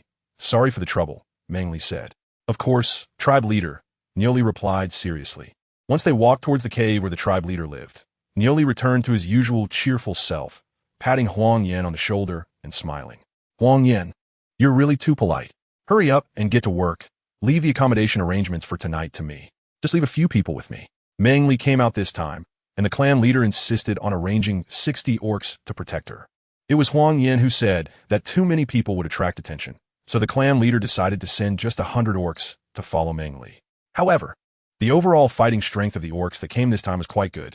Huang Yan stayed behind to organize the cave and arrange for 20 other tribesmen to go hunting. The remaining orcs followed him to protect Meng Li while she picked peppers. Upon seeing the familiar patch of small plants in the woods, Meng Li felt a bit dazed. They looked exactly like the peppers from her original world. In fact, she had noticed long ago that the vegetation here was quite similar to that of her original world, with only slight differences in shape and size. And the harvest season was slightly earlier. She wondered if the Beast World continent had any connection to her original world. Are you feeling unwell? Huang Yan squatted down and took Meng Li's hand, asking with concern. He noticed her unusual behavior and was worried. I always feel like there are eyes watching me from the shadows. Hearing Huang Yan's words, Meng Li, sensing the hidden worry in his eyes, leaned closer to him, smiling sweetly, but what she said startled Huang Yan. Someone is spying on Meng Li? In the Fierce Bull tribe? It could only be a member of the Fierce Bull tribe, who was watching her during her first visit to the Fierce Bull tribe. Countless questions flooded Huang Yan's mind as he gently held Meng Li's small hand, wanting to convey his strength to her, letting her know she was not alone and didn't need to worry or be afraid. It's okay as long as I'm by your side. Let's go pick peppers otherwise. If we take too long, others will get suspicious. Meng Li and the others were exchanging with the Fierce Bull tribe. And it wasn't just the members of the Huangyan tribe who came to pick peppers. There were even more orcs from the Fierce Bull tribe. The strength in numbers was best demonstrated at this moment, as the peppers in the vast mountains and forests were picked in less than 2 hours, and everyone's baskets were basically full. When the members of the fierce bull tribe brought them back, the expressions of those from the fierce bull tribe were somewhat unpleasant. Some females looked at them with a hint of hostility. Although those females tried to conceal it, Huang Yin was different from ordinary orcs. He had consumed 3 crimson fruits, and his combat power and facial features were rarely matched by other orcs. He clearly noticed the hostility from those females. Originally, the members of the fierce bull tribe who went to pick peppers with them seemed to have said something after seeing a tribe member come to patrol them. When they returned, the expressions of the Huang Yin tribe members were quite complex as well. What happened in your tribe? Huang Yin seemed oblivious to the hostility and complexity, and he kindly asked the members of the fierce bull tribe. It's nothing, I'll take you to rest. The leader from the fierce bull tribe was Niu Shan, who had gone to the Huang Yin tribe with Meng Li last time to find Uncle Icefield. He was indeed very angry when he heard the news. But after thinking about it, it had nothing to do with Huang Yin and them, so why should he treat them coldly? He quickly organized his emotions and responded warmly, as usual. Huang Yin did not continue to ask, as they were leaving tomorrow anyway. Knowing or not knowing wasn't very important. As long as they didn't cause trouble, that was enough. Huang Yin thought this way, calmly leading his tribe members to follow Niu Shan to the resting place. As the morning sun rose, Meng Li had rested well last night, and when Huang Yin came to call her for breakfast, she was able to get up right away. However, there was more or less anger on the faces of the tribe members. Meng Li looked at Huang Yin with a questioning gaze. Huang Yin knew she was particular about cleanliness, so he picked up the water bottle and led her aside to wash up. Then he slowly told her what had happened. The orc named Niu Ji heard that our tribe had recently been at war with the war tribe. He went to Chief Niu and said he wanted to leave the fierce bull tribe and join our Huang Yin tribe. The unrest in the fierce bull tribe last night was caused by him. Is that orc named Niu Ji still kneeling outside? Meng Li frowned and asked after wiping her face. I roasted a piece of double beast meat for you. It's very tender. Later, I'll walk slowly and you can eat on my back. Let's leave this place first. Last night, after the chili peppers were picked, they exchanged them according to the pre-agreed arrangement, so there was no need to meet the chief of the fierce bull tribe again. Huang Yin was relieved that they had exchanged them last night. If they had gone today, who knows what unexpected events might have occurred. Chapter 136. Jiangli reappears. Huang Yin, the chili peppers have been collected, but why do I feel like there are a lot fewer? You said. Izay found it strange. They had clearly counted 30 baskets of chili peppers yesterday, but today they only had 28 baskets. He said to Huang Yin, somewhat displeased, but cleverly did not directly say it was the fierce bull tribe's people who took them. How many are missing? Have they shrunk or become dry and hard? 2 baskets of chili peppers were missing, and those peppers had indeed shrunk and hardened. Upon hearing Meng Li's words, Izay repeatedly responded, wondering how she knew about it when he hadn't even mentioned it. Was the divine messenger really all-knowing? When chili peppers are dried, they will be like this. It's called dried chili peppers for easy preservation. Let's pack up and leave. Meng Li and the others arrived at the fierce bull tribe yesterday noon. After picking peppers, they only returned around 4 p.m. In the beast world, the days are long during the fiery season, and the sunlight is very intense. Meng Li then had everyone put the peppers out to sunbathe, and unexpectedly, after just one night, most of the moisture was dried out. With another day of sun exposure, they could be stored properly. All right, I gathered the tribe outside the cave. Izay left first, with Hei Tung following behind. However, his pace wasn't fast, and eventually, he couldn't help but look back. He saw Meng Li with a small pout on her face, looking slightly displeased, complaining to Huang Yin. Huang Yin squatted down, looking at her with good humor, wiping the water pouch's mouth clean with a clean cloth before handing it to Meng Li to drink. Although Meng Li still seemed somewhat unwilling, after hearing what Huang Yin whispered in her ear, she couldn't help but laugh. Hei Ting thought, this is the difference between Huang Yin and himself. It's also what Meng Li said, the difference between love and indifference. Although he understood and was secretly healing himself, seeing them still made his heart ache. Just then, Izay signaled for assembly, and Hei Ting hurriedly left, no longer looking back at the 2 behind him. Is it all right? Huang Yin watched the direction Hei Ting left, noticing Meng Li's visibly low mood, feeling quite uneasy inside. Since I didn't choose him, I don't want to give him too many illusions. It's best to completely cut ties. In the future, if we can help him, we will, and if you have the chance, introduce him to a few females. Meng Li's words were quite unpleasant, but they made Huang Yin very happy. Well, let's hurry and gather, and leave the fierce bull tribe quickly. All right, let's go. The 2 left to bid farewell to the cave where the bull tribe leader lived. Due to the incident with Niu Ji, the meeting between the 2 tribes was somewhat awkward. Huang Yin and the others did not accept Niu Ji and showed no signs of guilt in front of the bull tribe leader. The bull tribe leader also knew that this matter could not be blamed on Huang Yan's tribe, but he still felt a bit uncomfortable. He showed little enthusiasm, which Huang Yin could understand. The departure of the tribe's top warrior was a loss for any tribe. Maintaining the last bit of respect, Huang Yin and his tribe members bid farewell to the bull tribe leader and quickly left the territory of the fierce bull tribe. According to the route Huang Yin inquired about, the Sweet Bee tribe was less than a full day's distance from the fierce bull tribe. Huang Yin also learned that the Sweet Bee tribe mostly lived in flat areas, with flowers blooming everywhere. It was currently summer, and going straight there would expose them to the sun, which could lead to dehydration if it got severe. The suggestion from Brother Meng Li was to first head to the nearest patch of woods to the Sweet Bee tribe to avoid the scorching sun. They would then go to the Sweet Bee tribe when the sun was setting. The setting sun would not be as intense, and they would not be dehydrated from the heat. After leaving the fierce bull tribe, Huang Yin and his group's speed slowed down considerably. Meng Li was also used to staying on the backs of the beastmen and was currently munching on the meat of a double-horned beast, eating with great enjoyment. In fact, this animal called the double-horned beast resembled a chicken, but it could swim and prefer to live in watery places. The name came from the fact that they only have one partner throughout their lives. If one dies, the other does not live long either. Meng Li thinks the double-horned beast is very romantic, but it can't compare to her love for its meat. The meat of the double-horned beast is incredibly tender. Just a sprinkle of salt is enough for Meng Li to eat a whole one by herself, which weighs at least 6 or 7 pounds. Huang Yin, the orc named Niu Ji, is still following us from behind. He occasionally flies up high to scout the situation, and each time he comes back, he looks like he is about to faint from the heat. His bronze skin has started to turn darker recently. If he wants to follow, let him. As long as he doesn't get into trouble, we don't need to worry about him. The chief of the fierce ox tribe and Niu Li have secretly told him that if Niu Ji really leaves with them to the Huang Yin tribe, they hope he can join them and be treated well. Huang Yin didn't immediately agree. He just said that if Niu Ji follows them, he will definitely ensure his safety. If he leaves, he will also have his tribe send a message to inform them. When they reached a fork in the road, Huang Yin couldn't quite remember which way to go, and he had never been to the Sweet Bee tribe's territory. Let us just take any path. It's not far to the Sweet Bee tribe's land, and we should see a vast sea of flowers soon. If we take the wrong path, we can always turn back, right? While everyone was discussing which way to go, Meng Li, munching on the double-horned beast, expressed her opinion in a muffled manner.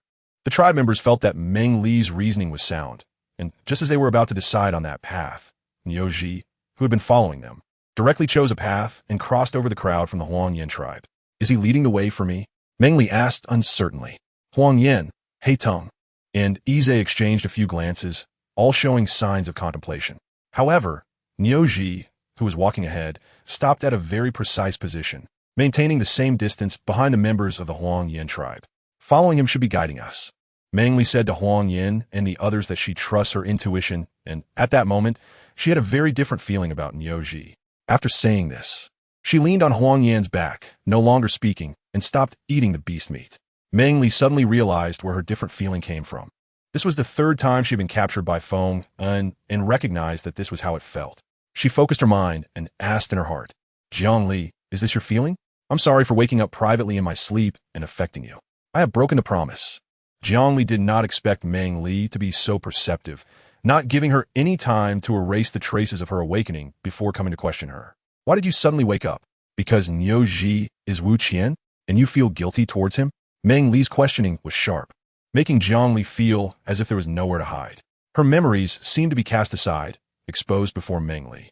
Yes, I once owed him a debt of guilt, a kind that I would gladly pay with my life. Jiang Li's voice was filled with immense guilt and regret. Meng Li did not want to delve into Jiang Li's past. As long as she did not affect him, that was enough. You want me to reunite with him? To let him return to the 6 guardians of the beast god? Meng Li's voice was very calm, so calm that it made Jiang Li a bit scared. Jiang Li wasn't as old as Meng Li. She was only 21 when she crossed over to the beast world, quite young. Meng Li, who was a female elite struggling in society, was her rival. Every question Meng Li asked hit the mark, making it impossible for her to respond indirectly. Well, this is what I think. I don't know if that's okay. Jiang Li's tone carried a plea, hoping to do more to atone for her past with Wu Qian. I'm not sure, but I hope you won't wake up again before I meet the beast god. I don't like others competing for control of my body. Meng Li did not respond directly to her, and seriously warned Jiang Li not to come and influence her understanding again. nor to use any tricks to control her body. Chapter 137. Blue Flying Bird, I'm very sorry. After Jiang Li said this, there was a long silence. Meng Li looked at Niu Ji in front of her more precisely. He should be the leader of the 6 guards beside the beast god, Wu Qian. She no longer felt any strange emotions towards him. Just as when she first saw Wu Qian, he was a stranger, a pitiful beast man. With Wu Qian leading the way, the members of the Huangyan tribe quickly arrived at a peculiar mountainous area. The place they stayed was still filled with towering rocks and towering trees. However, about 5 meters ahead, where this grove met, it transformed into a plain covered with wildflowers of various kinds, all blooming beautifully. Because of Jiang Li's appearance and recognizing Niu Ji as Wu Qian, Meng Li's mood wasn't very good, but after seeing this sea of flowers, she was astonished. She finally understood what it meant to be as beautiful as a sea of flowers, with countless colors and flowers competing to bloom, a breathtaking sight. The endless plain before her, with flowers all over the mountains and fields, dazzled Meng Li. There were many flowers whose names she couldn't recall blooming, and she walked to a shaded spot at the boundary. Right in front of her was a flower that resembled blue flying birds, with 3 blue flowers that looked like 3 little birds flying. Meng Li stared in awe, exclaiming at the beauty of nature, which is truly rare to behold. Near the blue bird flower, there's also a white butterfly flower, and to the left, a small red fish flower. If it weren't for coming to the Sweet Buzz tribe, Meng Li would never have known that nature could have such beautiful and magical flowers. Do you like it? I'll help you pick some. Huang Yin sensed Meng Li's joy and reached out to break the stem of the blue bird flower. Meng Li couldn't stop her in time, and the blue bird flower was already handed to her. Meng Li did not refuse. Since she had already broken off the flower herself, it was fine to accept it. However, she still spoke up, telling Huang Yin not to pick any more flowers for her. These flowers would remain here for a few more days. If you picked them and gave them to me, they would probably wilt and lose their beauty in just half a sunset. Upon hearing Meng Li's words, Huang Yin thought about it and realized it made sense. The scorching red sun of the summer season was intense, and they, as beastmen, would likely perish after being exposed to it for half a sunset. These flowers were even more fragile. They would die shortly after being uprooted. Then I won't pick them, he said. I see a flat area over there where the red sun can shine down. Why don't we dry the chili peppers there to prevent them from spoiling in the basket? Those chili peppers were not fully dried yet, and Meng Li was worried that taking them like this would eventually lead to spoilage. It would be better to dry them completely. As long as they didn't encounter water, they would basically be fine. Okay, you rest here, and we'll go dry the chili peppers, Huang Yin said, seeing that Meng Li was still very interested in the flowers. He reminded her to be careful and asked the nearby Hei Tong to keep an eye on her. He took about 10 clan members to dry the chili peppers in that flat area where the sun could shine. A sudden change occurred at that moment. A hand suddenly sprang out from in front of Meng Li, grabbing her and trying to run away. Fortunately, Yi, who was guarding nearby, reacted quickly, spreading his wings and flying to Meng Li's side to catch her.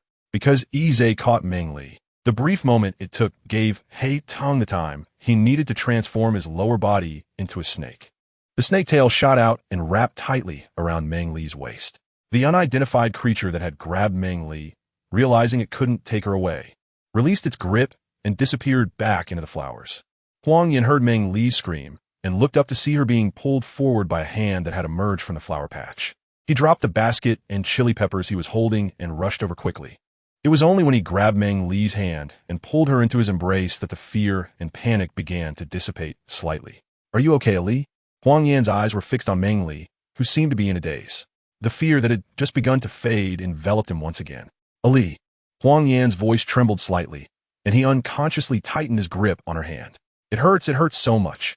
Meng Li's eyes still appeared somewhat vacant, but he was crying out in pain, his face showing a look of suffering. Yi, Hei Tong, and the other clan members surrounded them closely. Hearing Meng Li cry out in pain, they quickly intervened to stop Huang Yan from engaging in unconscious behavior caused by excessive fear. I'm sorry, I'm sorry. Ali. Thanks to the clan members' intervention, Huang Yan completely regained his composure and loosened his grip on Meng Li's arms a little. However, he did not let Meng Li go to anyone else. Losing Meng Li now would drive him insane. I'm fine. I won't hurt Ali again in the future. You can rest assured. Huang Yan gently held Meng Li's body, making this promise with his words. The relationship between Meng Li and Huang Yan is well known to everyone, and Huang Yan's unusual behavior is also caused by her concern for Meng Li. They didn't know what to say, so they could only move a little further away. wanted to see what was really going on with Meng Li. It seemed that Meng Li's consciousness had drifted away from her body, allowing her to see many scenes she had never witnessed before. Meng Li originally thought it was still Jiang Li causing trouble, but no matter how she called Jiang Li, there was no response. Instead, there were intermittent voices speaking in her ears. A man's and a woman's voices came through. Man, here, this is for you. Woman, what kind of flower is this? It looks so much like a blue bird. Man, and this one. Woman, a red flying fish. These two flowers are amazing. They look almost real. If you hadn't picked them for me, I would have thought they were real birds and fish. Man, do you like them? Woman, yes, thank you.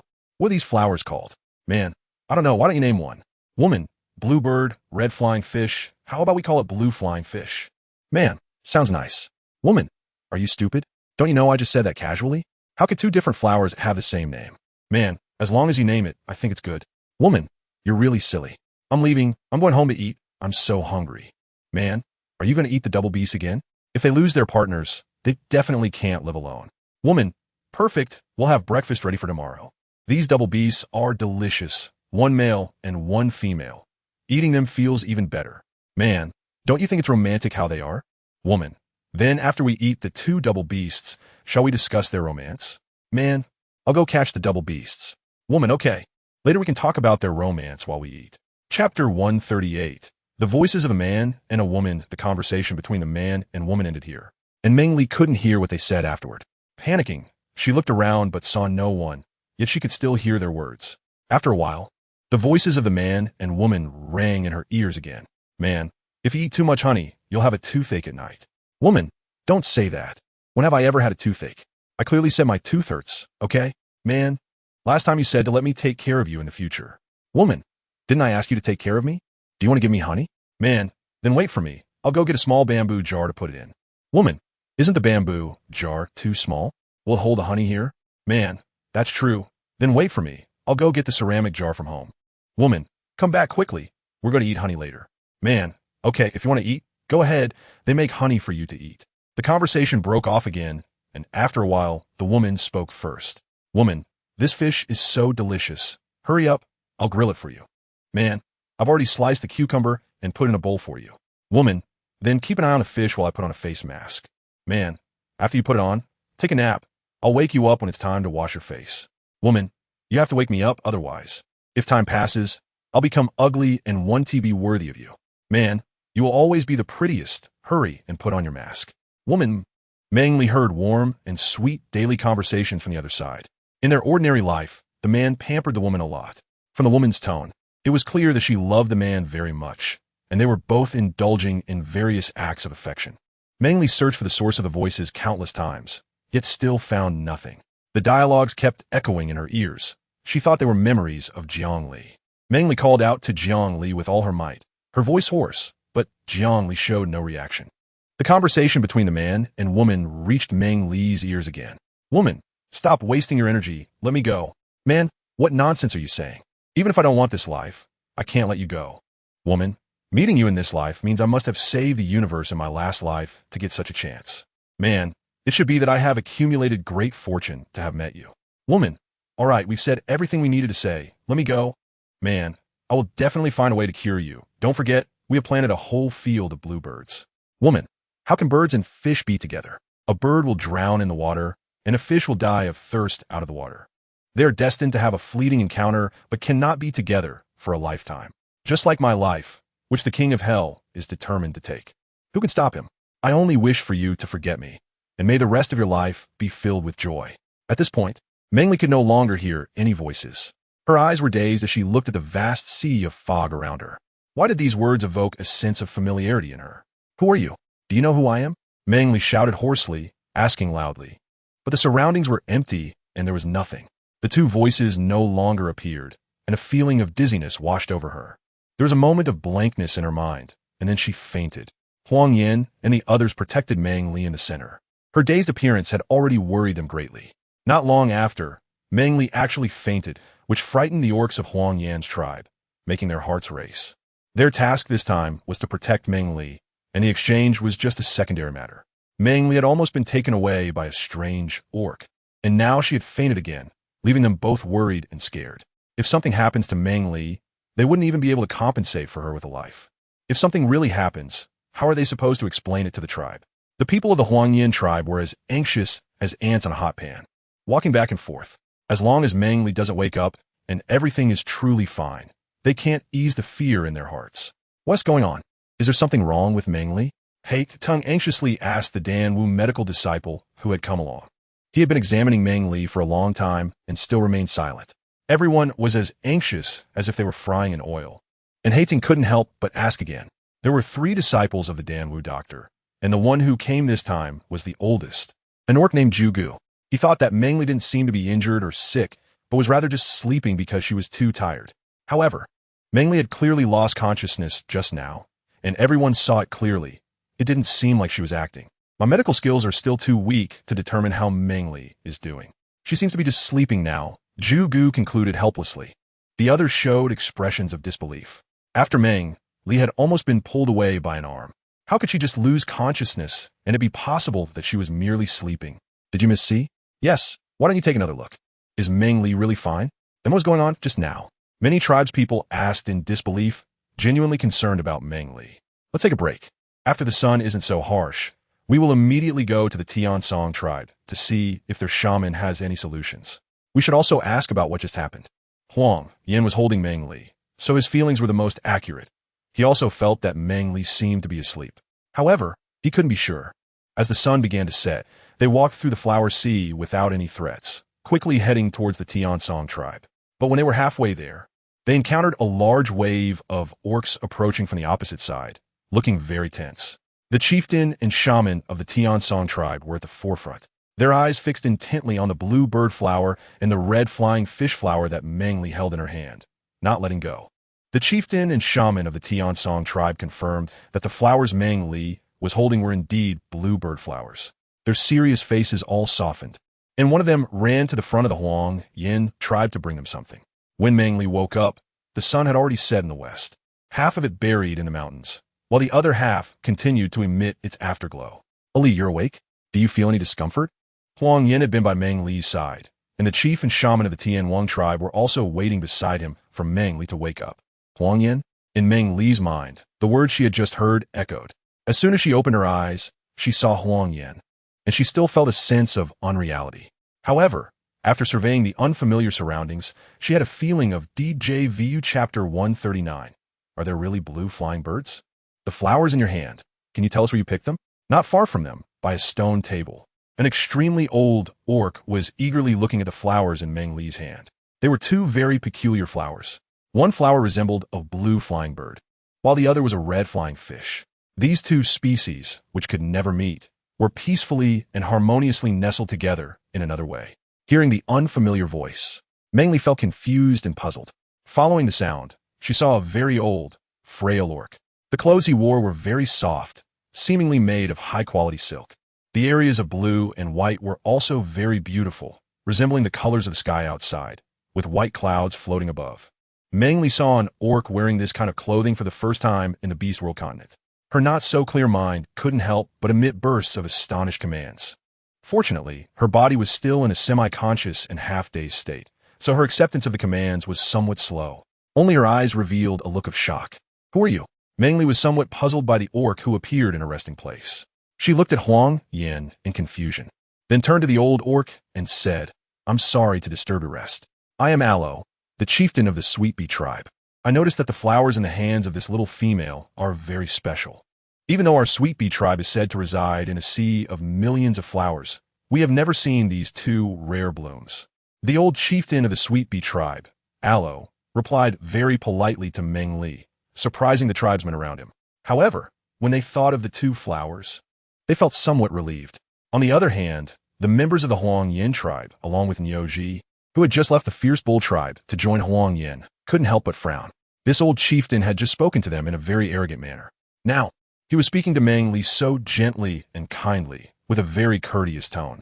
This unusual behavior made everyone in the Huang Yin tribe feel on edge, fearing that the old chieftain of the Sweet Bee tribe might have bad intentions towards Meng Li.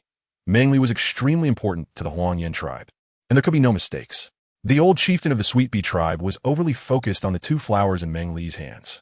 Meng Li couldn't help but wonder if these 2 flowers had some special significance. Otherwise, How could they attract the excessive attention of an old chieftain? These questions circled in Meng Li's mind several times, but she still had no answers. She could only tell the old chieftain of the Sweet Bee tribe where she had picked the flowers. I picked them at the border of the last forest, where I walked from the fierce bull tribe to your tribe, at the junction with your sea of flowers. Meng Li did not mention Huang Yin, but her eyes showed that she wanted to say something. She tightened her grip on his hand, not allowing him to say anything. They still didn't know the relationship between these two flowers and the sweet buzzing tribe. If they accidentally fell out, she would have to expose her identity. If Huang Yin and the chief got involved, Meng Li wasn't sure she could protect everyone. So, it was better to let her bear everything alone. The little female was really lucky. These two flowers were called blue flying birds. Adding just a little to the honey produced by our tribe could make the honey more fragrant and taste better. Our tribe's chief had searched for a long time, but had never found them. Hearing the old beastman's words, Meng Li's mind exploded. She remembered very clearly that before she lost consciousness, she had overheard a conversation between a man and a woman, and one part mentioned the blue flying birds. She never expected that by just casually looking over there, she would find these two strange flowers. Blue flying birds? Meng Li unconsciously murmured, although her voice was very soft. However, the old leader of the Sweet Buzz tribe, who was always paying attention to her, heard it clearly. It was about the blue flying birds, and two flowers that grow together. Where one is, the other is sure to be nearby. The two flowers live and die together, inseparable, symbolizing love. Hearing this made Meng Li even more nervous. It felt as if she had heard these words somewhere before, but she couldn't remember. Did the old leader want these two flowers? Meng Li's head ached a bit, and she couldn't help but frown. Huang Yin sat by her bedside, and seeing her frown, he gently smoothed her brow with his hand, hoping that she wouldn't be so troubled and could rely on him more. No. These two flowers are destined to be with the little female. Otherwise, if they grow so close to us, why has our tribe's chief been searching for so long without finding them? It indicates that we are not their destined ones. The blue flying bird needs to be nurtured in a clay pot filled with water, which can help it survive for an additional month or two. When needed, simply pick a petal, crush it, and mix it with honey. This will make the honey taste even sweeter and more delicious. After the elder of the Sweet Buzz tribe finished speaking, a young orc from the tribe brought a clay pot filled with water. The pot was not large, only the size of Meng Li's fist, but it was quite tall, about 20 to 30 centimeters high. It was just right for holding water to nurture the flowers. Meng Li only took a glance and knew that these items had been prepared in advance. All right, thank you, elder. Meng Li didn't dwell on it. For her, these two flowers were just a bit special. They held no other significant meaning. When she saw the young orc from the Tianwang tribe approaching with a clay pot of water, she wiped the two flowers into it. The flowers, detached from their stems and exposed to the scorching sun, now looked as if they could wither away at any moment.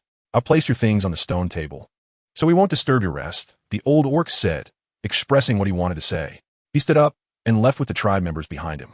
After Meng Li and Huang Yin expressed their thanks, Huang Yin personally escorted the old chief of the Tianwang tribe out of the cave. The chief of the Huang Yin tribe was very happy to see Meng Li awake, and after hearing the old chief of the Tianwang tribe's words, he understood that the blue bird was extremely precious. Many tribe members who had previously shown little interest also rushed over to watch. Meng Li also lay down, thinking about the conversation she just had. She always felt that the old clan leader was hinting at something or testing her. Could it be that they could see that there was still a soul within her? What was she thinking?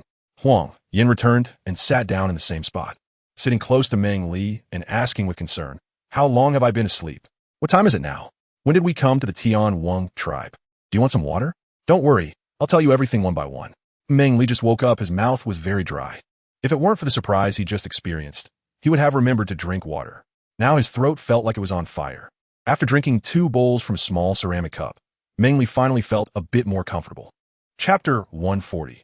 The master of my clan, did that orc who wanted to pull me away know the situation? Is he from the Sweet Buzz tribe? Meng Li was like a small firecracker, chattering away and asking a bunch of questions. Huang Yin helplessly rubbed her little face, sighing that Ali's skin was really tender, and it felt so good that he was reluctant to let go. After you fell unconscious, we immediately rushed towards the Sweet Buzz tribe. Halfway there, a tribe member suffered from dehydration. If we hadn't brought water or missed the tribe's welcoming personnel, many orcs might have truly perished there. Fortunately, the tribe members managed to check and encounter the Sweet Buzz tribe coming to assist. With the help of the Sweet Buzz tribe, they quickly arrived at the Sweet Buzz tribe settlement, and their shaman also took a look at you. It's almost time for dinner now. As for the orc who wanted to take you away, The Sweet Buzz tribe also didn't know who it was and couldn't find that orc. Huang Yin used his very pleasant voice to clearly tell Meng Li word by word. He hoped that his little female would rely on him a bit more and that she just needed to be happy. Well then, did the shaman of the Sweet Buzz tribe say why fainted? The shaman told us that the red sun during the hot season was very intense. It's best for little females not to go outside, as this was caused by a bit of heat stroke. He prescribed some medicine, and you'll be fine after taking it. You don't know how much you worried everyone just now. I and the tribe members were so worried. Thinking about today, Meng Li almost got captured by other orcs, and her fainting made him understand what true fear felt like. Now, holding Meng Li, his body still trembled slightly. All right, I'm fine now, aren't I? Don't worry. I won't be in any trouble. Feeling Huang Yan's unease and the trembling caused by fear, Meng Li couldn't help but feel heartache. Hugging Huang Yan tightly and slowly comforting him. Meng Li is already woken up, and the tribe members see the two of them so close again. After looking at the two rare flowers, they tactfully left the cave one by one. During dinner that evening, the old chief of the Sweet Buzz tribe came to the cave, where Meng Li was temporarily residing. He friendly joined them for dinner. The old chief of the Sweet Buzz tribe was truly exceptionally warm towards Meng Li. Many times, she found it hard to cope. Even the transactions they were supposed to discuss were directly moved to the cave, where Meng Li was staying for negotiation by this old chief. Meng Li and the others stayed in the Sweet Buzz tribe settlement for 3 days. Besides Meng Li needing rest, the tribe's storage did not have much propolis, as they were busy refining honey and producing propolis these days. One day, Meng Li bent down to look outside from the flat ground in front of the cave. The caves were built like a wasp's nest, densely packed together. Inside the cave, only she, Huang Yin, and Niu Ji, who was about to join their tribe, remained. Meng Li finally had the opportunity to try something. She walked up to Niu Ji and sincerely offered him her blessings. Seeing Meng Li standing in front of him without speaking, Niu Ji was quite puzzled. However, he did not disturb Meng Li and was about to turn around and leave from the other side. Suddenly, a golden flower detached from Niu Ji's pinky finger and slowly floated to Meng Li's side, pausing for a second before merging into the position of Niu Ji's heart. Wu Qian, who was following Meng Li, had already developed quite an immunity to such scenes. Besides him, 3 others also received Meng Li's golden flower. Upon seeing the golden flower merge into Niu Ji's heart, they were only slightly surprised at first, but then looked at Meng Li without changing their expression. Wu Qian was dumbfounded, looking at Meng Li in disbelief. You sent me a blessing? Yes, Wu Qian. Do you want to come with me? If it were in the past, Niu Ji would have agreed without hesitation. He just didn't expect that the female in front of him would discover his secret. I need to think about it. Niu Ji had his own plans, which were now disrupted, and he needed to consider what to do next. All right. Meng Li finished speaking and pulled Huang Yin down. Looking down from above, the sea of flowers was quite shocking, and she wanted to take a closer look at those flowers. Meng Li, are you going out with Huang Yin? The old patriarch of the Sweet Buzz tribe came to find Meng Li, just in time to stop the two who wanted to go outside. Yes, old patriarch. Did you come for something? Meng Li has been pestered by the old patriarch of the Sweet Buzz clan these days. The words coming out of his mouth are polite, but his brain is starting to ache a bit. Do you want to see the sea of flowers? I know a beautiful place. Let me take you there. Cool. Follow me. Meng Li and Huang Yin could only nod helplessly and follow the old chief of the Tianwing tribe to see the sea of flowers. All right, then we trouble the old chief. Not a trouble at all.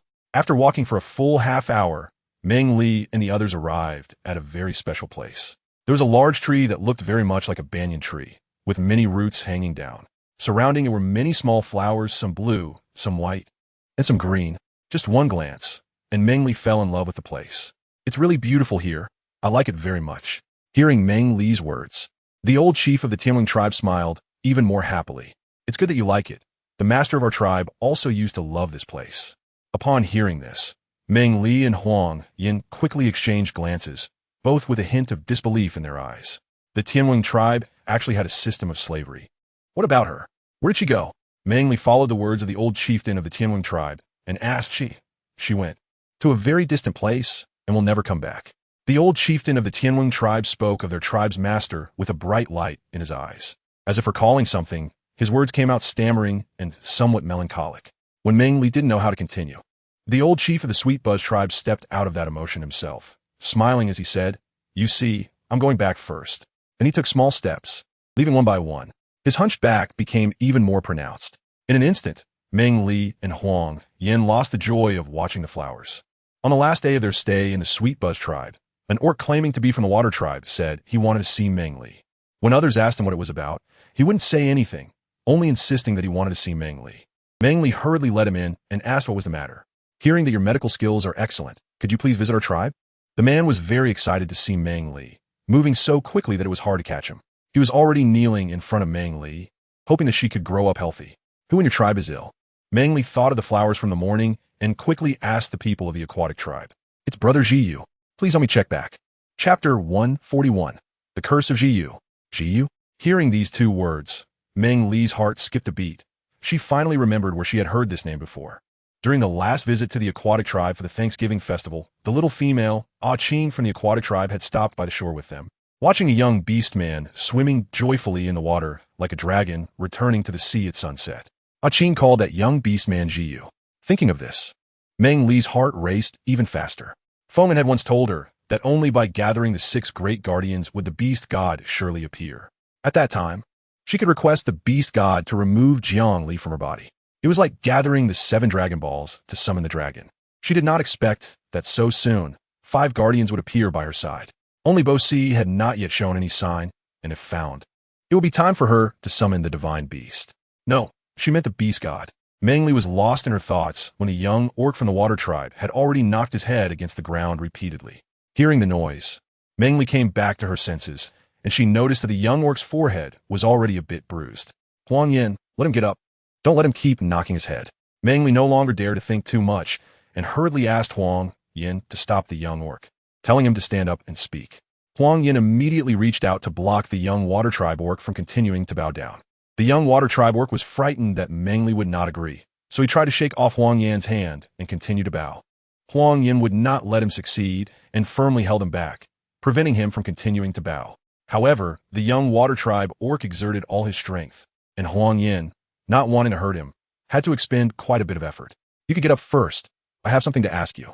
You can bow again after I've asked. Meng Li saw that the young orc was so stubborn and felt a bit intimidated by him. She quickly spoke up to divert his attention so she could find out what was going on. The young orc, who was still struggling to bow, heard Meng Li's words and quickly retracted his strength, standing up with the help of Huang Yan's hand. You ask, I will definitely tell you. What is your name? My name is Ani. The young Water tribe orc, not expecting the little female in front of him to ask his name, replied a bit shyly. How did the chief of your tribe get sick? Meng Li had seen that orc from a distance before. The young orc under the sunset could dance in the broad river without fearing the aquatic beasts.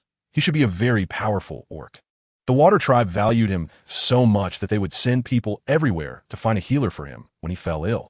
Logically, the chances of him being sick or injured were very low. Even if he were injured, he should have gone to the Fierce Bull tribe first to seek help. Both the Water tribe and the Fierce Bull tribe were very powerful tribes, and their shamans wouldn't be too bad. Why would the Water tribe look for a healer outside? Could it be that the chief's injury was not external, but internal? Before the young Water tribe orc could speak, Meng Li had already pieced together the situation. The chief. He is not physically injured. It's just that he can't lift the stones he used to be able to lift, and he can't swim in the water like before. As Ani spoke, his eyes began to redden. He didn't know what was wrong with Chief Jiyu. He only knew that the once powerful Chief Jiyu had now become weaker than him. The shamans all said Chief Jiyu was sick, and he heard that a disciple of the Huang Yin tribe shaman had come to the Sweet Buzz tribe. So he told a moo and ran over alone to seek help. Chief Jiyu has become weak. As soon as Meng Li spoke, both the young orc named Ani and the members of the Huang Yin tribe nearby were taken aback. The term weakened was too sensitive. Ani was the first to react, excitedly saying, No, Brother Jiyu hasn't weakened. He's just sick. The shaman said that as long as we cure Brother Jiyu's illness, he will be as powerful as before. His argument was weak and ineffective, as the shamans had already treated Brother Jiyu. They hadn't given him any medicine, and the visits had become fewer and fewer. Each time they came, they only advised Brother Jiyu to rest more and said nothing else. It seemed that Brother Jiyu also knew something, as he had been silent and had lost much of his previous smile. And I didn't like this version of Brother Jiyu. He wanted the old one, the powerful and cheerful Brother Jiyu. Please, say Brother Jiyu. I can leave the Water tribe and go to the Huang Yin tribe to do anything for you. And I didn't dare to think further and knelt down again, pleading with the small female in front of him to save Brother Jiyu. Get up. This kind of illness is something I've never seen before. I need to go back to the tribe to inquire. Meng Li did not immediately agree to Ani's request. At first, she thought Jiyu was sick. It was the chief of their water tribe who ordered someone to seek a powerful shaman for help. However, after chatting for so long, the only member of the water tribe who came was the young orc named Ani, and no other tribesmen appeared, indicating that Ani had come to find her alone, and the water tribe was not aware of the situation. Meng Li had already compared everything Ani said in her heart. Jiyu was not sick. Rather, the curse on him was beginning to take effect. Fomen had once said that the 6 great guardians were all somewhat cursed by the goddess of war before their deaths. Jiyu and Huang Er bore the most vicious curses. From the moment Jiyu spoke, he was extraordinary. He had been a favored child of destiny since childhood. But at the peak of his glory, he was cast down from grace. This was Jiyu's curse. His brilliance had already faded, and after the curse took effect, he would only grow weaker, eventually becoming indistinguishable from ordinary orcs, lost in the crowd. How could such a gifted child, who had been expected to achieve great things and left his peers far behind, endure a return to mediocrity? There was only one way to lift the curse on Jiyu. A divine messenger must appear to bestow blessings upon him, and the curse would be immediately broken. But Meng Li did not dare to reveal her identity easily. She was not just representing herself, but also a large tribe of over 1,000 people behind her. She did not know if the water tribe had ever experienced something like this before or if they knew a way to resolve it. Meng Li couldn't afford to gamble. She wanted to go back and ask Foam and for clarification to see if there was any way to lift the curse on Jiyu without exposing her identity. Please, save Brother Jiyu. I'll do anything you ask if you can save him. Ani immediately knelt on the ground and continued to bow her head. Huang Yan didn't need Meng Li to say anything this time. He had already pulled the young beastman up. He knew that since Elise said this, she must have her reasons. Jiyu was one of the 6 guardians of the beast god, and as long as the 6 guardians were gathered, Ali could ask the beast god to remove Jiangli from her body. This was something she was very anxious about, always saying that having Jiangli inside her was like a ticking time bomb. It's not that I don't want to save him, but I currently have no way to do so. I'll go back and ask our shaman if there's a solution. Meng Li spoke very tactfully. She did not outright refuse, but wanted to find a complete solution before addressing the curse on Jiyu. Are you really willing to go back and find a solution first, then come and treat Brother Jiyu? Ani asked, staring at Meng Li with wide eyes. His tone excited. Yes, you go back first. If there's anything else, you can find us at the Huangyan tribe. Once I find a solution, I will definitely go treat Jiyu. I will use my entire life to ensure he is healed. In that moment, Meng Li made a promise to the young orc named Ani. She knew that in the end, she would choose to bless Jiyu to free him from Jiangli. Chapter 142. Return to the tribe okay. Ani was not foolish. The little female before him had already said enough, and he could not press further. He felt a bit disappointed, but agreed to Meng Li's words. You must come to treat Brother Jiyu, okay? I would give my life for you. Calming himself, Ani bowed his head in gratitude to the orcs of the Huangyan tribe. Then, as he walked toward the cave exit, he turned back just before stepping out, hoping that Meng Li would remember to treat their tribe and Brother Jiyu. I will come to your tribe and treat your Brother Jiyu once I find a solution. For his distrust, Meng Li felt no impatience.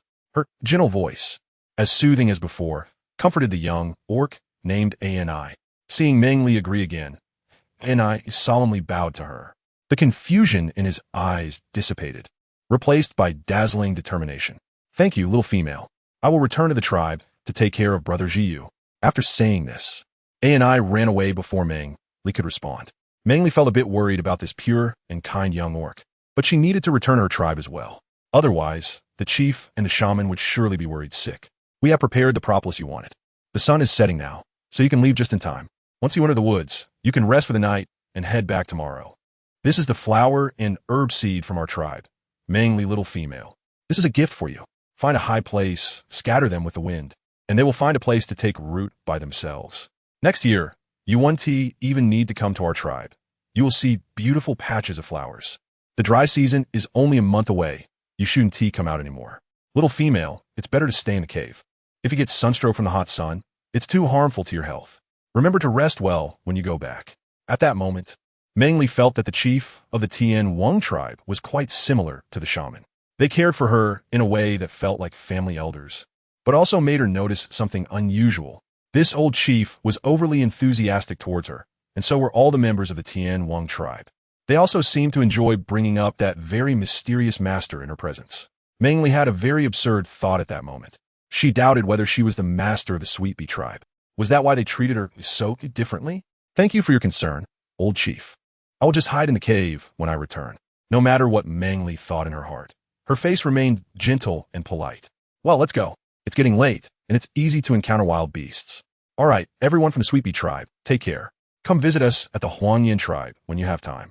Many wild beasts come out to forage at night, so it would indeed be difficult for them if they encountered any while traveling. As the old chief of the Sweet Bee tribe said, it's better to reach the forest early and find a good spot for a temporary camp. The people from both tribes didn't say much more, and Meng Li lay on Huang Yan's back, watching the members of the Sweet Bee tribe gradually fade into the distance. Meng Li brought her clansmen out this time and reaped great rewards. Along with Huang Yan and the newly joined Ji, there were 59 other tribesmen, making a total of 60 orcs. Each person had their backpacks filled to the brim. The Tianwing tribe was not far from the Huang Yan tribe. They set off early in the morning around 6 and returned to the tribe just in time for dinner. They were still some distance from the tribe when they were spotted by the orc on watch at the lookout tower. The small red flag was vigorously waved by them, and the orcs on duty at the north gate noticed the flag shaking. Each of them strained to look back along the road to see if Meng Li and the others had returned. It was indeed Meng Li and her group. Huang Yin and the clansmen had brought Meng Li back safely. One sharp-eyed orc excitedly said to his companions, "Quick, go tell the chieftain and the shaman that the Huang Yin and the clansmen have brought Meng Li back safely." Another orc on duty, reminded by his companion, also saw the group of over 60 people. Overjoyed, he urged his companion to wake up and inform the chieftain. As soon as they finished speaking, the chieftain, the shaman, and most of the tribe's leadership arrived. They had been watching the lookout tower on the northern mountain every day. Just now, they had seen the small red flag at the lookout tower being shaken excitedly by the orc on duty. They were all aware that Meng Li and her team were the ones the tribe was most worried about. Only their return would bring such joy to the orcs on duty. So without anyone having to notify them, they all spontaneously went to the stone gate in the north, wanted to see Meng Li at first glance and confirm her safety. Otherwise, their hearts would always be in turmoil. "Meng Li, darling." The chieftain shouted excitedly upon seeing Meng Li on Huang Yan's back. "Hey!" Hearing someone call her, Meng Li, lying on Huang Yan's back, responded loudly. This familiar and soft voice reached the ears of everyone in the tribe. The stone that had been hanging over their hearts for days finally fell.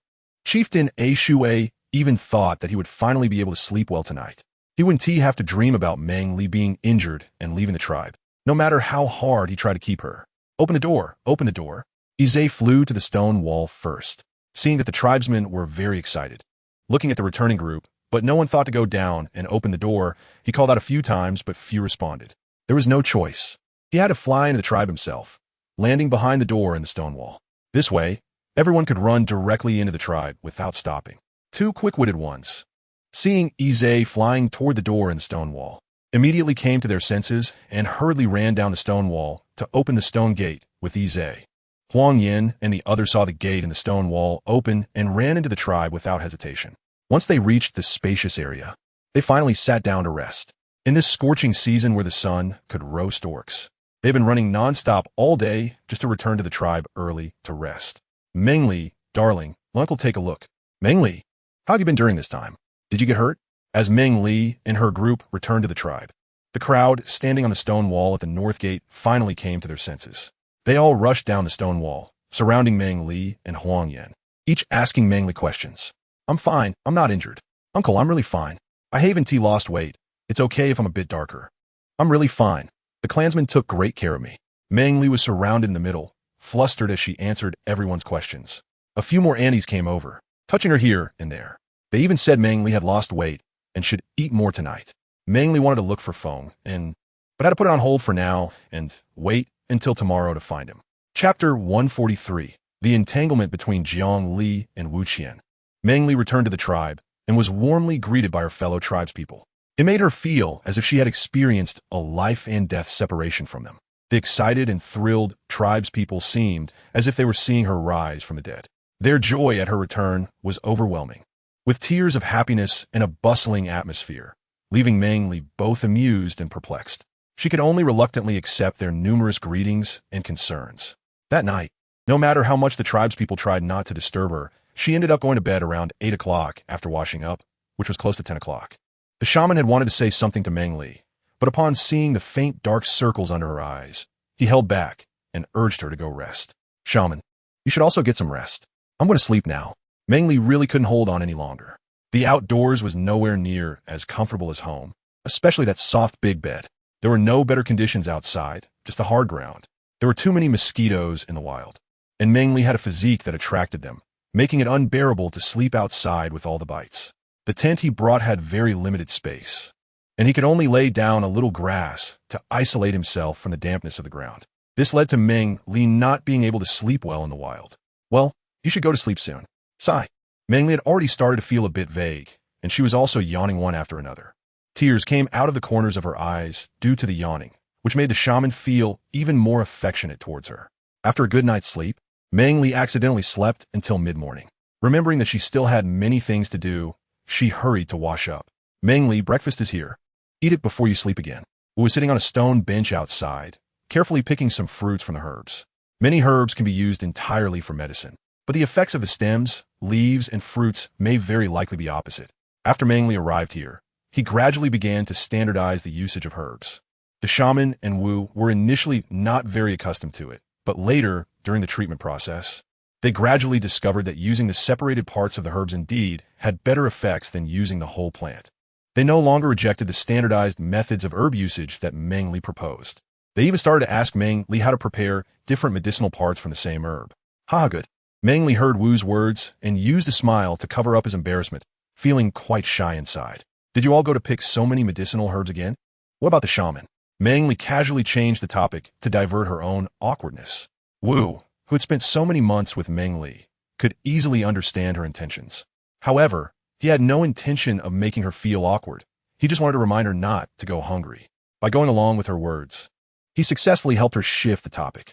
The shaman had gone out, and the alchemist was looking for him. Oh, Meng Li was lost in thought, but she knew she had things to do and couldn't delay any longer. After washing up, she wolfed down the piece of roasted meat that had been cut into small pieces. I have things to do, so I'll head out first. Okay, come back early. Xiao Er has been asking about you lately. He was really happy when you came back yesterday. Wu continued to carefully pick the fruits from the herbs and set them aside, without even lifting his head while talking to Meng Li. Just as Meng Li was about to leave, she paused at Wu's words. That's right, although she had acknowledged Xiao Er as her younger brother, she, as the older sister, had repeatedly left the young and insecure Xiao Er alone in the tribe, behaving almost like an irresponsible jerk. Okay, I understand. Thank you, Wu. Meng Li had lost the earlier fighting spirit, feeling somewhat defeated, her beautiful face showing signs of despair. It wasn't until she was close to the cave, where Feng and lived, that her mood began to improve. She had already handled the situation with Xiao Er poorly and couldn't afford to mess up everything else. Adjusting her mindset, Meng Li quickly walked to the entrance of Feng En's cave. Feng, are you in the cave? Yes, come in. Meng Li's voice had just traveled a short distance when Feng En's voice followed, responding to her. Sorry to interrupt. Meng Li politely said a word and quickly walked into the large cave where Feng En lived, which was used as a reception room. Sure enough, when Meng Li entered, Feng En was already sitting on a stone bench beside the stone table waiting for her. Why are you looking for me as soon as you come back? Is there something going on? And how is Li?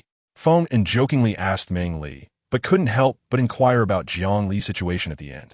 Even though he knew that Li was asleep within Meng Li's body, he still wanted to ask, even if it was just to confirm that she was still sleeping.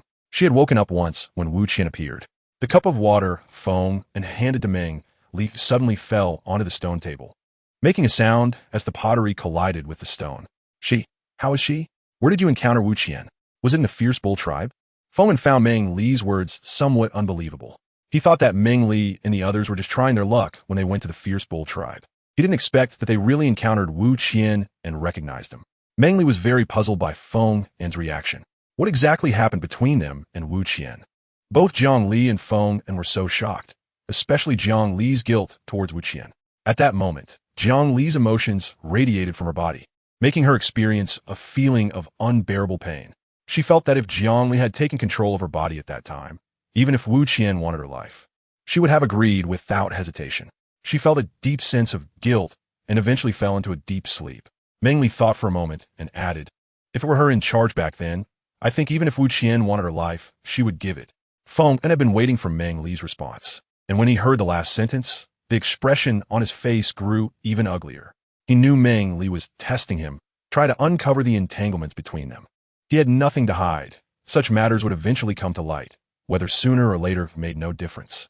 He recalled how painful and regretful they had been when that tragic event occurred. At that time, Wu Qian was like a dead person, devoid of any vitality. He wanted to give his life to Wu Qian to repay the debt they owed, but Wu Qian said it wasn't necessary. She would rather die at the hands of the goddess of war than see them again, nor would she allow them to save her. The death of Wu Qian's female bonded partner and her 2 young cubs had a lot to do with them. As Feng spoke, his face was filled with bitterness. How foolish they had been to believe that person again, which led to Wu Qian's family being destroyed. They were all accomplices. No, they were the murderers. Was Jiangli the reason? Was Jiangli the main person responsible for Wu Qian's family being destroyed? Meng Li's words were sharp, like a steel needle, firmly fixed in the most important position. Feng wanted to refute several times, but ultimately found himself unable to voice any arguments. Was it still related to the goddess of war? Immersed in the painful memories of the past, Feng was startled by Meng Li's words. He did not expect Meng Li's insight to be so sharp that it could lead to that person. Chapter 144. The Origin of the Goddess of War. Yes, Feng was so shocked that he regained some of his rationality. He could feel that Meng Li was gradually guiding him into certain topics. Was the goddess of war once an acquaintance of yours? At this point, Feng had yet to realize that he had truly wasted so many years. Meng Li clearly had discovered something, but did not ask him directly. Instead, she led the conversation step by step to a position most advantageous to her. She posed questions, provided answers, and then analyzed them, corroborating what she knew.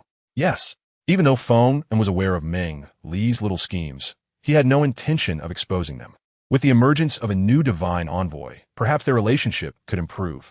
If he remained stagnant, hiding the past deep within his heart, it seemed their relationship with Wu Qian would never ease. Everything about that person made them detest her. They wished they could erase the fact that they knew her, wishing that all the evil had never occurred. Feel free to ask whatever you want. I will tell you everything I know. At this point, Feng had nothing left to hide. He only wanted to bring Jiangli back to the beast goddess side. Naturally, he also hoped to reunite with the 5 former companions from the past. Meng Li did not expect that Feng would be so frank, which made her, who had just used a little scheme, seem a bit petty. I'm really sorry for asking. I did get some clues, but I didn't know how to bring it up, so I inquired like this. If it caused you any harm, I apologize. She didn't want to be looked down upon, so she spoke directly and generously, which made it easier for her to advance and retreat. She couldn't afford to truly anger Feng, as she realized that if Feng were upset with her, it would be difficult to obtain more information from her. It's fine. I wasn't good to you back then, so let's consider it even now. All right, the past was already behind them, but since Feng was using it to give her a way out, how could Meng Li refuse her kindness? What is your relationship with the goddess of war? Why did she place such a vicious curse on Jiyu and Xiao'er? Feng had long been prepared for these matters, and at this moment, she surprisingly felt little resistance. However, when it came to these topics, there was still a hint of sorrow and resentment on her face. She had once been a friend of Jiangli and was also the bonded partner of the beast god. Meng Li had long guessed that the one who could curse the 6 great guardians was definitely not an ordinary person. Feng had also reminded everyone not to call her master divine envoy, fearing that the goddess of war would trace her through this mental connection and find her. Feng had said that once the goddess of war found her, the Jiangli within her would have nowhere to hide and would surely be pulled out by the goddess of war, using the most ruthless Jiangli to disappear from the beast world continent. However, she never expected that the goddess of war, who wanted to kill Jiangli quickly, was actually Jiangli's friend. What was even more shocking was that she was actually the bonded partner of the beast god. Meng Li is very curious about how this woman, the goddess of war, became the deadly goddess feared by everyone. How did she fall out with the beast god? Was she originally the goddess of war? No, she became the new divine pillar of the beast god continent only after her break with the beast god. Then why did she curse you or impose other punishments? The beast god was severely injured later and couldn't protect us in time, which allowed that person to find the opportunity to harm all of us. Meng Li does not know what exactly happened between them. However, I heard very clearly that Feng does not think highly of the war goddess and always refers to her as that person. Is there any other way to break the curse she placed on Jiyu? Meng Li finally recalled the main purpose of his visit to Feng today. There was also a young orc, rising like the sun, who, according to ANI, could only lie in bed and rest every day now. He couldn't do anything else. Have you found Jiyu? Where is he? Feng asked these questions with some urgency. as he was eager to know where Meng Li and the others had encountered Jiyu during their outing. He is in the water tribe, which is 3 days' journey from our tribe. The curse on him has already started to take effect. A once rising talent has now been knocked off his pedestal and will only fade into obscurity among the masses in the future. Meng Li directly expressed Jiyu's situation. A seed that is no longer nurtured, no matter how well it sprouts, will still be eliminated if it does not bear fruit. Don't you want to save him? Foman saw that Meng Li asked so clearly, calm beyond her age. It's not that. I just want to ask if there are other ways to lift the curse on Jiyu. I'm afraid that drawing attention to myself will lead to trouble. If their tribe has encountered this situation before, they would know more about the healing methods. If I go out to treat Jiyu, once he is cured, my identity will be exposed. Should we start a war? Or should we see what the 2 tribes can discuss? She felt that neither option was good. Meng Li is aware of the current number of tribe members. Once her identity is exposed, who knows what kind of fate may torment her afterwards? All I know is that by offering blessings, one can lift the various misfortunes and tragedies associated with the 6 great guardians. Is there really nothing else? No, Feng then said firmly. Thank you. Meng Li felt a wave of despair upon hearing Feng An's affirmative answer. She didn't expect that even Feng An couldn't lift the curse. So should she still go treat Jiyu and the remaining curses? You were torn about whether to go treat Jiyu's curse for the water tribe. Seeing the troubled expression on Meng Li's face, Feng An could guess some of her thoughts. Yes, our tribe is still too weak and cannot compare to those large tribes at all. If my identity is revealed at this moment, I'm not sure what kind of disaster it would bring to my people. Meng Li felt even more irritable after speaking. You really can't reveal your identity now. As you said, it would bring disaster to the tribe. Hearing Feng An's agreement, Meng Li became even more restless. Should she save that young orc or not? You can wait, or you can guide that young orc to come live in our tribe, and then bless him. How about that? Feng was right. She really couldn't save Jiyu at the moment. Did the beast god and the goddess of war reconcile later? No, they had long since parted ways. Although Meng Li could guess, she knew too much today. She needed to go back and sort things out. Thank you, I will go back now. Go ahead, little friend. Love the beautiful willow tree. Just ask the chief if you have questions. Side note, tomorrow will be AV chapter. Thank you all for your continued support. By the Xiangzhu River, I sincerely wish everyone peace, health, and happiness. Chapter 145, I'm too stupid. Meng Li learned too much today from Feng An, and she needs to go back and think things over. She will organize everything she knows clearly and then consider what to do next. Jiang Li's situation has always been the most unsettling thing in her heart. As long as she doesn't leave her own body for a day, she can't find peace. But she also can't openly lift the curse for Jiyu, and there's still the last guardian, Bo Si. She knows nothing about her and has no idea where to find her right now. As long as she can't find Bo Si, she won't be able to gather the 6 great guardians around the beast god, and she can't summon the beast god through them. Without the beast god appearing, Jiang Li cannot leave her body for a day. Meng Li felt like she was caught in a deadlock. She couldn't find the 6 great guardians. The beast god wouldn't appear, and Jiang Li couldn't leave. Because her tribe was weak, she couldn't reveal her identity, and without revealing her identity, it was even harder to find the 6 great guardians. As she pondered, an idea suddenly flashed in her mind as she looked at Feng An across from her. In that moment, Meng Li's eyes sparkled brightly, and Feng An, being gazed at in such a way, felt a burning unease. Alarmed and restless, he spoke up. Why are you looking at me like that? If you have something to ask, just ask.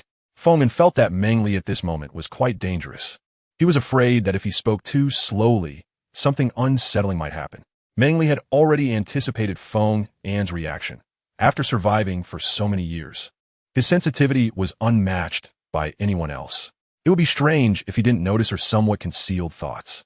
Since Jiang Li was once a friend of the war goddess, why did she now harbor such hatred towards her? Why even bring up that she had died once? And what about the beast god? Why would he intervene for Jiang Li and disturb the peace of the world? Logically, the beast god shouldn't act on personal feelings. So why would he make an exception for Jiang Li? The more Meng Li spoke, the more she felt confused, and the more questions she had. Just a moment ago, she thought she had too much information to sort through, but now she felt she was being foolish. There was someone right in front of her who could clarify things and summarize all the information. Why go back and do it herself? Wouldn't it be better to know the cause and effect? She kept her eyes fixed on Feng An, her mind racing with various thoughts. Feng An was the person Jiang Li liked, and one of the 6 guards by the beast goddess side. He was also a good partner of Wu Qian, having witnessed the rise of the goddess of war. How she would navigate her future and handle these complex relationships Wouldn't it be better to understand the background? Asking just a little each time, and then trying to piece things together herself felt really foolish. It was like possessing a treasure mountain without realizing it. What do you want to know? Feng An's emotions had calmed down, and he looked at Meng Li expressionlessly as he asked. This was the first time he treated Meng Li coldly since he failed to recognize Jiang Li in this body. Meng Li did not pay attention to Feng An's indifference. They were strangers after all. If it weren't for Jiang Li inside her, Feng An wouldn't have stayed in the Huangyan tribe. Regarding this, Meng Li's emotions did not fluctuate much despite Feng An's attitude toward her. I want to hear about what happened back then. If I'm not mistaken, the war goddess intends to kill not just Jiang Li inside me, right? I will also be erased, won't I? Yes. Feng An's response was exceptionally cold, and his words made Meng Li feel an unusual chill. She initially thought that if she couldn't gather the 6 guardians and couldn't meet the beast god, it might be better to go directly to the war goddess and let her kill Jiang Li inside her. However, reason told her that things were not that simple, which is why she did not act rashly. She thought it would be better to clarify things with Feng and before making any plans. The war goddess, Jiang Li, and you all come from the same place. Feng An did not look at Meng Li. His eyes were fixed somewhere else, filled with struggle, pain, happiness, regret, and a tangle of deeper emotions. In truth, he didn't want to bring it up or recall the events of that year. The beauty of the past was matched by the pain that followed. Just saying that one sentence nearly plunged him back into the various pains of that time. Meng Li had once speculated that Jiang Li and the goddess of war were probably not from the Beast World continent. However, the goddess of war rose to power and became a deity here, which made her somewhat uncertain. She didn't expect that they were really like her, having traveled here from another world. What about the previous envoys? Were they the same as them? Did they also come from another world? Could it be that the Beast World continent had some connection to her original world? Otherwise, how could so many people have crossed over? Was it possible for her to find a way back home?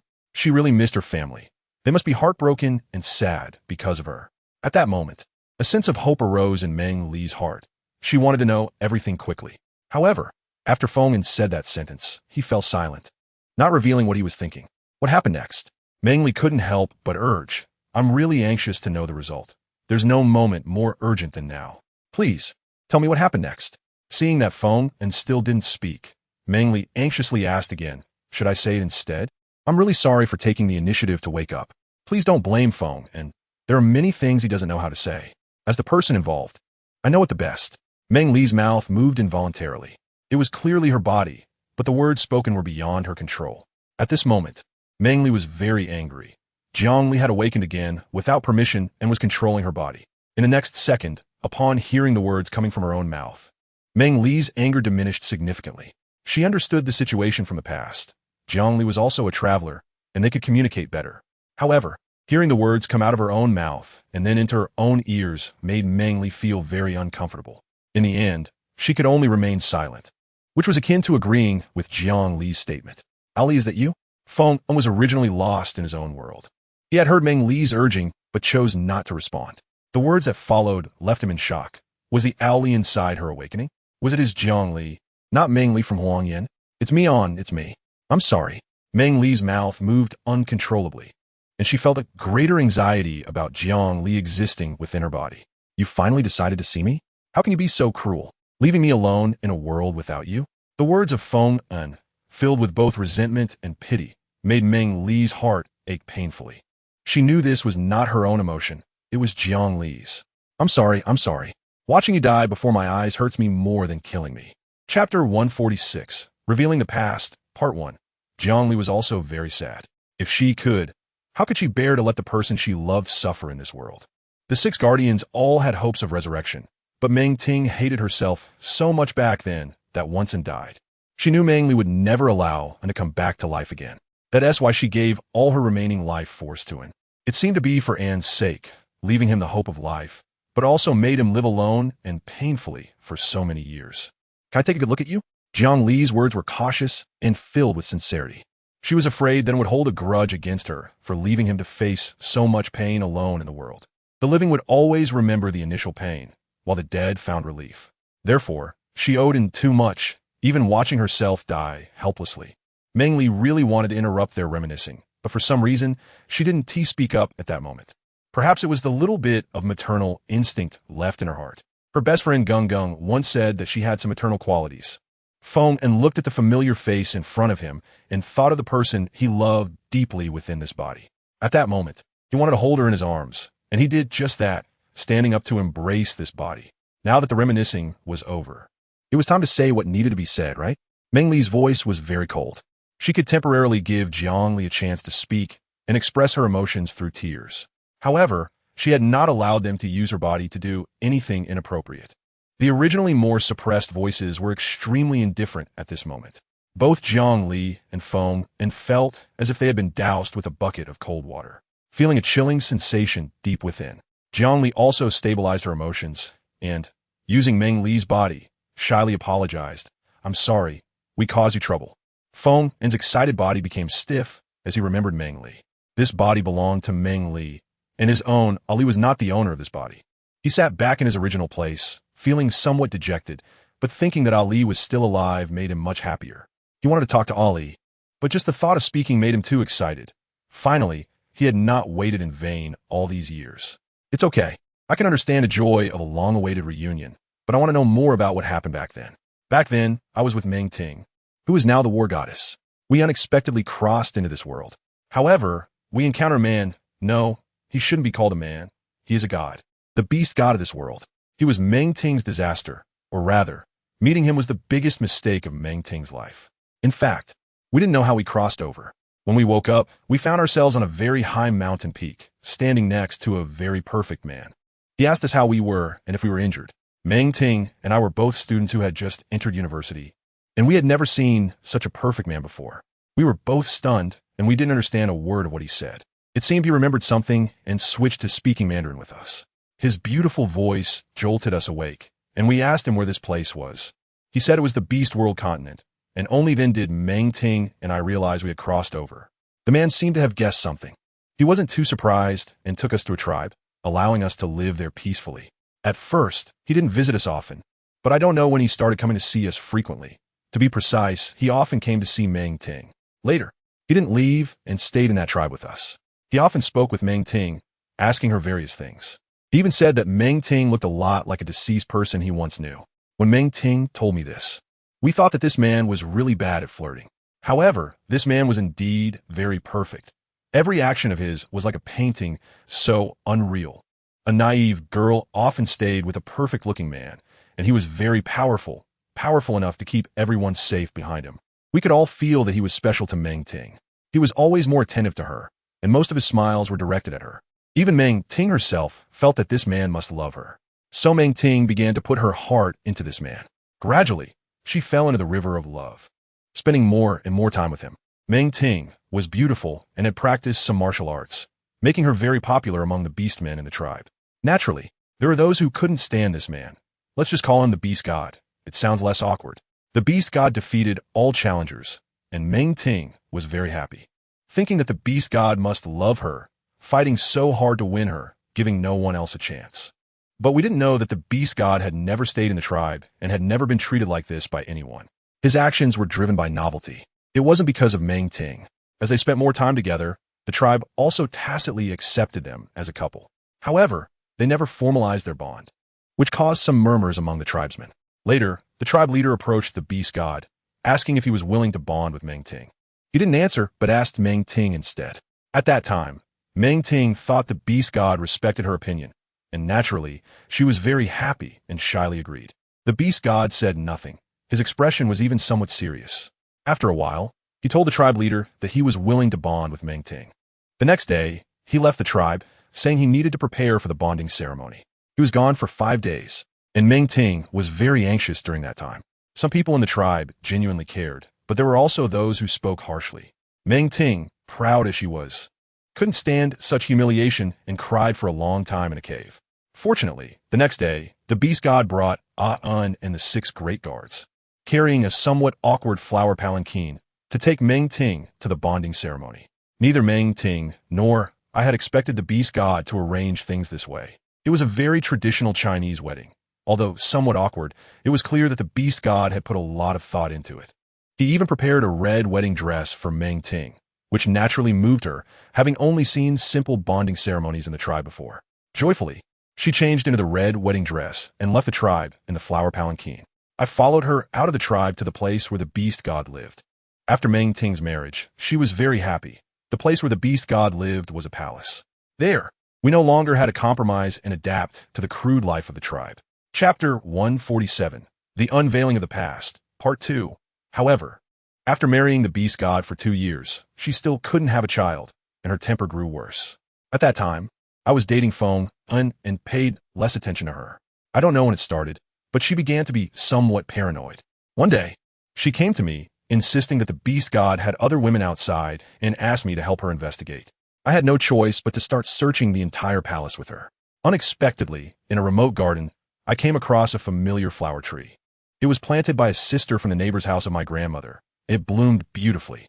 Seeing that I liked it, she even gave me a seed to plant. When I saw something familiar, I couldn't help but reminisce about the past. For a moment, I carelessly touched that flower tree and ended up pricking myself, leaving some blood on it. I don't know why, but after that, I frequently encountered the beast god. He asked me if I had seen that flower tree and if I was familiar with it. I answered affirmatively, and it was from that point onward that the relationship between the beast god and Meng Ting worsened. Meng Ting also became somewhat extreme, and I advised her that if she was not happy, divorce was also an option. She could find someone better. Meng Ting said she would consider it. I never thought that my close friend had already regarded me as an enemy. After that, she became better and seemed to return to her former self. But we didn't know that she had learned to control beasts. She started to unleash wild beasts to wreak havoc in the beastmen's tribes. Beast tides occurred all over the Beast World continent, and the beast god couldn't find a reason. So he sent Ah-Un and the 6 great guards out. However, none of the guards returned. First it was Lin Mu, then Ji Yu, Huang Er, and Bo Si. Because of me, An was never sent out. Later, seeing that the situation was becoming increasingly uncontrollable, the beast god sent Brother Wu Qian. He even gave Brother Wu Qian some things to ensure his safety. Meng Ting also invited me and Brother Wu Qian's female companion, along with our children, to accompany her, saying she had grown some beautiful flowers. Meng Ting often invited us for afternoon tea. She loved children, so Brother Wu Qian's child was already playing with Meng Ting. This time, we thought she was afraid that Xian would worry about Brother Wu Qian, using the gathering to comfort her. None of us realized that it was a premeditated arrangement. Meng Ting had already quietly built her own power and had absorbed some of the beast god's divine energy. When the palace was left with just us, this planned betrayal was quietly happening. Meng Ting was with us at that time, pretending to know nothing, appearing quite terrified. Her acting was so good that we didn't suspect a thing. The beast god had quelled the rebellion and was very concerned about us. When he saw us, he lowered all his guard. Meng Ting seized this opportunity and almost succeeded in taking the beast god's life, nearly causing his downfall. An rushed over to protect us, but was struck down by Meng Ting's hidden accomplices. I couldn't understand why Meng Ting would do such a thing. When I asked her, she said she hated me. Meanwhile, a seed within me flew out and entered the beast god's body. At this point, although Meng Ting was still smiling, her smile was desolate and filled with more pain. She told me with a smile that the beast god had mistaken the person he wanted to find. He had always wanted me, Jiang Li, not her, Meng Ting. The items prepared for the traditional wedding were also meant for me, Jiang Li, not for her, Meng Ting. But since it was all a mistake, why couldn't it continue as a mistake? Clearly, she was already his, so why wouldn't the beast god give her a stable home? What about children? Was it because he couldn't forget? Was he still thinking about starting over with me, Jiang Li? Everything Meng Ting said buzzed in my brain. Meanwhile, the awakened beast god said nothing. I thought this situation was too convoluted. How could it be so? Until Meng Ting threw a painting at me and asked if they looked alike. I had seen one that looked very similar. Meng Ting wanted me to look at the signature at the bottom. At the very bottom of the painting, I saw a beautifully written line that said, "The blue sky is given to the white clouds." I was puzzled by this sentence. Were these two names? What do they have to do with us? Before I could ask, Meng Ting revealed the answer. The blue sky was the beast god's name, and the white cloud was not me. It was you, Jiang Li. You have 1/3 of his divine power within you, making you the most shameless wretch. The beast god said nothing, only suppressed Meng Ting. But Meng Ting was already prepared. How could she comply with the beast goddess' wishes? That day, wearing his favorite outfit, he jumped from the high palace. We all thought everything would end with Meng Ting's death. To our surprise, the beast god used his divine power to resurrect everyone Meng Ting had killed and erase her sins, only for her to become the new goddess of war due to the will of the living beings. The beast god and she were both severely injured, neither faring well. Concerned for An, I stepped outside the safety created by the beast god despite everyone's objections. Everyone feared I would get hurt and followed me, leaving Xian and her 2 children behind. I didn't expect Meng Ting to be so crazy in that moment. She used her last bit of strength to kill Xian and the 2 children. Originally, Xian, her children, and I had all been saved, but because of my stubbornness, Xian and the children lost their lives. This was what I owed Brother Wu Qian, and I couldn't repay it lightly. Meng Li did not expect the whole story to be like this. Is the person the beast god is looking for you? Although Meng Li felt that it wasn't the right time to ask this, she couldn't help but be curious for an answer after hearing the story without an ending. No, I was under the protection of others. Bai Yun belongs to someone else. Then how did you end up in my body? From the beginning, through Jiang Li and Feng En's nostalgia conversation, she understood that Jiang Li had given her life force to Feng En, which is why she died. But how did she enter her body? Why did she feel nothing at all before the beast god died? He checked for a long time and found that this part of my divine power was not given by him. It was because I once obtained a seed from a flower tree he was attached to. He felt indebted to me and made various arrangements for my resurrection.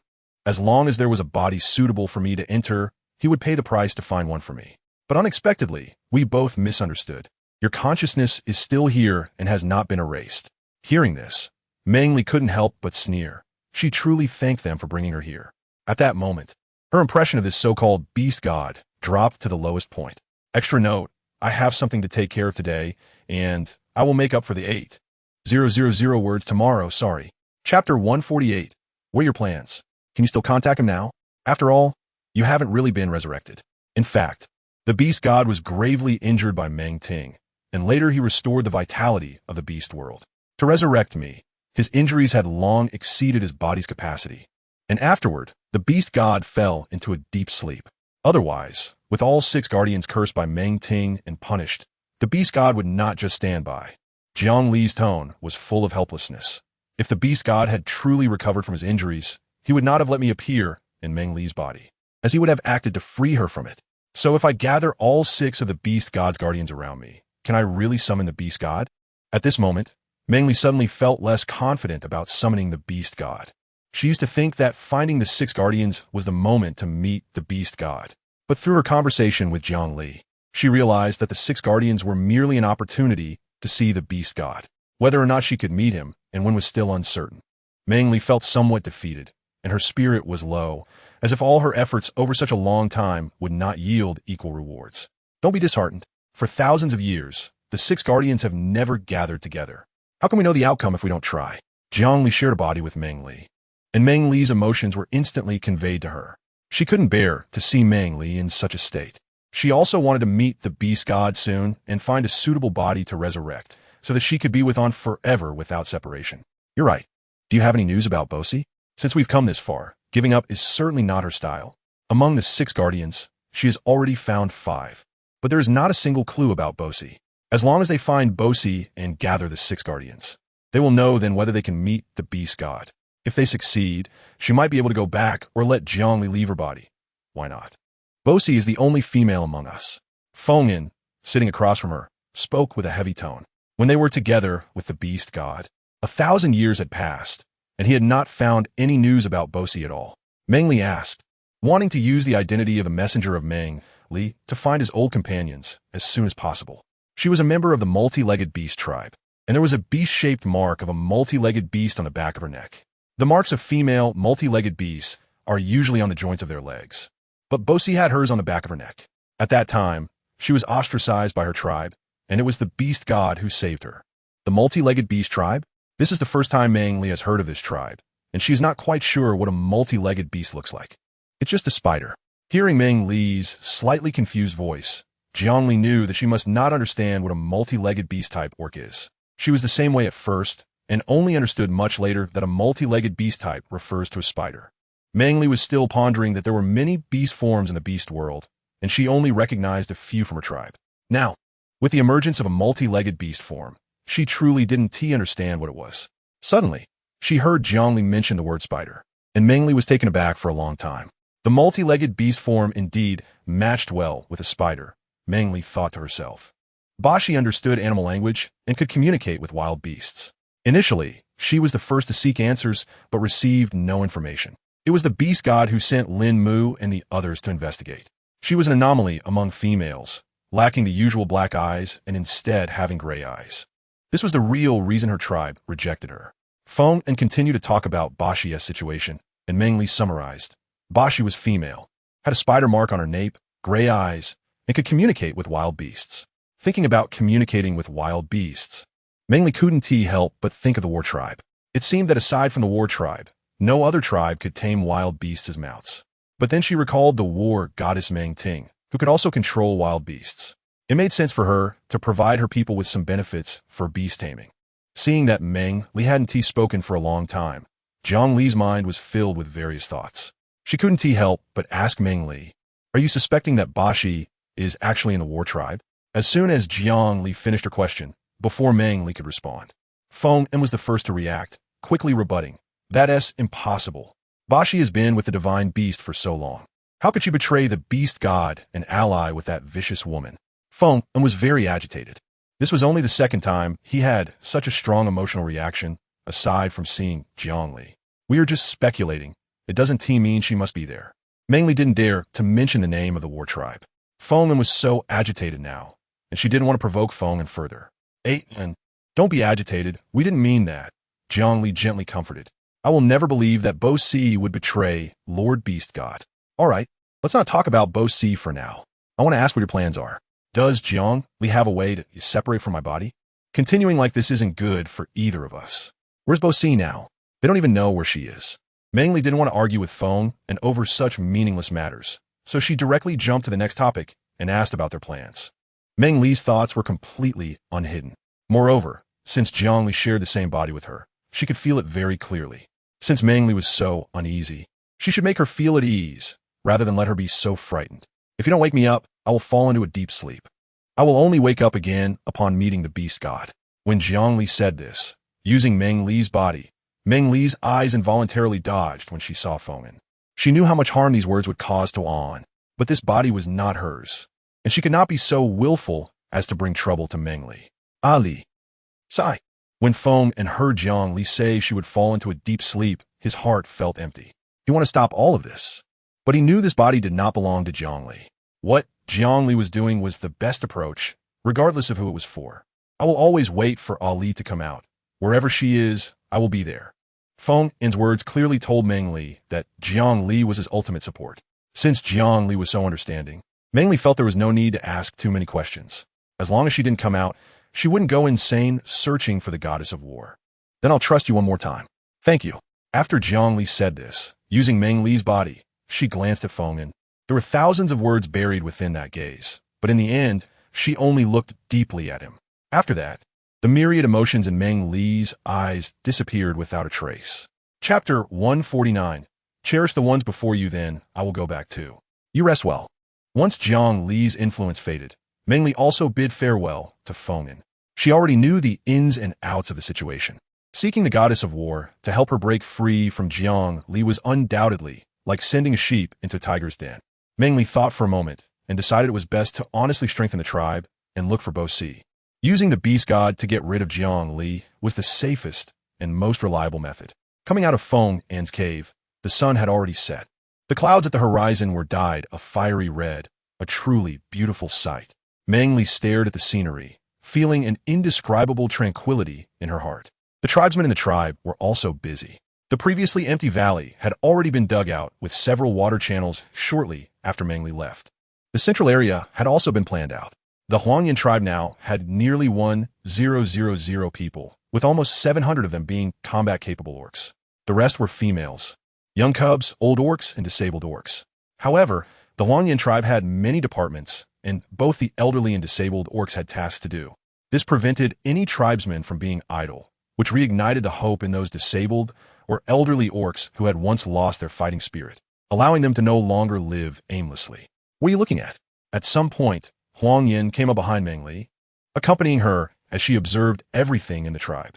Gently embracing her from behind, he softly asked, "What are you thinking?" "I was wondering, does my arrival really make the tribe better?"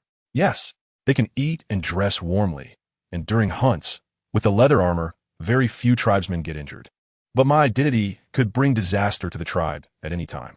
Even without you, we often face various disasters. For example, during the rainy season, beast tides, the cold season, and food shortages, etc. Meng Li listened to the voice coming from above her head and looked back. She saw a strong face with bronze skin. Huang Yin was actually very good-looking. His features were exceptionally handsome. However, due to his environment and personality, his facial features were more angular. Perhaps because orcs are generally darker. Meng Li rarely paid attention to their appearances. They weren't exactly black, more like bronzed or wheat-colored skin, shimmering with a golden glow. The main issue was that they were very tall. If Meng Li wanted to look at them or talk to them, she had to tilt her head up high, which often made her neck hurt. Over time, she stopped paying attention to the appearances of the orcs. Instead, she became more sensitive to their voices. Perhaps this was why, after losing her sight, her hearing became increasingly acute. Huang Yin, haven't I ever told you that you are very good-looking? Holding Meng Li's hands, he trembled for a moment. Not out of fear, but from excitement that he couldn't control. It was just for a moment, and then it was gone. Meng Li wanted to tease Huang Yin a bit more, but unexpectedly, the voice from above came again. You didn't say that before. Oh, it's not too late for me to tell you now. Huang Yin, you look really good, just my type. When Meng Li was young, she often accompanied her mother to watch TV dramas featuring He Jiajin, Zheng Xiaoqiu, Huang Haibing, and Jiao and Jun, which led her to have a preference for people with similar appearances. Being repeatedly told by the person she liked that he liked her, how could she possibly resist? Huang Yin lifted Meng Li's petite body with both hands and gently turned her to face him. He carefully cradled her in his hands, ensuring she wouldn't fall. Meng Li looked into Huang Yan's eyes, filled with urgency, and smiled slightly, leaning in closer. The fact that Meng Li was taking the initiative made Huang Yan's heart race even more. He pulled one hand free to embrace Meng Li's back, deepening the kiss with urgency. At that moment, Meng Li was like a beautiful poppy flower. Even if it meant Huang Yan would become deeply entangled, he was willing to give his life just to hold onto her tightly. Occasionally, some clan members would see the two kissing but only smiled kindly and quietly walked away, not wanting to disturb them. It wasn't until Meng Li felt her entire body go soft from the kiss that she let out a soft moan, almost pleading. Huang Yan's eyes were slightly bloodshot, and seeing Meng Li like this almost made him lose all rationality. Thankfully, the last bit of reason held him back. He held Meng Li tightly, slowly calming his racing heart. Meng Li, finally getting fresh air, took deep breaths. The conversation she had with Jiang Li and Feng and made her reflect on many things. She realized the importance of cherishing those around her and not understanding the value of things only after losing them. For Huang Yin, she felt affection, a hint of love, and more so dependence. But she really wanted to experience what it felt like to go completely crazy with this beast man. That's why she had playfully teased Huang Yin multiple times, and she had received results. She had no rejection toward Huang Yin, and if he was willing, she would even agree to take the final step. Meng Li felt that she might have unknowingly placed this familiar beast man in her heart. I'll carry you back first, and I'll bring you dinner later, Huang Yin said with a slightly hoarse voice. Meng Li embraced him back and nodded obediently. Since she had already made up her mind, there was no need to hesitate. She wanted to see how far she and Huang Yin could go. With Meng Li's agreement, Huang Yin moved quickly, and soon he had Meng Li back in his cave. After settling her in, he quickly ran off. Meng Li, returning to the cave, was still very curious. Looking at the cave, which was slightly different from the last time, Meng Li got out of bed and began to explore slowly. Compared to before, Huang Yan's cave felt more lively. Weapons he frequently used hung on the stone walls, and the water jug and cups on the table were clean, without any dust. There were several wooden stools, and on the largest stool, there was a small ceramic vase with a bunch of wildflowers inside. Before she could explore other areas, Huang Yin rushed back with roasted meat. He carefully cut Meng Li's portion into small pieces with a bone knife for her to eat easily. I also grabbed some fruits and a big bowl of rib soup. If you get tired of the roasted meat later, you can have something else, he said, placing the fruits on the table from his animal skin bag. The rib soup was also something Meng Li had taught them to make. In the past, they often discarded bones, which Meng Li felt was a waste. Fortunately, the tribe had plenty of salt, so she suggested that they throw some bones into the soup while adding some salt and simmering it slowly. Surprisingly, during the hot season, the tribe members loved the soup so much that they now had to make a couple of large pots every day. Do you have anything planned for tomorrow? There's an archery competition in the tribe tomorrow. Are you going to watch? Sure. Are you going? Yes, I don't have to go hunting tomorrow. The two chatted like a usual couple, enjoying their meal while discussing life. Chapter 150.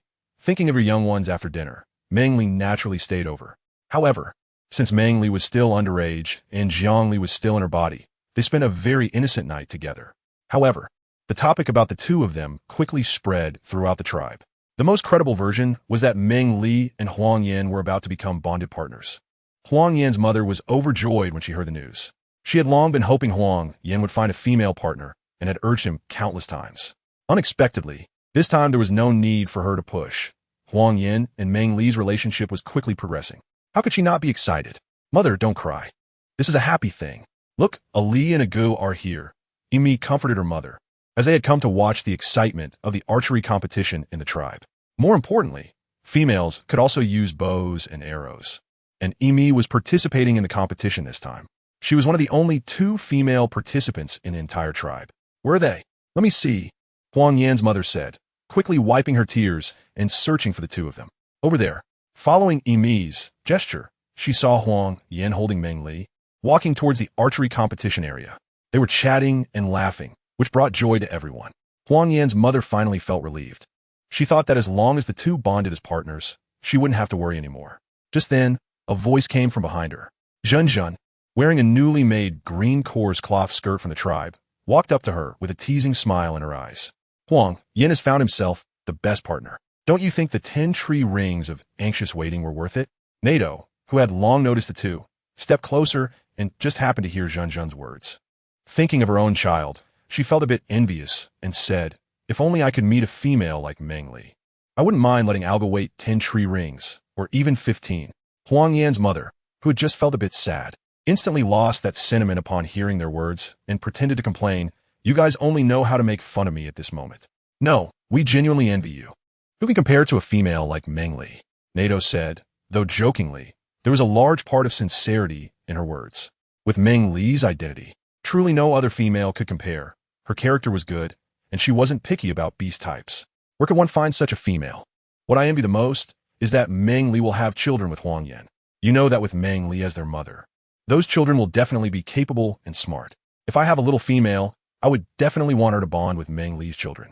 Nato sighed helplessly, for no matter how good her thoughts were, she still didn't have a suitable little female.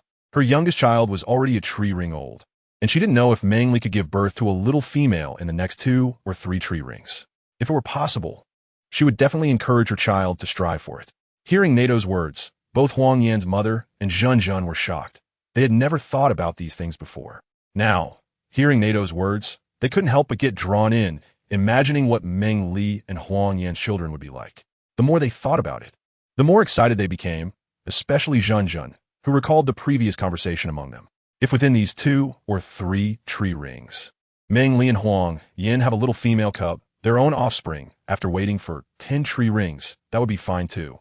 Zhen looked at Lian with eager eyes, a bit excited as she spoke.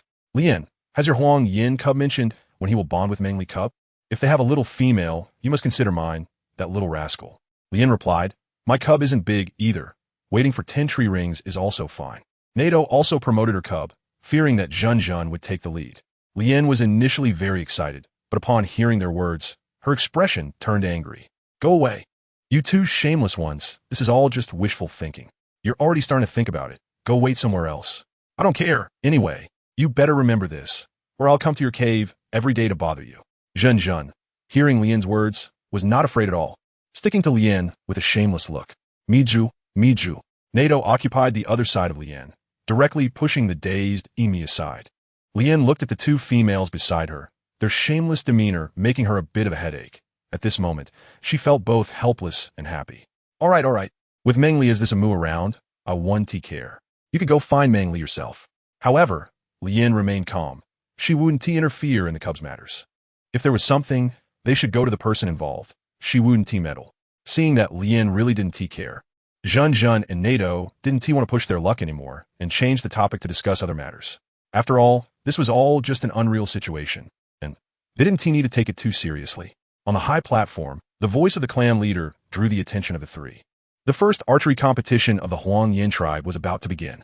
As the clan leader, A Shui, finished speaking, the prepared tribespeople stood in a line, each about 2 meters apart. In a row, more than a dozen tribespeople competed simultaneously, with a single arrow determining the winner. About 10 meters in front of the orcs, there was a small fruit, roughly the size of a walnut. The tribespeople who hit it could enter the next round, with a time limit of about 5 minutes. After rounds of elimination, The competition among about 400 people was completed in just over 2 hours. Many females who couldn't stand the heat hid in the shade to watch. Meng Li was also protected by Huang Yin, coming underneath the ceramic tribe's grass shed to avoid the sun's rays. Why is there suddenly an archery competition in the tribe? Meng Li looked at the crowd in front of him and curiously asked if they compete in autumn. I could think of something like an autumn hunt. But now, in the scorching summer, coming out feels like being roasted alive. Competing? Isn't that asking for trouble? This was proposed by the chief, who said it was to help the clan's people get familiar with the weather. In the future, bows and arrows would be used frequently.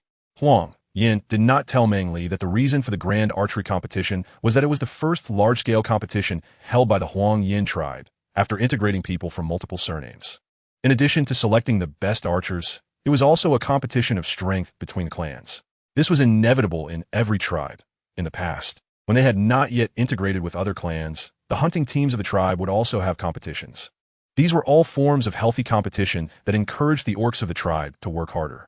Both the chief and he, as well as the management of the tribe, felt that this archery competition was significant. Chapter 151. I want to challenge you. Yimi was the last to participate in the competition, and she was competing alone with another young female. They were the only 2 young females participating in this archery competition. The young female, standing next to Yimi, was about 9 meters tall, wearing a coarse blue cloth outfit, with a t-shirt on the upper body and shorts on the lower body. Her black hair was cut very short, and her skin had a rare bronze color among females. Yimi, at 8 meters tall, looked much smaller next to her. Was a young female beside Yimi from that clan? As soon as the 2 young females arrived at the competition venue, they sparked intense emotions among the surrounding orcs. Meng Li knew that Yimi was also going to participate in the competition, so he stayed and treated today as a day off for himself, planning to work hard tomorrow.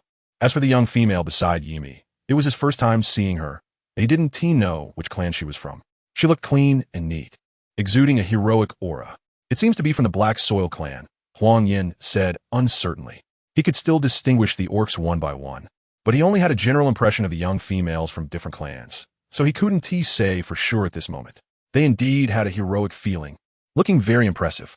Meng Li rarely comments on the young females in the tribe, mainly because she hasn't paid much attention to them. There are too many things in the tribe that require her teaching, and unlike the other young females in the tribe, she doesn't have much free time to play. Since Meng Li thinks this female is good, if her archery skills are decent, she could let her stay by Meng Li's side. Huang Yin thought this way, completely unaware that he had developed a sense of class hierarchy. Good job, Jian. Yimi, you're the cutest. The orcs from 2 different factions cheered for their favored females.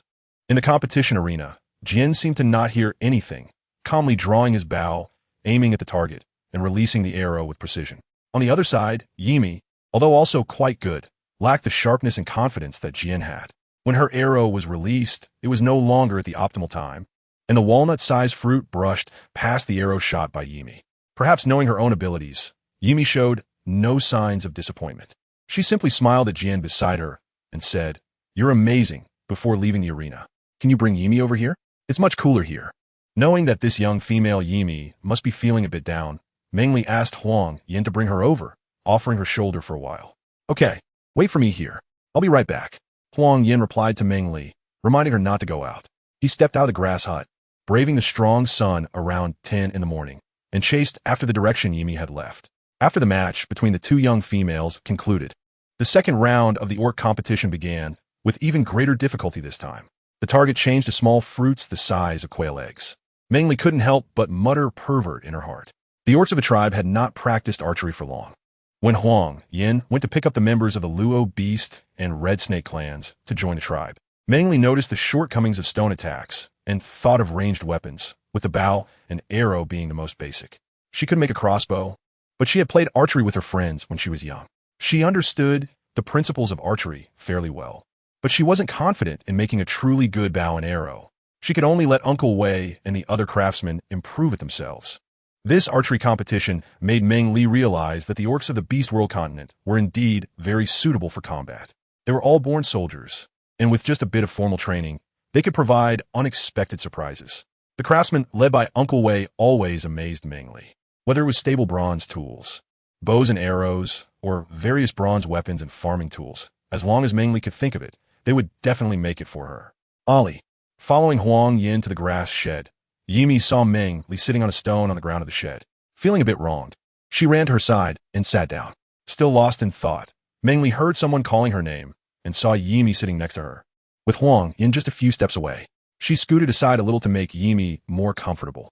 "What's wrong?" Meng Li asked knowingly, and her soft-spoken words made Yimi feel less wrong than before. It was just that they lost the competition and didn't make it to the second round. Yimi pursed her lips, feeling a bit unhappy. "It's okay. Our Yimi is really good at picking herbs. Few of our clan can compare. Everyone has their strengths and weaknesses." And Meng Li didn't want Yimi to compare her weaknesses to other strengths here. She changed the subject to talk about things that could make her happy. "Well, my nose is very sensitive. I can remember those herbs just by smelling them." Hearing Meng Li talk about her strengths, Yimi instantly brightened up and proudly said, "Yes, yes. Our Yimi is the best." Meng Li didn't defend herself. Instead, she followed Emmy's words and praised her. This made Emmy's small face blush a bit. She didn't expect that Ali would actually agree with her this time instead of opposing her. Thinking of her earlier self-absorbed words, the blush on her face deepened. The two little females were chatting happily when suddenly the surroundings became noisy. Many clan members were looking over at them, and Huang Yin, who was beside them, simply stood up calmly. Before leaving, he said to Meng Li, "When I come back, I want everyone to know that only I deserve you." Huang Yin squatted in front of Meng Li, his face only a few centimeters away from hers. The words he spoke carried a heated breath that brushed against Meng Li's cheeks. Initially confused, Meng Li couldn't help but blush at Huang Yan's words. Today, more than half of the clan members came to the archery competition, and now they had become the center of attention. No matter how thick-skinned Meng Li was, she couldn't avoid those passionate gazes. "You should go quickly." Meng Li's little face was already flushed, although she still didn't know what was going on. But this didn't affect her, urging Huang Yin to leave. Wait for me to come back." Huang Yin saw the beautiful blush on Meng Li's fair skin, more vibrant than the sunset he saw with her in the tribe last night. Unable to resist, he gently kissed her before getting up to leave. "Okay." Meng Li has been so ashamed that her voice is as small as a mosquito. "Huang Yin, I want to challenge you. I want Meng Li to know that I am the best in archery, and I can protect her just as well. Meng Li, if I defeat Huang Yin, can I become your second binding partner?" Ize only spoke these words when Huang Yin arrived on the scene. The latter part, she shouted directly at Meng Li, afraid that if she spoke too softly, Meng Li wouldn't hear her. "Ize, go for it. Ize, defeat Huang Yin and take Meng Li." Hearing the shouts from the beastmen and the surrounding tribespeople's discussions, Meng Li finally understood what was going on. Chapter 152.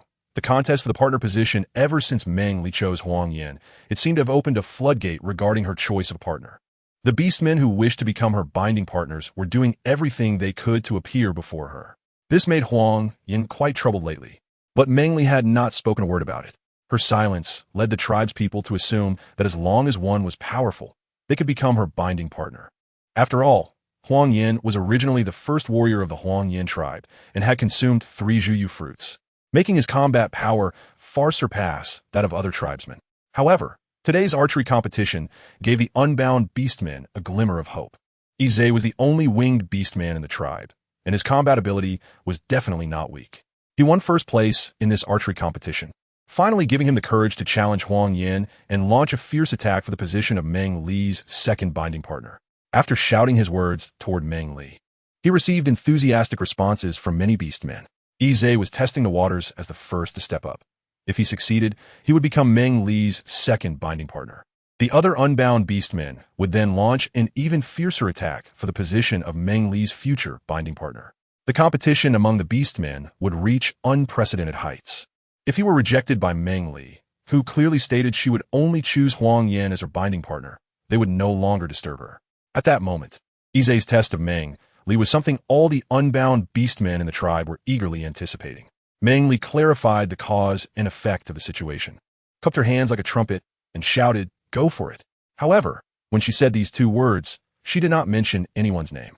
Many people speculated that Meng Li was cheering for Huang Yin, while more beastmen believed she was cheering for Ize. If she was cheering for Huang Yin, why didn't she include his name? On the field, Ize, hearing Meng Li's shout, became even more enthusiastic. He looked at Huang Yin in front of him and calmly said, "Huang Yin, I will definitely win Meng Li's second bonding partner position. Is that so?" Huang Yin remained calm, even though many clansmen around him were saying that Meng Li's cheer was for Ize, which made him somewhat unhappy. However, His rationality told him that Meng Li's cheer might very well be for both of them. She had already stated that she had discussed with the clan leader and had no intention of taking a second bonding partner for the time being, asking everyone not to create opportunities for her to meet anyone. Because of Meng Li's strong stance, the clan leader had no choice but to agree. But he also required Meng Li to promise not to disclose this matter too early, to give everyone some hope. Now, she must not refuse, which is why she casually said go for it. Understanding all this, Huang Yin felt even more compelled to win this match. This way, Meng Li wouldn't have to reject anyone herself. I believe in myself. Let's compete and you'll know, Izay said, unfazed by Huang Yan's provocation. Meng Li's bonding partner status was something many beastmen dreamed of. How could he let such a light comment extinguish his fighting spirit?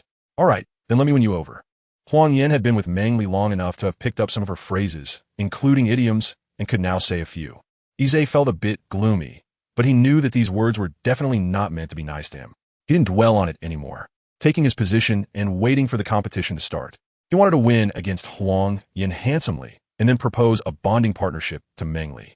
Huang Yan also stopped talking and stood on the other side, his eyes very calm. When the clan leader saw that the two had taken their positions, he personally selected 2 walnut-sized fruits. He walked a few steps to a distance of about 10 meters, placing the 2 fruits on the wooden platforms on either side. The clan leader checked to ensure both wooden platforms were level before leaving. After the clan leader left, Izay was the first to shoot the bow, an arrow in his hand. It looked effortless, as he didn't even need to aim much to hit the target. The beastmen who went to check also waved red flags, indicating that Izay hit the target. When it was Huang Yan's turn, he also didn't aim much, easily drawing the bow and shooting the arrow. The checking clansmen similarly waved red flags, indicating he hit the target. Ali, look at how amazing those 2 are. When Huang Yan was shooting, Imi was very worried, fearing her brother would miss. Seeing the clansmen raise the red flags, she happily said to Meng Li, yes, yes. The sun in the sky was approaching noon, and Meng Li felt a bit drowsy from the heat, not as energetic as Imi. She returned to her previous demeanor and seemed quite perfunctory. Imi turned around and saw Meng Li's eyelids battling each other. She felt a moment of anger at her lack of ambition. 2 beastmen were fighting for her, and she could still sleep here. Ali, Yimi called it, tapping Meng Li to wake her up. When she saw her eyes open a bit, she was about to doze off again and reluctantly called her name. It was still that extremely perfunctory voice, and Imi was almost exasperated by her, not wanting to disturb her anymore. She let Meng Li lean on her and have a good sleep for a while. The 2 on the field saw it as a tie and were not surprised. They had grown up together in the tribe and had some understanding of each other's strengths. The clan leader personally brought 2 quail egg-sized fruits, holding 2 wooden stools. He walked back a bit to about 15 meters and placed the wooden platforms down. After confirming they were level, he placed the 2 fruits on the platforms. This time, Izay shot first, but he was not as relaxed as the first time. He aimed several more times before shooting the arrow. Once again, the checking clansmen waved red flags, indicating he hit the target. When it was Huang Yan's turn, he still took his time, aiming at the target before shooting the arrow smoothly. The checking clansmen waved the red flags again, indicating he hit the target. Once again, it was a tie, which caused a stir among the clansmen. Many of them were unaware that Huang Yan was not inferior to Izay in archery. Izay had anticipated this and appeared very calm. He even thought to himself that if Huang Yan were not strong, he wouldn't have been chosen by Meng Li as the first bonding partner. The 2 beastmen had tied in the results of 2 contests, which made the clan leader feel a bit troubled. This time, he didn't just move a little as he did in the first 2 rounds. He carried the 2 wooden stools in one breath to a distance of 20 meters before placing them down. The quail-sized fruits had turned into soybean-sized fruits. This time, both Izay and Huang Yan became much more cautious. Izay was the first to take action again. This time, he was serious, aiming several times before shooting the arrow. The checking clansmen waved the red flags again, indicating he hit the target. Seeing the red flags, Izay let out a sigh of relief. At this distance, he had reached the limit of his vision, and the target was so small. When it was Huang Yan's turn, he also lost some of his previous ease and took a moment to aim before shooting the arrow. His efficiency was still as usual, and his momentum seemed to overshadow Izay. The checking clansman quickly ran forward and raised the red flags, indicating he hit the target. The 2 hitting the target again made the clan leader's expression both relieved and a bit troubled. He knew what the results of this competition represented, so there was no such thing as a tie. It was only about who won and who lost. However, the current situation was indeed a bit tricky. He temporarily had no good solution and had to discuss with several ministers beside him to come up with a way to determine the winner in one round. The weather was getting hotter, and if this continued, not to mention the females, even the beastmen were starting to struggle under the sun. How about this? There are many birds in the trees now. We will give each person 5 arrows. Then, let one clansman scare the birds in the trees. Whoever hits more birds wins. What do you think? Leto proposed his idea. The reason they agreed to hold the archery competition was to hope that bows and arrows could participate in future hunts or fend off enemy attacks. He believed that using practical combat to determine the first place was the best way. The clan leader and the others thought this idea was great. In practical combat, this method was indeed good, and they all nodded in agreement. Then we will use this method to determine the winner. Qian, you go pick a tree, and I'll go talk to the two of them. The clan leader directly assigned the task, and Qian immediately agreed. All right, I'll go now. After speaking, he left the original place and walked towards a big tree on the eastern hillside. The clan leader also walked down, coming between Huang Yin and Yi. Waving at the two people, he signaled for them to come over. Huang Yin and Yi saw the clan leader calling them and moved to his side, asking, "Clan leader, what's wrong? Clan leader, is there any change in the competition?" Upon hearing their words, the clan leader did not hesitate and directly told them about the recent decision to change the archery competition rules. It's like this. Your 3 rounds of competition were all ties. We think it's better to change the format. It will help everyone understand archery and its attack power better. The 2 orcs were taken aback. Attack power of archery? They had been practicing archery, but had never used it for hunting. If the clan leader hadn't mentioned it, they would have thought of that. How we compete? Huang Yin asked, feeling a bit excited. He wanted to understand how strong the attack capability of the bow and arrow was. Each of you will take 5 arrows. When Minister Qian startles the birds, you will shoot them down. Whoever shoots the most wins. Can I fly? Yi, considering his uniqueness, raised his question. The clan leader didn't answer immediately. He furrowed his brows and thought for a moment before speaking. Yes, Huang Yin can also use his strengths. Okay, thank you, clan leader. Both Huang Yin and Yi agreed eagerly. Then hurry up and prepare. Minister Qian has already gone to the eastern mountain. Once the birds are startled, your competition will begin. Do you understand? The clan leader reiterated the new competition rules and reminded them to pay attention to when the birds were startled. Yes, clan leader. Yes, clan leader. The 2 responded and left to get their other arrows, focusing on waiting for the birds on the eastern mountain to be startled. Suddenly, a large flock of birds was startled and scattered in panic. Huang Yin and Yi sprang into action like crouching cheetahs. Huang Yin quickly ran to a spot, stood firm, drew his bow, and swiftly shot his first arrow, even faster than Yi. Yi, soaring into the sky for the first time to shoot arrows, lagged slightly due to balance issues. The largest bird was hit by Huang Yin's arrow. Huang Yin quickly shot his 2nd, 3rd, 4th, and 5th arrows, each hitting 1 or 2 birds. Yi had an unexpected mishap with his first arrow, but the other 4 were all on target, each hanging 1 or 2 birds. Equally impressive. The arrows of the 2 had different markings to avoid confusion in case of special situations where it couldn't be distinguished who shot what. The clan leader approached the 2 again, followed by a large group of clan members. Of course, Meng Li was not included. She was leaning against Emi, soundly asleep. Surrounded by the clan members, Huang Yin and Yi had already collected the birds they shot down and were preparing to count who had the most. However, with the clan leader's arrival, they didn't need to speak for themselves. The clan leader crouched down next to Yi's pile of birds and started counting. 6, not bad. After counting, the clan leader happily patted Yi's shoulder. Then he moved to Huang Yan's pile and started counting again. 6, 7, 8. 8 birds, good. Very good. By the time he counted Huang Yan's birds, the clan leader was beaming with joy. He had never known that archery was so powerful that it could bring down birds from the sky. They had never eaten the meat of birds they had hunted themselves. He thought that with archery, they could hunt birds during the cold season, not fearing a lack of food. The more he thought about it, the more he felt that archery was great, and he even forgot to announce Huang Yan's victory. However, the obvious comparison made it clear to the clan members that Huang Yin had won this special challenge, without the clan leader needing to announce it. Yi did not expect to lose and felt quite upset. Huang Yin walked over and patted his shoulder, saying, "You just made a mistake this time. If you practice more, you won't make the same mistake again. Your archery skills are very impressive." Hearing Huang Yan's comfort, Yi felt much better. Remembering the power of the bow and arrow, his discomfort faded a bit. He and yet asked Meng Li about becoming her second bonded partner. So how could he just wallow in despair? "Thank you, Huang Yin. I will definitely practice archery well and become Meng Li's second bonded partner. Huang Yin had initially wanted to comfort Yi further, but the next second he heard Yi's words, his expression instantly darkened. His pleasant voice turned a bit colder as he said, "I won't give you that chance. Ali belongs only to me. Don't even think about it." After saying that, without waiting for Yi to react, he quickly left, striding towards Meng Li's location. What came into view was Meng Li's serene little face.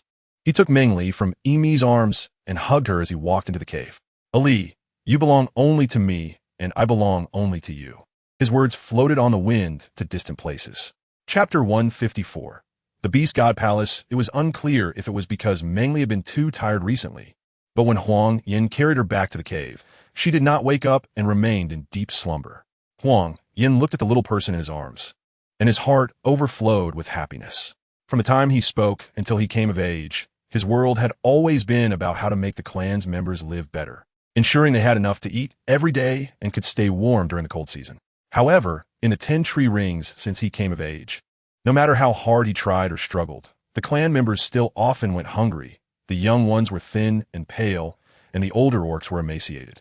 It was only with the appearance of the little person in his arms that the clan members of Huang Yan's tribe could truly eat their fill every day.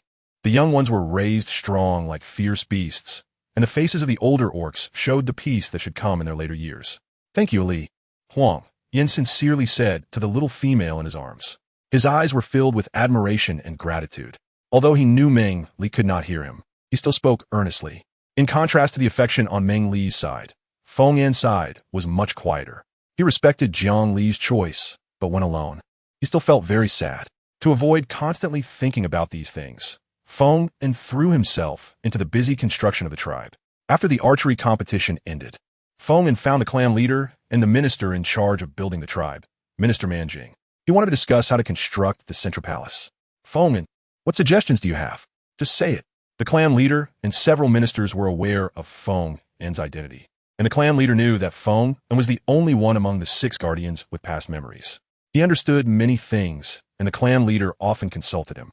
To distinguish clearly, each department managed its own affairs, and Meng Li directly referred to these few people as ministers.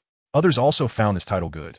It was very clear, and they followed Meng Li's nomenclature. "I have always had an idea and wanted to ask the clan leader and the ministers how you plan to arrange for where Meng Li will live." Feng Yan's words left the clan leader and Man Jing somewhat silent. Meng Li's identity is quite special. Once the tribe is truly established, they will undoubtedly treat her as someone very unique. Therefore, after several water channels in the tribe were completed, they have not yet started the construction of the central house, as they have not figured out how to arrange Meng Li's living quarters. Feng Yan noticed the concerns of the two and understood what they were worried about. He came up with a solution that could address both of the orcs' concerns. "How about we build a small palace in the center to serve as Meng Li's residence? We could also build a statue of the beast god inside the palace, so that in the future, when prayers to the beast god are needed, the clan members can come to the small palace. Meng Li is a divine envoy, residing in the beast god palace, which should be the best." Feng Yan methodically explained her reasoning for suggesting this. The chieftain sitting beside her and Minister Manjing were both captivated by Feng Yan's words. They had considered building a special dwelling for Meng Li, but in their understanding, there was only the house that Meng Li mentioned, with no other comparison. Now that Feng Yan had brought it up, both beastmen felt that this proposal was precisely the solution to their urgent problem. If Feng Yan could know how to construct the palace, it would be even better. Afterward, building other things would speed up significantly. The chieftain and Minister Manjing exchanged glances, seeing in each other's eyes that they both had a strong interest in this small palace that Feng Yan spoke of. "Feng Yan, can you build it? Or rather, can you tell Minister Manjing and the others how to build the small palace and the statue of the beast god?" Chieftain Ashui's tone carried a hint of urgency. The scorching season was nearing its end, and the harvest season was approaching. If they didn't finish building the tribe in time after the harvest, they would still be living in the communal cave during this tree cycle. The Huang Yin tribe would have over 1,000 clansmen entering the communal cave at the same time, so food would not be an issue. However, the cold season would be harsh, with none of the things Meng Li spoke of. They didn't know how many clansmen would forever remain in that season due to the cold, especially Minister Manjing, who was particularly anxious. He had been busy building houses, hoping that the clansmen could pass the cold season steadily in warm houses. Their Red Snake clan was especially afraid of the cold due to their instincts. Once it became too cold, they would become stiff. Some would freeze to death in their sleep, which is why the Red Snake tribe, once a large tribe, had now turned into a small tribe with only about 100 clansmen. The fundamental reason was that too many of their clansmen silently died during the cold season. Leave the construction of the small palace to me. I will draw the plans for Minister Manjing when the time comes. I will also be involved in everything regarding how to build and what to do. Minister Manjing, what do you think? Good. With you here, I feel at ease. Manjing was already overly excited. Nothing could be better than Feng and directly participating. Sitting next to Chieftain Ashui, he was flushed with excitement. His eyes looked at Feng and, filled with a wild impulse, wanting to immediately settle the matter of the small palace with her. This way, they could build houses for the clansmen sooner, and when the cold season arrived, they wouldn't have to be afraid. Chieftain Ashui also noticed Manjing's state and thought he had nothing much to do. He stood up and left. You all chat. I will go check on other things. Once Chieftain Ashui left, Manjing couldn't wait any longer and moved to Feng and sighed, urging her to tell him how to construct the small palace. Feng hesitated for no more than a moment, found a piece of yellow clay, and began to draw the outline of the small palace on the stone table. Minister Manjing, look, the overall shape of the small palace is like this. The largest area here will be used to construct the statue of the Beast God and the Beast God Palace. The vacant space next to it can be built into 2 floors for Meng Li to reside. And here, Feng spoke while pointing to the corresponding positions of the small palace, explaining to Minister Manjing what should be built. Manjing had never seen such a delicate place. Just listening to Feng and made him feel that this place must be remarkable. He hadn't seen the actual object and couldn't form a clear image in his mind like Feng did. He could only listen and then anxiously say, Feng, when we build the small palace, you take charge, okay? Let's start building it tomorrow. What do you think? Manjing thought that with Feng and directing the construction of a small palace, he could start building houses for the clansmen on the side. This way, with the division of labor, they might really be able to provide houses for the clansmen before the cold season arrived. All right, shall we start tomorrow? Rather than teaching one person to direct the construction of the small palace, it would be better for someone who has seen the actual object and knows how to build it to lead. Feng thought for a moment and then nodded in agreement. Chapter 155, Raisins and Wine. Meng Li woke up, and it was already past 2 in the afternoon. Opening her eyes, she saw a place that was somewhat familiar yet strange. Turning over to take a good look, she remembered that this was Huang Yan's cave. She thought to herself that it must be Huang Yan who carried her back here after she fell asleep.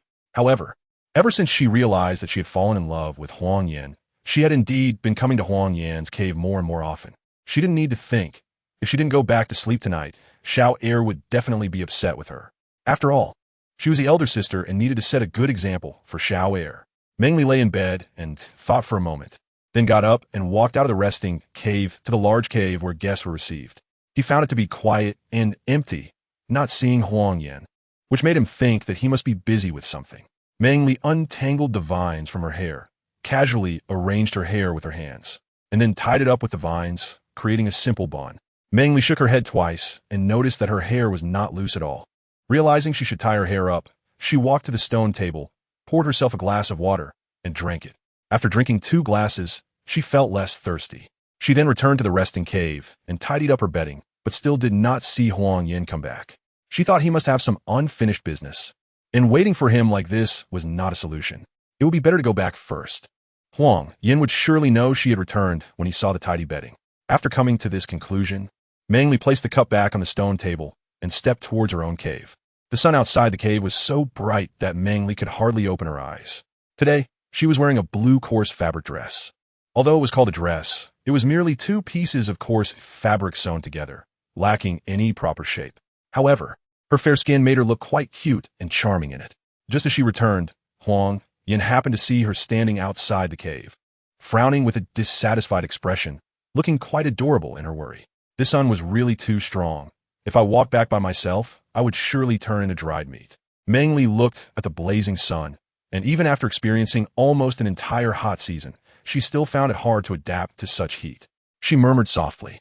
Suddenly, a large shadow loomed over her, and Meng Li looked up to see Huang Yan had returned, shielding her from the scorching sun and providing her with a place of shade. You're back. Let's go inside. Upon seeing Huang Yan and with the heat of the sun, Meng Li immediately dismissed the idea of returning to her cave. She decided to go back when it was cooler in the evening. Why are you out here? The sun is really strong right now. Don't get sunburned. Huang Yin said with concern, keeping Meng Li in his shadow to prevent even a bit of sunlight from touching her.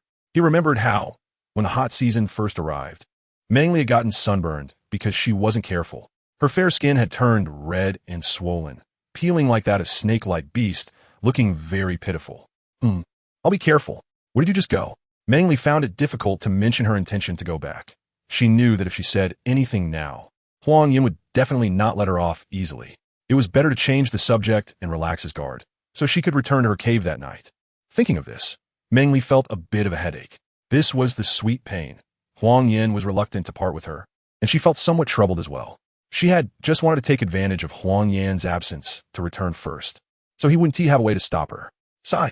The two of them entered the cave where Huang Yin lived and sat down at the stone table. Meng Li initially wanted to pour Huang Yin a glass of water, but just as she reached out her hand, Huang Yin stopped her and told her to sit on the stone bench. Huang Yin sat down next to her, poured himself a glass of water, and drank 5 glasses in a row before stopping. Slow down, Meng Li said, a bit worried as she saw Huang Yin drinking so quickly. It's fine. Don't worry, Huang Yin replied with a smile after finishing the 5th glass, enjoying the refreshing drink. Where have you been? Why are you so thirsty?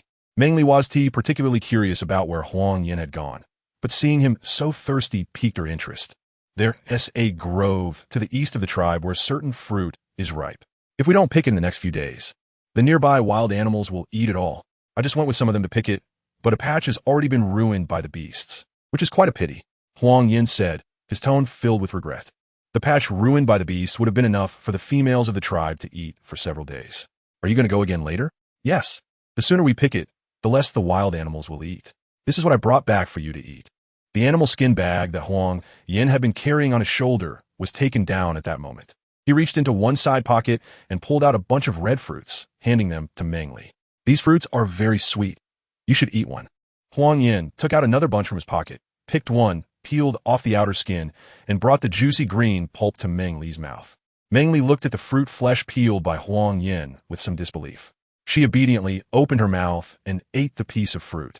A sweet taste filled her taste buds, exactly the same as the flavor she had tasted before. The word grape echoed in her mind. She didn't expect that the fruit that had made Huang Yin and the others eager to pick would actually be grapes. What is the name of this fruit? From initial disbelief to later surprise, every slight change in Meng Li's expression was noticed by Huang Yin. He guessed that Meng Li must have known what the fruit was, which was why her expression changed. We call it seed fruit. You see, so many fruits grow together, just like the seeds of a water beast. Meng Li did not expect that the name of grapes here would be like this, seeded fruit. It indeed resembles a lot of fish roe gathered together. So how do you usually preserve the seeded fruit? As she asked this, Meng Li's tone was filled with curiosity and a hint of urgency. We feed it to the females and the cubs, and we throw away the spoiled ones. Just as she had anticipated, Meng Li already had an idea that it should be like this. So, can you let me handle the seeded fruit you picked this time? I have a better way to preserve them. Even when the cold season comes, we will still be able to eat them. All right, I will immediately have the tribe members hand over the harvested seeded fruit to you for processing. You tell us how to do it, and we will help. Huang Yin also guessed that Meng Li must have some method, so he agreed without hesitation. Meng Li was extremely happy to hear Huang Yin agree. Thinking about the raisins and wine made her even happier. Chapter 156, Red Sand Little Female. Huang Yin, where the seeded fruit store now? Knowing there were a lot of grapes, Meng Li wanted to start preparing as soon as possible, as it was still the hot season. The weather was scorching every day, and each lookout tower could be just right for setting up some bamboo to dry the grapes. There was enough space, and it wouldn't hinder the tribe members from keeping watch. Meng Li thought more and more about it, and felt it was a good idea. Seeing the unmistakable excitement in Huang Yan's eyes, the seed-bearing fruits were placed in a cool cave, which made them less likely to spoil. Huang Yin knew Meng Li's urgency and directly told her the location of the cave without much thought. Then let's go now. I want to deal with this batch of seed-bearing fruits as soon as possible. Otherwise, if they are left for too long, they will spoil. Grapes are a delicate fruit. They spoil easily with just a little bump. They are not as easy to preserve as apples or oranges. I just want to see them quickly and get it over with. So if they don't spoil more while waiting, I would feel heartbroken. Come on, I'll carry you over. Huang Yin had already squatted in front of Meng Li, allowing her to climb onto his back. The weather outside was still very hot, and if Meng Li walked over by herself, she would definitely get sunburned. Once Meng Li was on his back, Huang Yin gently stood up, making sure Meng Li felt no bumps at all. As he hurried towards the cave, Huang Yin grabbed a piece of coarse cloth nearby and draped it over Meng Li. Ali, hold on the cloth tightly, so you 1T gets sunburn when we go out into the bright sun. Then, without waiting for Meng Li to say anything, he quickly ran away. Meng Li originally wanted to refuse, but she didn't expect Huang Yin to not give her a chance to speak at all. As soon as she grabbed the two corners of the fiery garment, her body was firmly held by Huang Yin and quickly left their original position. The rushing wind passed by her, leaving her no opportunity to voice her thoughts. She looked at the back in front of her with a mix of annoyance and sweetness. Really wanted to take a bite. This damn orc was getting bolder and bolder. In just a few minutes, she had already moved from one hill to another. The passing tribespeople, carrying baskets of goods back, saw Huang Yin bringing Meng Li along and all voluntarily stopped for a moment to greet them. Meng Li, this bunch of seeded fruit is very sweet. You can eat it. A somewhat familiar little female squatted in front of a large pile of grapes, picking out a big, purple bunch. Upon seeing Meng Li being set down from Huang Yin's back, she quickly handed the selected bunch of grapes to Meng Li. Meng Li stepped firmly onto the ground, and before she could steady herself, a bunch of large, purple grapes was presented to her. She quickly composed herself and looked at the small female who offered her the grapes. To her surprise, it was a familiar face, Hong Sha, who was smiling at her. The hand that was extending the grapes did not withdraw, even though Meng Li hesitated to take them. However, in that smile, Meng Li also saw nervousness and apprehension, but only calculation and cunning. Thank you. When Hong Sha saw that Meng Li did not take the grapes, she thought that Meng Li was still unwilling to forgive her for her earlier rashness that had offended her. The expectation and joy in her eyes turned into disappointment and sadness. But upon hearing the gentle thank you, Hong Sha felt as if she was imagining things. Before she could think clearly, she heard the voice again. Hong Sha, I need to make something with seeded fruit later. Can you help me? Hong Sha's eyes widened in surprise, realizing that she was not imagining things after all, as she saw Meng Li's lips moving, looking at her with a beaming smile. I would love to. Ecstasy filled Hong Sha's mind, and she had no time for further thought, simply responding on instinct. Meng Li still remembers how fierce Hong Sha was when she initially caused trouble for her. She didn't expect this little female to have such a silly and cute side. The smile on her face, which was already present, deepened a bit more. Huang Yin, go find a few clan members for me. They don't need to have strong combat abilities, just need to be able to do some tasks. Meng Li had already thought about what to do next, making wine and raisins, which didn't require particularly strong orcs. As long as they could exert some effort, those disabled or elderly orcs were just right. There were nearly 100 tribesmen in the clan, and it was precisely because the tribe often found them tasks to do that they had managed to shake off their previous negative emotions. Their enthusiasm for work was at least equal to, if not greater than, that of the hunting tribesmen. Huang Yin thought for a moment and nodded in agreement. All right, I'll go find the tribesmen to help you. What else do you need? I'll bring it to you next time. I need several large barrels, the kind with lids. I also need a few large winnowing baskets. Just bring a big bucket of water too. Meng Li had already thought of these things when he realized that the seeded fruit was grapes. After confirming once more, he remembered that he also needed a few clean large wooden sticks and quickly added, I also need some clean wooden sticks that are about half the height of the large barrels. I probably need 3 to 4 of them. After a while, Huang Yin noticed that Meng Li didn't need anything else and reminded him, let the tribesmen handle everything. Don't tire yourself out too much. Sometimes, you can ask me to do things too. It's too sunny outside. Wait until later to go out so you don't get sunburned. Okay, I'll leave first. You wait here for me. Huang Yin reluctantly walked towards the cave entrance, knowing that his behavior might be somewhat annoying. But he just couldn't bear to leave Meng Li's side. Even a moment without seeing her made him miss her intensely. However, seeing that Meng Li had no intention of keeping him, he had to leave quickly to get everything done. Once Huang Yan's figure was out of sight, the reluctant gaze still lingered in Meng Li's mind. She gave herself a couple of pats to calm down and decided to finish her tasks before thinking about those feelings. Turning back, she saw that Huang Yan was still lost in thought, which made her chuckle again. She gently said to Hong Sha, come. Let's take a look at these seeded fruits. Meng Li crouched in front of the pile of grapes, which was as tall as she was. It was obvious that some of the grapes had already been crushed. A rich and sweet fragrance filled the cave, which Meng Li really liked.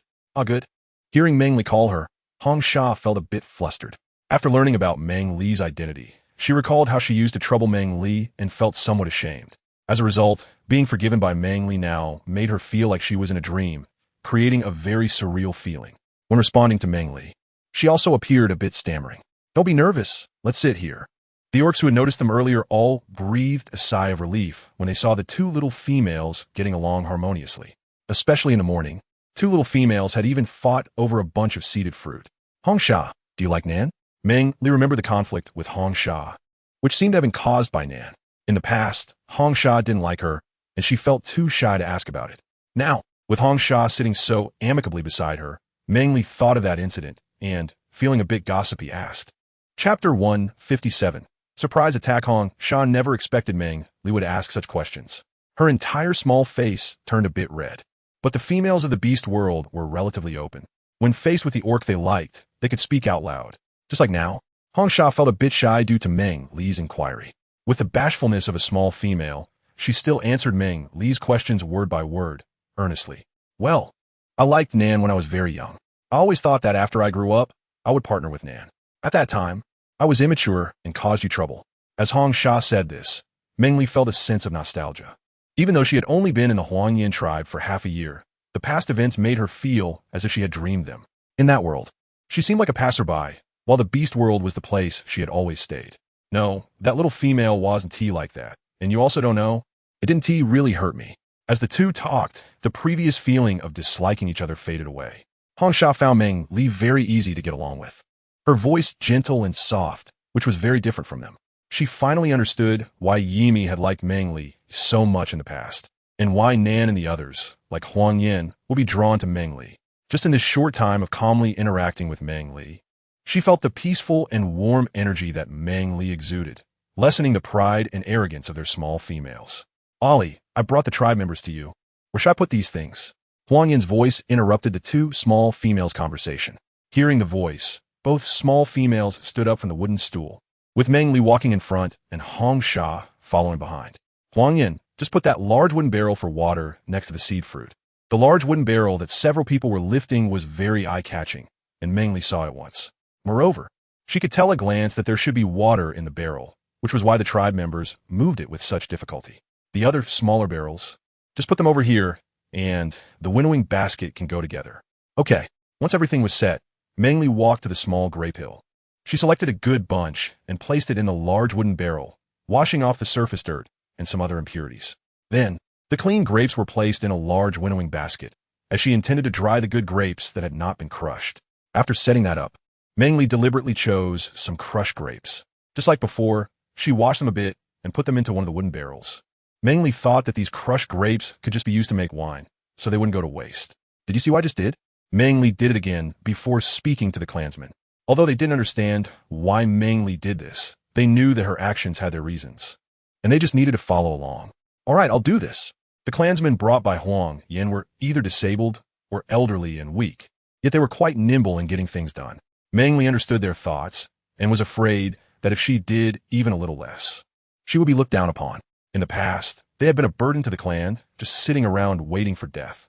Even after coming here, it was hard for them to change this mindset, and they were desperately trying to prove that they weren't a liability and could contribute. With their help, the pile of grapes, resembling small mountains, had all been processed before dinner. The freshly picked ones were arranged by Meng Li for Huang Yin to set aside for later. After dinner, they would continue working. The grape vineyard in the tribe's territory seemed vast. It took Huang Yin and the others 3 days to finish picking all the grapes there. On Meng Li's side, the drying racks in the lookout tower were already set up, and the grapes in a large winnowing basket were placed inside to dry. The lookout tower was built on the tops of several mountains, where the mountain winds were strong, making it perfect for drying grapes. The wine was stored in 10 large wooden barrels, sealed tightly by Meng Li with wooden plugs and placed in the coolest part of the communal cave, which was ideal for storing food and hiding wine. The hot season, under the shaman's proclamation, was entering its last day. The harvest season was about to take over the hot season, and whether it was hunting or fruit gathering, everything was entering a bountiful time. Just over 10 days had passed, and many things had ripened in succession. Huang Yan's tribe had about 10 hunting teams, each with 20 to 30 members. Once the harvest season began, they had 7 or 8 teams going out to hunt every day. At this time, the wild beasts were the plumpest, making them the best catch. Various fruits and tubers were also ripening. Meng Li had just taken Huang Yin to harvest some corn. Wu anxiously came to find her, handing her something. That thing seemed to have been damaged during the digging process, with juice leaking everywhere. Meng Li still found it somewhat familiar from its appearance. After she washed it clean, it turned out to be sweet potato. Thinking of this made Meng Li extremely happy. Sweet potatoes can be stored for a long time and can serve as a staple food. Just thinking about having a meal of sweet potato rice during the cold season made her overjoyed. During this time, the tribe's houses began to be constructed, and Meng Li guided Minister Manxing on how to build kangs, fireplaces, kitchens, and even went over the toilets.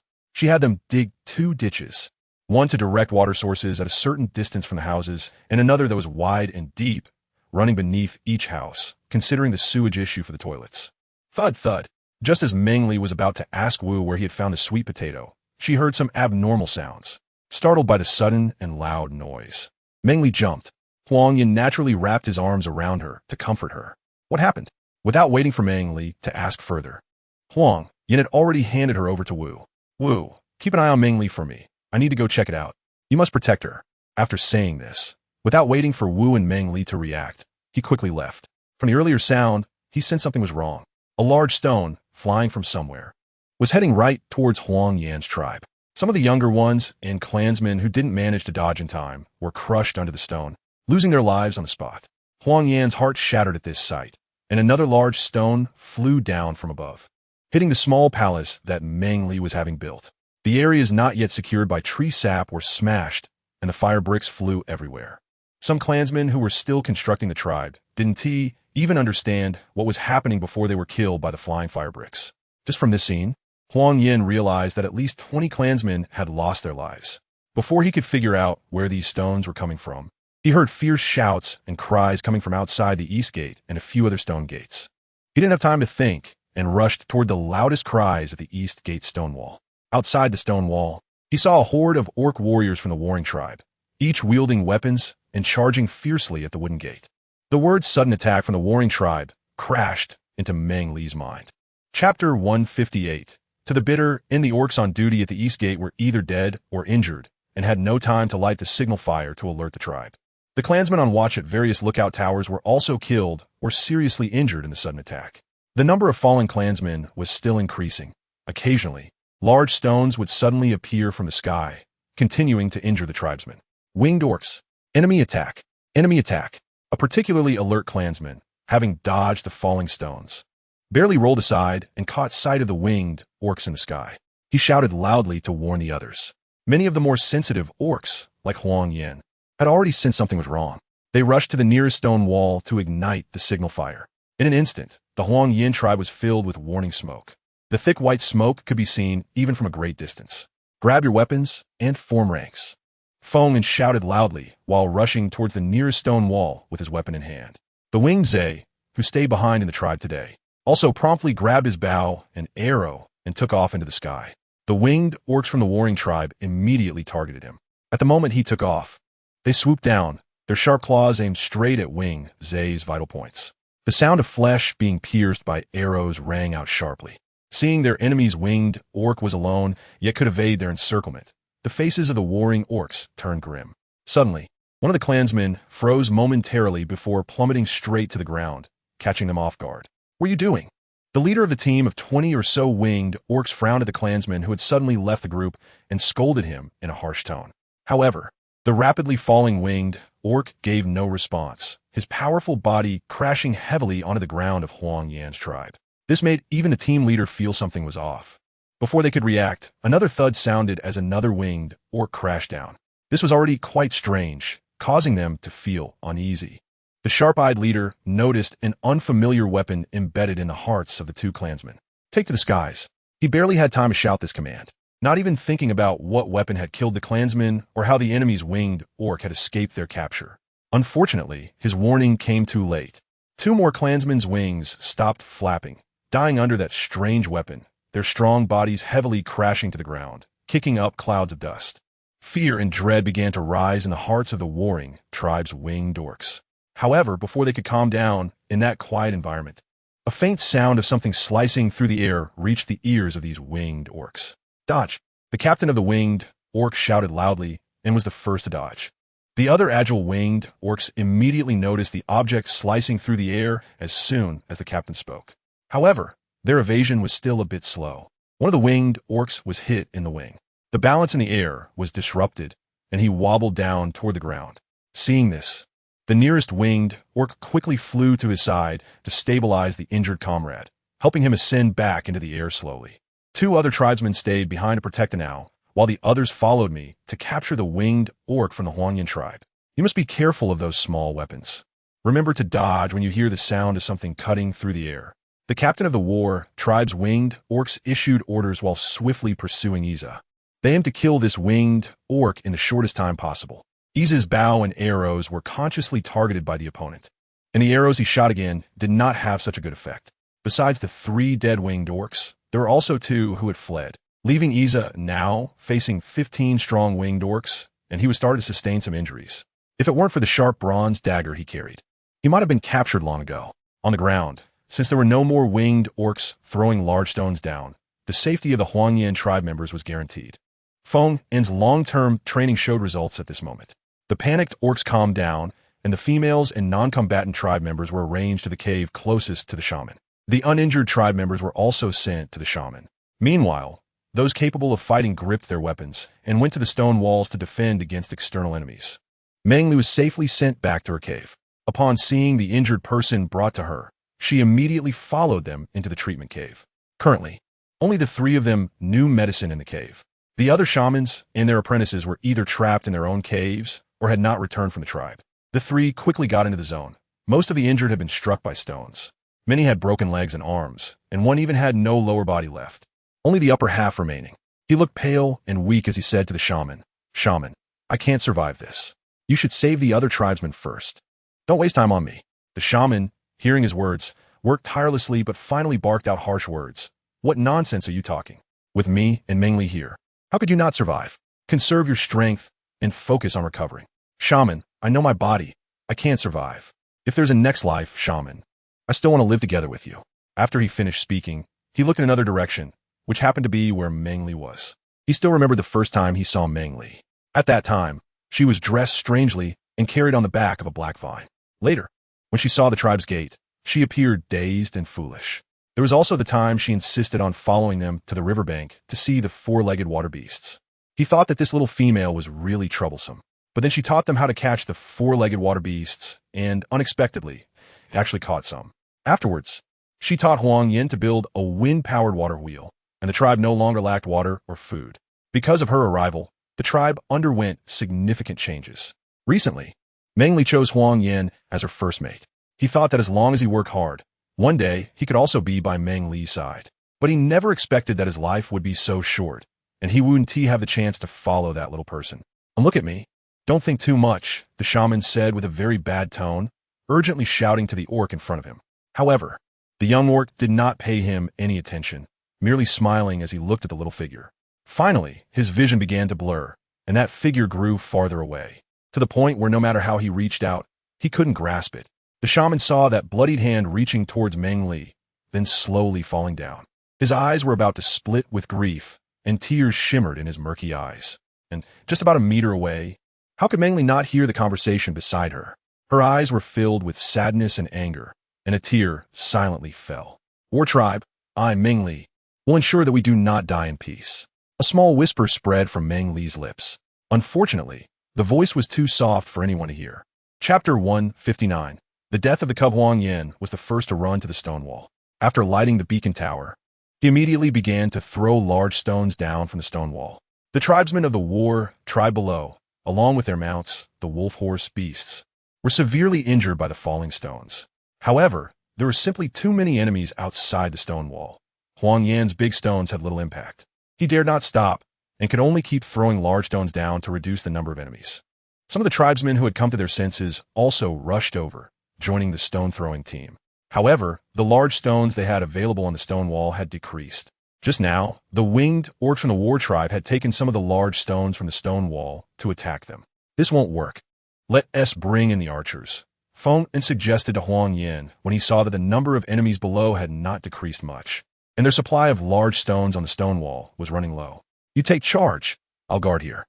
Huang Yin glanced at the stone door and the pile of stones that was almost depleted, his body continuously repeating the same action while managing to spare a little focus to briefly communicate with Feng En. "Okay, just be careful." Feng En threw the stone in his hand at the enemies below the stone wall, then quickly jumped down from the stone wall and headed into the tribe. The tribesmen who followed behind were intercepted by him, and he led them to get bows and arrows. The bows and arrows had not yet been distributed to everyone. They were stored in a cave, temporarily used as a weapons cache, before Feng and could lead the tribesmen into the weapons cache. The chief and several ministers had already risked being hit by stones to arrive at the weapons cache. The first to use a bow and arrow to shoot down the winged orcs was Minister Yishur. His archery skills were quite good, possibly because of his beast form. His proficiency in archery was only slightly inferior to that of Yi Zhe and Huang Yan. Qi Yin, you lead a group of tribesmen to the north gate. Manjing, you lead a group to the west gate. Lido, you take a group to the south gate. Yishur, your archery is the best. Hurry and help Yi Zhe. Chief Shui, at this moment, dared not waste any words, wanting to arrange everything as quickly as possible. The rest of the tribesmen, follow me to protect the females and tribesmen in the tribe. After he finished speaking, he swung a large axe and rushed outside without hesitation. The other ministers, having no time to waste, quickly grabbed their weapons, calling for people while running towards their assigned positions. Yishur did not need to be told. He was running out to get arrows because he had run out. After hearing Chief Shui's arrangements, he was the first to rush out. There were more than a dozen winged orcs entangled with Yi Zhe, and if he didn't hurry to help, Yi Zhe might fall at any moment. He went outside, drew his big bow, and aimed at the orcs in the air. Feng and then led a group of tribesmen to take weapons from the cache and headed straight towards the east, where Huang Yan was leading. The door in the stone wall was made of a heavy hardwood. Behind the wooden door, several large stones were placed to block it. Otherwise, the orcs from the war tribe would have stormed in immediately. But at this moment, no matter how sturdy the wooden door was, it was starting to loosen. Huang Yan looked anxiously down. The stones had been thrown out, and they could only watch helplessly as the enemies crashed through the last layer of defense into the tribe. Feng distributed the weapons he brought to Huang Yan and the other tribesmen. Fortunately, everyone was used to wearing leather armor, providing them with some protection in this sudden battle. The heavy wooden door was smashed open by the enemies, and another wooden door could not withstand the continuous impact and fell with a loud crash. Those who had already armed themselves and left the stone wall to stand behind the wooden door felt a jolt in their hearts at the moment they saw the tall door fall. They tightened their grip on their weapons even more. They lined up to guard against the enemies entering through the wooden door. The wolf horse beasts charged in fiercely, and the orcs from the war tribe riding on them held their weapons, looking fierce. Huang Yan and Feng remained composed. They knew the wooden door was narrow, allowing only 2 orcs to enter at a time. As long as they held this passage, the orcs from the war tribe wouldn't be able to enter the tribe and harm their people.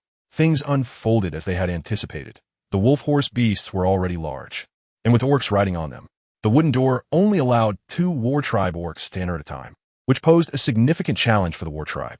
However, having reached this point, they had to break into the Huang Yan tribe to completely annihilate it. For the war tribe that had always grown in battle, how could they fear the arrival of death?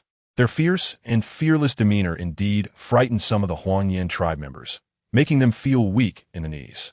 The moment of slaughter arrived. Although the war tribe orcs were fierce, their wolf horses were also formidable. However, with Huang Yan and Feng standing as 2 tall walls, it was difficult for more orcs from the war tribe to enter. Yet, as time passed, more and more war tribe orcs entered, and a large-scale battle broke out. The orcs of the Huang Yan tribe ultimately lacked the ferocity of the war tribe orcs, and more of their kin died beside Huang Yan and Feng. Seeing this scene, both of their eyes turned crimson. They had killed to the point of numbness, standing back to back, creating a vacuum around them. Iza, with the help of Minister Yeshi and several tribe members, felt his pressure reduce significantly, and 2 winged orcs from the war tribe fell. Just when he felt a bit happy, he saw the wolf horse orc charging into the tribe, with a fierce orc on its back, wielding a weapon aimed at a young cub of the tribe. Iza's eyes widened in horror as he changed direction and dove down quickly to save the cub. However, he was intercepted before he could fly far. With part of his mind distracted, his agility in dodging attacks diminished, and he was slashed with 2 wounds. On the ground, the young cub, unable to transform and still immature, fled in panic, but his speed was far too inferior to that of the wolf horse orc. He could not escape the weapon swinging towards him and was crushed like broken porcelain, stopping where he fell, unable to move again. Upon seeing this, Iza let out a loud roar filled with countless resentments. How could they lay a hand on such a young cub? His demeanor changed instantly, losing the calmness he had just displayed, turning into an enraged lion. Chapter 160. Support from other tribes, Iza's transformation did not go unnoticed by Yeshi. He wondered what had happened to Iza, why his emotions had become so agitated. He was no longer the calm and composed figure he had been just moments ago, recklessly charging through the air, further injuring himself. Iza's state was concerning, and Yeshi, disregarding the immediate danger, ran out of the cave. He called out Iza's name desperately, hoping his voice could bring Iza back to his senses. "Minister, come back quickly." The tribe members inside the cave were terrified to see Yeshi rush out and anxiously urged him to return.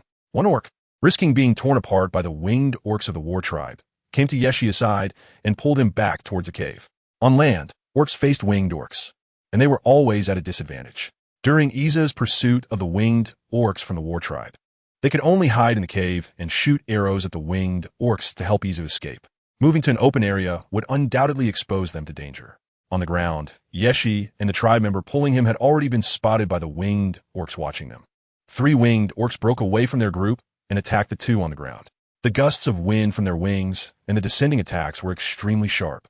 The 2 managed to dodge, albeit clumsily, while the other tribe members in the cave quickly aimed their bows at the incoming winged orcs, shooting at the enemies behind Yeshi and his companion. The power of the arrows was something the war tribe's winged orcs had already experienced. Hearing the sound of arrows slicing through the air, they abandoned their pursuit of the enemy and quickly flapped their wings to escape the area. However, there were too many arrows shot, and one tribe member was hit in the foot, blood slowly dripping down from the wound. Thanks to the cover from their kin, Yeshi and his companion returned safely to the cave. They hurriedly looked up, where Iza was already engaged in close combat with the enemy winged orcs, his body drenched in blood. The tribe members on the ground, witnessing this, had expressions filled with rage, wishing to tear the winged orcs of the war tribe apart and drink their blood to quell their anger. Yeshi was becoming increasingly anxious. The arrows they shot had a limited range. Having been a stalemate for so long, the enemy had already figured out their attack patterns. The distance between Iza and them was far too great for their arrows to reach him. They had already lost the ability to assist Iza. If Iza continued to fight like this, he would inevitably die. "Iza, I command you to come back." Yeshi shouted urgently at the sky, his voice trembling with fear. What happened to this stubborn cub? Hiding at the cave entrance, Yeshi and the others did not see Iza as he did, witnessing the cub of the tribe being pursued by the fierce wolf horse orc, nor did they see his small body being battered and torn apart by the orcs of the war tribe. After the mournful cries, only bright red blood remained. That scene was something Iza could never forget. All he could do was drag these invaders into hell and make them apologize to the cub. Yeshi and the others could see Iza's body starting to stiffen, losing the agility he once had, a result of excessive blood loss. The orcs of the war tribe were still attacking him, and without rescue, Iza could only be killed by the enemy. The tribe members on the ground, helping to hold back the winged orcs, wore expressions of anxiety, fear, and guilt. Some tribe members even slapped themselves, asking why they were so weak. Able only to watch their kin die, none of the tribe members noticed a small shadow flying towards Iza in the sky not far away. Almost losing consciousness, Iza saw blurry shadows before him. Fighting under the red sun was exhausting, and he was alone against more than a dozen orcs. If it weren't for that scene stimulating him, he might have already lost the strength to swing his fists. The unavoidable attacks had yet to land behind him. His dazed brain hadn't grasped what was happening when his body plummeted straight down. "Iza! Iza!" It was unclear who shouted first. It seemed the Tuanwing tribe's orcs had arrived. Just as they were about to rejoice, Iza stopped flapping his wings, and his entire body fell. The tribe members were terrified, but fortunately, a Tuanwing tribe orc caught Iza just in time, preventing him from falling further. The dozen or so winged orcs from the war tribe were quickly defeated under the assault of nearly 30 Tuanwing tribe orcs. They had been fighting Iza for a long time and had little stamina left, which is why they fell so quickly. This time, the Tuanwing tribe sent nearly 100 orcs, all winged, giving them a clear advantage over the orcs on the ground. With their arrival, the battle in the north quickly concluded, and the relieved tribe members did not dare to delay for a moment, rushing towards other directions. In the north and south, the enemy had not been many, and upon receiving reinforcements, they quickly killed all the orcs from the war tribe that had breached the Huangyan tribe. The most brutal scene was to the east, where Huangyan and Fengyan faced a tall line of corpses. Inside, there are wolf horse beasts, as well as warriors from the war tribe, but more than that, there are the corpses of the clansmen, Huangyan and Fengyan. having long lost their minds in the heat of battle, can see no one but the invading enemies. They stand before the wooden door in the east like two deities. Unfortunately, their numbers are limited, and more orc warriors from the war tribe are driving the wolf horse beasts into the Huang Yin tribe. The clansmen behind them are continuously falling. The enemies that come before them are also falling in greater numbers. Just as their stamina is about to reach its limit, the battle-scarred duo finally awaits reinforcements. Over 50 winged orcs, along with other clansmen from the tribe, rush towards this place. All the winged orcs from the war tribe have been killed, and at this moment, the leader of the war tribe who led the surprise attack on the Huang Yin tribe realizes the outcome.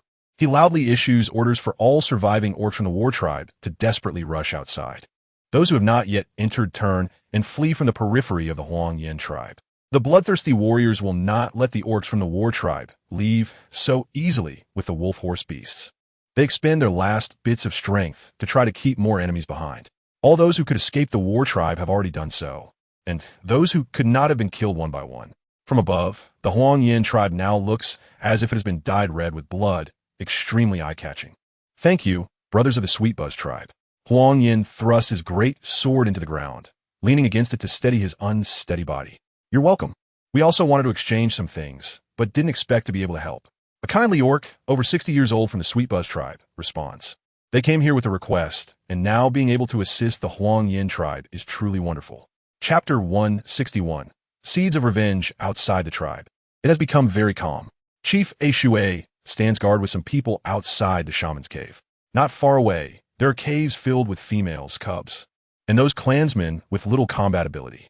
Chief, the orcs from the war tribe have been driven away by our clansmen.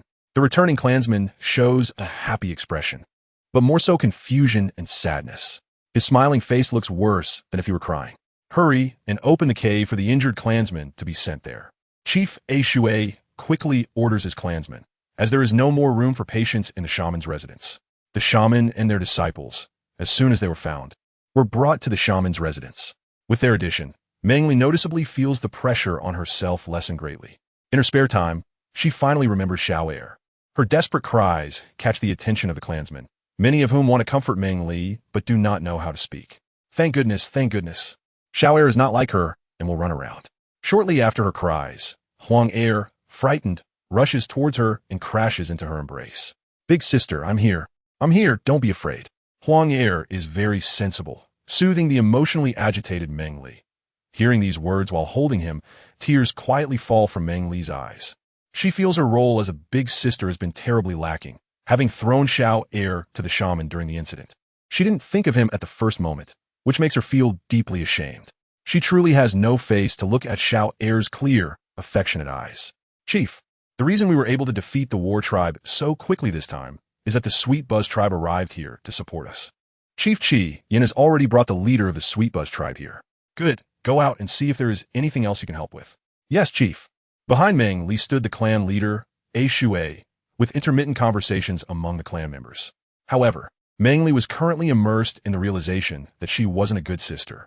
By the time the clan leader of the Sweet Buzz tribe arrived, Meng Li and the shaman rushed to the communal cave to treat the other clan members. This time, the Huang Yin tribe experienced the highest number of casualties so far. The large communal cave was nearly filled with injured clan members, with cries of anguish echoing everywhere. There were adult beastmen, little cubs, and females all mixed together. Meng Li pulled herself together and quickly walked to the injured beastmen, cleaning their wounds and applying medicine. At that moment, Meng Li truly felt that the tribe members were quite adept at basic healing steps. The lightly injured females and those beastmen who were unharmed immediately rushed to clean the wounds of the injured clan members and applied medicinal powder.